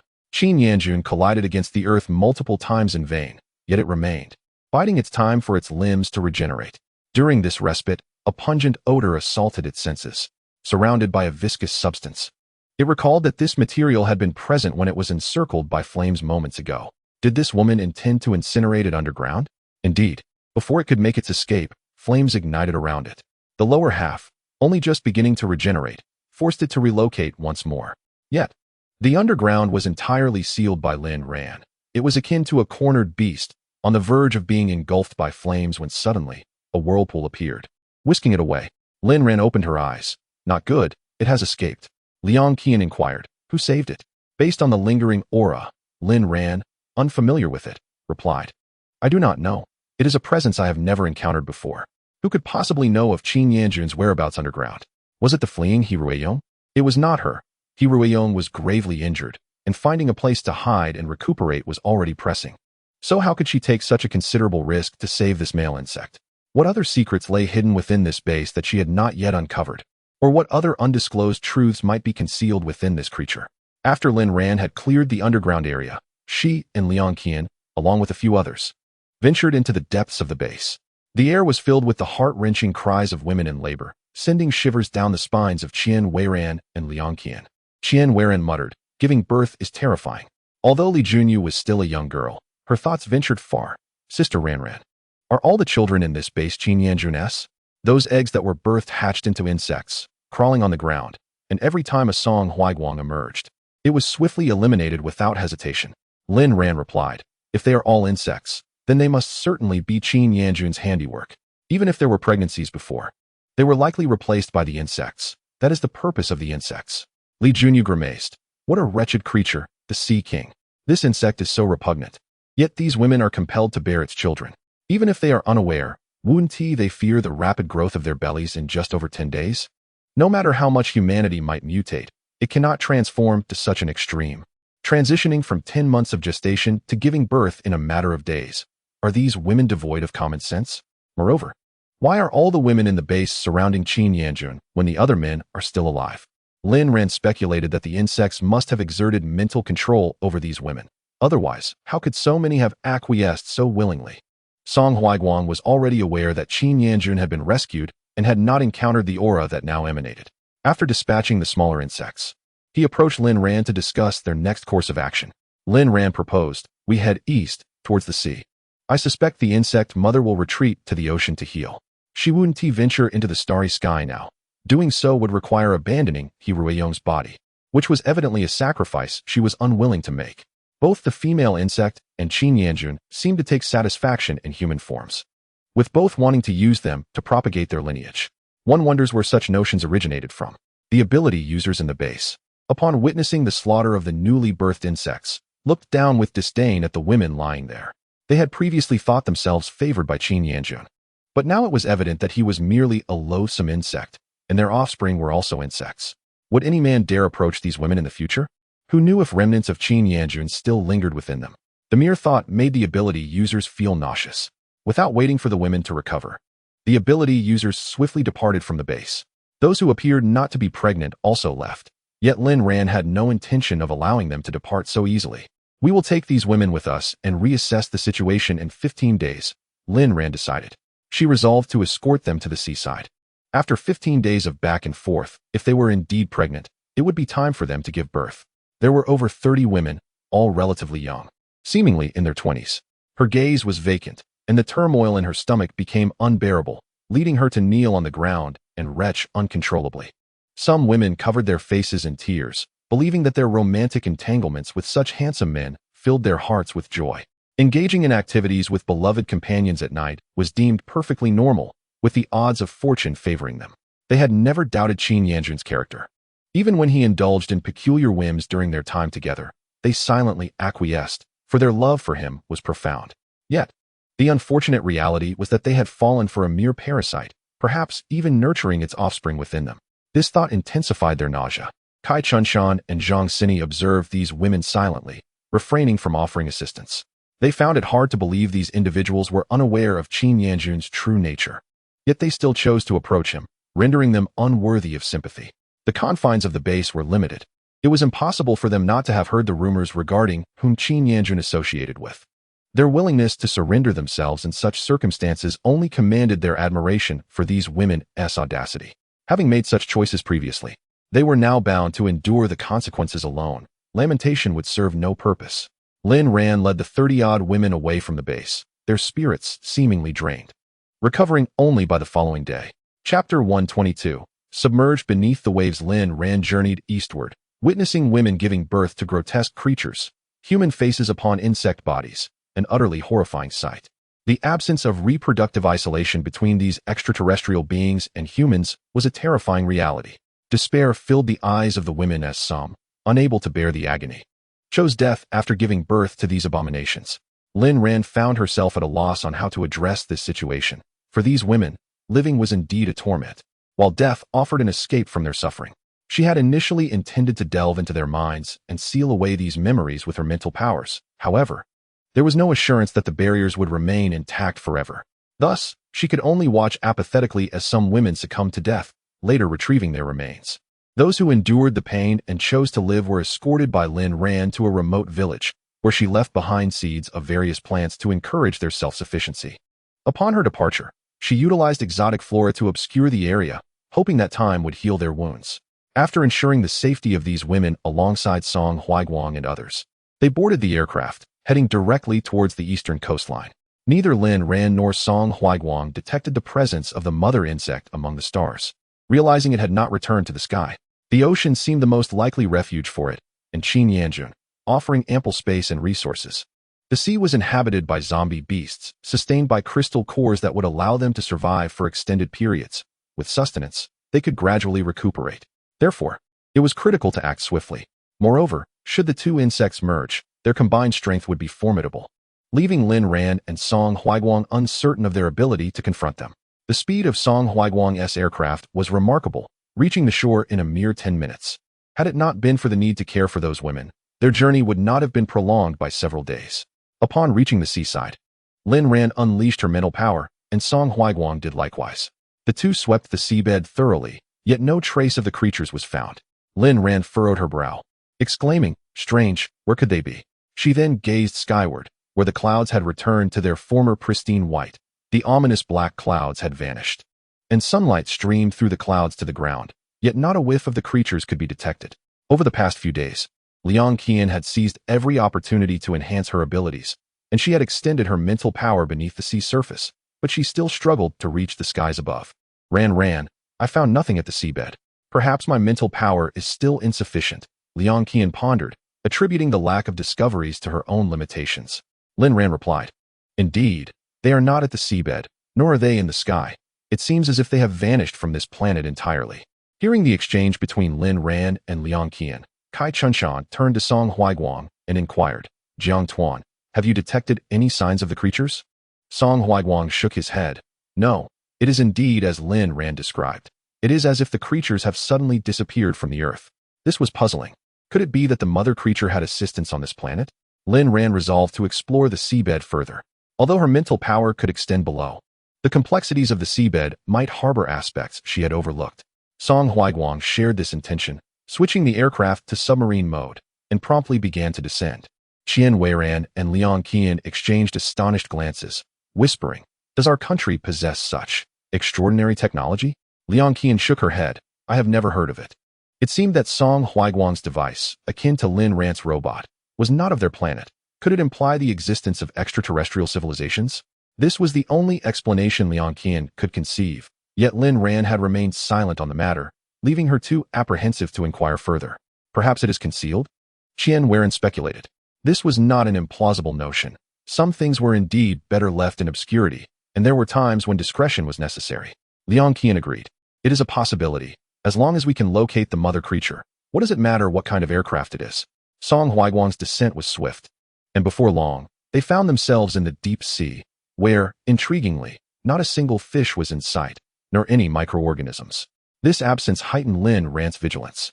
Song Huaiguang halted before a trench and adjusted the light to its maximum brightness, yet visibility remained elusive. He surmised that the trench was quite profound.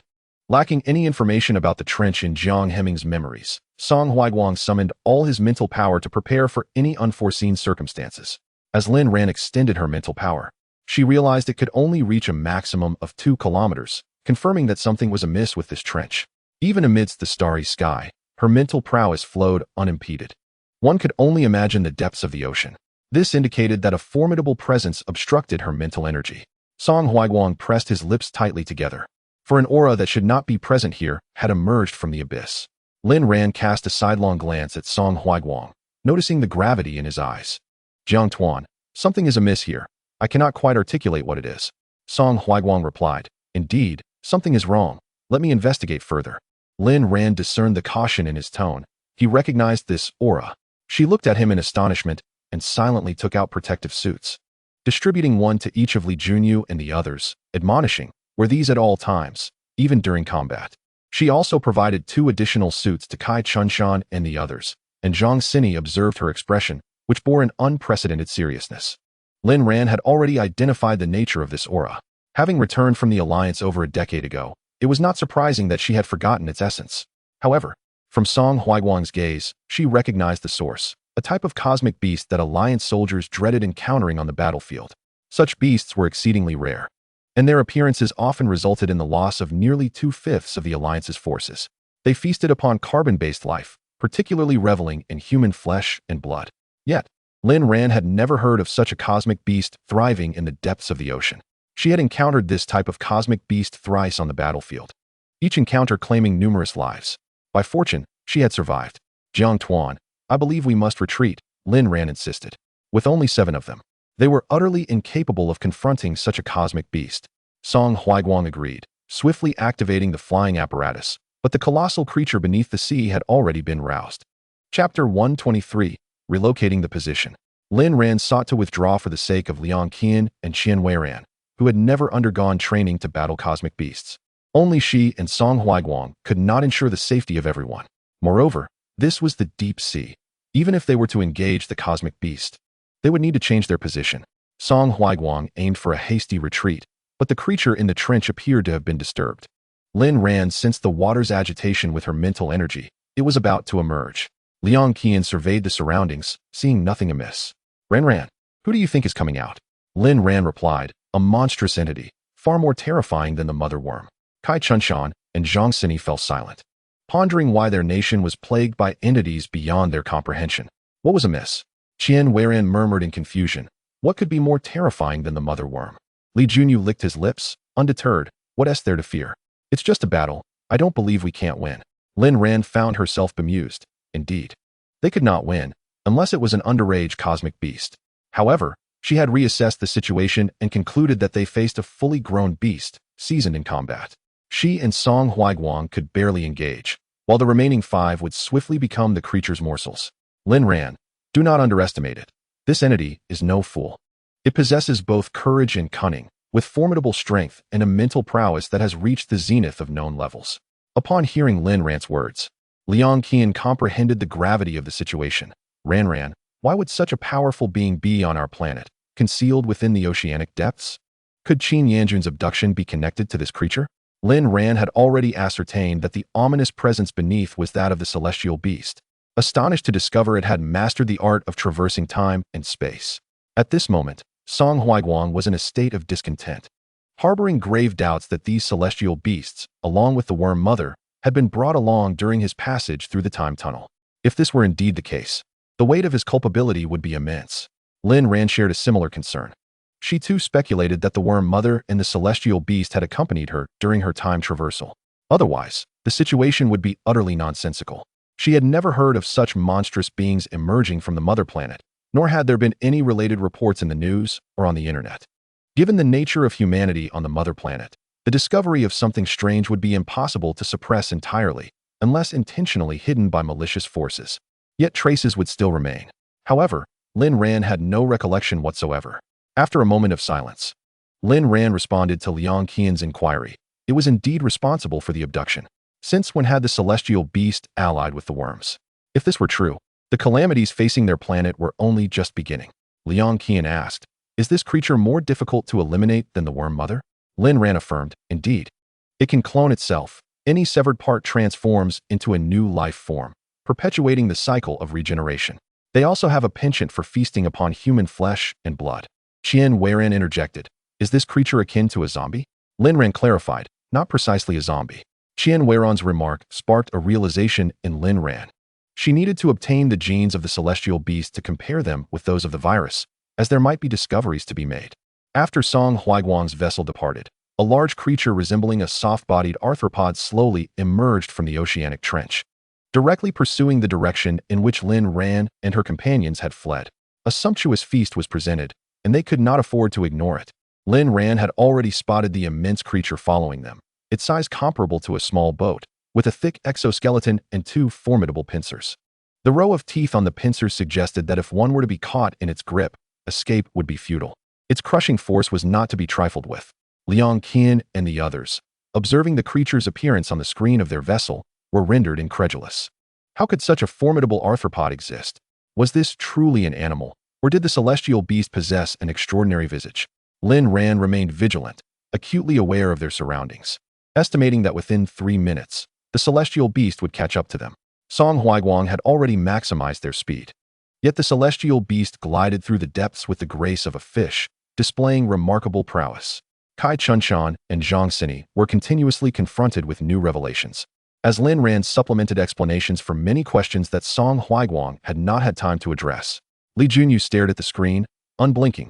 "Sister Ran Ran, why does this creature appear so grotesque, yet swim so swiftly? Does it navigate the cosmos in a similar manner?" Lin Ran replied, "Quite similarly, I would say." The creature moved effortlessly through the air, unimpeded, and its velocity could undoubtedly exceed what it currently exhibited. Liang Qian inquired, "Is it faster than Jiang Tuan's driving speed?" Lin Ran replied, "That scarcely qualifies as speed." Considering that Zhang Sini and the others lacked mental fortitude, Song Huiguang refrained from utilizing lightspeed travel. Liang Qian swayed slightly, asking, "What's wrong?" Lin Ran sensed the situation. "It's not good. We've been pursued. The starry beast is attacking our craft." Li Junyu expressed her desire to confront the creature, but Lin Ran restrained her. "Junyu, it's too perilous. We've already failed this week. We must wait for another opportunity." Li Junyu retorted, "Hiding like this is not a solution." This was a truth understood by all, yet the enemy was overwhelmingly formidable. Song Huiguang utilized his mental energy to conceal the craft's presence, and indeed the starry beast momentarily ceased its assault. However, it soon broke through this barrier. Lin Ran advanced, reinforcing the craft with multiple layers of mental energy shields, though she was uncertain of their efficacy. Just as they were about to retreat to a safer distance, the starry beast suddenly opened its maw and expelled a red, rope-like appendage that ensnared the craft. "Prepare for battle," Lin Ran exclaimed. Despite Song Huiguang's efforts, he could not extricate the craft from the grasp of the starry beast's red tendril, which only drew the creature closer.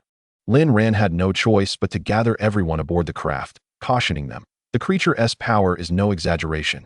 You must exercise utmost caution." Liang Qian nodded. "You too, Ran Ran, be careful."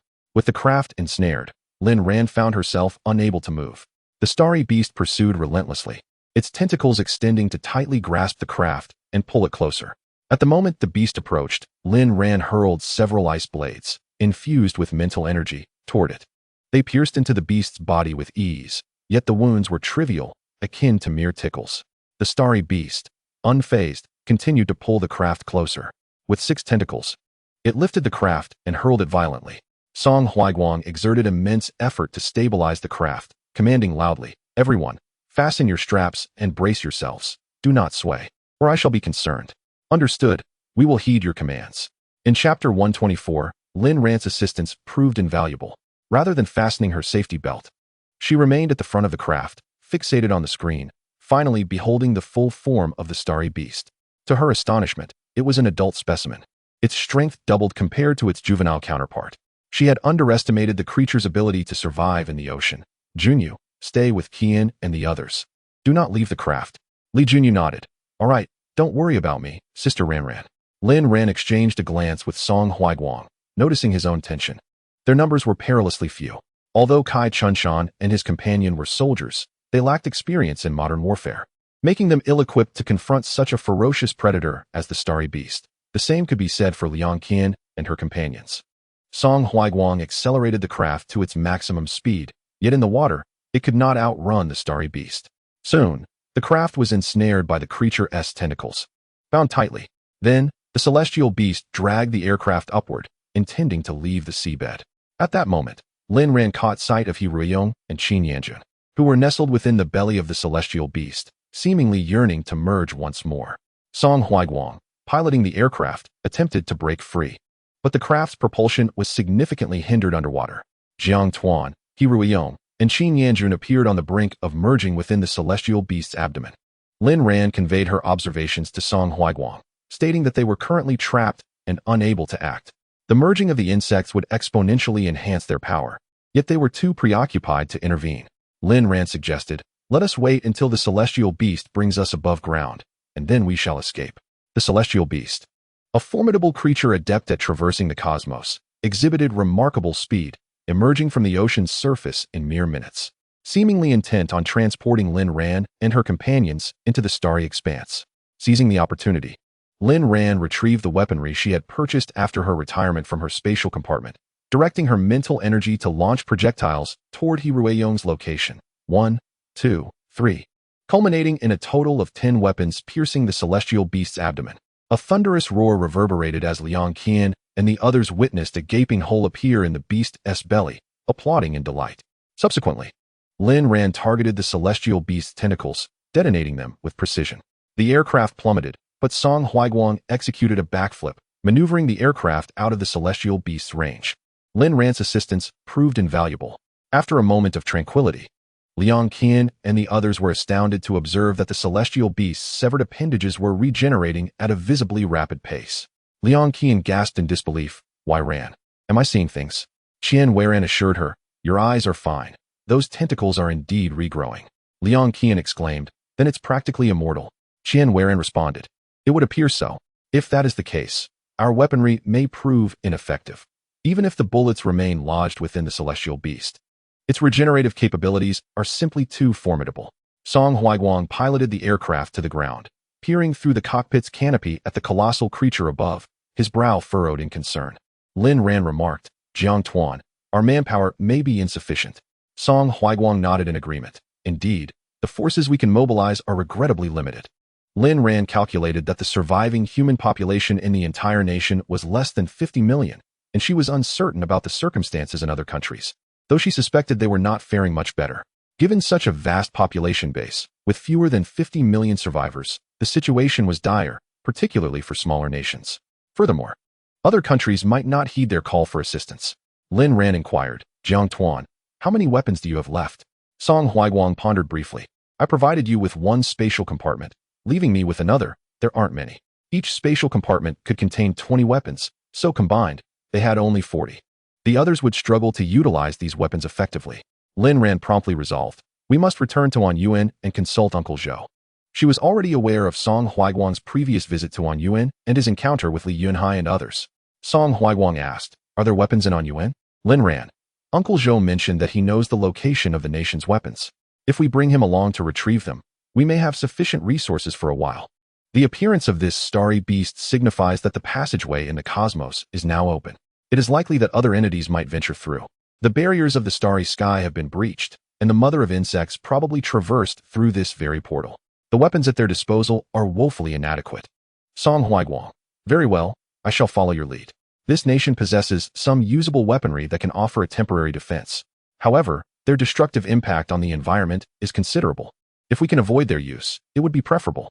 The starry beast, noticing Lin Ran and the others attempting to depart, immediately pursued them. Lin Ran erected a mental barrier, temporarily halting the massive creature in midair. Yet, this would not hold for long. At this moment, Hiroyong, nestled in the belly of the starry beast, finally regained consciousness. Observing the man sprawled atop her, she disdainfully yanked him down. Get off. Qin Yanjun lazily opened his eyes. Oh, do you not fancy the human form? I have transformed into such an appealing visage, yet you are still dissatisfied? Hiroyong, how many offspring have you borne? Qin Yanjun gritted his teeth. All of them were slain by that group. Hundreds.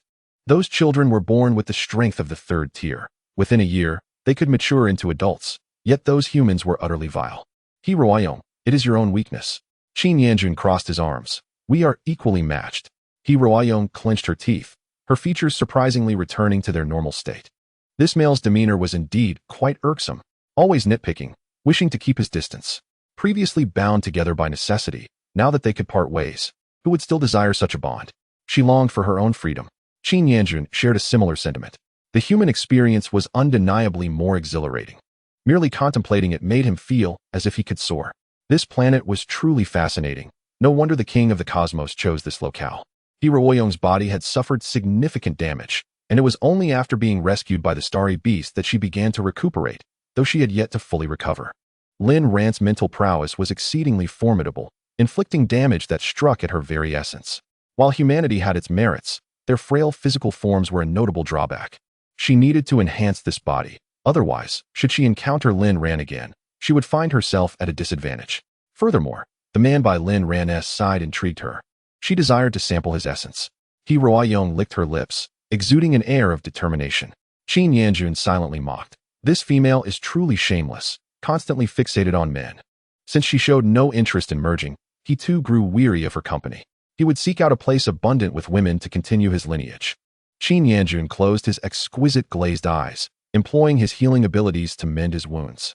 The fire had scorched him severely, and he would not fully recover for at least 10 days. Chapter 125. In search of weapons, Lin Ran and the others dashed forward at a breakneck pace. The speed of the aircraft was remarkable, and the starry beast had yet to detect their presence, allowing them a temporary reprieve. Hiroyong and Qin Yanjun concealed themselves beneath its belly, the scent of the blood seeping from it nearly overwhelming them. Yet they had never considered that their own blood bore a similar fragrance. The celestial beast intended to retreat beneath the ocean, having been roused from its slumber while navigating the cosmos, sustaining some injuries in the process. This was the very reason it did not pursue Lin Ran and her companions. Lin Ran and her group swiftly returned to the On-UN base, where she moved the anomalous plants outside, allowing their aircraft to enter the facility directly. Upon seeing Lin Ran, both Li Yunhai and Zhou Shi felt a sense of relief. To their surprise, Song Huaiguang had returned as well. Previously, when the insects had suddenly appeared beneath the base, it was Song Huaiguang who had led them in exterminating those pests, thus leaving a favorable impression on Li Yunhai and Zhou Shi. Ran, Jiang Tuan, you've returned together. Is it safe outside? Lin Ran approached, saying, Uncle Li, Uncle Zhou, let us discuss this inside. Li Junyu obediently walked over to Han Wensi, saying, Mom, big brother. Han Wensi affectionately patted Li Junyu's head, realizing she had to rise on her toes to reach him. Li Junyu had grown taller once again, filling her with joy. It is good to have you back, my dear. Li Junyu felt a tinge of shyness at being addressed in such a manner, while Li Yuanhong, who had not seen his sister in such a state for a long time, internally marveled at how wonderful this was.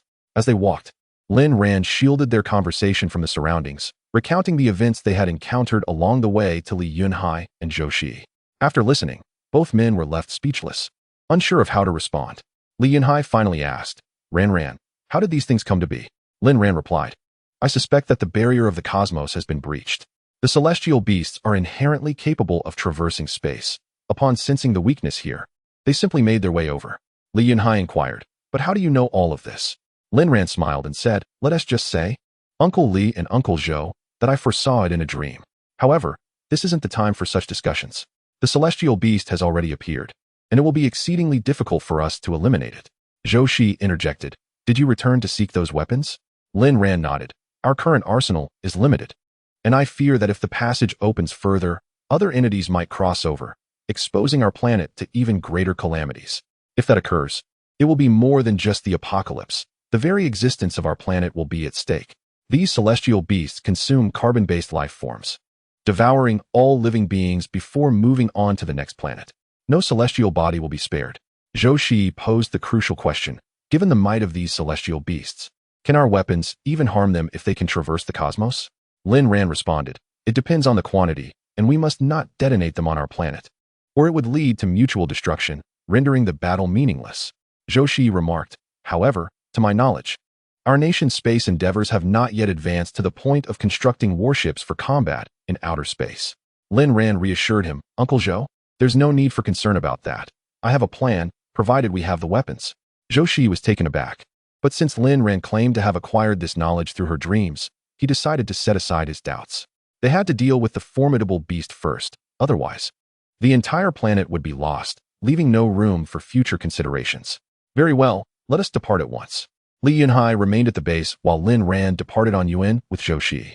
Song Huiguang piloted the aircraft directly toward the expansive Gobi Desert in the northwest frontier.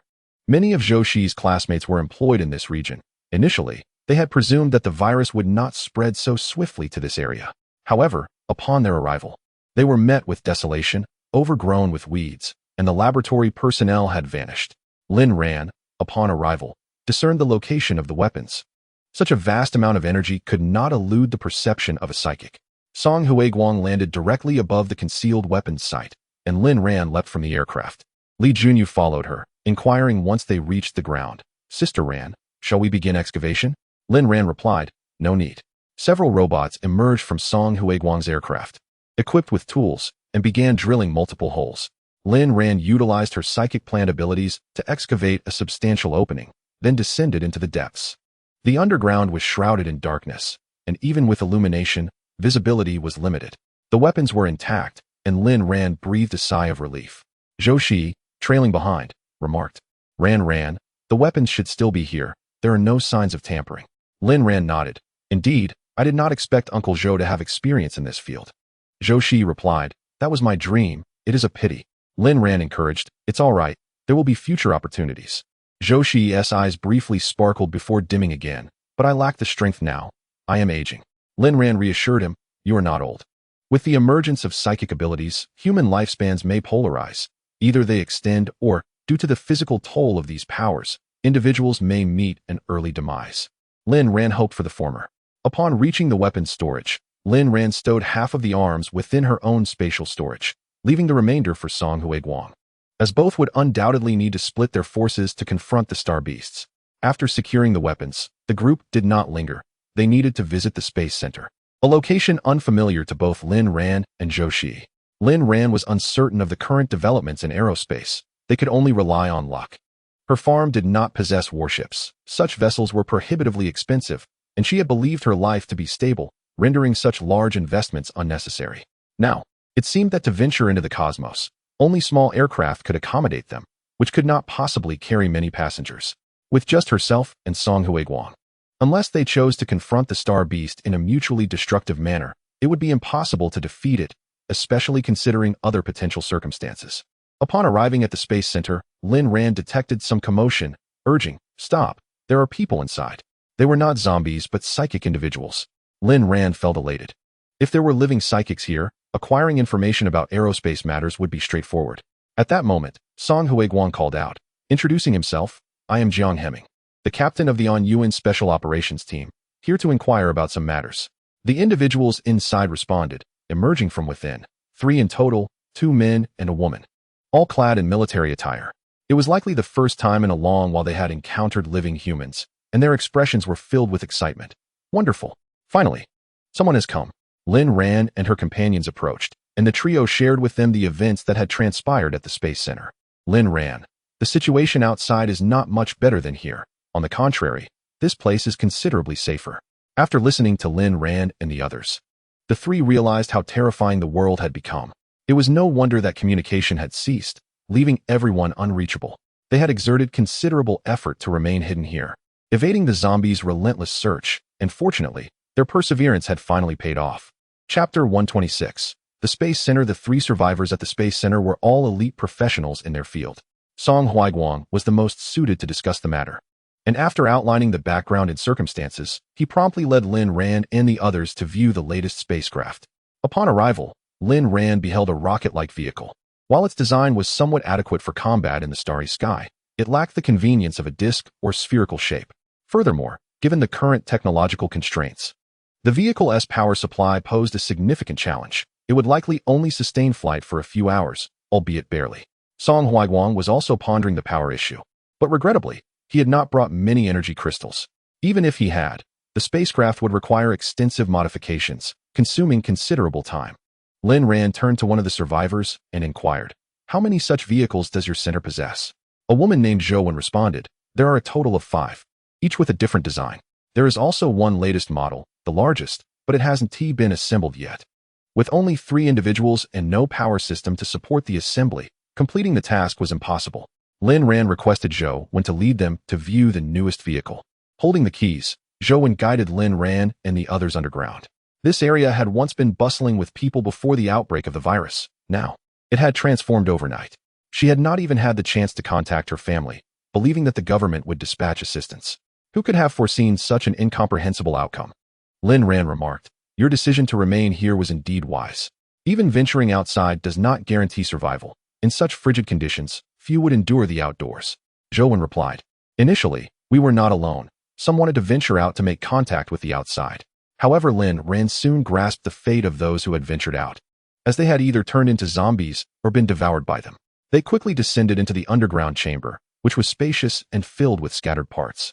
Lin Ran surveyed the surroundings and determined that this spacecraft would be more suitable, asking, "Do you have any disassembly blueprints?" Zhou replied, "Yes, but without a power system. We cannot possibly move such heavy components." Lin Ran suggested, "Finding a few with strength abilities should suffice." This challenge seemed manageable. Lin Ran took the blueprints and meticulously examined them with Song Huiguang. After a moment of contemplation, Lin Ran declared, "I have a solution." In fact, Song Huiguang had also considered the same idea, to dismantle the power system from their existing spacecraft and install it onto this one. If one system was insufficient, they could install several. However, he did not possess many spacecraft at hand. Did Lin Ran have an abundance? Song Huiguang refrained from asking, waiting for Lin Ran to continue. "We can transport all these spacecraft back and assemble them. We should be able to take a portion of people into the starry sky. The celestial beasts would undoubtedly venture into the cosmos, and if they managed to escape, returning in force would be disastrous. Thus, they must be eliminated, otherwise, the repercussions would be endless." Zhou, "However, our propulsion system is incapable of accomplishing what you propose." Lin Ran, "There is no need for concern. I have devised a solution. May we take these with us?" Her farm is equipped with interconnecting spaces, as it attracts numerous tourists, necessitating a variety of aircraft to facilitate their arrival. Private vessels are prohibited from entering her farm. Only her aircraft are permitted, for which she has invested heavily in procuring a fleet of the latest models. It will suffice to dismantle the propulsion systems of these aircraft and reassemble them accordingly. Zhou, "Very well, we shall accompany you." Lin Ran collected all the components into her space and instructed her robots to dismantle the propulsion systems of all her aircraft. The energy reserves within had not been largely depleted and should sustain them for a time. However, the issue of energy must be addressed promptly. Lin Ran inquired further, "Sister Zhou, what type of energy do you utilize?" Zhou, "This vessel employs the latest nuclear technology. A single energy cell can propel it beyond the surface. Given their current technological capabilities, this is indeed a significant advancement."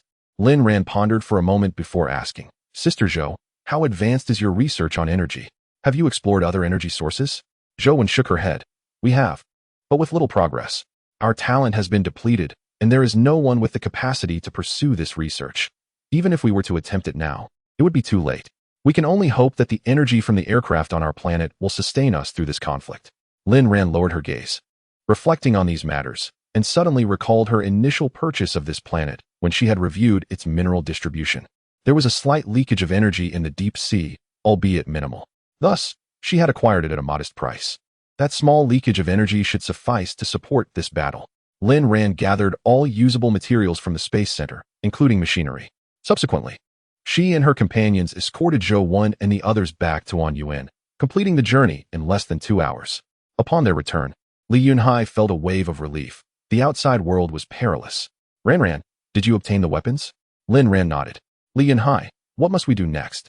Lin Ran, "We may need to unite the strength of all survivors to fight together. Even with the combined might of Song Huiguang and myself, it is still limited. The Alliance dispatches entire fleets just to hunt a single cosmic beast, and each fleet comprises hundreds of thousands, equipped with the Alliance's most elite weaponry. Our numbers are simply insufficient. The aircraft also require oversight. Artificial intelligence remains woefully underdeveloped, making it impossible to rely solely on it for navigation. Just operating the vessels demands the efforts of dozens. Li Yunhai fell silent. The morale is currently too fragmented. I fear this will pose a challenge. Lin Ran was aware of this. Uncle Li, let us endeavor to try. If we do not slay that cosmic beast, there will be no escape for us. All carbon-based life on this planet will fall prey to its jaws. Song Huaiguang glanced at Lin Ran and decided to make a detour back to the military encampment where Fu Yuxing and others remained, as there were numerous troops left behind, which should allow for the gathering of a considerable number of warriors. Song Huaiguang approached Lin Ran and shared his thoughts. Lin Ran nodded in agreement, stating that it would be better for her to remain in Anyuan and assemble the aircraft alongside Zhou Wan and the others. Song Huaiguang responded with concern for their safety. In such turbulent times, emotional attachments were secondary. He understood that Lin Ran would only consider other matters once the chaos subsided. He departed with Kai Chunshan and the others aboard the aircraft, while Lin Ran sought out a spacious warehouse to lay out the aircraft's components. The base's ability users were summoned, and Lin Ran brought forth her farm's power generation system. Once the electricity was connected, she commenced assembly. Zhou Wan was taken aback to see Lin Ran dive into the task after merely glancing at the blueprints. Under normal circumstances, she would have made every effort to invite such a promising talent into the center. Chapter 127. Assembling the aircraft. Lin Ran worked swiftly, assembling most of the components after just one review of the blueprints. The power system had the capacity to last several days, and seizing the opportunity, she dismantled the power system from her farm and installed it onto the largest aircraft. As she immersed herself in her work, Li Yunhai and the others felt utterly helpless. The breadth of knowledge required for this project was beyond their capabilities, leaving them to merely pass Lin Ran the tools she needed. Li Junyu gazed at Lin Ran with admiration, marveling at her expertise in such advanced knowledge. Lin Ran, however, felt compelled by circumstance. Those who had attended the Alliance Military Academy possessed a rudimentary understanding of starship construction and power principles. Having charted her own course in the Alliance, she knew she needed to attend military school to serve for a decade, opting to take mechanical engineering as an elective in hopes of becoming a maintenance soldier. Yet, fate had other plans. Lin Ran worked tirelessly and, after a day of relentless effort, she finally completed the new aircraft for Zhou Wan and her team. As they gazed upon the imposing vessel on the ground, Li Yunhai and the others felt a profound sense of insignificance. This magnificent machine could traverse the cosmos, a journey they had never before dared to imagine. Nevertheless, Lin Ran deemed the aircraft inadequate, knowing it could only be used with reservations. She removed the protective shield from her own vessel, allowing the robot to melt the materials and fit them onto the aircraft, which she had named Shiguang. With the protective shield in place, it would mitigate vibrations during attacks and reduce damage to both the aircraft and its occupants. Seated at the control panel, Lin Ran activated the energy system and meticulously inspected each component, employing her mental acuity to examine Shiguang thoroughly. Finding no issues, she was confident it was ready for flight. Upon returning, Song Huaiguang brought all the station's soldiers with him, intending to establish a vanguard team responsible for countering the star beasts. Discovering that Lin Ran had completed the assembly, he noted that the only remaining task was to load the weaponry. After incorporating the weapons into the aircraft, he realized that Shiguang could not withstand such significant recoil, necessitating further modifications. Meanwhile, the personnel at the Anyuan base were diligently occupied. Han Wenxi led a team to expedite the cultivation of food supplies.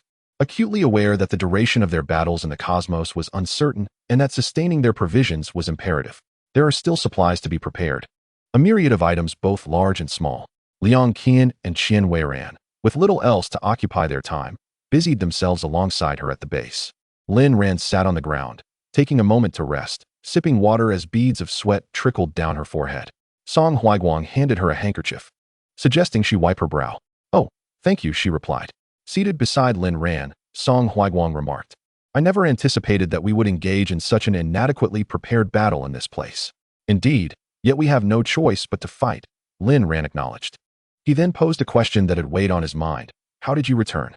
Lin Ran recounted, "I encountered cosmic radiation during my travels, believing I had perished. Yet upon awakening, I found myself standing in the street, while my former self had seemingly vanished." Song Huaiguang understood that by her former self, she referred to the Lin Ran of this timeline, who had disappeared following her arrival. Could it be that the spatial storm you experienced upon your return attracted you and cast you into another realm? He inquired. That seems to be the only plausible explanation. Lin Ran conceded. With your capabilities, even prior to the apocalypse, you should have fared well. In another timeline, you ought to thrive without excessive concern, Song Huiguang reassured her. However, Lin Ran's worries did not stem from her own well-being, but rather from the fate of her alternate self, fearing that the cosmic beasts might have dealt with her. She had no means to ascertain when these cosmic beasts arrived on their home planet, but if they had traversed through the spatial rift coinciding with her return, it was highly probable that her counterpart had fallen victim to them. This was her most harrowing concern. The cosmic beasts may soon regain their strength. With an abundance of sustenance available in the depths of the ocean, Song Huiguang noted. Yes, the aircraft is ready for combat at any moment, Lin Ran replied. Leave the training to me, Song Huiguang offered. Lin Ran nodded in agreement. Recognizing that Song Huiguang was well-versed in such matters and familiar with the warriors stationed at the base. With the emergence of cosmic beasts, it no longer seemed surprising that he possessed an aircraft and extensive knowledge of interstellar warfare. They sat in tranquil silence, savoring the rare moment of leisure, their minds heavy with unspoken thoughts. After a short while, Lin Ran sought out Liang Qian and the others, for there was much food to prepare. Zhou Wen and a few others were also lending a hand. However, the food required in the cosmos was not overly complex. Lin Ran had a production line for nutrient agents, and the produce from the farm could be effortlessly processed by robots into nutrient supplements, significantly more convenient than these foodstuffs. Nevertheless, Lin Ran did not deter them from the extensive cultivation of grain crops, for engaging in such tasks would distract them from overthinking. Li Junyu obediently followed Han Wenxi, assisting her with various chores. Although she still could not recollect fragments of her past with her family, she was aware that these individuals were her kin. Li Yuanhong also contributed to the various tasks, and with many hands at work, the land previously cleared at the front of the base was soon filled with crops. Han Wenxi activated her abilities repeatedly, making the plants bloom and bear fruit, while Li Junyu and the others helped with the harvest. The wind-based abilities facilitated the drying process, and with the cooperation of sunlight, a substantial stockpile of grain was amassed in just a few days. Satisfied with the yield, Lin Ran instructed them to halt. Knowing that with seeds on hand, replanting would be an easy endeavor, there was no need to produce an excess all at once, as she feared that any surplus would go to waste. After clarifying various matters, a group of individuals gathered to deliberate on how to confront the celestial beasts and the mother of insects. Song Huiguang was diligently training the warriors, while Li Junyu and Li Yuanhong, after completing their tasks, followed closely behind the others, their lips tightly pressed together as they trained alongside the soldiers. Lin Ran observed from the side, unperturbed by the future. Since the celestial beasts had arrived, combat was inevitable. She was resolute in her determination to vanquish them once more. Li Yunhai and Zhou Shi seemed to have reached a consensus, speaking in unison. Ran, we shall join you. Although they did not specify their destination, Lin Ran understood. Since her two uncles had decided to participate, they must seize the time to train, as Captain Zhang's training regimen was quite rigorous. Zhou Shi added, Fear not. At our age, we are prepared to face death among the stars. They had steeled themselves for the possibility of demise in this battle. Lin Ran reassured them. It shouldn't be that perilous. If danger arises, Song Huiguang and I will be at the forefront, as we possess combat experience. Li Yunhai interjected, Ran. You need not comfort us, speak candidly. Given our abilities, how long can we endure? After a moment's contemplation, Lin Ran raised a finger. Zhou Shi frowned. Are we so feeble that we can only last a minute? Lin Ran chuckled lightly. Her two uncles were genuinely endearing at times. Uncle Zhou, with your abilities, you could last at least an hour. Have faith. Chapter 128. Modification. Zhou Shi rubbed his head, relieved. That's good to know. I feared we were utterly useless. Lin Ran encouraged the group, with many hands. We shall prevail in this battle. After bolstering everyone's spirits, Song Huiguang and his team prepared to depart for other bases, intending to unite with other empowered individuals to combat the celestial beasts, gathering as much strength as possible. Once Song Huiguang and his team left, Lin Ran and Zhou Wen began examining the schematics for the aircraft, planning to refine its details. Zhou Wen was greatly impressed by Lin Ran's understanding of dynamics, realizing her comprehension surpassed their own. Humbly recording some of Lin Ran's insights, Zhou Wen and her companions began modifications under her guidance. This aircraft could accommodate approximately 1,000 individuals, with nearly 100 required for the control console, alongside other positions, meaning that non-combat personnel alone occupied half the capacity. Such a distribution of manpower was decidedly unfavorable for space warfare, and Lin Ran sought to resolve this issue. Zhou Wen was at a loss. The intelligence system aboard the aircraft could only manage simple operations, as their technology was not advanced enough for more complex tasks. Lin Ran improved the control console, employing the latest program from the Alliance's arsenal, hoping it would activate the aircraft. Zhou Wen watched in fascination as Lin Ran's fingers danced over the controls. The code seemingly animated under her touch. Are these new programs? I've never seen anything like them. Lin Ran replied, yes. I designed a flight program that may prove more practical. Once the program was set up, Lin Ran attempted to initiate the aircraft and discovered no obstacles. Everything proceeded smoothly. Zhou Wen stared incredulously at the control console, astonished that a mere string of code could resolve human resource issues. Is this code truly that intelligent? Why has no one ever developed it before? Zhou Wen's inquiry was one that Lin Ran could not possibly address, for the civilization of the Alliance surpassed that of their home planet by 3 tiers. The code was ubiquitous within the Alliance's network, a tool familiar to all, as the prevalence of electronic devices in homes made it impractical to rely solely on costly repairs. Thus, many opted to learn programming themselves, Lin Ran included. As a farm owner, she had numerous maintenance tasks to attend to, and wishing to avoid repair expenses, she took it upon herself to learn. Lin Ran refined a segment of code to better suit the operation of small spacecraft. As she piloted the craft into the sky, it did not soar beyond the clouds, but merely circled at mid-altitude. Zhou Wen was exhilarated. If this code could be implemented across more spacecraft, their nation would undoubtedly ascend to the ranks of true spacefaring powers, eliciting admiration from other countries. Alas, their nation had long since ceased to exist, and even a restoration would require an extensive duration. After completing a circle in the air, Lin Ran, feeling assured as her mental focus remained steadfast, began her descent, realizing the necessity of installing a gravity system. Without it, any journey into outer space would render occupants weightless and incapable of combat. True validation of their efforts could only be achieved amidst the stars, for the distinctions between an oxygen-rich environment and the vacuum of space were profound.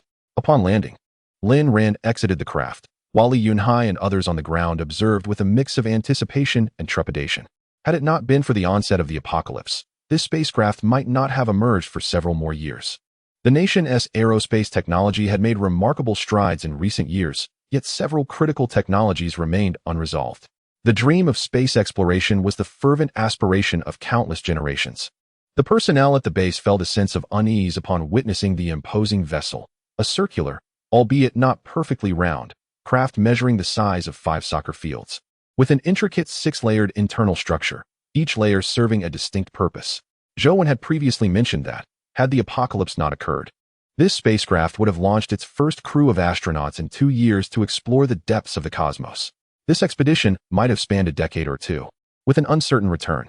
Though such plans were now rendered impossible, the spacecraft would still fulfill its destiny. It would not betray the toil of generations of aerospace pioneers. Ultimately, it would carry humanity into the cosmos for adventures, serving an even greater purpose. Lin Ran continued to experiment with the spacecraft, while Li Junyu received the most systematic training. Lin Ran directed her to follow the steps she had learned during her training with robots, initiating a structured training regimen for Li Yunhai and the others. They needed to learn the nuances of aerial combat and how to evade attacks, making the most of the limited time they had. Song Huaiguang had been away for 5 days, and upon his return with Kai Chunshan and others, some bases responded positively, while others chose not to send personnel into battle. While Song Huaiguang understood their hesitation, he did not agree with it. This conflict was a war for all of humanity on the planet. To assume that abstaining from participation would render one unaffected was naivete. How much simpler it would be if the celestial beasts were gentle creatures, easily tamed, thus eliminating the need for battle. Song Huaiguang and his companions returned with a long-lost individual, He Fanqing. Lin Ran was taken aback upon seeing He Fanqing, as she had not anticipated that he could still be alive.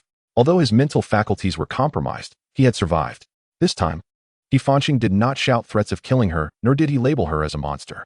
It was evident that he had emerged from the illusions crafted by Hirorong. Lin Ran chose not to greet him.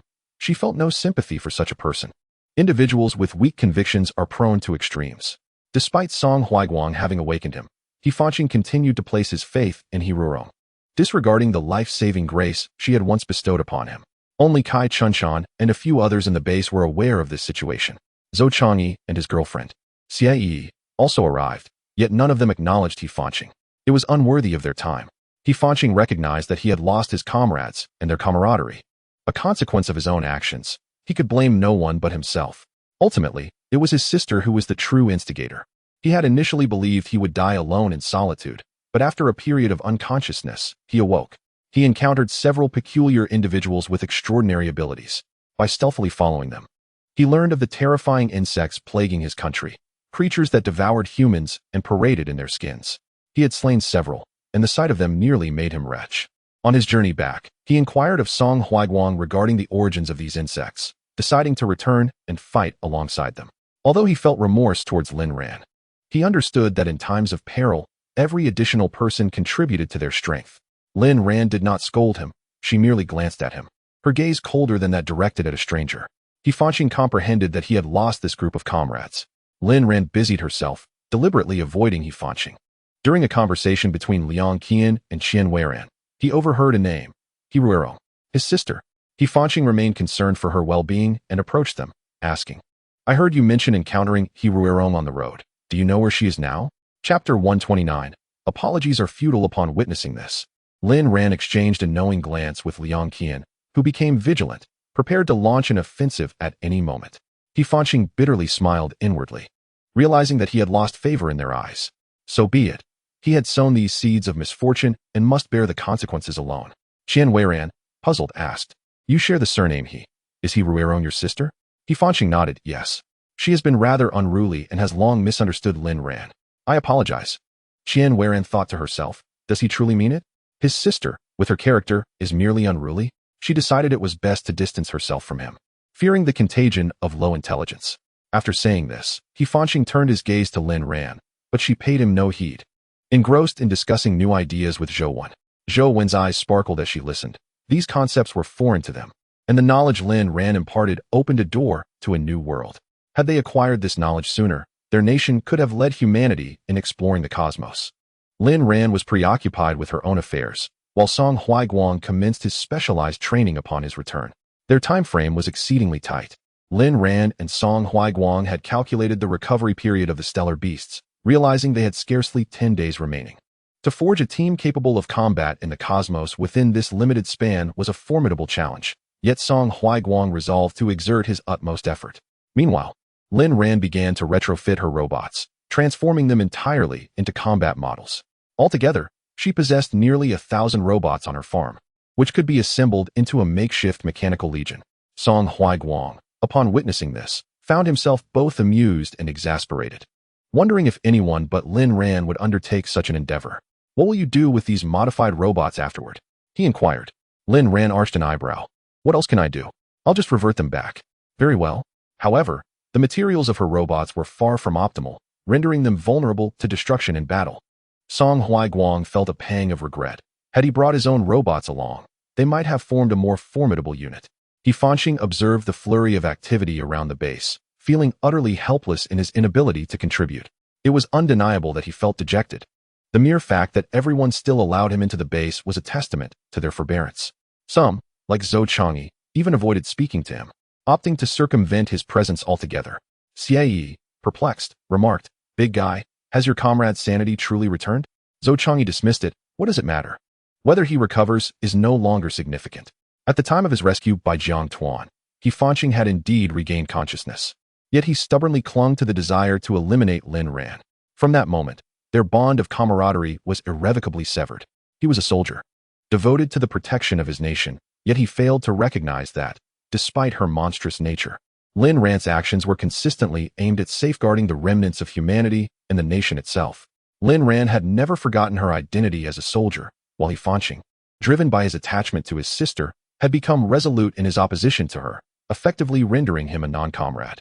Now, observing what appeared to be a semblance of recovery, perhaps merely transient, He Fanqing remained isolated, occasionally glancing at the busy crowd. Upon learning of his situation, Li Yunhai and Zhou Shi privately suggested to Lin Ran that He Fanqing ought to be expelled from the base, arguing that such a person did not deserve to remain. Lin Ran countered, "Uncles, let us keep him close. Should he ally with He Ruerong, we would gain another adversary. At least this way, we can keep watch over him. Should He Fanqing make any further moves, I shall not hesitate to expel him." Song Huaiguang shared this sentiment, which is why he had brought He Fanqing back, partly to allow him to witness what had become of his sister, in hopes of extinguishing his animosity towards Lin Ran. Though harsh, it seemed the only way to awaken He Fanqing's consciousness. Li Junyu harbored even greater animosity towards He Fanqing, constantly seeking an opportunity to eliminate him. She had not forgotten his intent to harm both her and Lin Ran, and considered him profoundly unfriendly, having repeatedly labeled Lin Ran a monster. Keeping such a person around felt perilous. Squatting aside, Li Junyu glared at him, pulling at the grass while muttering, "Humph, just wait, I shall sever your head." However, with Song Huaiguang by her side, Li Junyu found herself unable to act. Li Yuanhong, sensing his sister's subtle intentions, grew vigilant of He Fanqing and resolved to keep his distance from him, no matter where they went. Consequently, if no one at the base paid him any heed, he would inevitably lose interest and depart. Yet, He Fanqing yearned to partake in the impending battle, feeling as though his body was betraying him. This conflict might very well be his last as a soldier. He wished to fight for the nation he had safeguarded for so many years, to exert his utmost effort. It was precisely this realization that prompted Song Huaiguang to bring him back. Lin Ran had indeed observed Li Junyu's furtive movements, but she knew her character well.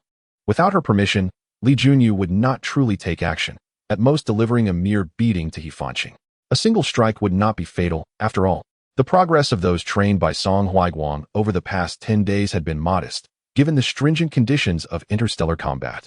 They were devoid of small fighter jets, possessing only a few cumbersome vessels that rendered close-quarters combat nearly impossible. The speed of the interstellar beasts in the cosmos was formidable, and should there be any nearby wormholes, these creatures could easily evade capture. The circumstances were unpredictable, leaving them to respond in the moment. Ultimately, the personnel from other bases decided to dispatch a contingent to support Lin Ran and her team. On the 10th day, several more groups arrived, amassing nearly 50,000 combatants in total. Lin Ran and Song Huaiguang conferred and resolved to keep a portion on the ground while sending others into the stars. Both needed to venture into the cosmos, while Lin Ran entrusted the ground operations to Li Yunhai. Zhou Shi, familiar with weaponry, would assist in the stars, while Song Huaiguang opted to retain the steadfast Feng Wei to aid Li Yunhai in leading the ground forces. The temperament of the interstellar beasts was elusive. With such abundant food on this planet, they would not relinquish it easily. After all, they had no way of knowing how long they might wander before discovering another planet rich in sustenance. Time passed swiftly, and Lin Ran's estimated moment had arrived. In the early morning, she gazed at the aircraft stationed in the open field and, alongside Song Huaiguang, decided to set forth immediately. After securing the vessel in the spatial realm, Lin Ran received the report from the robots regarding the research on the insect genes, as well as the results of all known substances from the mother planet that could combat the insects. She presented the findings to Song Huaiguang, who was astonished. He had not anticipated that a problem the Alliance had long struggled with would be resolved by Lin Ran. This planet possessed a substance that could restrain the insect queen. Was it difficult to produce such a drug? Lin Ran replied, "We will need to consult a pharmacologist. I am not well versed in that area." Her expertise did not extend to pharmaceuticals, and even if she wished to learn, there was no time now. Chapter 130. Preserving this planet at this moment. Lin Ran could not afford to dwell on such matters. They would address it upon their return from the stars. If they all survived, there would still be traces of the insects on the ground to study later. There was also the matter of the antidote for the zombie virus, which they could tackle together at that time. For now, the utmost priority was to safeguard this planet. Having resolved to embark on a quest for the celestial beast today, Lin Ran felt no desire to delay. At the base, Han Wenxi and the others had risen early to prepare breakfast, and together they crafted a sumptuous meal. Fortunately, as the apocalypse had only recently begun, many supplies from the pre-apocalyptic era were still available. Items such as milk were in abundance, and neglecting them would only lead to waste. After partaking in breakfast, Lin Ran and Liang Qian, along with a few others, boarded the helicopter. She had refrained from using her flying apparatus, reserving it for a moment of dire necessity. This device could serve as a lifeboat to transport individuals back to the ground, and she would not deploy it unless absolutely essential. With too many people involved, Lin Ran left one flying apparatus behind for Zhou Wen and the others to operate. Over the past 10 days, Lin Ran had trained Zhou Wen to execute 360-degree aerial flips with the flying apparatus, achieving commendable speed. The subsequent team would follow by vehicle. Should the celestial beast retreat into the cosmos, they would ascend to pursue it directly. It was naive to believe that once the celestial beast returned to the stars, it would be safe and require no further concern. Its immense size, if it lingered in the cosmos, would have profound repercussions for the entire planet. The sunlight would be partially obscured, and the magnetic fields would become chaotic, rendering the planet incapable of functioning normally. Moreover, it could strike the planet sporadically, posing an existential threat. During the era of the Alliance, the emergence of a celestial beast mandated its eradication. Allowing it to thrive was simply not permissible, a fundamental truth within the Alliance. Lin Ran wished to avoid excessive discussion with these individuals. Their indifference could lead to dire consequences for the planet if she and Song Huaiguang chose to ignore the matter. She could always escape with Li Junyu and others to another planet, where her farm would ensure their survival. Song Huaiguang, assuming the identity of Jiang Heming and being a soldier by nature, felt compelled to fulfill his responsibilities. Whereas Lin Ran had long since retired from the military and had not rejoined upon returning to her home planet. This situation was no longer her concern. On the journey, Liang Qian remarked, Ran, what do you think these people are thinking? They say we are exaggerating. Perhaps we should simply toss them in front of the celestial beast. Lin Ran replied, if only we had the time, it would indeed be enlightening for them to witness it firsthand. They seem to believe their newfound abilities render them invincible against a mere beast. If the celestial beast were merely a wild animal, countless warriors of the Alliance would not have perished in its maw. She was disinclined to waste further breath on them, preferring to leave the rebuttal to Song Huaiguang. Lin Ran and her companions arrived at the seaside ahead of Song Huaiguang and the others. The surface of the sea appeared tranquil, indistinguishable from any other day. Yet the rhythm of the waves spoke volumes. A colossal creature was foraging beneath. Observing the cadence of the waves, Lin Ran furrowed her brows tightly, realizing, this creature has likely regained 80% of its strength, far too swiftly. In just half a month, its power has surged to an alarming degree. Song Huaiguang had never underestimated the beast's prowess, recognizing that the ocean harbored the energy it required for restoration. Lin Ran raised her gaze, recalling, by the way, the zombie beasts also possess crystal cores. This aspect has been entirely overlooked. Even the insects refuse to consume the zombies devoid of crystal cores, indicating that these cores are undoubtedly valuable. However, there is no immediate means to eliminate it. They can only force it into the cosmos to confront it there. To slay a celestial beast on this planet requires a resolve to perish alongside it, a determination that neither Lin Ran nor Song Huaiguang can muster. Lin Ran declared, we must hasten to drive it into the cosmos. Song Huaiguang responded, I will take the lead in luring it. Lin Ran replied, very well. I shall follow closely with our team. As soon as Song Huaiguang ascended from the surface, she activated the flying apparatus to soar into the sky, planning to reunite with him amidst the stars. The ocean's turbulence intensified, and Zhou Wen and her companions hastily drove, finally arriving just as the water surged to a height of 2 meters. Witnessing such an anomaly, their hearts sank. Something must surely lurk beneath the waves. It was midday, a time when the tides should not swell so dramatically. Logically, they should be experiencing low tide. Zhou Wen, well versed in these matters, remarked to her companions, there is something hidden in the sea. Lin Ran is correct. Nothing could provoke such a disturbance unless it is the colossal entity she described. Indeed, within mere minutes, a massive silhouette emerged from the water, nearly engulfing the surface. The accompanying personnel gasped, what is that? A monster? Lin Ran and Song Huaiguang fixated on the celestial beast, offering no response to the inquiries. Instead, Zhou Shi and Li Yunhai, who had joined them, began to elucidate the creature's origins.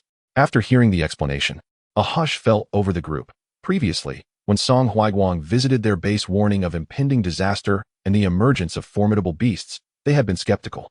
Yet what lay before them was beyond mere monstrous classification. It was undoubtedly an entity from another world. No wonder there was a call for united efforts. This creature could not be confronted by 1 or 2 individuals with abilities. As the celestial beast revealed its entire form, their mouths gaped in speechless awe. Its peculiar appearance, adorned with numerous tentacles and formidable suction cups, instilled a chill within them. If ensnared by such a cup, even the mightiest of powers would likely be rendered futile in escape. Lin Ran noted that the creature had grown significantly in just half a month, indicating it had been well fed. Song Huaiguang, too, recognized this. It is twice the size it was when we last encountered it. Its combat prowess will surely have increased immensely. Lin Ran acknowledged, indeed. With Song Huaiguang leading Kai Chunshan and others toward the ocean's surface, Lin Ran cautioned, be careful. Song Huaiguang smiled in return, you too. Let us regroup among the stars. Lin Ran nodded. I shall hasten there with utmost speed. Song Huaiguang piloted the flying vessel, leading hundreds above the celestial beast, and without hesitation, launched several projectiles, yet the creature remained unmoved. The ability users by the shore recoiled several steps. Could they truly contend with such a formidable beast? Sensing danger, the celestial beast prepared to dive, but Lin Ran would not grant it that opportunity. Utilizing her ice abilities, she instantaneously encased the ocean's surface in a thick layer of ice, providing a substantial barrier to impede the celestial beast's descent. The ice-based abilities users observed and swiftly rallied to assist Lin Ran, allowing her a moment of respite. Chapter 131. The Reunion of Siblings. However, the starry beast proved to be a formidable adversary, and Lin Ran's icy barrier was soon dismantled. The creature possessed an array of formidable skills. Its skin suddenly radiated heat, melting the surrounding ice. Subsequently, it unleashed a barrage of fiery projectiles that hurtled toward Lin Ran and her companions. The ability users recoiled in alarm, dodging the onslaught. Yet upon impact, the projectiles transformed into fireballs, igniting the vicinity. This inferno was unlike that of the fire-based ability users. Should one become ensnared, they would likely be reduced to ashes, truly terrifying. Lin Ran erected an icy barrier to separate the flames from her comrades, instilling a sense of fear among the ability users. They realized that should this powerful beast remain unvanquished, their own demise was imminent. Even without glancing at their expressions, Lin Ran understood their thoughts. Previously, they had dismissed her warnings as exaggerations, yet witnessing the reality surpassed what Song Huaiguang had described during his attempts to persuade them, igniting their resolve to fight. Nonetheless, they were still plagued by the fear of death. The moment the flames touched flesh, it turned to ash, an unimaginable horror. Even metal-based ability users would likely fare poorly against it. Lin Ran encapsulated the flames in ice, providing a means for the ability users to combat the beast while avoiding the icy barriers. Taking a moment to glance at Song Huaiguang and the others, Lin Ran noted their progress was far from satisfactory. The starry beast seemed to anticipate Song Huaiguang's intentions, refusing to ascend into the starry sky, drawn instead by the abundance of food within reach. It had merely sampled an appetizer and the grand feast before it was far too enticing for it to depart willingly. Realizing the current strategy was futile, Song Huaiguang observed as the beast's lengthy tendrils began to thrash, striking the ocean's surface and sending sprays of water into the air, morphing into lethal blades that soared toward the shore. Lin Ran and her companions immediately retreated. However, those who could not escape in time were met with the corrosive water blades, which swiftly eroded their skin, leaving extensive damage. Even healing abilities could not restore their wounds, forcing the injured to endure the pain and seek refuge. Concerned about the potential toxicity of the water blades, Lin Ran dispatched a robot equipped with rudimentary medical knowledge to attend to the wounded. As anticipated, the water blades were indeed toxic, and the healers could do nothing but watch in despair as the injuries rapidly deteriorated, spreading throughout the body within mere minutes. Furthermore, any plant life that came into contact with the water blades instantly perished, leaving no time for rescue. The ability users found themselves seemingly anchored in place, yearning to retreat, yet paralyzed by dread. However, clarity soon dawned upon them. If the beast's venom was this corrosive, even if they fled, there would be no sanctuary from the threat. This planet would inevitably fall under the dominion of the beast. Should they fail to eliminate it, they too would succumb to its lethal fluids, or worse, be devoured whole. No, they must fight. Determination ignited in their eyes, and in that moment, they aligned themselves with Lin Ran, finally standing on the same front. He Fan Xing, who had followed, was profoundly moved by the scene. Lin Ran had tirelessly endeavored to provide a protective barrier for the ability users. And what of her own efforts? He Fan Xing gazed at his palm, feeling warmth still lingering. Yet the fervor of his past had dissipated, leaving only remnants of concern for He Rong. But what had become of the person he once cherished? It was hard to believe that his sister had chosen to ally with the insects solely to eliminate Lin Ran. Such irony was palpable. He Fan Xing had already witnessed the woman within the belly of the starry beast, and the derision painted across his sister's face was unmistakable. There was no trace of humanity in her eyes. Why had her powers transformed He Rong so drastically? Deep down, He Fan Xing struggled to accept that his sister had truly colluded with the insects. He wished to believe she was acting under duress. However, upon seeing the man beside her, despair enveloped him. He Rong sensed a gaze fixated upon her. When she turned, she was astonished to find her own brother, He Fan Xing. This brother of hers was also unhinged, manipulated by his sister, unable to discern right from wrong, hastily branding Lin Ran as a monster. One could not deny the uniqueness of He Rong's powers, which had ensnared her own brother. She was indeed formidable. Were it not for her ruthlessness, coexisting with her would pose significant challenges. He Fanqing quietly observed as He Rui Rong descended from the belly of the starry beast to the ground.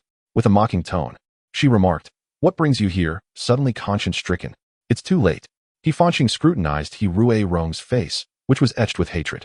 "Rong," he began, "I once asked you to leave with me, yet you chose not to. Everything that has befallen you today is your own doing and bears little relation to me." He Rui Rong was taken aback. Had her brother truly changed? "Is it possible you no longer consider me your sister?" she exclaimed, raising her voice, prompting the other ability users present to distance themselves from He Fanqing. Goodness, they are indeed siblings? Two monsters, lurking in the shadows to strike when the opportunity arises? He Fanqing reflected, "I merely overlooked one crucial detail, leading to the current predicament. The army cannot return, and my comrades no longer see me as a brother. The detail I forgot is that you have grown up and should live independently, making your own choices without excessive worry. Look at you. You thrive without me by your side. What need do you have for an older brother?" He Rui Rong let out a sharp laugh. "So you've been attracted to that wretched Lin Ran too? Otherwise, why would you criticize me upon our meeting?" He Fanqing knew his sister had a penchant for causing trouble, and for the first time, he found this version of He Rui Rong rather exasperating.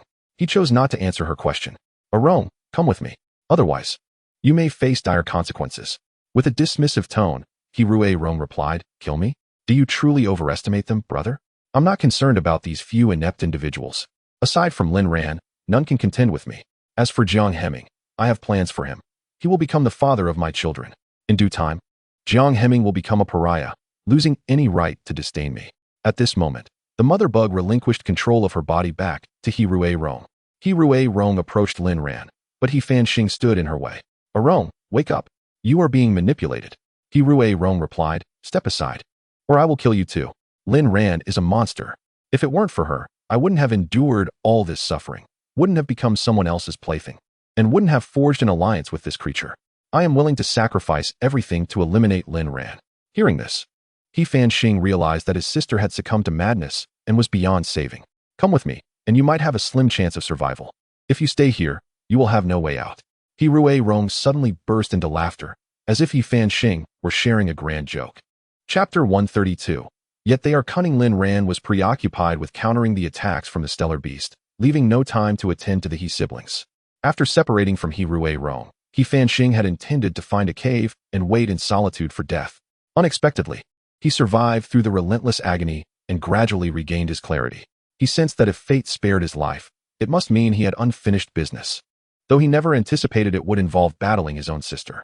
His sister had surrendered her body to a bug, aiming to dominate this planet. He Rui Rong mocked He Fanqing. "What? Do you still wish to kill me?" He Fanqing remained silent, having already made a difficult decision in his heart. He must act, no matter how challenging it might be. Seeing He Fanqing's silence, He Rui Rong continued disdainfully, "With your strength, even 200 of me would not frighten you. Huh, humans are so weak." Now, He Rui Rong had regained her former prowess and truly looked down upon humanity. He Fanqing felt a deep discomfort in his heart. Why had his sister resorted to such extremes? He could hardly comprehend how the sweet and understanding sister of his childhood had transformed into this being. He was determined to bring back the sister he once knew. Yet a voice within him whispered that it was no longer possible. Both He Rui Rong and Qin Yanjun had assumed human forms. Qin Yanjun had completed his bodily transformation, and He Rui Rong was but a step away from shifting between human and bug forms, rendering them dismissive of humanity. After exchanging words, He Rui Rong launched an attack on He Fanqing, sweeping her insect limbs towards him, intending to sever him in half to eliminate any hindrance. The mother bug lacked understanding of human emotions. However, she sensed He Rui Rong's residual consciousness and attachment to He Fanqing. Yet, this was of little consequence now, for this body belonged to her, and she held the authority. He Fanqing evaded He Rui Rong's strike with remarkable speed, causing the mother bug to be taken aback. He should have been driven to madness by her powers, so why had his strength increased instead? But He Fanqing was not merely evading. He countered while dodging, launching ice blades like rain towards He Rui Rong, piercing her skin and entering her body. He aimed to force the bug out with his powers, hoping that would allow his sister to return. The thought was noble, but reality was harsh. In truth, He Rui Rong had only a fleeting trace of consciousness left. When she had made her pact with the mother bug, it could be said that she had ceased to exist. The mother insect absorbed the crystal core of He Rui Rong to fully seize control of this body. Should she depart from it, He Rui Rong would perish entirely. However, He Fanqing remained oblivious to this grim reality. The siblings fought fiercely, and seeing that she could not vanquish Yifanqing, Hiruyong, in a fit of rage, unleashed her ultimate move. Corrosive slime materialized around her, and in an instant, Yifanqing felt himself being drawn into a vivid scene. This tableau depicted moments from their childhood, so authentic that it seemed to encapsulate their entire lives. Yet, Yifanqing's actions did not falter.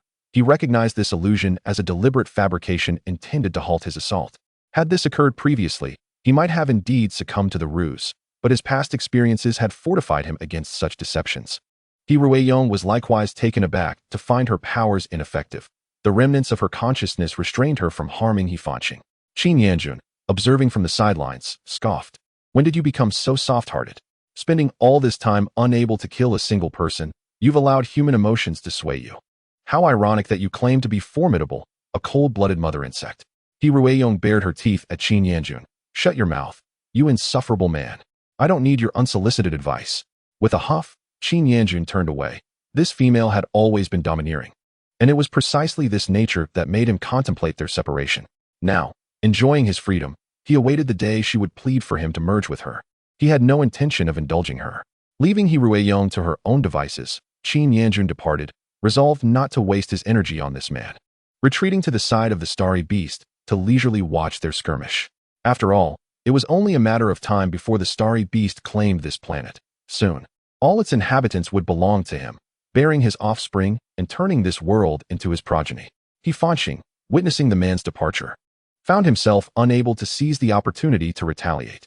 Initially, he had presumed this man was a brother-in-law introduced by Hiruyong, but it was now evident that he was no human. What had transpired?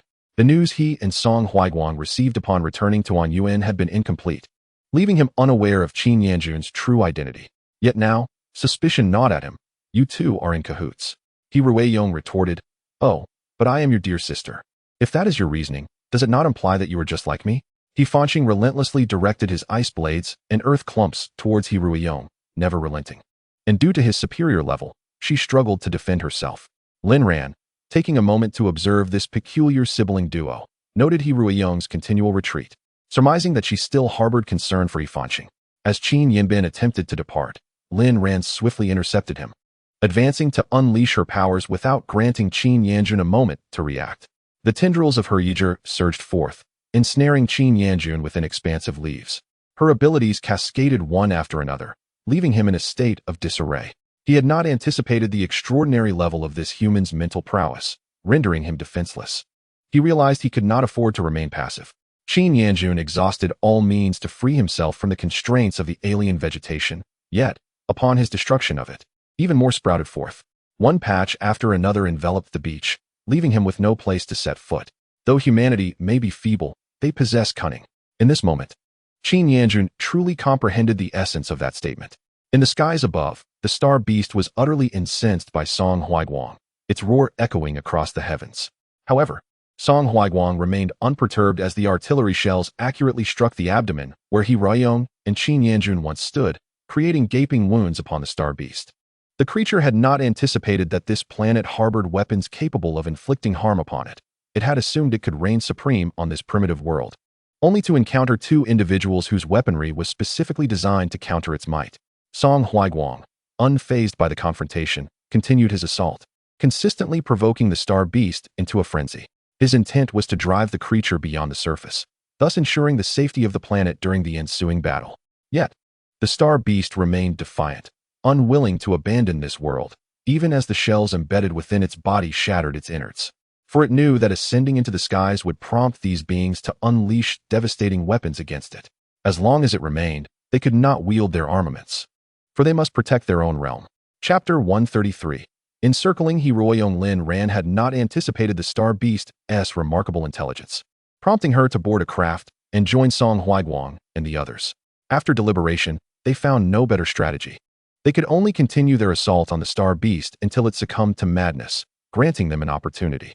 On Hiruyong's side, a stalemate ensued with Yifanqing, prompting Zhou Chang'e and his companions, unable to bear the sight, to rush to assist Yifanqing. Upon seeing her comrades return, Yifanqing felt a surge of emotion. They had not abandoned her after all. Yet, she was acutely aware that she had caused them grief. Sighing, Yifanqing wrestled with her tumultuous feelings. But there was little time for reflection. The mother bug, utilizing Hiroyong's abilities, expanded and deepened the scene, affecting the nearby ability users. Their assault slowed, with some even turning against their allies. Witnessing this, Liang Qian unleashed her mental energy to dismantle the scene created by Hiroyong, leaving the latter astonished. Thus far, she had only encountered Lin Ran, who wielded formidable mental prowess.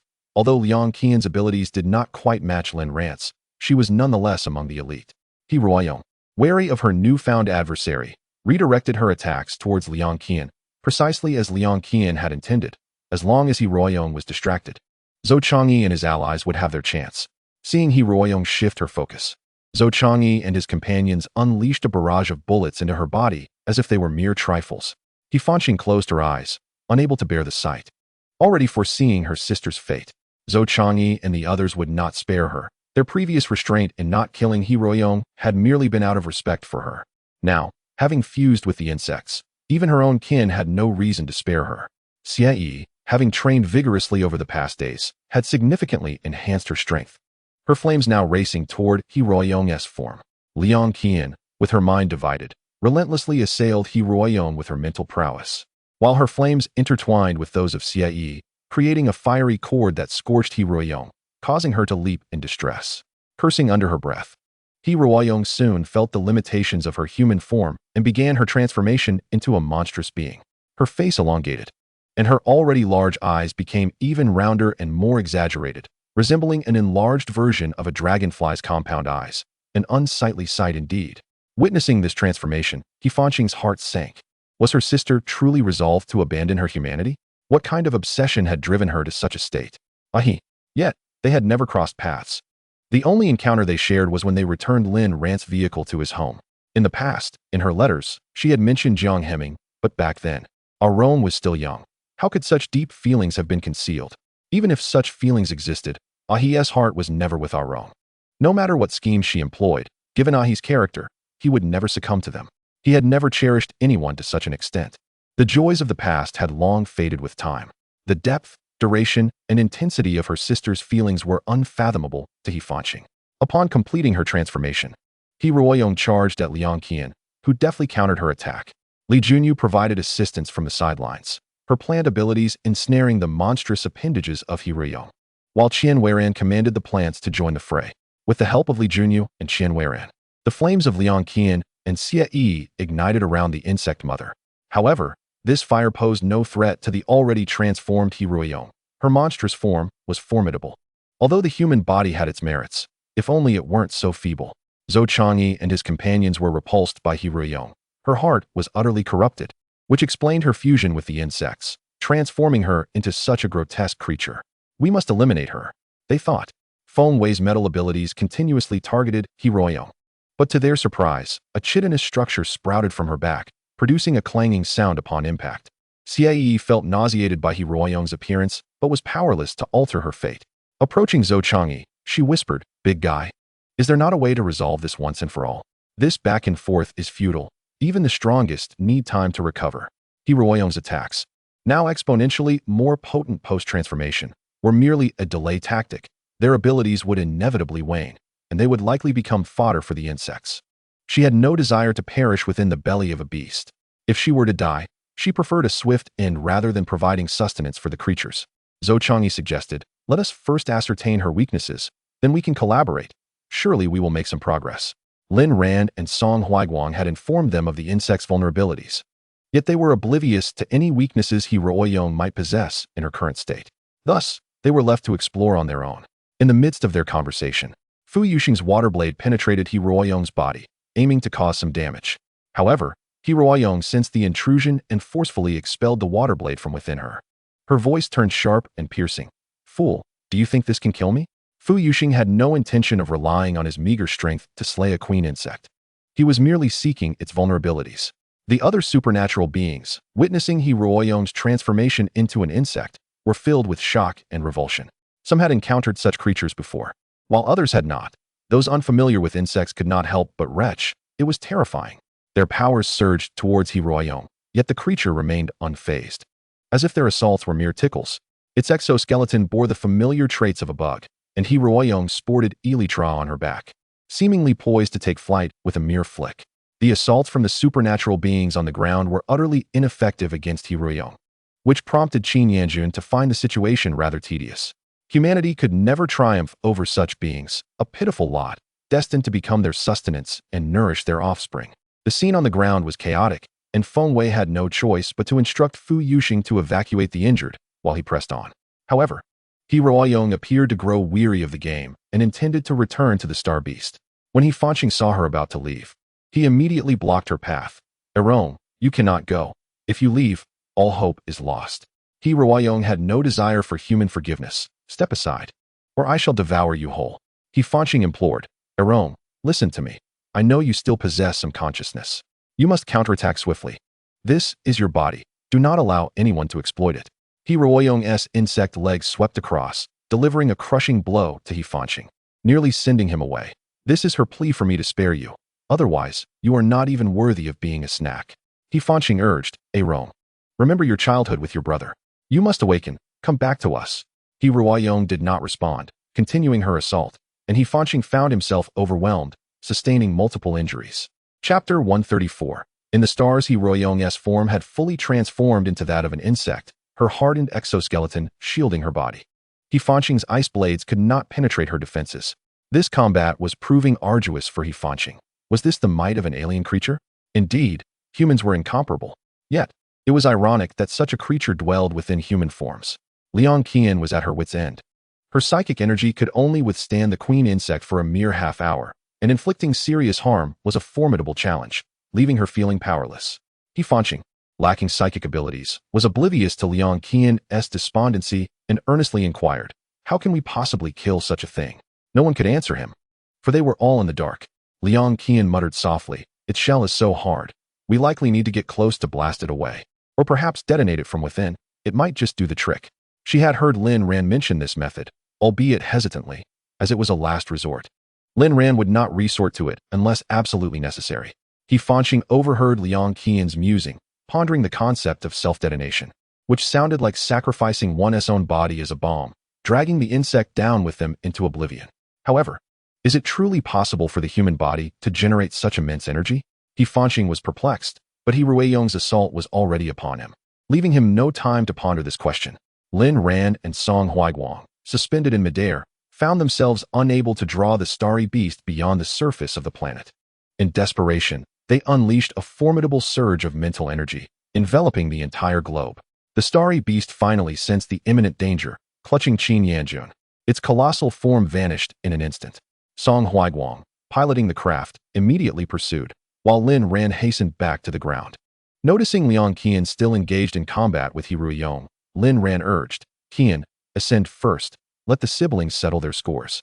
Liang Qian complied, swiftly joining Lin Ran's side, while Zhou Wen and Zhou Shi awaited Lin Ran's updates.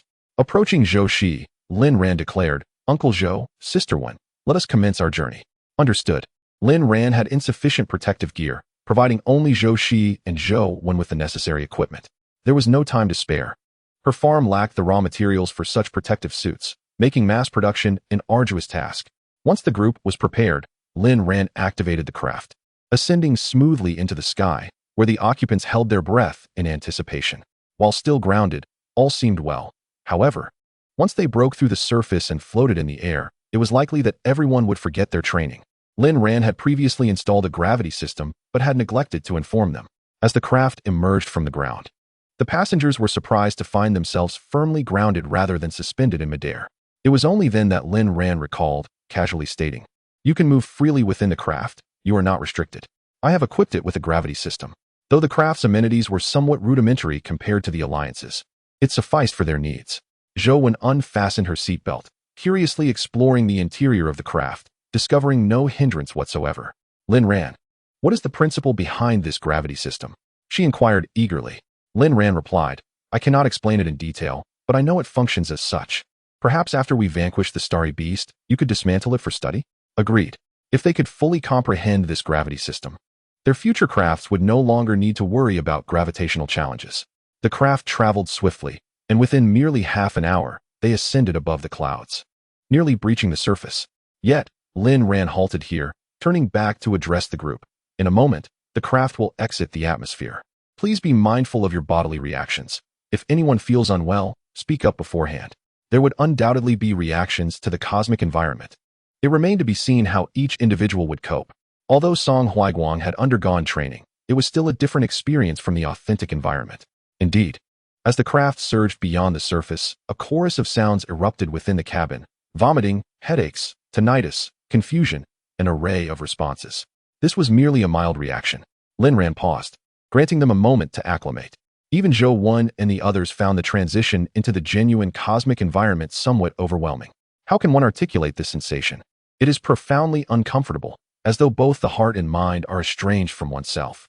The Alliance's spacecraft would not induce such feelings, for they are equipped with an array of advanced facilities. However, this particular vessel lacks many essential installations.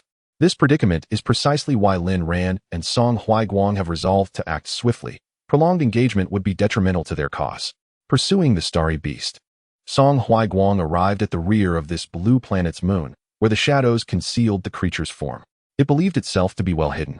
Yet Song Huaiguang had already discerned its location. After transmitting the coordinates to Lin Ran, he awaited silently, his mental acuity steadfastly tracking the beast to prevent its escape.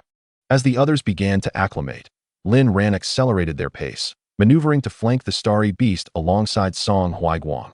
They could not afford to prolong the engagement, as their ammunition would not last indefinitely.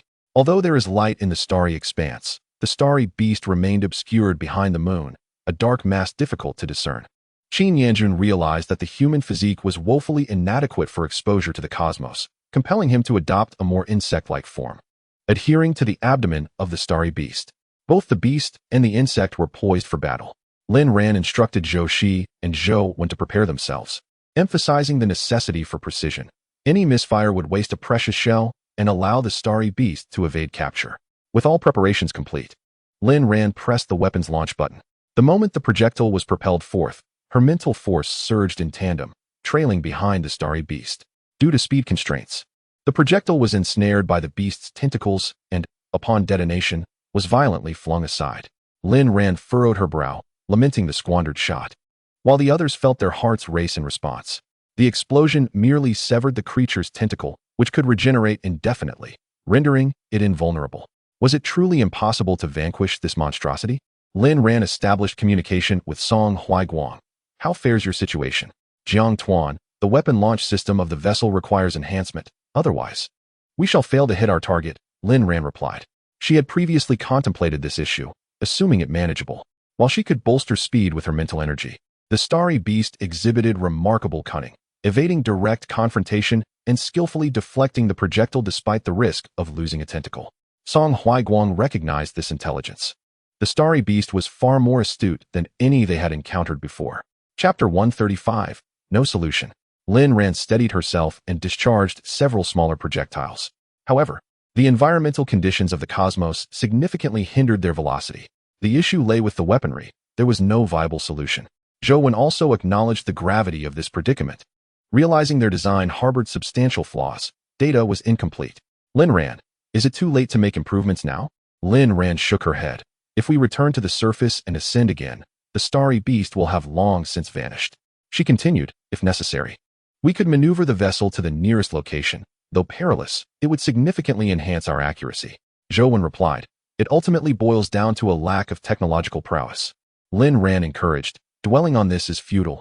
Focus your spirits, and we shall find a way. If it proves unfeasible, she would resort to the resources from her farm. There exists a launcher at the relay station. Utilizing it, she could fire the weapon bestowed by Song Huaiguang. However, they possess but a singular opportunity, necessitating her precision in positioning. Qin Yanjun concealed himself beneath the belly of the starry beast, his human eyes absorbing the brilliance of the cosmos. This was his inaugural revelation of the celestial expanse's breathtaking beauty. Previously, he had been encased within the body of an insect, sharing it with that detestable female creature, leaving no room for appreciation of the celestial scenery.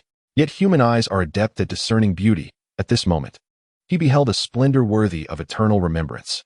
The vastness of the starry sky was undeniably alluring, explaining humanity's relentless pursuit of exploration beyond their realm. Without a formidable exoskeleton, they ingeniously crafted one for themselves. One must admit, the human species is remarkably clever. Nevertheless, henceforth, the inhabitants of this planet would belong solely to the insect race. That deceased female insect, remaining on the surface, was akin to courting death, and her brother's demeanor suggested he yearned to drag her down with him. Did she truly believe she could evade her fate? Now, their vessel traversing the cosmos left no hope for her salvation. Soon, this planet would be ruled by him alone, a solitary male insect. How beautiful! How beautiful! On the ground, Hirueyong found herself unable to shake off Hefanqing's relentless pursuit. She harbored a fierce desire to consume Hefanqing. Yet the remnants of her humanity curbed her primal instincts. The starry beast had taken that deceased male insect into the cosmos, leaving her with nowhere to hide but the abyssal depths of the sea. Yet that accursed Hefanqing had frozen the ocean's surface entirely. Hefanqing approached. "Erong, are you not escaping?" Hirueyong blinked her enormous compound eyes, uttering human words. "Brother, Erong is afraid." Erong realizes her mistakes. A chorus of pleading sounds reached Hefanqing's ears, yet he was acutely aware that this was merely Hirueyong's ruse, an attempt to ensnare him. "Erong, do not be disobedient." After parting ways with Hirueyong, Hefanqing's mind nearly shattered. Having returned from the brink of death, he unexpectedly acquired 2 new abilities, a fact unknown to Hirueyong, serving as leverage in his pursuit of her. Hirueyong lowered her head. Yes, it is Erong's fault. Erong understands her error. Will brother forgive Erong? Hefanqing smiled like a gentle spring breeze. Very well, then Erong, come here. Take brother's hand, just like before. Hirueyong regarded Hefanqing with caution. She could not decipher his intentions. Thus, she refrained from approaching, for though she was an insect now, her intelligence was not entirely absent. Humans are notoriously cunning. Noticing Hirueyong's awareness of his disquiet, Hefanqing shifted his tone and casually inquired, "Erong, which is superior, insects or humans?" Hirueyong pondered for a considerable time before replying. The union of an insect's body with human intellect would yield the most advantageous outcome. This was precisely why she and that male insect sought to harness human bodies to bear hybrids, significantly expediting the growth of their kind, enhancing the likelihood of achieving the 9th tier of maturity. The hybrids, endowed with the inherent advantages of humanity and the robust exoskeleton of insects, would enable her race to seize this star domain, establishing it as their stronghold. Hefanqing, do you not find that repugnant? Hirueyong chuckled. Who would find themselves repulsive? Hefanqing was utterly perplexed by Hirueyong's initial decision to surrender her body to the insect mother. She considered the formidable Lin Ran a monster, yet Lin Ran, despite being a zombie, had never harmed a soul. In fact, all her actions were dedicated to saving humanity and preserving this planet. Hefanqing struggled to articulate her current feelings, perhaps encapsulated by the notion that one reaps what one sows. She had lost the will to live, believing that such a selfish sister should no longer exist. Then why do you find Lin Ran repugnant? Is it not jealousy? Upon hearing that name, Hirueyong's voice suddenly escalated. Do not utter that wretched name. I have forbidden it. She exhibited signs of madness, precisely what Hefanqing had hoped for. Seizing the moment of Hirueyong's frenzy, Hefanqing stealthily approached. Unnoticed by her sister, the name Lin Ran was an absolute taboo for Hirueyong. Were it not for Lin Ran, she would never have compromised with the insect mother, nor relinquished her body to the creature, nor borne those abhorrent offspring. If you dare mention that name again, I shall devour you. Hefanqing replied gently. My dear, Erong would never harm her brother. You adore Jiang Himing, do you not? When did you first develop feelings for Ahi? Why not share this with your brother? I would at least assist you. Hirueyong arrogantly retorted. You? Assist me? What a farce. In my eyes, Jiang Himing is the moon above, while you are but mud beneath. Though you are his comrade, the disparity between you two is insurmountable. How could he ever heed your words? Hefanqing inched closer to Hirueyong, now merely 3 meters apart. Yet Hirueyong remained engrossed in her own monologue, oblivious to her sister's presence. Perhaps she deemed Hefanqing a negligible threat. The remnants of Hirueyong's emotions endeavored to influence the insect mother, which found itself incapable of exerting control as Hirueyong's cerebral domain became disordered. For a creature with formidable mental power, such a cerebral malfunction was akin to a dead end. It attempted to soothe Hirueyong, yet to no avail. The names Jiang Himing and Lin Ran dominated her thoughts. On one hand, she yearned to eliminate that wretched Lin Ran, and on the other, she wished to possess Jiang Himing, binding him to her side for endless days of delight. The insect mother had recently relished the experience of being human, particularly enjoying the ways of human procreation. Thus it empathized with Hirueyong's obsession. It sought to conjure an illusion for Hirueyong using its abilities. But her residual awareness exhibited remarkable vigilance, disregarding the fabricated scene. Instead, she turned to He Fanxing and demanded, "Where were you when I needed you most?" Chapter 136. Even if she did not require him, He Fanxing finally comprehended the reason behind He Rong's behavior. Her obstinate nature had always been evident, yet she had failed to notice it before. He Rong had claimed she was beyond redemption, but in truth, it was she who was truly lost. Suddenly, He Rong erupted into a cackling laugh. "Do you think I enjoy being near you? Do you think I cherish your company? It was merely to compel you to leave your home, leaving everything behind for me." Haha. Her mother married He Fanxing's father and gave birth to her. They are half-siblings. However, what He Fanxing remains utterly unaware of is that your mother was driven to her demise by my mother, who usurped your mother as husband. Despite this, you have shown such kindness to us, which is why I assert that you lack a heart. The haunting laughter echoed in He Fanxing's ears, leaving him bewildered. Initially, he believed this was a scene conjured by He Rong's powers, but soon he realized it was all too real. These events were indeed true. In the starry expanse, Lin Ran was devising a strategy to approach the celestial beast. Song Huiguang was stationed at the opposite end, but his craft was too diminutive. With limited weaponry, should the celestial beast choose to break free, it would do so with ease. In desperation, Song Huiguang launched a shell to disrupt the surrounding space, making it considerably more arduous for the celestial beast to escape, thus buying Lin Ran more time. Through the communicator, Lin Ran's voice resonated. "Jiang Tuan. Is there a way for you to establish 3 barriers using your mental power?" Song Huiguang replied, "I should be able to manage." Lin Ran continued, "If so, please seal off your sector of the star domain. I have devised a plan." Upon the cessation of Lin Ran's voice, Song Huiguang's eyes widened in disbelief. He immediately dialed Lin Ran's communicator, his tone urgent. "Lin Ran, you cannot proceed with this. It is far too perilous." Yet Lin Ran offered no response. She retrieved her spacecraft, instructing Zhou when to evacuate the crew of the Shiguang. Zhou Shi could not be persuaded to leave. Ran. "Do not think of abandoning your Uncle Zhou." Lin Ran, exasperated, replied, "Uncle Zhou, Auntie, and the younger ones are still waiting for you on the ground.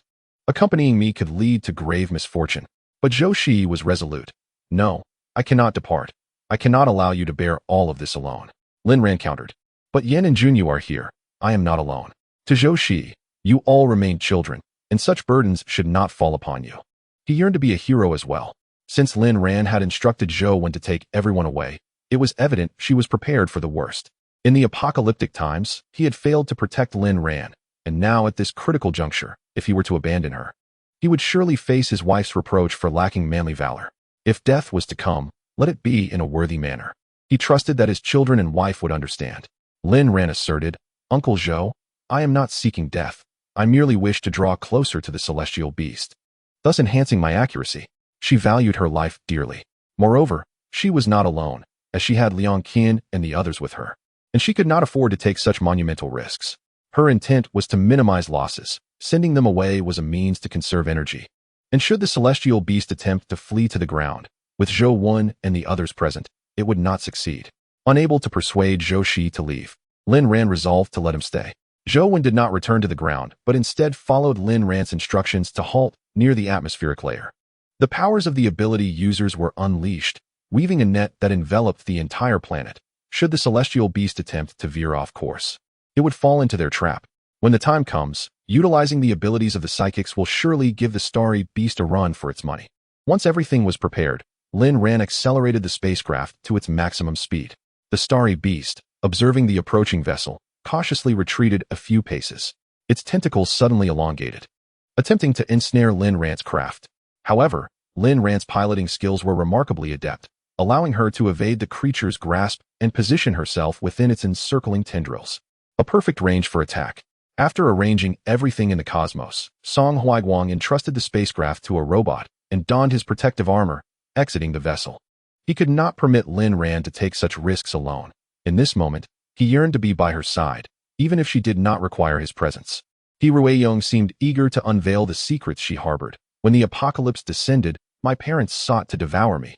I plunged a knife into their hearts. What kind of beings would consume their own daughter?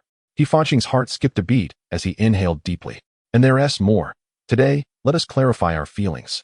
For after this, I shall no longer have you as my sister. He Ruiyong scoffed, as if I ever wished for a brother as pathetic as you. In that moment, the anguish within He Fanxing was known only to him. He had never envisioned that his sister could embody such a persona. The warm home he had believed in was merely an illusion. After all these years, he realized he had been living within a facade. Had he Rueyong and her mother toiled so hard to create this deception merely for his meager salary? He had left home in his youth, enduring hardships in the military with the hope of earning accolades and providing for his family, most of his earnings sent back to buy gifts for his sister. Now, it appeared he had become a mere jest. Yet Fanqing could no longer harbor resentment, for it was his own naivety that had led him astray. He could not blame anyone else. As Rueyong passionately continued her tirade, Fanqing approached her, seizing the opportunity to discreetly unleash his metallic abilities. Fine strands of gold, thinner than silk, enveloped Rueyong entirely. After executing this maneuver, beads of sweat formed on Fanqing's forehead, while Rueyong remained oblivious, engrossed in her words. The consciousness of the insect queen sensed impending danger and sought to seize control of Rueyong's mind. Yet this time, Rueyong resisted. Realizing it was on the verge of being ensnared, the insect queen panicked, disregarding all caution as it forcefully consumed Rueyong's consciousness, resulting in a severe backlash against itself. Nevertheless, this action granted it command over her body, and in this dire moment, it could afford no further hesitation. It needed to escape and could recuperate later. Fanqing's metallic strands seemed to possess an unexplainable power, as the insect queen soon discovered that its form could not break free. It widened its enormous compound eyes in disbelief, exclaiming, "What is this substance?" Ignoring its query, Fanqing continued to exert his abilities, gradually tightening the metallic strands until he and Rueyong were bound together. With no alternative, the insect queen resorted to thrusting a tentacle violently into Fanqing's heart. At the moment the insect appendage penetrated Fanqing's heart, her entire being suddenly detonated. Chapter 137. Self-detonation. As Rueyong's insect limb pierced his heart, Fanqing tightened the metallic strands, binding herself to Rueyong inextricably, rendering both unable to escape. Then, Fanqing triggered the explosion of her own body. At that moment, the mother insect's alarm bells rang fiercely, but alas, it was too late. The metallic strands wielded by Fanqing were inexplicably unbreakable, even against her formidable shell. Fanqing clung tightly to her forelimb, connecting their bodies with the metallic strands, which infiltrated her being. She no longer cared that this body belonged to her sister. She simply detonated. Strangely, those metallic strands too erupted, many of which had invaded its form, obliterating its organs and filling the air with a putrid stench. Peacock blue blood pooled upon the ground, and the nearby trees, splattered with the viscous liquid, withered and succumbed to a swift demise. The explosion subsided within a mere 5 minutes, leaving devastation in a 2-mile radius around Fanqing. The ground was strewn with dismembered limbs, and the insect limbs twitched grotesquely. The mother insect had never anticipated her demise at the hands of a human, particularly one considered so feeble, devoid of dignity. As the mother insect was shattered into fragments, Qin Yanjun, gazing at the starry sky, suddenly sensed something amiss, exclaiming, "No way, how could that female insect become so weak? To be harmed to such an extent by a mere human?" Yet, thankfully, this was the result of the mother insect forcibly invading Rueyong's cerebral domain, damaging her own mental prowess. Otherwise, Fanqing would not have succeeded so easily. Moreover, with the separation of male and female, her strength was significantly diminished. Underestimating humans, she had not regarded them as a threat, so her demise at their hands was hardly surprising. Qin Yanjun smirked, thinking this was for the best. Soon, this planet would be ruled solely by her, without the need for territorial disputes.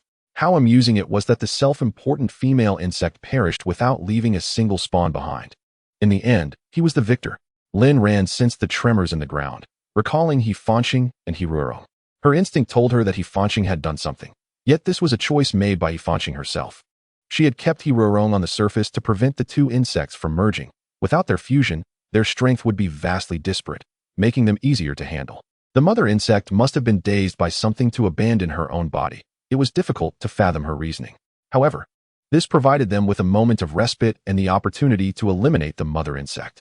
Song Huiguang had also noticed the explosion on the ground, but it was too late to retreat. The explosion had already occurred, leaving no room for reversal. He piloted his mech and swiftly reached the rear of Lin Ran's aircraft. Upon establishing communication, he inquired, "Lin Ran, I'm behind you. What are your intentions?" Lin Ran replied, "How did you get here?" Song Huiguang answered, "I've entrusted that area to Kai Chunshan and the robots. They will handle it." Lin Ran stated, "I plan to enter the optimal attack range and launch projectiles before departing." Song Huiguang remarked, Yet the speed of this aircraft pales in comparison to the velocity of an explosion. At that moment, Lin Ran interjected, I have a plan. I will harness all available energy and envelop the aircraft with my mental force. This should enable us to return to a safe zone. Song Huiguang was taken aback by Lin Ran's audacity. Yet, if she were not daring, she would not be Lin Ran. Very well. I shall await your return and will extract you when the time comes. All right, Lin Ran replied. With Song Huiguang's presence, the chances of survival upon their return would undoubtedly increase. Once within range, Lin Ran instructed Zhou Shi to load the shells provided by Song Huiguang into the weapon launcher. She then directed the robot to remove the catapult track from the docking station, affixing it to the aircraft's largest launch port. With all preparations complete, Lin Ran and her companions held their breath. She and Liang Qian fortified their mental energies to contain the surrounding area, preventing the celestial beast from escaping. As Lin Ran channeled her mental force, she accelerated the aircraft to its maximum speed. The shell given by Song Huiguang had a diameter of merely 30 centimeters. Yet its destructive capability was sufficient to obliterate a planet. Its diminutive size allowed for an easy entry point under Lin Ran's mental enhancement. The shell left the aircraft on a precise trajectory, accurately penetrating the celestial beast's body, precisely where Qin Yanjun was concealed. The shell Lin Ran fired pierced through Qin Yanjun, who had yet to comprehend how the humans of this planet wielded such advanced and formidable weaponry before succumbing to death. Upon entering the celestial beast's body, the shell did not detonate immediately. Observing this, Lin Ran swiftly retreated. As the celestial beast sensed the anomaly and attempted to extract the shell with its tentacles, a thunderous explosion erupted, giving rise to a mushroom cloud several hundred meters in diameter. The celestial beast's tentacles were severed, and its abdomen lay in ruins. Yet it remained alive. At the moment of the explosion, Lin Ran propelled the aircraft to its fastest speed. The edges of the craft sparked against the starry backdrop, causing Liang Qian's heart to race, fearing she would meet her end that day. To her astonishment, Lin Ran's piloting skills were exceptional. Once past the shockwave of the explosion, the aircraft stabilized. She and Qian Weiran patted their chests in relief, exclaiming, "Thank goodness, we are still alive." Lin Ran said nothing, as Zhou Shi was left speechless. This feat of Lin Ran's was truly formidable. Had it been him, he would have deemed it impossible. However, Lin Ran did not return the aircraft to the ground, for the celestial beast was still alive. The shell had merely slowed its healing powers. Another shell was necessary to ensure its demise. Lin Ran resolved to try again. Yet, the aircraft's hull might not withstand another explosion shockwave. Lin Ran bit her lip, glancing at Liang Qian and the others. She spoke with difficulty. We must attempt this once more. Liang Qian looked at the still struggling celestial beast. Is it not dead yet? Lin Ran shook her head with a wry smile. It is not so easily vanquished. Zhou Shi was unaware of the weapon Lin Ran had just fired, but that cloud was anything but ordinary. Thus, the weapon Lin Ran had unleashed was undoubtedly far more potent than the ones they had retrieved from the base. If such weapons could not slay this celestial beast, what hope remained? If its strength were to be fully restored, there would be no humans left alive on their planet. Zhou Shi remarked, "Very well. Let us attempt once more." Lin Ran fell into silence for a moment before speaking. However, the flight system may struggle to withstand another shockwave from the explosion. Even if it can endure, given the speed at which we must escape, the exterior of the craft may not hold. Liang Qian, however, chuckled, "Fear not, Ran. If the craft disintegrates, we shall float in the void, awaiting rescue from Jiang Hemming. We are clad in protective suits and possess special abilities. We should be able to withstand some of the impact." Lin Ran smiled. "Indeed, my dear sister, we shall face life and death together." Li Junyu chimed in, "Sister Ran. Take me with you." Qian Weiran's awakening was also thanks to Lin Ran's encouragement. "It's all right, let us charge forward." Chapter 138. Su Tang's appearance. Lin Ran found herself somewhat exasperated. Why was there no fear of death? To perish in the vastness of space was indeed to meet a true demise, and such an environment offered little hope for survival. Li Junyu, being young and naive, could be forgiven, but Liang Qian and Qian Weiran, who had both faced death, remained undaunted, which stirred something within Lin Ran. "Very well, we shall go together." She vowed to do everything in her power to ensure their survival, even if it meant altering the most unfavorable outcomes.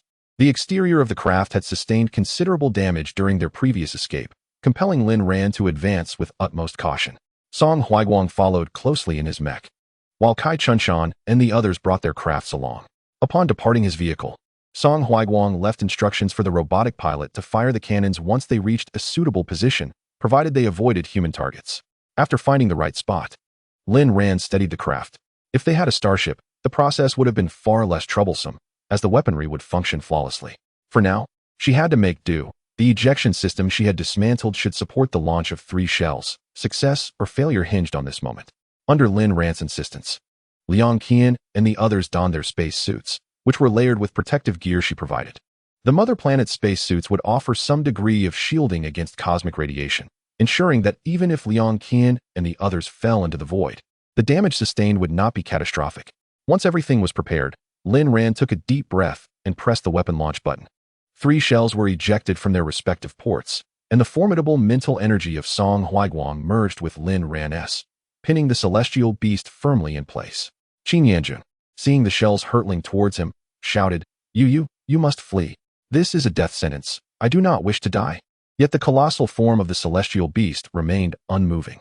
In desperation, Qin Yanjun had to transform his body into a worm-like state to escape, only to be spotted by Kai Chunshan and the others, who promptly fired upon him.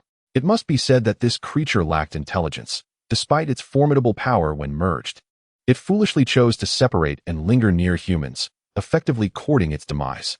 However, had they not acted thus, it would have taken them much longer to eliminate the threat, likely resulting in their planetary conquest. Kai Chunshan and the others admired the courage of Lin Ran and her companions, realizing they too could not falter, and pursued Qin Yanjun, continuing their assault until they reached the upper atmosphere. As they hovered outside the atmosphere, Zhou Wen and her companions were gripped by anxiety. For Qin Yanjun was drawing perilously close. Observing the pursuing craft, they resolved to launch a coordinated assault on the grotesque creature. The hybrid of human and insect was repugnant, and Qin Yanjun had gone to great lengths to safeguard his visage.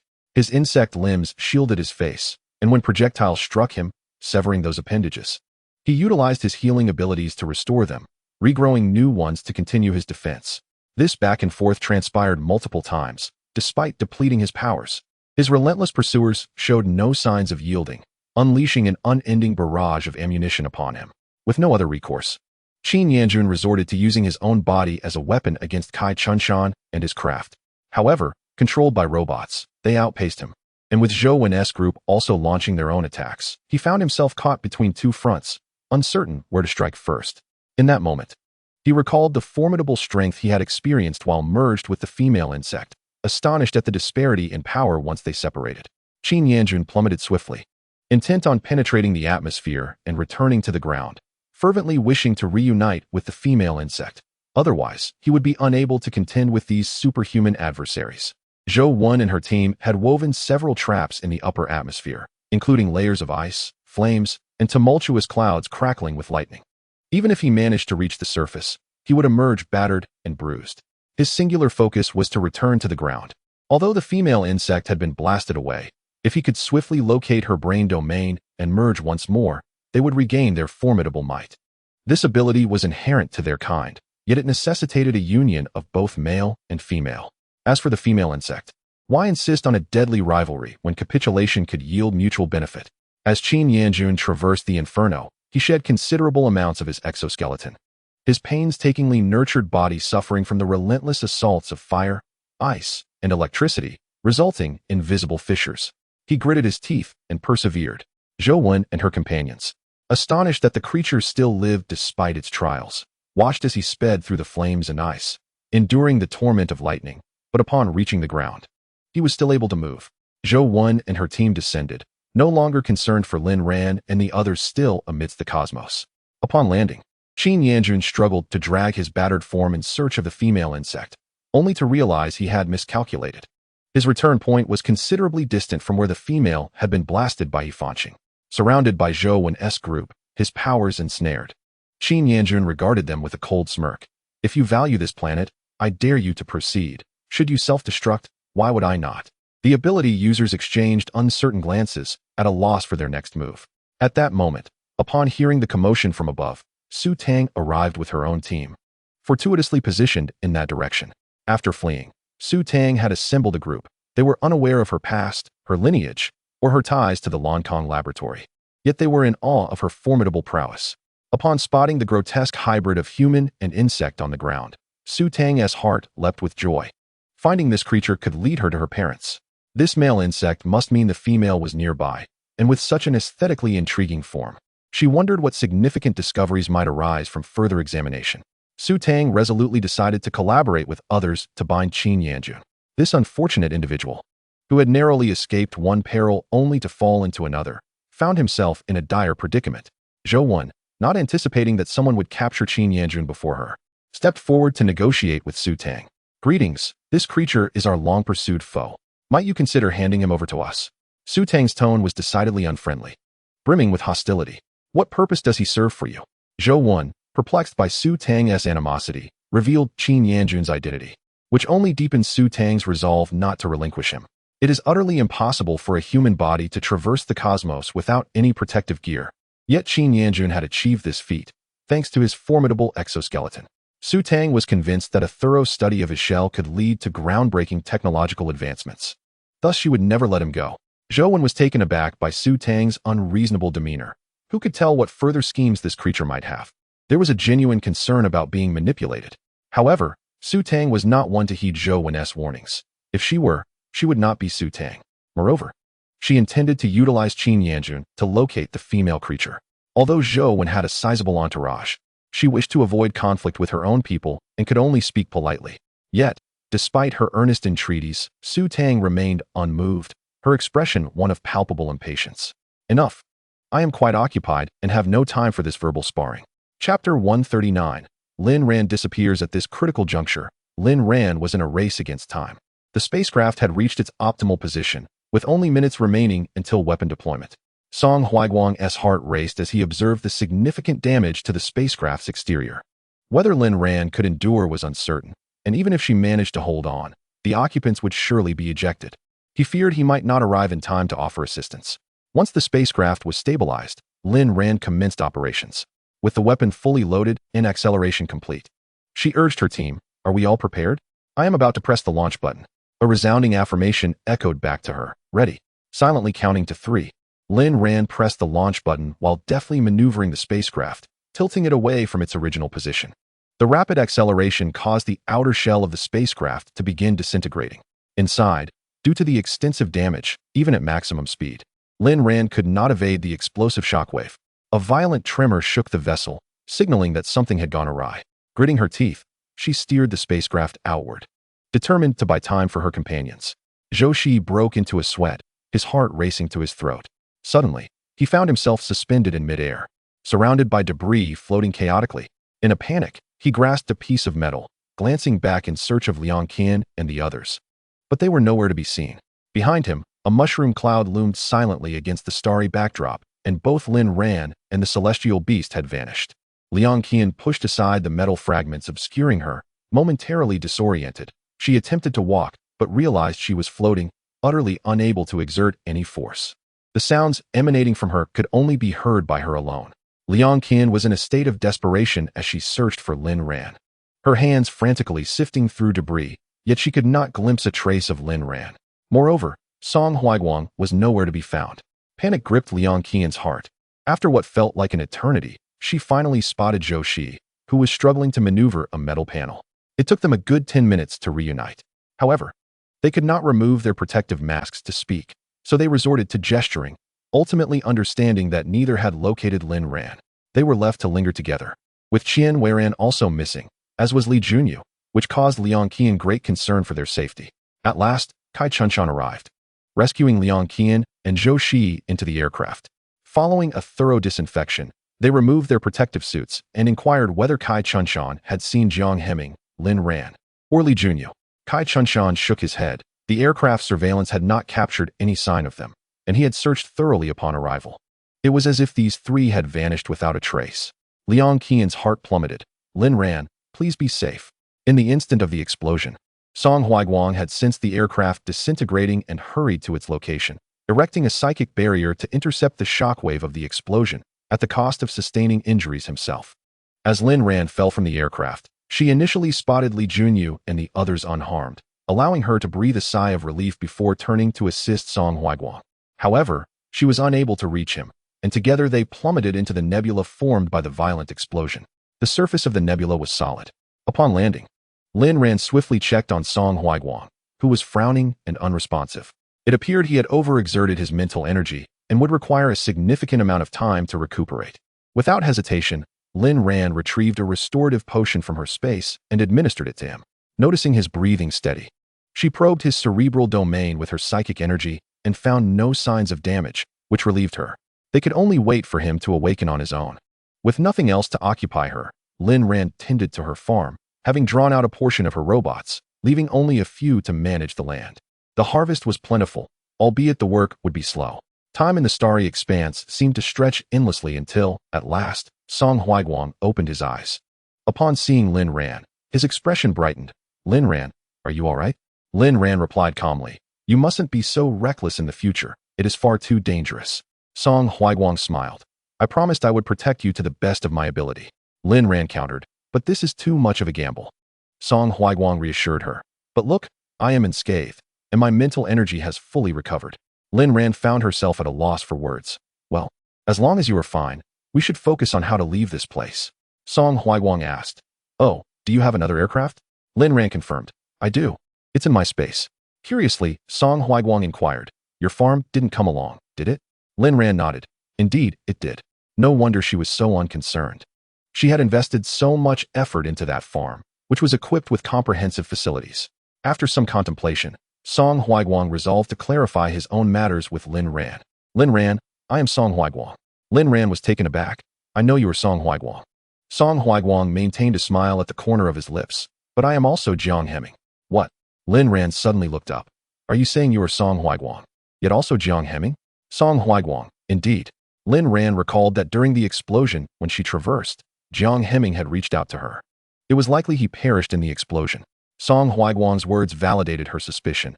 "I pursued you and Su Minlu outside, but after the explosion, I died. However, I arrived in the alliance and became Song Huiguang." Hence, after matching with Lin Ran, he felt an undeniable connection to her. Upon seeing Lin Ran's photograph, he recognized her as the subject he wished to save, but ultimately could not. "Lin Ran, I never expected this. What about before?" Song Huiguang. "After perishing with the mother bug, I returned, but my mental faculties were compromised, resulting in a portion of my memories being temporarily sealed. As my mental strength recovers, I will naturally recollect past events." Well, I never anticipated Song Huiguang's journey to be so convoluted. Song Huiguang. "I did not expect to encounter you again upon my return. I had always sought an opportunity to engage in a heartfelt conversation with you. Yet you consistently avoided me." Lin Ran felt a tinge of embarrassment. She had never considered marriage, but the matching result was unchangeable. She hoped Song Huiguang would withdraw his application, believing that if both parties requested a rejection, the AI would likely acquiesce. However, Song Huiguang displayed considerable interest, leaving her with no option but to evade him. Song Huiguang had surmised the reason for Lin Ran's avoidance due to her true identity, and inquired, "Your situation is similar to Junyu's, is it not?" Lin Ran nodded. "Yes, I am a test subject. Thus, I share similarities with Junyu. Essentially, I am a zombie." Song Huiguang. "Do not bear such a heavy burden. My affection for you is genuine, not contingent upon what you can or cannot do. I have promised to respect you unconditionally." Chapter 140. Opening up for a heartfelt conversation, Lin Ran resolved to open her heart and said, "I am a zombie, which signifies I lack reproductive capabilities." She spoke this with calmness, yet a trace of sorrow lingered within her. Song Huiguang's expression remained unchanged upon hearing this. Lin Ran understood that most men would likely care about this aspect. Yet, Song Huiguang smiled. "I might also be infertile, so why concern yourself with this?" Upon finishing his statement with a serious demeanor, Lin Ran felt somewhat awkward. The reason she had been evading the matching result was precisely because she was a zombie and could never conceive. Although the alliance had many couples who chose not to have children, their choice stemmed from preference, not from her predicament. After pondering for a moment, Song Huiguang asked, "Is this the reason you have been avoiding me?" Lin Ran nodded. No man could accept this. A pleased gurgle escaped Song Huiguang's throat. "But Lin Ran, you made a decision without consulting me. At least you could have informed me first. Moreover, I have no throne to inherit. Having children would merely be a bonus. If not, we could adopt from an orphanage. You may choose as many as you wish." As his words concluded, Song Huiguang winked at Lin Ran. His remarks left her feeling somewhat disheartened. Could it be that she was the only one who cared about this? Song Huiguang felt a wave of joy wash over him. "Don't overthink it. The most important thing is that we enjoy each other's company, and having shared goals is equally essential. In the grand expanse of life, the presence of children matters little. Lin Ran finally broached the topic of compatibility, appearing significantly more relaxed. However, while she harbored feelings for Song Huaiguang, it had not yet blossomed into romantic affection. Due to her focus on her experiments, she had become somewhat emotionally numb, yet she recognized those who treated her kindly. He was among them, consistently offering support without expectation.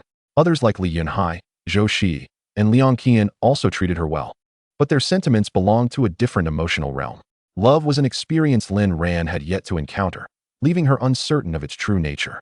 "Perhaps it will take me a long time to accept you," she remarked hesitantly. "That's perfectly all right. We have plenty of time," he replied with a reassuring smile. "Besides, we are together now." He envisioned accompanying her as they rebuilt their battered planet, guiding it toward a new era of brilliance. The knowledge he acquired from the alliance equipped him to enhance their home world considerably. Coupled with Lin Ran's passion for infrastructure, their future developments would surpass all expectations, effortlessly restoring their planet to its former glory. Lin Ran muttered, "You certainly have an optimistic outlook." Song Huaiguang, having overheard her, feigned ignorance. "What did you say?" Lin Ran gazed at his handsome face, distinct in its sharp features, his eyes radiating determination, his aura unchanged from when he was in the alliance.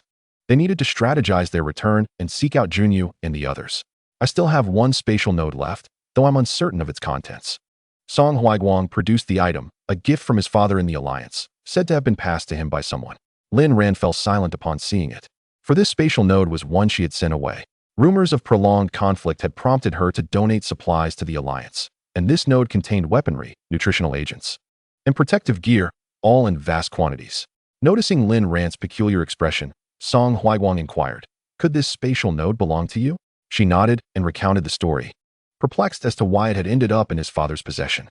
Song Huaiguang speculated, "Perhaps your spatial node reached my father immediately after you sent it. Knowing it was from you, he likely assumed you felt too shy to present it to me directly, so he passed it along." "Well, that is quite perceptive of him," Lin Ran replied. Song Huaiguang shrugged. "What can I say? Although we have yet to perform the formal ceremony, in the database of the intelligent core, we are already considered one." Reflecting on this connection brought him immense happiness, marveling at the serendipity of his bond with Lin Ran. He opened the spatial node and selected a flying vessel from within. "Let us go. We need to find the others." "Why didn't you take this out earlier?" Lin Ran queried. "I had no idea it contained so many items, and my father wasn't clear about it either. I thought it was a gift from some woman who fancied me." Lin Ran felt a pang of disappointment at that remark. She did not harbor any desires for Song Huaiguang. Her intention was merely to follow the standard procedure for donations, and she certainly did not expect to be intercepted by the Song family. This was indeed beyond her expectations. It appeared that Song Huaiguang held Lin Ran's little secret in his grasp, and the smile on his face seemed rather irritating. Lin Ran remained silent. Song Huaiguang understood that she was not truly angry, merely somewhat forlorn. "Do not overthink it. Li Junyu and the others will be safe. Once we return, we shall commence the reconstruction of the planet," he assured her. Lin Ran replied with a simple, "Mm." The piloting skills of Song Huaiguang were as steady as his mental fortitude. Having navigated through all perils, they finally returned to the vastness of space. However, the remnants of the earlier explosion had vanished without a trace, leading Lin Ran to grow anxious. "Your people should have rescued them, right?" she inquired. Song Huaiguang responded. "They should have. Though their return had been brief, time in the cosmos could be quite variable." Lin Ran expressed her concern. "We have returned to the same dimension and space, right? What if we have arrived at a different point in time?" Song Huaiguang reassured her. It shouldn't be the case. Yet he felt a twinge of unease within. The two joined forces to unleash their mental energies in search of any clues amidst the stars. But they only detected a powerful force in violent motion, with several hours having elapsed since the explosion. Could the explosion have created two wormholes? Might Li Junyu and the others have fallen into one? Pondered Song Huaiguang. This was merely speculation, but he suddenly recalled something and asked Lin Ran, "By the way, how did you manage to return originally?" Lin Ran replied, "The travel starship malfunctioned while traversing, coinciding with cosmic radiation. The ship lost its direction within the wormhole, and I was ultimately ejected from it. Upon waking, I found myself deposited here, while the previous version of me had vanished without a trace." She had not encountered her former self within the belly of the starry beast, unsure whether she had been concealed or perished. In any case, not a single hair remained.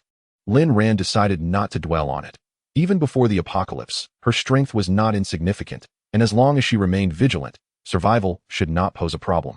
Suddenly, Song Huaiguang ventured a bold hypothesis. Could it be that your other self was transported to the Alliance?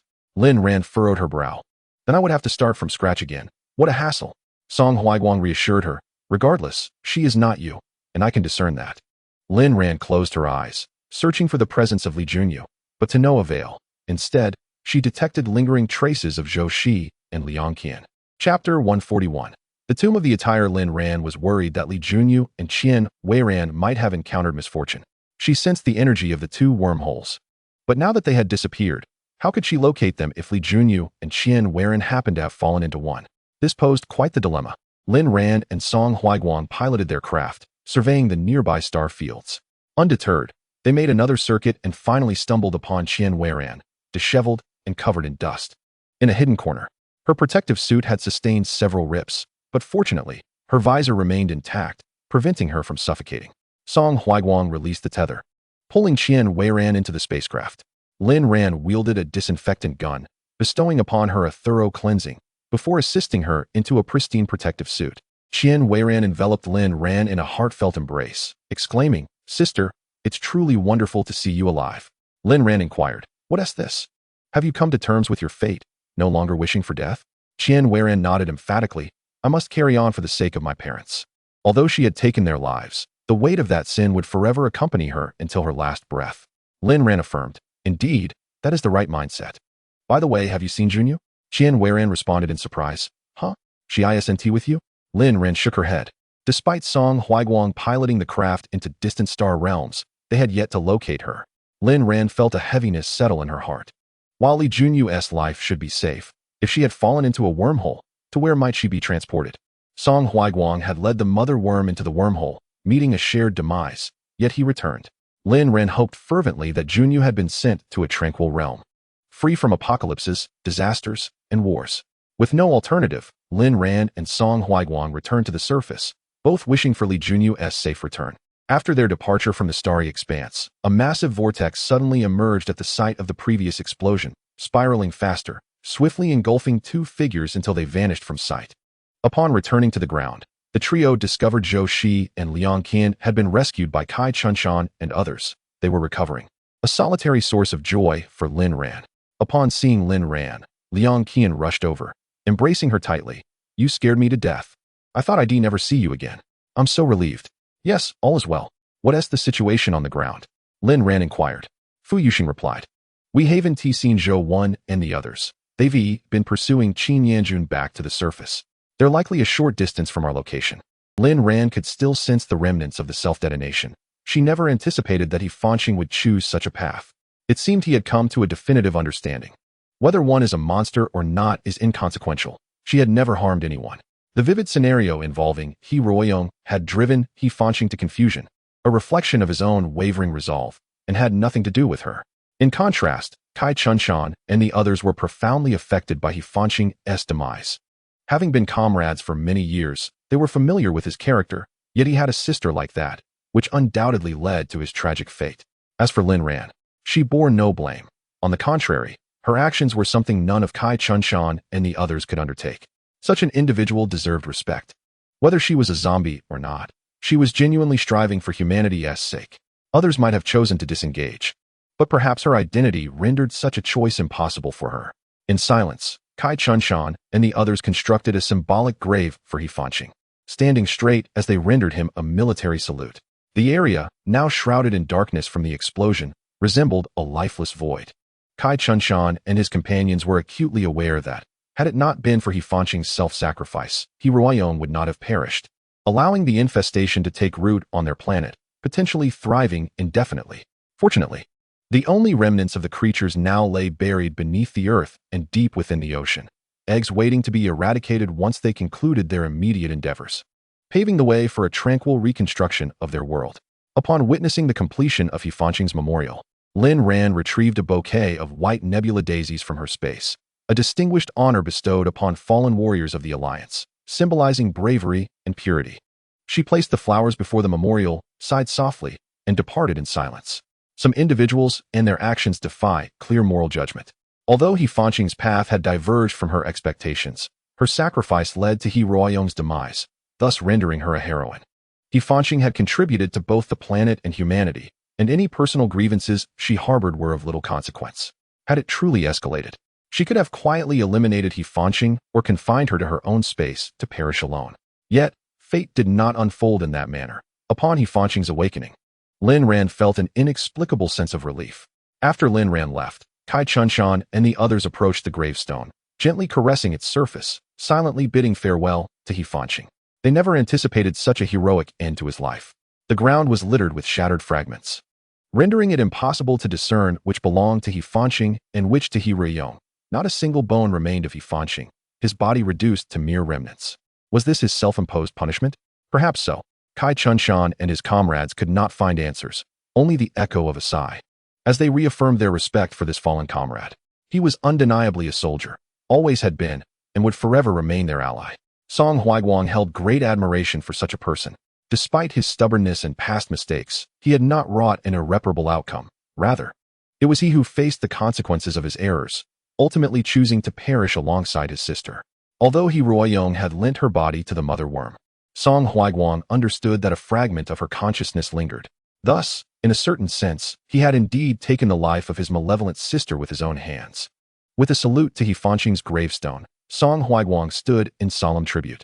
After 3 minutes, he and his companions fired 12 rounds into the sky, a final salute befitting a soldier. Hefanching would rest here. May he find peace. After bidding farewell to Hefanching, Lin Ran was soon joined by Zhou Wan, who returned with her team to share the developments following their pursuit of Qin Yanjun. Lin Ran was taken aback by how swiftly Su Tang had revealed herself. Zhou Wan, have you dispatched anyone to follow Su Tang? Lin Ran inquired. Zhou Wan nodded. I sent 3 teams to discreetly track her. They headed north towards Wudu. Lin Ran contemplated for a moment before deciding to assist Song Huaiguang in clearing the surrounding battlefield before proceeding to Wudu. The two of them meticulously scanned the area with their mental prowess, combing through it multiple times, uncovering faint traces of residual mental energy, which they promptly extinguished, along with He Ruyong's remains, which they incinerated completely. Once both individuals confirmed that there were no lingering consciousnesses within a 10-mile radius, they proceeded northward towards Wu City with their entourage. Along the way, the awakened beings, alerted by the commotion, emerged but refrained from approaching, for they had not participated in the recent battle, rendering the honor of the victory irrelevant to them. As for the zombies, upon encountering Lin Ran, they cowered and hesitated to advance, prompting Lin Ran to cease suppressing her formidable power. The overwhelming aura she exuded rendered the zombies too intimidated to even breathe audibly. Chapter 142. Are you here to capture me? Their journey was remarkably unimpeded, taking merely 2 hours to traverse from the southeast to the bustling Wu City. Upon arrival, they were struck by the city's vibrant atmosphere. It resembled a lively marketplace, with awakened beings coming and going freely, seemingly unaffected by the apocalypse surrounding them. Their arrival quickly drew the attention of the local awakened beings, who encircled Lin Ran and her companions, exhibiting a heightened sense of vigilance. This was due to the palpable scent of blood that lingered about Lin Ran and her group, starkly contrasting their apparent contentment with the status quo. The leader of the awakened beings had been forewarned by Su Tang about potential disturbances, prompting him to seal the base's entrance upon their arrival, believing it would thwart Lin Ran's entry. However, outnumbered, Lin Ran's wind abilities effortlessly propelled them inside, while her and Song Huaiguang's mental prowess incapacitated a significant number of adversaries. Although these individuals appeared to be awakened beings, Lin Ran sensed an unsettling aura emanating from them, revealing that they had been altered by Su Tang, unbeknownst to them. Zhou Shi took charge, ensuring these individuals were secured while awaiting Lin Ran's resolution with Su Tang. Lin Ran and Song Huaiguang discovered Su Tang in the laboratory, where she was in the midst of dissecting Qin Yanjun. The unfortunate Qin Yanjun had fallen from the cosmos, failing to locate the mother insect. His injuries sustained in the celestial void were severe, compounded by the fact that, despite his transformation, he remained fundamentally human, weak and unable to close his eyes. His gaze was dim and lifeless, reminiscent of a deceased fish. Su Tang was taken aback to see the 2 women she had encountered with Yao Jinrui appear before her. With a smile, she remarked, "You've arrived just in time. Let us slice this creature open together. Perhaps I will uncover a miracle, and the human body may achieve evolution." Lin Ran was unprepared for Su Tang's nonchalant approach to dissection, as her adeptness suggested considerable experience in such matters. It was evident that during her brief incapacitation, she had honed her skills. Achieving such proficiency in a mere month since her recovery was quite remarkable. Song Huiguang produced Su Tang's resume, mentioning Su Minluo, which prompted Su Tang to realize that those before her were not allies. Furrowing her brow, she queried, "Are you here to capture me?" Had she truly erred? She merely dissected a creature. Was that truly worthy of such condemnation? Furthermore, in this apocalyptic age, on what grounds could they claim she had committed an offense? Su Tang was astute, yet this did not imply her familiarity with societal norms. She eschewed discussions of morality and legality, driven solely by her whims, interests, and personal willingness to act. For instance, the transformation of this base was orchestrated by her. She believed that it would enhance the abilities of the psychics, ensuring their absolute obedience and preventing betrayals akin to what transpired with Yao Jinrui and her father. Lin Ran, have you truly forgotten what you and your parents have done? Su Tang smiled. In fact, you all should express gratitude to my family. Without us, how could you have gained your powers?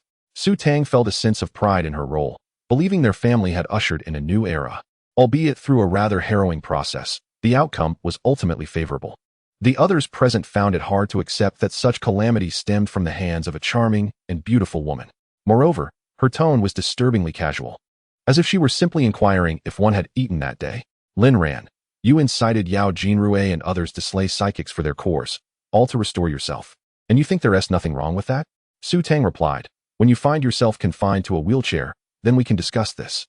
I acted out of desperation to cure myself. I would not relinquish any chance, regardless of the cost. Lin Ran amplified Su Tang's words for all to hear, then inquired, and what of those in the base? They bear you no grudge, yet you would harm them? With a shrug, Su Tang nonchalantly responded, I must have loyal and obedient subordinates. They are perfectly suitable, and they have only grown stronger, which is advantageous, isn't it? The psychics were left bewildered by this. While Zhou Shi and his companions mocked, you are unaware that you've been tampered with and yet defend your enemy. However, these psychics remained fiercely loyal to Su Tang. Disregarding Zhou Shi's words, understanding that Su Tang's intentions were to make them stronger, Zhou Shi realized that explanations would be futile, so he remained silent. Awaiting the outcome of Lin Ran and her companions' actions, Song Huiguang speculated that these individuals might have been subjected to Su Tang's control over their mental domains, filled with an unwavering loyalty to her, willing to protect her at all costs.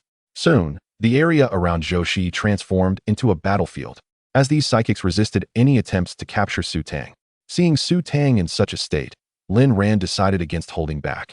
She and Song Huiguang annihilated the severely weakened Qin Yanjun, whose body rapidly withered away, turning to ash. The segmented insects were indeed feeble, and Qin Yanjun felt that death was a release. Su Tang's madness was terrifying. Had he not been so gravely injured during his fall, perhaps he could have made Su Tang the mother of his child. However, it appeared that Su Tang had indeed taken something from him, though he was unaware of its purpose. After Qin Yanjun's demise, Su Tang's visage twisted into a savage expression. How dare you tamper with my experimental subject? You shall pay dearly. The entire space was enveloped by Su Tang's mental prowess, as she sought to annihilate those present. Unforgivable. Yet, Lin Ran countered Su Tang's assault. Her own mental capabilities instilled her with confidence. Su Tang was taken aback that her mental force was so easily breached, and the opponent seemed to possess a significantly higher level than her, prompting her to become vigilant. It is unwise to confront head-on. Su Tang was acutely aware that Lin Ran and her associates vastly outnumbered her. Although this territory was ostensibly hers, her own forces had previously fallen under Lin Ran's control. By the time they breached the laboratory to rescue her, it would be too late. Su Tang realized that her salvation lay in her own hands. Yet a single utterance from Lin Ran halted her in her tracks. Your parents became subordinates of He Rong and perished by my blade. They loved you dearly, willing to betray their country for your sake, dragging countless others to their doom, and yet you seek to live in bliss without avenging them? It must be said that Lin Ran struck at Su Tang's only vulnerability. Despite her selfishness, the desire for retribution for her parents' demise was undeniable. Consequently, Su Tang redirected her escape efforts towards Lin Ran, who swiftly evaded all of her assaults before launching a counterattack. Lin Ran's movements were rapid and fierce, almost imperceptible to the naked eye, and Su Tang soon found herself at a distinct disadvantage. With her complete lack of combat experience, how could she possibly contend with someone as battle-hardened as Lin Ran? Once captured, Su Tang attempted to persuade Lin Ran to spare her, claiming that the results of her experiments would surely benefit the ability users, babbling a stream of nonsense. Chapter 143. The prairie is the habitat of Su Minluo. Lin Ran remained silent, directly assaulting Su Tang's mental domain. After extracting the necessary information, she swiftly ended Su Tang's life with a single stroke.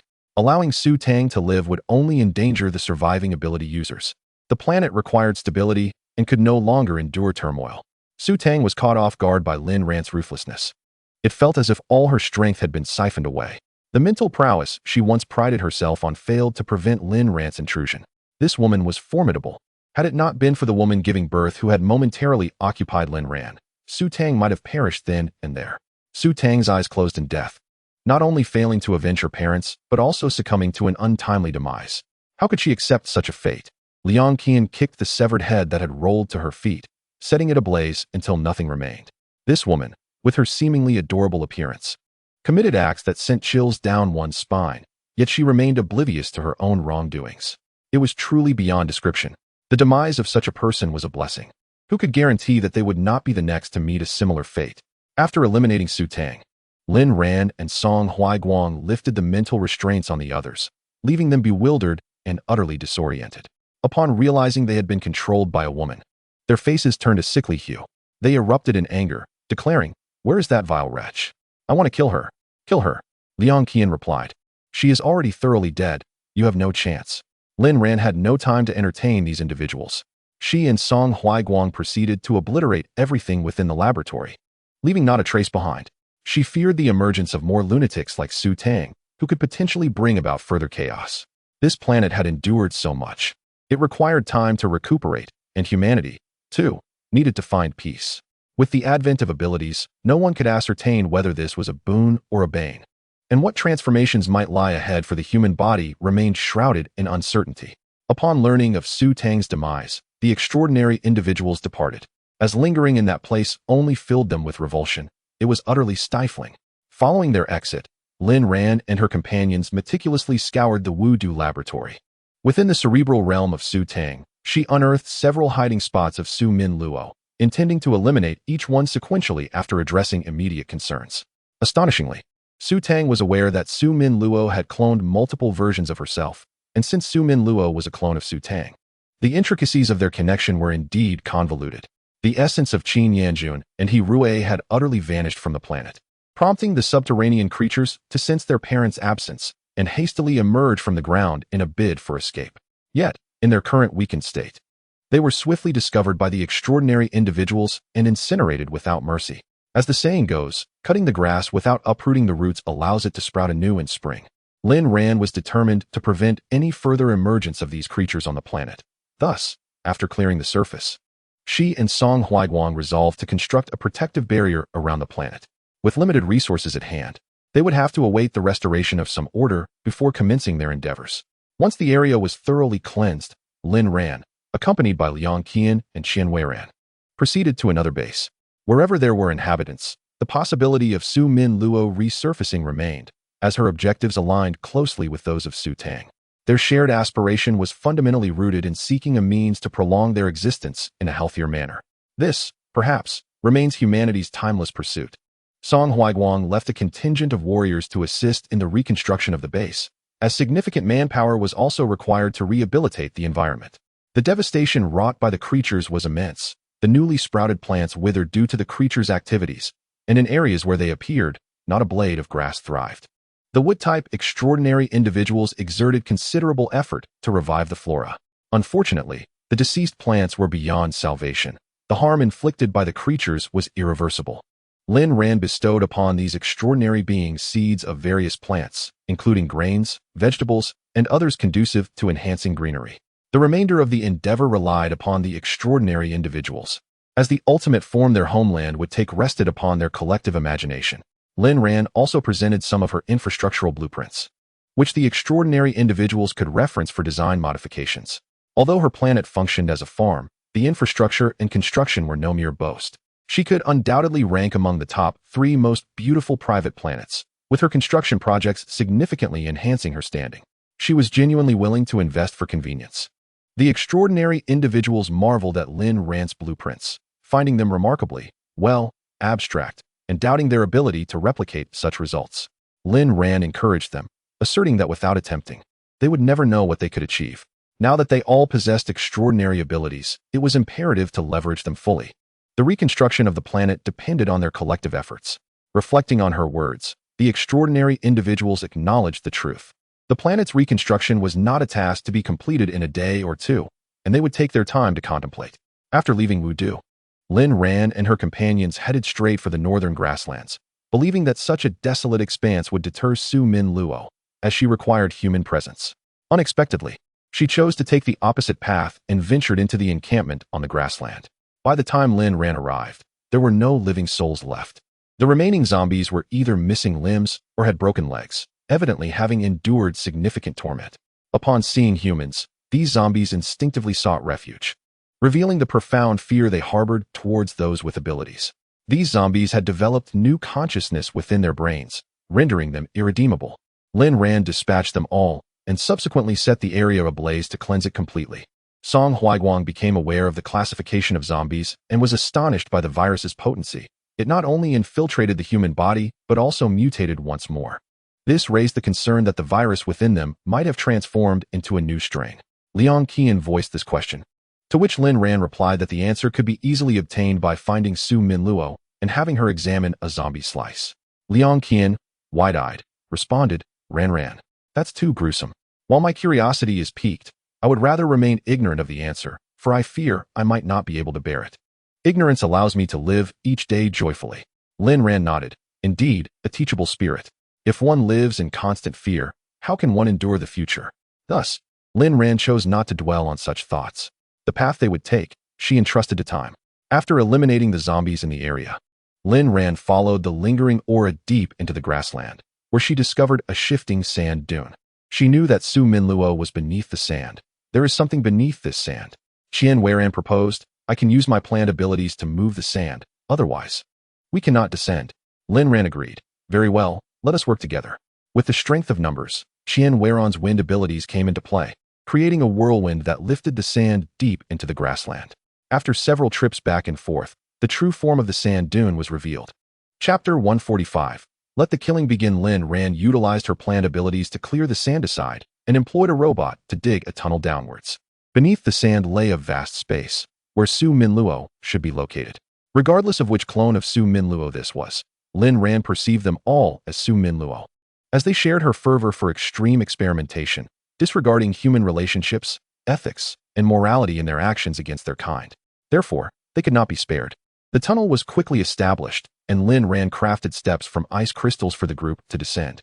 Lin Ran's mental energy roamed the surroundings, detecting no immediate danger, and the individuals inside remained oblivious to their intrusion. Song Huaiguang sealed the underground entrance to prevent anyone from escaping. Liang Qian and Qian Weiran felt a surge of unease, as they sensed something amiss in the underground atmosphere, as if something was brewing. Lin Ran was aware of this as well and cautioned the others. Everyone, refrain from using thermal weapons while underground. The airflow here is unusual. The laboratory was situated 500 meters below ground and appeared to have been constructed recently. As the scent of cement lingered on the walls, Lin Ran proceeded cautiously, making no sound, as the occupants inside remained unaware of their presence. When Lin Ran and her group finally surrounded the underground laboratory, movement could be detected within. A sweet voice emerged, proclaiming, everyone has worked hard. We have finally grasped the weaknesses of the extraordinary abilities. This planet shall henceforth belong to us. Su Min Luo's lips curled into a confident smile, mirrored by those around her who wore expressions of assured victory. Without a moment's hesitation, Lin Ran seized the initiative, employing her mental prowess to subdue Su Min Luo. The clone, of an indeterminate number, was initially taken aback by Lin Ran's control, yet quickly regained her composure upon recognizing her. Unbeknownst to her, Lin Ran had infiltrated her cerebral domain, and the mild tremor in her mind was misinterpreted as a mere fluctuation in her own abilities. Ah, it's you, Lin Ran. I never expected you to walk into your own demise, Su Min Luo remarked, lifting her charming face, her blood-red lips contrasting with her golden-red eyes. Clearly, she was not in a typical state of an extraordinary ability wielder. Her true self was a deranged individual, and it was questionable how much better her clone could be. Lin Ran retorted, I will not rest easy until these clones are dispatched. Su Min Luo shrugged, then let us see who prevails. With that, Lin Ran intensified her mental assault, causing Su Min Luo to experience a debilitating headache. Meanwhile, Song Huaiguang and Liang Qian unleashed their mental attacks on the others. while Qian Weiran's extraordinary planned abilities ensnared the remaining individuals. Su Minluo widened her eyes in disbelief. You? How is this possible? Lin Ran replied, nothing is impossible. One must possess certain skills to eliminate so many of you. Su Minluo understood the implications of Lin Ran's words. There were over a dozen surviving clones scattered across various locations, lying in wait. Her presence in the desert was part of her mission, aimed at subverting the entire planet. Thus, she was tasked with researching the vulnerabilities of extraordinary ability users, and she had only just begun to make progress. You may kill me, but you will gain nothing of value, Su Minluo insisted. Lin Ran scoffed, you underestimate me. No sooner had she spoken than Su Minluo felt a peculiar lightness in her head, as if something had been extracted from her mind. What? Su Minluo looked up, utterly astonished. What ability are you employing? Liang Qian mocked her. Fool, you don't even comprehend mental power, yet you claim to have mastered the weaknesses of extraordinary ability users? Feeling a wave of weakness wash over her, Su Minluo realized her mind was now vacant. She had lost something of immense significance. Observing her eyes grow hollow, Lin Ran exerted her strength, shattering her cerebral domain, and then swiftly severed Su Minluo's head with a speed that instilled terror in those who witnessed it. What manner of monster is this woman, and why has she targeted us? As Lin Ran and her companions advanced, fear gripped the others, prompting them to plead. Do not kill us. We will divulge everything you wish to know. Yet Lin Ran was not inclined to spare them. Alongside Liang Qian and the others, they swiftly dealt with these individuals, granting them a merciful end. Lin Ran had acquired all the pertinent information from Su Minluo and had no need for further confessions. The group did not disperse, but instead combed through the underground laboratory, liberating several extraordinary ability users. These individuals, however, did not intend to accompany Lin Ran and her allies. Rather, they sought a nearby refuge to remain hidden. Due to the injuries borne by these individuals and the modifications they have undergone, their appearances differ significantly from that of humans. The deranged Su Minlu conducts experiments on them alongside mutated animals. Some of these individuals possess animal genes, exhibiting fur or even tails, rendering them easily identifiable as aberrations. After witnessing these individuals vanish into the forest, Lin Ran and her companions departed, with Liang Qian and Qian Weiran expressing their deep sentiments along the way. Qian Weiran quietly remarked to Liang Qian, Qian, do you think they feel pain? Certainly, replied Liang Qian. How can there be such a madwoman? Why doesn't she experiment on herself? Perhaps her own body cannot endure it. This Su Minlu is a clone, potentially flawed in certain aspects, for otherwise, she would not have cloned herself over 100 times, with only a mere few surviving. She is utterly devoid of humanity. Qian Weiran stated, if Su Minlu possessed humanity, the apocalypse would not have transpired. She released the viruses obtained from Su Ding Mountain to capture the crystal cores of the superhumans to save Su Tang. They succeeded, yet nearly plunged this planet into despair. Had Lin Ran not swiftly eliminated Su Minlu, one can only imagine the life that superhumans would have led amidst those lunatics. Liang Qian patted Qian Weiran's shoulder. Let us proceed to find the next Su Minlu. There are still 5 remaining. This information was derived from the memories of the genuine Su Minlu. Who is the true madwoman? What?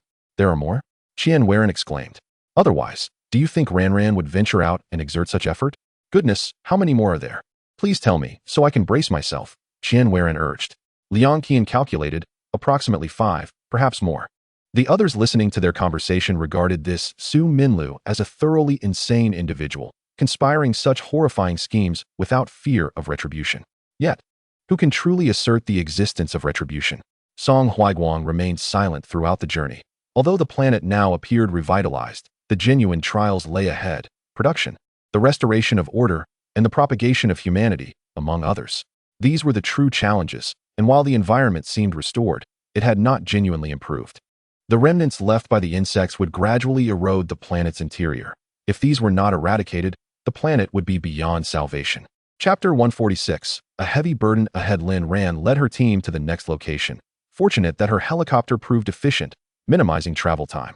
Song Huiguang accompanied her, diligently fulfilling every task he could manage. Since regaining his memory, he found the planet still unfamiliar, having been away for so long. However, as long as Lin Ran was present, the specific world or planet mattered little to him. Once the planet's condition stabilized, he would seek out his parents. Though he suspected the chances of finding them were slim, he did not consider himself fortunate. Throughout the journey, Lin Ran remained contemplative, as the planet's state was even worse than she had anticipated. Liang Qian had somewhat unearthed the issue, and she inquired, Ran, how can we restore this environment? It cannot be as simple as merely planting some vegetation, can it? Lin Ran replied, we must first cleanse the ground. Otherwise, the plants, even if sown, will struggle to survive. The plants that had previously sprouted by the roadside now drooped with their leaves, which had turned a sickly blackish yellow, devoid of vitality. This indicated that there were detrimental elements in the soil affecting their growth. Lin Ran recognized that harmful secretions from insects had impaired the plant's development. It was imperative to eradicate these from within, otherwise any attempts at planting would be in vain. Only Lin Ran and Song Huaiguang could truly gauge the magnitude of this undertaking. Qian Weiren asked, how do we proceed with the cleansing? We lack tools for the underground. Can we perhaps spray some chemicals? Lin Ran understood her implication. Even if chemicals could be utilized, they could not be developed in a short time frame. Very well, then manual cleansing, Qian Weiren mused, daunted by the thought. Reaching the depths where the insects resided was virtually impossible unless one possessed earth-based abilities. However, the secretions from these insects posed a danger to those with abilities, rendering the dilemma insurmountable. Qian Weiren struggled to conceive a better solution. Are we left with no choice but to watch the plants perish? Lin Ran reassured her, not at all. There is always a way out. Currently, she too lacked a satisfactory solution. She decided to tackle the issue after dealing with Su Minlu. Once that was resolved, she would gather everyone to brainstorm, and surely, many brilliant ideas would emerge. Gazing at the map obtained from Su Minlu, Lin Ran swiftly arrived at the locations of the remaining 4 Su Minlu. These individuals were currently insignificant and easily dispatched. Lin Ran expended little effort in eliminating these clones. Upon clearing the hazards left by Su Minlu, Lin Ran and her companions returned to the On-Yuen base. Upon their arrival, Li Yunhai was anxiously pacing inside the base's entrance, his vigilance heightened by the rustling of the unusual plants. Noticing the plants parting, he realized that Lin Ran and her group had returned and hurriedly stepped outside. Lin Ran approached him. Her expression, though devoid of sorrow, was laden with profound regret. Uncle Li, I apologize. Li Yunhai's hand hovered in midair as he struggled to speak. Junyu, has something happened to Junyu? Lin Ran's face reflected her guilt. The aircraft disintegrated in the starry sky. I was unable to locate Junyu. Han Wensi, upon hearing this, sank to the ground, her head buzzing. Li Yunhai exclaimed, you didn't find her? Was she blown apart? This imagery was too harrowing for Li Yunhai to fathom. Lin Ran quickly shook her head. No, Uncle Li, it's not as you think. Junyu likely fell into a tunnel formed by the explosion and has gone elsewhere. Zhou Shi chimed in to clarify, Ahai. The aircraft disintegrated too rapidly. I couldn't grasp Junyu's hand, but she is alive, truly alive. I, along with the other 2 girls, floated in the starry expanse. And we did not perish. Hearing Zhou Shi's assurance that Li Junyu was unharmed, Li Yunhai exhaled a sigh of relief. Then, where has Junyu gone? Lin Ran replied. It is impossible to ascertain, but given Junyu's abilities, she should be able to thrive wherever she is. Han Wensi lamented, if only I had foreseen this. I should have taught her more skills.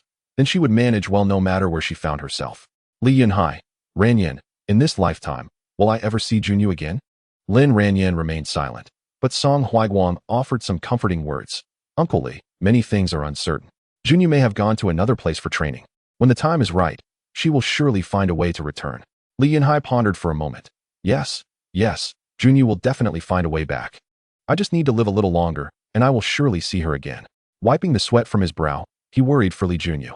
Fortunately, since the end of the world, she had been by Lin Ranyan's side, learning a great deal, so even if she were to enter another world, surviving should not be a problem. He helped Han Wensi to his feet. All right, this matter is not Ranyan's fault. No one could have anticipated that Junyu would be swept into the tunnel. Ranyan has already done her utmost. Han Wensi patted his hand and turned to Lin Ranyan. Ranyan, do not feel too guilty about this. Uncle and Aunt do not blame you. In such circumstances, it was difficult for anyone to take everything into account. Zhou Shi approached Li Yunhai and Han Wensi, speaking softly. If it weren't for Ranyan, we would not have made it back.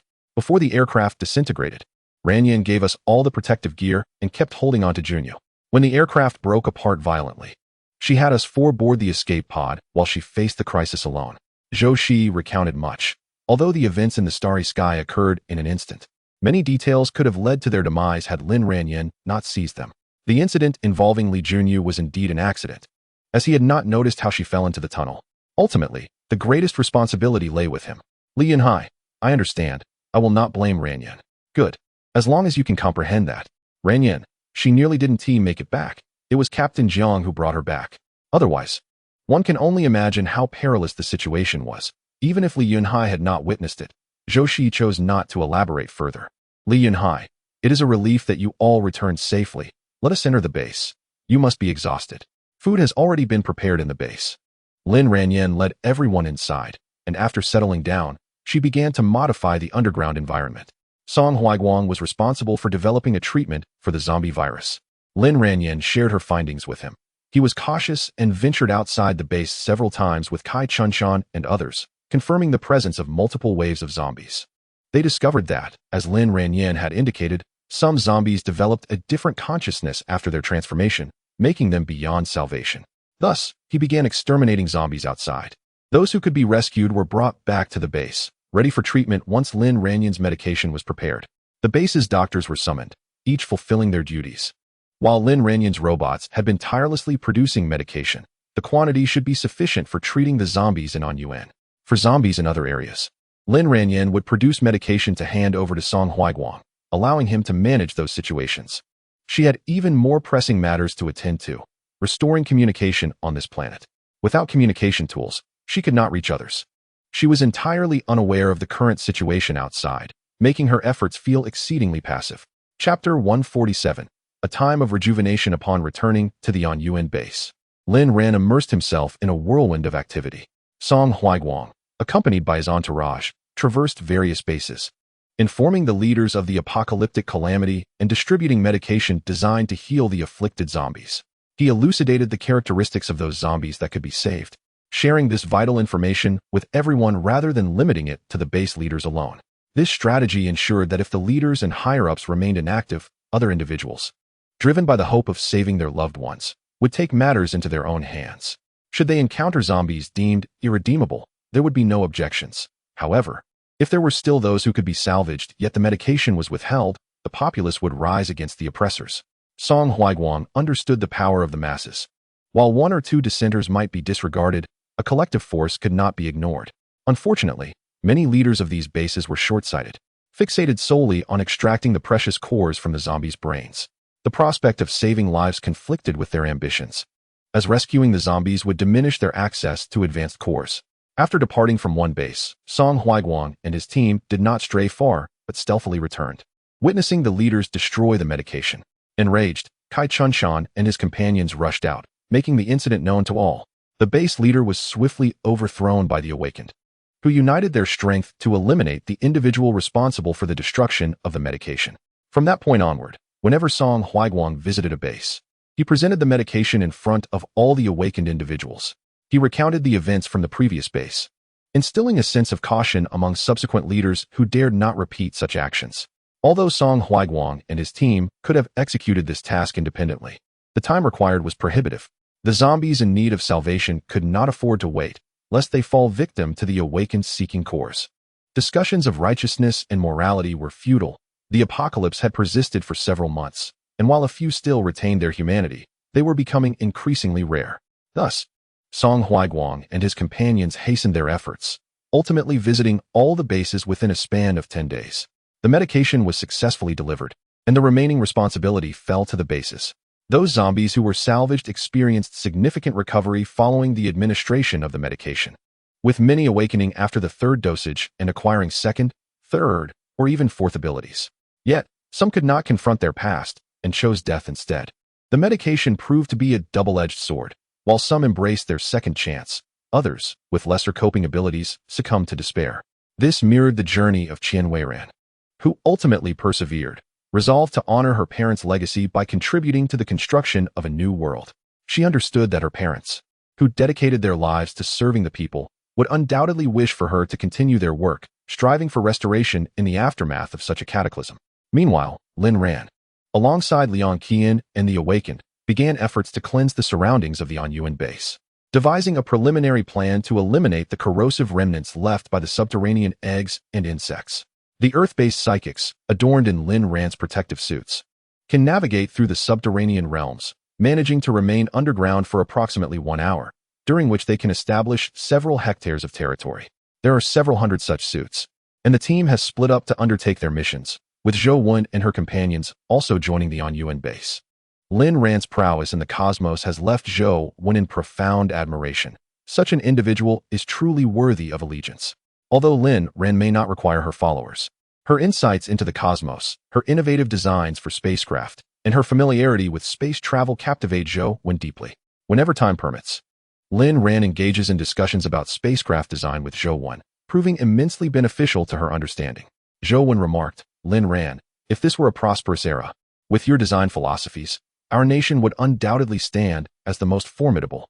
Alas, the advent of the apocalypse has disrupted all order, and humanity struggles for survival, leaving little room to ponder the celestial realms above. Yet this calamity seems almost certainly to stem from the cosmos, making the advancement of our aerospace endeavors an urgent necessity." Lin Ran, too, recognizes this truth. The emergence of the mother bug went unnoticed, a clear warning in itself. In the Alliance, while the appearance of the bugs lacks predictability, they can still be detected in advance. The celestial beasts, however, remain uncontrollable due to their superior traversing abilities, often accompanied by other entities. The recent cold wave that swept across the planet was influenced by the mother bug and the emergence of celestial beasts, which shattered the barriers between the stars. The observation points established in the skies failed to detect the bug's movements due to equipment limitations, as the personnel stationed there lacked the mental acuity to discern the fluctuations in the cosmos. Lin Ran responded to Zhou Wen, "Sister Zhou, even in these troubled times, we must establish observation points. Once the barriers of the cosmos are breached, they may be breached again. Our home planet is no longer secure." Zhou Wen replied, "But we lack manpower and materials, and we do not possess the energy sources you utilize. A skilled artisan cannot work without raw materials. I find myself at a loss, struggling to continue with previous endeavors." Lin Ran reassured her, "There is no need to rush. Review the design plans I provided, and let's see which materials we can salvage from what we previously had. If we truly lack anything, we shall devise an alternative." On her planet, there exists energy. Though in limited supply, if harvested, it could sustain the observation point for a century. However, for deep space exploration, that amount is insufficient. Zhou Wen asserted, "Very well. Where there is a will, there is a way. I will mobilize the personnel from the Aerospace Center immediately." Lin Ran had other matters to attend to, and, after handing the design plans to Zhou Wen, would occasionally check on the progress. The UN base has commenced the establishment of a task board, where psychics venture out in search of zombies, rescuing those they can and eliminating those they cannot, collecting the crystal cores for unified management by the base. Rewards in the form of food and supplies are distributed accordingly. Han Wenxi and her team have been rapidly cultivating crops, a feat made possible by the seeds provided by Lin Ran. It can be said that the Yuan base currently suffers from no shortage of food, while other bases can only subsist on remnants from before the apocalypse, such as instant noodles, unable to cultivate anything of substance. The seeds have been contaminated. Even if they sprout and yield crops, there is a lingering fear of consuming them. Who knows what has become of the produce? What if consuming it results in mutations or even death? Only in Yuan possesses the plant seeds left by Lin Ran, along with those harvested from her farm, the variety of which dazzles Han Wenxi. Upon hearing about the Yuan base, many other bases hastened to arrive. And Li Yunhai and Zhou Shi facilitated the accommodation of these supernatural beings in the residential area on the outskirts of the base. Subsequently, a management department was established, and both Lin Ran and Song Huiguang relinquished their managerial roles. They sought more freedom and time to pursue their own aspirations, lacking the energy to devote to such responsibilities. Chapter 148. Stealthily, it had been a month since Lin Ran and the others restored the environment. During this time, a significant influx of supernatural beings arrived at Yuan, leaving Li Yunhai and Zhou Shi overwhelmed with tasks. Li Yunhai, preoccupied with the disappearance of his beloved daughter, found himself too busy to dwell on her whereabouts or well-being. Han Wenxi's face gradually brightened with smiles. Although she remained anxious about Li Junyu, she realized that her worries were futile, for she had no idea where her daughter was. Even if she wished to search, there was no direction to guide her. In their moments of leisure, the couple would gaze at the sky, pondering whether any of the countless celestial bodies might be the one where their Junyu now resides. This question remained unanswered by Lin Ran and Song Huiguang, who could only allow time to soften the ache of uncertainty. After cleansing the environment, Lin Ran finally had the opportunity to rest, with Song Huiguang faithfully by her side, diligently aiding in the restoration. This companionship brought a subtle shift to Lin Ran's heart. However, Song Huiguang refrained from mentioning matters concerning the Alliance's marriage proposal. Aware of his identity as both Song Huiguang and Jiang Heming, understanding that certain matters require time for validation. In the aftermath of the apocalypse, with myriad tasks awaiting completion, it was not the time for such discussions. Lin Ran was busy. If the fleeting moments of respite were marred by topics she disliked, it would only exacerbate their relationship. As they strolled around the perimeter of the base in silence, the tranquility was such that they could hear each other's breaths. The sun was nearing its descent, casting elongated shadows that appeared harmonious. The anomalous plants around the base affectionately brushed against Lin Ran with their tendrils and leaves, seemingly wishing to convey their joy. With the environment restored, the anomalous flora flourished even more, now assuming the role of protectors for the base, serving as its first line of defense. Witnessing this scene brought a profound warmth to Song Huiguang's heart. Lin Ran had always perceived herself as akin to a zombie, devoid of the myriad emotions that characterize humanity. Yet, the anomalous plants and animals were undeniably fond of her. During her time in the Alliance, the flora and fauna nurtured in her farm thrived remarkably, likely a testament to her attentive care. Lin Ran was aware of Song Huiguang's laughter, yet she felt no annoyance. Such intimacy appeared rather juvenile. Nevertheless, this was the eccentric plant expressing joy, and she found it impossible to refuse. In other words, it was exceedingly difficult for her to resist the charm of adorable creatures playfully demanding her attention. Song Huiguang perceived this as well. He understood that Lin Ran possessed a tender heart, one that, despite having endured profound suffering and despair, had not lost faith in the future. Such a girl naturally draws attention, making her hard to dislike. Song Huiguang endeavored to touch the tendrils of the eccentric plant, but they suddenly bristled, their sharp thorns threatening to pierce his palm. Lin Ran quickly intervened. The plant instantly reverted to its docile state. Lin Ran turned to Song Huiguang and inquired, "Commander Song, are you all right?" He shook his head, replying, "I am fine, they are merely cautious." Lin Ran acknowledged. Although there were exceptions like the giant salmon within the eccentric plants, the majority were highly sensitive. Each instance of seed maturation left a profound impression on them, instilling a sense of danger. Thus, they were averse to being touched. Song Huiguang, fully aware of the risks, could not resist extending his hand. Who wouldn't he want to relish such an adorable sight? He felt a twinge of regret for not having acquired wood-based abilities. Clearing his throat, Song Huiguang asked, "Now that the environment is recovering, what do you plan to do next?" Lin Ran replied, "I have a plethora of supplies in my space. I intend to sell some, exchange them for crystal cores, and also sell some seeds to the ability users for cultivation, aiming to restore vitality to this planet." Song Huiguang responded, "Without several decades, it will be challenging for this land to return to its former state. Do you plan to stay here for all those years?" Lin Ran shook her head and glanced upwards.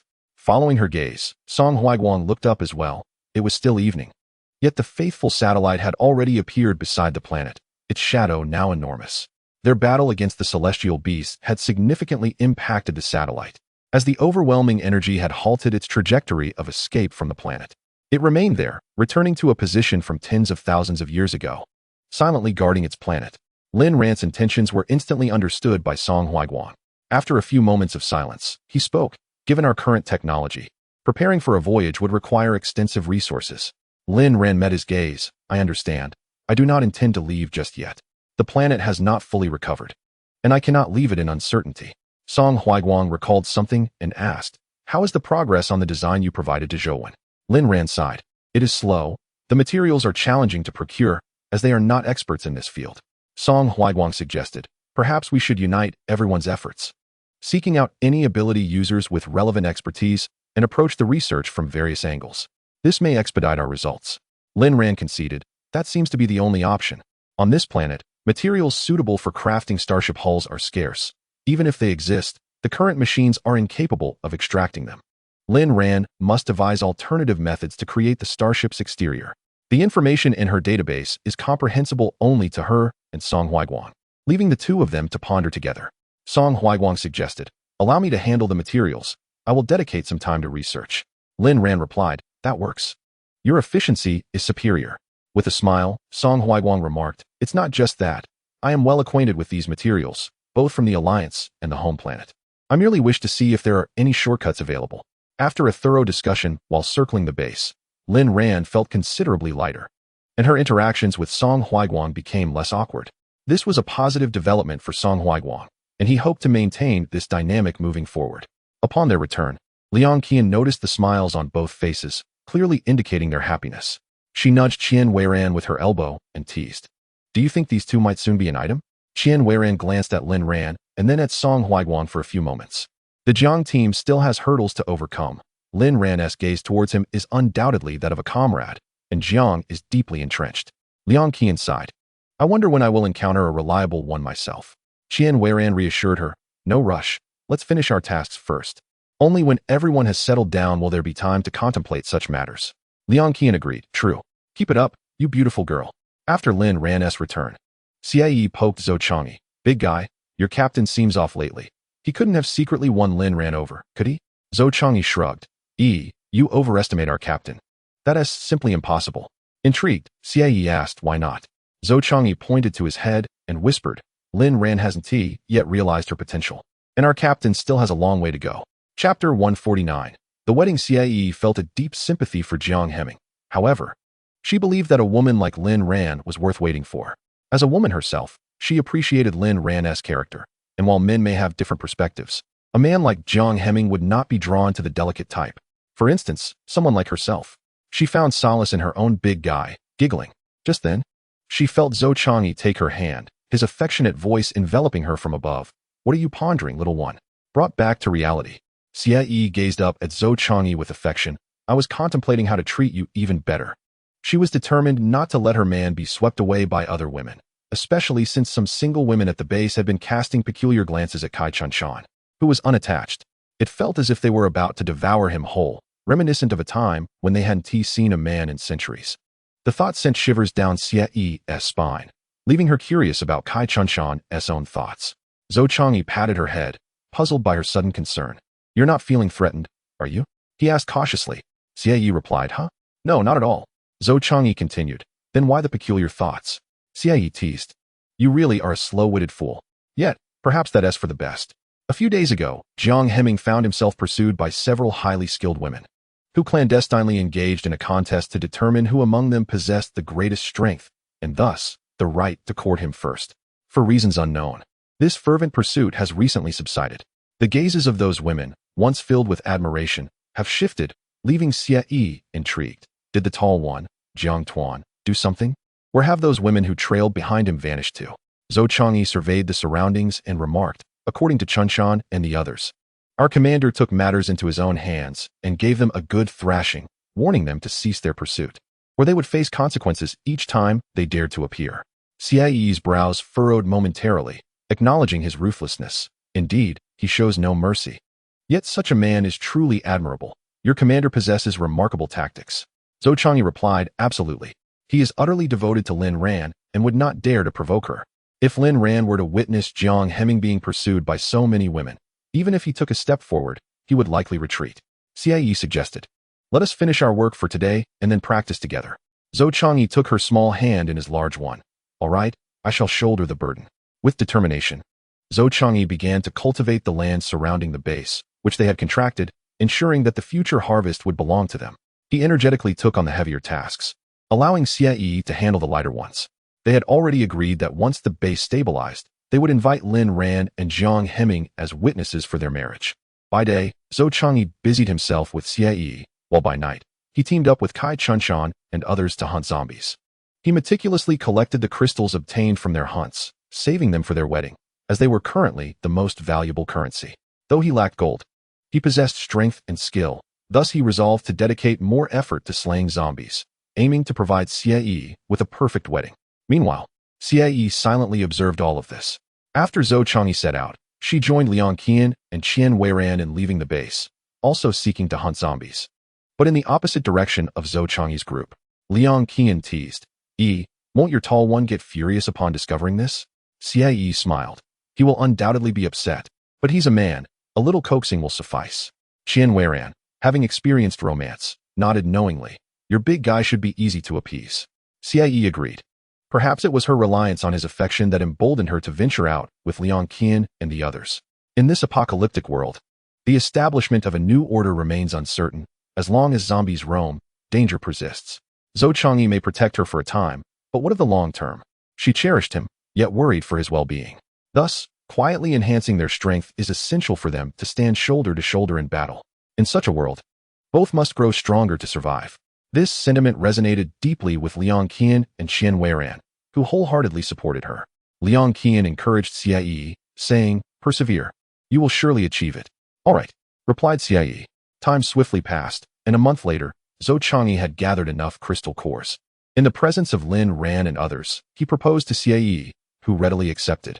This marked the first joyful event for Lin Ran and her companions after enduring the apocalypse, prompting the On Yuan base to prepare for a grand celebration. Li Yunhai and Han Wenxi, along with several elders, meticulously considered every detail. Determined not to let the children experience any regrets during the wedding due to the harsh realities of their world, everyone contributed to the preparations. Lin Ran brought forth numerous flower seeds, and soon the entire base transformed into a sea of blossoms, vibrant and beautiful. Clusters of flowers in shades of pink, white, purple, yellow, red, and blue filled the area, creating a stunning spectacle. Overcome with emotion, Xie shed tears upon witnessing the floral expanse.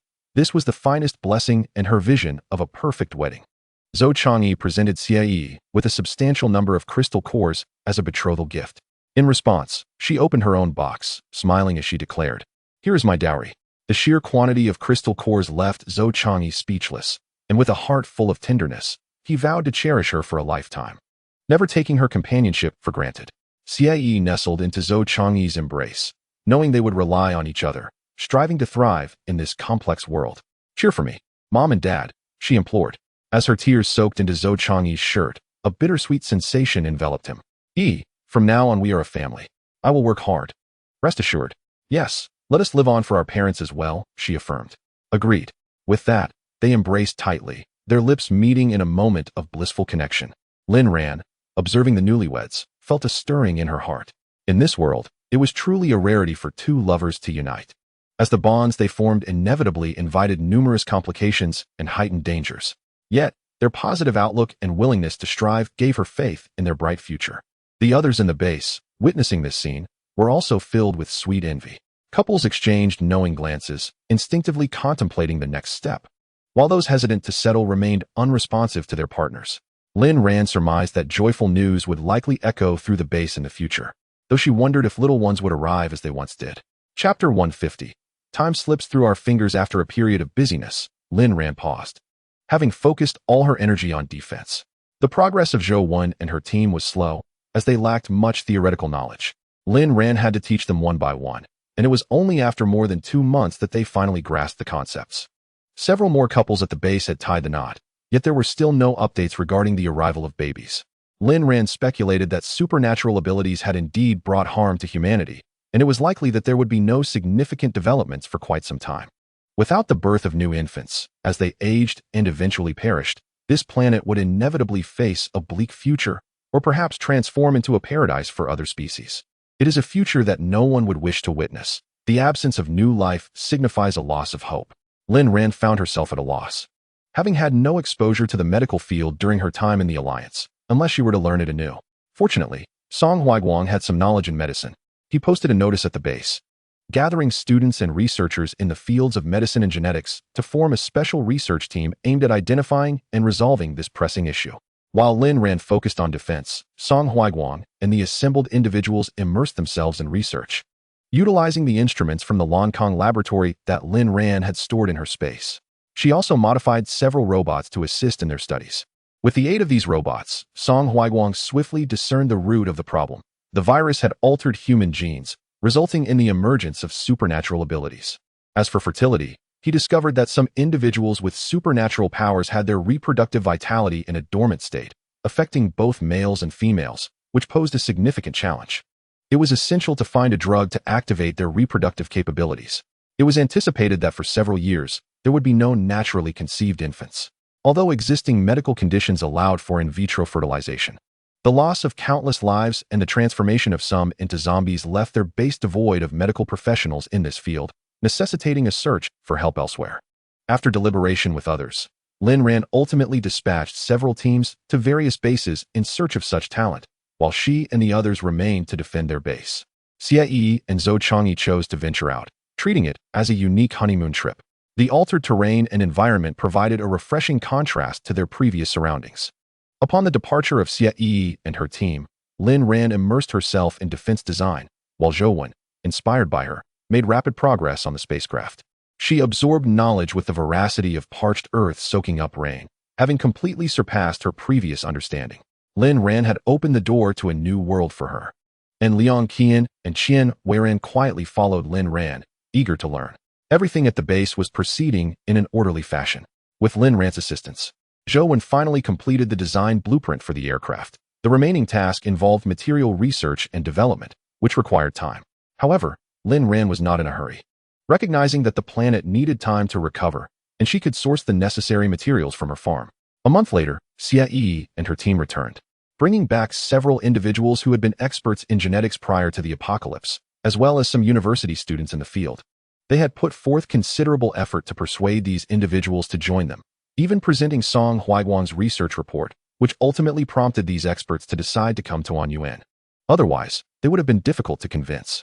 The arrival of these individuals instilled a glimmer of hope in Xie Yi and her companions. However, her mindset had already reached a state of tranquility. Having a child would be wonderful, yet the absence of one would not diminish her resolve. She and Zhou Changyi would cultivate the land and live their lives to the fullest until the very end of time. Lin Ran, on the other hand, urged them not to succumb to despair. From Song Huiguang, she had learned that this situation was not irreversible. The current limitations of technology did not signify a permanent inability to find solutions. In the Alliance, illnesses like cancer had evolved from being grave afflictions to minor ailments that could be completely cured. Thus, Lin Ran retained her faith in the medical knowledge that Song Huiguang had brought back.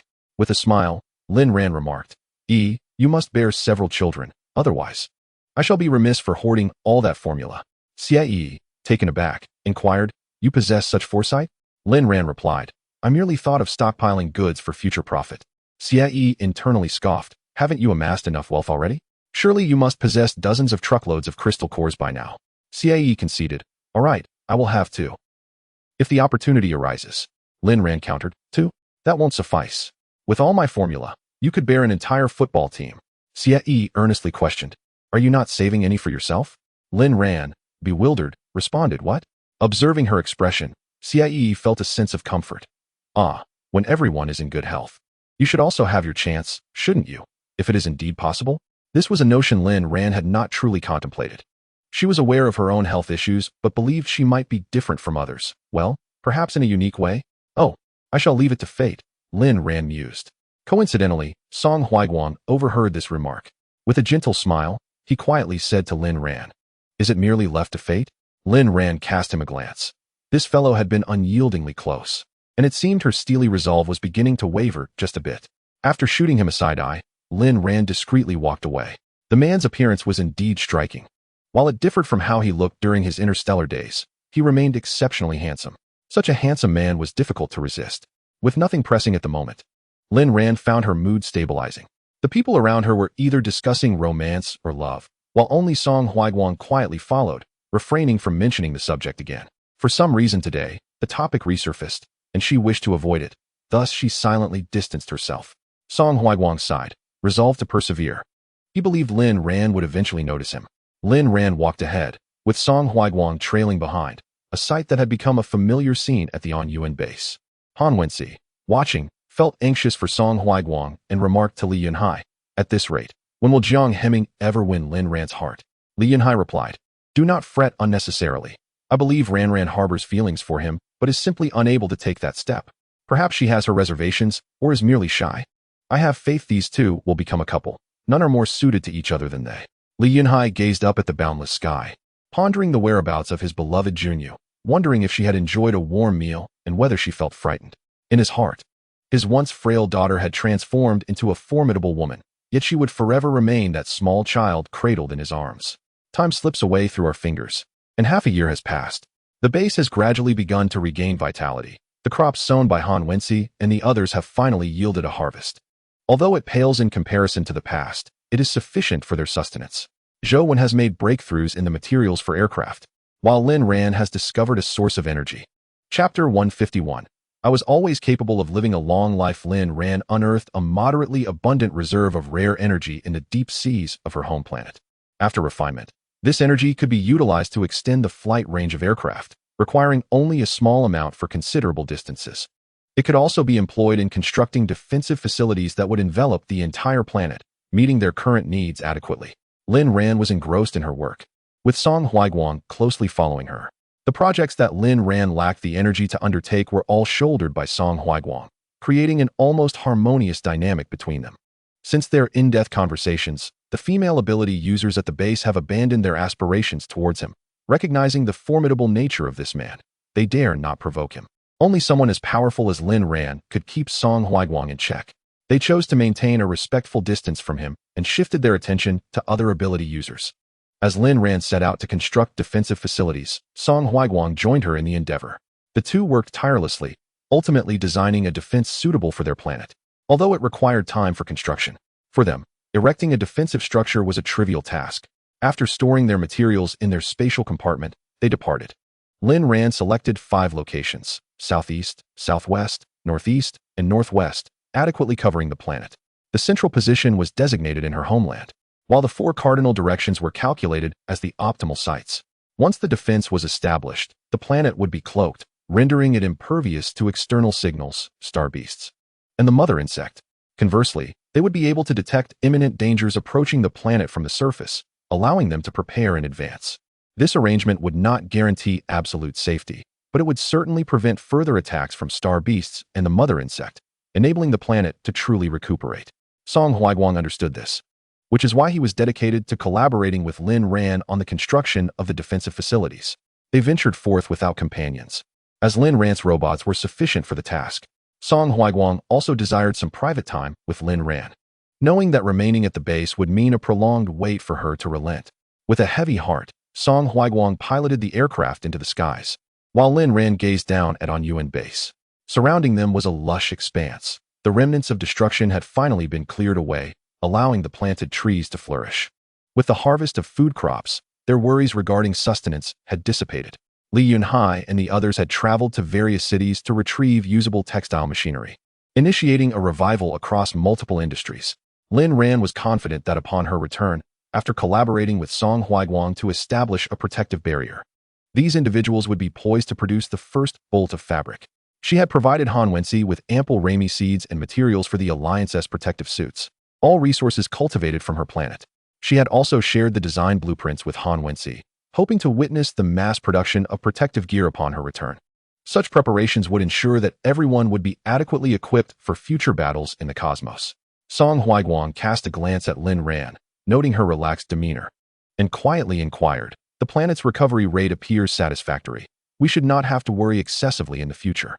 Lin Ran replied, "Indeed, let us leave everything to time. The potential hazards left by the mother worm have not been entirely eradicated, and we must proceed with caution. Currently, the land has only regained 30% of its vitality. So I suggest that Han Wenxi and the others employ ancient agricultural methods and refrain from using chemical fertilizers. Otherwise, the land will never fully recuperate." Song Huiguang reassured her, "Do not worry. I believe we possess ample life force to restore this planet together. This is the latest research finding.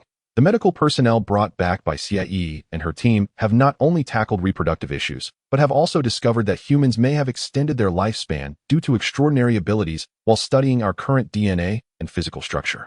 This is perhaps the most positive news we have received since the apocalypse." Lin Ran responded earnestly, "I have always been capable of living a long life." Song Huiguang agreed. Yes, indeed. Lin Ran, having returned directly in her physical form, possessed an advantage that Song Huiguang could not rival. As they conversed and laughed along the way, they occasionally touched upon the alliance. Song Huiguang discerned Lin Ran's intentions. "When do you plan to depart?" Lin Ran gazed out the window. "Once Zhou Wen and the others have constructed the starship I desire, I shall set forth." Song Huiguang asked, "Will you return afterward?" Lin Ran shook her head. "I do not know. My ties to this place have faded, so for me, it is all the same wherever I may be." Song Huiguang spoke earnestly. "I will accompany you, regardless of where you choose to go." Lin Ran turned her face slightly to regard Song Huiguang, a faint smile gracing her lips. "Very well." Song Huiguang immediately felt elated, for this was the first time Lin Ran had responded affirmatively to such a question. He grinned foolishly. "How wonderful. I never expected you would agree." Lin Ran pondered for a moment. "In truth, you are an excellent companion, both mentally and in terms of strength. You embody the qualities I admire in a man. However, due to my experiments, I often feel as though something is missing, rendering me indifferent to matters of the heart. Since joining the alliance, I have not experienced that exhilarating rush of emotions. Her emotional fluctuations had always been a straight line, preventing her from reciprocating Song Huaiguang's ardor. And she felt unable to annul their match, choosing instead to maintain distance and allow him to come to terms with his feelings. Yet, little did she know that Song Huaiguang was indeed Jiang Heming. They had crossed paths on their home planet. Thus, Song Huaiguang had never considered terminating their match, despite his commanding position allowing him to do so. With Lin Ran's affirmation, a broader smile illuminated his face, which brought Lin Ran a measure of joy. Cough. It is truly remarkable to receive your approval. My persistence over the years has been validated. Lin Ran remarked, I did not anticipate your resilience. She never imagined that Song Huaiguang would come to her planet. No, rather, return to his own. Song Huaiguang, with a hint of grievance, said, Ran, since you have agreed, you cannot renege on your word nor deliberately distance yourself from me. Lin Ran replied, I merely stated my agreement to sail with you. I have not yet committed to anything further. Song Huaiguang, however, remained undeterred. He had learned a few tricks from Zhou Changyi on how to deal with an uncooperative girlfriend. And he decided to play hardball. I don't care. You agreed to this, and there's no going back on the matching result. You must acknowledge me as your fiancé. Lin Ran pondered the term fiancé. How many years had it been since she learned of the matching result? It seemed like 7 years had passed. Throughout this time, Song Huaiguang had persistently refrained from expressing any grievances, showcasing an admirable level of restraint. Considering it from another perspective, if it were her in his position, she might not have maintained such composure and could have lost her temper long ago. Since she could not argue against him, she thought, perhaps having such a partner who understood her feelings was not so bad after all. If they were free from societal constraints, continuing this way could be acceptable. In the future, they could explore the vastness of the universe until they found Li Junyu. 3 days later, Lin Ran and Song Huaiguang buried the bases of 5 devices deep underground. The parts protruding above the surface were entwined with the most formidable alien plants Lin Ran could summon. To destroy the devices, one would first have to contend with these plants. After some contemplation, Lin Ran established 9 mental barriers around the area, with the protective devices in place. The mental barriers should hold for a time, though Lin Ran had yet to test their endurance. If an adversary possessed the strength to easily dismantle these alien plants and her mental barriers, it would indicate their formidable prowess, capable of obliterating defensive installations even in the cosmos, thus heralding a new crisis for the planet. Yet, such uncertainties were beyond Lin Ran and her companion's foresight. Their immediate task was to safeguard the planet.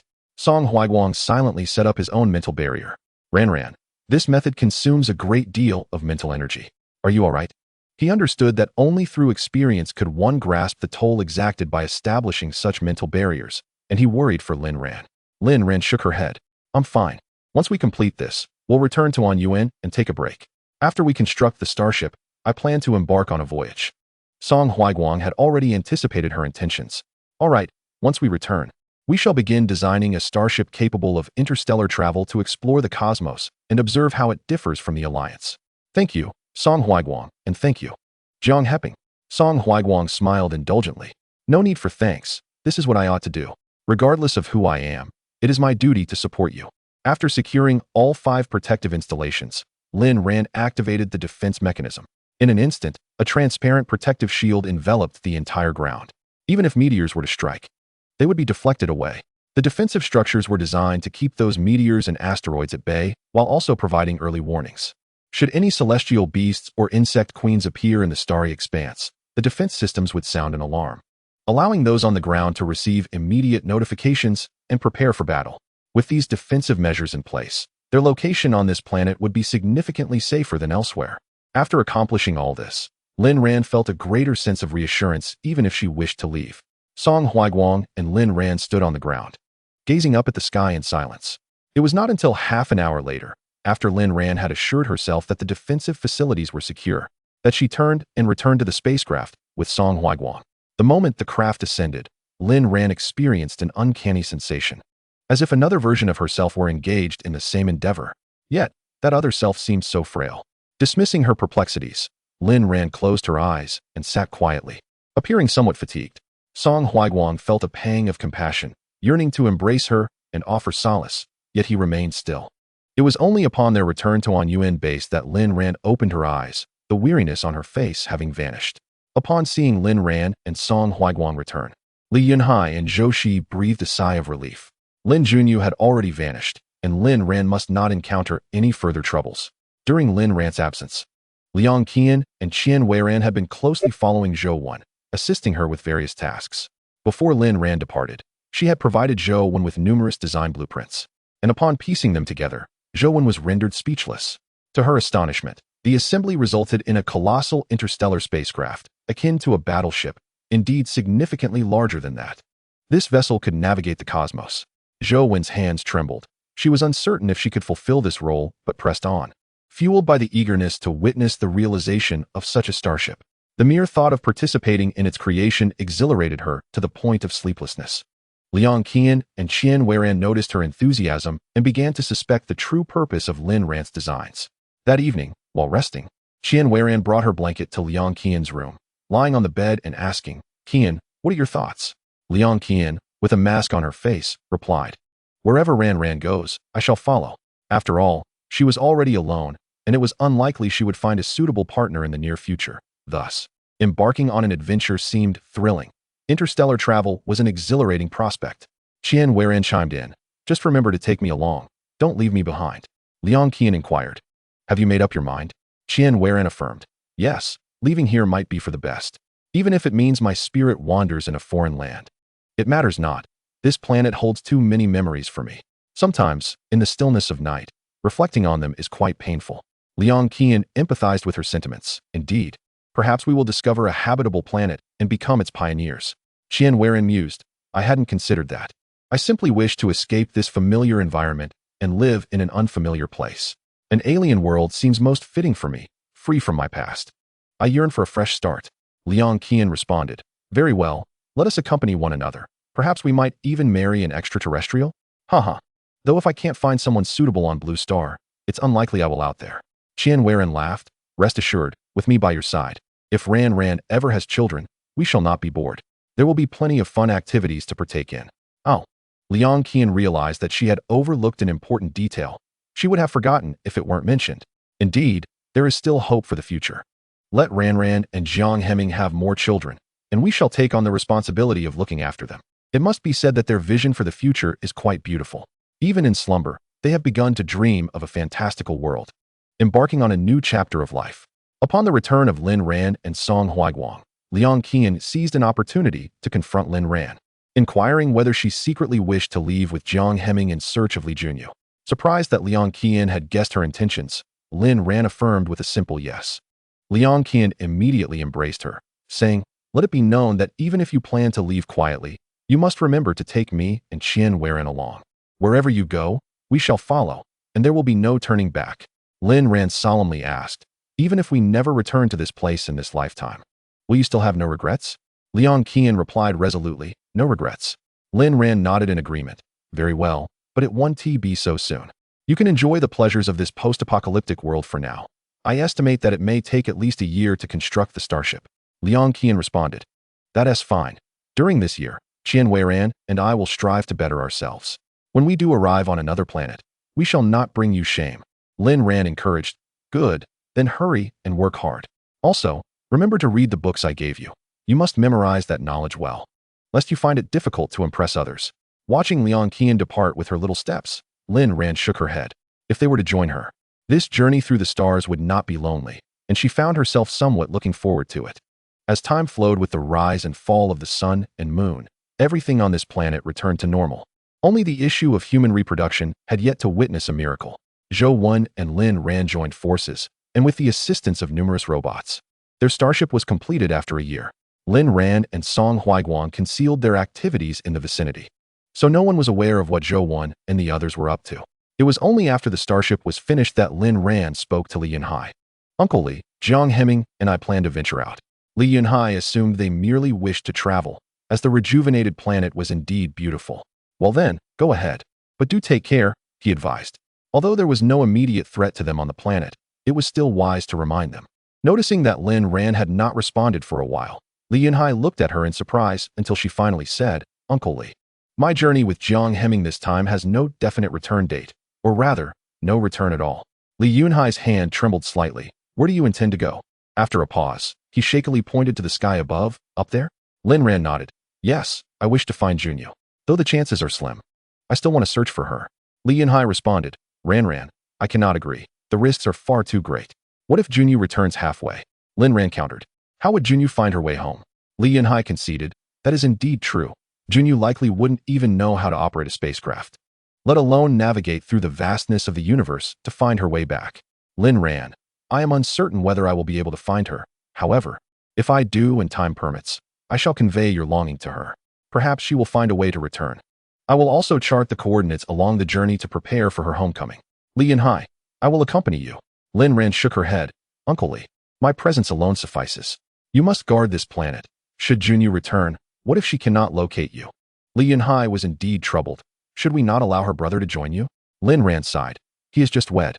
It is implausible to embark on an interstellar voyage with his wife, Uncle Li. Rest assured, should I find a means to send word back, I will certainly do so. If not, do not fret. Life must proceed as it will. However, Li Yunhai wished to say more, but Lin Ran gestured for silence. Uncle Li, everyone has their own aspirations. The vast cosmos has long been my goal. Finding Junyu is merely a part of the journey. If I succeed, that would be splendid. If not, this quest will remain a significant treasure in my life.